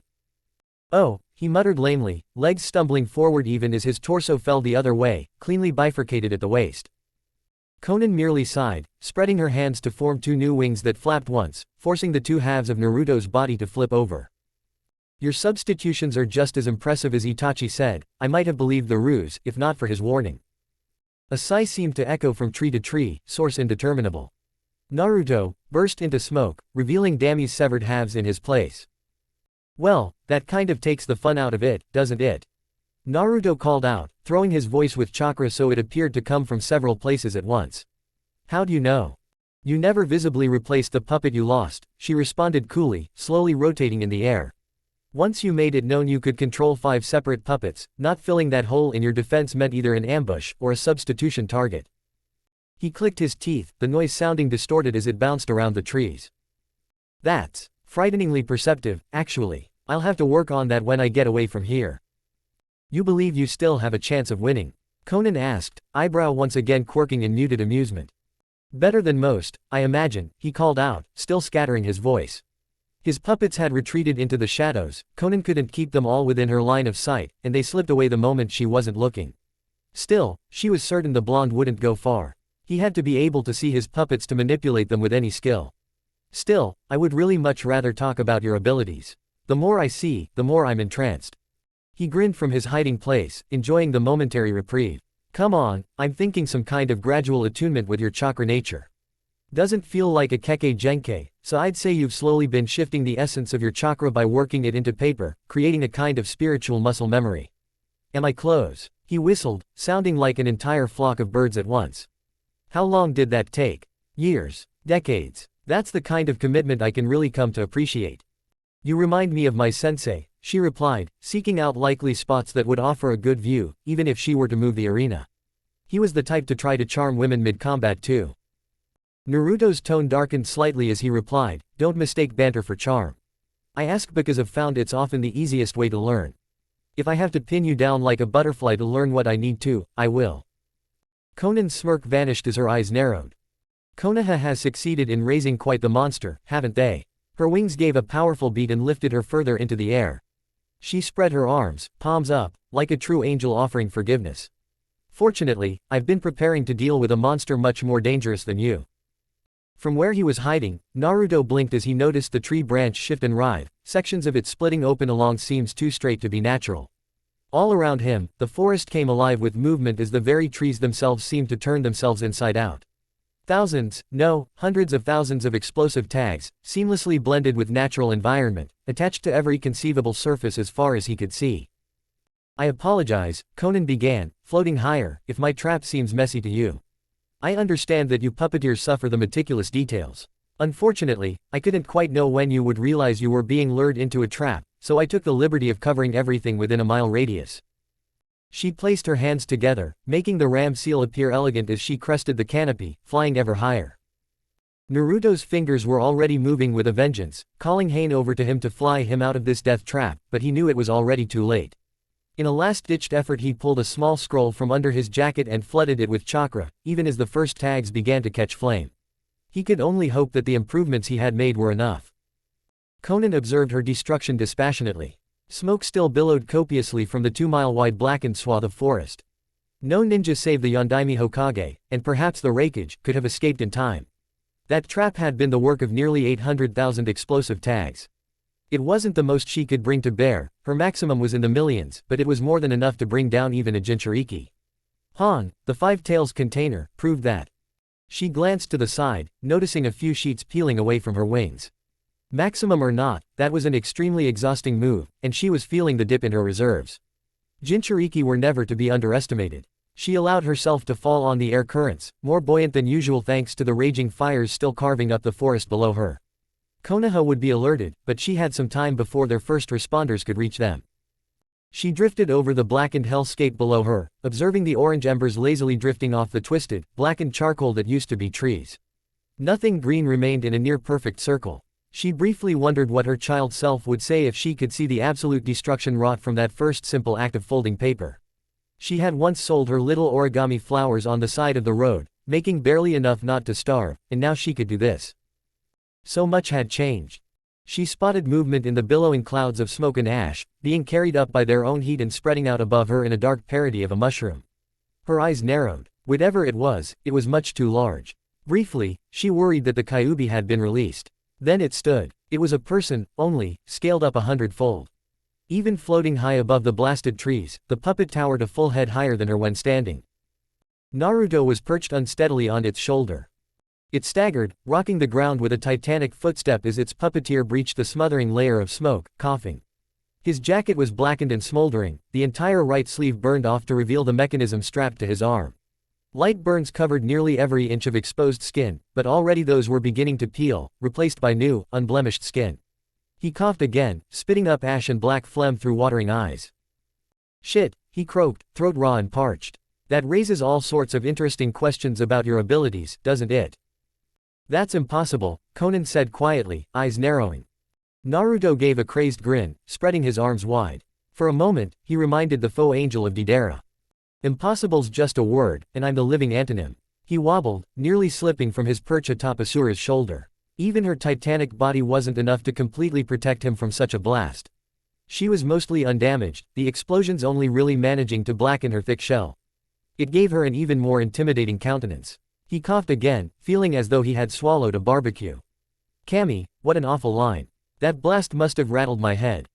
Conan wasted no more time with words, she was now on a clock of her own making, with Konoha shinobi likely to arrive within minutes. Her wings flicked forward, releasing dozens of razor-sharp sheets of paper. They folded themselves in midair, sleek little paper aeroplanes that flew forward faster than kunai. She had seen her kami shigur decimate solid concrete.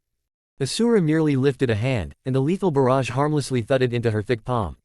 The enormous puppet shook the appendage like she had received a bee sting, and the paper constructs fell off like bits of annoying gravel. Inside, Conan felt the first stirrings of fear. It was uncanny, how much this titanic construct reminded her of the monster Nagato summoned on that dreadful day. The lower pair of hands slammed together, making a recognizable hand seal, before pulling apart and slipping together again, fingers changing places as deftly as her controllers. I didn't think I'd get the chance to try this out again so soon, Naruto called, looking a little unbalanced from the smoke inhalation. So, thanks for that. Conan's eyes widened, pulling herself out of her stupor as the hands slotted together into the snake seal. Her wings pushed forward powerfully, forcing her back, but there was no chance she could escape the technique completely. Futon. Rinkuden. Naruto shouted, feeling the responding hum of power deep within Asura. It had taken quite a bit of experimentation to learn which techniques felt most natural to use through his puppets, and the results were spectacular. Wind release jutsu were normally invisible, a slight distortion in the air at most, it was what made them so deadly. Thanks to the smoke still rising from the scorched earth, he had a perfect view of the enormous air bullet as it cascaded through the sky.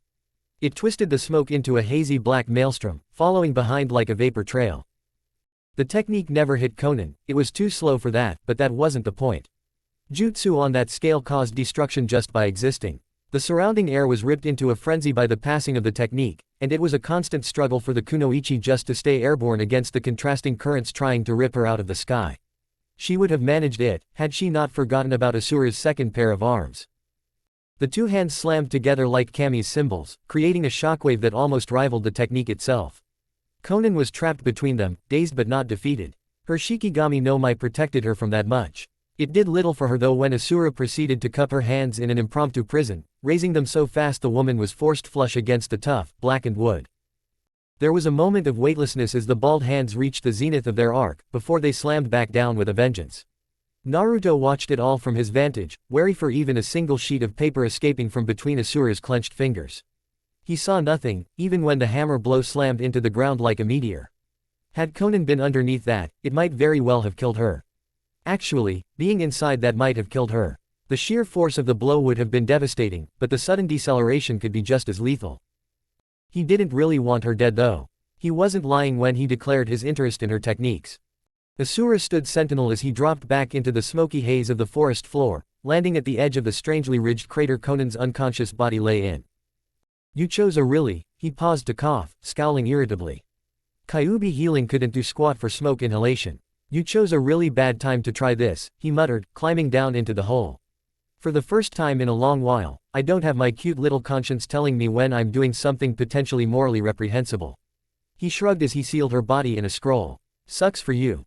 He finished up, also sealing away Asura as he sent a few chakra strings to seek out whatever was left of his other puppets. The Konoha first responders would be on him any moment now, and he would need to get his story straight. He figured it sounded pretty plausible to say he managed to hold off an Akatsuki member long enough for backup to arrive, forcing them to flee. Still, he knew that through it all he would be itching to get back to his home and put Conan under the metaphorical microscope. Or not so metaphorical, it would probably depend on his mood. Chapter 33, A Small Rip. Naruto was uncharacteristically underdressed as he lay back in the dappled sunlight, reclining towards the edge of an unoccupied training ground. He wore a simple orange t-shirt instead of his usual concealing jacket. Similarly unwarranted, his hitai rested on his forehead, keeping his hair out of his eyes in lieu of his usual visor-like goggles. A thoughtful expression graced his features as he leaned back against a tree. It felt strange to have his fingers in full view as they went through their graceful, twirling motions, directing a mock fight between Ramya, Hein and Erican like a bored choreographer. And he was bored. Using Asura always meant tapping into the Kyuubi's well of power, which had gone a long way in healing the damage done by Conan's trap. But, by the time he'd been escorted back to Konoha and the adrenaline had worn off, it became apparent what a sorry shape he was really in. The lung damage was the worst, although the med nins had assured him it would fully heal in a few weeks. It should have been months, with lingering effects, but being a Jinchuriki did have its perks. He was about halfway through that treatment, so the burns he had suffered and the slight infection they brought had already vanished, replaced by fresh, slightly tender pink skin. They formed a mottled tapestry across his body, like the world's most useless camouflage. He was hoping some time in the sun would help clear that up faster, as anathema as time spent outside was to him. Hein swooped down lazily, no real urgency to her movements. The entire exercise was just a way to pass the time, now that he had been officially suspended from missions for another week. With every attack, his mind was analyzing all the possible counters, from both of the other combatants. He would use the best available, without doing any actual damage, and log the ones his mind conjured up but his puppets couldn't accomplish.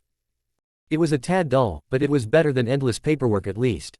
Without missions, and disavowed from anything strenuous, there was little else for him to do but tinker with poisons, sketch new puppet ideas and manage his network. Not that he could act on any of the information that came in. Usually he used it to decide which missions were worth taking. Now though, all he could do was manage the gradual integration of Sasori's old assets. It was fun at first, feeling like a posthumous victory against the older puppeteer. But when it was the only thing to do. Thus, his boredom. He was manipulating his puppets with one hand. With the other, he slowly fingered the ring he had taken off of Conan. Similar to Sasori's, but with a pearlescent white stone bearing the kanji for white. A reference to her masquerade as a Megakur's tenshi perhaps. The link was as tenuous as Sasori's. Both were mantras of Kuji and meditation, but he honestly had no clue what the bigger picture there was. Tracing the meditation practice led back to a figure simply known as the Rakudo Sennin, a figure shrouded in as much myth as history. Finding any reliable information on the man known as the god of shinobi was a fool's errand. 100 different religions and practices supposedly sprouted from that one figure, and it was impossible to sift the truth from the fiction. How he related to the Akatsuki was anyone's guess. Probably just some forced symbolism to give the group some legitimacy. The answer left a sour taste in his mouth though. It didn't seem at all like something somebody as materialistic as Sasori would go for. He'd keep spreading feelers out through his network, but he didn't expect it to go anywhere. Like everything since he was forcefully grounded in Konoha, it was just something to do to pass the time. Speaking of which, he felt two people approaching the clearing, making no efforts to disguise their approach. Morning, he drawled, still directing his puppets through their little pantomime fight. It's 20 minutes past midday, Hinata said, smiling softly as she and Hanabi joined him in the clearing. He glanced up, squinting his eyes against the glare of the sun. Well, that's embarrassing. What kind of ninja wasn't aware of the time? The medicine he had been given to dull the burn in his chest was clearly dulling other things as well. You'll be back to normal in no time, I'm sure, she said, handing him a gently steaming cup. He breathed it in and sighed. Lemon tea. You, Hinata, are an angel. His smile grew lopsided. I should know, I just fought one. So you keep saying, the Hyuga Saiyan jibed bemusedly, demurely settling in beside him. Hanabi hovered a few steps away uncertainly. It was unfamiliar ground, and she constantly had to remind herself just how familiar she could be with Naruto in public. The answer, thanks to how little they had appeared to interact to everyone else, was not at all. Uzumaki-san, she greeted, catching the sly smirk he sent around Hinata's back. Her eyes twitched, he was purposefully baiting her, she knew it.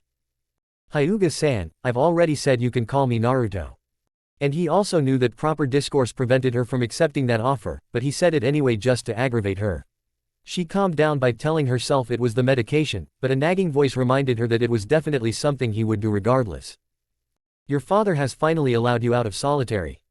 Hanabi simply turned her nose up imperiously, sitting herself beside Hinata with similar grace.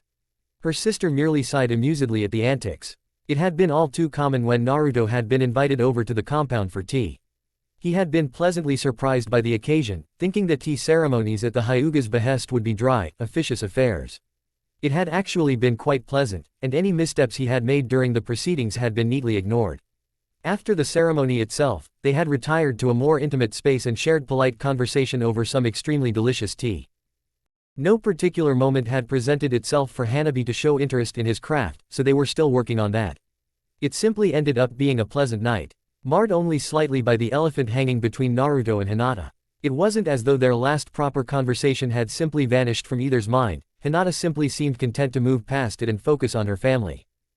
Even Two-san cannot keep Hanabi locked away like a porcelain doll forever, Hinata provided when Hanabi refused to answer. Although, I think everyone in the clan agrees that being chaperoned is for the best, for now.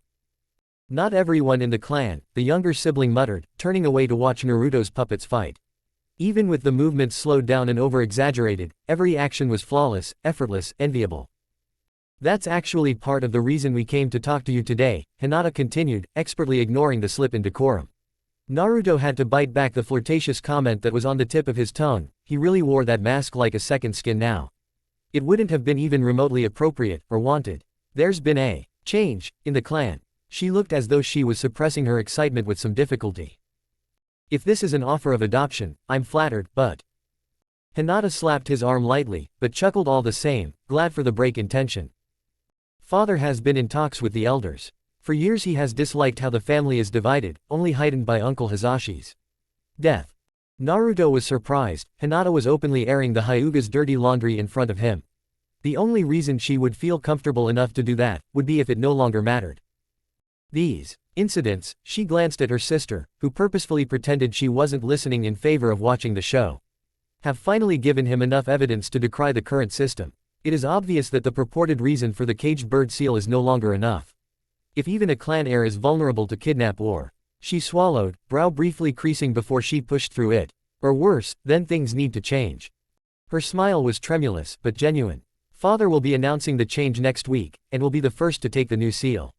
She glanced down, the admission seeming to take a load off her shoulders. It is not perfect, the old seal still cannot be removed. But, no branch family member will ever have to bear that pain from this day forward. We'll finally be united under a common mark again. Naruto's eyebrow raised as she passed him a small sealing tag, inscribed with an extremely complex matrix. When collapsed, it looked very similar to the original caged bird seal, including the elegant line that encircled the head. The symbol at the center was different though. Instead of a manji, it bore a stylized trident head, the middle prong being longer than its counterparts. From a cursory glance he could tell it offered the same protections to the Byakugan, against removal or tampering, but lacked the more barbaric torture elements. You too as well? He asked, studying it curiously. Despite the apparent simplicity of the solution, he could see there were layers to the seal he couldn't work out from a brief once-over. Proudly, she replied with a smile, Hanabi mirroring her from behind. It's not everything I could have wanted, but it's a firm step in the right direction. Naruto smiled as he handed the seal back. He couldn't do anything with it in its current form even if he wanted to. I'm happy for you, really. If you don't mind me asking though, why tell me now? Especially if your father's going to reveal it soon anyway. He was a little taken aback at the small smile Hinata gave as she stood, patting his shoulder gently. Because you're my friend, and someone I care deeply about.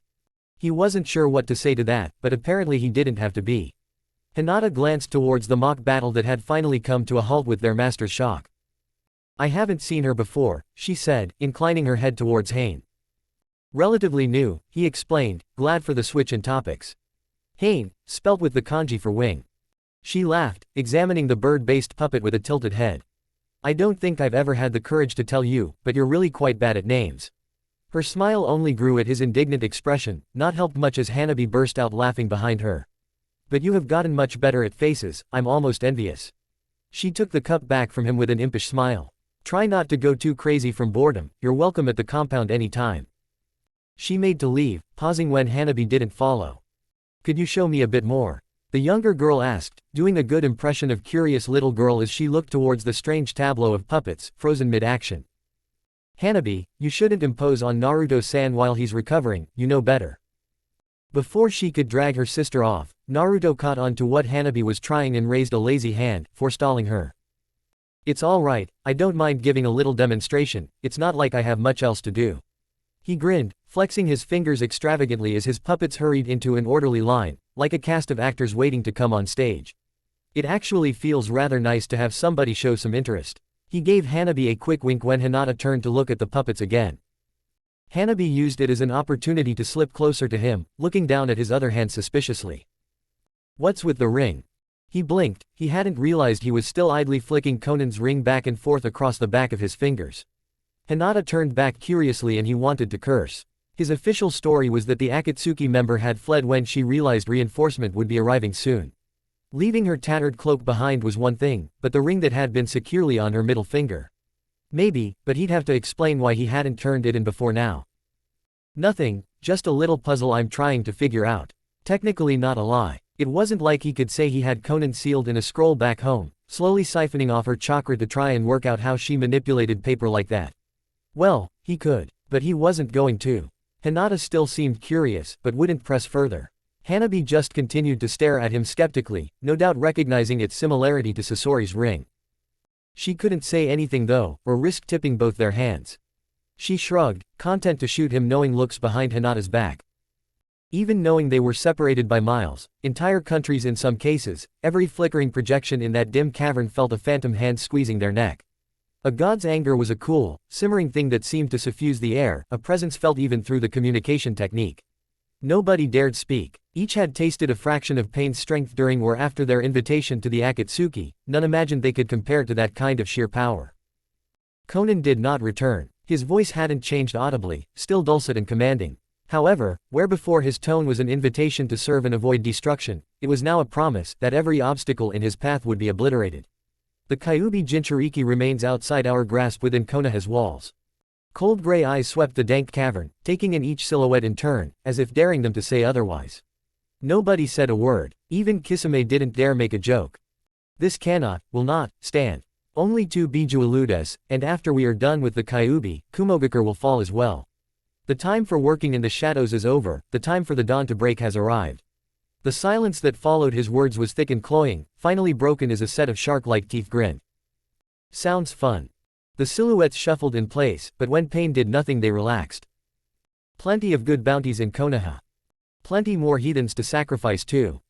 Gotta say, I've never blown up a whole village before. People will remember this for generations, yeah. Don't destroy everyone, some of us have to eat you know. Should be a veritable buffet. The only one who didn't speak merely narrowed their eyes, unnoticed by their leader. Konoha will come to know the Akatsuki, their leader stated darkly. Konoha will know pain. Naruto stared at his planning board, still plotting the movements of the Akatsuki. They had grown strange lately. A few of them had abandoned missions partway through, something the organization, which had done an excellent job so far of fostering a perfect completion record, had never done before. It didn't bode well. He had been staring at the disparate reports and sightings for 20 minutes now and was no closer to understanding it. He wished Hanabi was there. She would have some snide yet remarkably insightful comment to jerk his mind onto the right track. She would be at the academy right now, likely bored out of her mind after the breadth of material she had access to under his care. The thought only briefly amused him. He was certain Hiyashi must have struggled with the decision, probably considering keeping Hanabi close and training her within the compound. He couldn't though. Clan heirs were always trained at the academy. It fostered relationships between the otherwise aloof clans and the rest of the village. Hiyashi was a proud man, but not above learning from the mistakes of his rivals. The Uchiha had set a stark enough example that isolation from the village as a whole did not end well. He would have to see about sneaking her out every so often to continue their lessons. It would be easy enough to leave a clone in her place. If he had known the shadow clone in the academy, he probably wouldn't have gone at all. He sighed and put her out of his mind, returning to his musing. His eyes flickered lazily to the right, where Sasori's body hung on the wall like an oversized action figure. What do you think? The lifeless eyes just stared back at him blankly. Oh right, you'd be trying to kill me right now. How could I forget? He inclined his head further, glancing to his other guest. What about you? Conan merely continued to do what she had done since he'd unsealed her from that scroll, stare forward with lidded, bored eyes. He supposed that was a little unfair of him. There wasn't much more she could do. The lengths he had gone to secure her in place were extensive to say the least. Chakra-suppressing manacles on her hands and feet, a barrier array around her body designed to activate if she moved more than a few inches, and a Fuinjutsu siphon, constantly sapping her chakra away.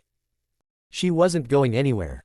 No insights as to what your leader might be doing right now. Still nothing, although that might have been the ghost of a smirk flickering across her lips.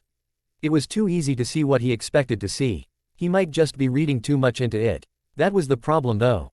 Without knowing this mysterious pain, he couldn't predict how the man would react to the loss of one of his lieutenants. Was he angry? Annoyed, indifferent, each, when seen alongside the recent strange movements, would paint a different picture. What about the rings? He flicked it up into his hand out of thin air, rolling it across his fingers like a coin. What's their significance? Still blanked. His fingers moved rhythmically, under the thumb, over the knuckles, a flourish at the ring finger, palmed, back up and across the knuckles.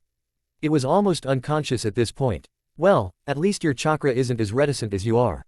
That finally earned him a small scowl. He looked over at the scroll on the side, still writing itself out as the seal did its work. A modified diagnostic technique, used to identify anomalies in a patient's chakra.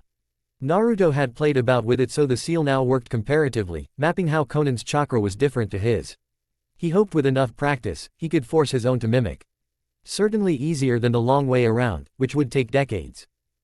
Fine, be that way, he muttered flippantly, flicking his strings out to re-seal Conan into her scroll. Even as heavily restrained as she was, he didn't like leaving her out when he left the building.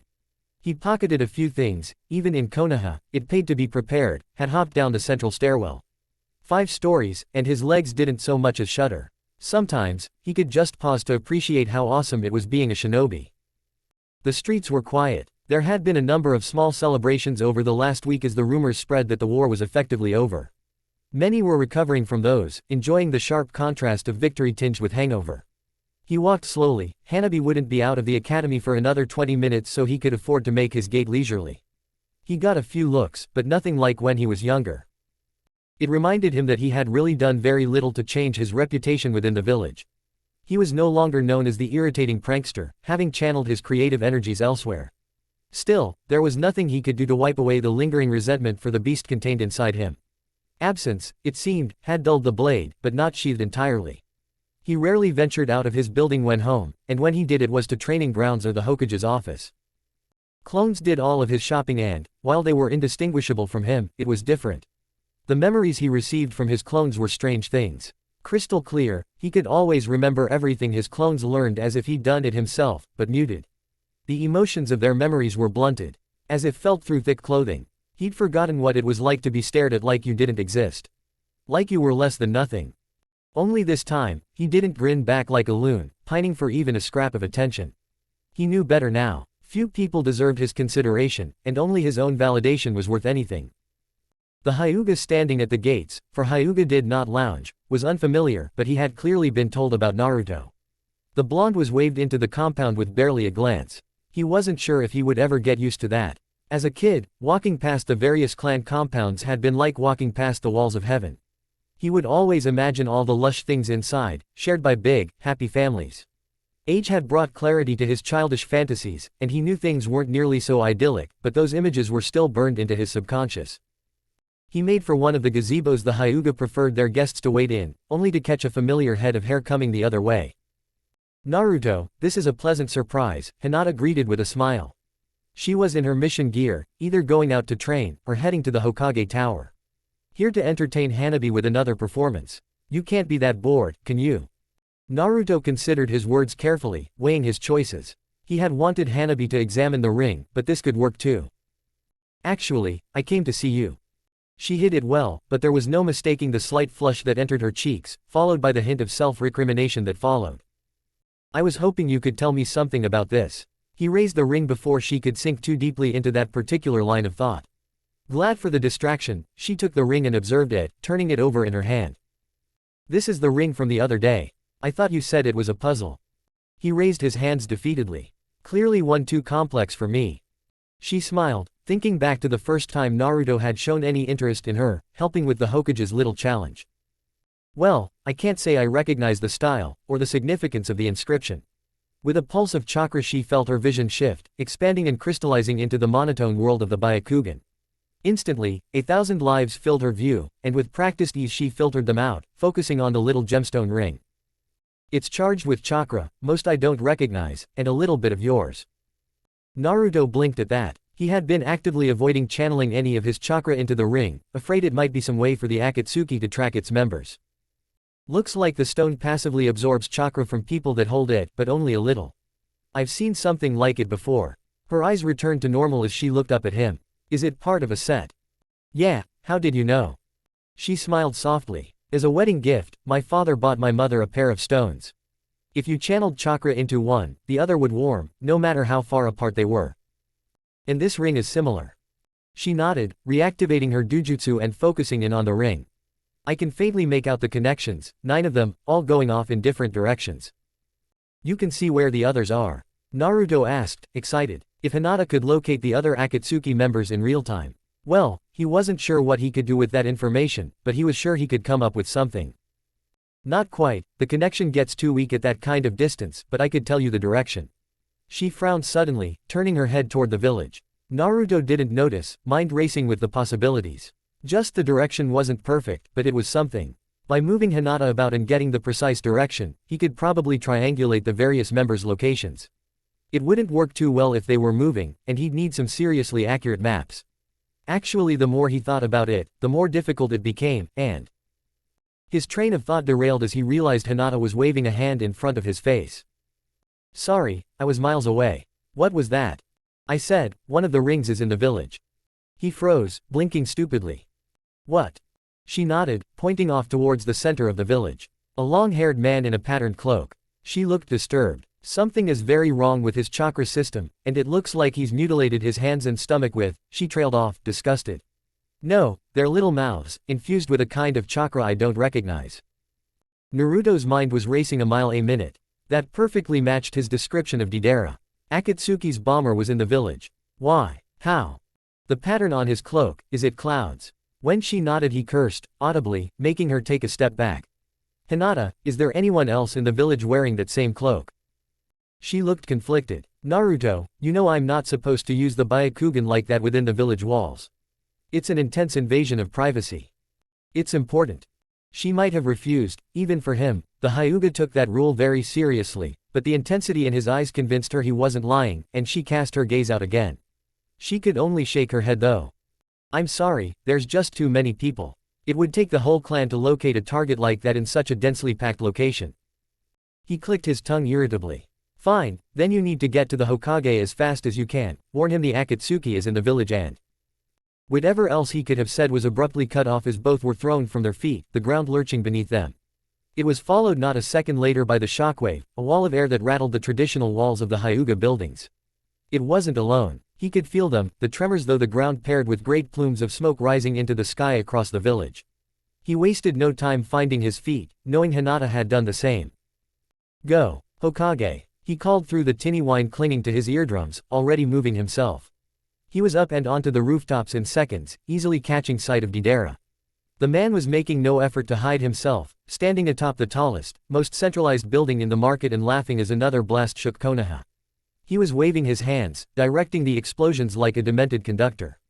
If his movements were anything to go on, he was swiftly reaching his crescendo.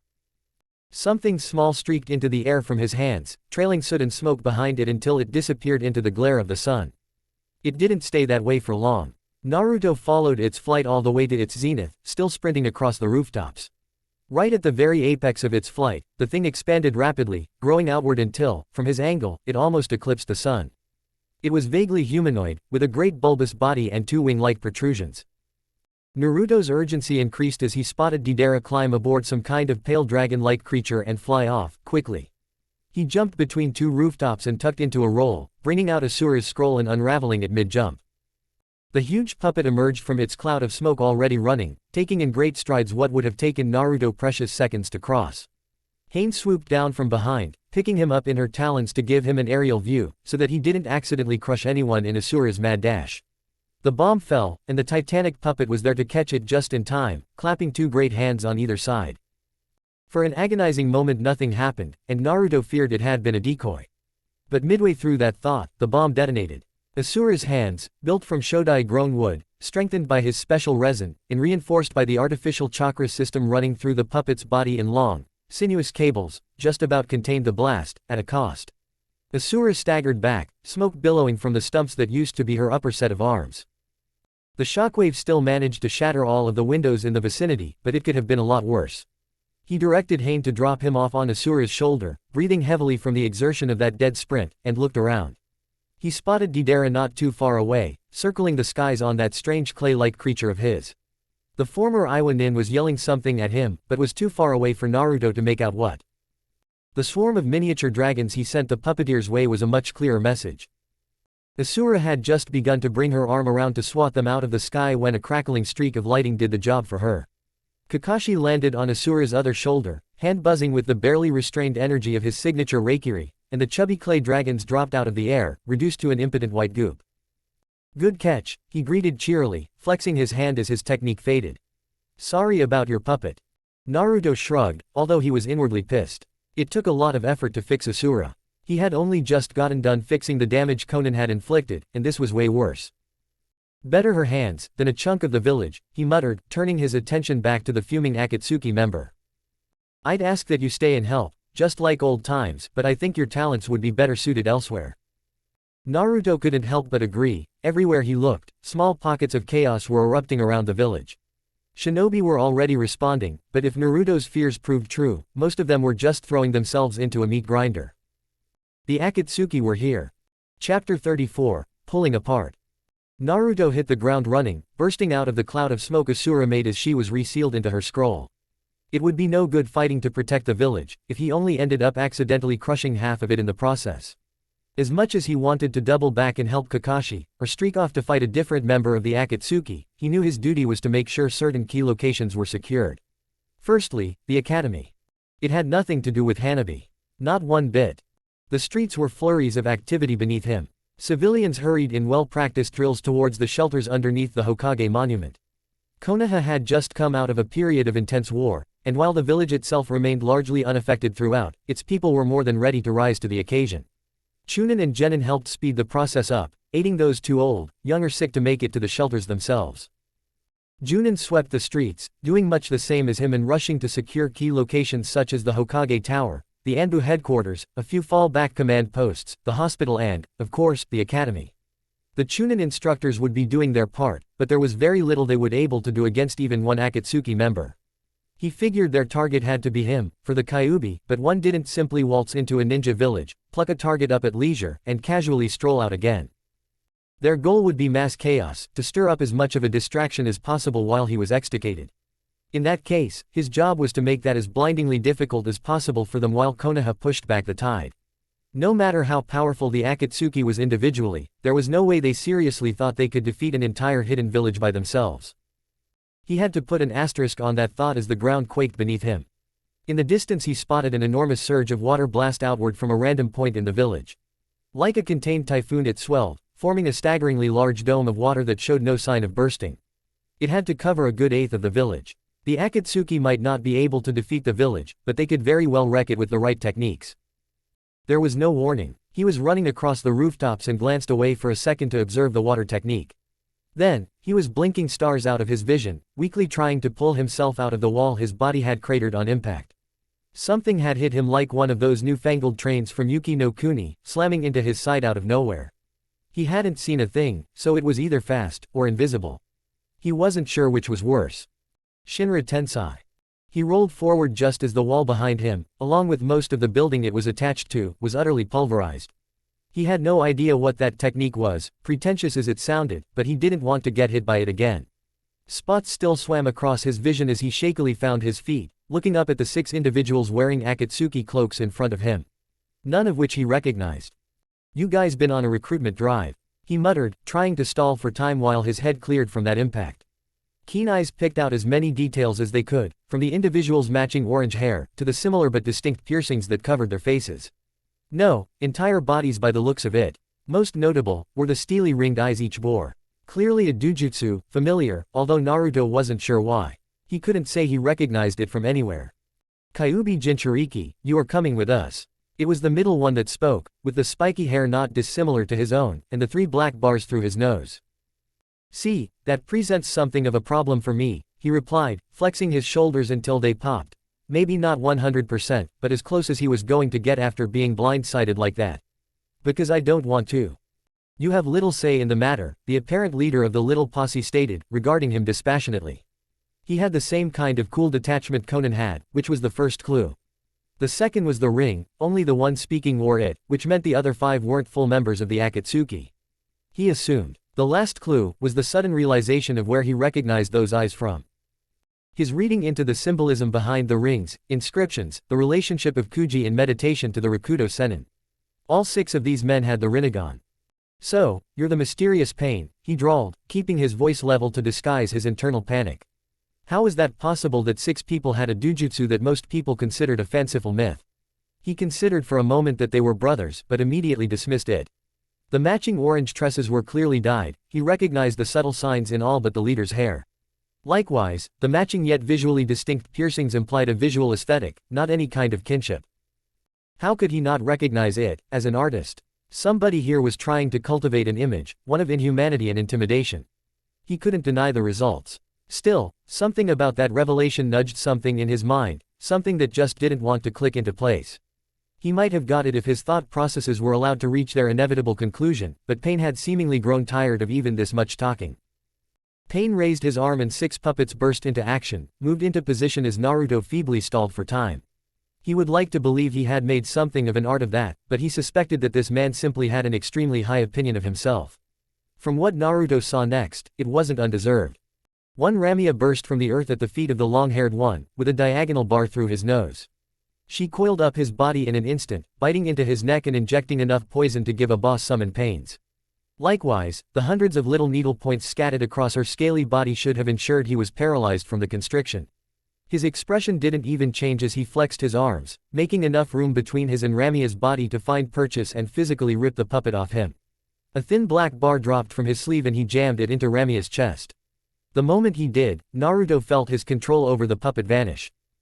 A hane tried to go for the one that sort of resembled a Yamanaka, flying in from a nearby alleyway like a big glittering kunai.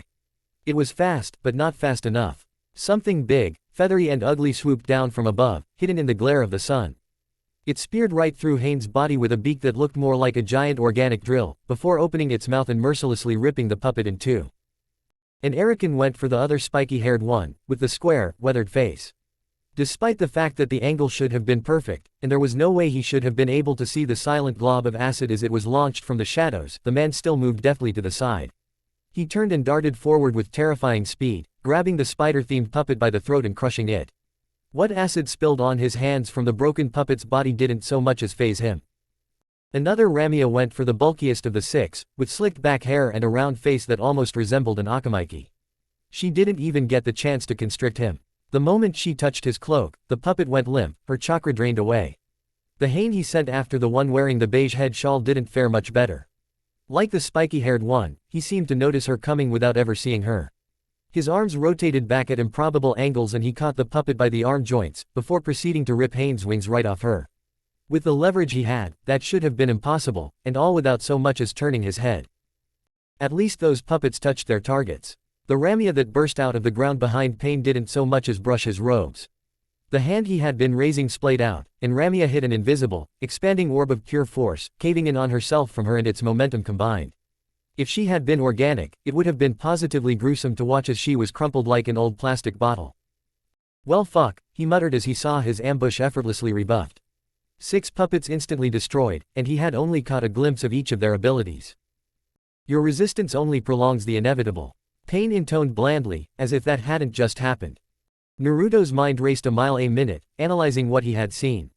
A summon of some kind, the ability to absorb chakra, omnidirectional or targeted walls of invisible force, incredible strength, the ability to shrug off frightening amounts of poison and some kind of black bar weapons that could either sever chakra, or disrupt it so much the 2 effects were indistinguishable. The weapons looked to be the same material as the piercings, which meant they were likely extremely chakra conductive. Some kind of ability enhancers perhaps. Then it clicked, and Naruto almost wanted to laugh. Puppets. You're just puppets. The aesthetic choices, the synchronicity of their movements, the fact that only one wore the ring, their matching eyes. It made sense. They were probably controlled through the piercings, chakra receivers instead of a direct connection via strings. Pain's eyes narrowed and he knew he might have said too much. One of the human puppets, the bulky one, shot forward, faster than any ninja Naruto had ever seen. He was just getting ready to dive back and retaliate when something long black and fast slammed into the orange-haired man's chest, throwing him back.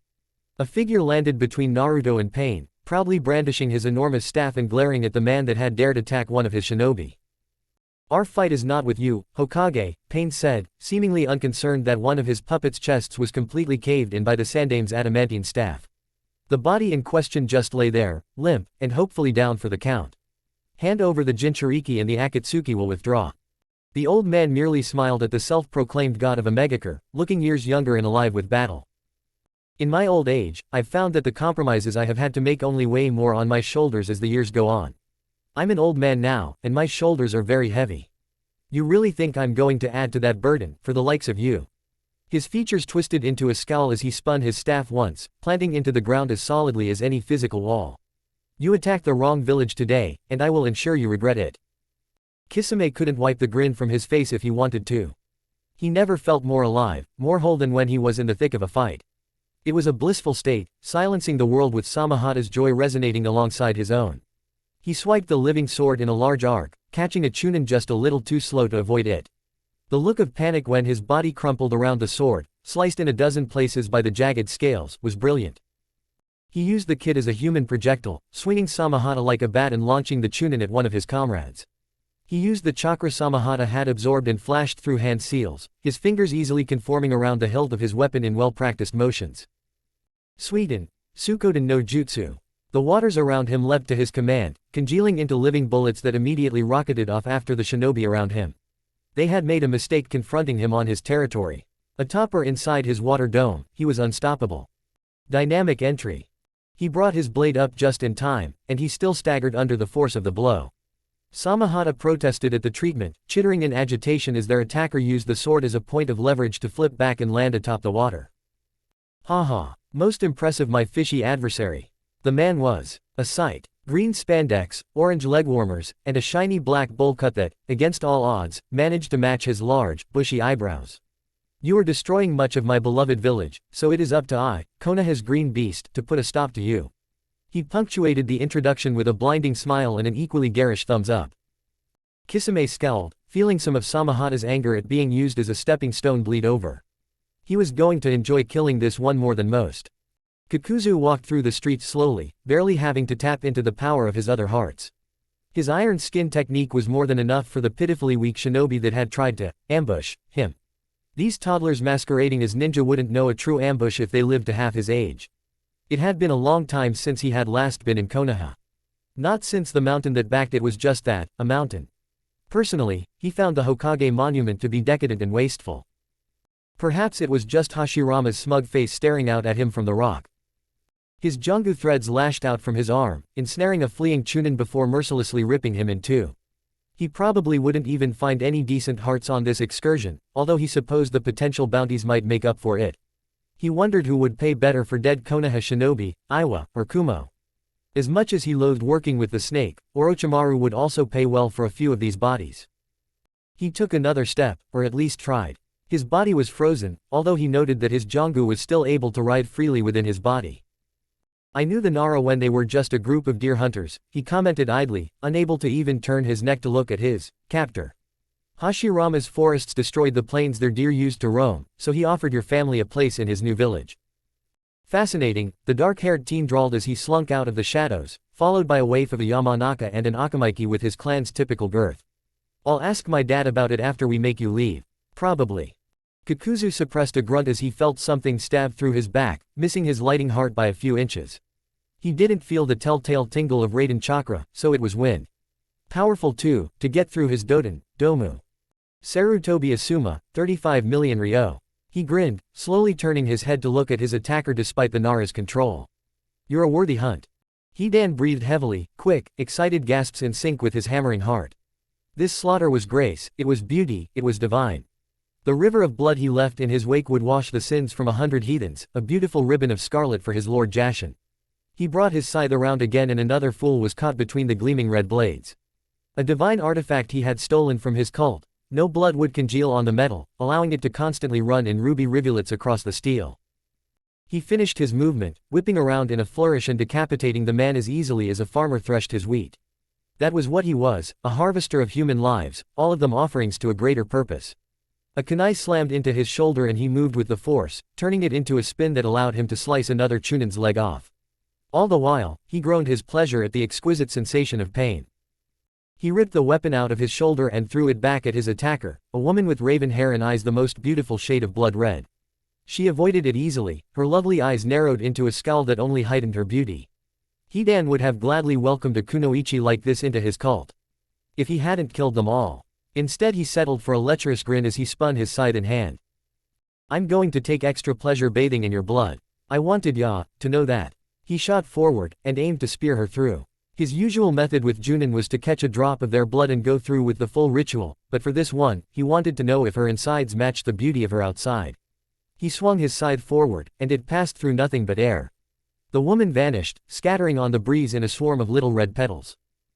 He growled as the world began to shift and contort around him, playing havoc with his sense of balance. I fucking hate genjutsu. How dare you twist Jashin's beautiful world.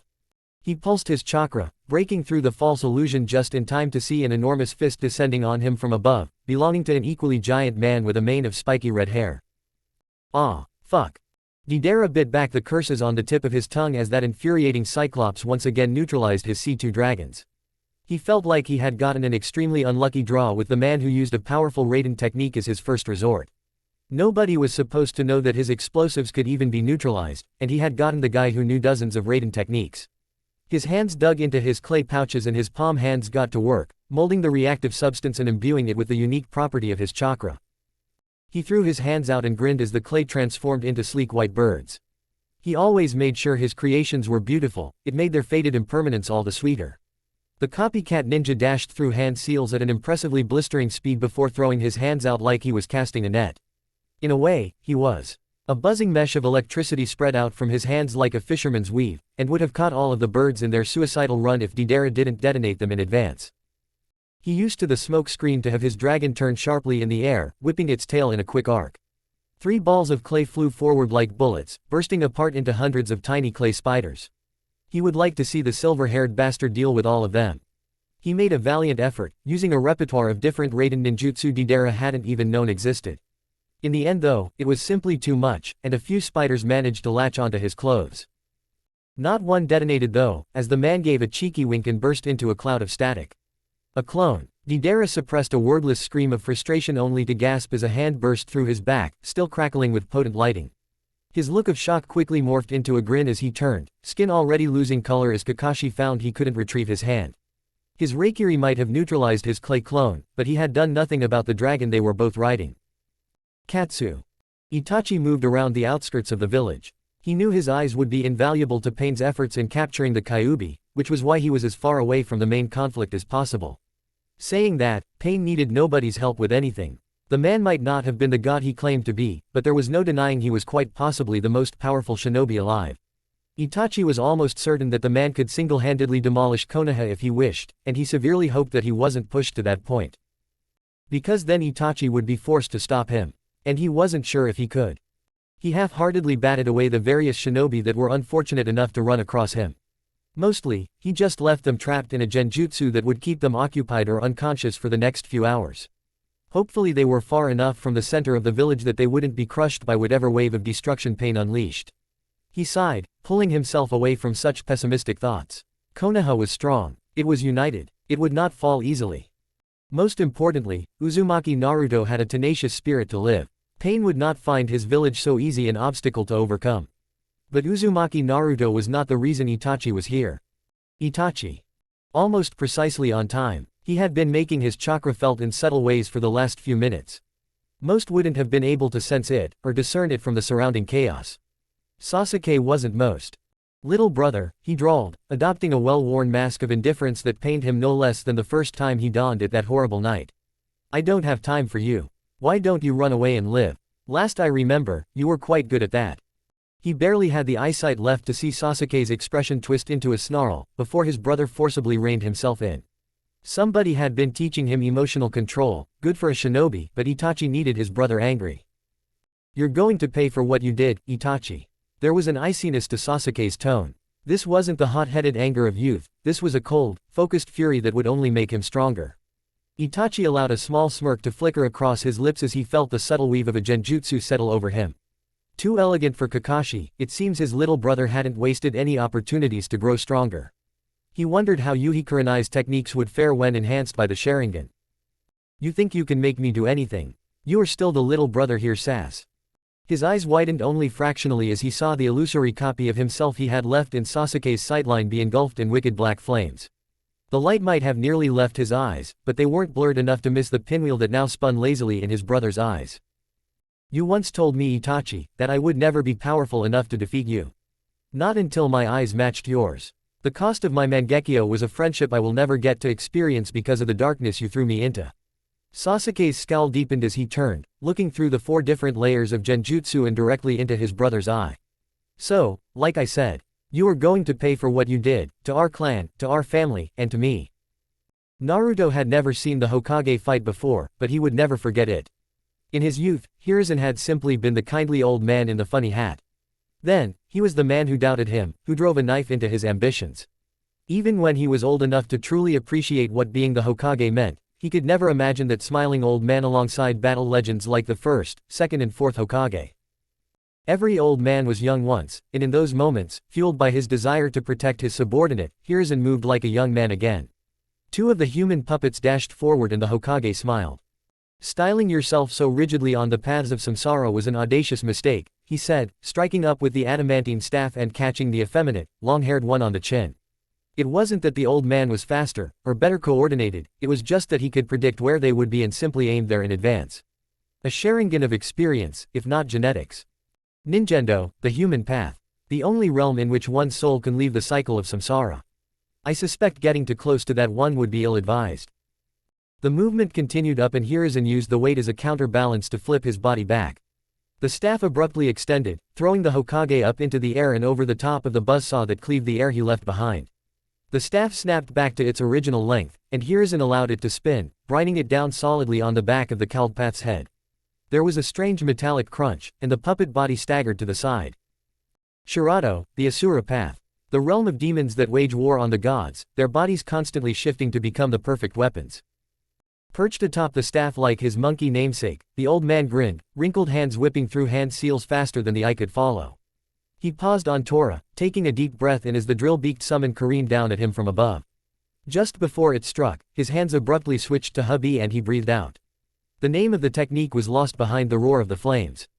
It was like a true dragon's breath, the flames coming out a scalding blue. Incredulously, Naruto realized that Hiruzen had somehow infused his jutsu with wind chakra at the last second. The summon lasted barely a second before vanishing back to whatever hell it crawled out of. Chikushodo, the animal path. A realm of constant suffering, of predation driven by nothing but instinct and desire, ruled by only the strongest and most savage beasts. He flashed through hand seals again, this time forcing a small typhoon to form above his head, drawn from the pipes in the surrounding buildings. He switched natures on a dime again, infusing the storm with the crackle of lightning that gave the entire technique an eerie glow as it shot forward. The ground under his staff visibly cracked under the sheer weight of his chakra molding. It was aimed at pain, but the chunky path that Naruto thought Hiruzen had already crippled was suddenly in the way. A corona of light engulfed the man and the technique dwindled away. Ah, Gakido, the Preta path. The realm of hungry ghosts, cursed to an existence of constant dissatisfaction and thirst. I had already dealt with you, which I suspect is the work of. He was forced to flip backwards off his staff, kicking it forward at the last of the human puppets, lurking behind the rest.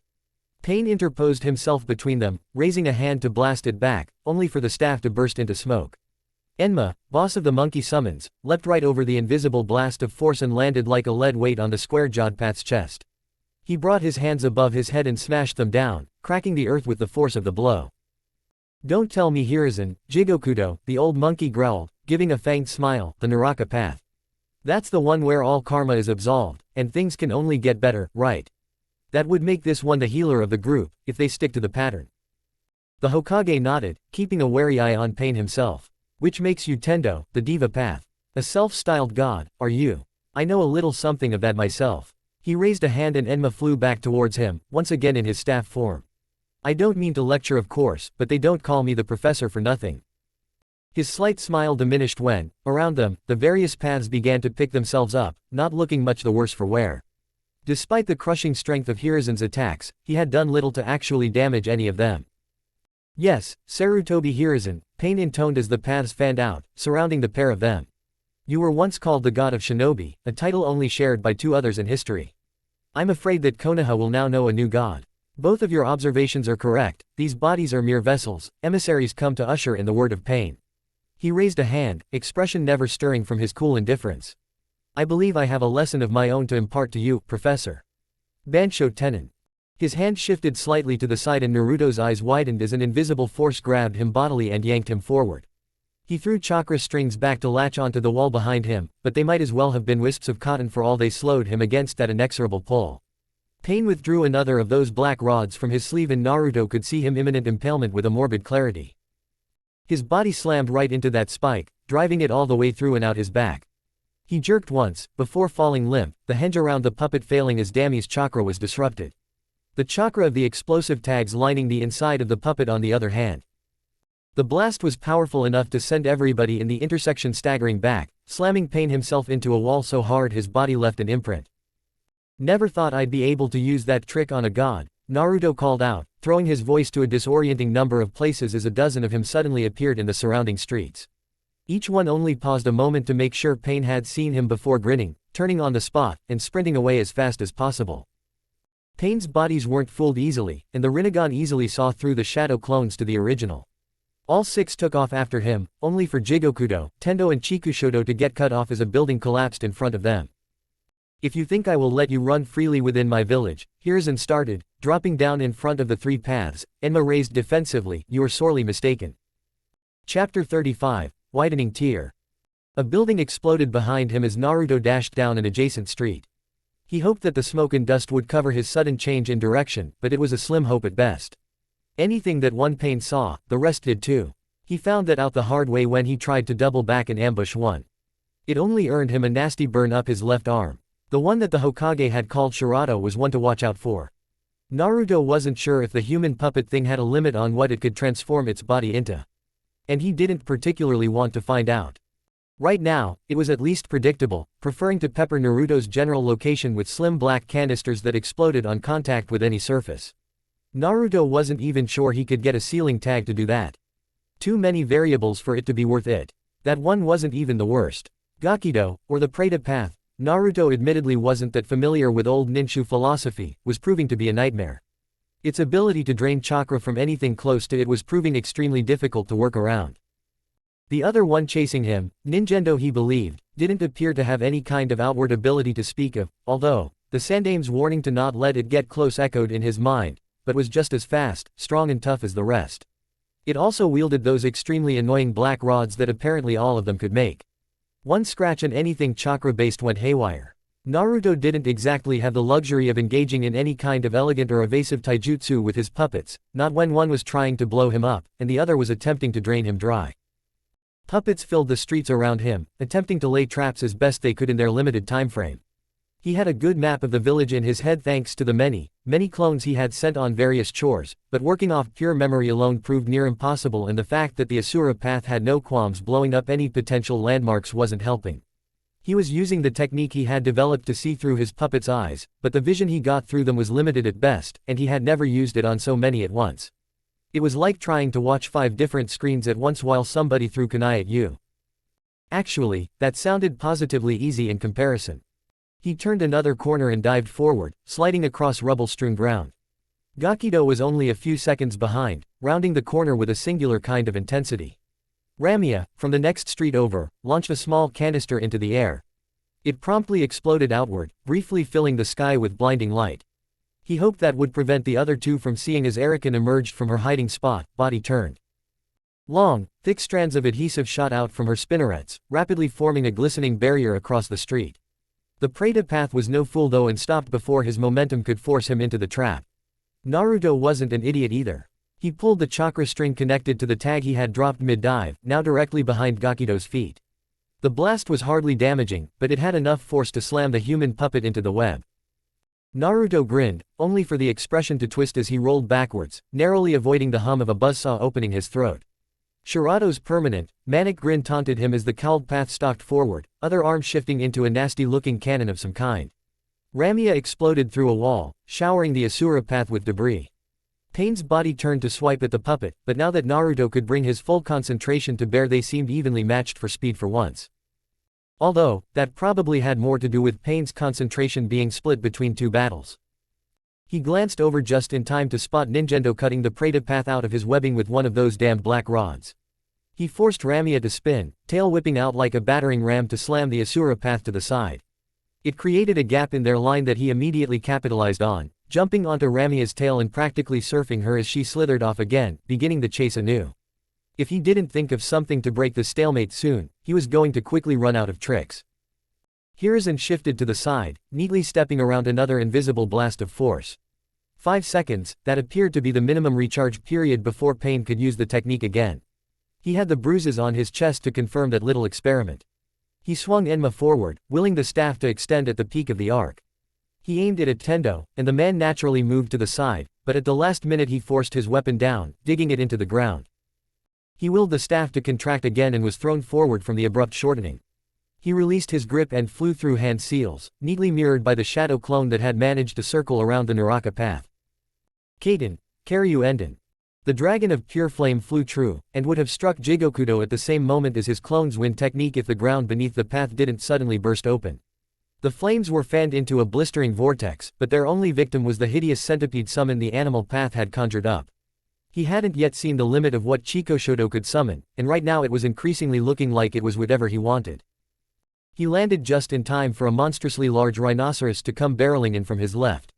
It was just barely diverted from spearing him through with its jagged horn as Enma slammed into its head from the side. "Thank you, old friend," he gasped. He hadn't exerted himself like this in years. "Thank me by surviving Hiruzen, you haven't made it this far to be brought down by some upstart braggart claiming to be G." Enma was thrown backward, slammed right through a building as Pain's heavenly subjugation picked him up and tossed him aside as easily as a ragdoll.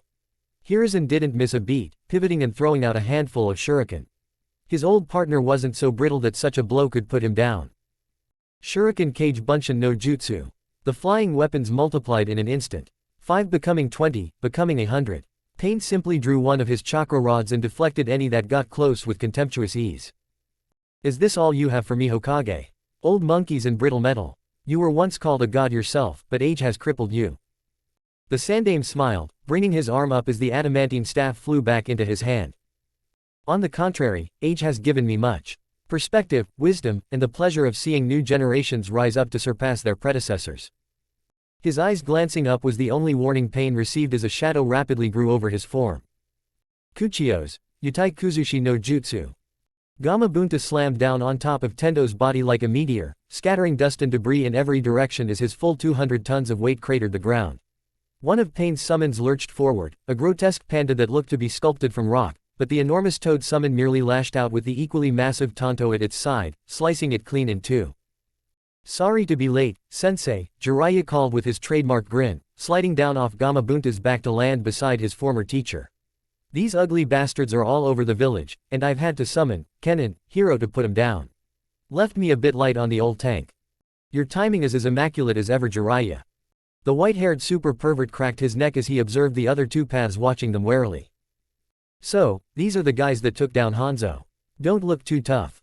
Gamabunta lurched backwards, arms flailing as an enormous force from below threatened to capsize the boss summon. Only his surprising dexterity prevented him crushing a couple of houses as he stumbled backwards, revealing an unruffled Tendo standing in the crater below. "Jiraiya-sensei, I was beginning to wonder if you would make an appearance." The jovial Sanin froze, unable to tear his eyes away from a sight he thought could only haunt his dreams. "Yahiko." Kisame grunted as he used his sword to divert another bone-shattering kick to the side.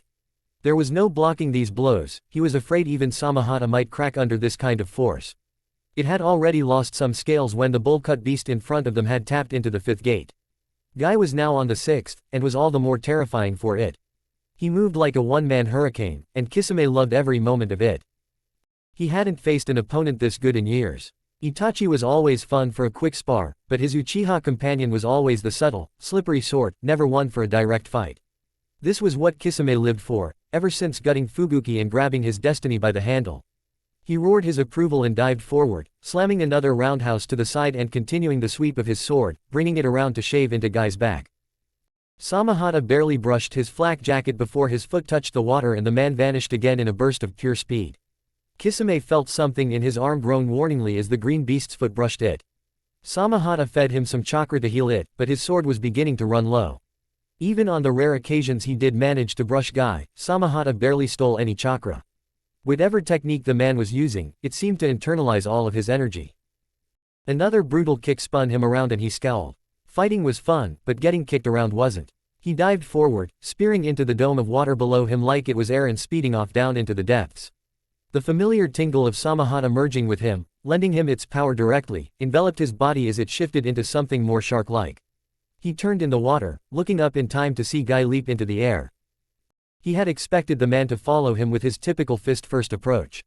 Instead, in the next moment he saw fire begin to rain down from the sky. Kisame couldn't help but scoff, as if a simple Kaiden technique would be able to breach his water dome. However, his eyes widened comically as he noticed that it was beginning to grow awfully warm inside the dome. Steam blocked his view of the other combatant as fire just kept raining down. Despite the sudden warmth, Kisame felt a cold shiver travel the length of his spine. Two of his hearts detached from his back as he strode forward, pulling out writhing masses of his jongu for their bodies. His wind and fire hearts he forced down his arm, the black threads bulging grotesquely to make room for the two masks. Both launched devastating techniques, merging together and fueling one another until he had a controlled spout of fiery death cascading from his arm. He swept it around him, hoping to catch the damnable wind user. He was the highest bounty present, and the only one capably of breaking through his Doden, Domu. His arm suddenly jerked upward, captured again by the Nara's technique. It broke almost instantly as his lighting mask swooped down to harass the shadow user, but it cost him a surefire kill on the Sarutobi. He didn't quite see out of his masks, but he could glean vague warnings from them. His water mask was warning him of somebody rushing up from behind. He turned, the skin around his arm hardening to diamond-like toughness as he speared it forward. His new attacker sidestepped his strike, and the following sweep, moving with a kind of preternatural grace. He didn't need to see the eyes to know it was a Hyuga. He almost wanted to laugh as he felt her fingers slam into his body, aimed at vital points that on most other opponents would have been crippling. They felt like a child's breath against his iron skin. Hinata, the Nara called out as his fire and wind hearts shifted around to face her. She was caught unprepared by the failure of her ambush and would have been roasted if the boy didn't use his shadow to roll her beneath the conflagration. Hyuga Hinata, Kakuzu recognized the name. A bounty not quite on the same level as Osama's, but he was sure he could wrangle a good deal out of a clan heir like her. He moved forward, but blinked in shock as the girl shot forward faster than he would have expected. He hardened his body again as she closed in, already bringing his masks around to finish her off, but grunted as her palm slammed into his chest. Those were not the light taps of the Jukin. What looked to be flaming lions of pure chakra wreathed her hands, and the blow was enough to knock the wind out of him. The next wasn't so merciful, bypassing his Doden technique entirely and reducing his heart to pulp. He knew, even as his vision blurred and he felt the wind heart shifting to take its counterpart's place, that the Hyuga would not be fooled by playing dead. No matter. He would just take her heart as payment. The extendable pike was still stuck through his chest as Hidan laughed in delight, observing the behemoth fall. The red-haired man's body shrank as he dropped through the sky, bearing cuts and scratches that perfectly matched the ones already healing across Hidan's skin. He ripped the telescopic spike out of his heart and gasped at the clarity the pain brought him. It seemed to crystallize the moment, searing it into his soul forever. He heard the illusionist cry out the man's name, but was beyond caring for a dead man now. He felt his ritual fade away and yearned to begin it anew, but the raven-haired woman had so far proved elusive. It wasn't nearly as easy to get a drop of blood from her as it had been from the lumbering giant. He shot forward and cleaved her in two, only for her image to distort and twist, shifting unnaturally as pale skin became rough bark. It was like watching a tree grow in fast forward as the thick wooden boughs ensnared his limbs, completely immobilizing him. The woman appeared in front of him in a flurry of petals, her red eyes blazing with fury as she drew a kunai.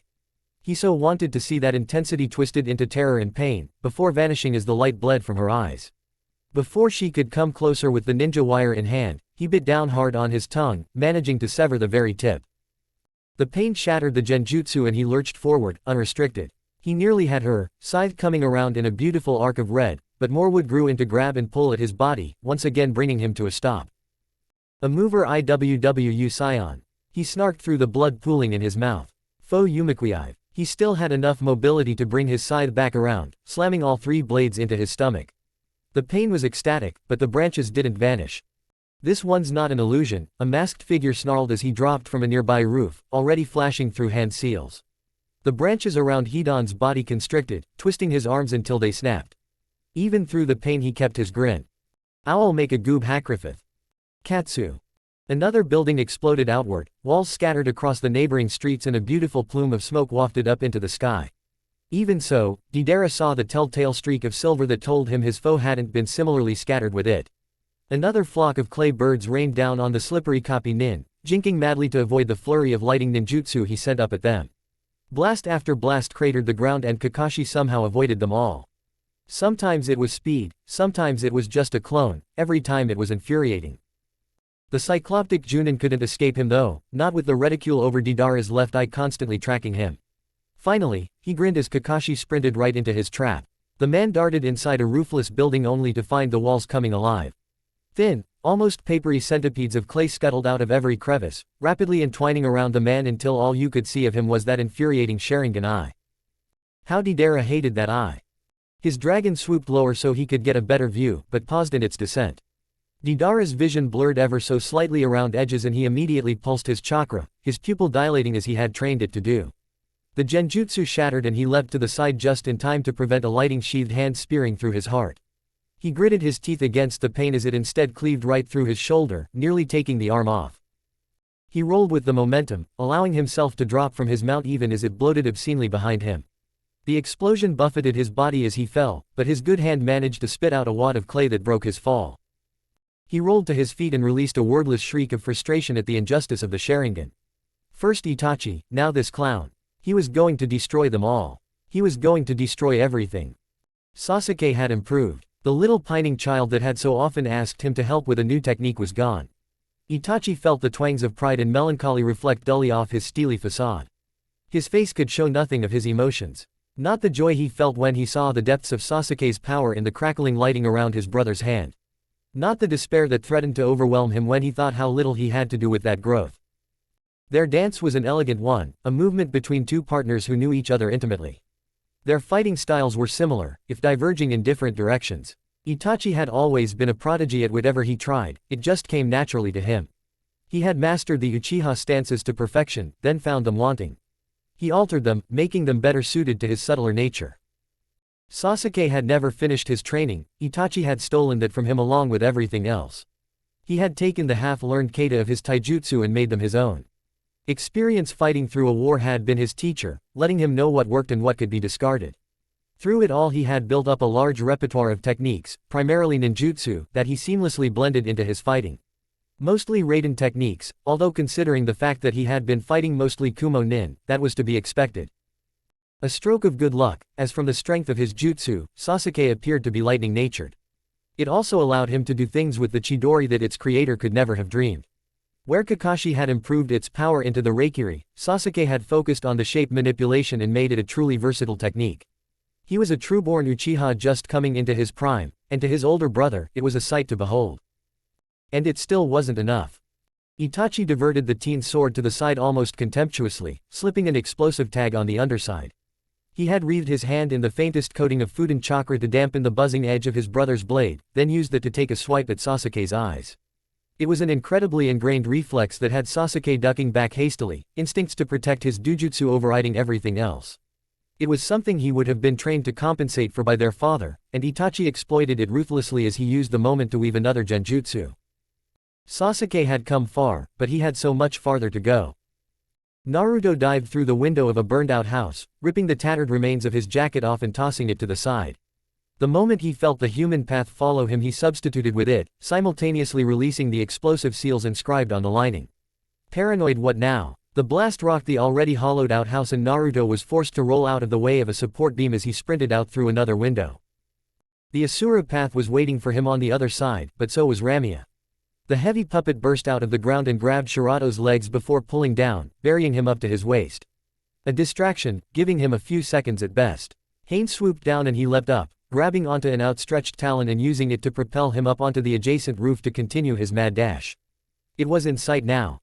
The Preta path came barreling out of nowhere, arms outstretched to capture him in a bear hug he wouldn't be escaping from. He stumbled as Naruto used his strings to wrench a roofdale out from under him. The slight hesitation gave Hane enough time to turn on a Ryo in midair, the spin propelling a dozen lethal feathers at Gakido. Without chakra in the technique to absorb, all he could do was raise his arms to block them as Naruto raced past. He burst through the doors of his building almost as recklessly as when he had been poisoned, sprinting right up the far wall of the stairwell without stopping. Despite his haste, for the first time since the fight started, a genuine grin lit up his features. The three paths followed him barely a moment later, but he had already vanished. "You're in my world now," his voice called out, echoing off so many walls as to almost make it nonsensical. The inherent taunt, however, couldn't be misunderstood. The three human puppets fanned out, rushing through the building. It was only a matter of one of them spotting him for the others to know his location. He had no intention of simply waiting for them to find him though. His first stop had been to grab a spare jacket. He would need the pockets as he went about storing only his most precious and important possessions. In his mind, he was already apologizing to everything else as he ducked into his workshop. The Asura path unwittingly followed him in seconds later, but only saw a barren space filled with racks upon racks of lifeless puppets. That changed when he walked further into the room. The puppets nearest to him, copies of Ramia, abruptly lashed out. A thick tail struck Shirato's leg, bringing him to his knees. He raised an arm, shifting it into a buzzsaw to ward off the suddenly animated puppets, only to find the blade jammed by a wad of adhesive. Another puppet threw herself on top of him, nearly burying him under her bulk. His Akatsuki cloak tore open at the shoulders to make way for 4 extra arms, each of which grabbed a puppet and roughly threw them off. The strength that implied, considering each Ramia weighed almost 4 times that of an average person, was staggering. More puppets swam through the melee to join the dogpile, looking to bury the Asura path through sheer numbers. The crown of his head suddenly folded open, revealing a strange metallic mechanism around a circular depression.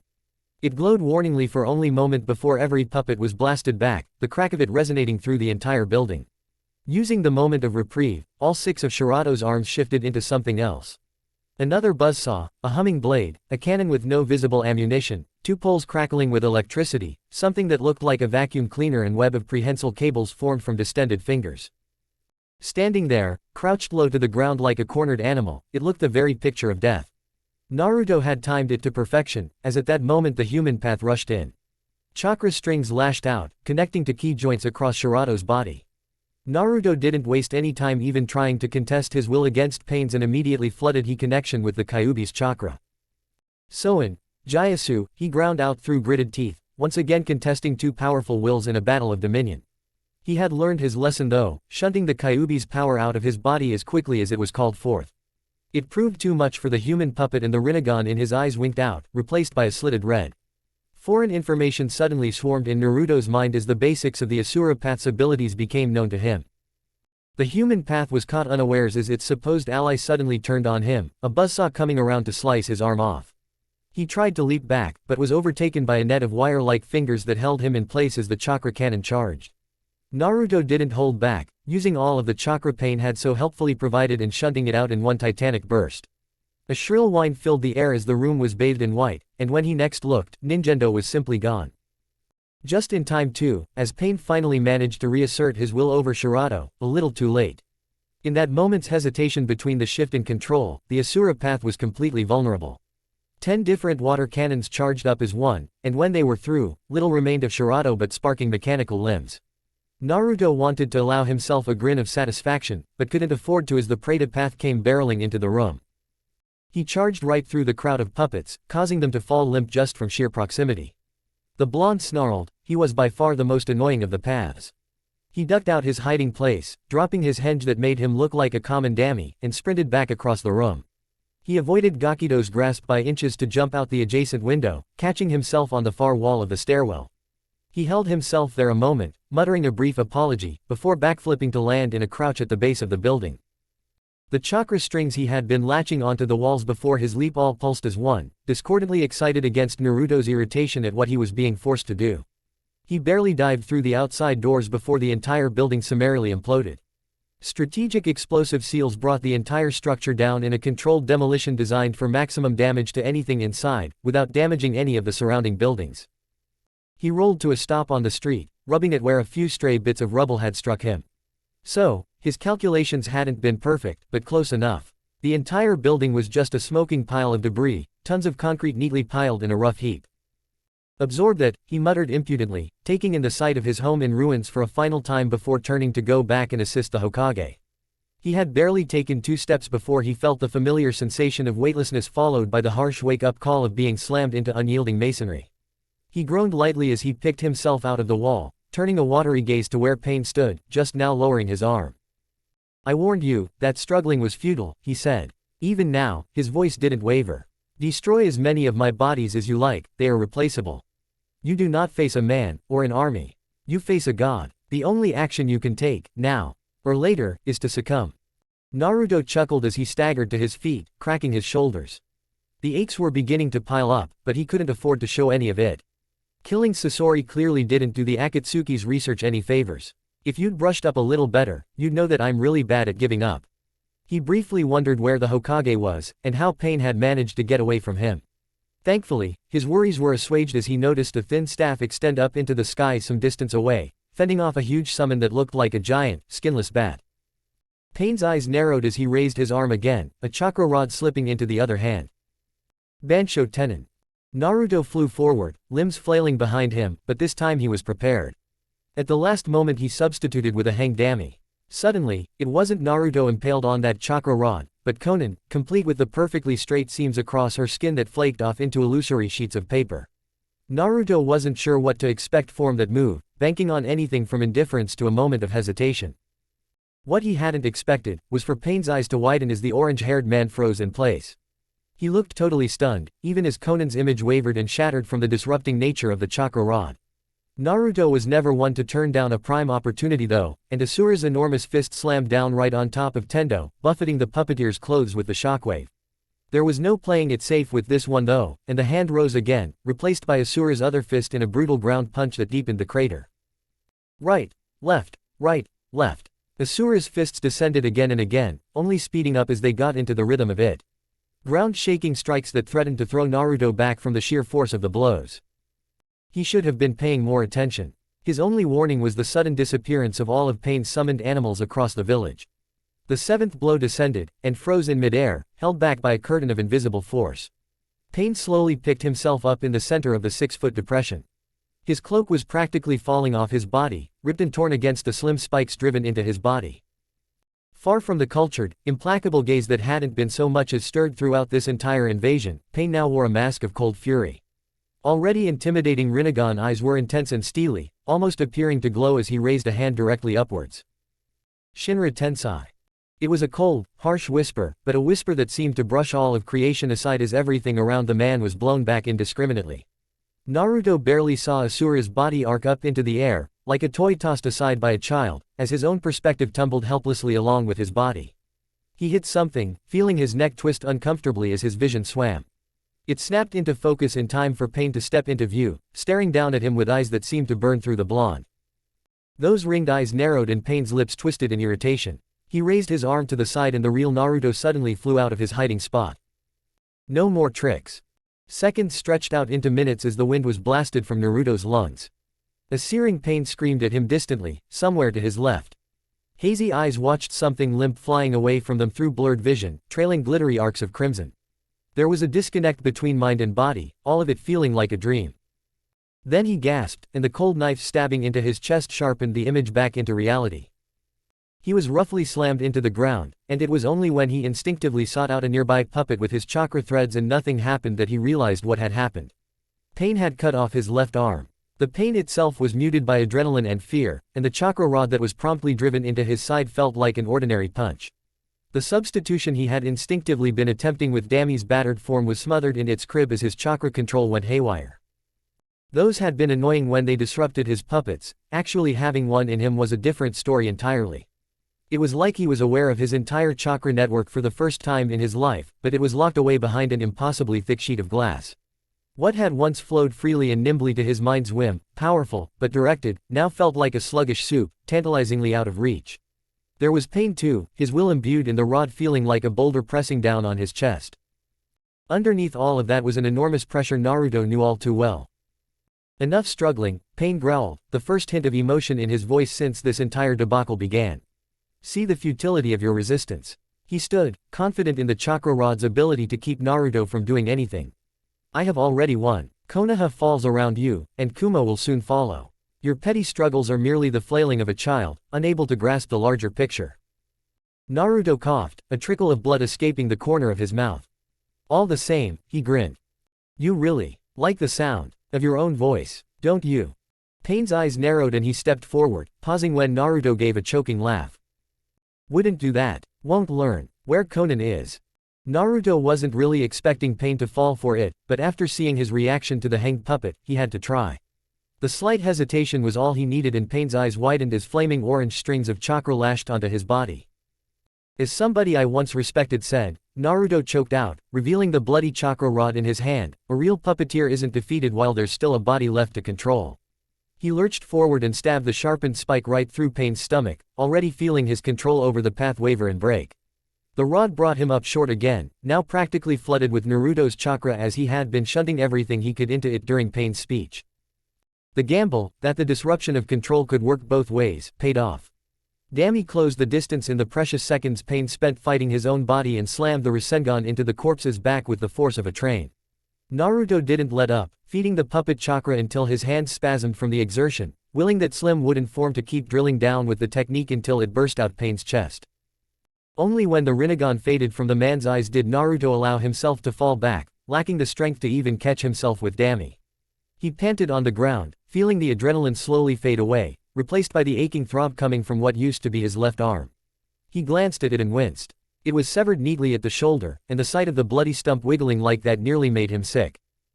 That's going to take some getting used to, he mumbled weakly, before slumping to the side. Chapter 36, Stitches. A monster, that's what he was. Kisame had once been called the monster of the hidden mist, back when he was still one of the swordsmen, before he gained the moniker the tailless-tailed beast. Right now though, he thought the name far more fitting for the creature in front of him. Red skin bulging with veins, white eyes devoid of irises, wreathed in a shimmering halo of rapidly evaporating sweat. Might Guy was a monster. The man's attack had decimated him water dome, evaporating the liquid through the sheer frictional force of his punches. Kisame might have been able to retaliate, if not for the man's next attack. He had created some kind of solid air shockwave that utterly crushed anything in his path.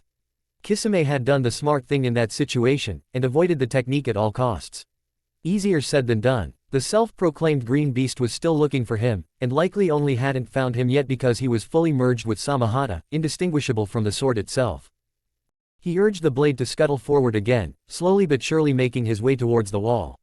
He froze as another team of Anbu raced by overhead, looking like nothing more than a strange, discarded weapon amongst the chaos. My foe. The dreaded voice called out, and if sword-human hybrids could flinch, Kisame made a good attempt at it. We have not yet concluded our climactic battle for supremacy. This fleeing is most unyouthful. He breathed a sigh of relief as the spandex eyesore flew by overhead. He hadn't been found, the man was just that boisterous. He scuttled forward again, hugging the shadows. He should be completely undetectable like this, not even registering as a living chakra signature to the most powerful sensors. It didn't ease his nerves anymore as his opponent continued darting about overhead, searching frantically for him. He turned a corner only to spot a strange, if welcome sight. Toby. The Nara and the Hyuga proved an irritating combination. Youths, looking ridiculous in their Junin flak jackets, yet able to keep him on the defensive. Without his Jongu, he may have fallen prey to one of the Nara's many layered traps. They had managed to get his lightning heart, and with his wind heart currently in his chest, that cut off two of his best combinations. The brat apparently knew as much, as he forestalled any attempt to return the water heart and switch it out. The Hyuga should have been more manageable, now that he knew about the little trick with her hands. It was a simple matter of predicting where she would strike and covering the area in thick knots of Jongu. They dispersed the force easily, but before he could ensnare the girl and rip one of those frustrating little arms off, the Sarutobi would dart in. He had already proven that his trench knives could slice right through the Jongu if they were exposed enough. It wasn't an admission of loss to admit that slowly, he was being worn down. It was slightly more grating that he hadn't managed to kill a single bounty yet, but between the Hyuga, the Wind User, and the Nara with his flawless teamwork with the Yamanaka and Akamaiki, no opportunities were presented. He growled as he felt another group of shinobi closing in, probably one of the Anbu squads that had been freed up since Pain's summoned animals all abruptly vanished. He willed his two external masks to fly upwards, merging into a single mass of writhing black cords. They breathed out twin streams of water and flame at the same time, blanketing the area in a veil of scalding mist. Apparently, the Nara had been waiting for something like that as he used the dim lighting the mist created to lock the Jongu construct in place. Hiya! Chobaika no Jutsu. The Akamaiki grew to 20 times his original size, towering over the surrounding houses as he brought his hands together. Kakuzu barely saved his fire heart by having it unravel from its counterpart, feeling the latter crushed into oblivion. He was losing too much from this and not gaining anything in return, and that was just bad business. With that in mind, the sinewy body of his remaining external heart swelled up like a balloon before releasing a cascade of fire at random down on the streets below.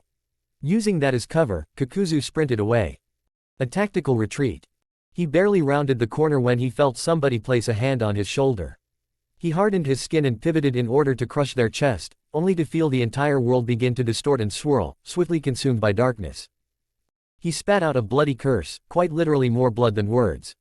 Sharpened wooden stakes seemed to stab every inch of his body, bringing any kind of movement completely out of the question. They were no illusions either, but real, solid wood that sapped away even his immortal strength. The wooden man was a pain. Without a drop of blood for Hidan to steal, he might as well have been a chair, for all he could affect him. He hadn't even introduced himself, just going about his business in that creepy, silent way Anbu had. It hadn't lasted long after he arrived, and soon the last priest of Jashin found himself buried in a deep hole, formed from a Doden technique, looking more like a pincushion than a man. He forced his head up, tearing his own flesh against the wooden spikes, and glared at the masked man. He was unable to properly vent his fury either, thanks to the spike going through the back of his head and forcing his mouth open. He looked up just in time to see the man finish his chain of hand seals. The walls of his sunken prison gave a warning shudder before slowly closing in, looking to seal him up completely. Just as the darkness was about to overtake him, he felt the air shift unnaturally. He caught sight of a flash of orange and a spinning red eye before the world twisted out from under him. The earth prison closed with a ponderous groan, void of its prisoner. Toby drifted through scenes of chaos and discord, smiling. The Akatsuki may have been few in number, but their power matched that of an army. Shinobi scrambled around him to arrest the damage, searching destroyed or flooded buildings for civilians that might not have evacuated in time. The injured were rushed towards the various emergency staging points, on stretchers or anything else that would suffice. Many more lay in quiet corners, dead. The victims of any one of the red-clouded members' paths of destruction. Here was one with deep gouges in triplicate across his chest, Hidan's work. Another had an arm torn off, no doubt Kakuzu deciding he wasn't worth the effort of cashing in. The burned ones he attributed to Deidara, likely in the Mad Bomber's initial salvo. Pain might have ultimately failed in capturing the Kyuubi, but the destruction wreaked on Konoha would be remembered. If he was lucky, it might even ignite a power struggle. There was nothing like diverting attention from a larger threat with the petty squabbles of greedy ninja leaders. He shifted again, swirling in and out of his Kamui dimension had become as easy as breathing. He appeared on a street a few blocks from where Deidara was fighting that man. Kami, how tempting it would be to just appear behind him and stab him in the back. But no, he had given up on this world, and all of the pain and grievances that came with it. A Konoha shinobi spotted his cloak and pounced, trying to run him through with a sword. Behind his mask, Toby rolled his eyes in bemusement as the blade passed right through his body without any resistance. Off balance, the man was easy prey for a kunai in the neck. He went down gurgling blood, eyes still wide with confusion. He turned his eye back to the conflict, and could already tell that Deidara was swiftly losing steam. The damage to his arm was too much, and he was capitalizing on it mercilessly. The blonde tried to unveil some kind of masterpiece that Toby was unfamiliar with, although given the Iwa Nin's naming scheme, this, C4, would at least be more powerful than his C3. Toby had witnessed that one's destructive capabilities firsthand, and had to admit that if the Jinchuriki's puppet hadn't caught it, half of Konoha would have been wiped out in an instant. Deidara got too caught up in the moment and noticed the genjutsu too late. Kakashi had already neutralized the clay with a healthy dose of Raiden chakra and was well on his way to finishing the nuke nin off. Toby figured that was his cue to intervene, only for Deidara to abruptly rip his cloak off. It was the last straw for his arm, and the few bloody sinews keeping it attached were ripped clean. The man barely seemed to notice in his crazed state, unstitching the mouth on his stomach. Toby was already beginning to swirl away when he announced his intentions to use himself as a bomb, but was beaten to the punch. Even as the former Iwa Nin began to fade away, consumed into his darkening chakra network, the little black ball he was becoming swirled and contorted. Toby snapped back into reality with a scowl. How dare Kakashi use his eye like that? How dare he pollute the Mangekyo born from Rin's sacrifice? Deidara was twisted out of existence and Toby followed suit. He was too angry, and wasn't certain of what he might do if he didn't leave immediately. He needed to go and check on Itachi, the only rogue variable in all of this. The loss of Deidara had been one thing, but he couldn't afford for that part of his plan to go awry. He knew, of course, that the Uchiha Saiyan would ignore pain in favor of his personal business with his brother. In fact, he was counting on it. Sasuke would make such a useful tool, with the right encouragement. It was almost a shame nobody had been around to see their struggle. From the outside, it would have been a good show.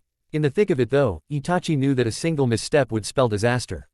He wanted his brother to defeat him, for that to be the legacy of the Uchiha, and not the awful plans his father had been scheming.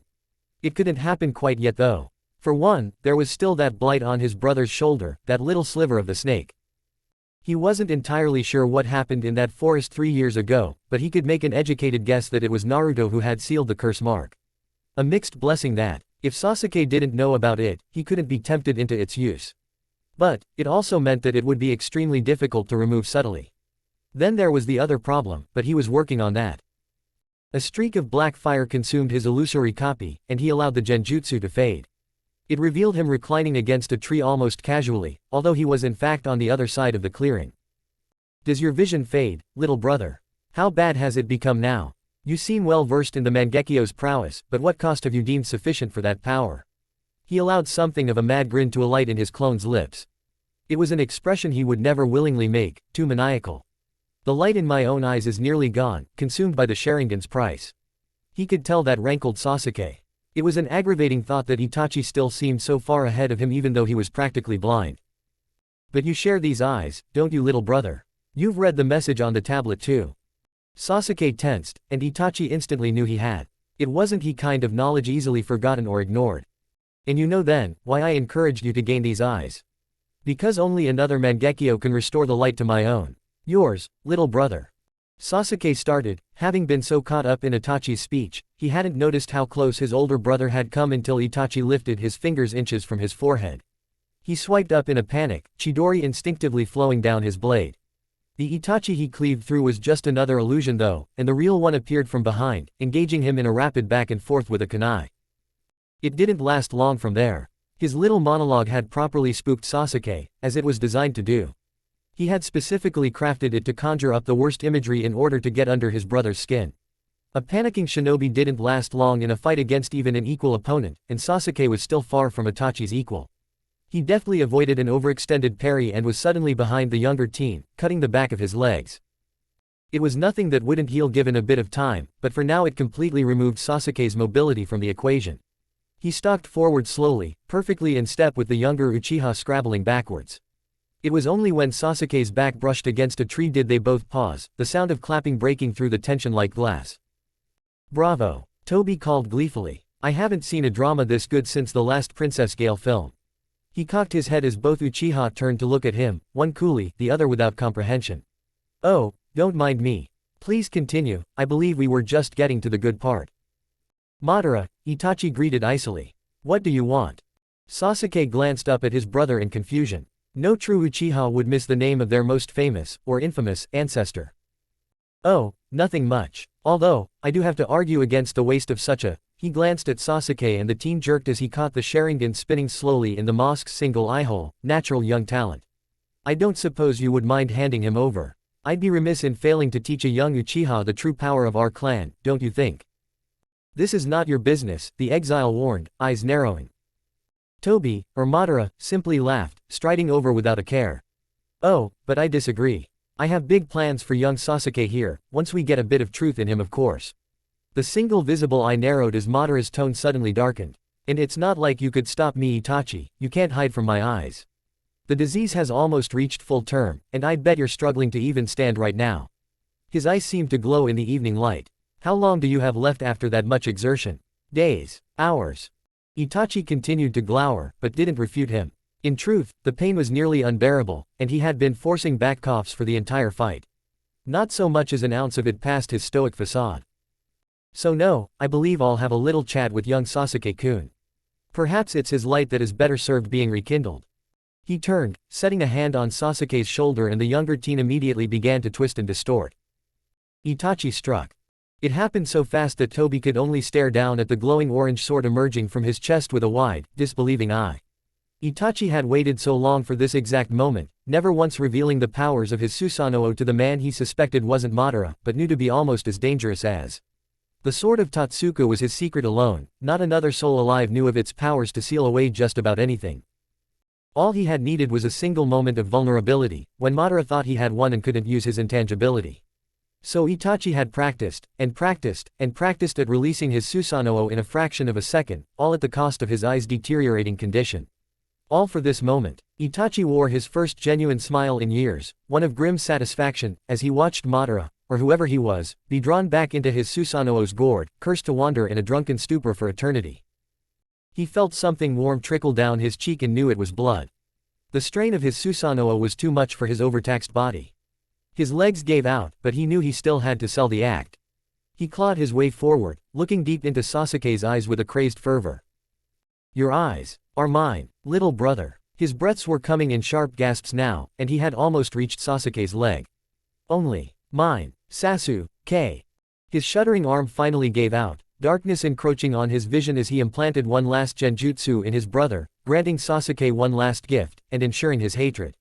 It was the only way, and he only hoped his brother wouldn't notice the tears mingling with the blood on his cheeks. Then, Uchiha Itachi knew nothing more, dying with his arm extended towards the last living Uchiha, face down in the mud. A shinobi's death. Kid, you there, kid, time to get up. Naruto blinked his eyes open and groaned, feeling like a house had been dropped on him. His ingrained instincts forced him to look up, checking the position of the sun.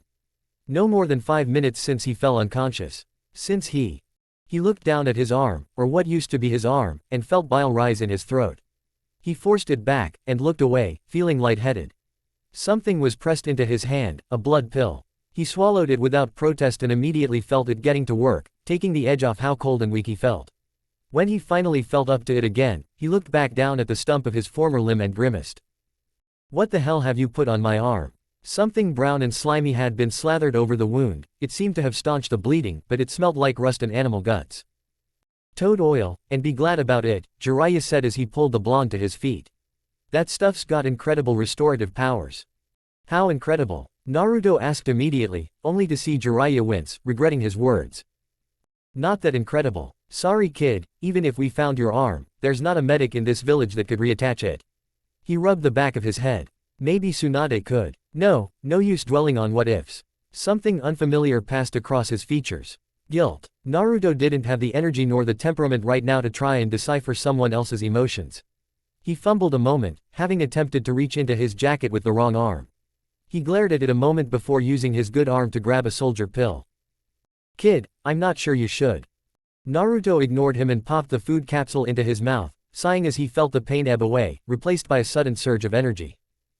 Naruto, it's not healthy to take blood pills and soldier pills in quick succession, and I'm betting you know that.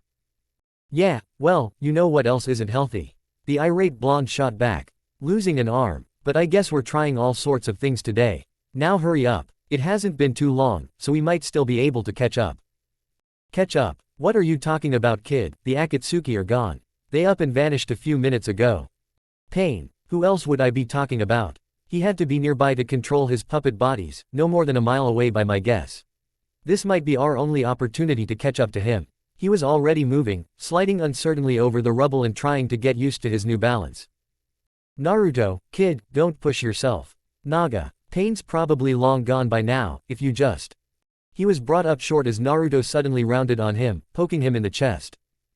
Stop calling me a kid. Now, are you going to act like the legendary fucking Sannin you're supposed to be? Or are you going to stand there looking helpless and guilty? If it's the former, then go grab a Hyuga, tell them what they need to know, and help me find this guy before he's able to regroup and do all of this again, because, if you hadn't fucking noticed, I only have so many arms to lose. He was breathing heavily by the end of the rant, staring straight into Jiraiya's widened eyes. When the man just stood there, like a deer staring down a fireball, he turned away in disgust. If not, then go help the other ninja searching through the rubble. I'm not letting this happen again. He found what he was looking for, Dami's mostly undamaged body, not too far from where Tendo lay. He sized it up for a moment, nodding. A chakra scalpel lit up around his hand and he sliced a clean cut through the puppet's left arm. He had to focus a moment, searching for the tenketsu from memory, but eventually he was able to cast a few chakra strings from his left shoulder, connecting them to the arm. It was crude and makeshift, but it would do for now. He was lucky that Dami was essentially designed to be his perfect henge doppelganger, so the arm was almost proportionally identical to the real thing, if a bit heavier. The fingers also moved far less gracefully, and couldn't feel anything, but at least he had fingers again. Satisfied, he looked up to find Jiraiya staring back at him. He looked torn between being impressed at Naruto's stubbornness, and worried at the teen's condition.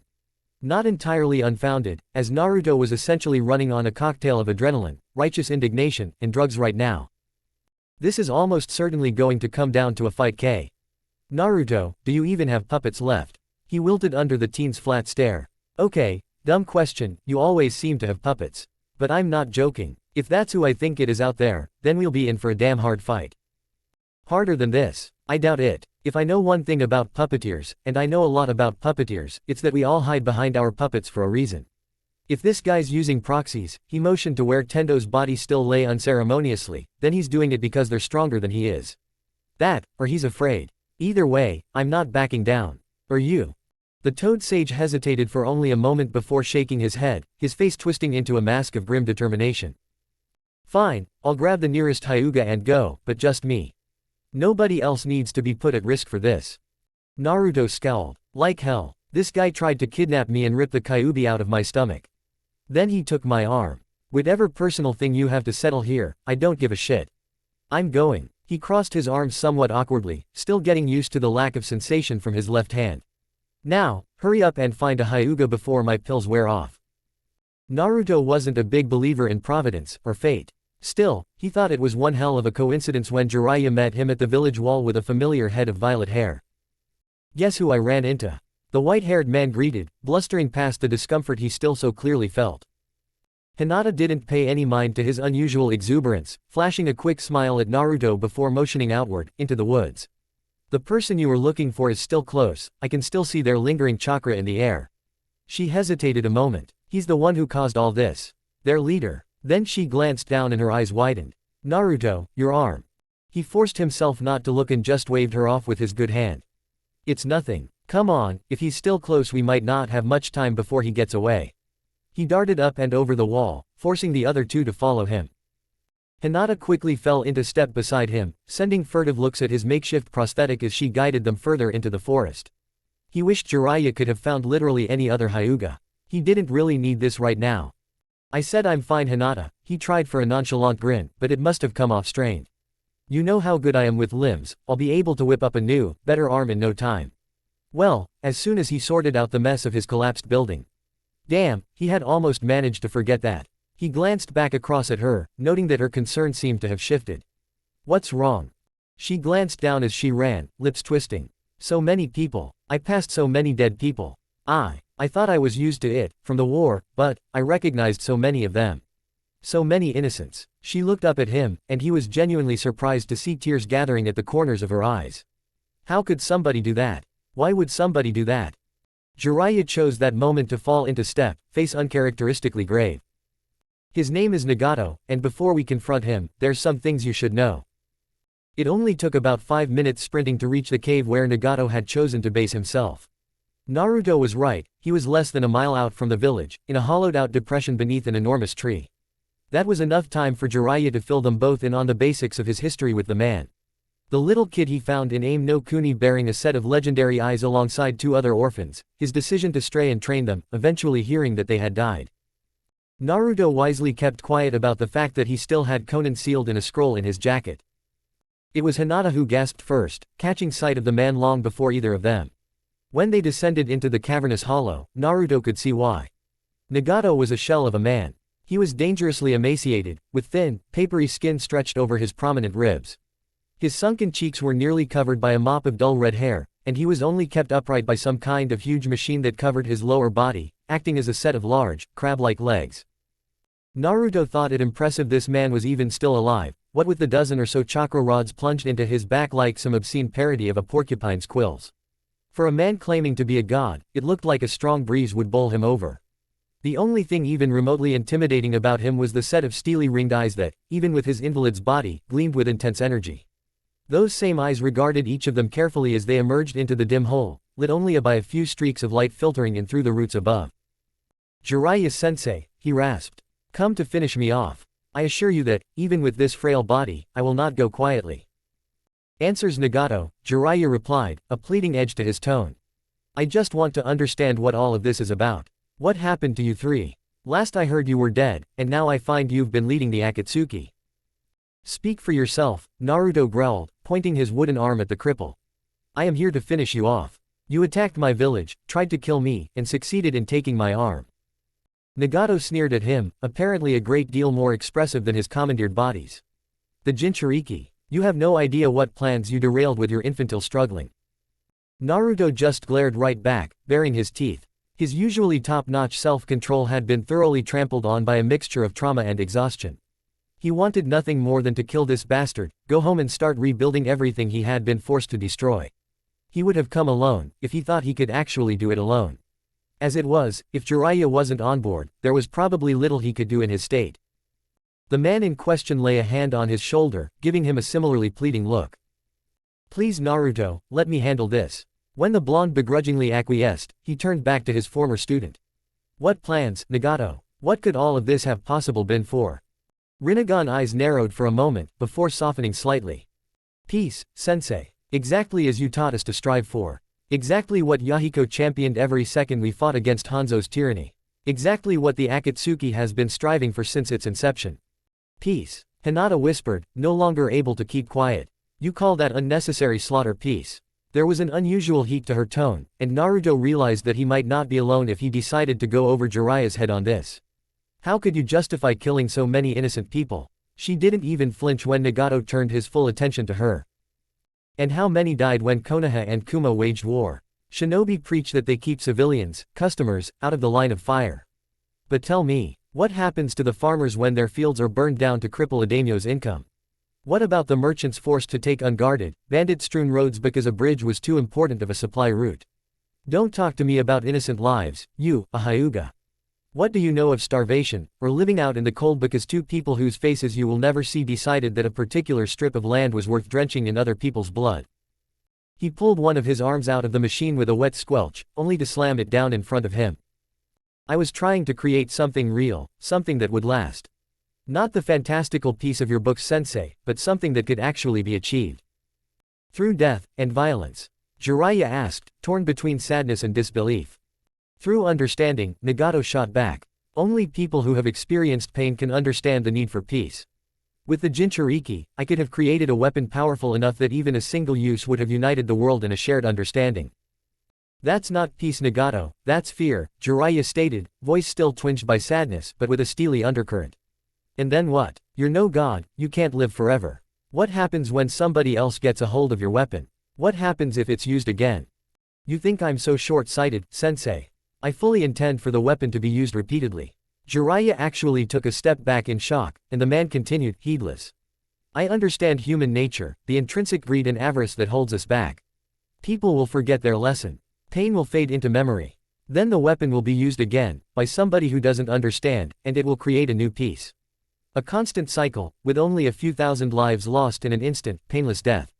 He looked back down, daring Jiraiya to meet his eye. That is why I was blessed with these eyes, to grant my peace to the world, from one who understands its suffering. A strangled silence descended over the hollow, before Naruto shattered it by snorting. You honestly think that would work? He had only grown angrier through the entire diatribe. That ridiculous plan is why I lost an arm. Now I'm not just angry, I'm fucking insulted. Nagato turned to retort, but the blonde didn't give him a chance. You don't understand a damn thing about human nature. Sure, we're greedy and selfish, and what you describe would probably work. At first. But you missed something pretty bloody important about people. We really hate being told what to do. He shook his head, sucking his teeth to stop his language getting more colorful. You think that some weapon would make the world cow down and get along like happy little bunnies? You're delusional. We'd fight, constantly, to destroy it. To destroy the one who used it. You wouldn't be ending war, you'd just be changing it. He pointed at Nagato, this time with his good arm. Face it, you have no clue if this would ever work. When you do something like that. He took a deep breath and reined himself in, voice quieting.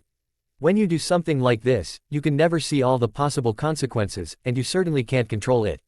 You think your eyes make you any different? Then all they've done is blind you. He reached into his jacket to pull out a scroll, shrugging off Jiraiya when the man tried to hold his shoulder again.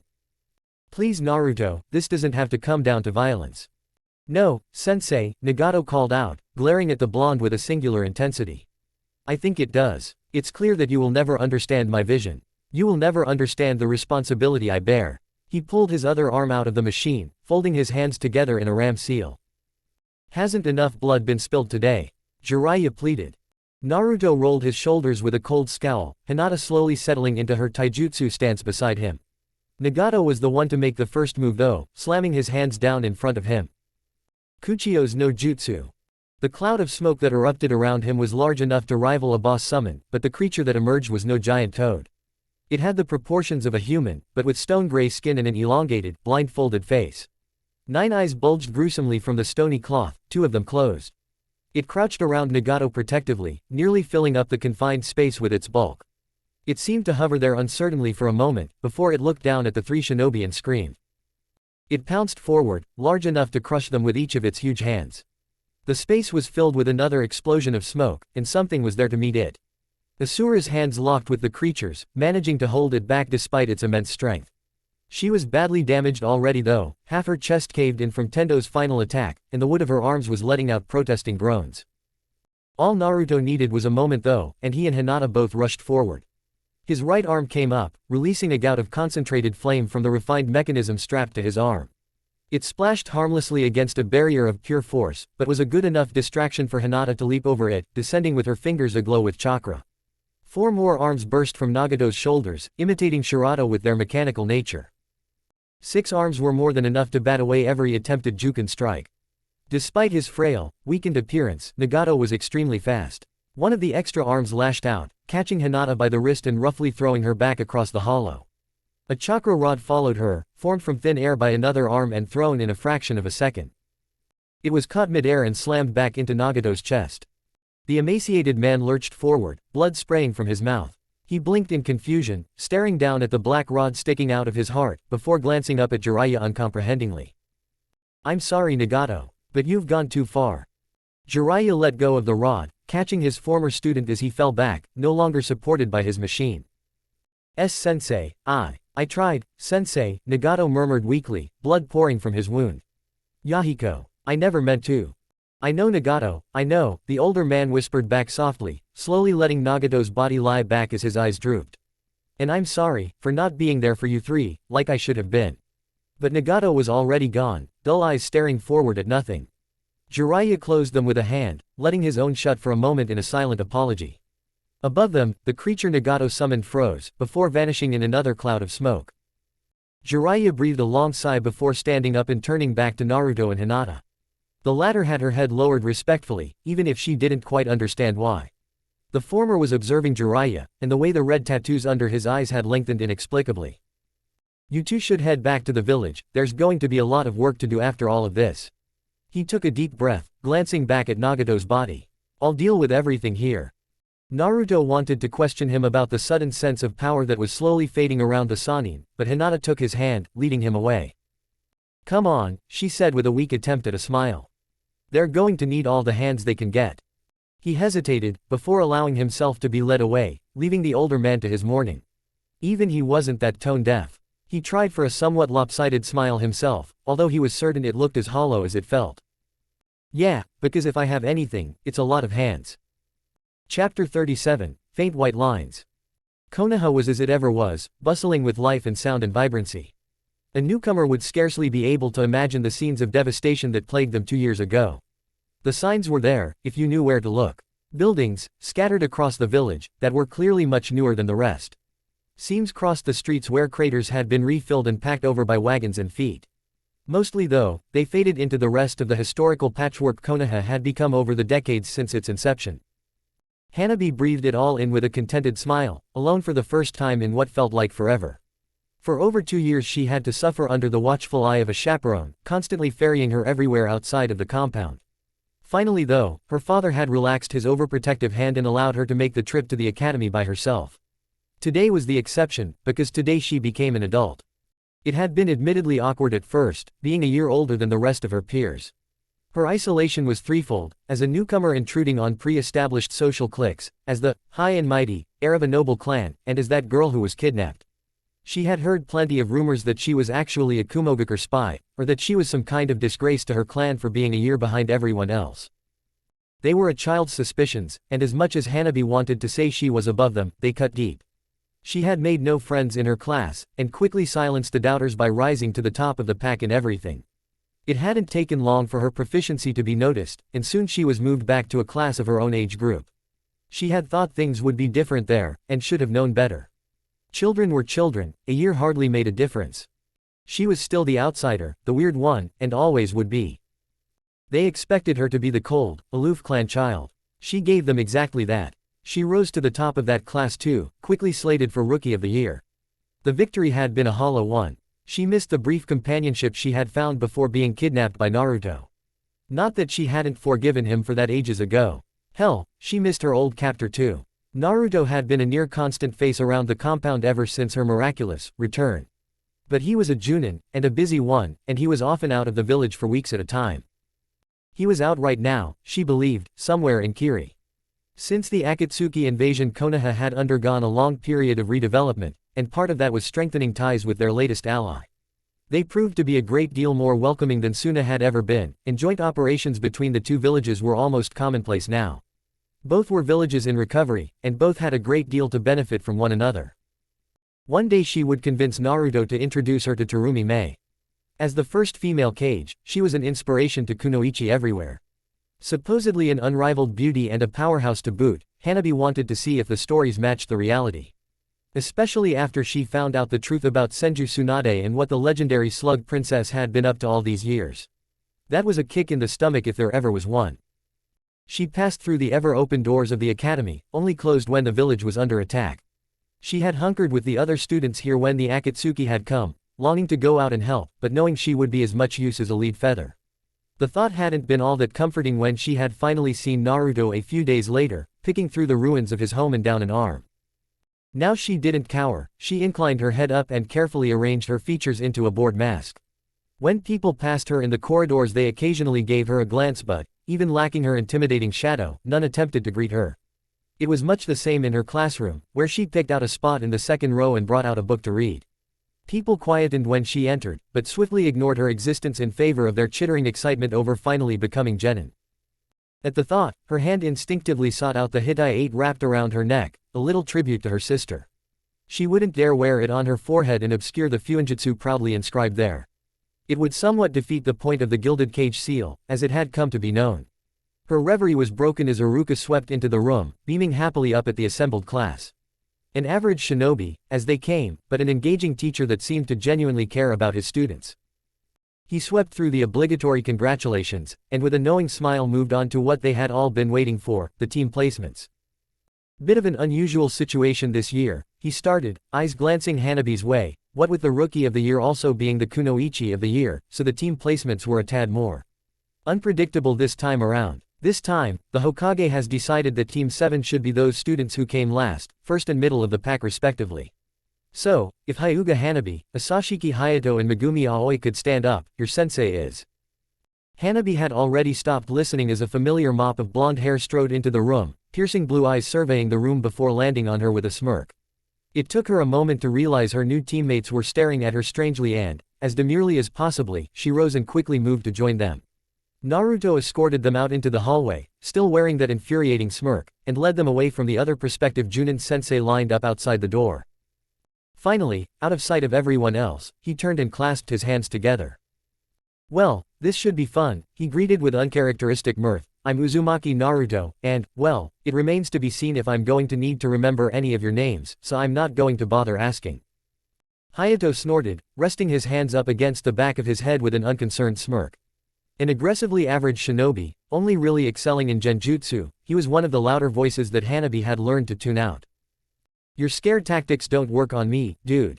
My big brother told me all about the second test genin have to pass and all the little psych games Junin like to play. Naruto zeroed in on him like a shark smelling blood and grinned.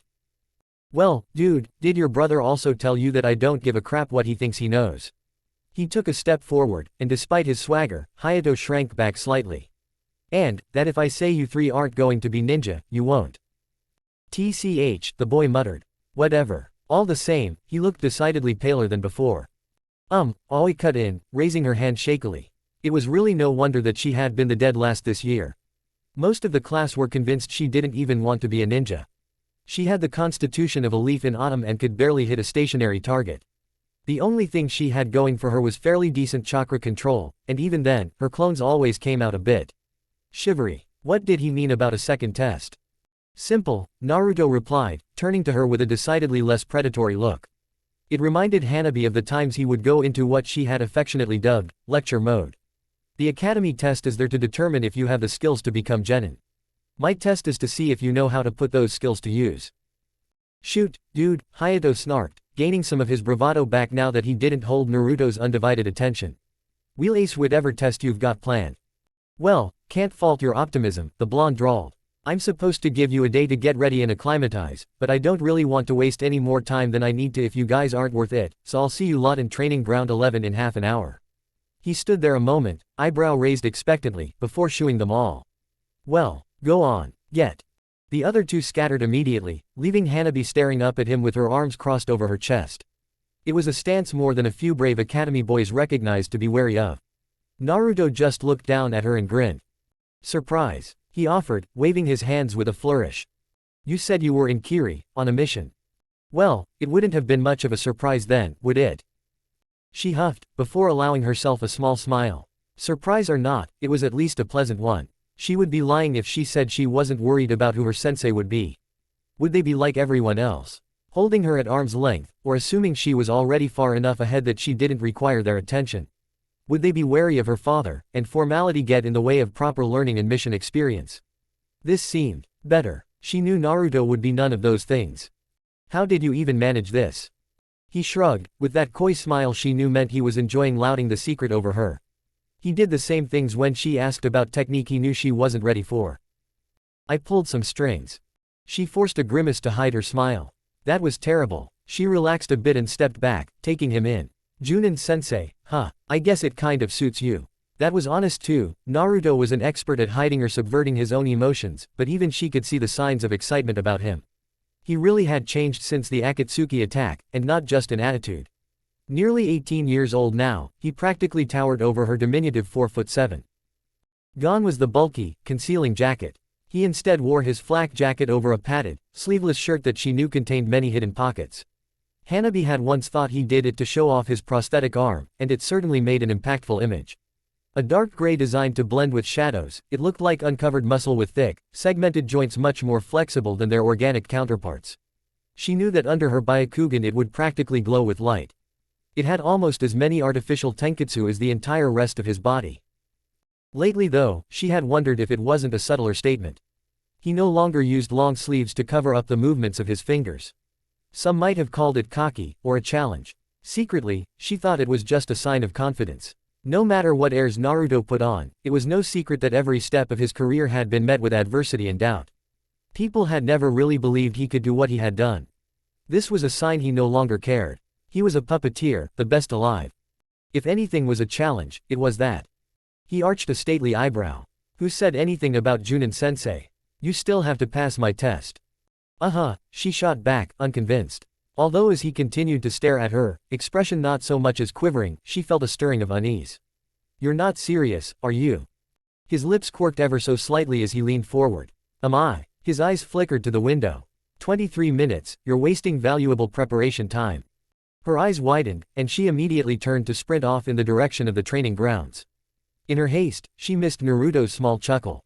Oh yeah, this is going to be fun. Hanabi arrived at the training ground to find her teammates already waiting for her, lounging around the thick oak that grew in the middle of it. Finished getting the inside tips from sensei? Hayato asked snidely. She countered it with cool disinterest. I don't know what you're talking about. We were just catching up. Whatever, I recognize him, you know. Really? How nice for you. Hayato bristled at being brushed off, pushing off the oak to walk over. Yeah, I do. I know you're pretty friendly with him after he rescued you from Kumo. My big bro knows that K-guy who defected here, and he told me all about it. Your point being? Hanabi asked, tilting her head boredly. Nothing, I just find it irritating that our sensei's already playing favorites. Hanabi just snorted. For somebody who's heard of Naruto, you don't know him at all. If you think he'll go easy on me just because we know each other, you're an even bigger idiot than I thought you were. Whatever, he shot back, trying to play it off. We really shouldn't be fighting, Aoi cut in nervously. Not if we're going to be teammates. Well, Hanabi said, like Naruto said, that remains to be seen. Hayato scoffed again. What? The second test? Crap. It's a crock. My big bro told me it's just a psyche out. Every Junin does it different, but they're all the same test. They throw up some arbitrary, impossible target while trying to make us fight among ourselves. All we have to do is show a little teamwork and we're golden. You sound pretty certain, Hanabi drawled, when we've already established you know nothing about Naruto. Oh yeah, then what do you think it'll be? She shrugged. It won't be purposefully impossible, but it'll force us to think outside the box.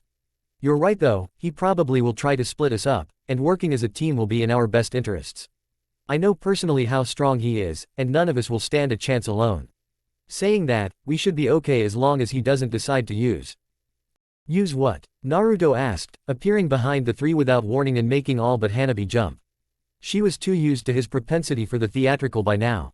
When she didn't answer, he clapped his hands together with an excited gleam in his eye. Well, I gave you half an hour, but seeing as we're all here, let's get started, shall we? He purposefully ignored how Hayato and Aoi's eyes were drawn to his left arm. With the initial excitement of their team placements wearing off, it became very noticeable. The test's pretty simple, a little bit of a riff on the one Bion sensei gave me and my teammates as genin. He flourished a hand and produced 3 bells out of thin air, tinkling as they dangled from little threads. There are 3 bells. All 3 of you have an hour to get a bell, and those that do when the time's up become my students. Those that don't, he whistled a sharp note that had all 3 of them jump, back to the academy for you. He suddenly tossed one of the bells at a startled Aoi. Just to make things interesting, I'll let you guys start with a bell. The other 2 will be given to my lovely assistant here. He drew out a scroll and Hanabi groaned, crossing her fingers behind her back. Please don't be Inari, she thought, dread welling in her stomach. Please don't be Inari. Please don't be Inari. Please don't be. Damn it. Of course it was Inari. She was Naruto's most recent and favorite puppet, and his go-to for most situations nowadays. While her 2 potential teammates recoiled at the sight of the strange puppet, Hanabi rapidly went over what she knew of the humanoid construct in her mind.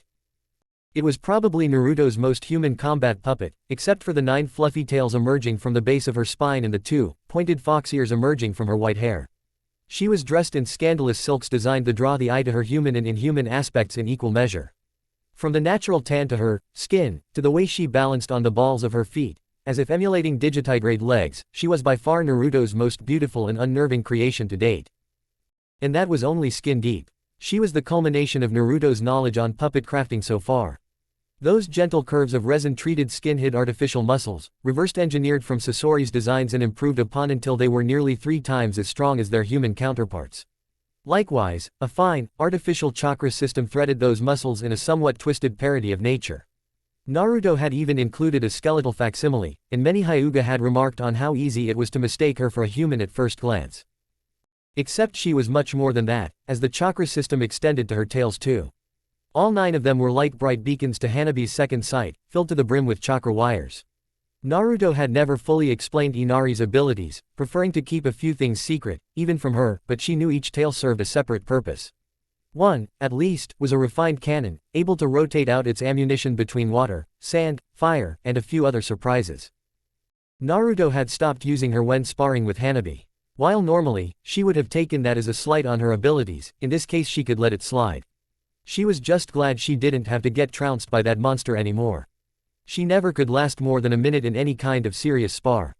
And now Naruto expected 3 fresh graduates to go up against her.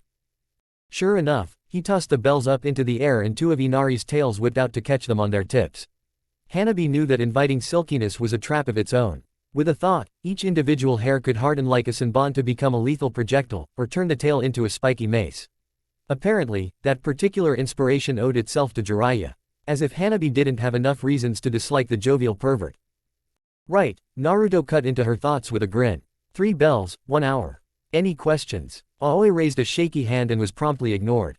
Great. Good luck. And with that he vanished, leaving the 3 genin alone with the eerily quiet puppet. It really didn't help that Naruto had forced her lips into a smirk to mirror his own. It took Hanabi quickly dashing into the tree line to spur the other 2 into action, swiftly racing after her. Inari didn't follow, padding slowly over to the tree and settling down in front of it like she was relaxing in the dappled sunlight.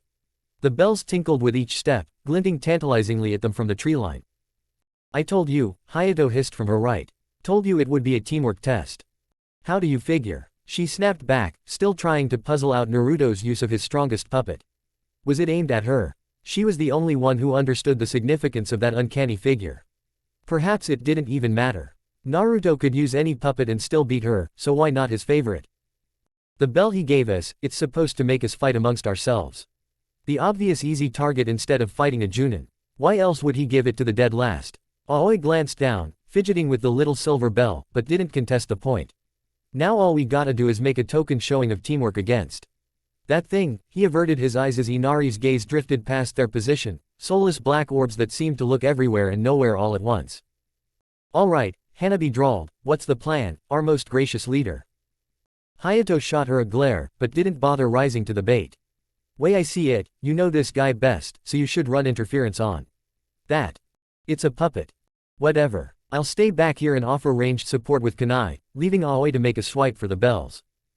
Me? The girl asked, eyes wide as she glanced between him and the puppet. Why is that my job?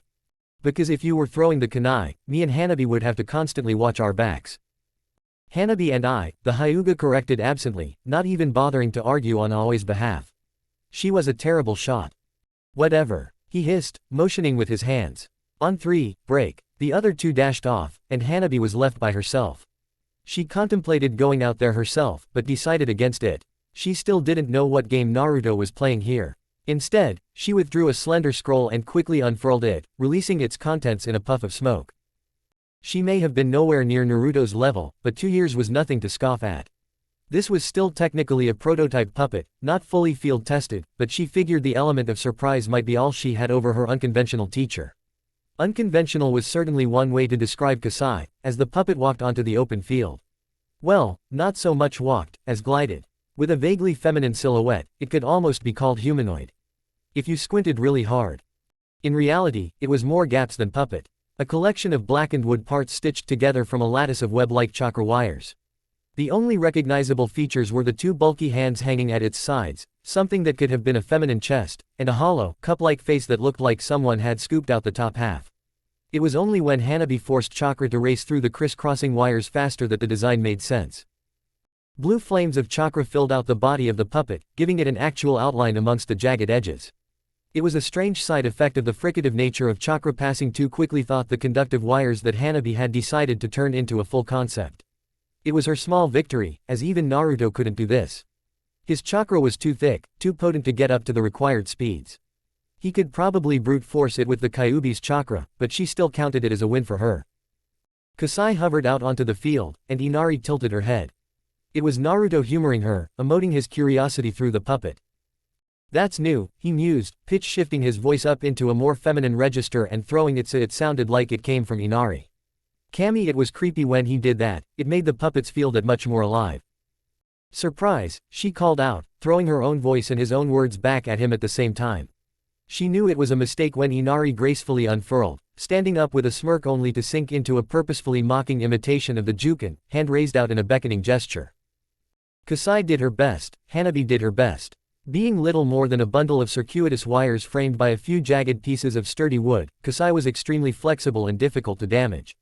Similarly, her limbs could extend or contract at will, turning her heavy, gauntlet-esque hands into hammers or flails at a moment's notice.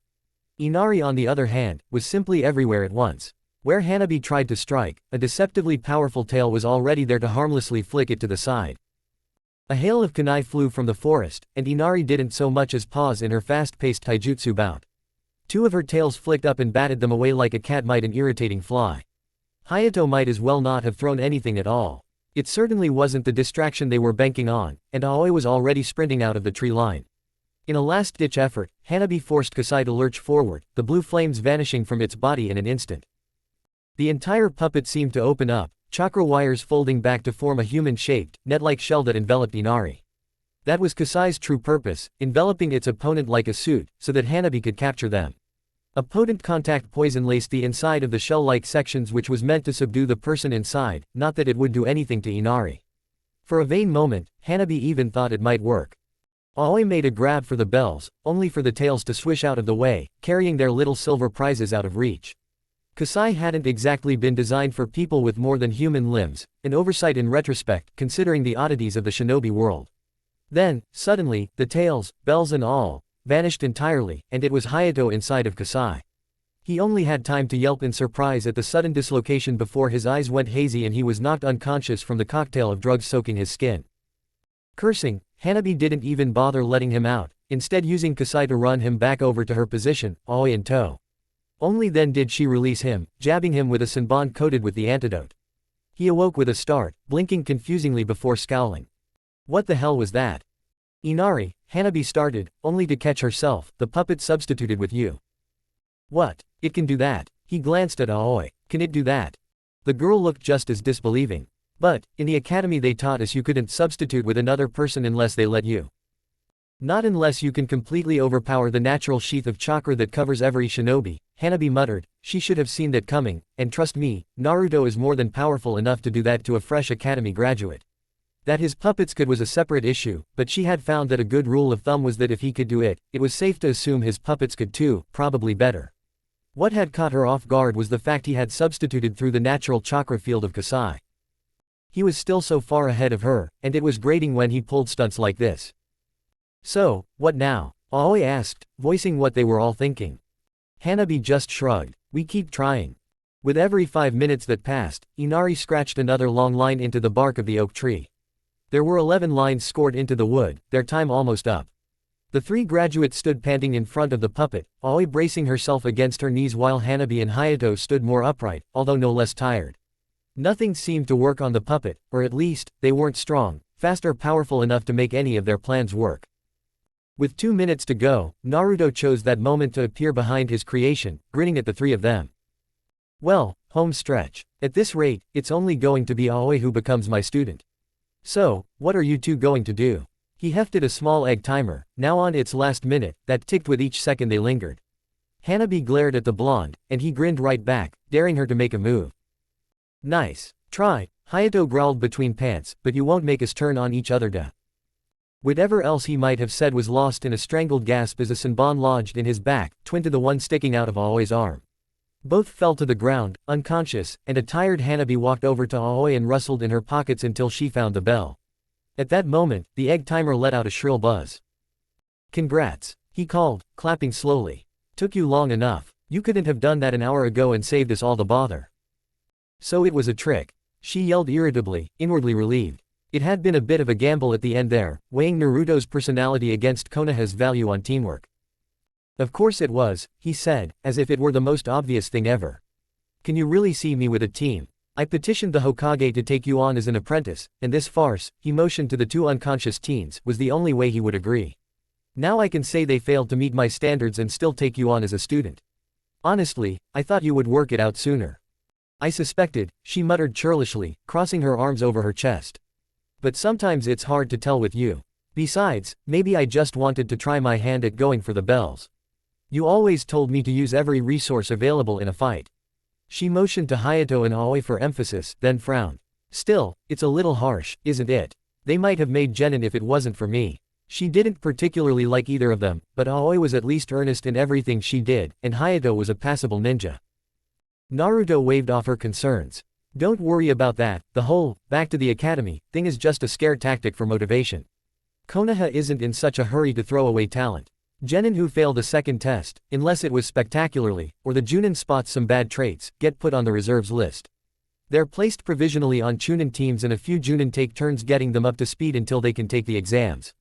Most of them go on to form the bulk of career Chunin. It's not all that glamorous, but if they show promise there's nothing stopping them climbing higher. Oh, Hanabi muttered. That must be a well-kept secret from the younger generations, because nobody in her clan had even told her that. Naruto sighed, as if he was the one who had the right to be annoyed. So little faith, my young apprentice. That brought her up short, and she immediately forgot about her 2 wouldn't-be teammates. So, I'm really. He nodded with a smile, patting her on the back. Yup, you've got me all to yourself. Again, you better get home. I suspect your sister is biting her nails off in anticipation, but I expect to see you bright and early tomorrow for missions. Hanabi's eyes gleamed in anticipation. Missions. Real missions. She was a kunoichi. She raced off, grinning, only turning around when she reached the edge of the clearing. Thanks, Naruto-sensei. Naruto Shisho. Her face immediately fell flat. Not a chance in hell. Chapter 38, Threading Anew. Konoha might not have changed, but it was still different. That was what Naruto saw as he slid adroitly through the crowds, thin perhaps but no less busy. 2 years was a long time. Time enough for most to mourn, forget, and move on. Still, losses stood out by their absence. A yakisoba stand he used to enjoy as a quick meal between missions was gone, crushed beneath a rampaging summon during the attack. The old woman who used to go out and pick apples from a grove not far from the village no longer walked around the market, handing them out. Recovery was a funny thing. It didn't really describe the process of healing, because those gaps, those scenes that didn't play out anymore, were never truly filled. They were instead crowded by new scenes, new life, crushed and squashed and packed in tightly until they were unnoticeable and out of mind. Naruto remembered a time when he hadn't been any different, and the world would have given anything to set him out of mind. Except for a few, singular rays of light that refused to forget that tired little blonde boy existed. He ducked under the flaps of Ichiraku's with a small smile he shared nowhere else, breathing in the heady aroma of noodle broth. They were a proud lot, Chuki and Ayame, and he knew they would have never accepted his help. It had taken a few anonymous donations for them to expand their business into this little restaurant. Despite that, it still retained that cozy, homey feel that he had been so enraptured by when the Hokage first took him here. Naruto-chan, greeted the one person who could still get away with calling him that. Ayame, despite her rather plain, earthly features, was and always would be the most beautiful person he had ever met. It wasn't in her looks, although she was undeniably pretty, it was in her bearing. She was a soul that could not hate, could not find fault in the world. Despite the harsh, bloody business she was surrounded by, she was content. That happiness was infectious. She flicked her cloth at him as he sat down, feigning a pout. "What's up with you? You hardly visit anymore." She crossed her arms, but could never hide the mirth twinkling in her brown eyes. "What, Ichiraku not good enough for you anymore?" "Just busy," he rebutted, sinking into the familiar argument. "We both know it could be worse." She rolled her eyes, but he knew she was thinking about the period when Naruto had stopped coming around entirely. For almost 2 years in fact, when he became so engrossed in his obsession he had made little time for anything else.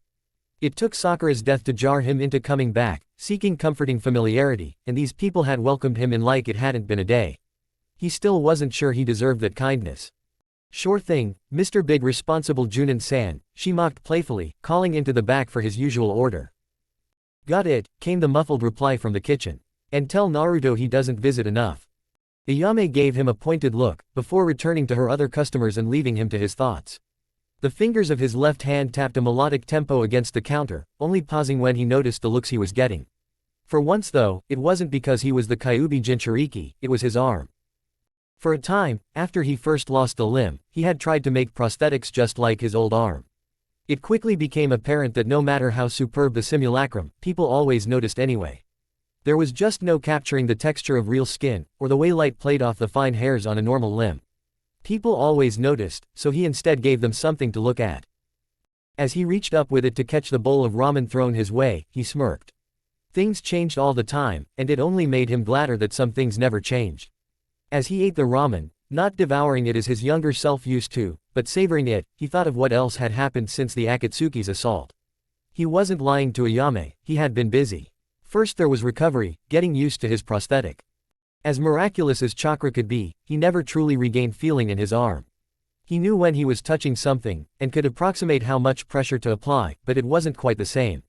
Sometimes he felt phantoms of sensation, the sting of a flame, or the ache of fatigue, but the mednin told him it was psychosomatic.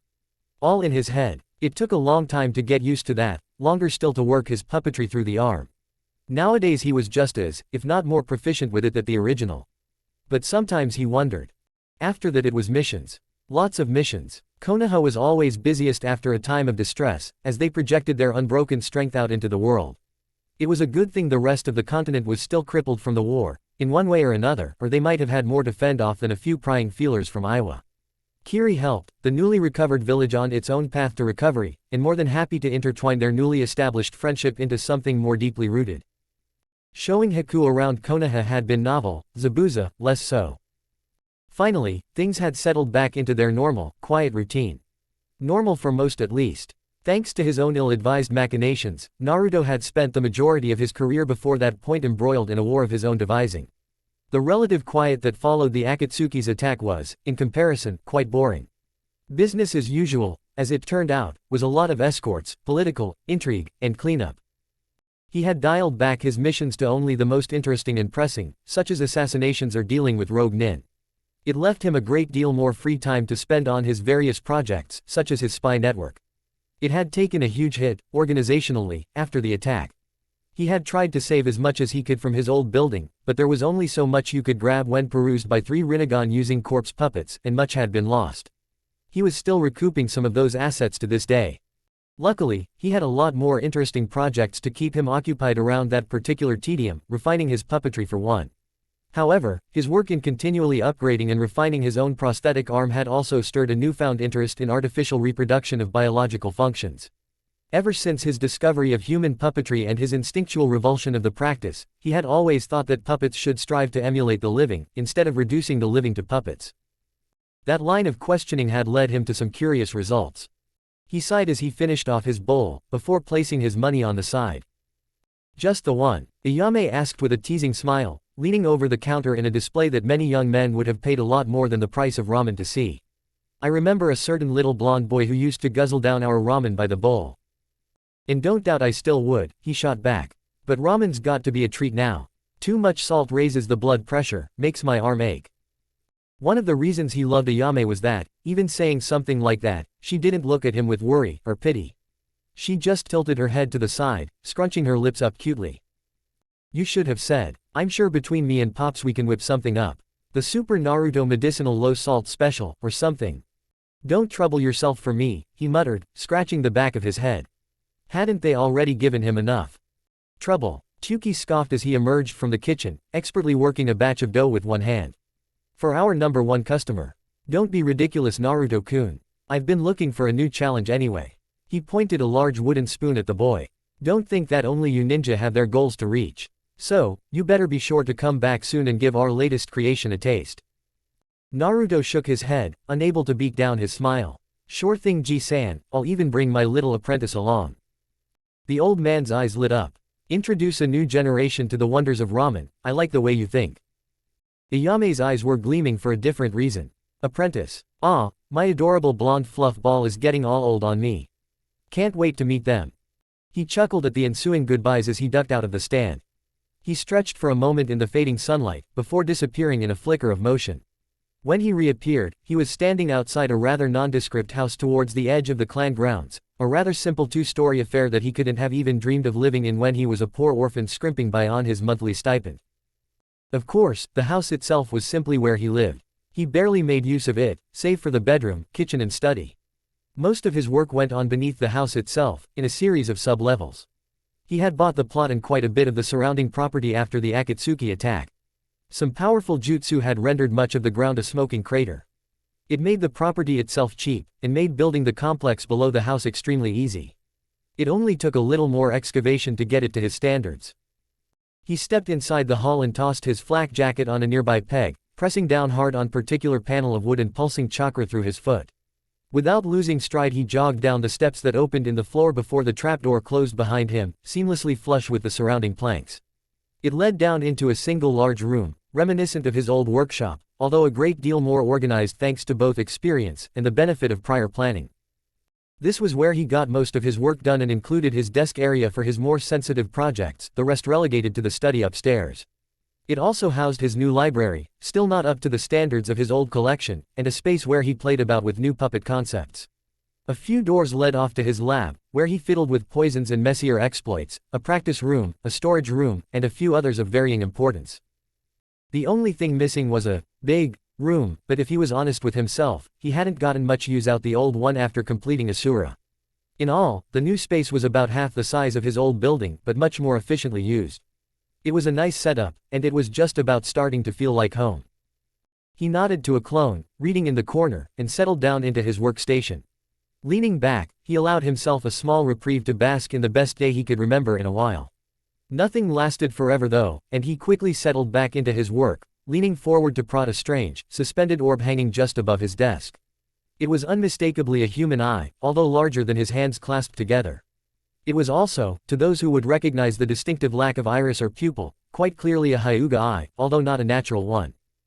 It was his latest project, an artificial Byakugan. It was the latest in a line of experiments he had been running since his new arm had stoked the interest in all things prosthetic. So far, he had been having limited success. One didn't replicate an eye so easily, never mind a dojutsu.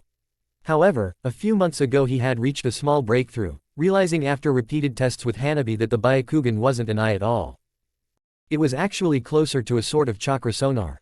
It explained why they saw their expanded world in black and white, as the eye didn't actually see anything, it was just how the brain interpreted the signals. The distinctive bulging veins were a side effect of the increased blood flow required to deal with the extrasensory input.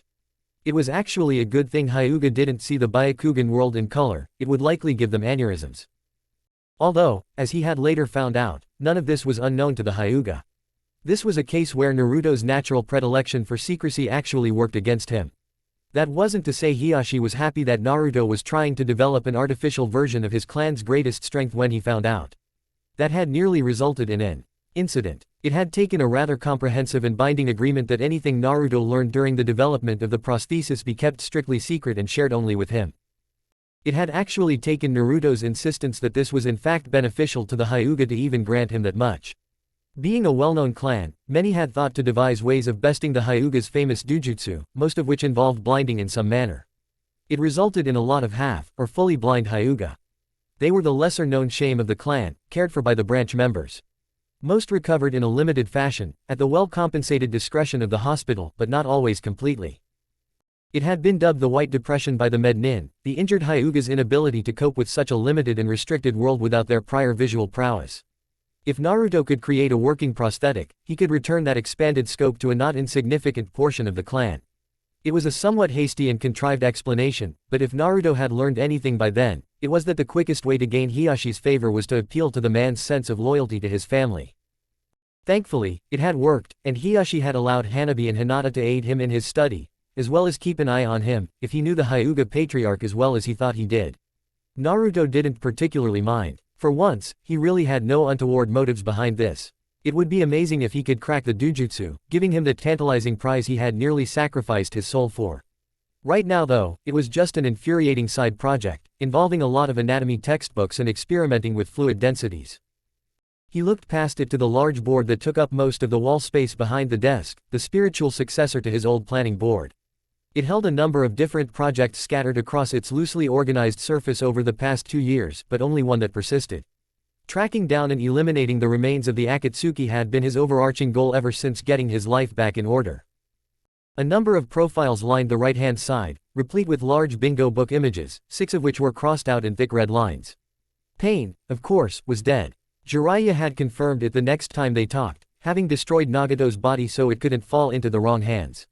There was a lot you could do with a dead shinobi, Naruto would know.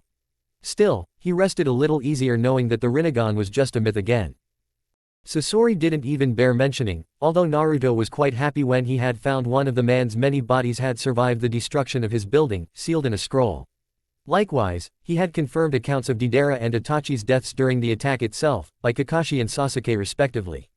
Naruto was more than a little impressed at the young, and now officially last Uchiha's accomplishment. Although, when he asked his former teammate about it, Sasuke confessed his own memory of the events towards the end of the fight were a little unclear. But there was a body, and the hospital had confirmed it was Itachi, so that was good enough for Naruto. That would be another pair of eyes he would have preferred destroyed, just to be safe, but that was ultimately Sasuke's decision. He assumed the Uchiha had a protocol for this kind of event. Kisame was a different matter, having miraculously escaped Konoha with the rest of the remaining Akatsuki. After the attack, he seemed to have gone on some kind of suicidal crusade, seeking out progressively stronger targets to fight and kill. Eventually, he seemed to have ran headfirst into the Hachibi Jinchuriki and gotten himself killed in the process. Even now, the ownership of Samahata was causing bad blood between Kiri and Kumo. And that left Konan, and thinking of that left him with mixed feelings. Naruto barely waited until she had reoriented herself from being unsealed. Pain's dead. Konan just blinked at him, maintaining that stony demeanor she seemed to have refined into an art form. If you think that I would believe. Nagato, crippled skeleton of a redhead, giant mechanical crab thing he uses to walk, former student of Jiraiya like you. Had some stupid plan about cowing the world into peace with a giant weapon, then relying on the human nature he sorely lacked to not abuse the hell out of it. He's dead. The Akatsuki attacked Konoha, they were repelled, and Nagato is dead. Every word seemed to stab into her like a knife, and by the end her head hung low. Then you've come to taunt me, and deride me more than you already have. Not really. I just thought you had a right to know, and you probably wouldn't have believed me if I was any less frank about it. Life sucks like that sometimes. He reined himself in. There was no point getting all crotchety because the hospital told him his arm couldn't be reattached. It ached even now, his latest prosthesis was ill-fitting, and sometimes he swore he could feel his palm itch. Then what do you want with me? Just because Nagato is dead and the Akatsuki are no more, do you really think I will tell you anything? I figured as much, and that's kind of the problem. I really don't have any further use for you. He gestured to a long scroll to the side of them. I've mapped out your chakra, and with enough time I should be able to reverse engineer how you control paper. Now I just have to figure out what to do with you. Then you should just kill me, and be done with it. I'd hate to see such a beautiful ability snatched from the world. I may have figured out how it works, but that doesn't mean I would reach, or could reach, anywhere close to your mastery. Conan glanced up at him, her orange eyes blank, compared to the simmering defiance that had flooded them before. Flowers wilt in the darkness, and that is what you have done to me, Uzumaki Naruto. You have stolen my remaining light. His lips twitched slightly at that. Don't get preachy with me just because you guys failed. I didn't ask to be a Jinchuriki, but that doesn't mean I was going to roll over and let myself be killed for some ridiculously naive plan for world peace. Conan's head drooped again, even that little spark of indignation sputtering out. Yahiko's dream used to be so beautiful. We just tried to keep it alive. Nagato and we were shinobi, if not by village, then by tutelage. Killers, trying to create something we had never seen. She glanced up again, and Naruto was surprised to find her eyes misty with tears. Did we ever have a chance? Not my question to answer, he admitted after a moment's thought. He wasn't even sure why he was humoring her at this point. I suppose that is fair, perhaps I will get answers in a different way. She looked up, eyes hard and alight with determination again. Kill me. I already said, I'd rather not deprive the world of. Kill me, she repeated, tone cold and uncompromising. Because, if I cannot have peace, then I will have revenge. I do not care how long it would take, or if I would succeed, but my only remaining meaning in life would be to hunt you down, Uzumaki Naruto, and kill you for taking Nagato from me. Naruto's good hand tapped a short, staccato rhythm against his thigh, before he sighed, withdrawing a short syringe filled with clear liquid. It'll be quick, and painless, like falling asleep. He held it out to her, and she stared at him contemptuously. Are you a shinobi, or a pharmacist? He gritted his teeth, twirling the syringe once before sighing. I never lied about the beauty of your techniques, one day, I'll make sure they're passed on. Justifications matter little to the dead. She didn't even twitch as Naruto pressed the needle into her neck, slowly depressing the plunger. It took him a couple of months. Jiraiya had covered his tracks well, but eventually he tracked down where the man had buried Nagato and Yahiko's ashes. A small, nondescript plot of land outside a cave system in Aim no Kuni. Every second that he made Ramia dig that grave, he wondered why he was going to so much trouble for somebody that was, in no uncertain terms, his enemy. On a deeper level though, he wondered if anybody would ever go through this much trouble for him, after he died. The thoughts still cropped up every so often, even now. Eventually though, it simply struck him. He respected Conan. During their fight, she only had eyes for the task at hand. She was cold, efficient and powerful, yet didn't shy from humoring him if it meant keeping him occupied. She never rolled out any grandiose speech, trying to justify her actions. She just had her mission, and she had aimed to carry it through with a single-minded determination that, on a certain level, he just got. It was rare that he understood people like that. It was no wonder he tried to keep a hold of it as long as he could, despite the impossible circumstances. In wildly different conditions, he could almost imagine them being, well, not friends, but something. As ever, it was a depressing line of thought to travel, and he quickly put it out of mind, instead focusing on the 4 remaining profiles, the ones he had little luck tracking down so far. Toby, for which he had only a sketch built of composites from the few accounts he had managed to find of the man, mostly when he spirited away the other Akatsuki members. Given that it was just a swirly orange mask, it wasn't much help. Zetsu, who didn't appear to take part in the actual fighting that day, although a few corpses had been noted as having bites taken out of them in their autopsy reports. He appeared to have gone to ground since, as there wasn't so much as a single reported sighting of him. Given his extremely distinctive features, that was quite remarkable, even for a shinobi. Hidan, who had similarly vanished from the map despite a confirmed report that he had been rescued from the fight by Toby. His was less a case of it being remarkable he could physically hide, his features were rather nondescript and with a bit of hair dye he could basically vanish, it was more a question of why he would want to. By all accounts, his wasn't exactly a personality that did well with incognito. And then there was Kakuzu, who had returned to his old bounty hunter ways. He would have been the most reasonable target to track down, but his constant moving around made it difficult, and Naruto honestly just thought he wasn't worth it. He was mercenary by nature, and without the Akatsuki paying his bills, he had defaulted to working for whoever the next highest bidder was. In all, it painted the picture of an Akatsuki that had disbanded, but Naruto wasn't willing to lower his guard quite yet, so he kept it. It made good sport for his network anyway, constantly giving them something to do when not providing reports on economic trends or the latest political shifts. It certainly kept it a lot more interesting for him. Kami, intelligence gathering could get extremely dull. Sometimes, he wished he still had the old uncertainty to keep things exciting. Then he remembered that he quite enjoyed living, and got back to his paperwork. "Oi," he called out to the reading clone as he rose from the chair. "Switch." He dismissed the clone at the same time he created a new one to take over his paperwork. He caught the book as it dropped to the chair, seamlessly picking back up where the clone had left off and sighing as he sank back into the plush armchair. He didn't have to do all the tedious stuff personally at least. Hanabi had to stop herself bouncing in place as she stood next to her new sensei, attentively waiting in the small queue of people waiting to receive their missions. She recognized a few people from her graduating class, although less than she would have expected. Did so many people really fail the second exam to earn a Junin sensei? The thought slipped from her mind as quickly as it had popped up, swept away in the flurry of excitement as their turn finally came and Naruto stepped forward.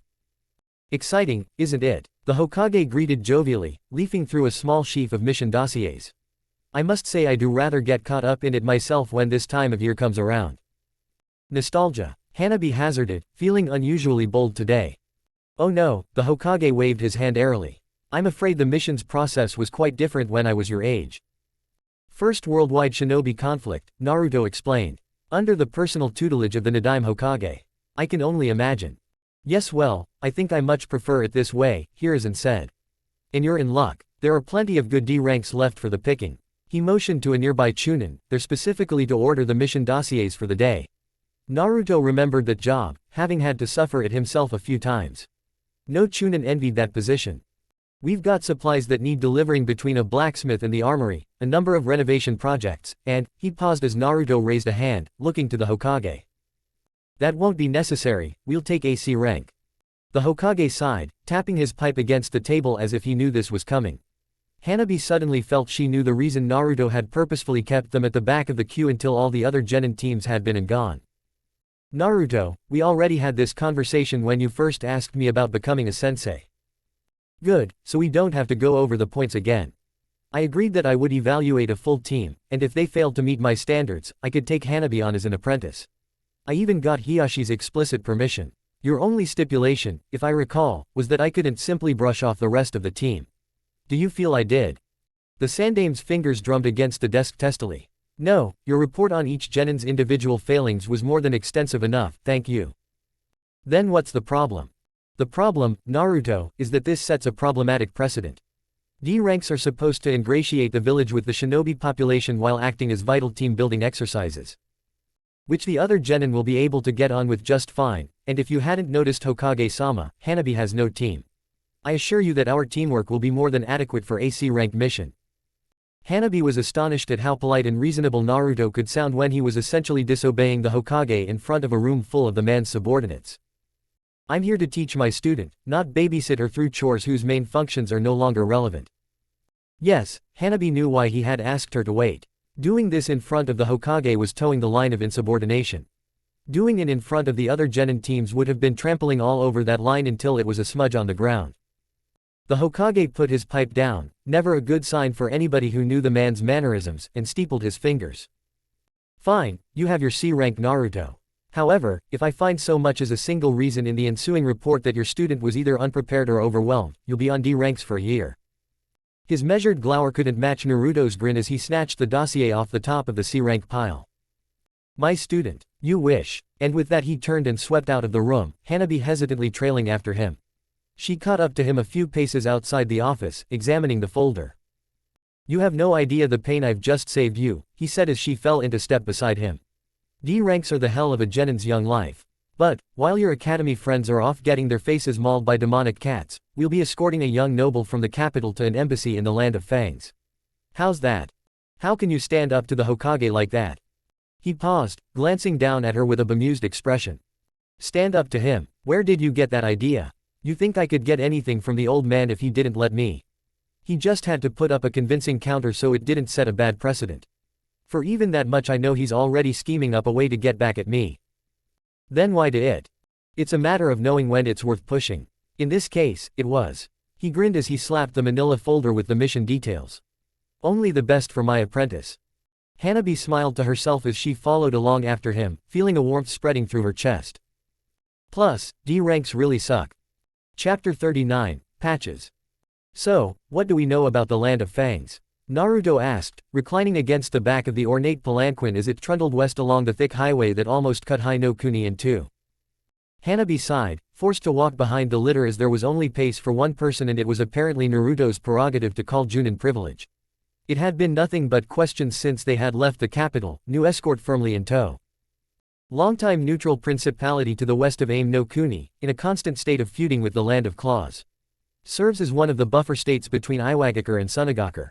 Main exports are precious stones, a special kind of silk, and copper, which funds the nation's enormous food deficiency thanks to their general lack of arable farmland. No hidden village, outsources majority of business to Iwagakure. And a bunch of uncultured Philistines, the lot of them, the young man riding in the palanquin itself called back, fanning himself despite the shade his litter offered. Actually, Hanabi corrected, despite the fact that it was early October and Fire Country's infamously sweltering summer was long since over. The sooner this farce of a diplomatic mission is over, the sooner I can get back to civilization again. She had been somewhat surprised to find that the man they were escorting was in fact a cousin to the daimyo himself, although only distantly in line for the office. There was no shinobi clever enough to make that many assassinations not look suspicious, so he was a fairly inconsequential person. It didn't make him any more tolerable.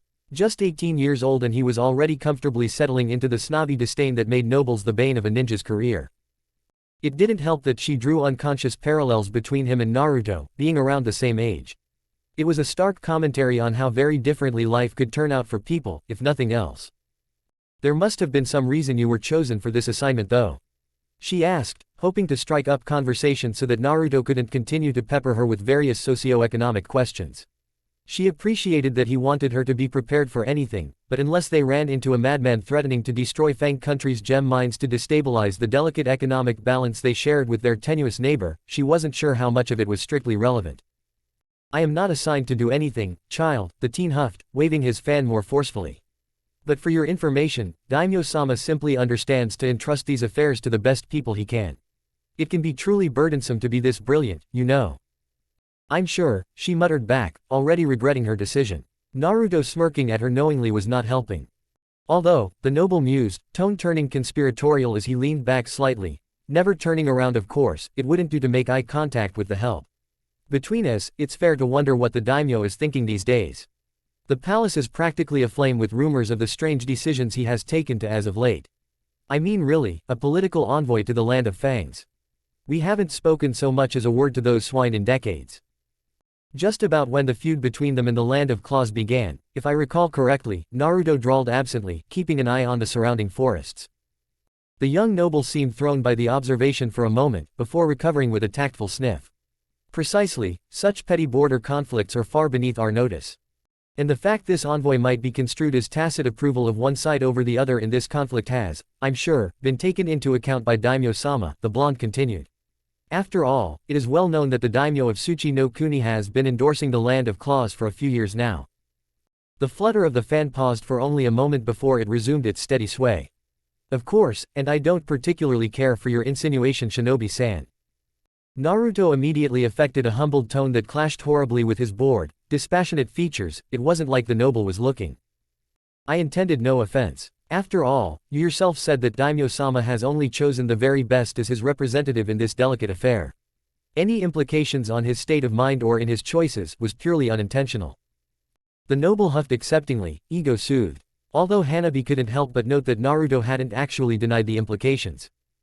I suppose it is not unfair to speculate on such things, the young fop admitted. With the passing of Daimyo-sama wife, some changes in personality are to be expected. In fact, just the other day, Hanabi tuned out the latest in court gossip, turning to Naruto and asking in a hushed voice, the daimyo's wife is dead. He shrugged. The news won't have really left the capital yet, the matter's still under investigation by Konoha and they like to keep it hush until foul play's ruled out. Well, you could have told me, she muttered back. Oh, I'm sorry, he shot back with an amused smirk. Would you also like to know that the lightning daimyo enjoys his breakfasts unusually spicy, or that the latest in noble fashion is felt fabrics because the daimyo accidentally wore his bathrobe to court the other day? Hanabi just blinked. He did. Wait, just how much information do you get through your network, anyway? His answer was a mysterious little smile that told her nothing. Never mind, but it pans, right? If the daimyo is acting out of character. The blonde shrugged again, settling back into the palanquin. Actually, that's pretty normal for him. I've only had to deal directly with the daimyo a few times, and he's a bit of a... He waved his hand, and one of the samurai trailing the procession, young by his voice, helpfully chimed in, a buffoon. Naruto snapped his fingers and nodded appreciatively at the man. Yes, thank you, non-existent guard that I didn't just hear say anything. The samurai seemed to take the subtle hint and thankfully remained quiet after that. Being so blasé about his superiors could land him in hot water. You've met the daimyo, you say? The noble chimed in, apparently done serenading himself with the sound of his own voice. He sounded skeptical to say the least, and for good reason. The daimyo rarely dealt with any shinobi beside the Hokage himself. Twice actually, Naruto admitted with a grimace. The first for a mission, and the second, he coughed into his hand, and Hanabi was actually astonished to see the very faintest hints of red in his cheeks, also for a mission. The noble hummed, unconvinced. What did you say your name was again, Ninja-san? Uzumaki Naruto, he drawled with a roll of his eyes. They had been introduced at the capital. Ah yes, the teen clicked his fingers as if it were some great revelation that had been withheld from him. I had thought the name familiar. You are the performer. Puppeteer, Naruto corrected. Quite the same thing, is it not? Unfortunately, before Naruto could explain the difference, the procession came to an abrupt halt. It nearly caused the snarky young samurai to trip into Hanabi, only saved from a pratfall by her own grace. A few of his comrades glanced around curiously, but Naruto was already moving, pushing off the palanquin and withdrawing a scroll. Hanabi, eyes.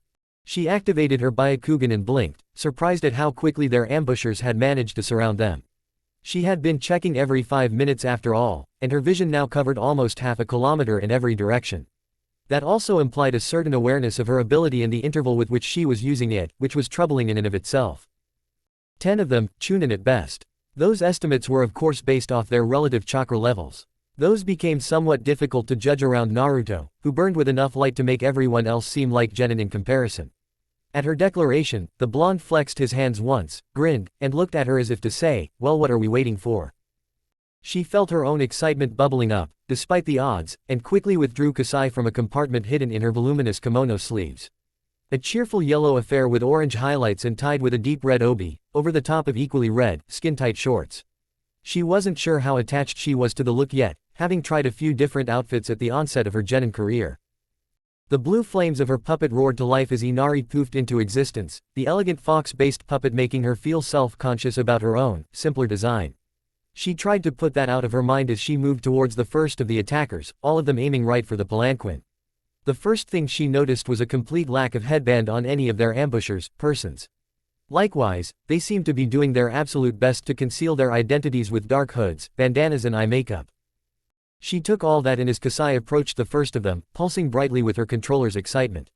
The man drew a tanto from his back, holding it somewhat awkwardly in a two-handed grip. Hanabi's eyes caught all the little details that told her he was used to a much longer blade, and was planning to use that to her advantage. She would entangle the blade in Kasai's wires before using the puppet to commandeer the man. His comrades might be more hesitant to attack if their friend was in the way. That was the plan anyway. Before she could get close, the glittery streak that was Inari suddenly interposed herself between them. She whirled around, slapping the attacker aside with one of her tails before darting off to deal with the next one in line. It wasn't even a contest. The assailants might have had the rough chakra levels of Chunin, but they hardly moved like them. In a flash, Inari had neatly incapacitated all 10 of them with sheer speed alone, not even having to tap into any of her built-in weaponry. Hanabi would have been rather enraptured by the display, if she wasn't so frustrated by it. Naruto-sensei, you didn't leave any for me. The blonde just blinked at her in confusion. What are you talking about? We got them all, didn't we? She just grunted her annoyance, doing her best not to look like a petulant child throwing a tantrum, but definitely feeling like one was deserved. It's AC rank, sensei. We know you can do it easily.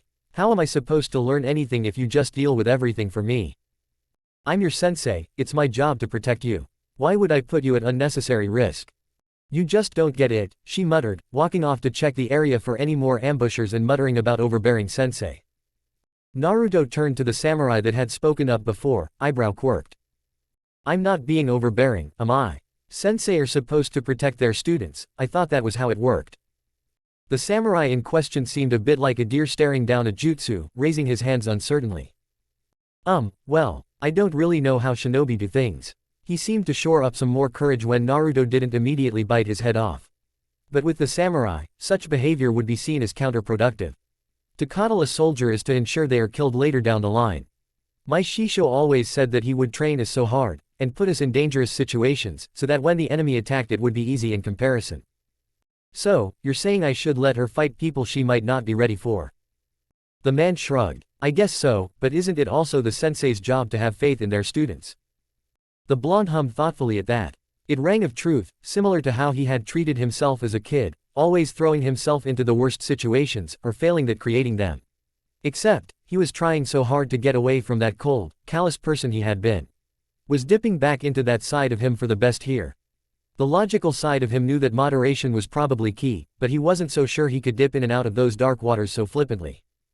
He thought on it as he walked over to where the rest of the samurai cohort had already strung up the assailants, leaving them in a neat pile to the side of the road. He whipped the hood off a one, but found no immediate telling signs about his origin, no headband or insignia. A few more hoods came off, and all Naruto could really glean was that they were Fire Country natives, although certainly not Konoha ninja. Surprisingly, the answer came from behind him as he tore off the last hood, a surprised exclamation from one of the samurai guards. Genji. The guard strode forward for a better look, confirming his suspicions. I know this man, he's a part of the daimyo's legion. A samurai then? Naruto asked, glancing back at the brown-haired man curiously. What would samurai be doing attacking a fire noble's procession, never mind a diplomatic mission?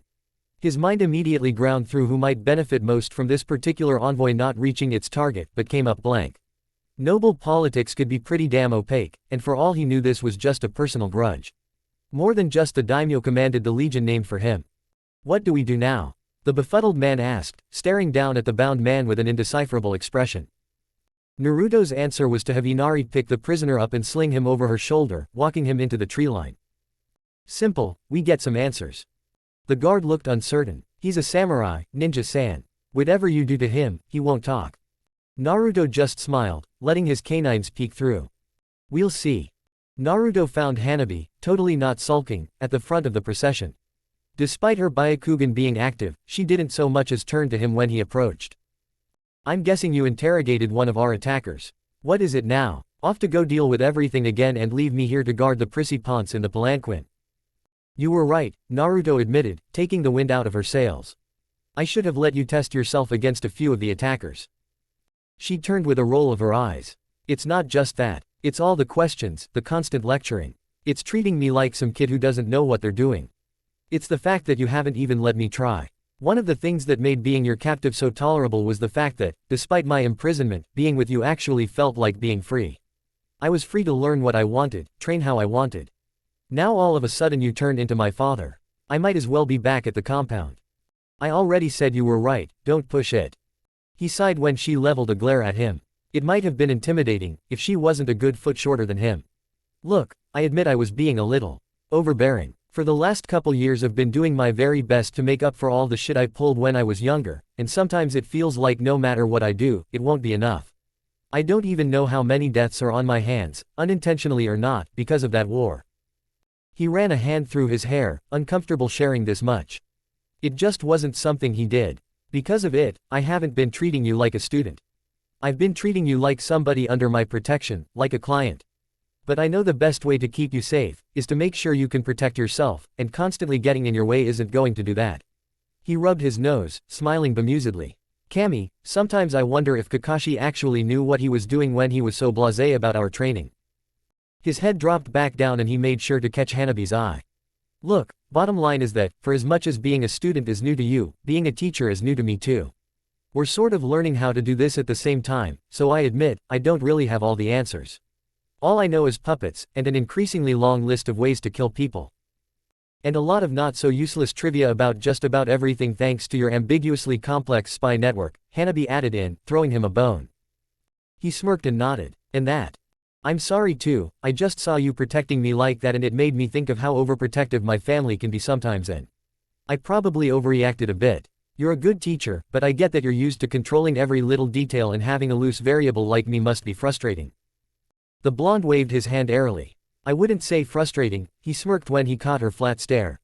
I'm kidding. Hanabi, you know me, probably better than anybody else alive. If I didn't want you as an apprentice, you wouldn't be. I chose this, so you know damn well that I'm going to try and be the best damn master I can be, even if it takes a bit of trial and error. Hanabi couldn't help but match his smile, letting out a long exhale. I'm still not calling you Shisho. Worth a shot. So, wanna know what we're up against? Hanabi crouched in a tree, observing the small campsite with her Byakugan and making note of the patrol's steady routes around the perimeter. She thought Naruto's 180 on the matter was a little extreme, but she couldn't deny that having operational command was exhilarating. Naruto had listened quite patiently as she laid out her little plan, and at the end of it admitted that it had a certain elegance he enjoyed. The samurai listening in had called it unnecessarily complicated when Naruto had already demonstrated the ability to handily defeat the rogue group. To that, both shinobi had turned to him and quite succinctly told him that he just didn't understand ninja. How could they? Samurai were just soldiers, the rank and file of the daimyo's forces. While they could grow just as strong as ninja with the right training, they never truly had the flair for their bloody business shinobi possessed. It turned out that the ambusher Naruto had interrogated, which Hanabi did not need to know the details of, didn't know much about why they were attacking this particular convoy, except that it wasn't random. He only knew what his superior, a rather well-known samurai captain by all accounts, had ordered them to do. It was the captain they needed, and Naruto had allowed Hanabi the honor of planning their little assault. The remainder of the samurai guard had been left behind to attend to the noble, and she occasionally cast her gaze back to make sure nothing untoward happened in their absence. She was sure Naruto was doing the same thing. Right now though, she was focused on the scene in front of her. At the exact right moment, just as a couple of the patrols were about to emerge back into the campsite, she whistled through her hands, imitating a particular bird. When the patrols came back, they weren't alone. It was like 10 of the men had simply been doubled, with identical clones following them into the clearing. Then one of the men, who she knew must be a clone, turned to one of the real samurai with wide eyes. Who the hell are you? Similar exclamations filled the air as the various samurai turned on their doppelgangers. It was loud enough to arouse the interest of their leader, who emerged from his command tent with an irritated expression. What's going on here? One of the men, clone or not she couldn't tell, pointed at his doppelganger. A dirty shinobi trick, sir, to seed confusion amongst our ranks. I've seen it before, they're just insubstantial illusions. He moved towards his supposed illusory twin and took a swipe. Hanabi grinned as the other man vanished in a sudden burst of smoke, apparently confirming the accusation. What the rest of them didn't realize, was that he was a hanged dummy, and the man he had just accused had been pulled underground, disguised by a dropped smoke bomb. Chaos immediately broke out in the ranks as the samurai waiting in the camp turned on their comrades. 3 men, caught off guard by their friends' attacks, died instantly as they were cut down by their allies. It took a few more moments for anyone to realize something was wrong, and only then did the hanged dummy puppets turn on them, furthering the chaos. Meanwhile, Hanabi had been maneuvering a currently deflamed kasai into position around the back of the camp, letting the wire-connected plates slither along the ground like a snake to get behind the confused captain. After all, the deception was all to catch him unawares, as samurai relentlessly trained themselves to sense the presence of chakra. Even trying to figure out just what the hell was going on, he nearly caught onto her ambush in time. As it was, he was a hair too slow. Expecting a human target, his blade stabbed harmlessly through Kasai's wires, even as the puppet enveloped him, large gauntlets locking into place and forcing him into dropping his sword. In moments he was completely restrained inside of Kasai, and with a flick of her finger Hanabi could release the hidden spikes to either paralyze or kill him. It was an awfully intoxicating position to be in, and she had to force her fingers to remain still as the disguised Damas finished up with the remaining samurai. Only then did she drop down from her hiding spot and walk towards the captured captain, grinning at a flawlessly executed plan. She could see how Naruto had grown addicted to this. Seeing something spun from her imagination so neatly slot into reality was incredible. Geizu. Naruto's voice ripped her out of her brief indulgence, making her turn and look at the blade inches from her neck. A samurai had been playing dead, something she would have noticed if she hadn't dropped her guard, or her Byakugan. The only thing halting that steel before it took her head off were the invisible strings spooling from Naruto's fingers, locking the man in position. Some lessons, like the fact that no plan is flawless, or to never drop your guard, sometimes need to be learned the hard way, her sensei mused, forcing a little more chakra into his technique to force the samurai to bring his blade back and up to his own throat. But not that hard. Or, at least, that's what his Jyasu should have done. Instead, as the samurai was forced to move at Naruto's whims, tiny little shrubs sprouted from wherever a chakra string touched his body. Both student and teacher blinked at this in confusion. What the? Naruto stepped up to the samurai and forced more chakra through the connection, watching incredulously as the shrubs grew into branches. Whatever this transformation was, it spread, even as the samurai's features twisted and distorted. Eventually both of them were looking at some strange white-skinned creature that was vaguely human, save for its green hair, the little spiky protrusions on its shoulders, and the aforementioned shrubbery growing across its body. It struggled against Naruto's manipulations, before letting out a pained groan as its entire body rapidly transformed. Eventually, Naruto and Hanabi were staring at a small tree sprouting incongruously at the center of the clearing, half of the creature's body still sticking out like some macabre art installation. "What the hell is that?" Hanabi eventually managed to say. "I have no idea," Naruto answered slowly, adopting that expression Hanabi knew meant that he in fact did have an idea, but he was still figuring it out. She knew better than to pry when he was like that. "Just another question that needs asked, I suspect." He turned back to the captured captain, still immobilized within Kasai's wiry embrace. "Shall we get some answers?" The rest of their mission passed peacefully, with the procession remaining unmolested. Unfortunately, the motive behind the attack remained unclear. The captain of the supposedly rogue group of samurai was anything but, he was just corrupt. With shinobi as the primary resource for politicking nobles, and standing armies a relic of a bygone era, samurai had come to be mostly a ceremonial retinue. It made sense then for a few restless captains to hire out their companies as mercenary forces on the cheap. This one, a dark-haired man by the name of Isunbashi, had been doing so for years, and had quite streamlined the process. He didn't even know who his client was. He had simply been paid half his fee by a courier with implicit instructions contained within a calligraphed letter, which, unfortunately, he had proceeded to burn. All he knew was that he was to attack this procession, making sure everyone was dead. He had been told nothing about a shinobi guard. This hadn't really told Naruto all that much except that this shadowy benefactor preferred his business discreet. The motive was also unclear. What was to happen after the young noble was killed? Was it a message? Was it supposed to be gussied up as a preemptive strike from the land of fangs? Had the noble simply pissed off somebody he really shouldn't? Unfortunately, the kid seemed just as clueless as the captain as to who might be orchestrating it all. It left Naruto with a lot to mull over by the time they made it back to Konoha, mission complete. The Hokage seemed just as perplexed, and if Naruto was honest, he was more than happy to leave that particular puzzle to somebody with far more experience in circumnavigating the political theater. He was far more interested by the other thing they had discovered. After the strange incident with the transforming samurai, Naruto had tried to replicate it on the other dead or incapacitated soldiers. 3 more of them had turned into those strange white creatures. He also shared this with the Hokage, but neglected to mention that he had sealed their florified corpses and brought them back with him. They were much too interesting, and he wanted to get a bit of testing on them before he sent a few discrete samples to the hospital. The things were at least partly organic after all, and he wasn't exactly an expert on studying DNA.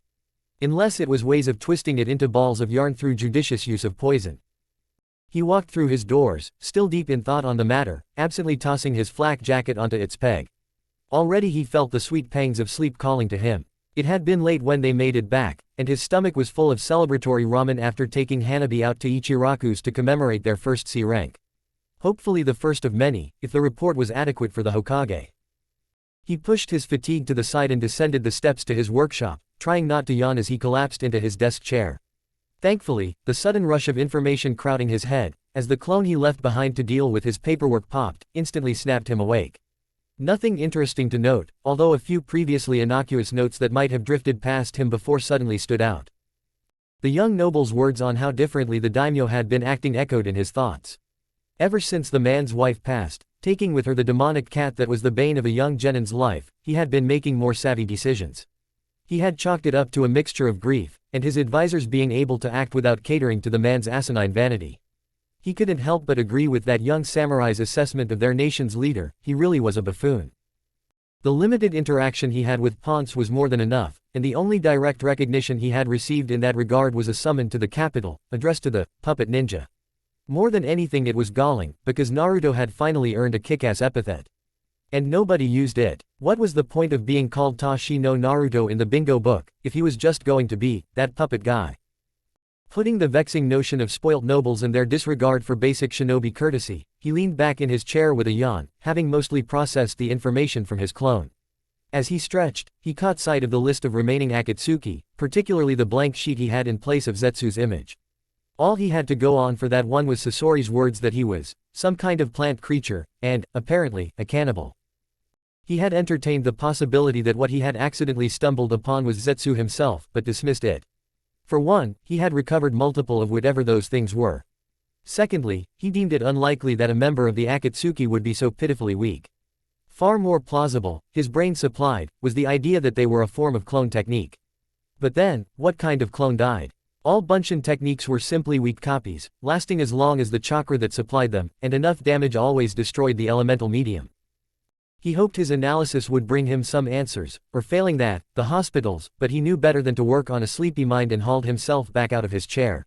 It was good to know that deciding to become a teacher wouldn't suddenly take away from the excitement in his life, as a small part of him had feared.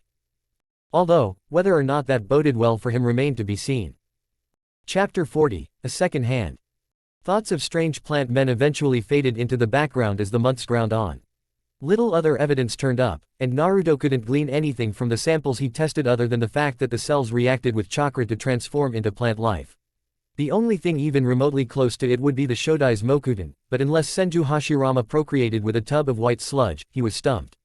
The hospital still hadn't gotten back to him with anything conclusive, so the whole matter was put on the back burner. Instead, he focused on Hanabi's training as the pair tore through C rank after C rank. Nothing as wild or strange as their first, but all completed to a more than satisfactory level. Like he had said, being a teacher was a new experience for him, but he felt he had gotten the hang of it. As each mission progressed, he felt more and more comfortable taking the back seat and letting Hanabi do her thing. He was always there, like an ever-present safety net, but he tried not to get in her way. That didn't mean she wasn't above coming to him and asking for advice, and he was more than happy to let her know how he might do things in her place. Never asserting his own position as the right way was key. He knew better than most that there were 1,001 ways to tackle any given situation. If he could, he only ever pointed out how she could make her own plans just that little bit more efficient. On the training front, it was much the same. He had quickly found out that puppeteering was unlike other styles, in that he could teach the basics but not much else. Once Hanabi knew how to craft and control her puppets, it was really up to her how she refined her style. He was more of a mirror, something for her to test herself against. It was sort of like being a glorified scratching post, but there was no denying she was getting better. It was all about installing the correct mindset, to think laterally and adapt. He provided the tools, but it was Hanabi that decided how to use them. Currently, they were on their way back from a relatively standard courier mission. It was only worth a ninja's time because the package in question was being delivered through a region that was actively hostile to its origin point. All they had to deal with were a few bandits. Naruto didn't even have to lift a finger. Hanabi was really coming along with Kasai, and he knew that soon she would make a go at her next major puppet. She just needed the correct motivation. How would you feel about entering the Chunin exams? He asked out of the blue, bringing Hanabi up short on their leisurely stroll back to the village. Wait, seriously, she said, glancing at him warily to see if this was one of his jokes. He seemed genuine, but she could never truly tell. You think I'm ready? I think you're more than ready, to be honest. It's a question of whether or not you think you're ready. I won't lie, the Chunin exams can be dangerous. He smothered a sigh, thinking back to his own ill-fated exams. But as you are, I can't think of a challenge they could throw at you that you wouldn't be prepared for. He caught her uncertainty and quickly added, they're still not for another month, so there's no rush.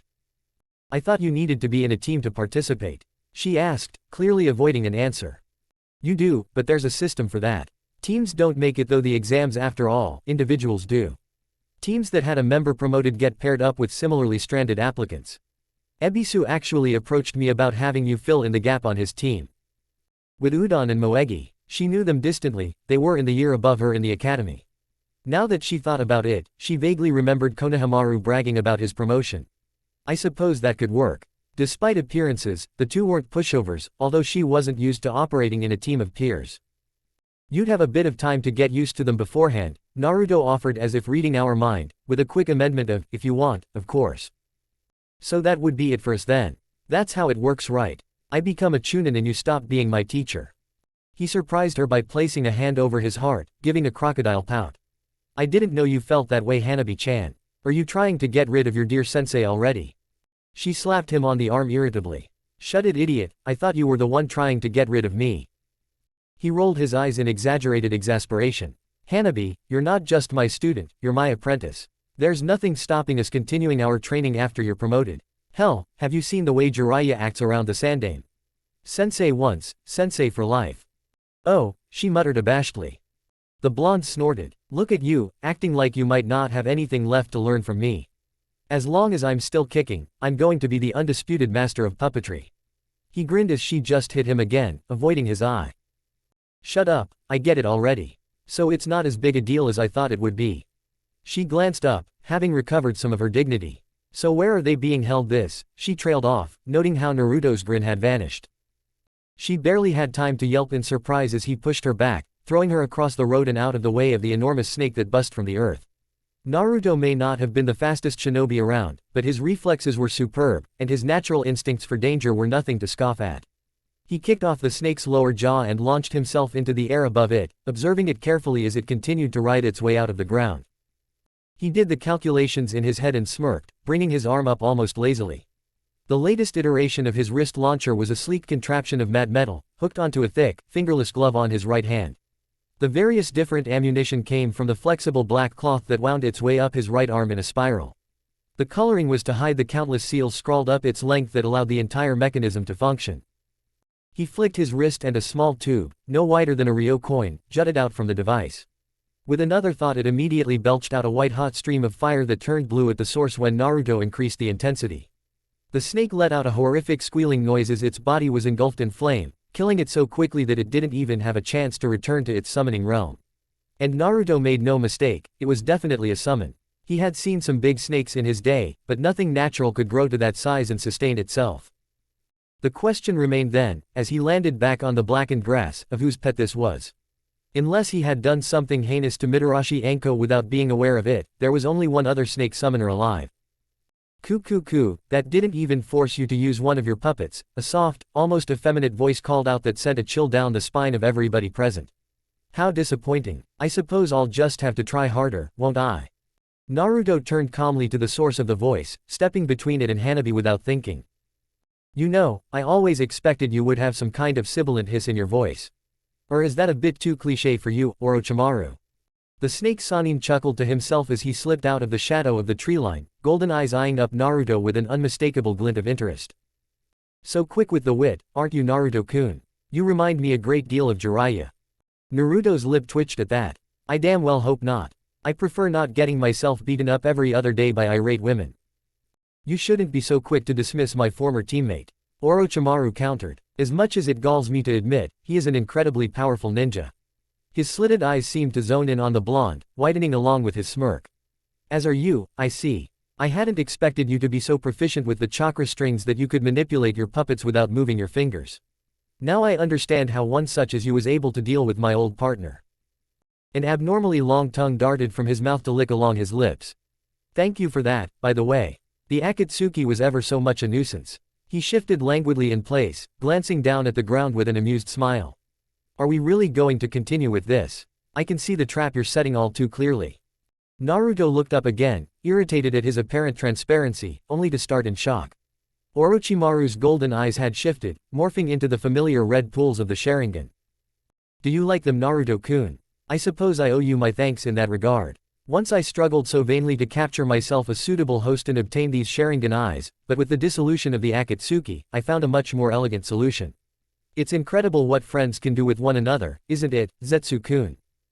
An oily silhouette slid from the forest, barely discernible from the surrounding shadows. A featureless man, entirely black save for his two solid green eyes, slid up to Orochimaru's side.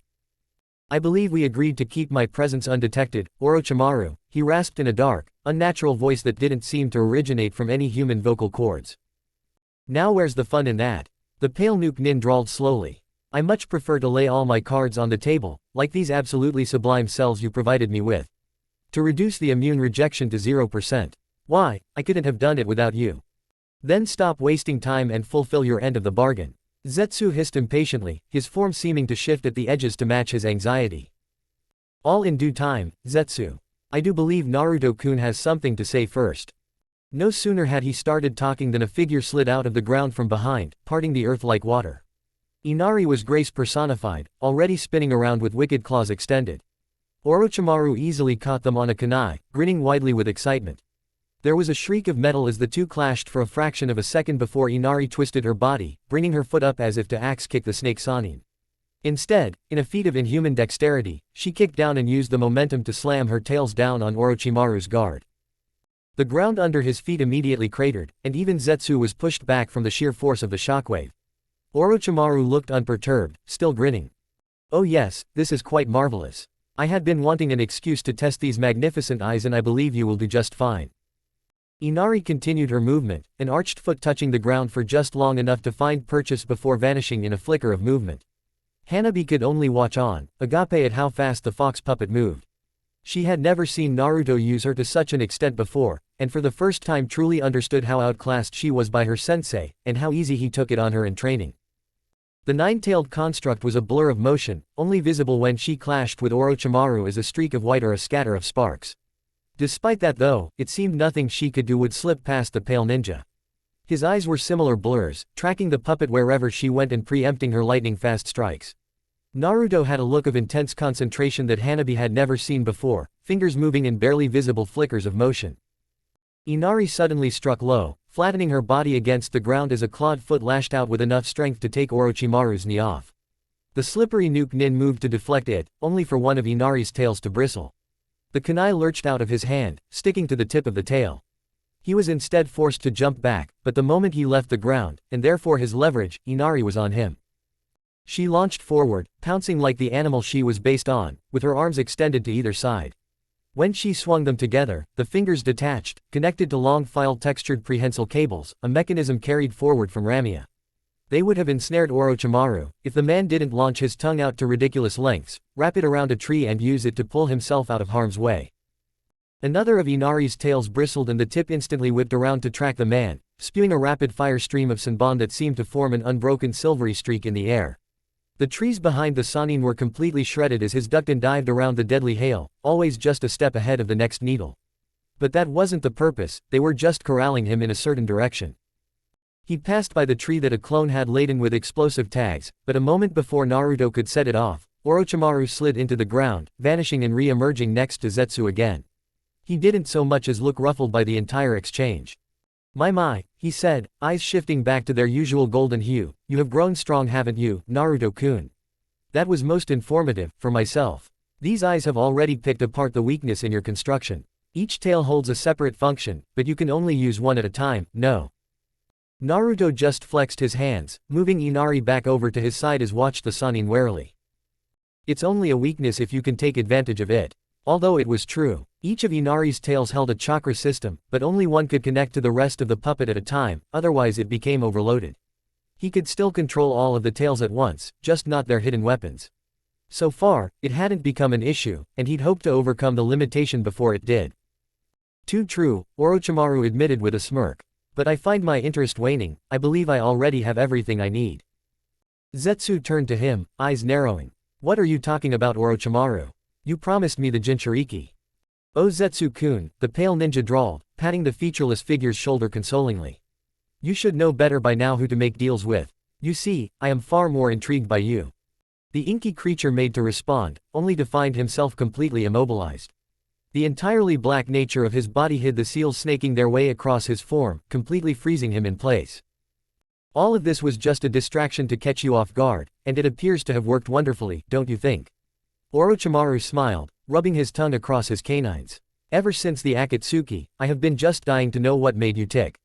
Without the threat of pain hanging over my head, I'll have all the time in the world to understand you, my unique little friend. He glanced up at Naruto, still eyeing him warily with Inari tensed at his side. Apologies for the deception, Naruto-kun, I hope you understand how these things go. Do continue to grow stronger. I'm ever so curious to see just how far you can go with Sasori's old hobby. He grinned at how the comment incensed the blonde. But, in case you were harboring any ideas of following me, I believe a gift is in order. His hands came up and Inari shot forward at the exact same moment, but Orochimaru was just the slightest bit faster. His hands slammed down, calling out, Kuchios, Edo Tensai. And Inari instead slammed into a thick gray coffin that rose from the ground, not even denting it. She skipped back as it opened, allowing a single figure to stumble out. His skin was ashen gray and cracked like desiccated earth, but the aristocratic features, pale eyes and seal tattooed across his forehead were unmistakable. Uncle Hisashi. Hanabi called out timidly, eyes going wide at the sight of a man she had only ever seen photos of. The man himself merely blinked slowly, not quite seeming all there until Orochimaru abruptly stepped forward, forcing a sealing tag attached to a kunai into the back of Hisashi's head. The cracks across his body immediately sealed up and the color returned to his skin, making him appear just as he had right before his untimely death. What's going on? He asked, glancing around in confusion as the coffin sank back into the earth behind him. Enjoy the family reunion, Orochimaru called out as he stepped back. Before anyone could react, he lurched forward and, in what had to rank as one of the most disgusting things Naruto had ever seen, swallowed Zetsu whole. Not even looking bloated from his grotesque meal, Orochimaru flickered in a blur of motion to escape. Inari hadn't been idle through this though, and Naruto was used to working through a lot more than simple disgust. The fox puppet matched Orochimaru's speed and moved to cut him off before he could get away, only for her tails to crash into a rotating sphere of pure chakra. They ground against it for a moment, neither budging, before her lack of leverage forced the puppet back. The sphere of chakra, looking like an oversized rasengan, slowed, revealing Hisashi at its center, looking puzzled. My body moved on its own, he muttered, staring down at his hands in confusion. Orochimaru had used the clash to vanish into thin air, so he instead looked to the remaining occupants of the clearing. What's going on here? Uncle Hisashi, is that really you? Hanabi asked, stepping forward. The man only had to look at her once before his eyes widened in recognition. Hanabi-chan, when I saw you last you were just a newborn in your mother's arms. You've grown up so much. And, his eyes trailed up, narrowing slightly before his shoulders slumped. And you've fallen to the curse of the Hyuga as well. No, she exclaimed, moving forward animatedly with Naruto just a step behind, regarding the entire exchange tersely. No, things are better now uncle, look. She gestured to her seal, grinning proudly as he took in the differences to his own. Tu-sama has changed things. The seal is no longer a tool for subjugation, but a symbol of our unity. Hisashi regarded the marking with shock, almost unable to believe it. Hisashi, his head came up, eyes widening. My son, Neji. Hanabi was immediately stopped cold, her mouth opening wordlessly. She had no idea what to say, mind reeling over her complicity in Neji's year-long imprisonment. She couldn't hide her emotions from her uncle's Byakugan, but thankfully Naruto stepped in front of her, face a mask. Unfortunately, the original seal cannot be removed. It will take time for the Hyuga to be healed entirely. Hisashi's gaze turned to him. I remember you, Uzumaki Naruto. You're Hanabi-chan's sensei now. It really has been a long time. It never did settle well with me, the village's treatment of you. I always saw such similarities between the bird and you, and the branch family of the Hyuga, shared. And your posthumous concern is most appreciated, the blonde short back dryly. Then it's true that I'm dead, and this is some kind of technique. I had feared as much when control of my body was wrested from me. Even now, I feel the unnatural urge to fight the both of you. Even before my death, I had heard of some of Orochimaru's monstrous deeds, but to force the dead back from the pure world like this. He slowly settled back into a perfect Juken stance, eyes turned down. I apologize for this, but it appears I have no choice. Hanabi stepped forward, drawing Kasai's scroll from her sleeve, only for Naruto to step forward and raise his hand. Hanabi, stay out of this. But. He turned, and there was such ferocity in his eyes that she found her voice conspicuously absent. As your sensei, I order you to stay out of this. It's too dangerous. Against that stare all she could do was wilt and step back. It was a good thing too, as at that moment the compulsion grew too strong and Hisashi lurched forward. He was forced to veer off mid-sprint though, unable to close the distance as Inari slammed in from the side. Her tails came around in a vicious arc and Hisashi's hands were reduced to blurs in his efforts to fend them off. In the next instant, both planted their feet and began the taijutsu in earnest. Naruto knew the Juken almost as well as a natural-born practitioner, thanks to his extensive sparring with Hinata and his own perusal of the clan scrolls after acquiring them for Hanabi. Still, fighting Hisashi was on a whole different level than his niece. It was clear where Neji had inherited his talent. He had to keep Inari's hands wreathed in chakra to prevent them going limp at his touch, as the Juken could be just as damaging to one of his puppets as it was to a human. He could flood the Tenketsu and restore them, but it would cost precious moments in a fight as heated as this. Of course, Inari wasn't his most dangerous puppet for her taijutsu alone. Making sure both were locked in as fast-paced a conflict as possible, one of her tails stretched up and over her shoulder. There was an inaudible whir from within the appendage as the ammunition was switched over, followed by a much louder roar as an intense jet of fire burst from the tip. Hisashi instinctively jumped back, already twisting his body for the kaiden, and the white-hot flames splashed against the technique. Naruto only held it there for a moment. The stream cut off and Inari shot forward, tails planting into the ground behind her like furry pilings. Her claws lengthened and with an ear-rending screech she jammed them right into the rotating sphere of the Hyuga's most famous defensive technique. For a moment, it seemed like it would hold, but Inari simply set her stance lower, clawed feet digging into the ground. The artificial muscles in her arms tensed and, to Hanabi's astonishment, large rents were gouged from the technique, like she was splitting a stream of water and not a grinding maelstrom of pure energy. It was enough to destabilize the kaiden.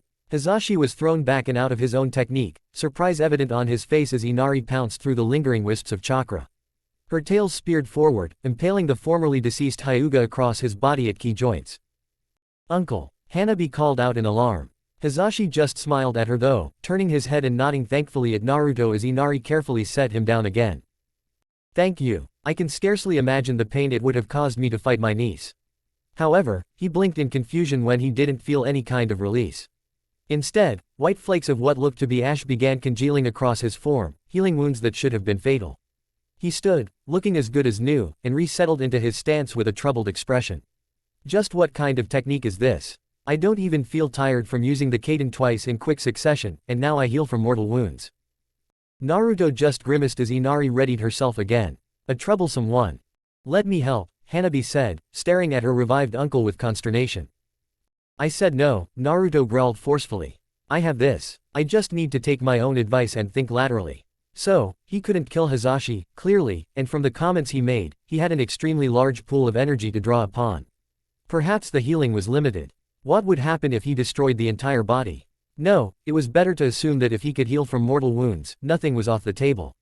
After all, something like that didn't come close to the feat of reviving the dead. "So, what did you do with something you couldn't kill?" Naruto decided to take cues from his father in that regard. If only he knew how to seal a conscious human.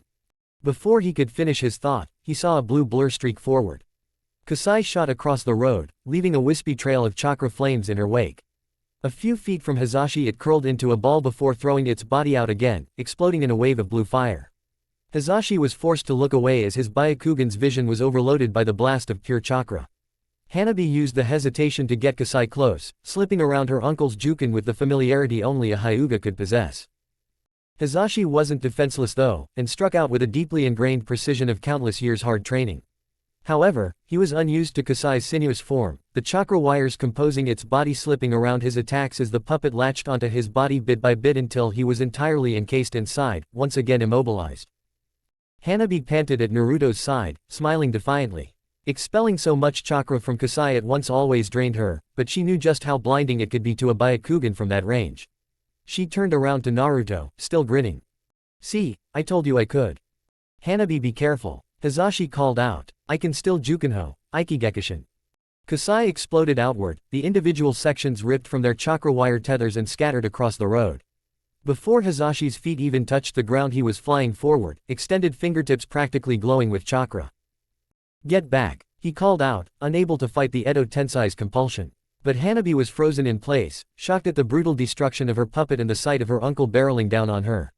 She would have stayed there, if Naruto didn't push her out of the way, putting himself in her place as Hisashi lashed out. "I'm sorry, but you are within my circle of divination." He lashed out, but Naruto's artificial arm was already there to take the strike. 2 palms.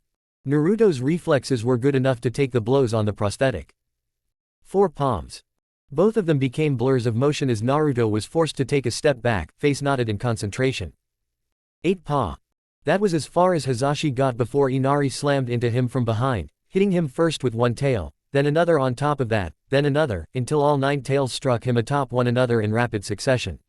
The aggregate of all that force compiled into one horrendously powerful blow that sent Hisashi careening across the road, only stopping after he plowed through 3 trees in a row. He was forced to lay there as ash swirled about his body, healing the gaping crater that used to be his right side. Naruto just grunted as he flexed his prosthesis, flushing chakra through it until the few tenketsu Hisashi had managed to close reopened. That would have seriously hurt if it were still flesh. Good for something, huh? He muttered at the arm, flexing it again to make sure he had full mobility. Naruto-sensei, Hanabi started to apologize from the ground, only for Naruto to round on her, eyes steely and flat. I said, stay back, he repeated, and this time his tone brokered no argument. Hisashi, by now, had pulled himself together and was once again advancing. But Naruto was done strategizing. Inari dropped down to all fours and sprinted forward, looking more fox than woman. Vicious curved blades slide from her elbows, away from her forearms, and her tails bristled until each individual hair hardened into lethal point. The poison coating them was, of course, useless against somebody that could regenerate endlessly, but the spikes themselves made them much more dangerous as weapons. She was a flurrying of motion, flying in and out of Hisashi's guard almost faster than the prodigal Hyuga could keep up with. It was like watching an Inuzuka in full swing, only a lot sharper and with a lot more limbs. Tails flared out like snakes, lashing and rending anything they could reach as Inari personally batted away Hisashi's Juken strikes with her hands. It was clear Hisashi was becoming desperate with his movements, or at least, the Edo Tensei was. He suffered a vicious and otherwise mortal wound across his neck to bring both palms forward, shouting, Hake Kuhekisho. They were sent skidding back from one another by the force of the double palm strike, a visible ripple of air rushing past Inari causing the trees behind her to groan. The puppet herself left long rents in the ground as her clawed feet tore through the road's surface in an effort to stay upright, but was ultimately undamaged herself. Hisashi's body seemed ready to spring right back into it, but he only found himself blinking in confusion, body unmoving. What has been done to me? He couldn't even move his head down, so he used his Byakugan to observe himself. He was shocked to see a network of tightly scrawled seals crawling across his body. Whenever he tried to move, they pulsed and forced his body to be still. Sorry about the sloppiness, it's not exactly my best work, Naruto said as he finally allowed Inari to relax, walking over to the immobilized Hyuga. It's not like I carry around seals designed to stop immortal, infinitely regenerating zombies. This, he tapped the seal, is a bastardized version of the sealing matrix I used to control some of my earlier puppets, only reversed. When you put chakra in, it halts movement instead of causing it. Hisashi would have nodded in understanding if he could, but settled for a thankful smile. And since shinobi unconsciously use chakra in all of their movements, it completely immobilizes me. Naruto just continued to look apologetic as Hanabi slunk over to his side, head low. I'm afraid that's all I can do. I have no idea how to cancel this. Hisashi's eyes flitted down to his niece, who hesitantly met them. At least it has not been all bad. It relieves me to know that the cursed fate of my family has been relieved, and I am proud to see the young woman my niece has become. His smile grew slightly bemused. As headstrong and willful as her mother. She could never sit back and watch a fight when she felt she could do something either. Although, you should listen to your sensei. At that he turned his eyes to Naruto. Thank you for looking after my family, he closed his eyes, sighing peacefully. It seems Orochimaru has released the technique, I can feel its hold on me fading as we speak. Must have realized it wasn't worth keeping you around anymore, Naruto guessed, watching as the color slowly drained from Hisashi's features, body breaking up and drifting away as ash. It was good to see you, little firecracker, he said, voice beginning to sound distant as more and more of him vanished. If you could, tell my brother that I forgive him, and let Neji know that his father still loves him, and to walk in the light, proud to be a Hyuga. And with those parting words he finished dissolving, leaving behind a dead Zetsu clone in a pile of ashes. The vessel for Hisashi's soul, Naruto would imagine. He allowed Hanabi a minute to process everything, before turning on a heel and continuing their walk back to Konoha. There was no point pursuing Orochimaru, he was long gone. Come on, time to go.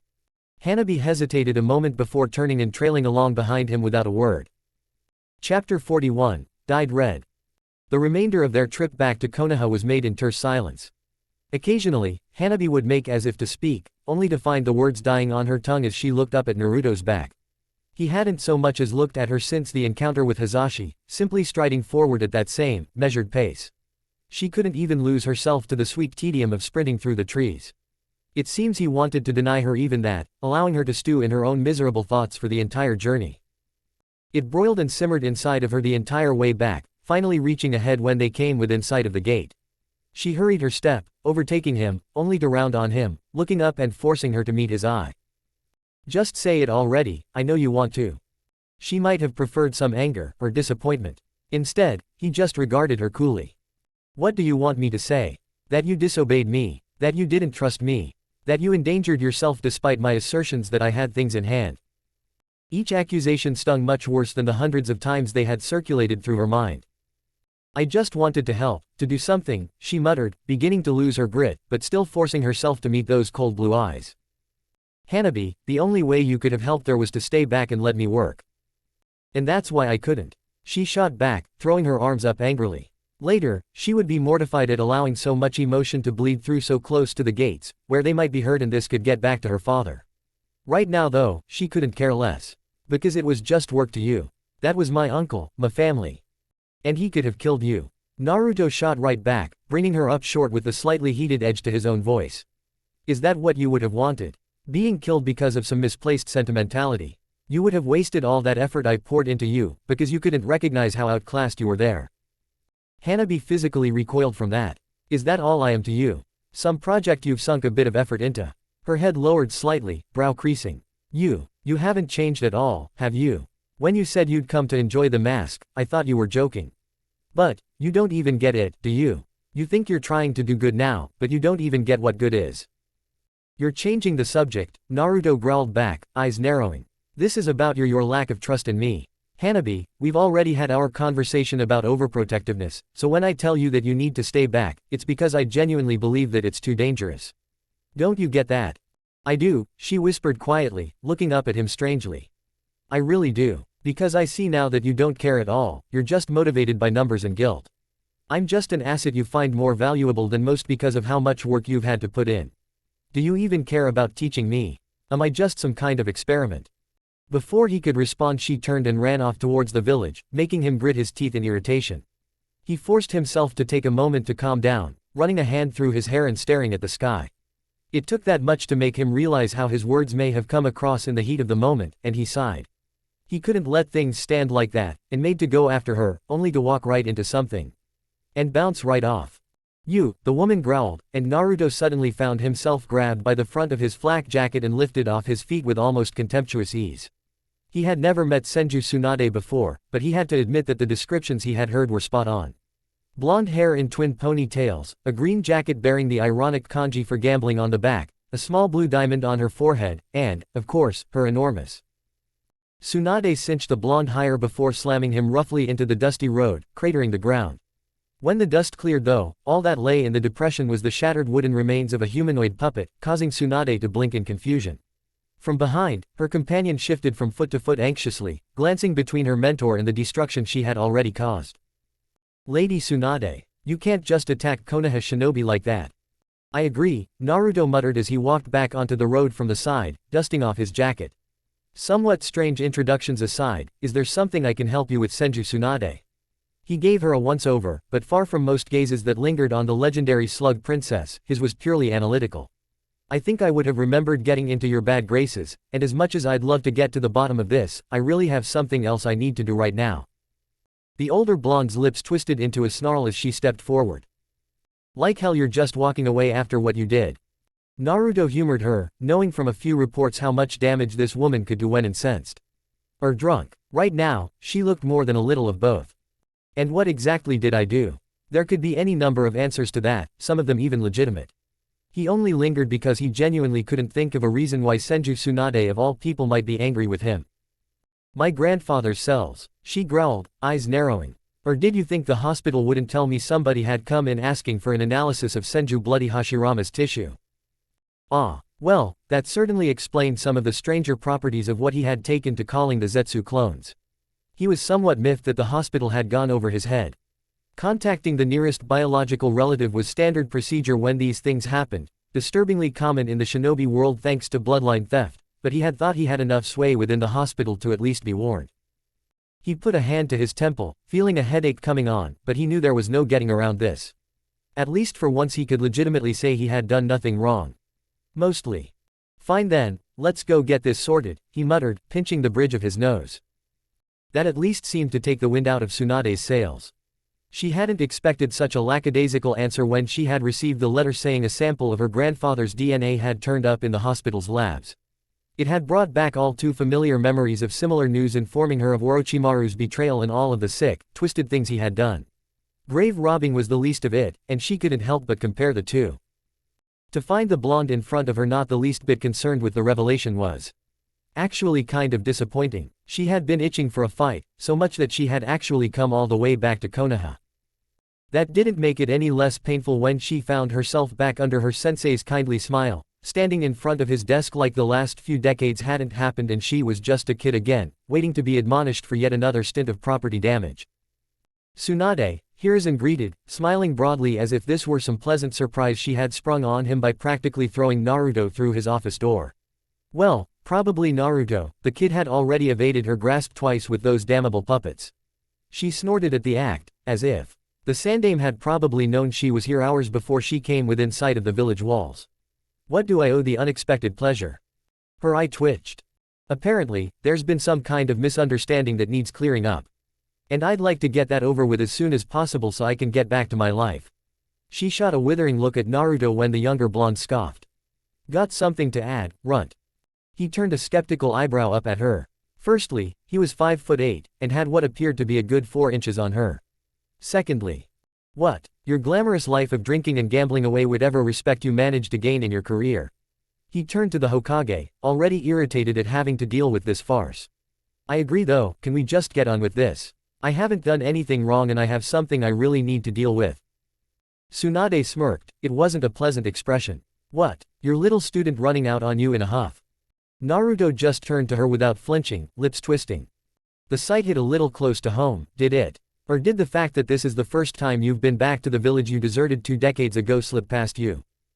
Tsunade turned fully to the younger blonde, squaring up. You got something to say about the way I choose to live my life. Naruto fronted her just as brazenly, eyes narrowed. You call that drunken haze you stumble around in, living? Tsunade's knuckles cracked dangerously, just as Naruto flexed his good hand, neither of them refusing to flinch from their other's glare.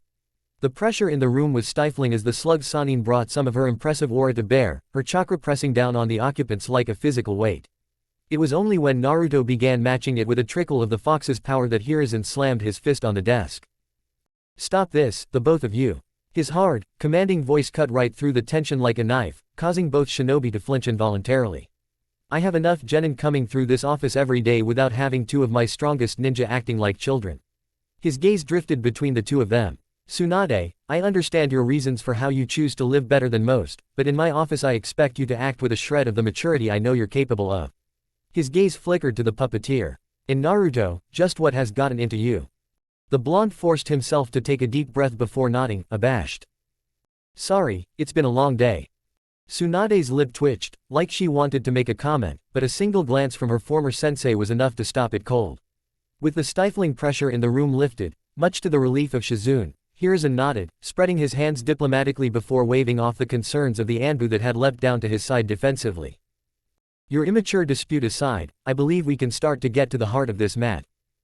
The entire room appeared to freeze as Hiruzen jerked in place, staring blankly down at the sword emerging from his chest. The Anbu that drove it there pulled it back out with a sick squelch in time to block a slash from one of his comrades. He wasn't nearly fast enough to avoid the chakra strings that latched onto his body though, freezing him in place.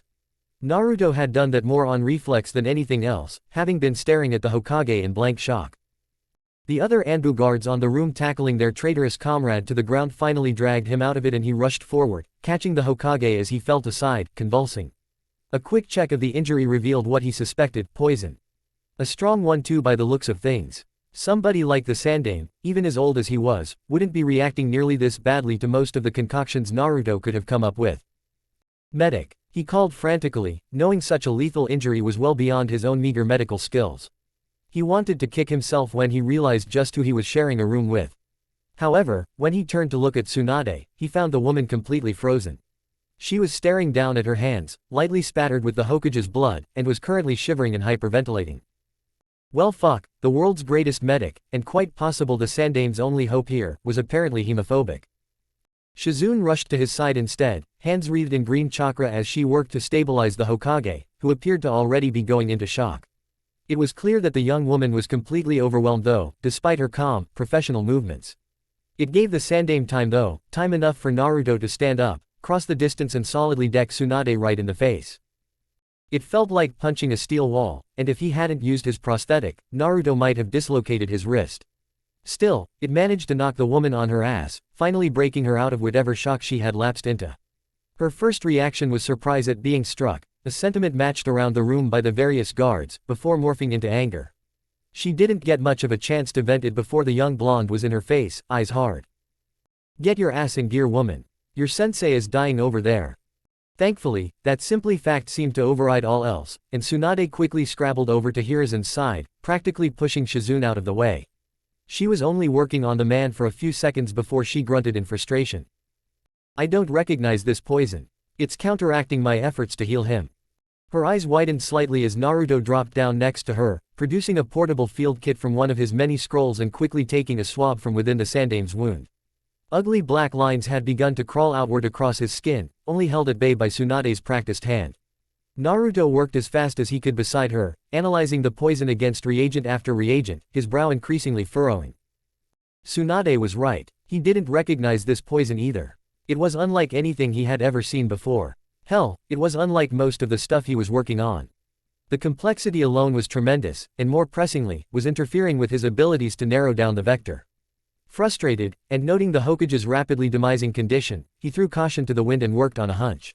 He added a drop of his own blood to the testing kit, and the minute the liquid turned a pearly white he pulled out a syringe and plunged it into the Hokage's chest.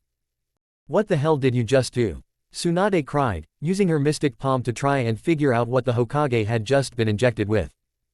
"Immunosuppressant," the blonde muttered back, scooting around the prone Hokage to check his pulse.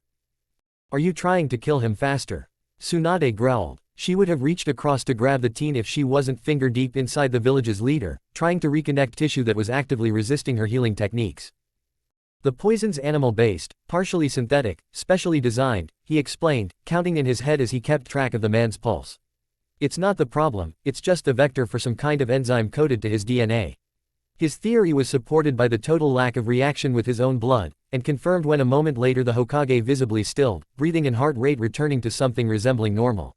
It was corrupting his white blood cells, altering them to attack his own tissue, killing him from the inside out. "I'd have to test it more to work out how." Tsunade didn't know what to say to that, but the wound had stopped resisting her attempts to heal it, so she took it as a small mercy.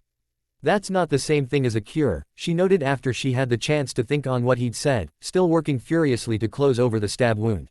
"That stops the poison from doing its damage, but leaves an old man without his immune system."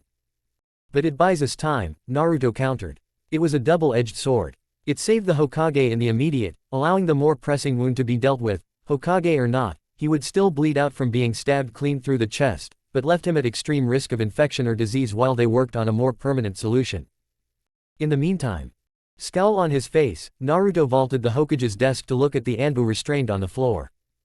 "Why did you do this?" He recognized this man. He'd been one of the Hokage's guards for years, almost as permanent a fixture in this office as the paintings of the former Hokage or the Sandame's pipe.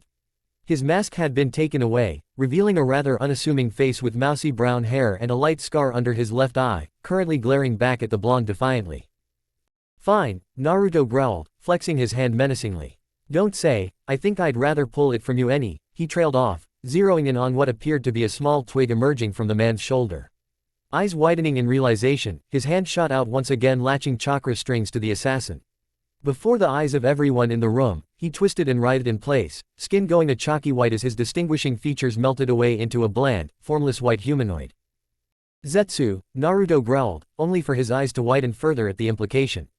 His prosthetic shot out, nearly 100 glowing chakra strings spiraling off the arm and spreading out throughout the room until it resembled some strange, glowing spider web. Tsunade, Shizune and two of the Anbu guards simply stared around in confusion, wondering what the blonde was doing. The last guard, however, began to twitch and writhe, skin already turning pale. Before he could do anything, Naruto had already turned, palmed a kunai and thrown it. Immobilized by the chakra threads, the other Zetsu clone could do nothing as it slammed into its head, killing it instantly. The chakra strings retracted, and Naruto let out an audible sigh of relief, glancing between the two imposters with irritation. Last time he had run into these things they had been disguised as samurai. He thought they could just make themselves look human. He didn't realize they could imitate people, right down to the chakra signature by the look of things. "Okay," Tsunade growled as she looked between the two creatures. "Just what the hell are those things?" "Long story," Naruto muttered as he moved back to the Sandame's side, now looking significantly farther from death's door. "And far from our biggest concern, don't you think?" Naruto had commandeered the hospital's lab, there having been little time to go home and use his own, although he did send a clone to collect some of his more delicate and specialized equipment. The Hokage was being seen to in a private room that the med-nins had decontaminated to the best of their abilities. As he was now, even a small infection could be lethal, but at least not more so than if his body had been allowed to attack itself. The poison in front of him continued to vex. In fact, it was more a weaponized disease than a poison, and only Naruto's occasional exploits into similar research gave him any kind of reference to work off.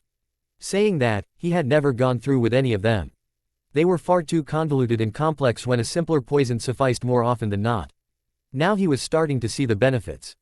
Biological agents like this were notoriously difficult to combat, especially as whatever enzyme was being used was unlike anything he had ever seen. It appeared to be drawing in energy from the host body in order to replicate and spread far faster than should have been natural. If a disease could use chakra, it would look like this. And wasn't that a terrifying thought? Thankfully, the poison required direct intravenous contact to work, and seemed to have been specifically engineered to work on the Hokage's DNA alone. No chance of spreading, but much harder to cure. Any attempts to do so the traditional way would be more likely to irrevocably destroy the old man's immune system for good, if the treatment didn't just destroy his cells. That was just a death sentence by another name. In any other circumstances he would have loved to study this poison at his leisure. He definitely wanted to replicate it if he could. Unfortunately, he was on something of a clock in that regard. "Hey kid," Jiraiya greeted, leaning against the door as if he had been there for a while. Naruto knew he had not, he just liked to be dramatic. "I told you to stop calling me that. Dozens of times in fact." The older man walked over, examining the blonde's work without any comprehension. Medicine and poisons had never been his thing. Too exacting and delicate, his movements had none of the usual boisterousness about them. In fact, he seemed downright reserved. Hardly surprising, given the circumstances. "How goes it?" Naruto paused in his work, artificial fingers drumming against the side of the microscope. "In a word, badly. This enzyme Orochimaru's used is incredible, unlike anything I've ever seen." "How do you know it was Orochimaru?" Jiraiya asked without much conviction. Even without the fact that few people could have concocted a poison so intricate and foul, and the fact that he was the last person Zetsu was seen with, and he had the greatest motive to kill the Sandaime. It didn't take an educated guess to tell who was behind this. Naruto didn't even dignify him with a response, instead just giving him a flat look until the man sighed. "I always thought if he ever tried something like this, it would at least be in person. I guess after the fiasco with the Chunin exams, he decided on something more indirect." His hand clenched into a fist as he talked. "I was there to help Sensei back then, but not this time." Naruto returned to his work. He needed to see how the enzyme responded to various stimuli, to see if it could be safely neutralized. You can hardly go around protecting the Hokage all the time. That's what his guard is for. Although, considering somebody impersonating his bodyguard did this, that was a somewhat moot point. Jiraiya grunted, but didn't refute it. "So, what makes this such a tricky poison? I've never seen Tsunade Hime so stuck before." The woman was off conducting her own experiments as they spoke. Both she and Naruto had agreed that tackling this from two different perspectives, medical and chemical, was more likely to get results. Personally, he just thought that the two couldn't stand to be in the same room as one another. The hostility, after he had full-on decked her just to make a point, was palpable. "Like I said, it's this enzyme. It's unnaturally resistant and seems to draw external energy to sustain itself and replicate." He swabbed a small sample onto a cotton bud and held it up to the man. "Watch." He moved over to a small potted plant further down the counter and wiped the dark purple ichor on one of the leaves. Nothing happened for a moment, until the parts of the plant in contact with the poison began to turn yellow and the little patch of purple spread outwards rapidly. "You ever seen something like that before?" He was surprised to find Jiraiya staring at the plant intently, brow furrowed. "As a matter of fact, yes. It reminds me of when I tried to use Sage Mode in an area with limited natural energy." "Sage Mode? That's the thing you used when you killed Nagato, right?" Jiraiya flinched minutely at the reminder, but not at all the same. Someone's done their homework. What can I say? When something intrigues me, I find out about it. It had been a bitch too. There were only a few scattered references to the manipulation of natural energy, and mostly in accounts of the Shodai Hokage. "So, you're saying this enzyme is somehow drawing in natural energy to work?" Jiraiya didn't answer, observing the slowly wilting plant and standing incredibly still. Slowly, the red tattoos under his eyes lengthened and his nose seemed to bulge. A moment later the changes faded back and he nodded, brow furrowed. "Definitely natural energy, but unfocused, poorly molded. Is there anything you could do with that?" Naruto asked, only to have the older man shake his head. What about you? Does knowing this change anything? Naruto turned back to the dying plant, observing it carefully. He wasn't sure, not familiar enough with the workings of senjutsu or natural energy beyond cursory readings. Maybe. I don't know. I would need an inactive sample of the enzyme for comparison. With that, he could work out if there were chemical triggers to begin the process of drawing in natural energy and come up with an appropriate antigen. Without its ability to propagate so rapidly, they might be able to flush the poison from the Hokage's system without compromising his remaining immune system. Then it would be a matter of allowing the man to recover. Unfortunately, I can't imagine where we would find something like. He was startled when Jiraiya suddenly slammed his fist into his palm, grinning broadly. Now I remember why all this talk of enzymes was so damn familiar. I might just be able to help you out there. He glanced back at Naruto, only for his sudden upturn in mood to vanish just as abruptly. Oh, I sort of got sidetracked. This wasn't what I came here to talk to you about. Naruto was unnerved by the sudden seriousness from the usually irreverent man. It seems Orochimaru had more than just killing the old man in mind. The sweep of the village revealed a number of clan children have gone missing, all of them bloodline users. Naruto almost knew what he was going to say before he did, he just didn't want it to be true. I'm sorry Naruto. Hanabi's gone. The crack of the counter shattering under Naruto's prosthetic hand echoed in the sharp silence that followed. Enko shifted restlessly on the hospital bed. She hated hospitals. All the instruments, equipment, and the clinical sterility of the place reminded her of Orochimaru's bases. She didn't even know why she was here, just that it had something to do with the attack on the Hokage. Little chance of keeping that secret. The whole village knew by now that the old man was in critical condition. People could only speculate on who did it, but Enko knew. Deep in her gut, she knew this could only be her old master's handiwork. The door opened, and she was surprised to see an unexpected mop of blonde hair. Naruto strode in with narrowed eyes and a tight expression, as if he was visibly restraining himself from any kind of emotion. It was strange, she only had the occasional interaction with him and she knew him to have excellent emotional control. Must have been something big to rattle him so bad. Coat off, he ordered, voice just as clipped and curt as his face would suggest. Really big then. Listen kid, she started with a grin, I know the rumors about me, but you'll be sorely disappointed if you think I'm that easy without a bit of wine and dine, Not so much as a flicker of his lips, tough crowd. Off, he repeated, this time with an underlying pressure to his voice that seemed to make the air thicken. Enko complied, clicking her teeth as she was left in her mesh shirt. It didn't get so much as a blush from the kid. What was she working with here, a robot? He moved around her, zeroing in on her neck. The moment she realized what was going on she turned sharply, a hand coming up to cover the curse seal. What are you doing? What does it look like? He shot back. I'm examining your seal, because Jiraiya told me that when he examined it years ago, he found a biological component that he couldn't explain. I'm here to see if it matches the enzyme vector that is currently turning the Hokage body into a battleground. If it does, then there might be a chance I can find a way to combat it. So, put your hand down, stop talking, and let me work. Her jaw snapped shut from her prepared retort and after a moment's hesitation, lowered her hand. She just sat there quietly as he examined the little Mitsudomo, at least until she felt a sharp sting. Ow, what the fuck was that? I got rid of the inhibitor seal. It was getting in the way.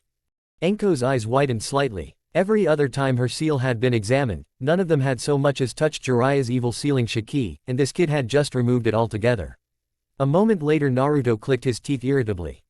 Not enough, I need to open it up. What do you mean? Oh, she hissed as a cold burn slowly spread out from her neck, as if somebody was dragging icy gravel across her skin. She was no stranger to a bit of pain, but some warning might have been nice. Right now, she felt like some vivisected specimen under the microscope. When she looked down, she was even more alarmed to spot little black squiggles, like flaming tattoos, squirming across her skin, down her arm, across her chest and, if what she felt was correct, across the left side of her face. She was forced to endure that slow, icy pain for a good few minutes before Naruto hummed in satisfaction. She barely felt the little prick of the needle underneath everything else. Got it, Naruto muttered, setting a small syringe of purple fluid in a tray next to her. As she watched, the substance inside, barely even a milligram from the looks of it, seemed to squirm and writhe unnaturally. I'll reseal this now. She felt him place his hand on her neck, where the seal was usually restricted to, only to pause. What? She asked nervously. It was never a good sign when somebody went messing about with the seal that tormented her for over a decade now, less so when they hesitated. Nothing, parts of this just look familiar. She blinked, still trying not to squirm from the pain of the opened seal, but intrigued nonetheless. Familiar how? Familiar as in, I could get rid of this familiar. She hated herself for it, but despite her best efforts she felt a little hope welling in her chest. Uzumaki were supposed to be sealing prodigies, she had read that somewhere, right? The brat was some kind of puppet master or something, and there was no way those wooden creatures moved as fluidly as they did without a bit of Fuinjutsu. I'm not sure.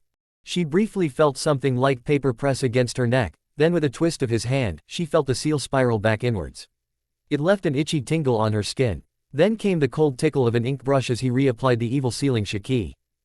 So, she started after she was certain he had finished.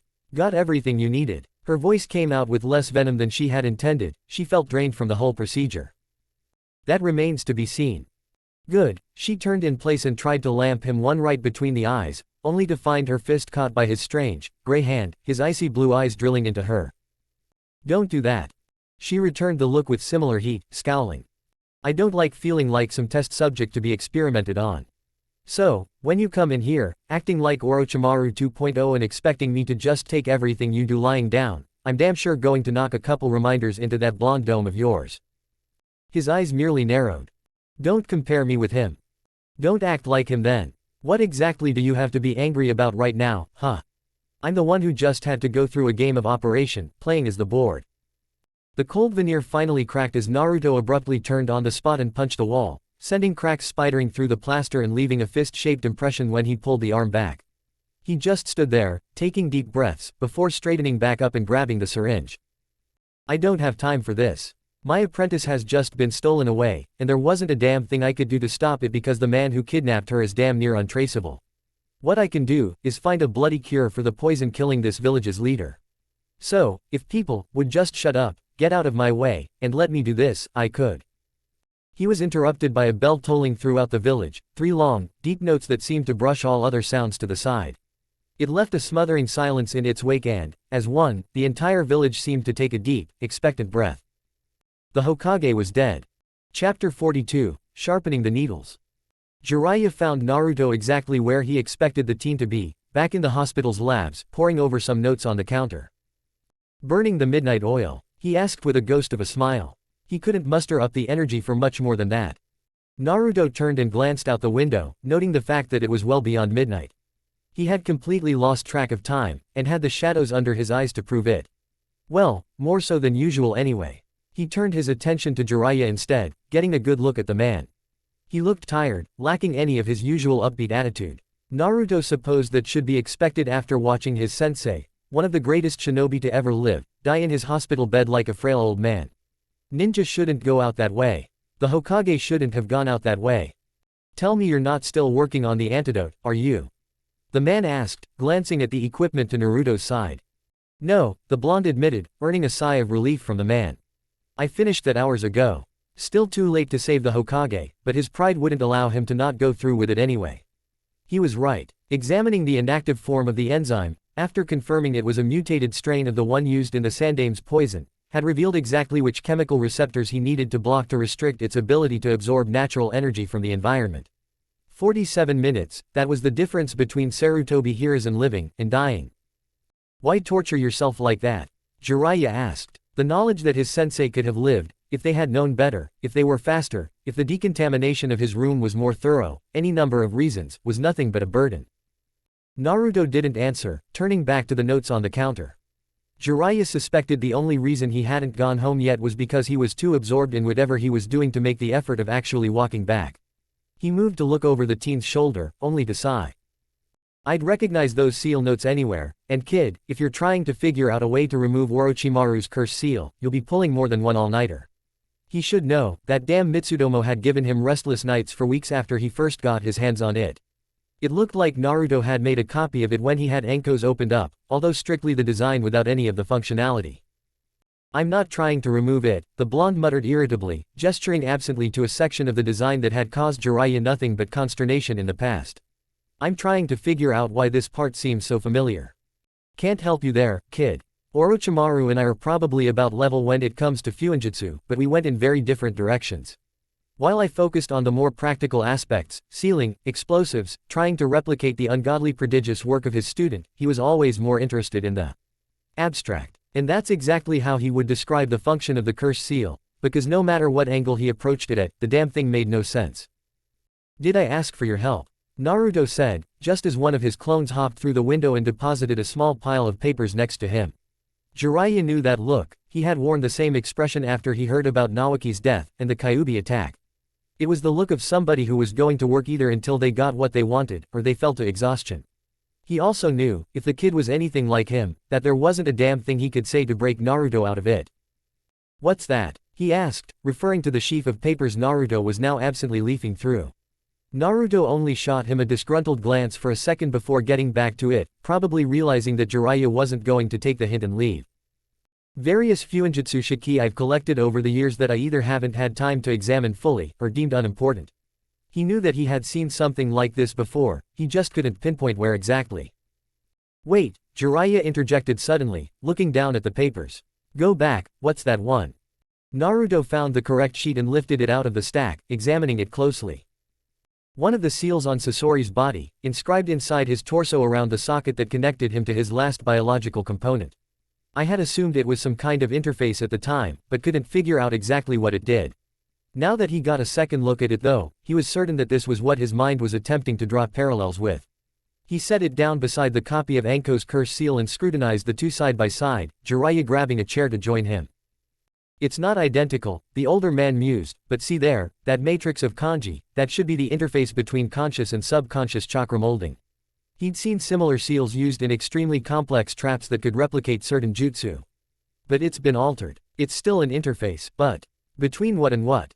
No, I've seen these kanji used before. Naruto muttered, grabbing the notebook where he kept his more concrete Fuinjutsu knowledge. He flicked it open to the right page from memory. It's sort of like the seals theorized to store medical chakra for field teams by the Nadaime. See, he was trying to work out an interface between the spiritual half of chakra and the body, to bypass the Hayflick limit when normal cell regeneration is stimulated. If he remembered right, Tsunade had gone on to create something similar. Jiraiya's eyebrow rose, not having realized how deep Naruto had gone with his Fuinjutsu study. What he didn't know was that, despite only really seeing it as a means to an end for his puppetry, Naruto had a lot of ideas for what he could get his puppets to do. While most fell through as unfeasible, Naruto often tested the ideas extensively before he came to that conclusion. It had been how he ended up linking his artificial chakra systems with Sasori's synthetic muscles, despite the fact that they should have been two disparate systems he would have been forced to control separately. So you're saying, Orochimaru is trying to store pure spiritual energy in the cursed seal. It made a sort of sense, if senjutsu was involved. Drawing in natural energy was extremely dangerous without the proper training to balance it with one's chakra, so if Orochimaru could work out a way for the seal to do that for the user, he'd have an army of near unstoppable monsters at his beck and call. Except, from what he had seen, most cursed seal users were anything but stable. No, it only resembles the structure of that shiki, the kanji are different, more complex. That was confusing, because storing unmolded spiritual energy, if possible, would have been an incredibly complex achievement. If Orochimaru was trying to contain something even more difficult, even more abstract than that. That bastard, Jiraiya muttered, eyes going wide. He couldn't have. He nearly shoved Naruto out of his way in his attempt to scrutinize the two different designs, mumbling to himself as he went. Yes, if he wanted to. It makes sense if. There are the connections, but the storage is, oh. So he used the two.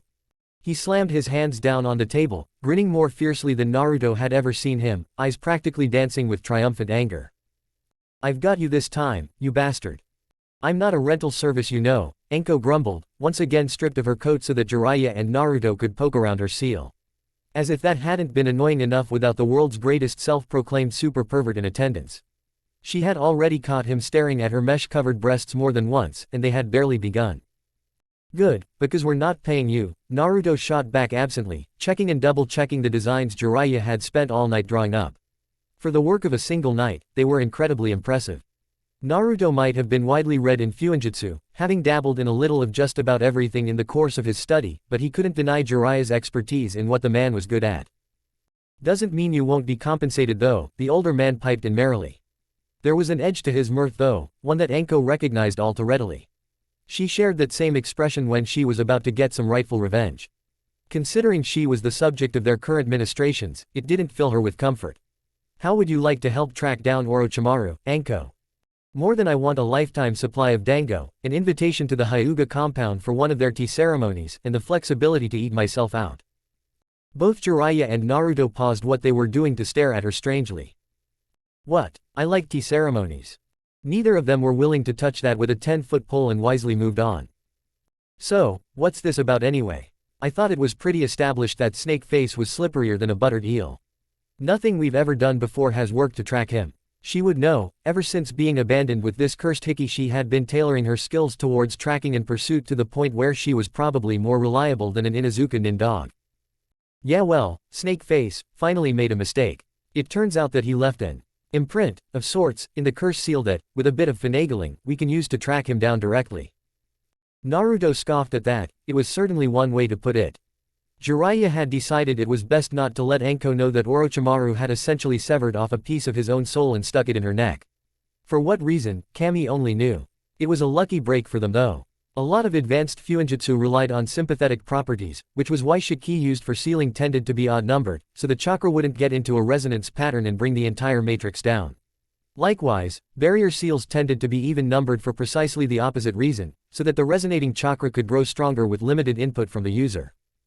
In this case, the fact that they had a little fragment of Orochimaru's soul mean that, with a little tweaking to the curse seal, they could use it to track down other parts of the man's immortal essence, or whatever he had sealed. Naruto wasn't entirely sold on this whole soul business. Either way, it should lead them right to him. No shortcuts. No hiding. Orochimaru had gotten overconfident and made a mistake that was about to bite him in the metaphysical ass. Naruto was only annoyed they couldn't do something crueler to the man's soul directly. What the hell are you waiting for then? Anko said, gaining a wicked grin as she bent her head to make her neck more accessible. Pop this bastard open and get to fiddling. She paused momentarily, smile turning bemused. Huh, déjà vu. She shook herself off it and gestured for Jiraiya to begin. Come on already, what do you need from me? A little patience, and unfortunately, a bit of pain. The man replied. This is probably going to hurt. For a moment, Anko's eyes became dark. I doubt it could be worse than 15 years of aches, nightmares and regrets.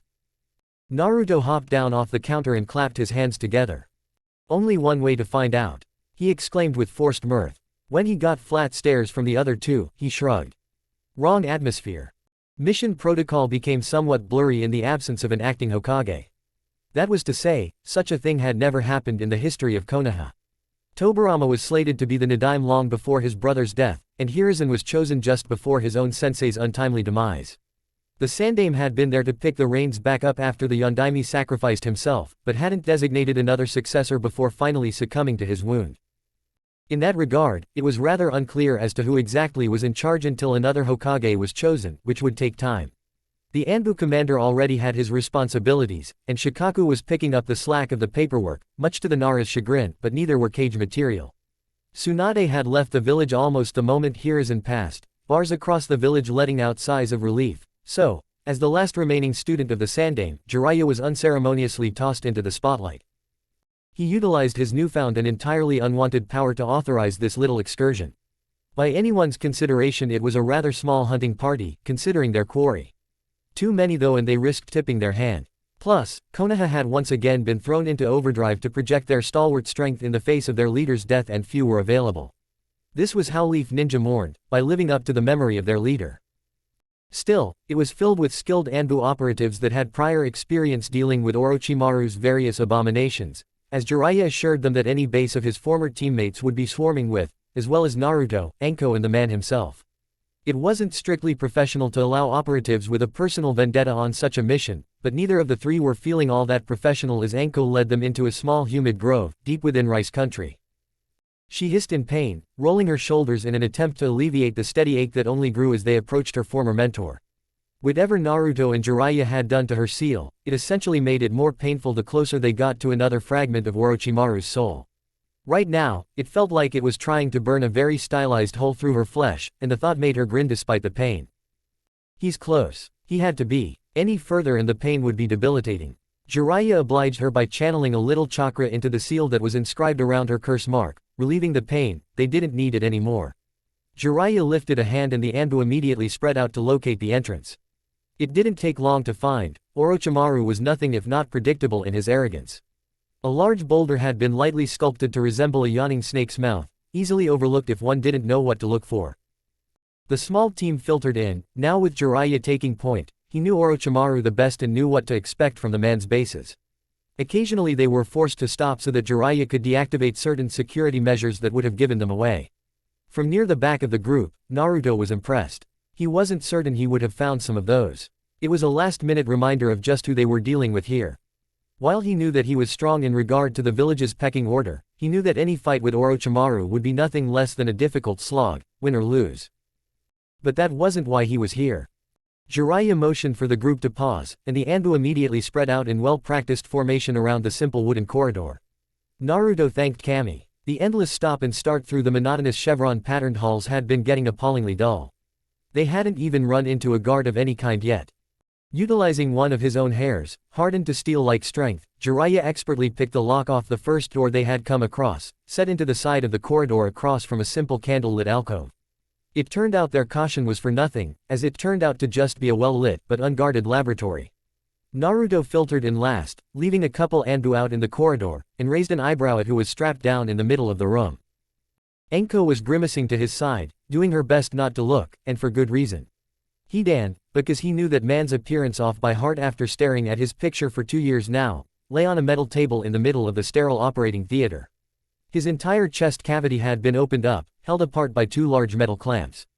Around him, his organs had been surgically removed and left to float in glass jars of varying sizes. Coming closer though, Naruto could see that, even as he watched, the missing parts of the former Akatsuki member were slowly growing back. He leaned over further, trying to get a good look at the tissue knitting itself together, only to jerk back as Hidan's eyes snapped open. He tried to struggle in place, making bloody gurgling noises as he stared up at them with wide, bloodshot eyes, but was securely fastened down by leather straps. He could barely even wiggle in place. From the looks of things, he was trying to scream something at them. Unsurprising, if unsuccessful, his diaphragm was floating in some green liquid to his right. It begged the question of how the man was even conscious, let alone alive. Naruto grabbed the wrist of an Anbu as he made to unstrap the silver-haired fanatic, catching the man's eye behind the mask. "Don't. I agree with the kid, we keep moving," Jiraiya muttered. He was clearly disgusted by the living vivisection going on, repeatedly, by the look of the shelves of organs around them, but the glint in his eye told Naruto that he knew exactly who this was. "What are you talking about?" Enko cut in, glaring at the two of them. "We can't just leave this guy like this." "This guy," Naruto clarified, sneering down at the struggling Hidan, "is the same lunatic that killed Akamaiki Chusa, and countless others during the attack 2 years ago." He wondered if the cultist had been here this entire time. No wonder he had appeared to vanish off the face of the earth. The look on Enko's face couldn't have changed faster, twisting into a cold scowl. "Fuck him, let's go." Hidan just screamed silently up at them, and Enko took the opportunity to spit directly into his open mouth, huffing spitefully as she swept out of the room. "I liked Chusa. He always brought the best rations on missions." They saw a lot more horrific sights like that as they swept through the facility. Rooms filled to the brim with human body parts, others with cages containing snarling, barely human people with deformed, mottled gray limbs. Thankfully, some were just normal fare for an underground base. They even came across a barracks, filled with stiff, uncomfortable-looking beds, despite the fact they had yet to run into another soul that wasn't a test subject or dead. The lack of opposition only became creepier the deeper they delved, and the hairs on the back of Naruto's neck stood on end as they approached the end of a long corridor, now dozens of feet below the surface. Enko shifted uncomfortably, wincing and holding her neck. Jiraiya forewent the subtlety this time, simply slamming the door open to reveal a large, amphitheater-esque room built around a large depression in the ground. It might have looked like some sort of gladiatorial arena if not for the medical equipment crowding the platform in the middle. Orochimaru was hunched over something on a table, not even bothering to turn as he continued with his work. "So, you've finally managed to find me, Jiraiya," he mused in his whimsical, effeminate voice, dropping something into a tray at his side with a clatter. "I might almost have been impressed, if it hadn't taken you over 20 years. With languid grace he stood up straight and stepped aside, holding something up to the light. It was unmistakably a human eye, pale and lacking any distinct iris or pupil. The moment the assembled group spotted it, they nearly buckled as a foul, evil presence seemed to slam down on them like a lead weight. Jiraiya turned with wide eyes to see Naruto glaring hatefully forward, eyes reduced to thin red slits and whisker marks turned into ragged black scars. A vile, unmistakable presence rolled off him in waves, standing his spiky hair up from the sheer pressure of it. You bastard, the teen growled, voice seeming to reverberate unnaturally as if layered over another. I'll kill you, he roared as he launched forward in a blur of red, faster than Jiraiya had ever seen the blonde move. He shot across the open space like a feral Inuzuka, running on all fours and leaving visible gashes in the ground where his hands touched down. The moment he tried to leap at Orochimaru though, something was suddenly in between them. Naruto's clawed fingers scraped ineffectually against it with a shriek of tortured metal. Kikuzu wasted no time in grabbing the out-of-control Jinchuriki by the neck, skin shimmering a dark gray like living metal, and throwing him across the room. Once again reduced to a living projectile, Naruto's flight this time was far from controlled. He slammed into a far wall and just kept going, crashing right through the stone into the room beyond. Kikuzu didn't even spare a glance at Orochimaru before stalking off after him, not even slowing when Jiraiya whipped his hair around, sending out a volley of sharpened, Senbon-like hairs. The plinked harmlessly against his metallic skin, barely phasing the man as he disappeared through the hole after his prey. Jiraiya made to follow, only for Orochimaru's voice to ring out again in the closed space. Leaving so soon, Jiraiya? Was I wrong in thinking you were here for me? If he wasn't, Anko growled, cracking her knuckles and drawing two kunai, then I sure as hell am. Orochimaru merely tilted his head, adopting a queer little smile that glinted with barely restrained amusement. Anko-chan, adorable as ever. Come for a training session from your sensei. I would be more than happy to give you and all your little friends here a lesson. Jiraiya's eyes darted between the crumbling hole in the wall and the brewing tension between Anko and Orochimaru. In a heartbeat he knew who needed his help more and, with a quick mutter of, sorry kid, turned to his old teammate. Naruto could handle himself, and if he couldn't, the Kyuubi sure as hell could.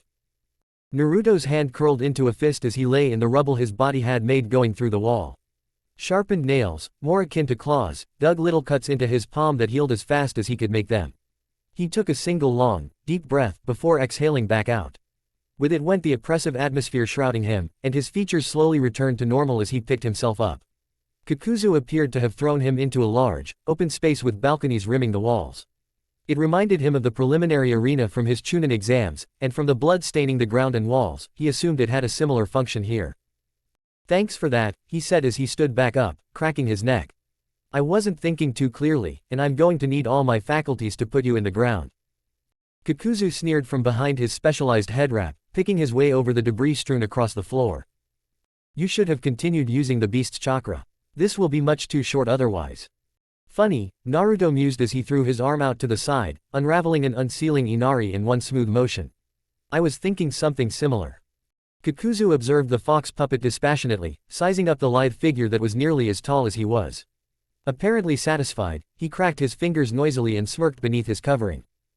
Tashi no Naruto. Now that the Akatsuki is gone I don't have to worry about missing out on your 45 million Ryo bounty. Is that what it's up to these days? The blonde mused indifferently, fully aware of what his black market price was. His features set into a cold mask as he stepped back, letting Inari take his place in front. Perhaps it's like that for a reason. The former tacky nin merely scoffed, thick black cords writhing under his skin impatiently. The arrogance of youth, you think? He was cut off mid-sentence as Inari dashed forward with speed that surprised him. In less than a second she was suddenly in his face, claws brought around for a vicious swipe. He didn't even move, and once again the attack proved ineffectual, scraping harmlessly against his now faintly reflective skin. That was actually enough to surprise Naruto. These were the same claws sharp and sturdy enough to forcefully breach an experienced Hyuga's Kaden. Kikuzu knifed his hand forward and Inari flowed around it like water, tails lashing out with the same momentum only to clang harmlessly against the man's steely skin. Kikuzu's smirk only grew at the weak attacks and he continued to strike at the flexible puppet. However, where he proved invulnerable, Inari proved untouchable, and his knife-handed strikes missed every time. A faint, almost inaudible click sounded from the base of her spine as one of her tails visibly bristled. When it next came around, the hairs along one side abruptly stuck outwards, flattening until the tail resembled an edged blade. A hum filled the air as the appendage was charged with Raiden chakra. Still, when the newly bladed tail struck Kikuzu, it only succeeded in sending little arcs of electricity skittering along Kikuzu's body. It nearly gave Kikuzu the opportunity to grab at her, but the nimble puppet darted back just in time. That was unexpected. Naruto had read the after-battle reports of all the ninja-facing Akatsuki members during the invasion. The ones on Kikuzu informed him the man used autonomous masked creatures formed from his kinjutsu, the Jongu, and a living heart. Each was supposed to possess a different chakra nature, including the one he kept in his chest that provided a sturdy earth-based protection. Hinata had managed to pulverize that one with a Jukin palm strike, but Raiden chakra should have worked just as well. Then again, this defense was like no earth jutsu he had ever seen. Are you just now coming to the realization of what exactly it is you face? Kikuzu taunted as something bulged on his back. One of his masks burst from his body, forming a spindly bird-like creature from his black threads.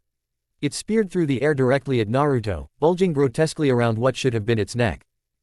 Fuden, Atsugai, Kikuzu growled as his masked puppet released a wall of incredibly pressurized air right at the blonde.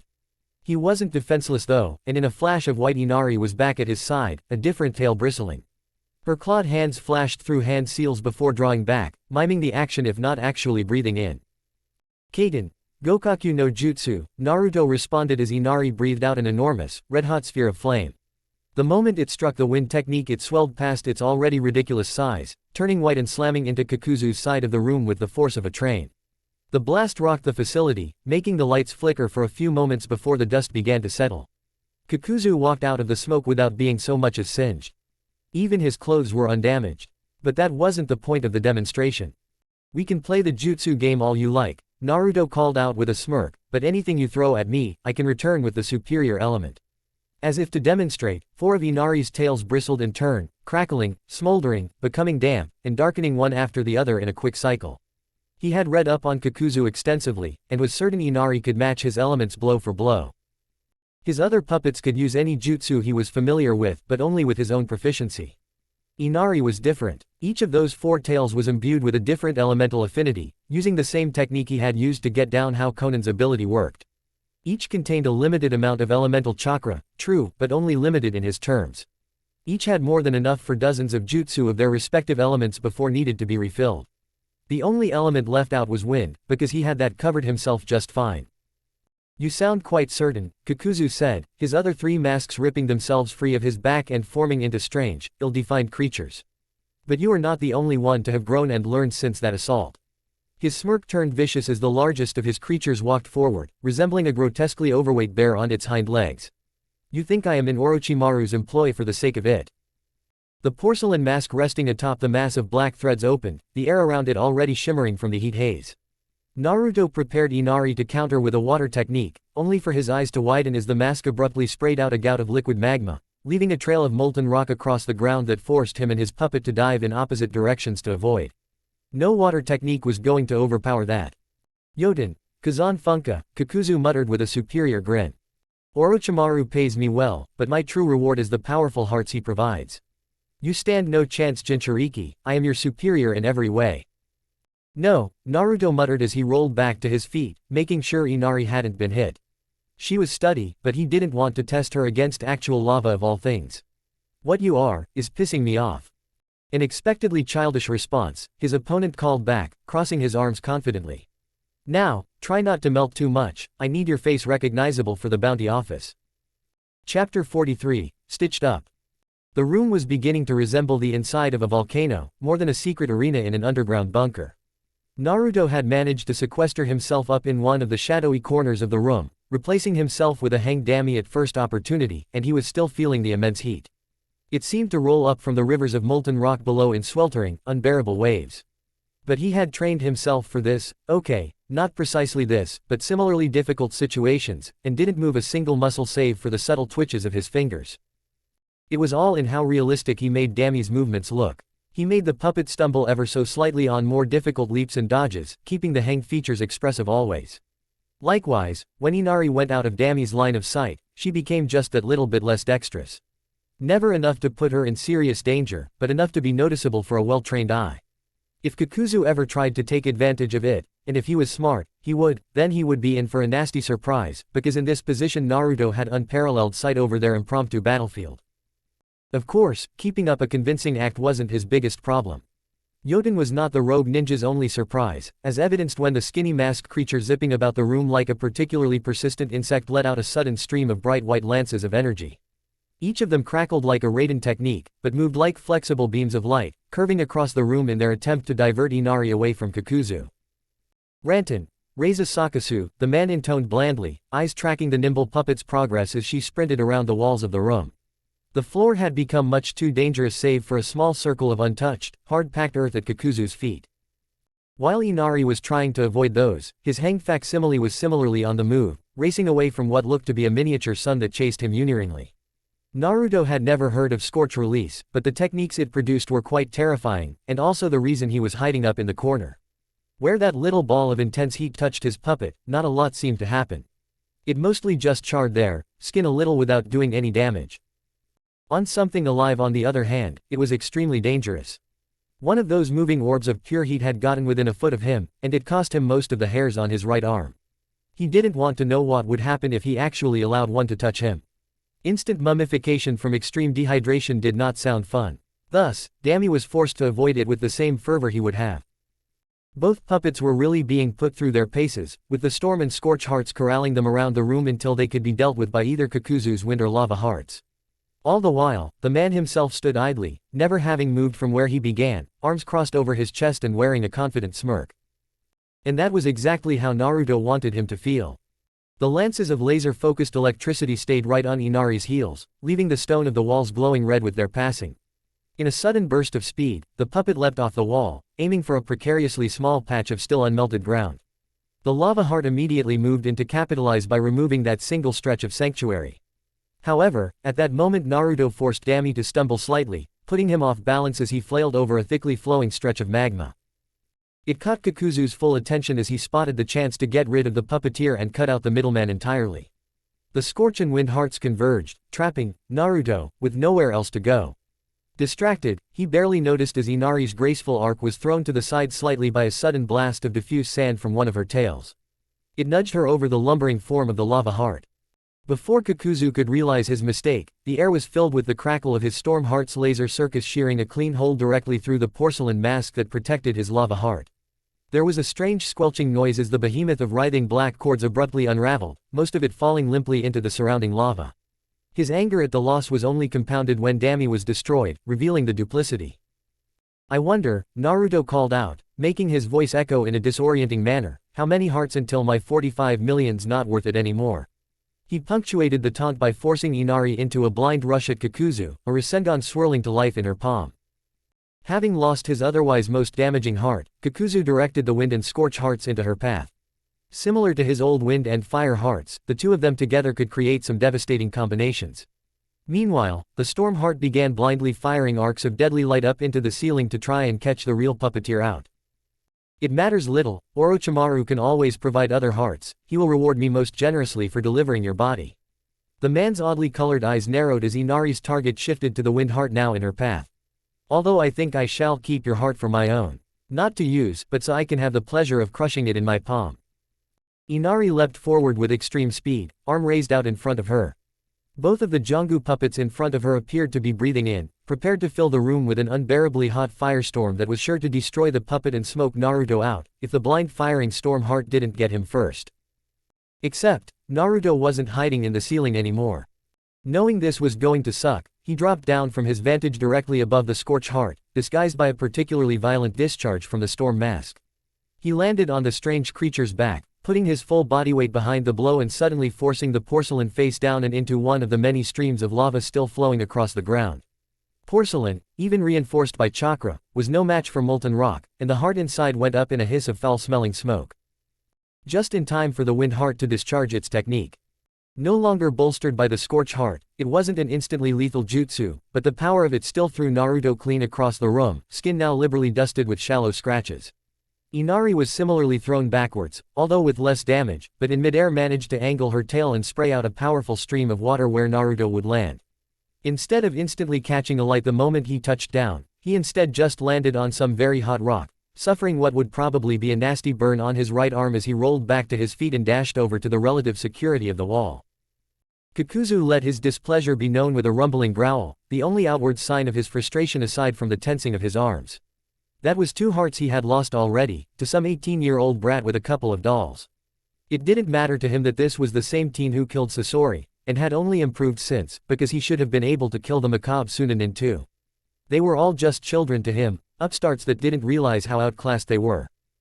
This time however, it was the puppeteer himself being chased down by his Storm heart, the fastest of his constructs, and Naruto wasn't nearly as fast as Inari was.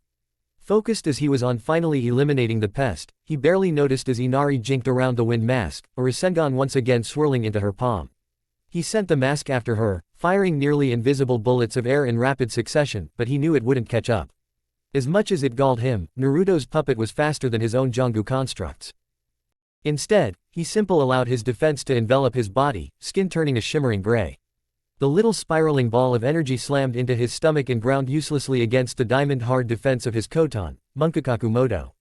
She was forced to divert away as the wind mask caught up with her, having only succeeded in grinding a shallow spiral into his stomach that faded along with his steel release. It became obvious though, that the entire attack was a diversion, or at least, Naruto altered his plans on the fly when he realized even the rasengan wasn't breaching Kakuzu's defense. The Taki Nin had been distracted momentarily by the attack on his person, and when he next looked up at the fleeing puppeteer he only saw another copy of Dami being torn to shreds by a line of bright white lances of energy. The twofold distraction made Kakuzu realize too late that Inari had never relinquished her rasengan, instead pivoting on one of her clawed feet and pouncing straight back at the wind mask on her tail. Her free hand came up in a tiger seal at her open mouth, and from his new hiding place Naruto smirked. Kaden, Hosenka no Jutsu. Inari spat out a single, small ball of fire that swelled momentarily as it met with one of the pursuing mosque's wind bullets but otherwise neutralized it before it could reach her. She dived right through the small conflagration, carving it apart with the rasengan before slamming the technique straight into the mask with impunity. There was only a moment of resistance before it shattered the reinforced porcelain and pulverized the heart it concealed. As if to further insult Kakuzu, she proceeded to use the unraveling Jangu construct as a stepping stone to avoid the still molten floor, landing with cat-like grace on the wall and turning back to look at him with a coy smirk. She had only suffered a few light chars across her arms for the effort. Kakuzu's eyes were now narrowed in murderous rage. Even during the invasion, he hadn't felt this humiliated. At least then it was a bunch of brats working in concert to whittle down his hearts. This was just one kid, who was taunting him no less. He was forced to uncross his arms to disguise the fact his hands had clenched into white-knuckled fists, that only tightened as Naruto's voice once again echoed around the arena. If we divide my bounty between your hearts, how much is that I've cost you now? 27 million by my count. His tone took on a dark edge as he continued. I wouldn't worry too much though, the cost is going to be a lot higher by the time I'm through with you. I don't know if you had a hand in kidnapping my apprentice or not, but right now, I really couldn't care less. 5 puffs of smoke filled the room as a quintet of Hane puppets were added to the fray. Glittering in the soft light cast by the still glowing lava below, they immediately dived down on the last remaining Jangu puppet. In a flurry of wood and metal they darted in and out, never quite staying still long enough for even the prodigiously fast Rantan techniques to connect. The room was turned into a Van der Graaf generator as numerous lances of crackling light were thrown out in every direction, carving glowing lines into whatever surface they struck. Similarly though, despite how much they clawed and scratched, the Hane copies couldn't seem to do any lasting damage to the writhing black mask. The Jangu parted around their wicked talons, merely a bundle of living wires that couldn't be hurt. Likewise, they couldn't muster the force to actually damage the reinforced porcelain protecting the controlling heart without being rendered into smoking wooden splinters by the counter. Except, they weren't trying to, because Naruto never fought so direct. Like a murder of crows taking to the sky after an explosion, the winged puppets all flew back from the storm heart as one. They fired off their lethally sharp feathers almost at random with each elegant twist of their body or powerful flap of their wings, filling the air with bright, glittering shrapnel that scattered the dimming light of the molten rock all around the room. It was through this hail of razor-sharp blades that Kakuzu realized he had allowed his Jangu construct to be drawn nearly to the other side of the expansive room. In that moment the soft glow of the lava was replaced by a harsher blue light and an ear-rending screech. Inari crouched in the middle of the room, on a small island of rapidly cooled rock that still cracked and popped under her clawed hands and feet. Over her arched back, 8 of her tails cupped the air like a furry bowl, each tip pointed inwards toward a central point. It was there that the horrendous noise originated, as an enormous rasengan, larger than the puppet herself, slowly grew into being. It balanced on the tip of her 9th tail, the rotation and containment handled in equal measures by the other 8 in alternating succession. This technique always took Naruto a minute to build, as handling the delicate balance of the rasengan was hard enough, never mind at this scale. Approaching this size, the spiraling sphere of energy had its own weight, and the already brittle rock at Inari's feet buckled inwards under its pressure. Then, without further ceremony, the puppet dashed forward. The tail holding the enormous rasengan stretched up and over her shoulder, placing the technique back in her hand where she held it out in front of her like the world's brightest battering ram. Kakuzu desperately tried to recall his storm mask, firing off Rantan techniques in an attempt to disrupt the jutsu, but a flurry of Hane clones sacrificed themselves to block every shot with their bodies. Soin, Okibo Rasengan, Naruto muttered, voice drowned out by the wind. His technique kicked up. Kakuzu's body gained a metallic sheen a second before the Rasengan hit, and the world was knocked slightly off balance for a moment. Once again, the screech of rending metal filled the air, just audible above the already deafening roar of the Rasengan, then it destabilized, and Inari was launched back by the backlash. She managed to land in a graceful crouch, only to stumble and fall limply to the side a moment later. Using the massive Rasengan required he connect all of the tail's chakra networks at once, which overloaded the puppet, leaving her useless afterwards. It was supposed to be a finishing move, and it was a hell of one. As Naruto dropped back to the ground, careful to pick a spot where the cooling rock wouldn't ignite his sandaled feet, he could see Kakuzu's defensive technique hadn't stood a chance. The man's torso had been blown open, revealing a mess of limp black threads, more akin to what a doll might be stuffed with, than a human. A few were dyed red, from the pulverized heart that even up to the last moments, Kakuzu was assured would be protected. The blonde picked his way over the warped floor, now only glowing a dim red in places, until he stood over the man, looking down coldly. I'd like to say this was personal, but you just got in the way. His left arm abruptly lashed out, catching the porcelain mask of the storm heart between the gray fingers of his prosthetic as it tried to whip around him to reach Kakuzu's body. I also know about your little revival gimmick. A whir sounded from his fake arm and the hand closed, crushing the reinforced porcelain-like glass. Blood splattered from between his fingers and the rest of the black mass slumped, reduced to inanimate threads again. And I'm not impressed. He didn't give the corpse a second glance as he stepped over the man, stooping down to reseal Inari back into her scroll and stepped back out of the hole in the wall his body had made. He hoped he hadn't taken too long dealing with Kakuzu. At least that marked 2 more profiles he could cross off his wall. Luckily, the fight outside didn't seem to be over just yet, and it hadn't moved anywhere else the way a lot of high-powered shinobi fights tended to do. As it was, it looked as though this particular conflict was winding down, and that didn't agree with Naruto at all, because Orochimaru's head was still attached to his neck. The Anbu they had brought with them lay scattered around the amphitheatrical room, either unconscious, dead, or soon to be one or the other. Naruto paid them little heed, having eyes only for the other side of the room. Orochimaru held Anko up by her neck, slowly rotating eyes staring down at where Jiraiya stood impotently, unable to make a move. Nobody was under any illusions that Orochimaru couldn't snap Anko's neck as surely as he could an errant twig. The only thing stopping him was, the moment he did, Jiraiya would be free to move. The kunoichi still struggled, but a lack of oxygen was making her movements sluggish and weak.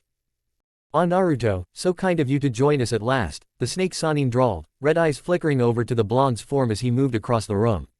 "That is you, isn't it?" Naruto ignored him for the most part, instead drifting over to the sunken platform in the center of the room where Hanabi still lay on an operating table, apparently untouched by the conflict raging in the last few minutes. A quick check revealed an active pulse, but all the same he found his features twisting into a snarl as he noted the trail of blood leaking from the corner of her eye. The eye in question was gone, not even floating in a nearby jar the way Hidan's organs had. Either Orochimaru still had it, or he had destroyed it just to spite him. He wouldn't put either past the bastard. Just kill him. Already, Anko gasped, trying to lash out with her shin guard-covered legs.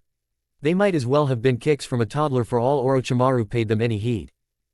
"Ah, you overestimate my former teammate Anko-chan. You see, he suffers from a rather terminal case of sentimentality.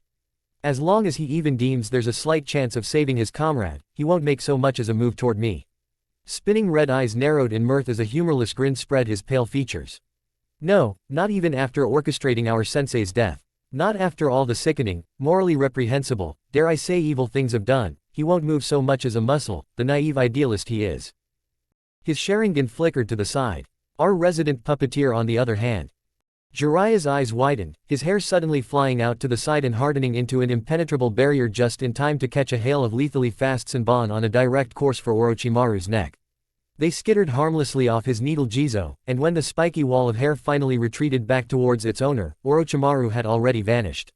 He left a gasping Anko kneeling on the ground in his wake, clutching at her throat and glaring daggers at Jiraiya. The moment she could speak without coughing, she staggered back to her feet and intensified her glare. "Why did you stop him? He would have killed you." The Sannin replied, not looking too happy about the whole affair himself. "You think I care? You think I wouldn't gladly give my life if it meant knowing that sick bastard was in the ground?" She sneered, poking him in the chest. "Orochimaru was right about one thing, you can't do it." She huffed, going back to rubbing her sore neck and waving absently at Naruto. At least Blondie had the balls to try something, even if it probably would have ended up with my snapped neck and Orochimaru shedding another of his damned skins. Aforementioned, Blondie had long since stopped listening when he realized Orochimaru had gotten away. No doubt he was intelligent enough to work out how they had managed to track them from Enko's presence, and would take measures to prevent it happening again. The Kunoichi was right, they had just blown their best shot at pinning the slippery Sannin down in one place, and Jiraiya hadn't the conviction to go through with it. Putting that aside for now, Naruto moved back towards the center of the room. He had an apprentice to see too. Okay, now with the other eye closed, Shizune said, drawing her finger back and forth in front of Hanabi's face. She observed how the new eye tracked her movements, keeping up just as well as a natural one. And now open, this time an arcing motion to make sure it was in sync with her natural eye, but there didn't seem to be any problems there. And there's no blurriness, or delay at all. A lot of inexperienced eye transplants could result in disparate vision syndrome, which could have catastrophic effects on a shinobi's balance if left uncorrected. Hanabi merely shook her head, practically squirming in place. Shizune couldn't blame her, and with a quick glance over to Naruto, who merely shrugged, she sighed. Okay then, only one thing left to test then. Go ahead. She stepped back, watching the young Hyuga as she took a deep, calming breath before forming a ram seal. Byakugan. The girl very nearly cried as the world shifted into that familiar monochromic spectrum, her awareness expanding to encompass nearly a mile in every direction. It works. It actually works. Are you sure? Naruto asked, hopping down off the nearby counter and walking over to lay hand on her shoulder. At her sensei's voice, she frowned slightly, eyes narrowing in concentration. It's not perfect. There's a bit of blurriness when I try to focus on something distant, and when I try to zoom in on something I think I lose the depth. But it works. Your eye works, sensei. The blonde sighed in relief, having been anxious about this for the last 2 weeks of therapy and rehabilitation. This was the first of his artificial Byakugan to be tested, and it couldn't have come from a more willing subject. Hanabi had been devastated when she found out what had been stolen from her, and Naruto had been worried that she might slip into the White Depression like so many of her family before her. He had thrown himself into his research with a fervor he hadn't felt since he decided to orchestrate a war all those years ago. Everything else became irrelevant except for perfecting a working version of his prosthetic Byakugan. It helped that he had a concrete motivation to succeed, and after 3 weeks of doing damn near little else except for eating and sleeping, and not all the much of either, if he was honest with himself, he finally had something he felt comfortable giving to Hanabi. Sounds like it might be a fluid imbalance. We'll go out and give it a proper test, then I can work on refining it. He smiled, rubbing her shoulder in what he hoped was a comforting gesture. Soon, you won't even be able to tell the difference. Already, the eye looked nearly identical to its organic counterpart. He had matched the slight shading of lilac she had instead of an iris, and it was the perfect size. The only tell was the same thing he had noticed in Sasori. The eye was just a little too glassy, shiny, without being wet. He wasn't sure what he could do about that, but he was damn well going to try. He might have failed at producing a convincing replica of his arm, but nothing would stop him from trying to give back what Hanabi lost when he failed in his duty as a sensei. His eyes widened a little as the girl reached over and delicately wrapped her arms around his waist. Thank you, Naruto. He chuckled after a moment, running a hand through his hair. In a way, you should really thank Sasori. Without his body as a basis, it would have taken Naruto years to have even an early model for a working optical prosthetic. Well, more years anyway. Posthumously, Sasori had catapulted his knowledge years forward in artificial biology. The man had decades to tweak and perfect his not-so-immortal shell. But Sasori didn't give me my eye back. Well, he couldn't contest that. It truly is a remarkable achievement, Shizune chimed in with a soft smile of her own. It was almost exactly like transplanting a normal eye. Those chakra wires of yours are quite incredible. If Lady Tsunade were here. The woman trailed off, looking down with a sigh. The argument between her and her mentor when the latter decided to leave following the Sandame's death was supposed to be legendary. Naruto had missed it in his insomnia over the news of Hanabi's abduction, but had heard good accounts from the nurses that had witnessed it. Apparently, those that knew the normally meek and quiet woman barely recognized her as she stood her ground in front of the legendary medic. Naruto honestly wasn't sad to see the woman go, and he counted himself lucky that Shizune had stayed. After decades under Tsunade's tutelage, between dealing with the woman's less than personable traits, she was undoubtedly the best medic Konoha now had. He would have trusted nobody else to oversee Hanabi's treatment. She would probably be in a bar somewhere, unconscious or working towards it, Naruto muttered with a roll of his eyes. And you would still be here, doing the actual work. The woman blushed slightly under the praise. The quiet, whispering voice in the back of Naruto's mind told him she would have been exceptionally easy to manipulate, starved for genuine positive interaction as she was. He ignored it and simply favored her with a smile. In truth, Shizune had made this transition a great deal easier. Far from her mentor, she had an excellent bedside manner and was a genuinely personable medic. Gotta agree with sensei there, Hanabi chimed in. I can't imagine anybody else doing this, Shizune. It helped that Hanabi and Shizune seemed to have struck up something of a friendship in their time together. Wasn't like they had much else to do with all those hours of therapy. If you don't mind then, she stammered, unused to so much praise at once, I'd like to keep you for a little longer, just to make sure the Byakugan doesn't affect your normal vision at all. And on that note, Naruto said, saluting casually, I'll leave you to it.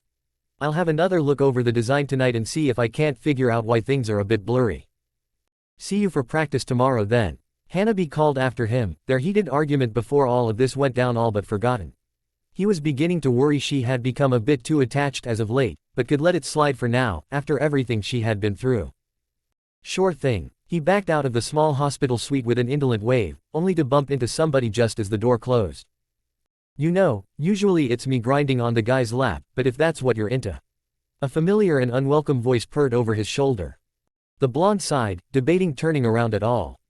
Hello Anko, what a wonderful surprise, he droned in perfect deadpan, earning what had to be an incredibly well-practiced pout. If it was on anybody else's lips, he might have believed it. Not happy to see me Blondie. Not many guys can say the same, you know. He just rolled his eyes. I'm sure, he muttered, turning to walk down the brightly lit corridor with Anko easily falling into step beside him. You do realize that flaunting your promiscuity so regularly makes the facade come off as quite insincere. You'd do well to mix in some moderation if you wanted people to actually believe you get around as much as you imply you do. The kunoichi simply broke into a crocodile grin beside him. I have no idea what you're talking about, but you sure do have a way of making your gibberish sound smart, huh? What do you want Anko? Ooh, are you that direct with all your women, because a lady could get used to that. I'm sure a lady could, yet here you are. Ouch. Fine, I'll get right to the point. I want you to help me go after Orochimaru. When he simply raised an eyebrow, she very nearly stumbled over her words to explain. Your little apprentice is all healed up, or so I hear, so you've got the time to help now, right? Time enough for a little excursion to settle some overdue business. You were there when Jiraiya explained we should take this slow right, and when he explained that Orochimaru had figured out how we tracked him and took steps to prevent that. Yeah, Anko waved her hand airily. Something about using all the people he'd given curse marks to throw off any form of tracking. And the implicit instructions from our interim Hokage. How hilarious had it been when Jiraiya was forced to take up that mantle, no matter how temporary he insisted the position was. Anko's lips merely twisted in displeasure. You saw the same thing I did. He may be a legendary Sannin, but he doesn't have the grit to go through with it if worst comes to worst. Her eyes narrowed, and for a second the happy-go-lucky but I'll still kill you, Anko slipped away. And with Orochimaru, it always does. Then it was back like nothing had happened and she grinned at him, looping an arm over his shoulder and pressing herself against him. Not like you and I. He didn't argue that, having thought something similar himself over the last few weeks. Doesn't change the fact that we can't track him. Anko's lip twitched to that. Don't I know it? It's all I've been trying to do for the last month, and nothing. She turned that conspiratorial smile on him again. But you can't honestly stand there and say that you haven't thought about some way to get around it, right? I know your type. You have a challenge like that dropped in your lap and you just can't help figuring it out. Naruto didn't argue that either, because it was true. Once his initial drive to complete his implant Byakugan produced results, he had taken another look over the modified seal Jiraiya had come up with to track Orochimaru. It wasn't like he had put concerted effort into it, content mostly to care for his recovering student and let Jiraiya deal with it when it came to a head. Still, he had certain ideas of how to get around the issue. When he said nothing, Anko's grin turned predatory. I knew it. So, what is it, Brainiac? Some sort of super tracking seal? Hardly, just a simple alteration to yours. Orochimaru's hiding behind the other curse seal users, and all of them bear that same imprint, that we could use to track him. I could tweak things so that your seal would lead us to the nearest curse seal user, or failing that, Orochimaru. At that, Anko slid off him, opening her arms out wide with a grin. Sounds perfect to me. We go out, track down whoever's closest, kill Orochimaru if we find him and, if not, who's going to miss one of his lieutenants? We'd be doing the world a favor cleaning that scum from the continent. You say that like you've convinced me, the blonde drawled, although he couldn't deny he was intrigued by the prospect. Oh, I wouldn't worry about that at all, Blondie. I think you'll find I can be very persuasive. Chapter 44, Rich Fabric. Konoha at night was a very different place. Without the steady bustle of foot traffic and the distant calls of stall merchants hawking their wares, it could almost be described as eerie. The streets were hardly deserted though, with the late-night crowd emerging to do their own business and the stumbling silhouettes of their patrons bathed in low red light. Atop the rooftops, however, one could almost imagine the village was almost completely empty, only populated by the occasional flitting shadow of a shinobi either coming back after a long mission or heading out for a late assignment. That was Naruto tonight, hopping over the gaps in the street with a surety bred from a decade of practice. He didn't even have to disguise himself. Far from nearly every other town or village in the world, mysterious shadows flitting across the skyline was expected here, not suspicious. As he made his way over the ninja's highway towards the village gate, he was just another shinobi going about his business. And in a way, he was. The fact that his business was unsanctioned wasn't the point. There was still no Hokage, thanks to the unprecedented lack of chosen successor. Still, the Sandaime was nothing if not prudent. He had left provisions for this outcome. The daimyo was supposed to come and confer with the top advisors in the village, and between them they would figure out who was best suited to the position. Although, it could all have been rendered moot if Jiraiya stopped playing at the stubborn child and just accepted the role. Nobody would dispute his claim to it, being the student of a Hokage. He was certainly powerful enough, if not outright the most powerful shinobi still loyal to the village. He would likely have the temperament for it, if he could keep some of his less savory habits to himself. And, as a master of an extensive spy network, he was hardly a stranger to the bureaucratic side of running a large organization which, in essence, was exactly what Konoha was. The only problem then was, he didn't want to be Hokage, much preferring to gallivant around the continent writing his smut. Now that the Hokage had passed, there was only one other person who could force Jiraiya of the Sannin to do anything he didn't want. Kami knew she wasn't going to be any help. So, right now, the only thing keeping him in that seat was the fact that the daimyo had yet to grace the village with his presence, sending courier after courier with his deepest, most sympathetic apologies that he was much too busy. It was a well-known fact that the daimyo was one of the few people able to make the Hokage do anything at all. It was a no less well-known fact, although less spoken about, that in reality, the daimyo had very little power over their respective hidden villages. They weren't a figure to be pissed off, certainly, but that bridge ran both ways. The leader of their nation brushing off a summons to the hidden village like this for so long was unusual. So, Jiraiya remained interim, and the mission office remained a murky, easily manipulated mess. By the time he and Anko got back from their unauthorized jaunt, nobody should have been the wiser to it. "You're bringing the kid?" Anko asked as he dropped down to street level next to her, a few houses down from the gates. "Who are you calling a kid?" Hanabi shot back. "Oh ho," the older Kunoichi replied, that dangerous spark of mirth dancing in her eyes. "She thinks she has spunk." "Well, we'll see about that." When she glanced back at Naruto, ignoring Hanabi's silent fuming, he shrugged. 5 weeks out, she needs to get back into practice and get some experience with the new eye. Plus, he didn't want her out of his sight for the foreseeable future unless what he was seeing was more dangerous than leaving her alone again. "Practice," Enko scoffed. "Against Orochimaru. That's make you nearly as crazy a teacher as he was. We're not facing Orochimaru today. He'd either be insane or stupid to stay so close to the village if he knows how we're tracking him. The best we can hope for is a lieutenant, or one of those reject monstrosities he's so fond of. Maybe we can get his location out of one of them, but it's not going to be anytime soon." Enko didn't bother arguing, simply sniffing sharply in distaste. "Well, I knew it wasn't going to be quick, if that's what you meant. I have nothing but patience." And then, as if just to be contrary, she bounced eagerly on her feet. "Shall we then?" They had made it a good distance north before Naruto even allowed Anko to activate the altered tracking Shiki. Outwardly, it was because it would be pointless anyway so close to the village. In reality, it was because he was well aware that Sasuke still held a curse seal, and there was no point letting Anko know that. Nobody else knew after all, and Naruto would prefer to keep it that way. Thankfully, when they finally did turn it on, it led Anko away from the village, instead of toward it, so he knew they were on the right track. All three were surprised however, when Anko insisted that the seal was pulling her towards the capital, of all places. "Well, this can't be anything good," Naruto muttered as the three of them stood before the enormous ornate gate that marked one of the 4 entrances to Heian Edo, the capital of Fire Country. This was the Hagain Mon, the Steel Gate of the South, named for the highway that almost directly linked it to Konoha itself. Distinct from the Hisui-mon to the north, only accessible to nobles and the royal family, the Kinmon to the east, primarily used by merchants and the largest trade route on the continent, and the Ishimon to the east, the original entrance back when Heian Edo had been a simple trading outpost. What would a lieutenant of Orochimaru want in the capital? Hanabi asked as they were waved past by a bored-looking samurai. He reminded the young Hyuga of the Chunin stuck on gate guard duty back home, only their boredom was feigned. Most of the time. Nothing good, Enko muttered under her breath as the trio began weaving through the thick crowds bustling about the city's busy streets. It wasn't hard, the moment people caught sight of their headbands they were all too quick to move out of their way. Even in Hai no Kuni, people didn't like to risk getting in the way of shinobi. If they had come in from the west, it would have been a straight shot down Heian's main road, the legendary Kindoro where it was said you could buy anything if you looked hard enough, to the palace at the city's heart. As it was, it took some weaving through bustling streets, just beginning to stir with the morning's activity, before the Barakuden came into view.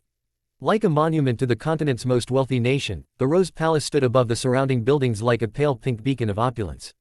Once a fanciful extension to the original fortress atop the hill, it had quickly overtaken the old fortifications until nothing remained but a home fit for a daimyo. In any other place it would have been a gaudy monstrosity, but framed by the red-tiled roofs of the sprawling city below, it stood out like a jewel in a particularly ornate crown.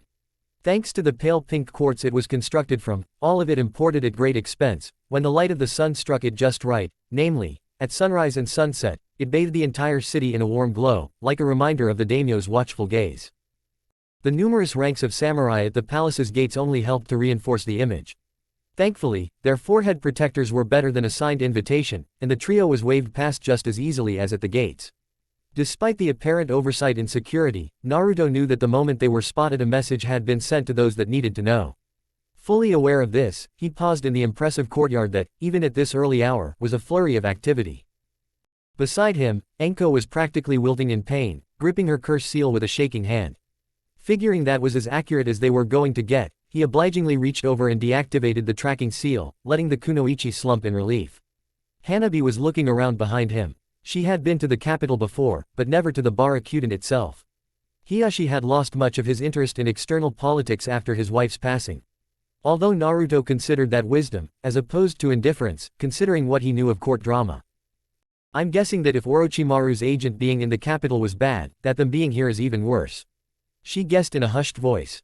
Nail on the head, he muttered back, disguising his own concern. There were only two types of people with curse seals, those that survived, and those that wished they hadn't. If one of the rejects was here, they would know it. Those mindless brutes had no sense of subtlety whatsoever. They were only good as fodder, a little stronger than an average genin, only less intelligent and harder to kill. Those that survived the procedure on the other hand, were the type who easily became strong enough to rise to prominence in Orochimaru's eyes. Not exactly the kind of people you would waste as a simple spy, which meant their presence here was of a more malicious nature. His musing on the subject was cut short when Enko stood up straight, disguising her previous discomfort just in time for their hosts to arrive.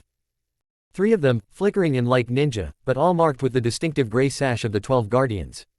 They were the reason Naruto hated taking jobs in the capital. They took their positions extremely seriously, and any slight insinuation that they weren't enough for the daimyo's needs was taken as a grave insult. Asuma was a lot better off for having left them, that was for sure. The whole situation wasn't exactly helped by the fact they small group was still recovering from an attempted coup from within a few years ago. Morning, friends from the south, an affable young man with the shaved head and robes of a fire temple monk greeted them. The current leader of the guardians. What can the 12 do for you today? Mikaku, Naruto returned with a small inclination of his head. He had found it paid to be respectful here, as the 12 had de facto control over the daimyo's security and could immediately gum up any kind of investigation they attempted.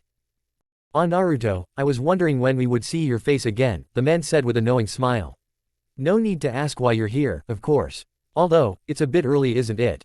The blonde purposefully ignored the questioning look he got from Hanabi. Your companions on the other hand, I'm afraid I haven't had the pleasure. Hyuga Hanabi, my apprentice, he introduced, as if Mikaku didn't know. He was the type to always remain informed of these things, and the pale eyes and gilded cage seal were a dead giveaway. And Mitarashi Anko, friend. The kunoichi in question took the opportunity to loop an arm around his neck, pulling him towards her a little too forcefully. The bestest, she agreed with a shark's grin. Ah, Mikaku acknowledged with a strange smile. We've never met Mitarashi-san, but your reputation certainly does precede you. I get that a lot. Well, I am Shirohara Mikaku, formerly of the Fire Temple, and my two associates are Gecko Hanryo. He gestured to the absolute bear of a man standing behind him, with a thick but finely kempt black beard and an enormous zanbato strapped to his back, and Kitamon to Yuya. His hand drifted to the woman to Hanryo's right. She was a few years Naruto's senior by the look of things, with long rose-red hair and wearing an elegant, if risque kimono top that suggested she wore little beneath. A pleasure, Naruto drawled. If the formalities are all accounted for. Of course, Mikaku said, still wearing that mysterious smile. I wouldn't want to keep you. Usual restrictions apply of course. Restrictions. Enko cut in, still irritatingly hanging off Naruto's shoulder. No entering the throne room, no visiting any personal rooms, and no interaction with any of the royal family without invitation, Naruto explained dryly, shrugging her off him before turning back to Mikaku. Did I get that right? Perfectly, the former monk said, gesturing to his two companions. Will you be needing a guide at all? We should be fine. Good, Hanryo grunted. He seemed like a friendly enough man, but it was quite obvious that mornings didn't agree with him. We're not babysitters. Well, Mikaku carried on as if he hadn't heard the small snipe, I'm sure you'll be able to find me if you need anything. Enjoy your stay at the Rose Palace.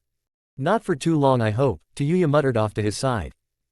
Naruto repaid the courtesy by ignoring that comment and simply nodded at the man, leading Hanabi, and to a lesser extent Anko, past the other trio. As they passed by, Anko glanced down at Yuya's feet, clad in unusual gray sandals that wound up her lower leg in crisscrossing straps. Nice shoes. The redhead merely smirked. Designed for comfort when I lodge them up someone's ass, and they breathe like a dream. Anko matched her smile tenfold all the way up to when she was forced to look away to keep pace with the others, jogging to catch up. I like her. Mission first, playtime after, Naruto shot back lazily, nodding to a samurai he recognized as they passed between the huge ornate doors of the inner palace. Who says they have to be separate? She drawled back, licking her teeth and glancing back over her shoulder, but the three guardians had already vanished. Don't antagonize the guardians, they can make our job here a lot harder without much effort. We need to keep all of this quick, quiet and out of sight. It would be bad if got out that an agent of Orochimaru came so close to the daimyo. Anko huffed, but acquiesced all the same. Alright then, should we split up? I have no idea how you operate, and you sure as hell don't know how I do things, so we'd probably just step on each other's toes. Sure, it wasn't a hard concession. He had been waiting for an excuse to get away from the older Kunoichi. Cool, then I'll nab your apprentice for a bit, scope the place out. You'll do what? Hanabi asked, blinking. Anything Anko might have replied in was abruptly put to the side as a voice cut across the open foyer. Naruto-sensei. A young girl called, maybe a year or two younger than Hanabi. She glided across the polished floor of the hall with what had to be extensively ingrained grace, barely ruffling the hems of her exquisite hanfu. Despite being just a child, the clothes looked like they belonged on an empress, leaving no doubts who this was. Naruto-sensei. Hanabi muttered under her breath, eyebrow quirked as she glanced at the teen in question. She found him looking up, eyes closed and lips drawn tight across his teeth as he took a deep breath in. Then his features reset, becoming blank and entirely indifferent. He looked around as though he hadn't even heard the girl speak, the only outward sign of his recognition being a slight roll of his eyes. Ayumi Haim, he greeted curtly. Far from what Hanabi would have expected, the girl merely giggled at his brusque demeanor. As blunt as ever, Naruto-sensei, but that's what I like about you, isn't it? She suddenly did a twirl, making her dress flutter out at the hems. What do you think? I had this one designed myself. Stunning, he said, as if commenting on particularly bland weather. Although it wasn't untrue. The girl wasn't only immaculately dressed, she looked as though an entire team of artists had sculpted every inch of her face. Despite her obvious youth, she was already beginning to come into her figure, and it promised to be the kind that set entire courts ablaze with gossip and suitors. Hanabi already inexplicably disliked her. I thought so, Ayumi said, either not hearing or outright ignoring his insincerity. Are you here for another lesson? I've been practicing, she smiled conspiratorially. On her aristocratic features, it looked as though she was sharing secrets that could destroy a country. I know you didn't tell me to, but really. What kind of student would I be if I couldn't read between the lines, as the common parlance goes? Not this time, Ayumi Haim, I'm here for business. The girl just scoffed good-naturedly. Oh come now, that's what you said last time, and the time before that. Besides, I know every time father sends for a shinobi, and you aren't on that list. It can't be that important. She grabbed his hand and began to pull him away, or tried to at least. There's always time for a small lesson.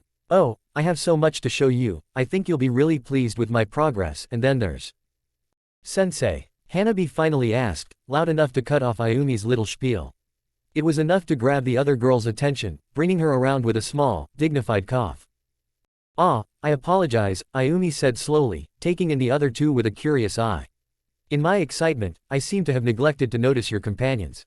She seemed to pay special attention to Hanabi, gliding over to the other girl with an ethereal grace and sizing her up with an indecipherable look. A Hyuga, I presume. You are supposed to be a kind of ninja nobility. The edges of her lips quirked up amusedly. How quaint. And Sensei, you say? That's just adorable. You know he was my teacher first. Ayumi Haim, Naruto said with a suffering tone, getting her to wave her hand airily. Not that it is a competition, or anything of the sort.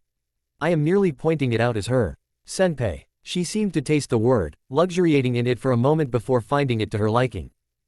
Senpai? Hanabi asked, absolutely befuddled by this point, and only earning herself a pat on the cheek from the younger girl. Yes, senpai. Do keep up. Naruto has been teaching me puppeteering for years now. She glanced to the side as if reconsidering, before adding, on and off. Mostly off, the blonde drawled, giving Hanabi a look over Ayumi's shoulder that told her to just go along with it for now. No need to be coy, sensei, Ayumi said as a well-dressed servant walked over, leaning down to whisper in her ear softly. Whatever the news was, it clearly wasn't anything the girl wanted to hear. Really? Now? She sighed, managing to make it look elegant as opposed to petulant, the kind of sigh that informed people valuable time was being wasted. It can't be helped, I suppose. She turned back to Naruto, giving him a small bow that was perhaps a hair too deferential to be proper. It seems I am needed elsewhere, but don't be a stranger, Naruto-sensei. You know where to find me. And then she was off, gliding away with the servant in tow deeper into the palace.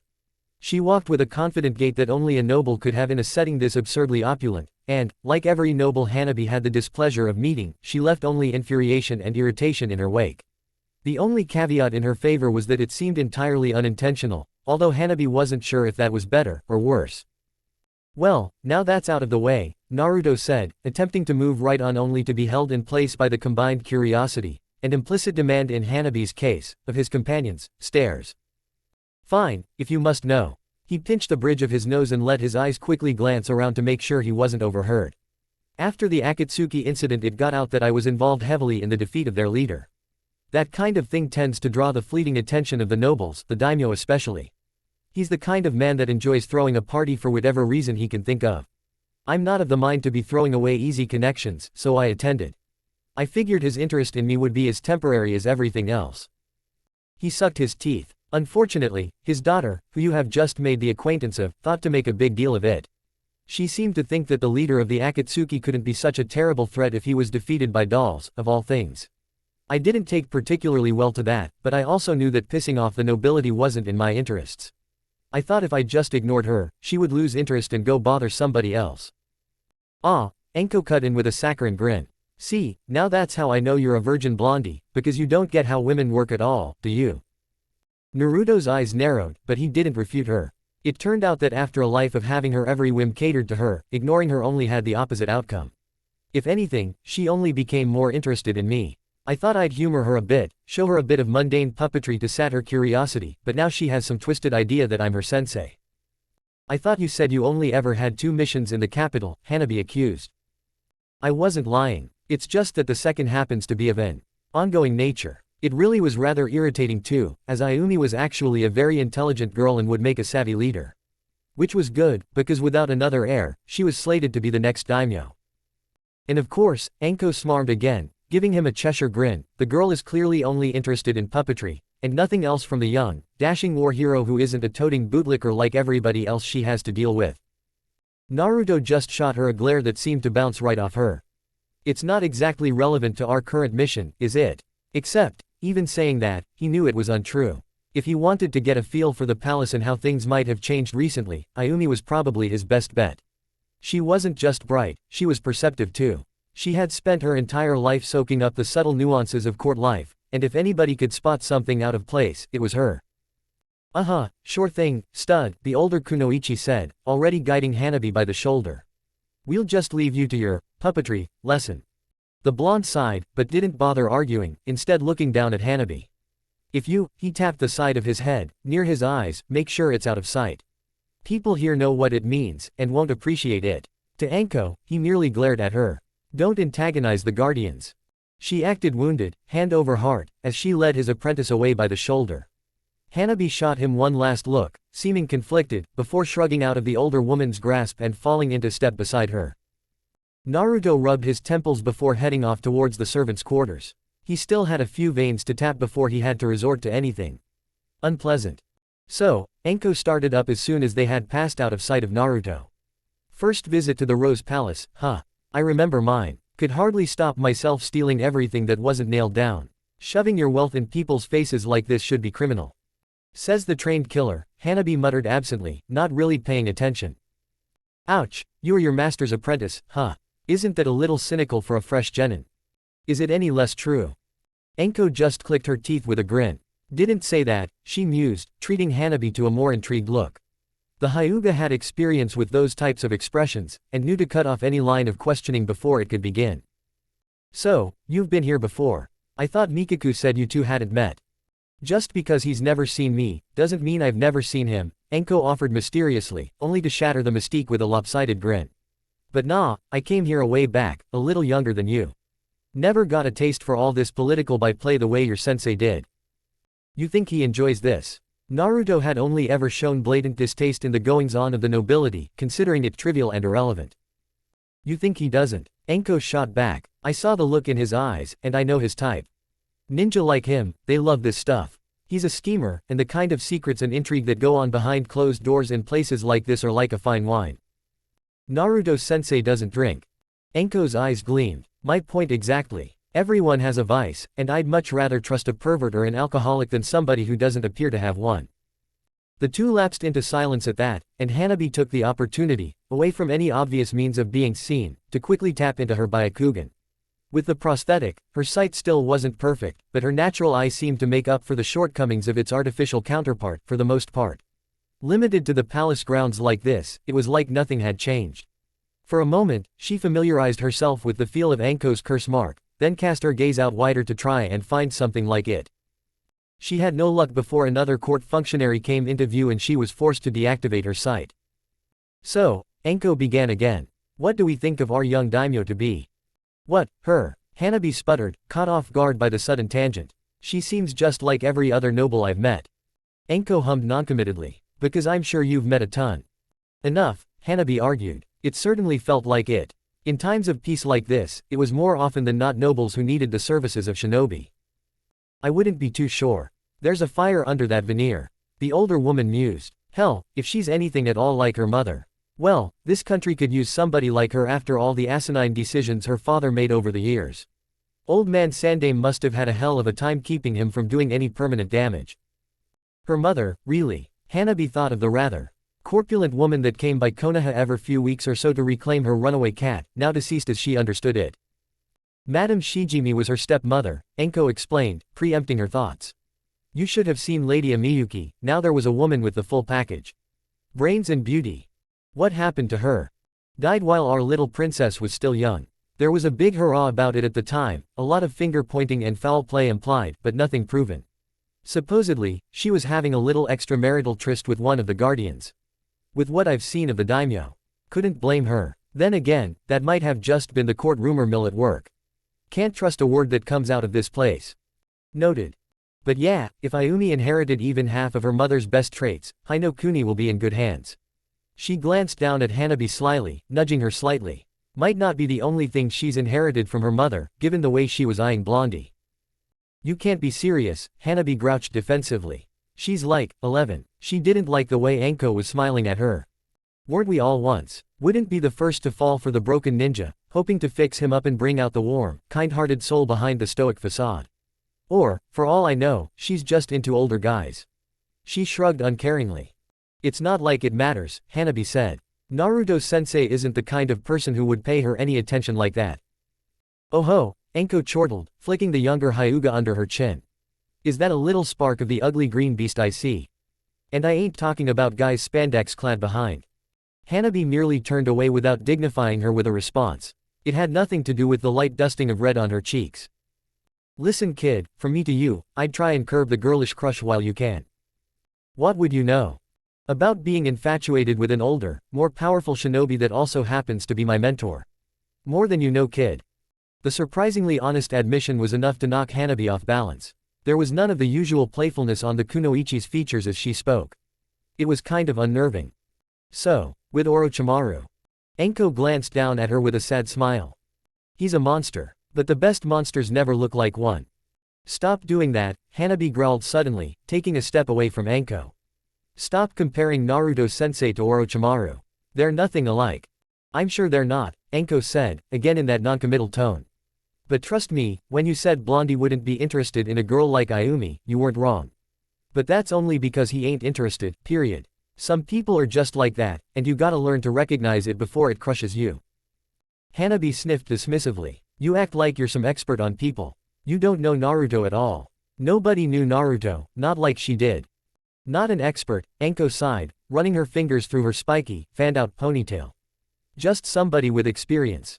Whatever, Hanabi muttered, quickening her pace a bit. So, how were you planning on gathering information? If she had to be stuck in this woman's presence, she might as well learn something. Behind her, Enko shrugged, setting her smirk back on her features and skipped along to catch up. She had done her humanitarian bit for the day, now she could have some fun. Chapter 45, Crimson Threads. Naruto leaned back on the comfortable cushions that surrounded the low, gilded table made of deep mahogany. It alone probably cost as much as he would make on an A-ranked mission, and Ayumi was currently using it to perform her little show on. He had to admit, she had gotten quite good with the little marionettes, able to make the finely crafted figures move with a fluid graces. She, of course, wasn't using chakra threads to move them, but more conventional strings attached to a rather complex paddle. Instead of just moving the control bar around on its various axes, certain strings were threaded through the paddle and attached to little loops that were set at different lengths on her fingers. It allowed her a finer degree of control over the little puppets, a young geisha-painted lady and a kabuki-disguised prince, enacting a famous courtly love story. When Ayumi set her mind to something, she certainly went all out. It was almost a shame she didn't have chakra, but there was a definite stigma about that sort of thing in noble spheres. Besides, she was beyond the age where a civilian could safely awaken her chakra, so it was a moot point. Although, if the rumors about her parentage turned out to be true, it might be a different story. Still, she would be fearsome enough even without it in a few years, if she could apply this single-minded determination to everything she did. So, nothing unusual over the last few months or weeks? He asked, absently casting out some invisible strings and forcing one of her other figures to leap to life, a rather cliché ninja, complete with baggy black pants and a cowl face mask combination. It took a running leap from its shelf, landing in a textbook roll next to the princely puppet and placing a little wooden kunai to his neck. Ayumi grinned at the sight, to her eyes it simply looked like the little figure had come alive. Define unusual, sensei. I've told you before, I'm not your sensei. My actual student takes offense to it, as I'm sure you can imagine. She waved him off airily, eyes scrunching up in concentration as the little princess puppet fell to her knees, pleading silently with the ninja. An affectation, as we both know. I call all my tutors sensei. Only to their faces, as we both know, he shot back, earning a smirk. But you will have to be more specific. My days are filled with tedium and anything that you might call unusual, I simply see as interesting. The princely puppet abruptly twirled away from the ninja, shedding his disguise as a ruse to escape. New faces, any particularly disturbing court gossip, people acting out of character. Well, she snorted, still managing to make it sound dignified somehow, if you can discount my father. I had hoped his little pity party after that horrible beast of a woman finally passed would clear up months ago. As it is, I'm waiting for him to catch sight of his latest beau any day now. I must have underestimated how infatuated he was with that blubbery conniver, heavens only knew why. She gave him a sidelong glance as the ninja crouched low to the ground, passing his little kunai back and forth between hands that should have been incapable of such fine movement. But you need not worry about my father. The reason for the enmity between Konoha and the 12 guardians escapes me, but they do have his protection firmly in mind. No Fire Country daimyo has been successfully assassinated since the founding of your village. And the guardians themselves? Naruto asked. She rolled her eyes at his obvious suspicion, but humored him nevertheless as she directed her little prince to draw a katana from his side. Mikaku is as stately as ever, you know how those monks are. Tayuya is surly, but capable, we don't have cause to talk much, and Hanryo is their most recent addition, by all accounts an affable man who gets along with the servants quite well. How recent? Ayumi shrugged delicately as the prince moved to engage, finding no openings in the wooden ninja's guard despite his weapon's superior length. Amusingly, it looked much how a fight would go if a noble were to challenge a shinobi. 4 months, if I recall correctly. Tadashi-san handles liaisons between the guardians and the staff, or failing that, my father himself. Naruto called that one a lost cause as his ninja ducked under a swipe of the katana. The daimyo, if he was blowing off meetings to dedicate a new Hokage, certainly wouldn't make time for him. His puppet reversed his footing abruptly, stepping back only to skirt around with little clacking steps. A little application of chakra through his strings and the wooden kunai suddenly became as sharp as the real thing, slicing the prince's head right off. Oh, Ayumi bemoaned softly, picking up the 2 severed pieces of her doll with a pout. Must you always break them? He shrugged with a lazy smile, the first relaxed expression he had worn since stepping foot in the palace. I'm a ninja. It's what we do. How was your chat with the princess? Tayuya asked as he stepped out of Ayumi's chambers wearing a thoughtful expression. He made no indication of being surprised to see her there, casually leaning against a pillar, a stick of pocky protruding from her lips. Animated, he replied after a moment's thought, smirking at the little joke. If this is about your rules, I can assure you I was invited in. Nah, we know all about your little playdates with the princess. Mikaku just thought you might want a little help with whatever investigation you're running. She shrugged, drawing out another stick of pocky. To be honest, I don't really get this whole hostility shit between us and other ninja. You guys are just doing your job, same as us. I'm afraid some of your predecessors didn't hold the same irreverent values, so a bad precedent was set. Although, I'm all for letting bygones be bygones if you're offering your help. The redhead rolled her eyes, snapping the chocolate-coated stick of biscuit with a loud snap of her teeth. Damn, you talk just like Mikaku, as if I didn't have to deal with that enough. A bit more fucking blunt then. How's that? She gave him a toothy grin, twirling another stick in hand. Better, but laying it on a bit thick. The blonde just shrugged. I've found being crass situationally less useful than other ways of talking. Except in a fight, of course, then it was a great way of riling your opponent up. We'll have to disagree on that, she shot back, sliding the pack of sweets away for now. So, what do you need for your little Orochimaru-themed hunt? Naruto's fingers, previously tapping against his thigh absently, paused, although he didn't miss a step. My apologies, I don't recall telling the guardians precisely why we were here. Tayuya shrugged, unconcerned, and lifted her hands to rest on the back of her head. Not hard to work out from the bloody context clues, shithead. What, you take us for idiots? Maybe I am starting to get where the grudge comes from. She grinned, her canine poking out above her lip slightly. Besides, your buddy, and the little girl aren't nearly as secretive as you clearly are. Naruto said nothing to that, but his fingers started up their nonsensical beat again. Appreciate the offer, but we don't need help. Our business should be wrapped up pretty soon. Tayuya shrugged. No skin off my back, I was more than content to leave you lot alone. It's Mikaku who insists on being friendly. And keeping an eye on us, right? She slipped out another piece of pocky and slipped it into her mouth in a smooth, practiced motion. The way she deftly maneuvered it around her lips reminded him of the coin exercises he still occasionally indulged in to keep his dexterity up. We are the guards for the daimyo, a little paranoia's in the job description. How about for company's sake then? Well, you're certainly better than my other 2 options, I have to admit. She didn't seem all impressed by the flattery, so he shifted gears. What's your story then? I always find the most interesting circumstances bring people to fringe organizations like the 12 Guardians. She certainly wasn't a Konoha-nin, and there was no way she was Fire Temple. There was a chance she was one of those special cases singled out from the samurai, but the calluses on her hands were in the wrong places for a sword. Not much to say, she admitted with a shrug, hands once again snaking up to rest on the back of her head. Orphan, didn't know my parents, showed potential at a young age, caught the eye of one of the old guardians, Kazuma. He trained me on the side, probably as a secret weapon or some stupid shit like that, and when he got himself killed during that bloody coup of his, I couldn't think of anywhere else to go. Naruto clicked his tongue and nodded. So, what was so special that you caught a guardian's eye?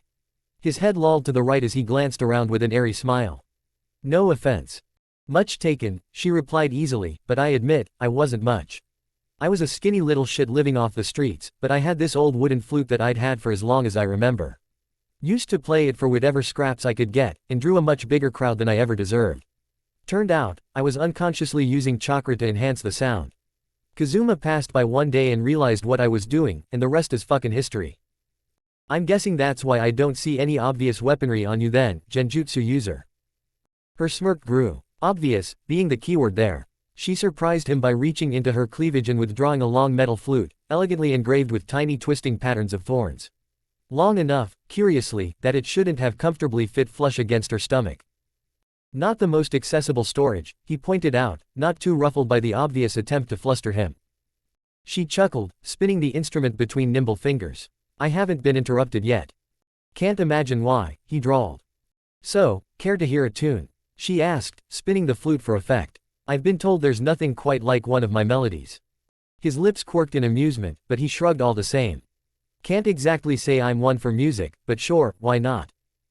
Tayuya had already checked the instrument for wear and had it up to her lips by the time he was done talking. Her first note was sharp and clear, as if clearing away all the unnecessary background noise so the rest of the song could go on, pure and untainted. It started slow, a meandering melody that seemed to wax between wistful and sad, peaking on high, sharp notes only to drift back into lower registers that seemed to draw the listener along as if merely a passenger on a river. As it progressed, Naruto's head nodded forward, eyes growing heavy as he began to sway in place. By the time Tayuya held the long, warbling note that faded off into silence, he was asleep on his feet. She rolled her eyes and drew a kunai hidden in her kimono sleeve, twirling it with the same deft proficiency as her flute. With a single, economical slash, she severed Naruto's carotid. Or would have, if that was Naruto. Dami lashed out, catching the wrist she held the kunai in and brutally kicking her in the stomach, strong enough to launch her across the ornate hallway. She landed in a tight roll, springing back to her feet with a snarl on her lips. For the record, Naruto said, voice projected as if coming from Dami itself, from what I heard, that was quite beautiful. He had listened long enough at least to work out what the intended effect of the genjutsu was. That's impossible, Tayuya growled, eyes searching every inch of the hall. Even if you blocked your ears, my genjutsu worked directly on the inner ear bones. Yeah, realized that myself, he replied as Dami was abruptly replaced by Inari, the fox puppet unfurling as if from a long nap. Had to block off the tenketsu in my ear manually. She could feel the mirth in his slightly too loud voice. Good thing I'm so good at reading lips, huh? Tayuya eyed the puppet warily, but knew not to let herself get too distracted by it. It was the puppeteer she wanted. I never was all that good at this infiltration shit, but what gave me away? She needed to keep him talking. The longer he was deaf, the more difficulty he would have modulating his voice and the more likely he would be to let his location slip by accident. Well, your story was very good, he admitted, having Inari pace slowly towards the flute user, forcing her to step back. Probably mostly true too, but I'm guessing you've never so much as met this Kazuma guy, have you? Still, word of advice. Drop the silencing barrier after the offer to listen to something you've already admitted to manipulating with chakra. You can't be that paranoid, she grouched, eyes narrowed. Oh, I am, but that's not what gave you away. If you're going to use makeup to conceal your curse mark, you should probably also wear it on your face. It was the same stuff he used to cover his whiskers on certain infiltration missions, and it had been bugging him why he could smell it all this time. Fuck, and here I was giving shit to those prissy bint kunoichi that care so much about their looks. She darted forward suddenly, hoping to catch the puppeteer off balance mid-banter. No such luck, and it was quickly apparent that in a contest of taijutsu, Tayuya did not have the advantage. She treated Inari like an ordinary opponent, and paid for it when her tails came around and struck at odd angles with the force of sledgehammers. She was quickly driven back, growling lowly in her throat as her eyes still sought out the hidden puppeteer. He had to be close, to be able to read her lips. Under normal circumstances, she would have been right. Had she noticed Inari's blank white eyes however, she might have known better. They weren't just for aesthetics. Naruto had learned the hard way, the first time he installed his prosthetic Byakugan into a puppet, that a dujutsu was more than just in the eyes. Hanabi's transplant had been such an astounding success because her brain is already both wired, and used to dealing with that second sight. The first time he tried to activate it through the shared vision technique he used to see through his puppet's eyes, he had nearly blacked out. The sudden sensory overload had been way too much. There was a reason a Hyuga's range developed over time, and Naruto had done the equivalent of dropping an adult's extended vision into a child's mind. His brain needed time to process everything it was suddenly seeing. From there, very careful testing had allowed him to work out how to restrict his proxy Byakugan's vision and slowly work up. It was still in the early stages, so his range, through Inari, was only about 100-foot radius. Not that even that much wasn't an incredible advantage. Currently he was one floor up, observing the entire exchange from a currently unoccupied room that seemed to store nothing but row upon row of ornate, cloth-covered mirrors. Bloody nobles. He saw an intimate detail as Tayuya fainted around Inari and abruptly filled the rest of the corridor with a hail of kunai. Enough that they had to be coming from some kind of storage seal. She wasn't wearing nearly enough clothes to conceal that kind of armory. Narrowing his eyes had Inari's vision shift, turning Tayuya's clothes translucent and… oh, well, there was an application of the Byakugan he hadn't considered. It was strange being able to see your own face twist up into a smirk from the third person. Sure enough, he could spot a row of bangles along Tayuya's arms, hidden by her sleeves and inscribed with storage seals. If she had a limit to how many kunai she could produce, she wasn't running into it anytime soon. Kami, it never ceased to amaze him how incredible the Byakugan's sight was. He could literally see the twitch of Tayuya's muscles as she gave up on trying to skewer somebody she couldn't see and turned back to deal with his puppet. Before she had even finished twisting her foot, Inari was already in her guard and scratching up with paralytic laced claws. Instinct saved the redhead more than skill as she stumbled back in surprise, the last kunai to drop into her palm coming up to take the vicious slash. Before Naruto could capitalize, she forced chakra through the sole of her foot, and how amazing was it that he could see that now, and forced herself back.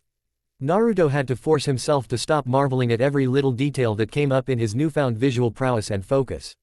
How ironic was it that having the Byakugan was probably slowing him down. It certainly gave Tayuya time to turn on a heel and sprint down the corridor.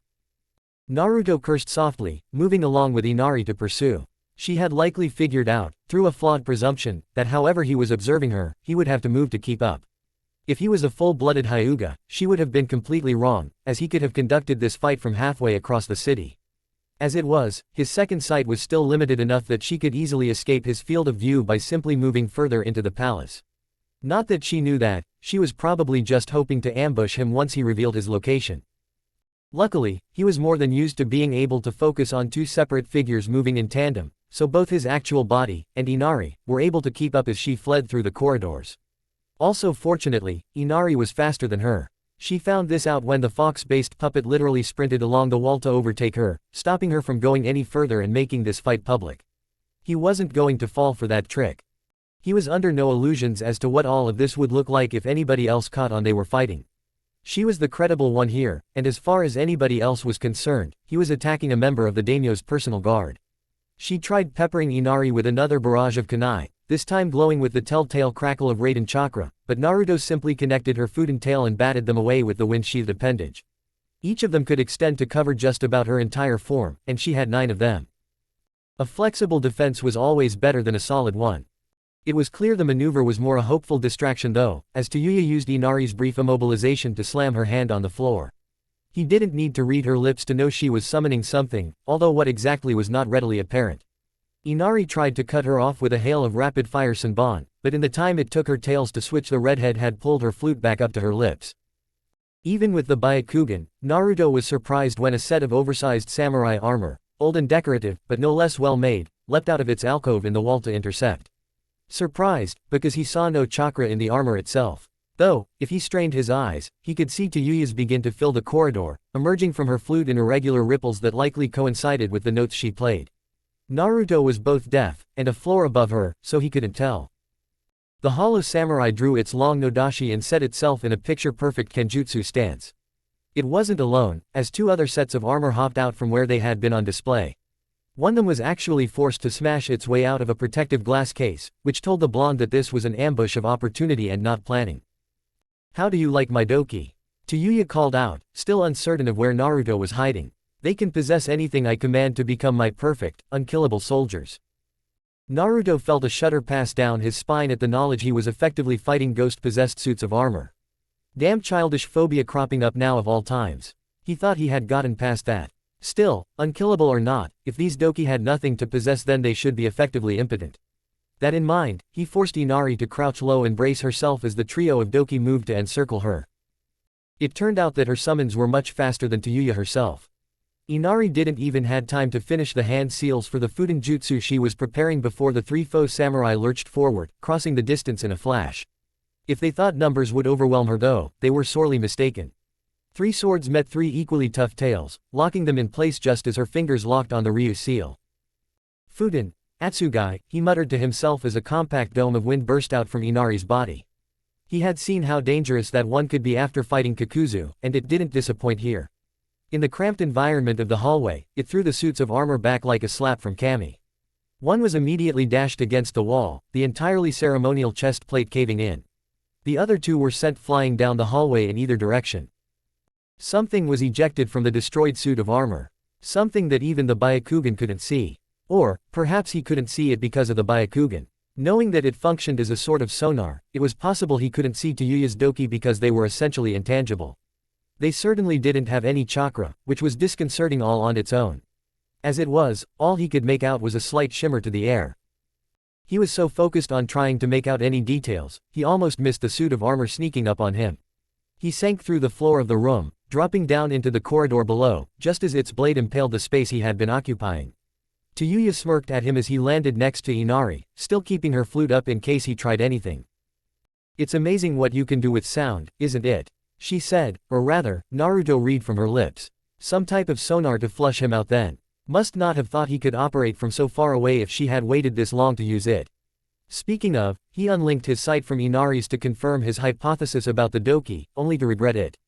The thing looked like a hazy, insubstantial cloud with gruesomely large, blue-lipped, salivating mouths randomly dotted around it. Where did people come up with these techniques? Well, he muttered, cracking his neck and pretending that thing wasn't the most disturbing sight he had seen since Hidan's living autopsy. I think we can just about call that the warm-up. Then he exploded, because of course that wasn't him. Once again, the blast was maximized by the limited space, funneled straight down the hall at the redhead. When the smoke cleared, Inari was revealed to have wrapped herself up in her tails like a furry cocoon. Tayuya on the other hand had simply tanked the blast, impressive, considering it had obliterated the two adjoining walls completely, and it quickly became obvious how. When experimenting with the enzyme extracted from Enko's seal, he had been morbidly curious how it would react with a human.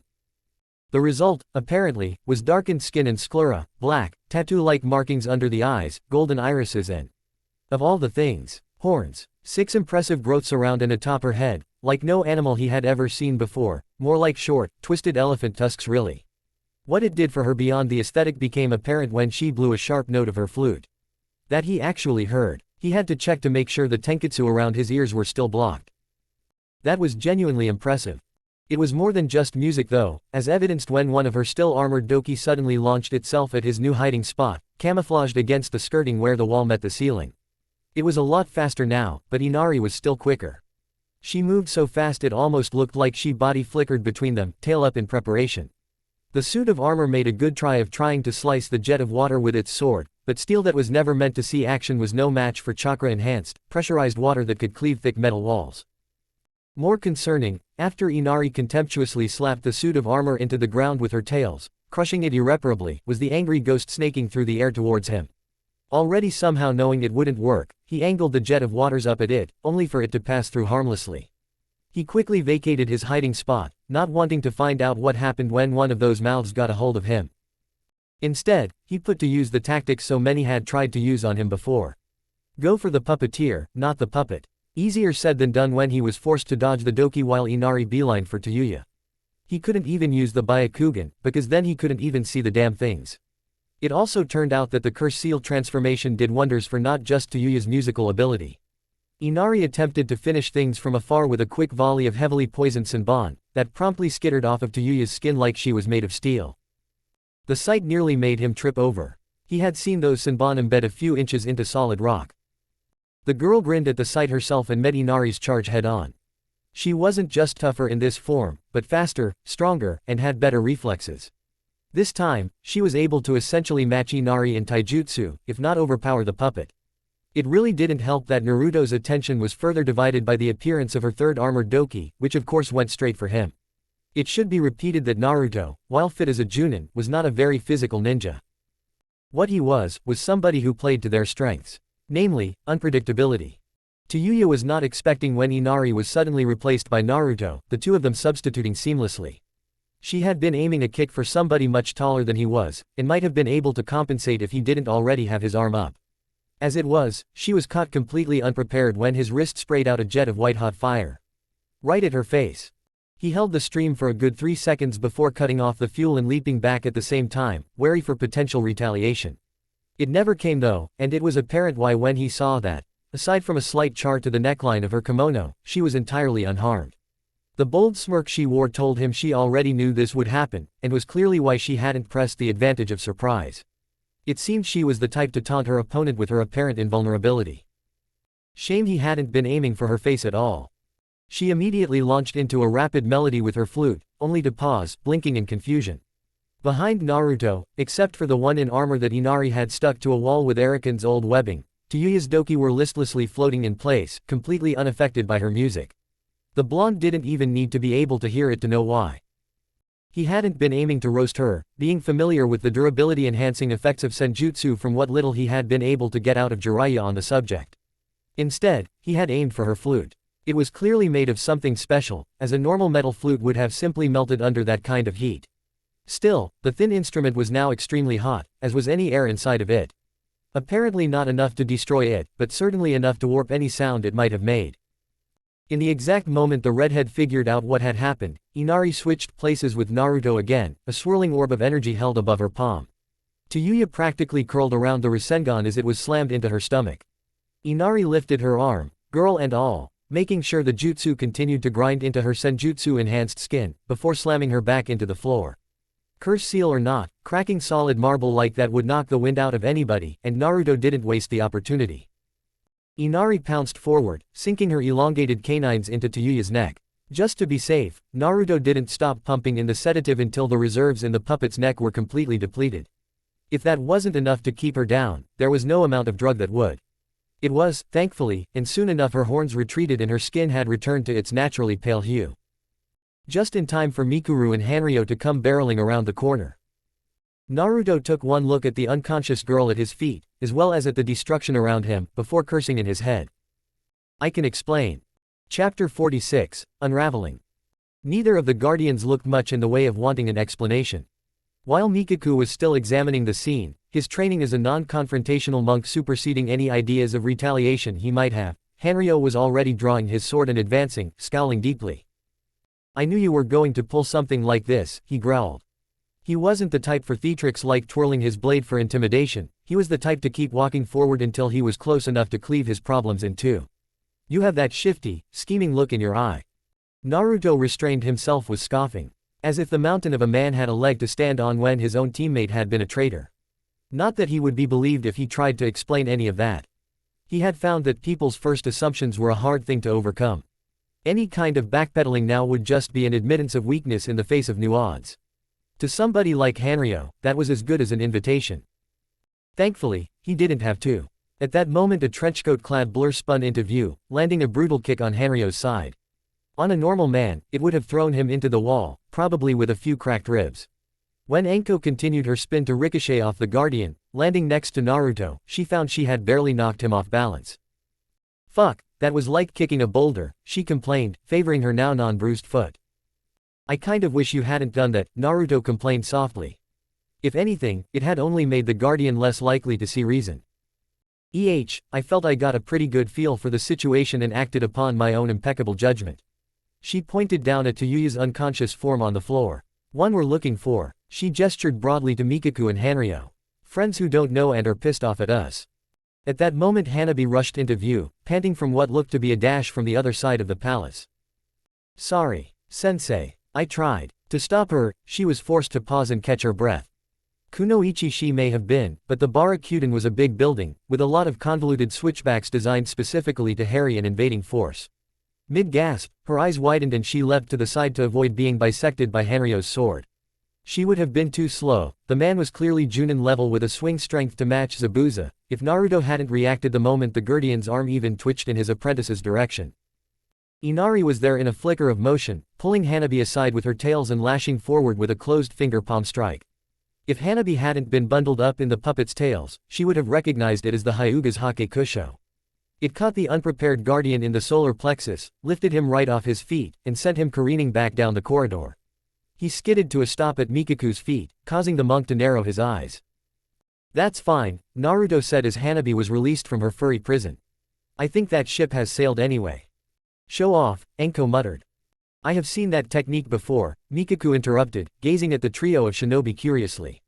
I know exactly how devastating it can be to the unprepared. He gestured to Hanryo, who was already beginning to pick himself up. If you had wanted to, you could have easily crushed my friend's chest. I don't suppose that's enough evidence that I don't want to fight. Naruto hazarded. He was admittedly unfamiliar with Fire Temple monks, and was unsure how the Guardian's leader would react to all of this. I can explain all of this if I'm given the chance.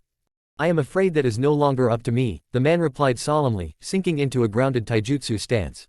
Around them, the clank of armor and the thunder of feet filled the wrecked corridor as what looked to be an entire battalion of fully equipped samurai stormed into the hall, quickly surrounding the combatants. Now, are you going to come peacefully? Naruto pinched the bridge of his nose, looking up at the ceiling and making all of the samurai tense in anticipation. Eventually, he flicked his hands and Inari settled into a comfortable seiza position before slumping over. He, along with Hanabi and a more reluctant Anko, put his hands behind his back and waited for the samurai to place their chakra-restricting handcuffs. Amusingly, or it might have been in another situation, they also placed a pair on Inari, clearly uncertain what else to do with the human-like puppet. As they were being led out, Anko leaned towards him. So, who is it that wasn't supposed to antagonize the Guardians? The fire daimyo was not the most astute-looking man. Looking older than his age, with jowly, sagging cheeks and limpid, watery eyes, he didn't strike any of the assembled shinobi as a particularly fearsome leader. But then, they were used to cage, not civilian bureaucrats, no matter how highly ranked. Of course, appearances could be deceiving, and they knew that better than most, but from Naruto's prior experience, he knew the man to be exactly what he appeared, a limp-wristed fop. So, he was somewhat surprised by the cool aura of respect the man now seemed to command. He was sitting in a relaxed seiza on a platform raised above the rest of the large, open room, yet he had an undeniable air of command to him. This was despite the ridiculous headdress the daimyo were expected to wear. It was supposed to suggest a halo, emblazoned with the sigil of their office, in this case 3 stylized flames. Instead, it better resembled a fan with tassels that dangled on either side of his head. He was surrounded on either side by his attendants and advisors, with the 3 guardians to his right, and the trio of Konoha-nin in front of him. Somebody had managed to wake up to Yuya in the time it took to summon the daimyo himself, a feat in and of itself. It either meant they had an accomplished poisoner at their disposal, not uncommon in noble households, or her senjutsu-enhanced endurance was even greater than he thought. Either way, she was using the opportunity to glare down at Naruto, propped up on one side by Hanryo. She was really going to play the victim through this, wasn't she? We don't even see what needs to be said, the daimyo began, after one of his attendants explained the full story, or what they thought was the full story. You ninja have abused our household, spat on our hospitality and assaulted one of our own without cause.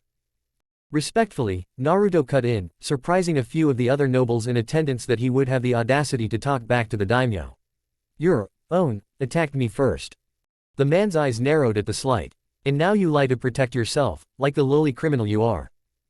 It's no lie, he shot back, doing his best to keep his voice level. The chakra-restricting manacles were beginning to wear on his patience, as their effects included a not insignificant ache. She's an agent of Orochimaru. Of whom? The daimyo replied with a dismissive titter. Another attendant leant forward to whisper in his ear, causing his expression to tighten. Ah, another of Konoha's many mistakes, loosed upon our fair country. We find such baseless accusations to be irrelevant.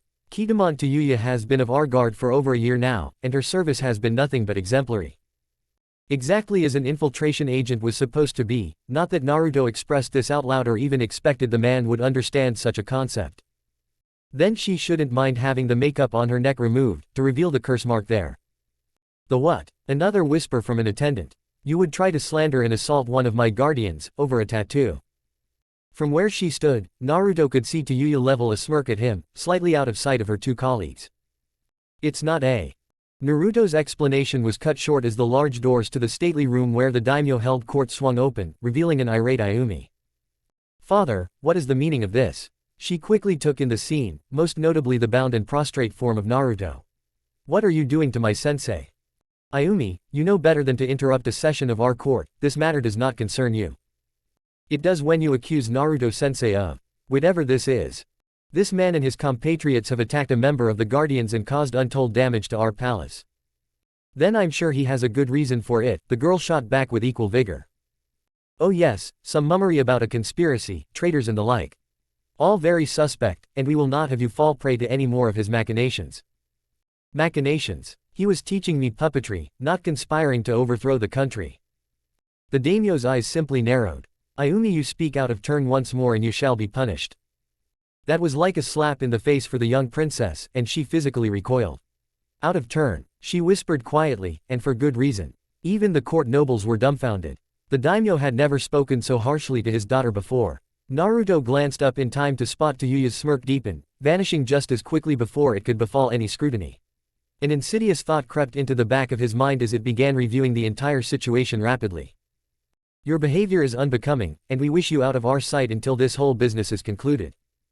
Concluded? You are throwing me out. What have we just warned, Ayumi? Guards, escort our daughter from the chambers while we pass summary on these criminals.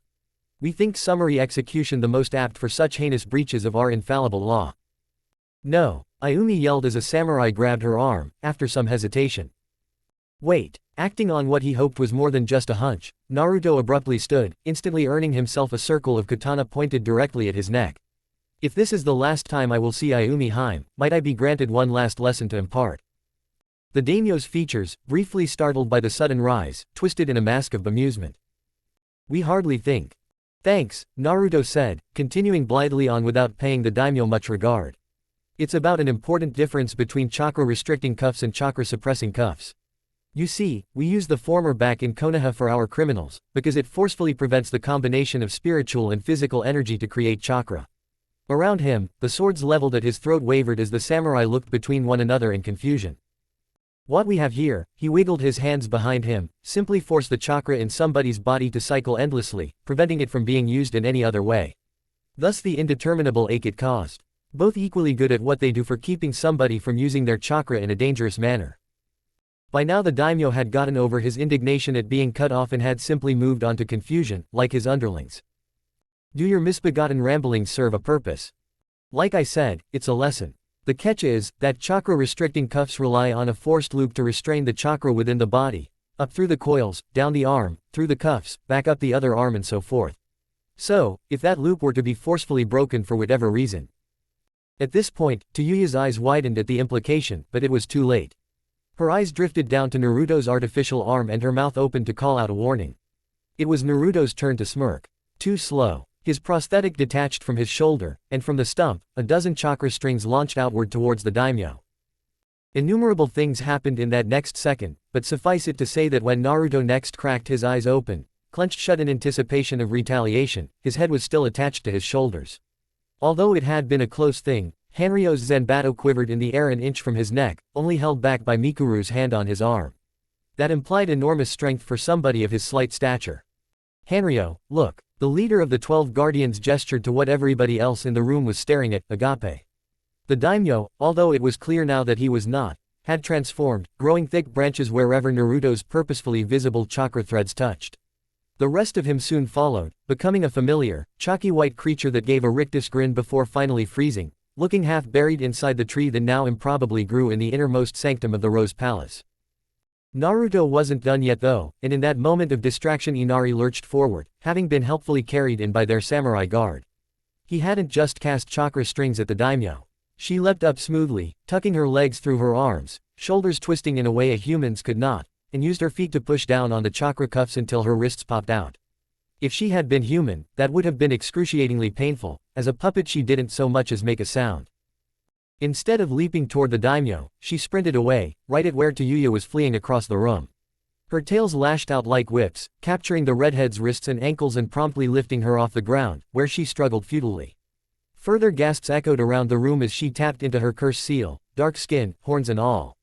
She had better success prying Inari's tails off of her, but not enough. Her arms were roughly forced behind her back, where Inari used her own cuffs to restrain them. The moment they clicked on, the signs of the curse seal faded away and Tayuya slumped uselessly. She had just enough energy to turn and glare venomously at Naruto. Fuck. She was cut off by Inari's fist slamming into her temple, knocking her out cold and plunging the room into silence. Nobody seemed sure quite what to say as they glanced between the imposter daimyo and the unconscious traitor. At least until Naruto spoke up quietly, sarcasm practically oozing from his tone.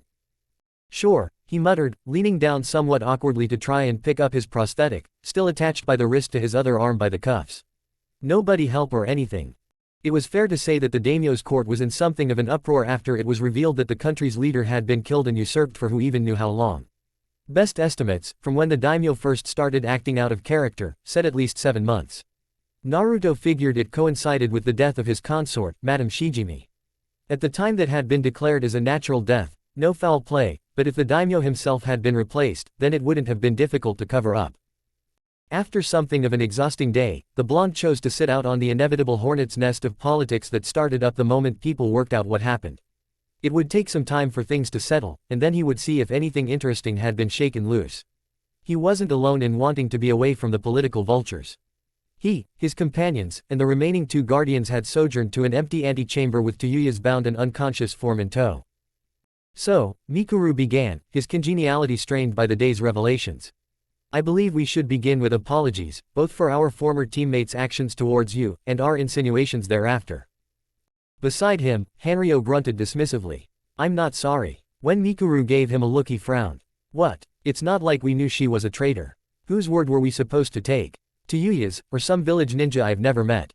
Nevertheless, the monk countered, it should never have come to pass in the first place. Our job is the protection of the daimyo, his family, and their interests. And in that we failed. Speaking of, Naruto drawled, a general lethargy to his tone, how is Ayumi Haim? She had been immediately squirreled away by the daimyo's attendants the moment her father's death was confirmed. Coping, Mikuru said after a moment's hesitation. She is a remarkable girl, and is taking what she can in stride. She will be an excellent daimyo once she has had time to process all of this. From across the room, lounging in an alcove window that overlooked the sprawling city below, Enko snorted. I hope you guys look after her better than the last. Hanryo's hand twitched towards his sword, but was stopped by a look from his leader.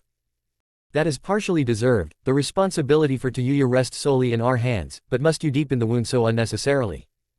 Considering we were about to be executed for it, Hanabi muttered, more annoyed that she hadn't been able to help, than any of the actual goings-on of the incident. I think so.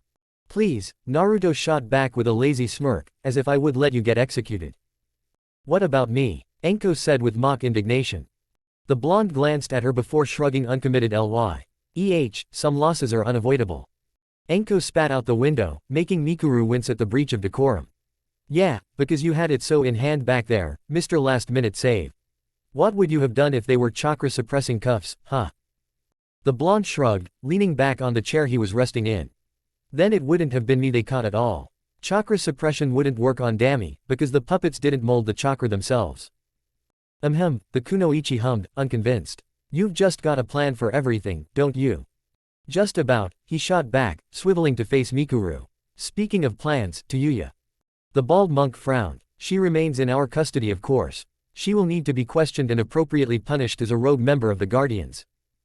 Clicking his tongue, Naruto leaned forward. See, that's a problem for us, because we need to interrogate her about her boss's location.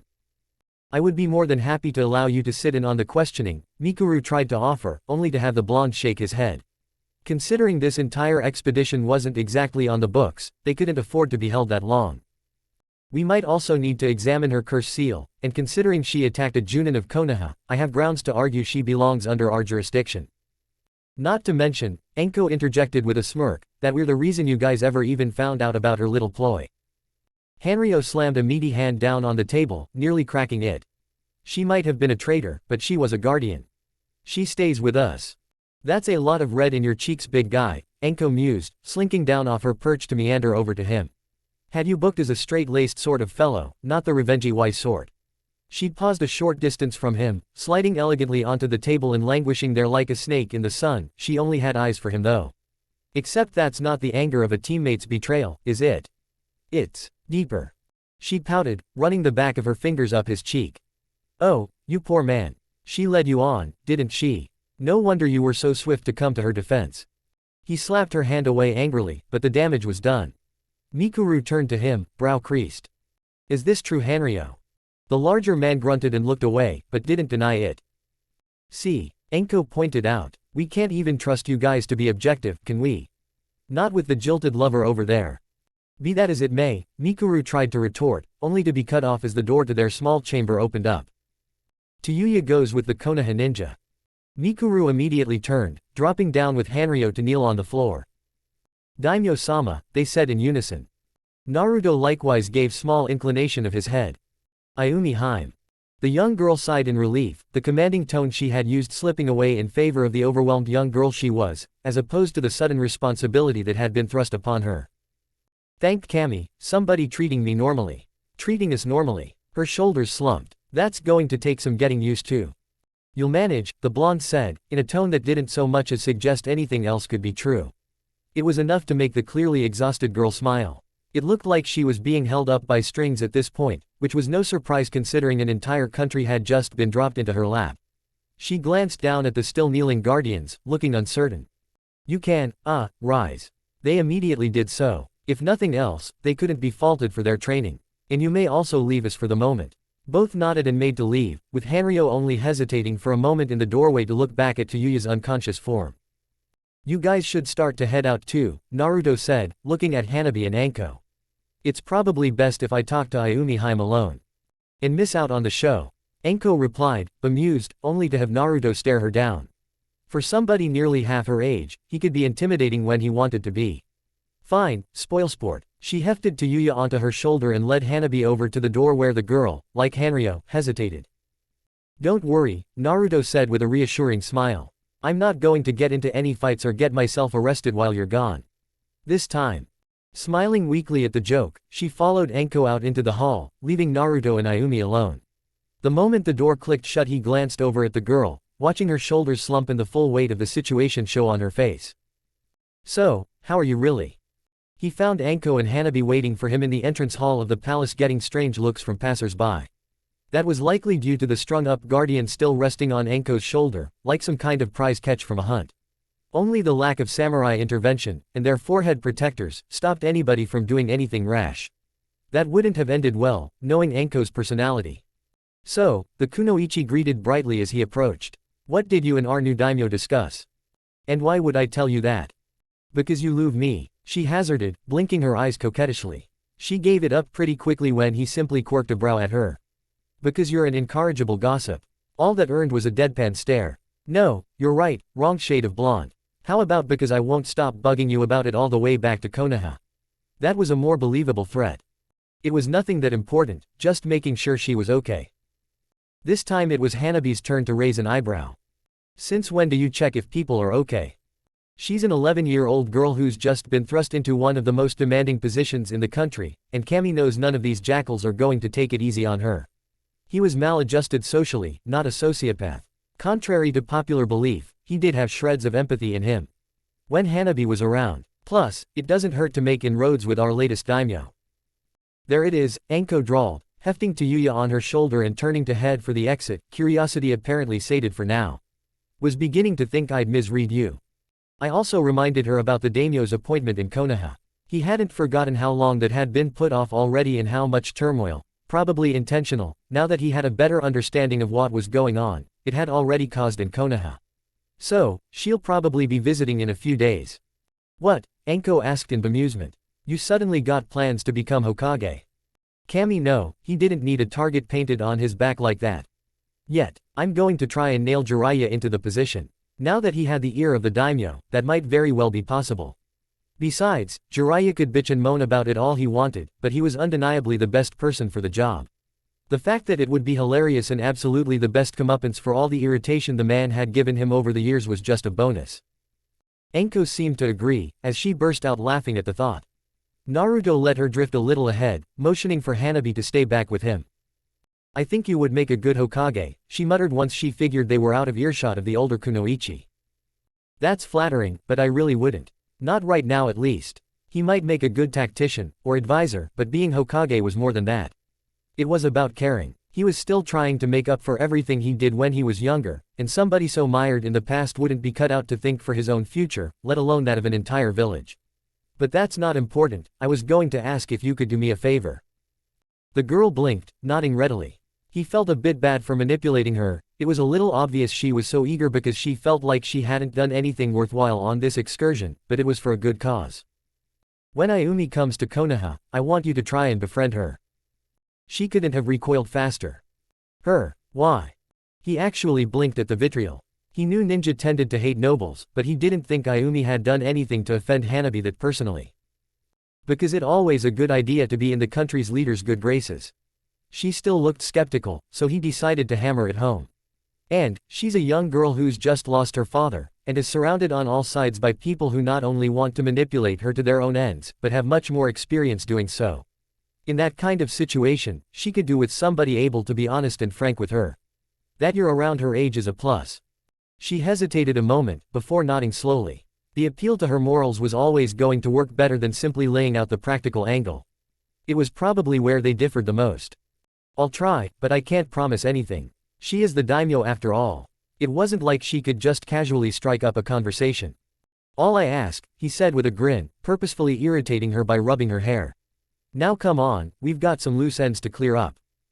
They stopped a few miles out from Heian Edo, finding a nice hollow just off the main road. It would do for what they had in mind anyway.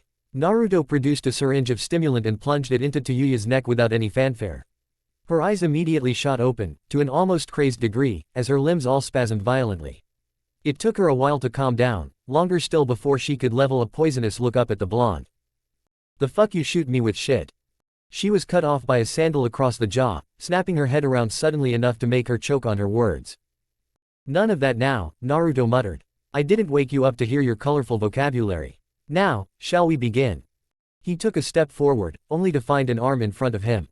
Enko had a near predatory gleam to her eyes as she looked between him and Tayuya. Oh please, I insist. The blonde paused for a moment before shrugging, not too concerned either way as long as she got results. If she didn't, they could always try it his way. Knock yourself out. The kunoichi looked as though somebody had told her the Dangoya was giving away lifetime passes. She immediately grabbed Tayuya by the back of her collar and dragged her out of sight, further into the trees. They didn't re-emerge for another 10 minutes, but when they did, Enko was preening like the cat who caught the canary and Tayuya was pale and shivering. Despite having been cut from her bindings at some point during the questioning, when Enko threw her forward she didn't even try to run. She simply caught herself and huddled into a ball, staring back at Enko like she was the Shinigami himself. Took your time, Naruto drawled, earning an eye roll from the satisfied kunoichi. Can't please everyone. What did you do to her? Hanabi asked, frowning down at the cowering woman. A magician never reveals her secrets. She looked down at Tayuya, good mood abating slightly. Tell them what you just told me. Taking a moment to collect herself, the redhead did just that. I don't know much about the whole plan, okay. All I know is that the setup we had going here, well, Orochimaru's done that in all 5 of the major nations. I was never told why, just to make sure that nobody interfered with the fake daimyo, and to deal with anybody who tried. I couldn't tell you more if I wanted to, and… She abruptly spasmed in pain, hand instinctively seeking out the curse seal on her shoulder, visible, now that the makeup had been wiped away. It was different from Sasuke and Anko's. Instead of Tomo, it had 3 even-sided L-shapes circling a central point. Right now, it was pulsing an angry orange, and looked like it was physically burning Tayuya. The moment those markings tried to snake out from the seal itself though, Naruto stepped forward, already writing symbols in the air with chakra. Just like 5 years earlier, he quickly created a containment seal and slammed it over the curse mark. When he twisted his hand, the markings retreated back in and the angry glow faded, leaving it looking like a normal tattoo again. Tayuya panted on the ground, blinking in shock at the sudden lack of sensation. I can't feel him anymore. What did you? This time it was Anko's foot that cracked her across the face, instantly knocking her out again. Damn, that was exactly as satisfying as I thought it would be. We still had more questions to ask. Hanabi complained. She had been quite interested in all of this, in a morbid sort of way. And we will, back in Konoha. But we have enough for now, Naruto said, staring off into the treeline thoughtfully. I don't know, Enko admitted, looking rather sheepish. I kind of regret not asking her where Orochimaru is. The curse mark probably would have killed her before she could, and the moment Orochimaru realizes one of his lieutenants is gone, he'll move anyway. Besides, now that I have an active form of the curse seal, I should be able to come up with a formula to alter your tracking modification so that it can ignore artifacts like it. Can we get that again in immortal language? I should be able, he repeated, purposefully slow just to piss her off, to change the seal that lets you track bits of Orochimaru, so that it ignores people with curse marks, defective or otherwise. Which, by process of elimination, should leave only the Sannin himself. Oh, the kunoichi exclaimed brightly. Why didn't you say so? Her eyes gleamed with that predatory light. So, you're saying we could go after him right now? Could, but won't. We're going back to the village. He motioned to Tayuya's still form. To drop this one off, and to recharge. I'm not facing Orochimaru at anything less than my best. He needed to improve his use of Inari's Byakugan for one thing. Against Tayuya, adjusting to it mid-combat had only slowed him down, and his range was still too limited for any serious fight. So, Hanabi piped up, fidgeting in a way that made her look like a little brunette hinata. We're just going to breeze past the whole Orochimaru has replaced all of the daimyo with imposters thing. Naruto just sighed, patting her shoulder and motioning for Anko to pick up Yuya again. There's only so much we can do in one day. But make no mistake, we will do something about it. And it would have to be soon. Like with his lieutenant, the moment Orochimaru realized his plan had been even partially exposed, it was only going to spur him to do whatever he had planned sooner. And with something of this scope, it could be nothing good. Chapter 47, Renewing the Stitch. The little wooden doll was chipped and scratched in places, many of the joints replaced after being broken or severed. Naruto wasn't even sure why he kept the thing, he wasn't a particularly sentimental person by nature. Yet, he had made Hanabi use the very same anatomical doll that he had first practiced with. He could have made something better in no time at all, but he refrained. He now held it in his hand, sitting forward in his desk chair and just looked at it. Every scratch was a little story, and he could almost see his younger self trying to get down a new, or smoother motion with that frustrated growl. He glanced up and looked at Inari, sitting cross-legged in a cushion of her own tails. Like this, only the lack-off rise and fall of her chest gave away the fact that she wasn't just some strange kitsune spirit taking a moment for herself. He held the doll up and, for a moment, just let himself marvel at how far he had come. He still keenly remembered the deep dissatisfaction he had felt every time he had come home, having mastered a new technique or successfully completed a mission, only to look at that taunting bingo book entry on the wall and feel like it just wasn't enough. He didn't feel that now. He was far from saying that he was a master of his craft. Every day revealed something new for him to learn or tweak, something else that he hadn't known or could have improved. But he was finally at a point in his life where he could appreciate all that he had accomplished. Sometimes, he admitted that much of it had come at a cost. He didn't think he would ever truly understand people, and he was robbed of many of the formative friendships that might have changed that. He didn't regret it though. Couldn't. If he lingered too long in that mindset, he would never be able to drag himself back, never be able to move forward. And moving forward was what he planned to do. He had learned from the mistakes of others, from the rash, unattainable ambitions of Mukade, to the stilted, unmovable concept of perfection Sasori held. His was a dogma of constant change, constant improvement.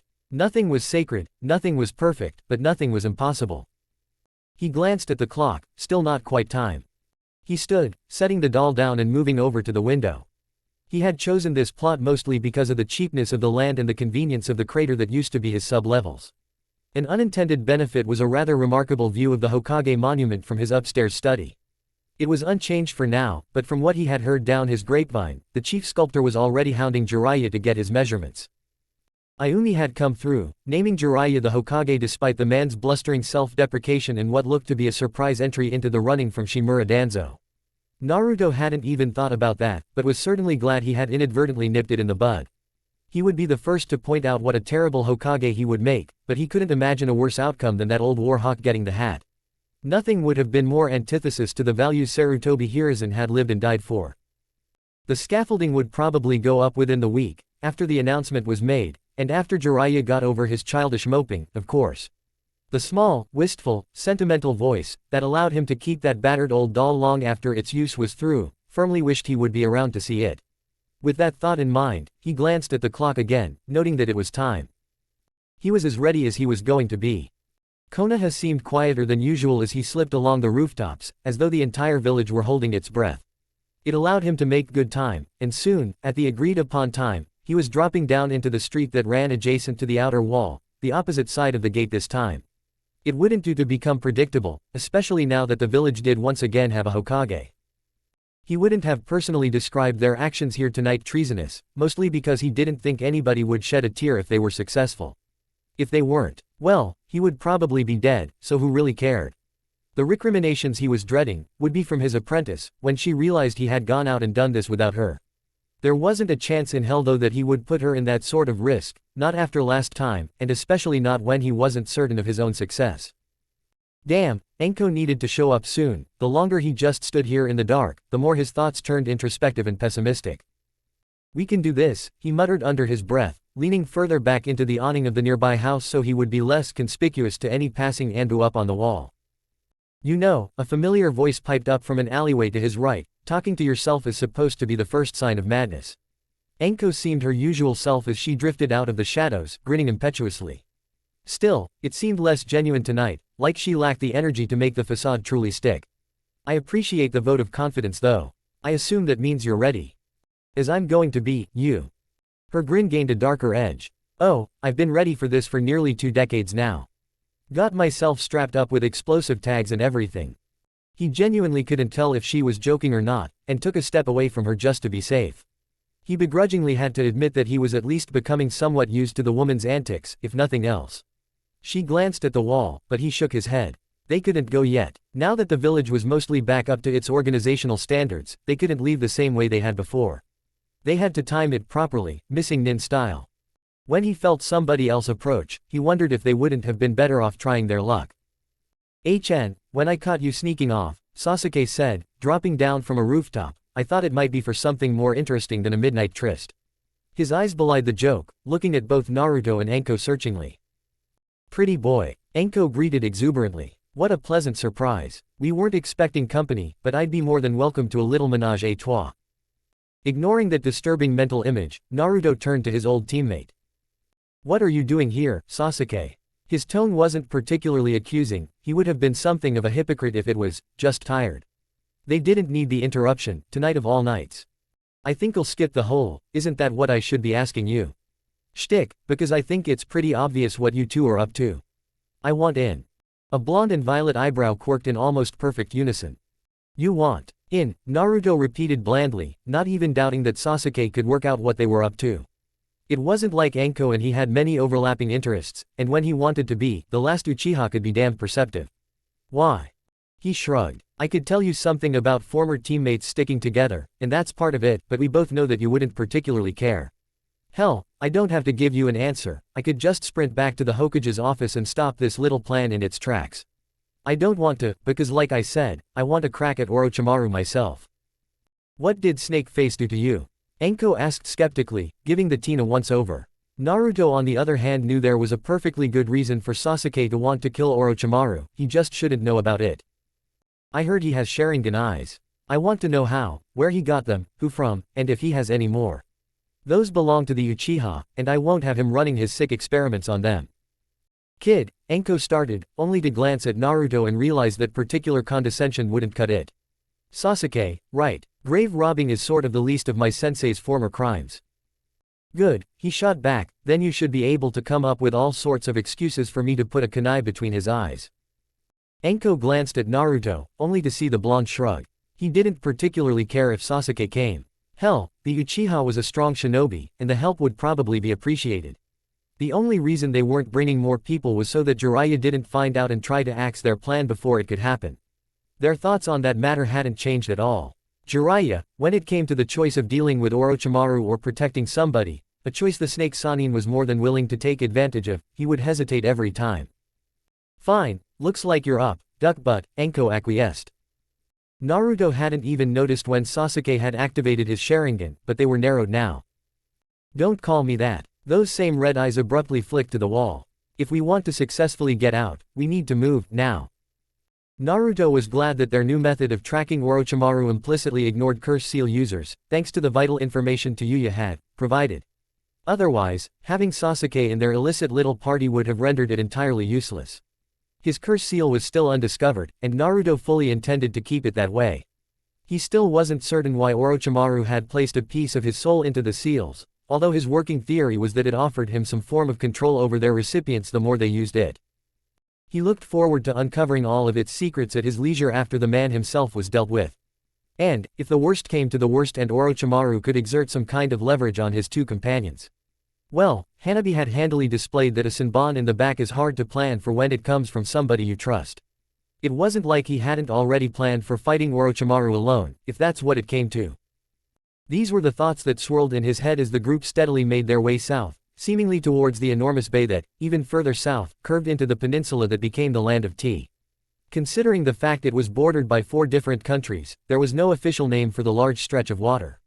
In Hai no Kuni at least, it was colloquially referred to as the Sparkling Gulf, for the unparalleled sunrises it was supposed to offer from the peak of the inlet, a few miles east from their apparent destination. They arrived, or at least, Anko's pain became unbearable enough that she was certain they were close enough, just as early miasma of pre-morning twilight was beginning to peek over the horizon. It cast the skies in pale pinks that felt incongruent with the current, anxious mood of the group. Especially when they entered a large, apparently artificial clearing that seemed specially prepared for the occasion, and saw who was already waiting for them. "Come now, Naruto-kun," Orochimaru greeted, standing quite at ease in the center of the open space. "You do yourself a disservice looking surprised like that. Did you really think, after all this effort you've expended to track me down, that I wouldn't have my own method of keeping track of all my little gifts?" He smiled, a thin, insincere thing. "I'll admit, I never imagined anybody could turn them against me so." He blinked languidly, the very picture of unconcern. "It's the only reason I allowed you to trace me this far, to deal with the problem at the root." Even with his more cloying tendencies, with a method of such accurate tracking at his disposal, Jiraiya may have proved to be an inconvenient thorn. But, his lips turned up in humorless mirth, "I don't have to worry about that, do I?" He sighed theatrically, shaking his head like a parent amused at a particularly banal display from their progeny. "So adamant that you are nothing like Sasori, and yet you take to secrecy just as well as he did. I doubt you've even informed Jiraiya about the alterations you've made to Anko-chan's seal, and once I deal with you three here, he will never find out." He sighed again, waving his hand airily. "Sometimes, you make this all too easy for me." "Nothing about this is going to be easy," Anko spat back, practically vibrating in place from being in such close proximity to the man who had ruined her life and tossed her aside like so much waste. "Ah, Anko-chan, as impatient as ever. I used to see that as an abundant willingness to learn, but now I recognize it for the childish hyperactivity it is." His smirk turned cruel as he turned those slitted eyes on his former pupil. "Sometimes, I only find myself to blame, for seeing something in you that did not exist." His eyes abruptly flickered right, sinking into the deep red pools of the Sharingan. "And speaking of seeing, you..." Any subtle words of derision he might have heaped on Sasuke were quite suddenly interrupted when the Uchiha lurched forward, however, not for an attack. The moment their eyes met, Sasuke all but collapsed, holding his stomach and throat, eyes wide. His expression was matched by the others as they matched, dumbfounded, as what looked to a larger-than-average crow wormed its way out of Sasuke's mouth. It was definitely amongst the top 5 most disturbing things Naruto could claim to have witnessed in his 18 years.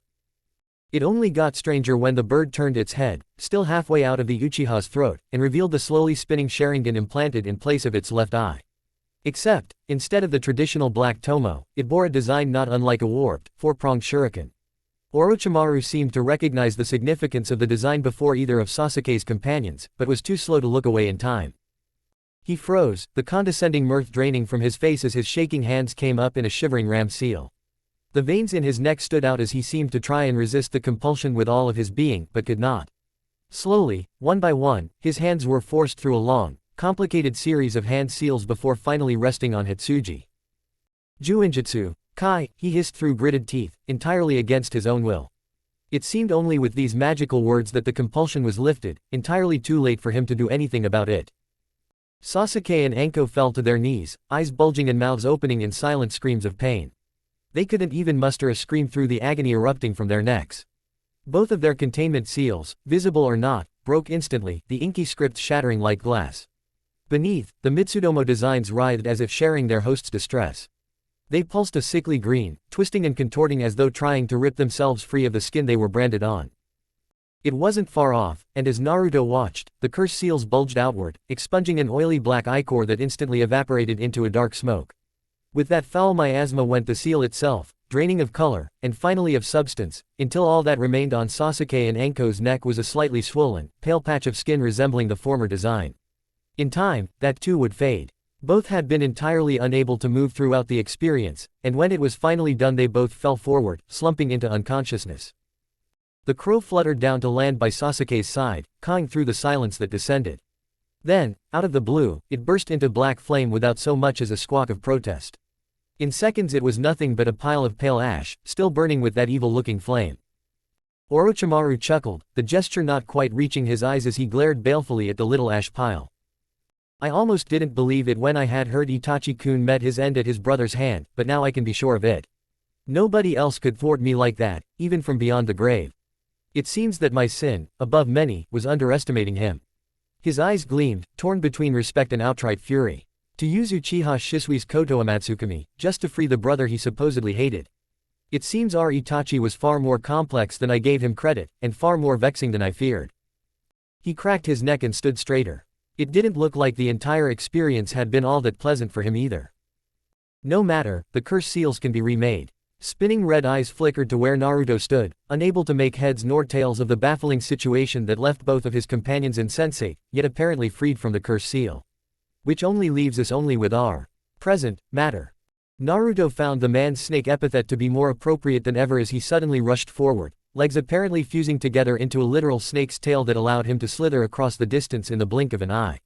However, it took more than a bit of confusion to banish Naruto's reflexes, and Orochimaru's knife-handed strike met the edge of one of Inari's tails. She seemed to burst from Naruto's very shadow to meet his assailant, and for a moment, cold Byakugan eyes stared down burning Sharingan. For the first time in history, neither belonged to their respective clan. You know, Naruto started, the sudden attack was exactly what he needed to jolt him back into the moment. My first combat puppet looked an awful lot like you do now. His eyes hardened as adrenaline filled his mind with that familiar heady rush of battle. If I hadn't improved since then, this might have been quite awkward. Orochimaru merely matched his cold expression, smirk for smirk. His seemed more experienced, but there was something to be said for youthful intensity. What a fascinating coincidence, perhaps when I have you strapped to an operating table to remove the Kyuubi, you can regale me with more of your stories. I have always wanted a Biju to play about with, your Uzumaki blood only sweetens the offer.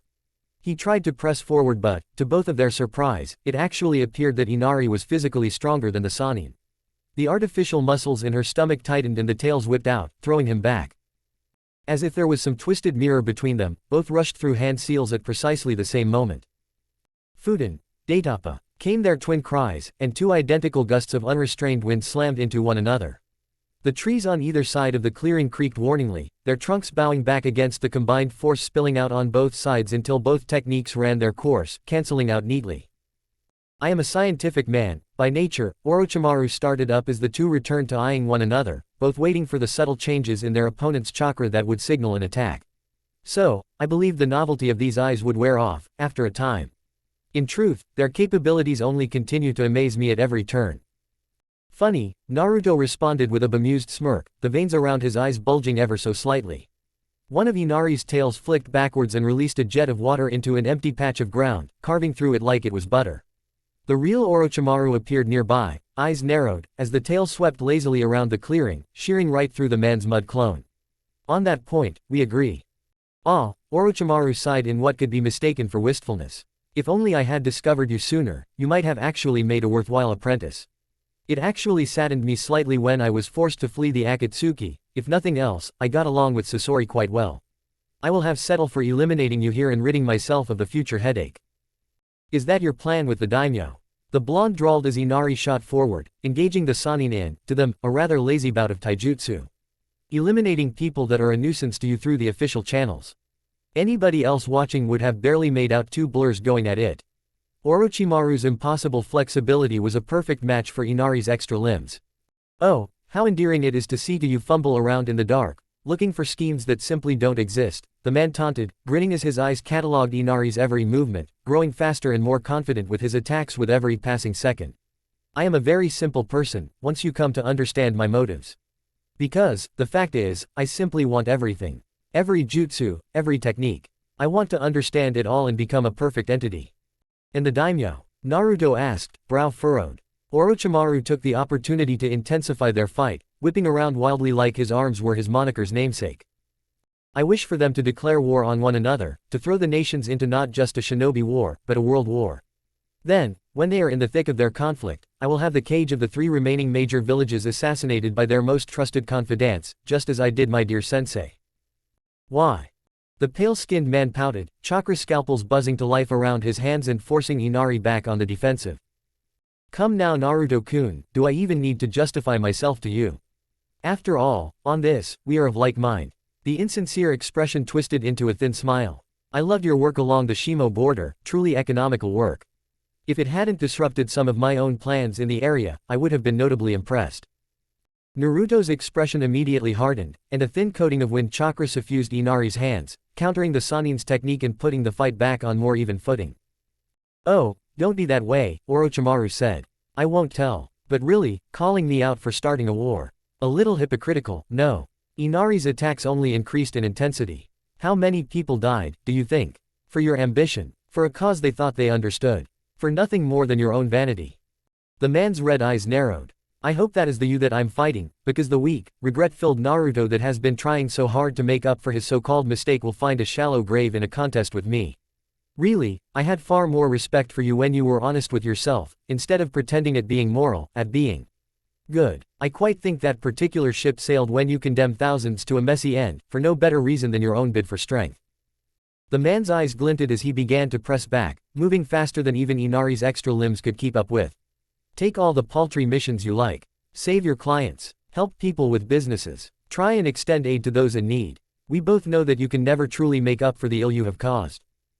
As if you're so much better, the blonde growled, every inch of his focus on the slippery form of his opponent as he darted in and out of Inari's guard, predicting her strikes milliseconds before they landed.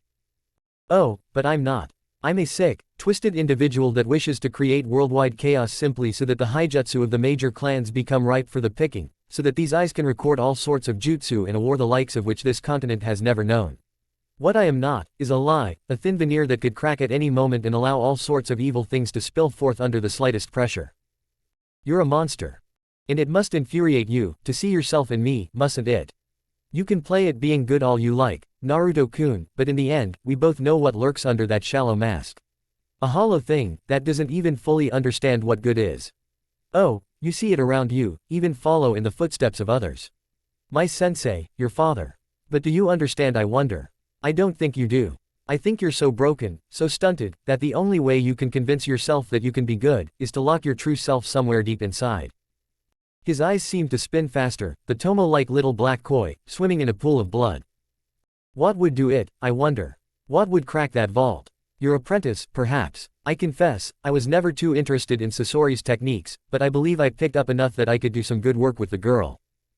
Inari's attacks became outright ferocious. The wind chakra sheathing her hands grew outward, becoming ragged claws that would have ripped Orochimaru in half if they could have just connected. But, under his Sharingan, they were as visible as any physical weapon, and even their fluctuating edge was simple enough to dodge when he could see them coming. An academic question, he continued, smiling wickedly, when we have much closer subjects to try first. Has my old apprentice managed to worm her way under your skin yet? I found she has the unique property, given enough time, for her various eccentricities to become interesting, rather than off-putting. Endearing even. He used that moment, when Naruto's anger was at its greatest, to lure Inari into overstepping. His leg was like a whip, coming up and striking so fast that the boom of their air it displaced was louder than the actual strike itself. It caught the puppet right on the side of her chest, launching her across the clearing. She immediately corrected her body mid-air, but Orochimaru had been going for distance, not damage. Legs once again fusing into that disturbing tail, he slithered across the clearing to where Anko and Sasuke still lay while Inari was still trying to dig her claws into the ground to arrest her momentum. He pounced at Anko's still form and, while he was still in the air, his Sharingan's eyes managed to just catch Naruto's features switch from coldly furious to a satisfied smirk. Naruto's clones grumbled to themselves in irritation as they moved away from the fight, Anko and Sasuke slung over each of their shoulders. They weren't made for such base labor. Other clones got to work on puppets, carving the wood or fixing up the damage. No, they got to play piggyback to an irritating self-proclaimed nymphomaniac and his surly former teammate. Their hair was whipped into a frenzy by the gust of warm wind that snaked through the trees. One of them turned, looking up at the enormous cloud of smoke that was rising into the air. Lit from below by the fires of the explosion, it was quite a sight. He whistled in appreciation, getting the other to turn around. Their progenitor would probably appreciate the view from afar, because that close, the real Naruto was probably going to feel it. Damn, those tweaks to the formula on the explosive tags are really paying off.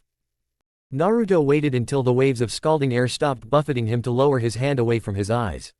Although, he could have been blindfolded for all that it mattered, he had seen his decoys explode in exquisite detail through Inari's Byakugan. The explosion was one thing, but witnessing Orochimaru be blown back, skin rippling from the intensity of the blast, was truly magnificent. He would have to tweak the yield though, the fires across the Sannin's body had been put out from the sheer speed of his flight. This might be youthful arrogance talking, he said, grinning as Inari slinked back to his side, or whatever you want to call it, but I genuinely believe that will never grow old. He continued walking forward, feet crunching against the stalks of grass under his feet, desiccated from the heat of the blast. And you're right, I'm not a good person, or even a particularly nice person. I try to do good because I don't want to end up like Sasori, or Pain, or you.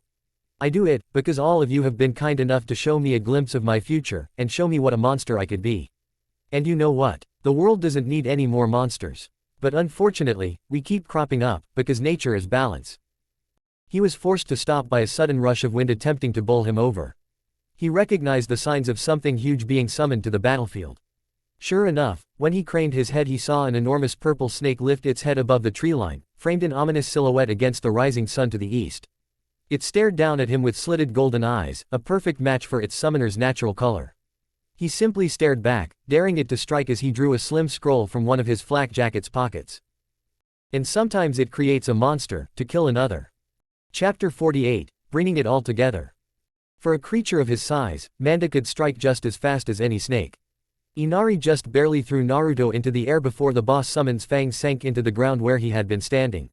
The blonde felt he had made the correct decision when he sent Inari into the ground using the subterranean voyage technique instead of himself, when he saw how deeply those teeth bit into the earth. Each was larger than he was tall, and about twice as thick in the middle. At the peak of his flight he allowed the scroll to flutter open, growing 5 times its original size with a burst of chakra. A part of him had to admit that he had been looking forward to an opportunity to use this. It had really been too long. The ground rumbled when Asura touched down, crouching low to account for the fact that her creator couldn't even be thrown high enough to reach where he needed to go. This was her latest incarnation, a further story taller than the last model, with an additional 2 arms. Naruto owed that particular engineering feat to Pain, after looking at how the man's Asura path worked. She was now effectively a titan over everything she saw, more befitting the otherworldly deity she was based upon. Even when Manda reared back up, the snake's head only reached Asura's upper abdomen, slitted eyes flitting this way and that to try and find the puppeteer. Then the snake had bigger problems as Asura moved forward, not lurched, as something of that size should have done, but took a smooth, well-balanced step, and brought a fist down right onto its scaly head. If Manda's speed was surprising, then Asura's was almost unbelievable. In one of Jiraiya's many anecdotes, he had told Naruto that Manda always bartered a price from Orochimaru for his summoning. It didn't look like he had much time to in this instance. Her great wooden fist came down like a comet, missing Manda by scant inches as the snake flicked his head to the side, straight into one of Asura's waiting palms. When she tried to close her hand around his neck, he hissed warningly and coiled his body in huge, undulating waves. His tail, wrapped in scales harder than steel, lashed out and took Asura in the leg, nearly bringing the titanic puppet to her knees. Naruto watched all of this carefully from within her chest, nestled deep in the strongest, sturdiest part of his puppet where he could safely watch all of this unfold through Inari's Byakugan. In the lead up to this fight, he had trained with her almost to the point of exhaustion, just to get her range up to the required radius. Right now, it just about covered the width of this artificial clearing. He took the strike from Manda's tail so that he could get more of the boss summon's bulk within range. Like a meteor shower, 6 different arms lashed out, grabbing onto whatever they could to get a grip on the snake's smooth purple scales. He still managed to ride free, the glittering scales concealing ropes of powerful muscle. Using it almost like a rapier, his tail lashed out again, striking at Asura's body with the force of an avalanche. If she had been flesh and blood, it would have knocked the wind right out of her. As it was, her reinforced chest gave a groan of protest under the harsh treatment. He was like a mountain-sized whip, lashing out again and again, forcing Asura to stagger as the sheer concussive force of the kind of snake's blows pushed her back. Large rents now littered her body, and one of her arms dangled from its socket, mostly useless, and in that moment of weakness Manda struck. He lashed forward, mouth opened wide to latch onto the puppet's neck and crush it between his jaws' unmatched strength. Except Manda had never fought a puppet before. He fought like he was facing an opponent of flesh and blood, that felt pain. Asura was under no such restrictions, and when the King of Snakes surged forward, she was just as prepared as she had been when first unsealed. 4 arms met his charge, 2 on each half of his jaw. The 5th looped over his neck, holding him in an improvised headlock. The she pulled, wrenching open Manda's mouth even as the summon continued to batter her with desperate attacks from his tail. They were futile though, unable to reach the heart of the puppet where Naruto remained, unscathed. The moment he had the snake's jaw pulled open wide enough, 100 different compartments opened up along one of Asura's arms. From each, little black capsules spilled out, innocuous on their own save for the fact that each was positively stuffed with explosive tags. Each had enough yield to unsettle a decent-sized building, and Naruto just poured about 200 of them right down Manda's throat. The snake immediately bucked, trying to spit the explosives out. Asura simply reversed her grip and slammed his mouth shut again. Watching him writhe, eyes bulging, as hundreds of explosions ravaging his insides, was deeply satisfying. By the time Asura dropped his limp form, black smoke was drifting out from his mouth. He disappeared in a cloud of white smoke a moment later, sent back to his summoning realm to either recover or be buried. Naruto didn't particularly care. His eyes were on the small figure that leapt from the snake's head as it fell, grimacing at his summon's defeat. Naruto decided to twist that particular knife a little deeper as an enormous rasengan swirled to life in one of Asura's palms, larger than the puppet's head. Only the fact that such a massive outpouring of chakra took precious seconds to stabilize saved Orochimaru from being immediately ground into red paste. As it was, the Sannin easily recognized the danger the monumental jutsu posed and quickly bit his thumb. The time it took him to flash through hand seals was about the same as it took Naruto to finish his own technique, and they acted in almost perfect sync. Kuchiyos, Rashomon, Soin, Okibo Rasengan. Some kind of large, demonic-looking gate sprung up from the earth, two great steel counterweights swinging on either side, just in time for the spiraling sphere of pure energy to crash into it. Unearthly metal let out a tortured shriek before the Rasengan expanded, filling the clearing with white light and blasting every tree nearby back from the shockwave. When it finally faded, Orochimaru's technique was nowhere in sight, just a deep trench in the ground surrounded by a scarred, circular patch of ravaged earth. Asura paused as Naruto narrowed his eyes to get a better view of the situation. He technically didn't have to, considering it was Inari's eyes he was looking through, but he found it helped him focus. Like with Hanabi's prosthetic, when he tried to zoom in, objects seemed to lose their depth and gained a slightly blurry outline, and he had no natural Byakugan to compensate. Still, he didn't need it to be that precise to see Orochimaru's legs awkwardly sticking out of the ground, surrounded by cracked ground. He almost wanted to heave a sigh of relief when he could plainly see the man's chakra slowly fading away, only to narrow his eyes further. It wasn't fading at all, just retreating. Then the Sannin abruptly slithered out of his own mouth, covered in slime and shedding his body like a snake's skin. After that, Naruto definitely had a new addition to his top 10 most disturbing sights. But, as already established, he wasn't one to balk at gross things, and Asura's leg rose in the air to crush the man into the ground again. He didn't know how many times Orochimaru could do that, but he intended to enjoy finding out. Unfortunately, the man was quick on the uptake and quickly realized that simply blocking Asura wasn't going to do much when the puppet could just continue to smash through whatever defense he could throw up. He leapt back from the descending foot, narrowly avoiding the deceptively fast giantess, already flipping through hand seals. Shikatsumyaku, Sawarabi no Mai, he hissed, slamming his hand to the ground as he landed. The effect wasn't instantaneous, but it was no less devastating.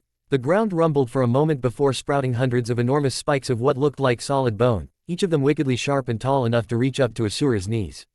The puppet was immediately toppled by the loss of her footing, where the deadly nature of the bone field was revealed when they easily pierced through even her reinforced skin. In moments Orochimaru had effectively neutralized Naruto's largest puppet. He could still move her arms, but skewered like this, he couldn't even get her to stand again, and he would be a sitting duck for any more large-scale jutsu Orochimaru might conjure up.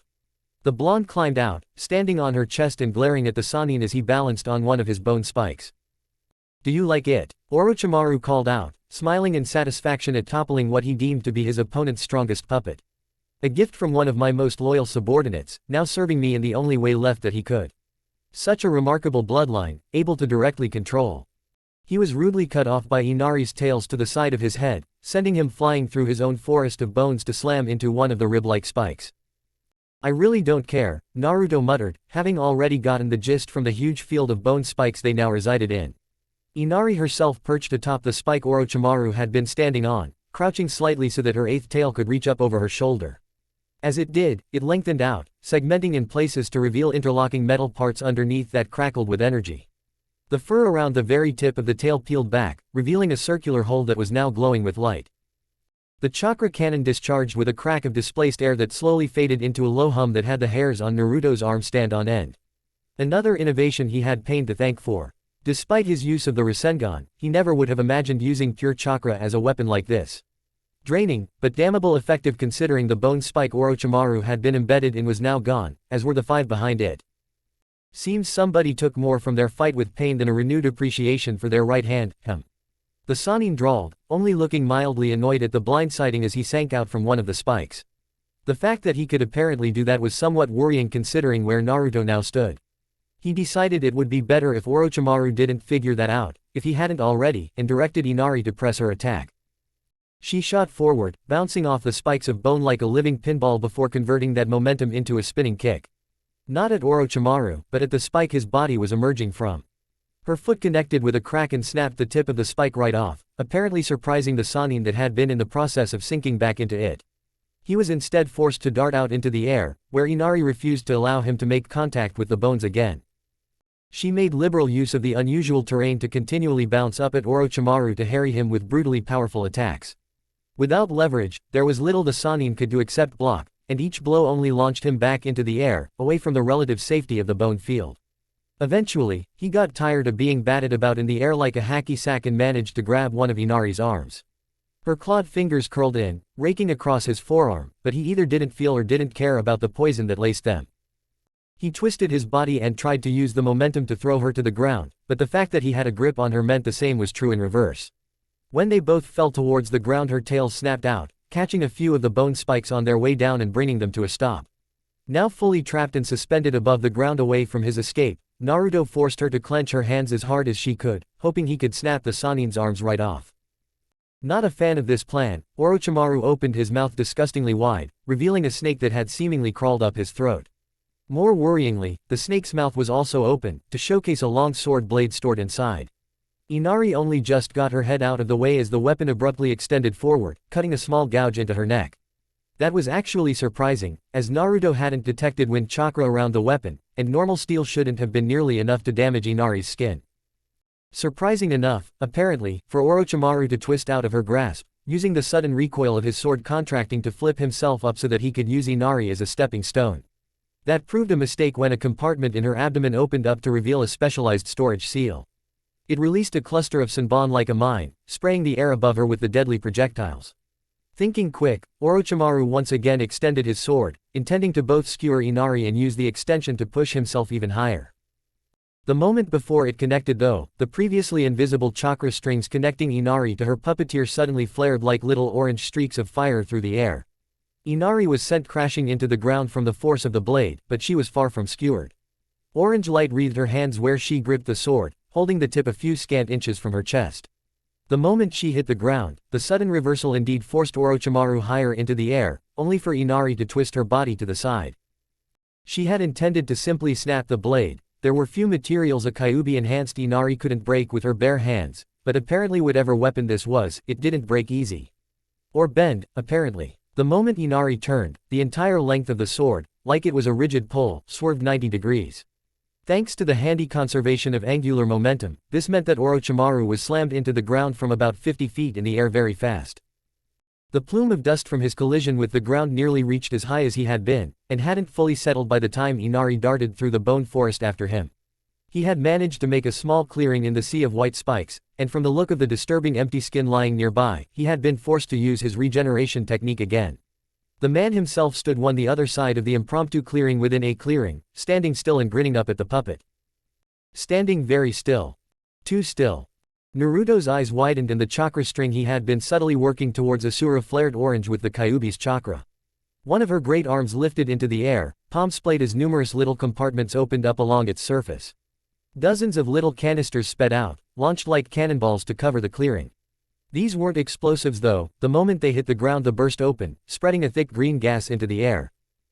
Orochimaru's chuckled amusedly as the entire clearing was swiftly bathed in a pale green miasma. Come now Naruto-kun, you must know by now that poisons don't work on somebody like me. Oh, I know, the blonde replied through Inari, wearing a wicked grin as he pulled up his goggles and a thin scarf from around his neck. Both were inscribed with seals that would prevent him inhaling any of the gas himself. It really wasn't pleasant stuff. It's not for you. The Sannin's Sharingan flickered back to his environment, noting how everything from the crushed grass beneath his feet, to the trees as far as he could see, was rapidly wilting and dying. In seconds, the entire clearing, and what looked to be a good chunk of the forest beyond, was blackened and dead. A low hum of frustrated approval rumbled from Orochimaru's throat as he felt the natural energy of the area wither away along with the plant life. Very clever, he drawled. Inari matched Naruto's smile as she hopped down into the crater with the Sannin. He was particularly proud of this one, after spending more than a few sleepless nights thinking of a way to combat Senjutsu. After all, if Jiraiya had it, then others might too. After learning something of its full capabilities from the man himself, there was no way he wasn't going to try and prepare for it. In the beginning, all he could imagine was making his puppets stronger and faster to match, but eventually it occurred to him that he didn't have to match it, when he could simply deprive his opponent of it. Draw power from nature. Remove nature as a variable. The only drawback was that he had to notice his opponent before they could access Sage Mode, which became somewhat problematic when he noticed how the purple tattoos around Orochimaru's eyes had thickened considerably. Even with Inari's Byakugan, he almost missed the man move, it was so fast. One moment he was 30 feet away across a shallow crater, the next he was in front of Inari, knifed hand drawn back to strike. Inari got her orange-wreathed hands up in time, but she might as well not have done anything at all. Orochimaru's hand moved like water, flowing around her guard without losing any momentum and taking her right in the shoulder. It stuck in deep, slicing through her reinforced body like a sword, and when Inari retaliated, twisting her body sharply to slam him with her tails, he reacted with almost preternatural speed. His other arm came down to contemptuously slap away 4 of her tails at once, allowing his body to twist out of range of another 4 like his body had no bones. Only one managed to graze him, and Naruto might as well have brushed him with a feather for all it seemed to do, despite the fact that Naruto knew full well a blow like that could have cracked rock. He set his teeth and prepared himself for the slog this would become. He sure was glad that he had cut off Orochimaru's senjutsu molding when he had, if this was how terrifying he became in Sage Mode. It was as much of a slaughter as the blonde had feared. Inari was his best puppet, stronger, faster, more durable than most high-level Junin when under his sweet ministrations. With a little bit of the Kyuubi's chakra circling her artificial network, she became even more dangerous, her touch actually becoming corrosive and her durability increased threefold. Orochimaru made her look like a genin, practically dancing around her with deeply unnatural flexibility, and somehow managing to strike her even when his blows missed. And they weren't playful slaps either. Fairly quickly Inari was covered in dents and scratches, artificial musculature exposed in places. Orochimaru even took the insult further by ripping 2 of her tails off. He spun around her once more, slashing his arm down and cleanly severing Inari's left arm at the shoulder, with nothing but the edge of his hand. All the while, his glowing Sharingan stared right at Naruto's position through the forest of bones, taunting him with the ease he dissected the blonde's best. Naruto merely narrowed his eyes, forcing Inari to stand and move low to the ground, tails coming up over her shoulders like 7 furry scorpion stingers. 2 fired at once, forcing Orochimaru to sway his body between a hail of Senbon moving so fast even his Sharingan saw them as blurs, and a jet of water that made short work of the bone spikes behind him. He did so though, elegantly and easily shifting his body in whatever direction he needed to go in order to avoid the twin streams of death. He didn't even try to move forward, even though it was obvious he could if he wanted to. When the joint attack cut off, Inari hunched forward. The collar around her neck pulsed for a moment with seals before releasing what looked like blue steam with a hiss. Orochimaru's eyes dissected it in moments. Finally figured out a way of using more than one tail at a time, Naruto-kun. Purging the entire network is a rather ingenious way to mitigate the overload, I admit, completely impossible in a human after all, it would kill them. But, he darted forward, nearly vanishing from Naruto's eyes. It must take a moment to reassert control, leaving your puppet vulnerable. He flickered back into a view with his hand already speared through where Inari's heart would be, were she human. Not a lethal blow to a puppet, but Orochimaru wasn't done. He spun around the retaliatory swipe and grabbed one of her tails before lifting her up and slamming her into the ground, hard enough to cave her chest in. Using the tail as a continued point of leverage, he placed his foot on the back of her neck and pulled. The puppet died with a sickening crunch of shattered wood, immediately falling limp. Naruto's eyes widened at the casual execution, hands immediately searching for another scroll in his jacket. Orochimaru didn't exactly give him much of a chance though, as he leapt from within one of the bone spikes not a second later, landing on Asura's chest with him. The sword was already extending from his mouth, skewering the scroll before he could even unravel it. It would have impaled him too if he hadn't narrowly thrown himself out of the way. You're sorely mistaken if you think I would allow you to unseal another puppet, Naruto-kun, Orochimaru drawled languidly, moving forward as if he had all the time in the world. Who needs to unseal anything? Naruto shot back, breathing a little heavier from the near miss that, if he knew the Sannin, was probably intentional. When you're standing on one. Asura's hand came down like a human swatting a fly from their body, its shadow hidden in the glare of the sunrise. It should have come down with enough force to crush just about anything. Even without Naruto directing it to swing down, there was a good 3 tons of solid hand there. And Orochimaru caught it. The pale-skinned man's knees only buckled slightly as he kept the hand from crushing him flat, grinning at the blonde from under its weight. Ah, senjutsu really is magnificent, isn't it? Almost makes me wish I hadn't brushed of Jiraiya for all those years when he used to pester me and Tsunade over it. I owe Kimimaro for more than just his clan's wondrous Kekkei Genkai, but for a body that can withstand this awesome power as well. He slithered forward when Asura curled her fingers, intending to trap him in the prison of her hand.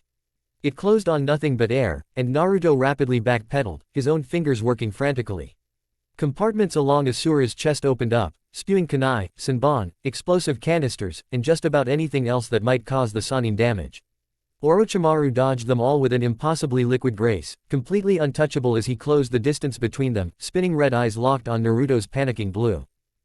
Some kami must have been watching their battle, because in those few scant moments when Orochimaru lurched forward, mouth already open to reveal the gleaming edge of the Kusanagi no Tsurugi, the tattoos around his eyes finally shrank back, what natural energy he had managed to gather used up. It was the only thing that allowed Naruto to act quickly enough, throwing his artificial arm out in front of him. The blade scythed clean through the prosthetic, burying itself up to the hilt along the full length of his outstretched arm and just narrowly avoiding hitting flesh as it emerged from his tricep. His artificial fingers twitched weakly, most of the tendons controlling them severed. Still marveling at his luck, Naruto acting quickly. A whirring noise emanated from his arm as the unnatural chakra system within suddenly constricted. When Orochimaru tried to pull his blade back and finish the job, he found it securely fastened in place. The whirring also disguised the sound of the rasengan spinning to life in Naruto's other hand, though he didn't bother trying to hide it when he abruptly slammed it into Orochimaru's stomach. It ground mercilessly into the man's abdomen until the Sannin relinquished his hold on the sword and was promptly blasted back. Naruto used the opportunity to roll awkwardly back to his feet, pulling the blade out of his arm with a grimace. The artificial limb didn't feel pain, per se, but he still sort of felt the steel sliding out of the prosthetic, and it was unpleasant to say the least. He tried moving the arm, but found it worse than useless after the abuse it had been put through.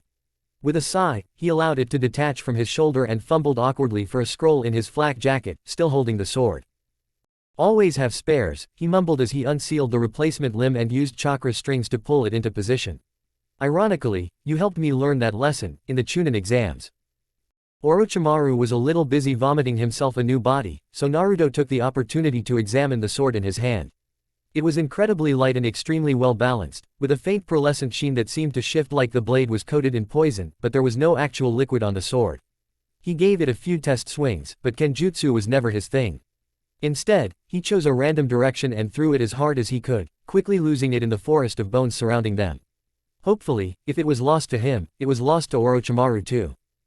From the glare in those cold Sharingan eyes, Orochimaru didn't seem to appreciate that. Considering the fact that the man would have cleaved his arm in half if pain hadn't already done the lion's share of the job for him, Naruto wasn't inclined to care. With a sloppy salute he turned on a heel and darted out into the maze of white spires, surprising Orochimaru for a second before his eyes flashed and the man gave chase. He must have burned, decapitated or shredded 5 different dummy decoys before locating Naruto back in the crater where Inari's broken form still lay. Running back to broken puppets. Naruto-kun. I didn't perhaps nick you with the Kusanagi before you so callously threw it away, did I? Who said anything about broken? The blonde shot back with a smirk, lifting a hand. A single chakra string became visible, attached to Inari's 9th tail, the one Orochimaru had yet to see the function of. Strangely though, it wasn't the usual bright blue, or even fiery orange, but pale, almost white. The small crater seemed to rustle unnaturally as blank white sheets pulled themselves away from the environment, fluttering through the air like odd, flat birds. They congregated around Inari, attaching to where she was most damaged and seamlessly melting into her body until the puppet looked good as new, back on her arched feet and matching her controller's smirk. It was a perfect mirror to Orochimaru's narrow-eyed frown. Conan's Shikigami abilities. I spent 8 months figuring out how that worked, you know. Even with the specially attuned chakra. I'll tell you, it was nothing compared to this. The environment hadn't stopped shifting, even after Inari was fixed. Random, otherwise camouflaged rectangles of paper flipped over everywhere the Sannin looked, revealing the all-too-familiar Fuinjutsu design inscribed on each. I can't manage nearly as many as she could yet, but I like to think I make up for it with individual yield. A suicide gambit. Orochimaru mused skeptically, body tensed. I didn't think you had it in you. The blonde just scoffed. Whoever said this was the real me. Naruto waited until the rumbling had stopped completely before poking his head up from a compartment within Asura that had previously been used to store kunai. He had never gone into the bone field at all, instead waiting here while coordinating with shadow clones to plant thousands of explosive tags while Orochimaru was led on a merry little chase. They had been doing so ever since Orochimaru had created the bone spikes, having been waiting at the edge of the clearing just out of sight for precisely such a gambit. And they only got one shot, because that move used up most of Conan's chakra that he had stored in Inari's tail. He could make more, but it took a lot of time, that he didn't really have. Still surveying the battlefield, which had been reduced to little more than a field of white rubble and a few jagged spikes jutting from the ground, through Inari's Byakugan, he could see Orochimaru was in bad condition. Entire sections of his skin had been burned off, revealing what looked to be solid plates of bone just beneath the surface. Even despite that extra layer of armor, he could already see the Sannin's chakra retreating inward for that regeneration technique, which he had no intention of letting the man complete. Some of the paper that had previously been shoring up Inari detached to fly through the air and surround Orochimaru. He tried swatting it away, but it was paper, it just flowed around him until it could latch onto whatever it could, until the entire man looked like some absurd art project, completely encased in paper. A black ceiling design began to snake across the newly pristine canvas, a slightly more refined version of the one he used to restrain Hizashi, until Naruto's brow furrowed in consternation. The paper prison fell away to reveal nothing but melting mud. "You're not the only one adept at clone decoys, Naruto-kun," Orochimaru hissed as he grabbed the puppeteer by the back of the neck and dragged him out of the hidden compartment. The blonde's eyes were wide in surprise at being snuck up on. The only way Orochimaru could have escaped his Byakugan's sight was deep enough in the ground. Or by using the insulating nature of Asura against him. Damn, if Orochimaru had managed to use the subterranean voyage technique on something with a chakra network, even inactive and inanimate like Asura, then that was just scary levels of control.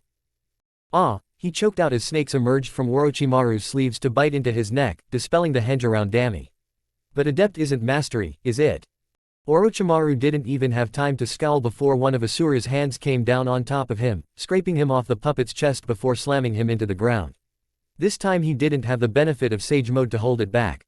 Naruto thought he could end it there if he was lucky, and forced Asura to roll over in order to apply more pressure and squash the Sannin for good, ripping large holes out of her torso from where she had been impaled by the bone spikes. Something was pushing back though, hard. Gradually, Asura's hand was forced up, and whatever was doing it was gaining momentum. Then, all at once, the titanic puppet was thrown back as something rapidly expanded to fill the space. Even with the Byakugan, Naruto naturally found his neck craning back to look up at the monster Orochimaru had either summoned, or more worryingly, become. It was enormous, possibly as tall as Asura standing when it reared back its heads, all 8 of them. A huge, 8-headed white snake creature at least twice as large as Manda had been, and all 8 heads were staring right down at him. One of them shuddered, before opening its mouth to reveal Orochimaru halfway fused with its tongue. Become, not summoned, good to know, if not particularly helpful right now. I'm impressed Naruto-kun, I never expected anybody to be able to push me this far. But, I'm afraid this is the end. My Yamata no Jutsu is the pinnacle of my power, where I transcend from snake, to dragon. The blonde just stared up at the man, tilting his head slightly with a hand cupped around his ear. What? 9 sets of eyes instantly narrowed to enraged slits as Orochimaru disappeared back into whatever abomination he had become. That was good. If he was angry, he was less likely to notice when Asura abruptly rolled over, throwing her 5 working arms out and desperately grappling anything within her reach. The creature hissed and writhed, its long, powerful body bucking, but Asura was implacable and felt no pain.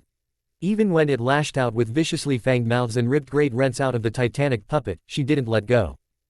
It was a stalling tactic at best. With Asura crippled as she was, he had nothing else in his arsenal to deal with anything so large. Well, that wasn't quite true. He just hated using it. With a sigh, and understanding he had little other choice, he directed Inari to race toward the beast Orochimaru had become, running on all 4s with her tails poised over her back, like a furry chalice. He idly created a clone and had it take over the reins of Asura. It wouldn't last long due to the Kyuubi's chakra needed to operate her, but it should be long enough. He needed his full attention on this. Just like he had against Kakuzu, he began going through the process of creating an enormous rasengan over Inari's back. Only, instead of his chakra, he tapped deep and flooded the technique with the biju's far more potent energy. The first time he had experimented with this, he had obliterated 2 training grounds by accident, and got a long reaming from the Sandaime for carelessness. More cautious testing had revealed that, in large enough quantities, the Kyuubi's chakra tainted and twisted whatever jutsu it was used to fuel. The rasengan, for some reason, was a little different. As it grew on Inari's back, and Naruto continued to flood it with chakra, it slowly darkened and lost the swirling, pulsing quality that distinguished the jutsu. When it reached some indefinable threshold, better resembling an almost solid black sphere resting over his puppet's back, it abruptly collapsed in on itself, shrinking to a 5th its size under its own weight. Inari similarly buckled, crushed against the ground even with all of her limbs tensed and tails visibly shivering under the effort of containing it. That was the main problem with this technique. Despite its power, Naruto had figured out no conceivable way to throw, direct or even bloody move the damn thing once it was formed. For all intents and purposes, it was just an absurdly powerful bomb that would obliterate his puppet. And just about anything else nearby. Which was why he hated using it. It was practically useless against an aware, mobile opponent and killed his best puppet. Inari wasn't exactly cheap or easy to replace. But, against something big, unwieldy and currently held back by Asura. It was undoubtedly the single most destructive technique he could bring to bear, and after his last disastrous attempt to use it, Jiraiya had even been kind enough to tell him its name. Soin, Bijudama, he muttered, before he relaxed his control over Inari, and the world went white. The funny thing about almost being killed by an exploding, hyper-dense sphere of pure energy, the first time at least, is that it very quickly encourages you to think on ways for it to not kill you in the future. Some might have argued that sinking 10 feet underground and unsealing a large hollow sphere of alternating resin-treated wood and tempered steel to hide inside might have been overkill. Considering the fact that he certainly wasn't 10 feet below ground by the time the world stopped shaking, and that the first 5 layers of his defense were just gone, Naruto would argue that a certain amount of caution was appropriate. When he finally pulled himself out of the ground, exhausted from that enormous energy expenditure, his feet crunched against what used to be the soil. Now it was blackened glass, hissing and popping and still glowing at the center of the crater that used to be a clearing. And was now a much bigger clearing. The air was scorching hot, and in seconds he felt like he needed a long, cold shower. There wasn't much left of anything up here, even Asura had been reduced to half of a vaguely smoking husk, crumbling even as he watched. He really hoped his clones had the initiative to move Anko and Sasuke further away. And still, even after all of this destruction, he had a sinking feeling that Orochimaru wasn't quite done yet. Not when he couldn't see the body. Unfortunately, that was confirmed in the worst possible way when the Kusanagi burst through his back, pinning him to the ground and pulling a sharp gasp from him. Very, very impressive Naruto-kun, Orochimaru drawled languidly as he strolled around to the blonde's front, looking as undamaged and unhurried as when they had begun all of this. Such destruction at your fingertips, why, it will almost be a shame to never witness you at the peak of your abilities. His eyes gleamed, rotating almost tauntingly. But it is over. These eyes have finally picked apart you from your little decoys, and I'm certain this time that you are no puppet. Naruto coughed, splattering blood on the ground in front of him. Every time he moved he felt icy jolts of pain lance through his body. Still, he managed a bloody grin as he looked up into those victorious red eyes. Yeah, you're right, I'm not. Then his eyes shifted slightly to look behind the Sannin, but he is. And then the shadow clone burst into smoke, right as Dami stepped into range. And you're within my field of divination, asshole. Orochimaru spun just in time to get slammed in the chest by the first 2 strikes. 2 points, Dami cried, following up with a brutal series of jabs at Orochimaru's vitals. 4 points. He hadn't even bothered to henge the puppet, simply allowing the almost human mannequin to lay into Orochimaru, completely exposed. 8 points. The tempo only increased, leaving no room for retaliation as Dami ruthlessly exploited every exposed bit of flesh to strike out at. 16 points. Wooden hands became nothing but a blur of motion, almost overtaking the out-loud count. 32 points. By the time he took the integral step forward that completed the technique, Orochimaru's body was a juddering mess in front of him, stripped bare by the puppet's Byakugan. Soin, Rokujuin Tensu. The final strike blasted Orochimaru's limp body back, sending him tumbling head over heels across the cooling glass, where he lay sprawled out. It took the man a moment, just laying down on the ground, stunned, before he slowly picked himself up, brow furrowed. Then, a smile slid across his features as his eyes flicked back up to Dami. An interesting variation on the Hyuga's famous technique Naruto-kun, but I must confess, far less effective without the closing of my tenketsu. Naruto chose that moment to appear, sinking out of the ground behind Dami, keeping the puppet between them, still wary for any ploys, to speak to the Sannin directly. His body language screamed exhaustion and fatigue, but he still managed a cold smirk. I was never aiming for your tenketsu. He sighed as Orochimaru's frown returned. The Byakugan is such a useful tool, and sometimes I think it's wasted on such a restricting, limited set of techniques. With those eyes I can almost pick you apart on a cellular level. Directly targeting your endocrine system was as simple as slightly shifting the stance. Dami lifted a hand, the ends of his fingertips glinting slightly in the early morning sun. A closer look would have revealed tiny metal needles emerging from his fingers, now empty. The pale-skinned man looked down and, instead of the usual red welts that resulted from the Hyuga's signature technique, he saw spreading patches of gray, necrotic flesh. I wanted you to know, Naruto continued, as Orochimaru's body rapidly decayed from the inside out, that you actually have yourself to thank for this particular poison. I reversed engineered it from the enzymes you so helpfully provided when you killed the Sandaime. Naruto had been calmly walking forward as he spoke, observing the dying Sannin with nothing less than supreme satisfaction. So, I suppose this one's really from the Hokage. Eyes wide, Orochimaru's mouth opened sickeningly wide and ejected another fully formed copy. It did nothing, the patches of dead tissue still continued to grow, feeding off of Orochimaru's very life energy to replicate and consume. Now panicking, the man's mouth opened again, only this time it ejected something entirely inhuman. Some hulking, pale creature that looked like it was formed from smaller white snakes that bore some mocking facsimile of Orochimaru's face. Naruto could only grimace at the lengths Orochimaru had gone through for his immortality, as the vile abomination continued to writhe on the ground. Even in this form, the virulent poison continued to ravage Orochimaru's body, killing him at a cellular level. He screamed and writhed, both in pain, frustration, and fear, as the shivering mass of his body shriveled and decayed. Finally, there was nothing left but a single little white reptile, no larger than an average grass snake. It broke away from the mass before it could be infected and desperately slithered away from Naruto as fast as it could, awkwardly wriggling over the cracked glass and broken earth. It let out a pitiful hiss of agony as the Kusanagi speared through its body, pinning it to the ground. From there, it could only look up and cower under the vindictive glare of its former student. Enko's chest rose and fell heavily, hand quaking even with the small effort of stabbing the sword into the ground. 17 years have been waiting for this, you bastard. Her eyes grew cold as a smile spread across her lips. But there's no wriggling out of this one, is there? She gave the sword a sharp twist that earned her another pained hiss. Stay dead this time. And without any more ceremony, no last-minute escape or miraculous getaway, she planted a kunai right in the snake's head, driving it right down to the handle. A moment later, the last remains of Orochimaru burst into black flames, causing her to look up in surprise at the Uchiha standing behind her. Just to be sure, he muttered, before walking past her to Naruto. The blonde himself was simply laying back on the warm glass, having left Orochimaru's end to his student. He'd done the hard work, but she probably deserved the closure. Or something. He was too tired to particularly care at this point, as long as Orochimaru was actually dead. So, it's over? Sasuke asked, looking down at the exhausted puppeteer with a quirked brow. He and Anko had blacked out right at the start of the fight, and by the time they woke up, courtesy of the apocalyptically large blast of Naruto's Bijudama, things seemed to mostly have wrapped up.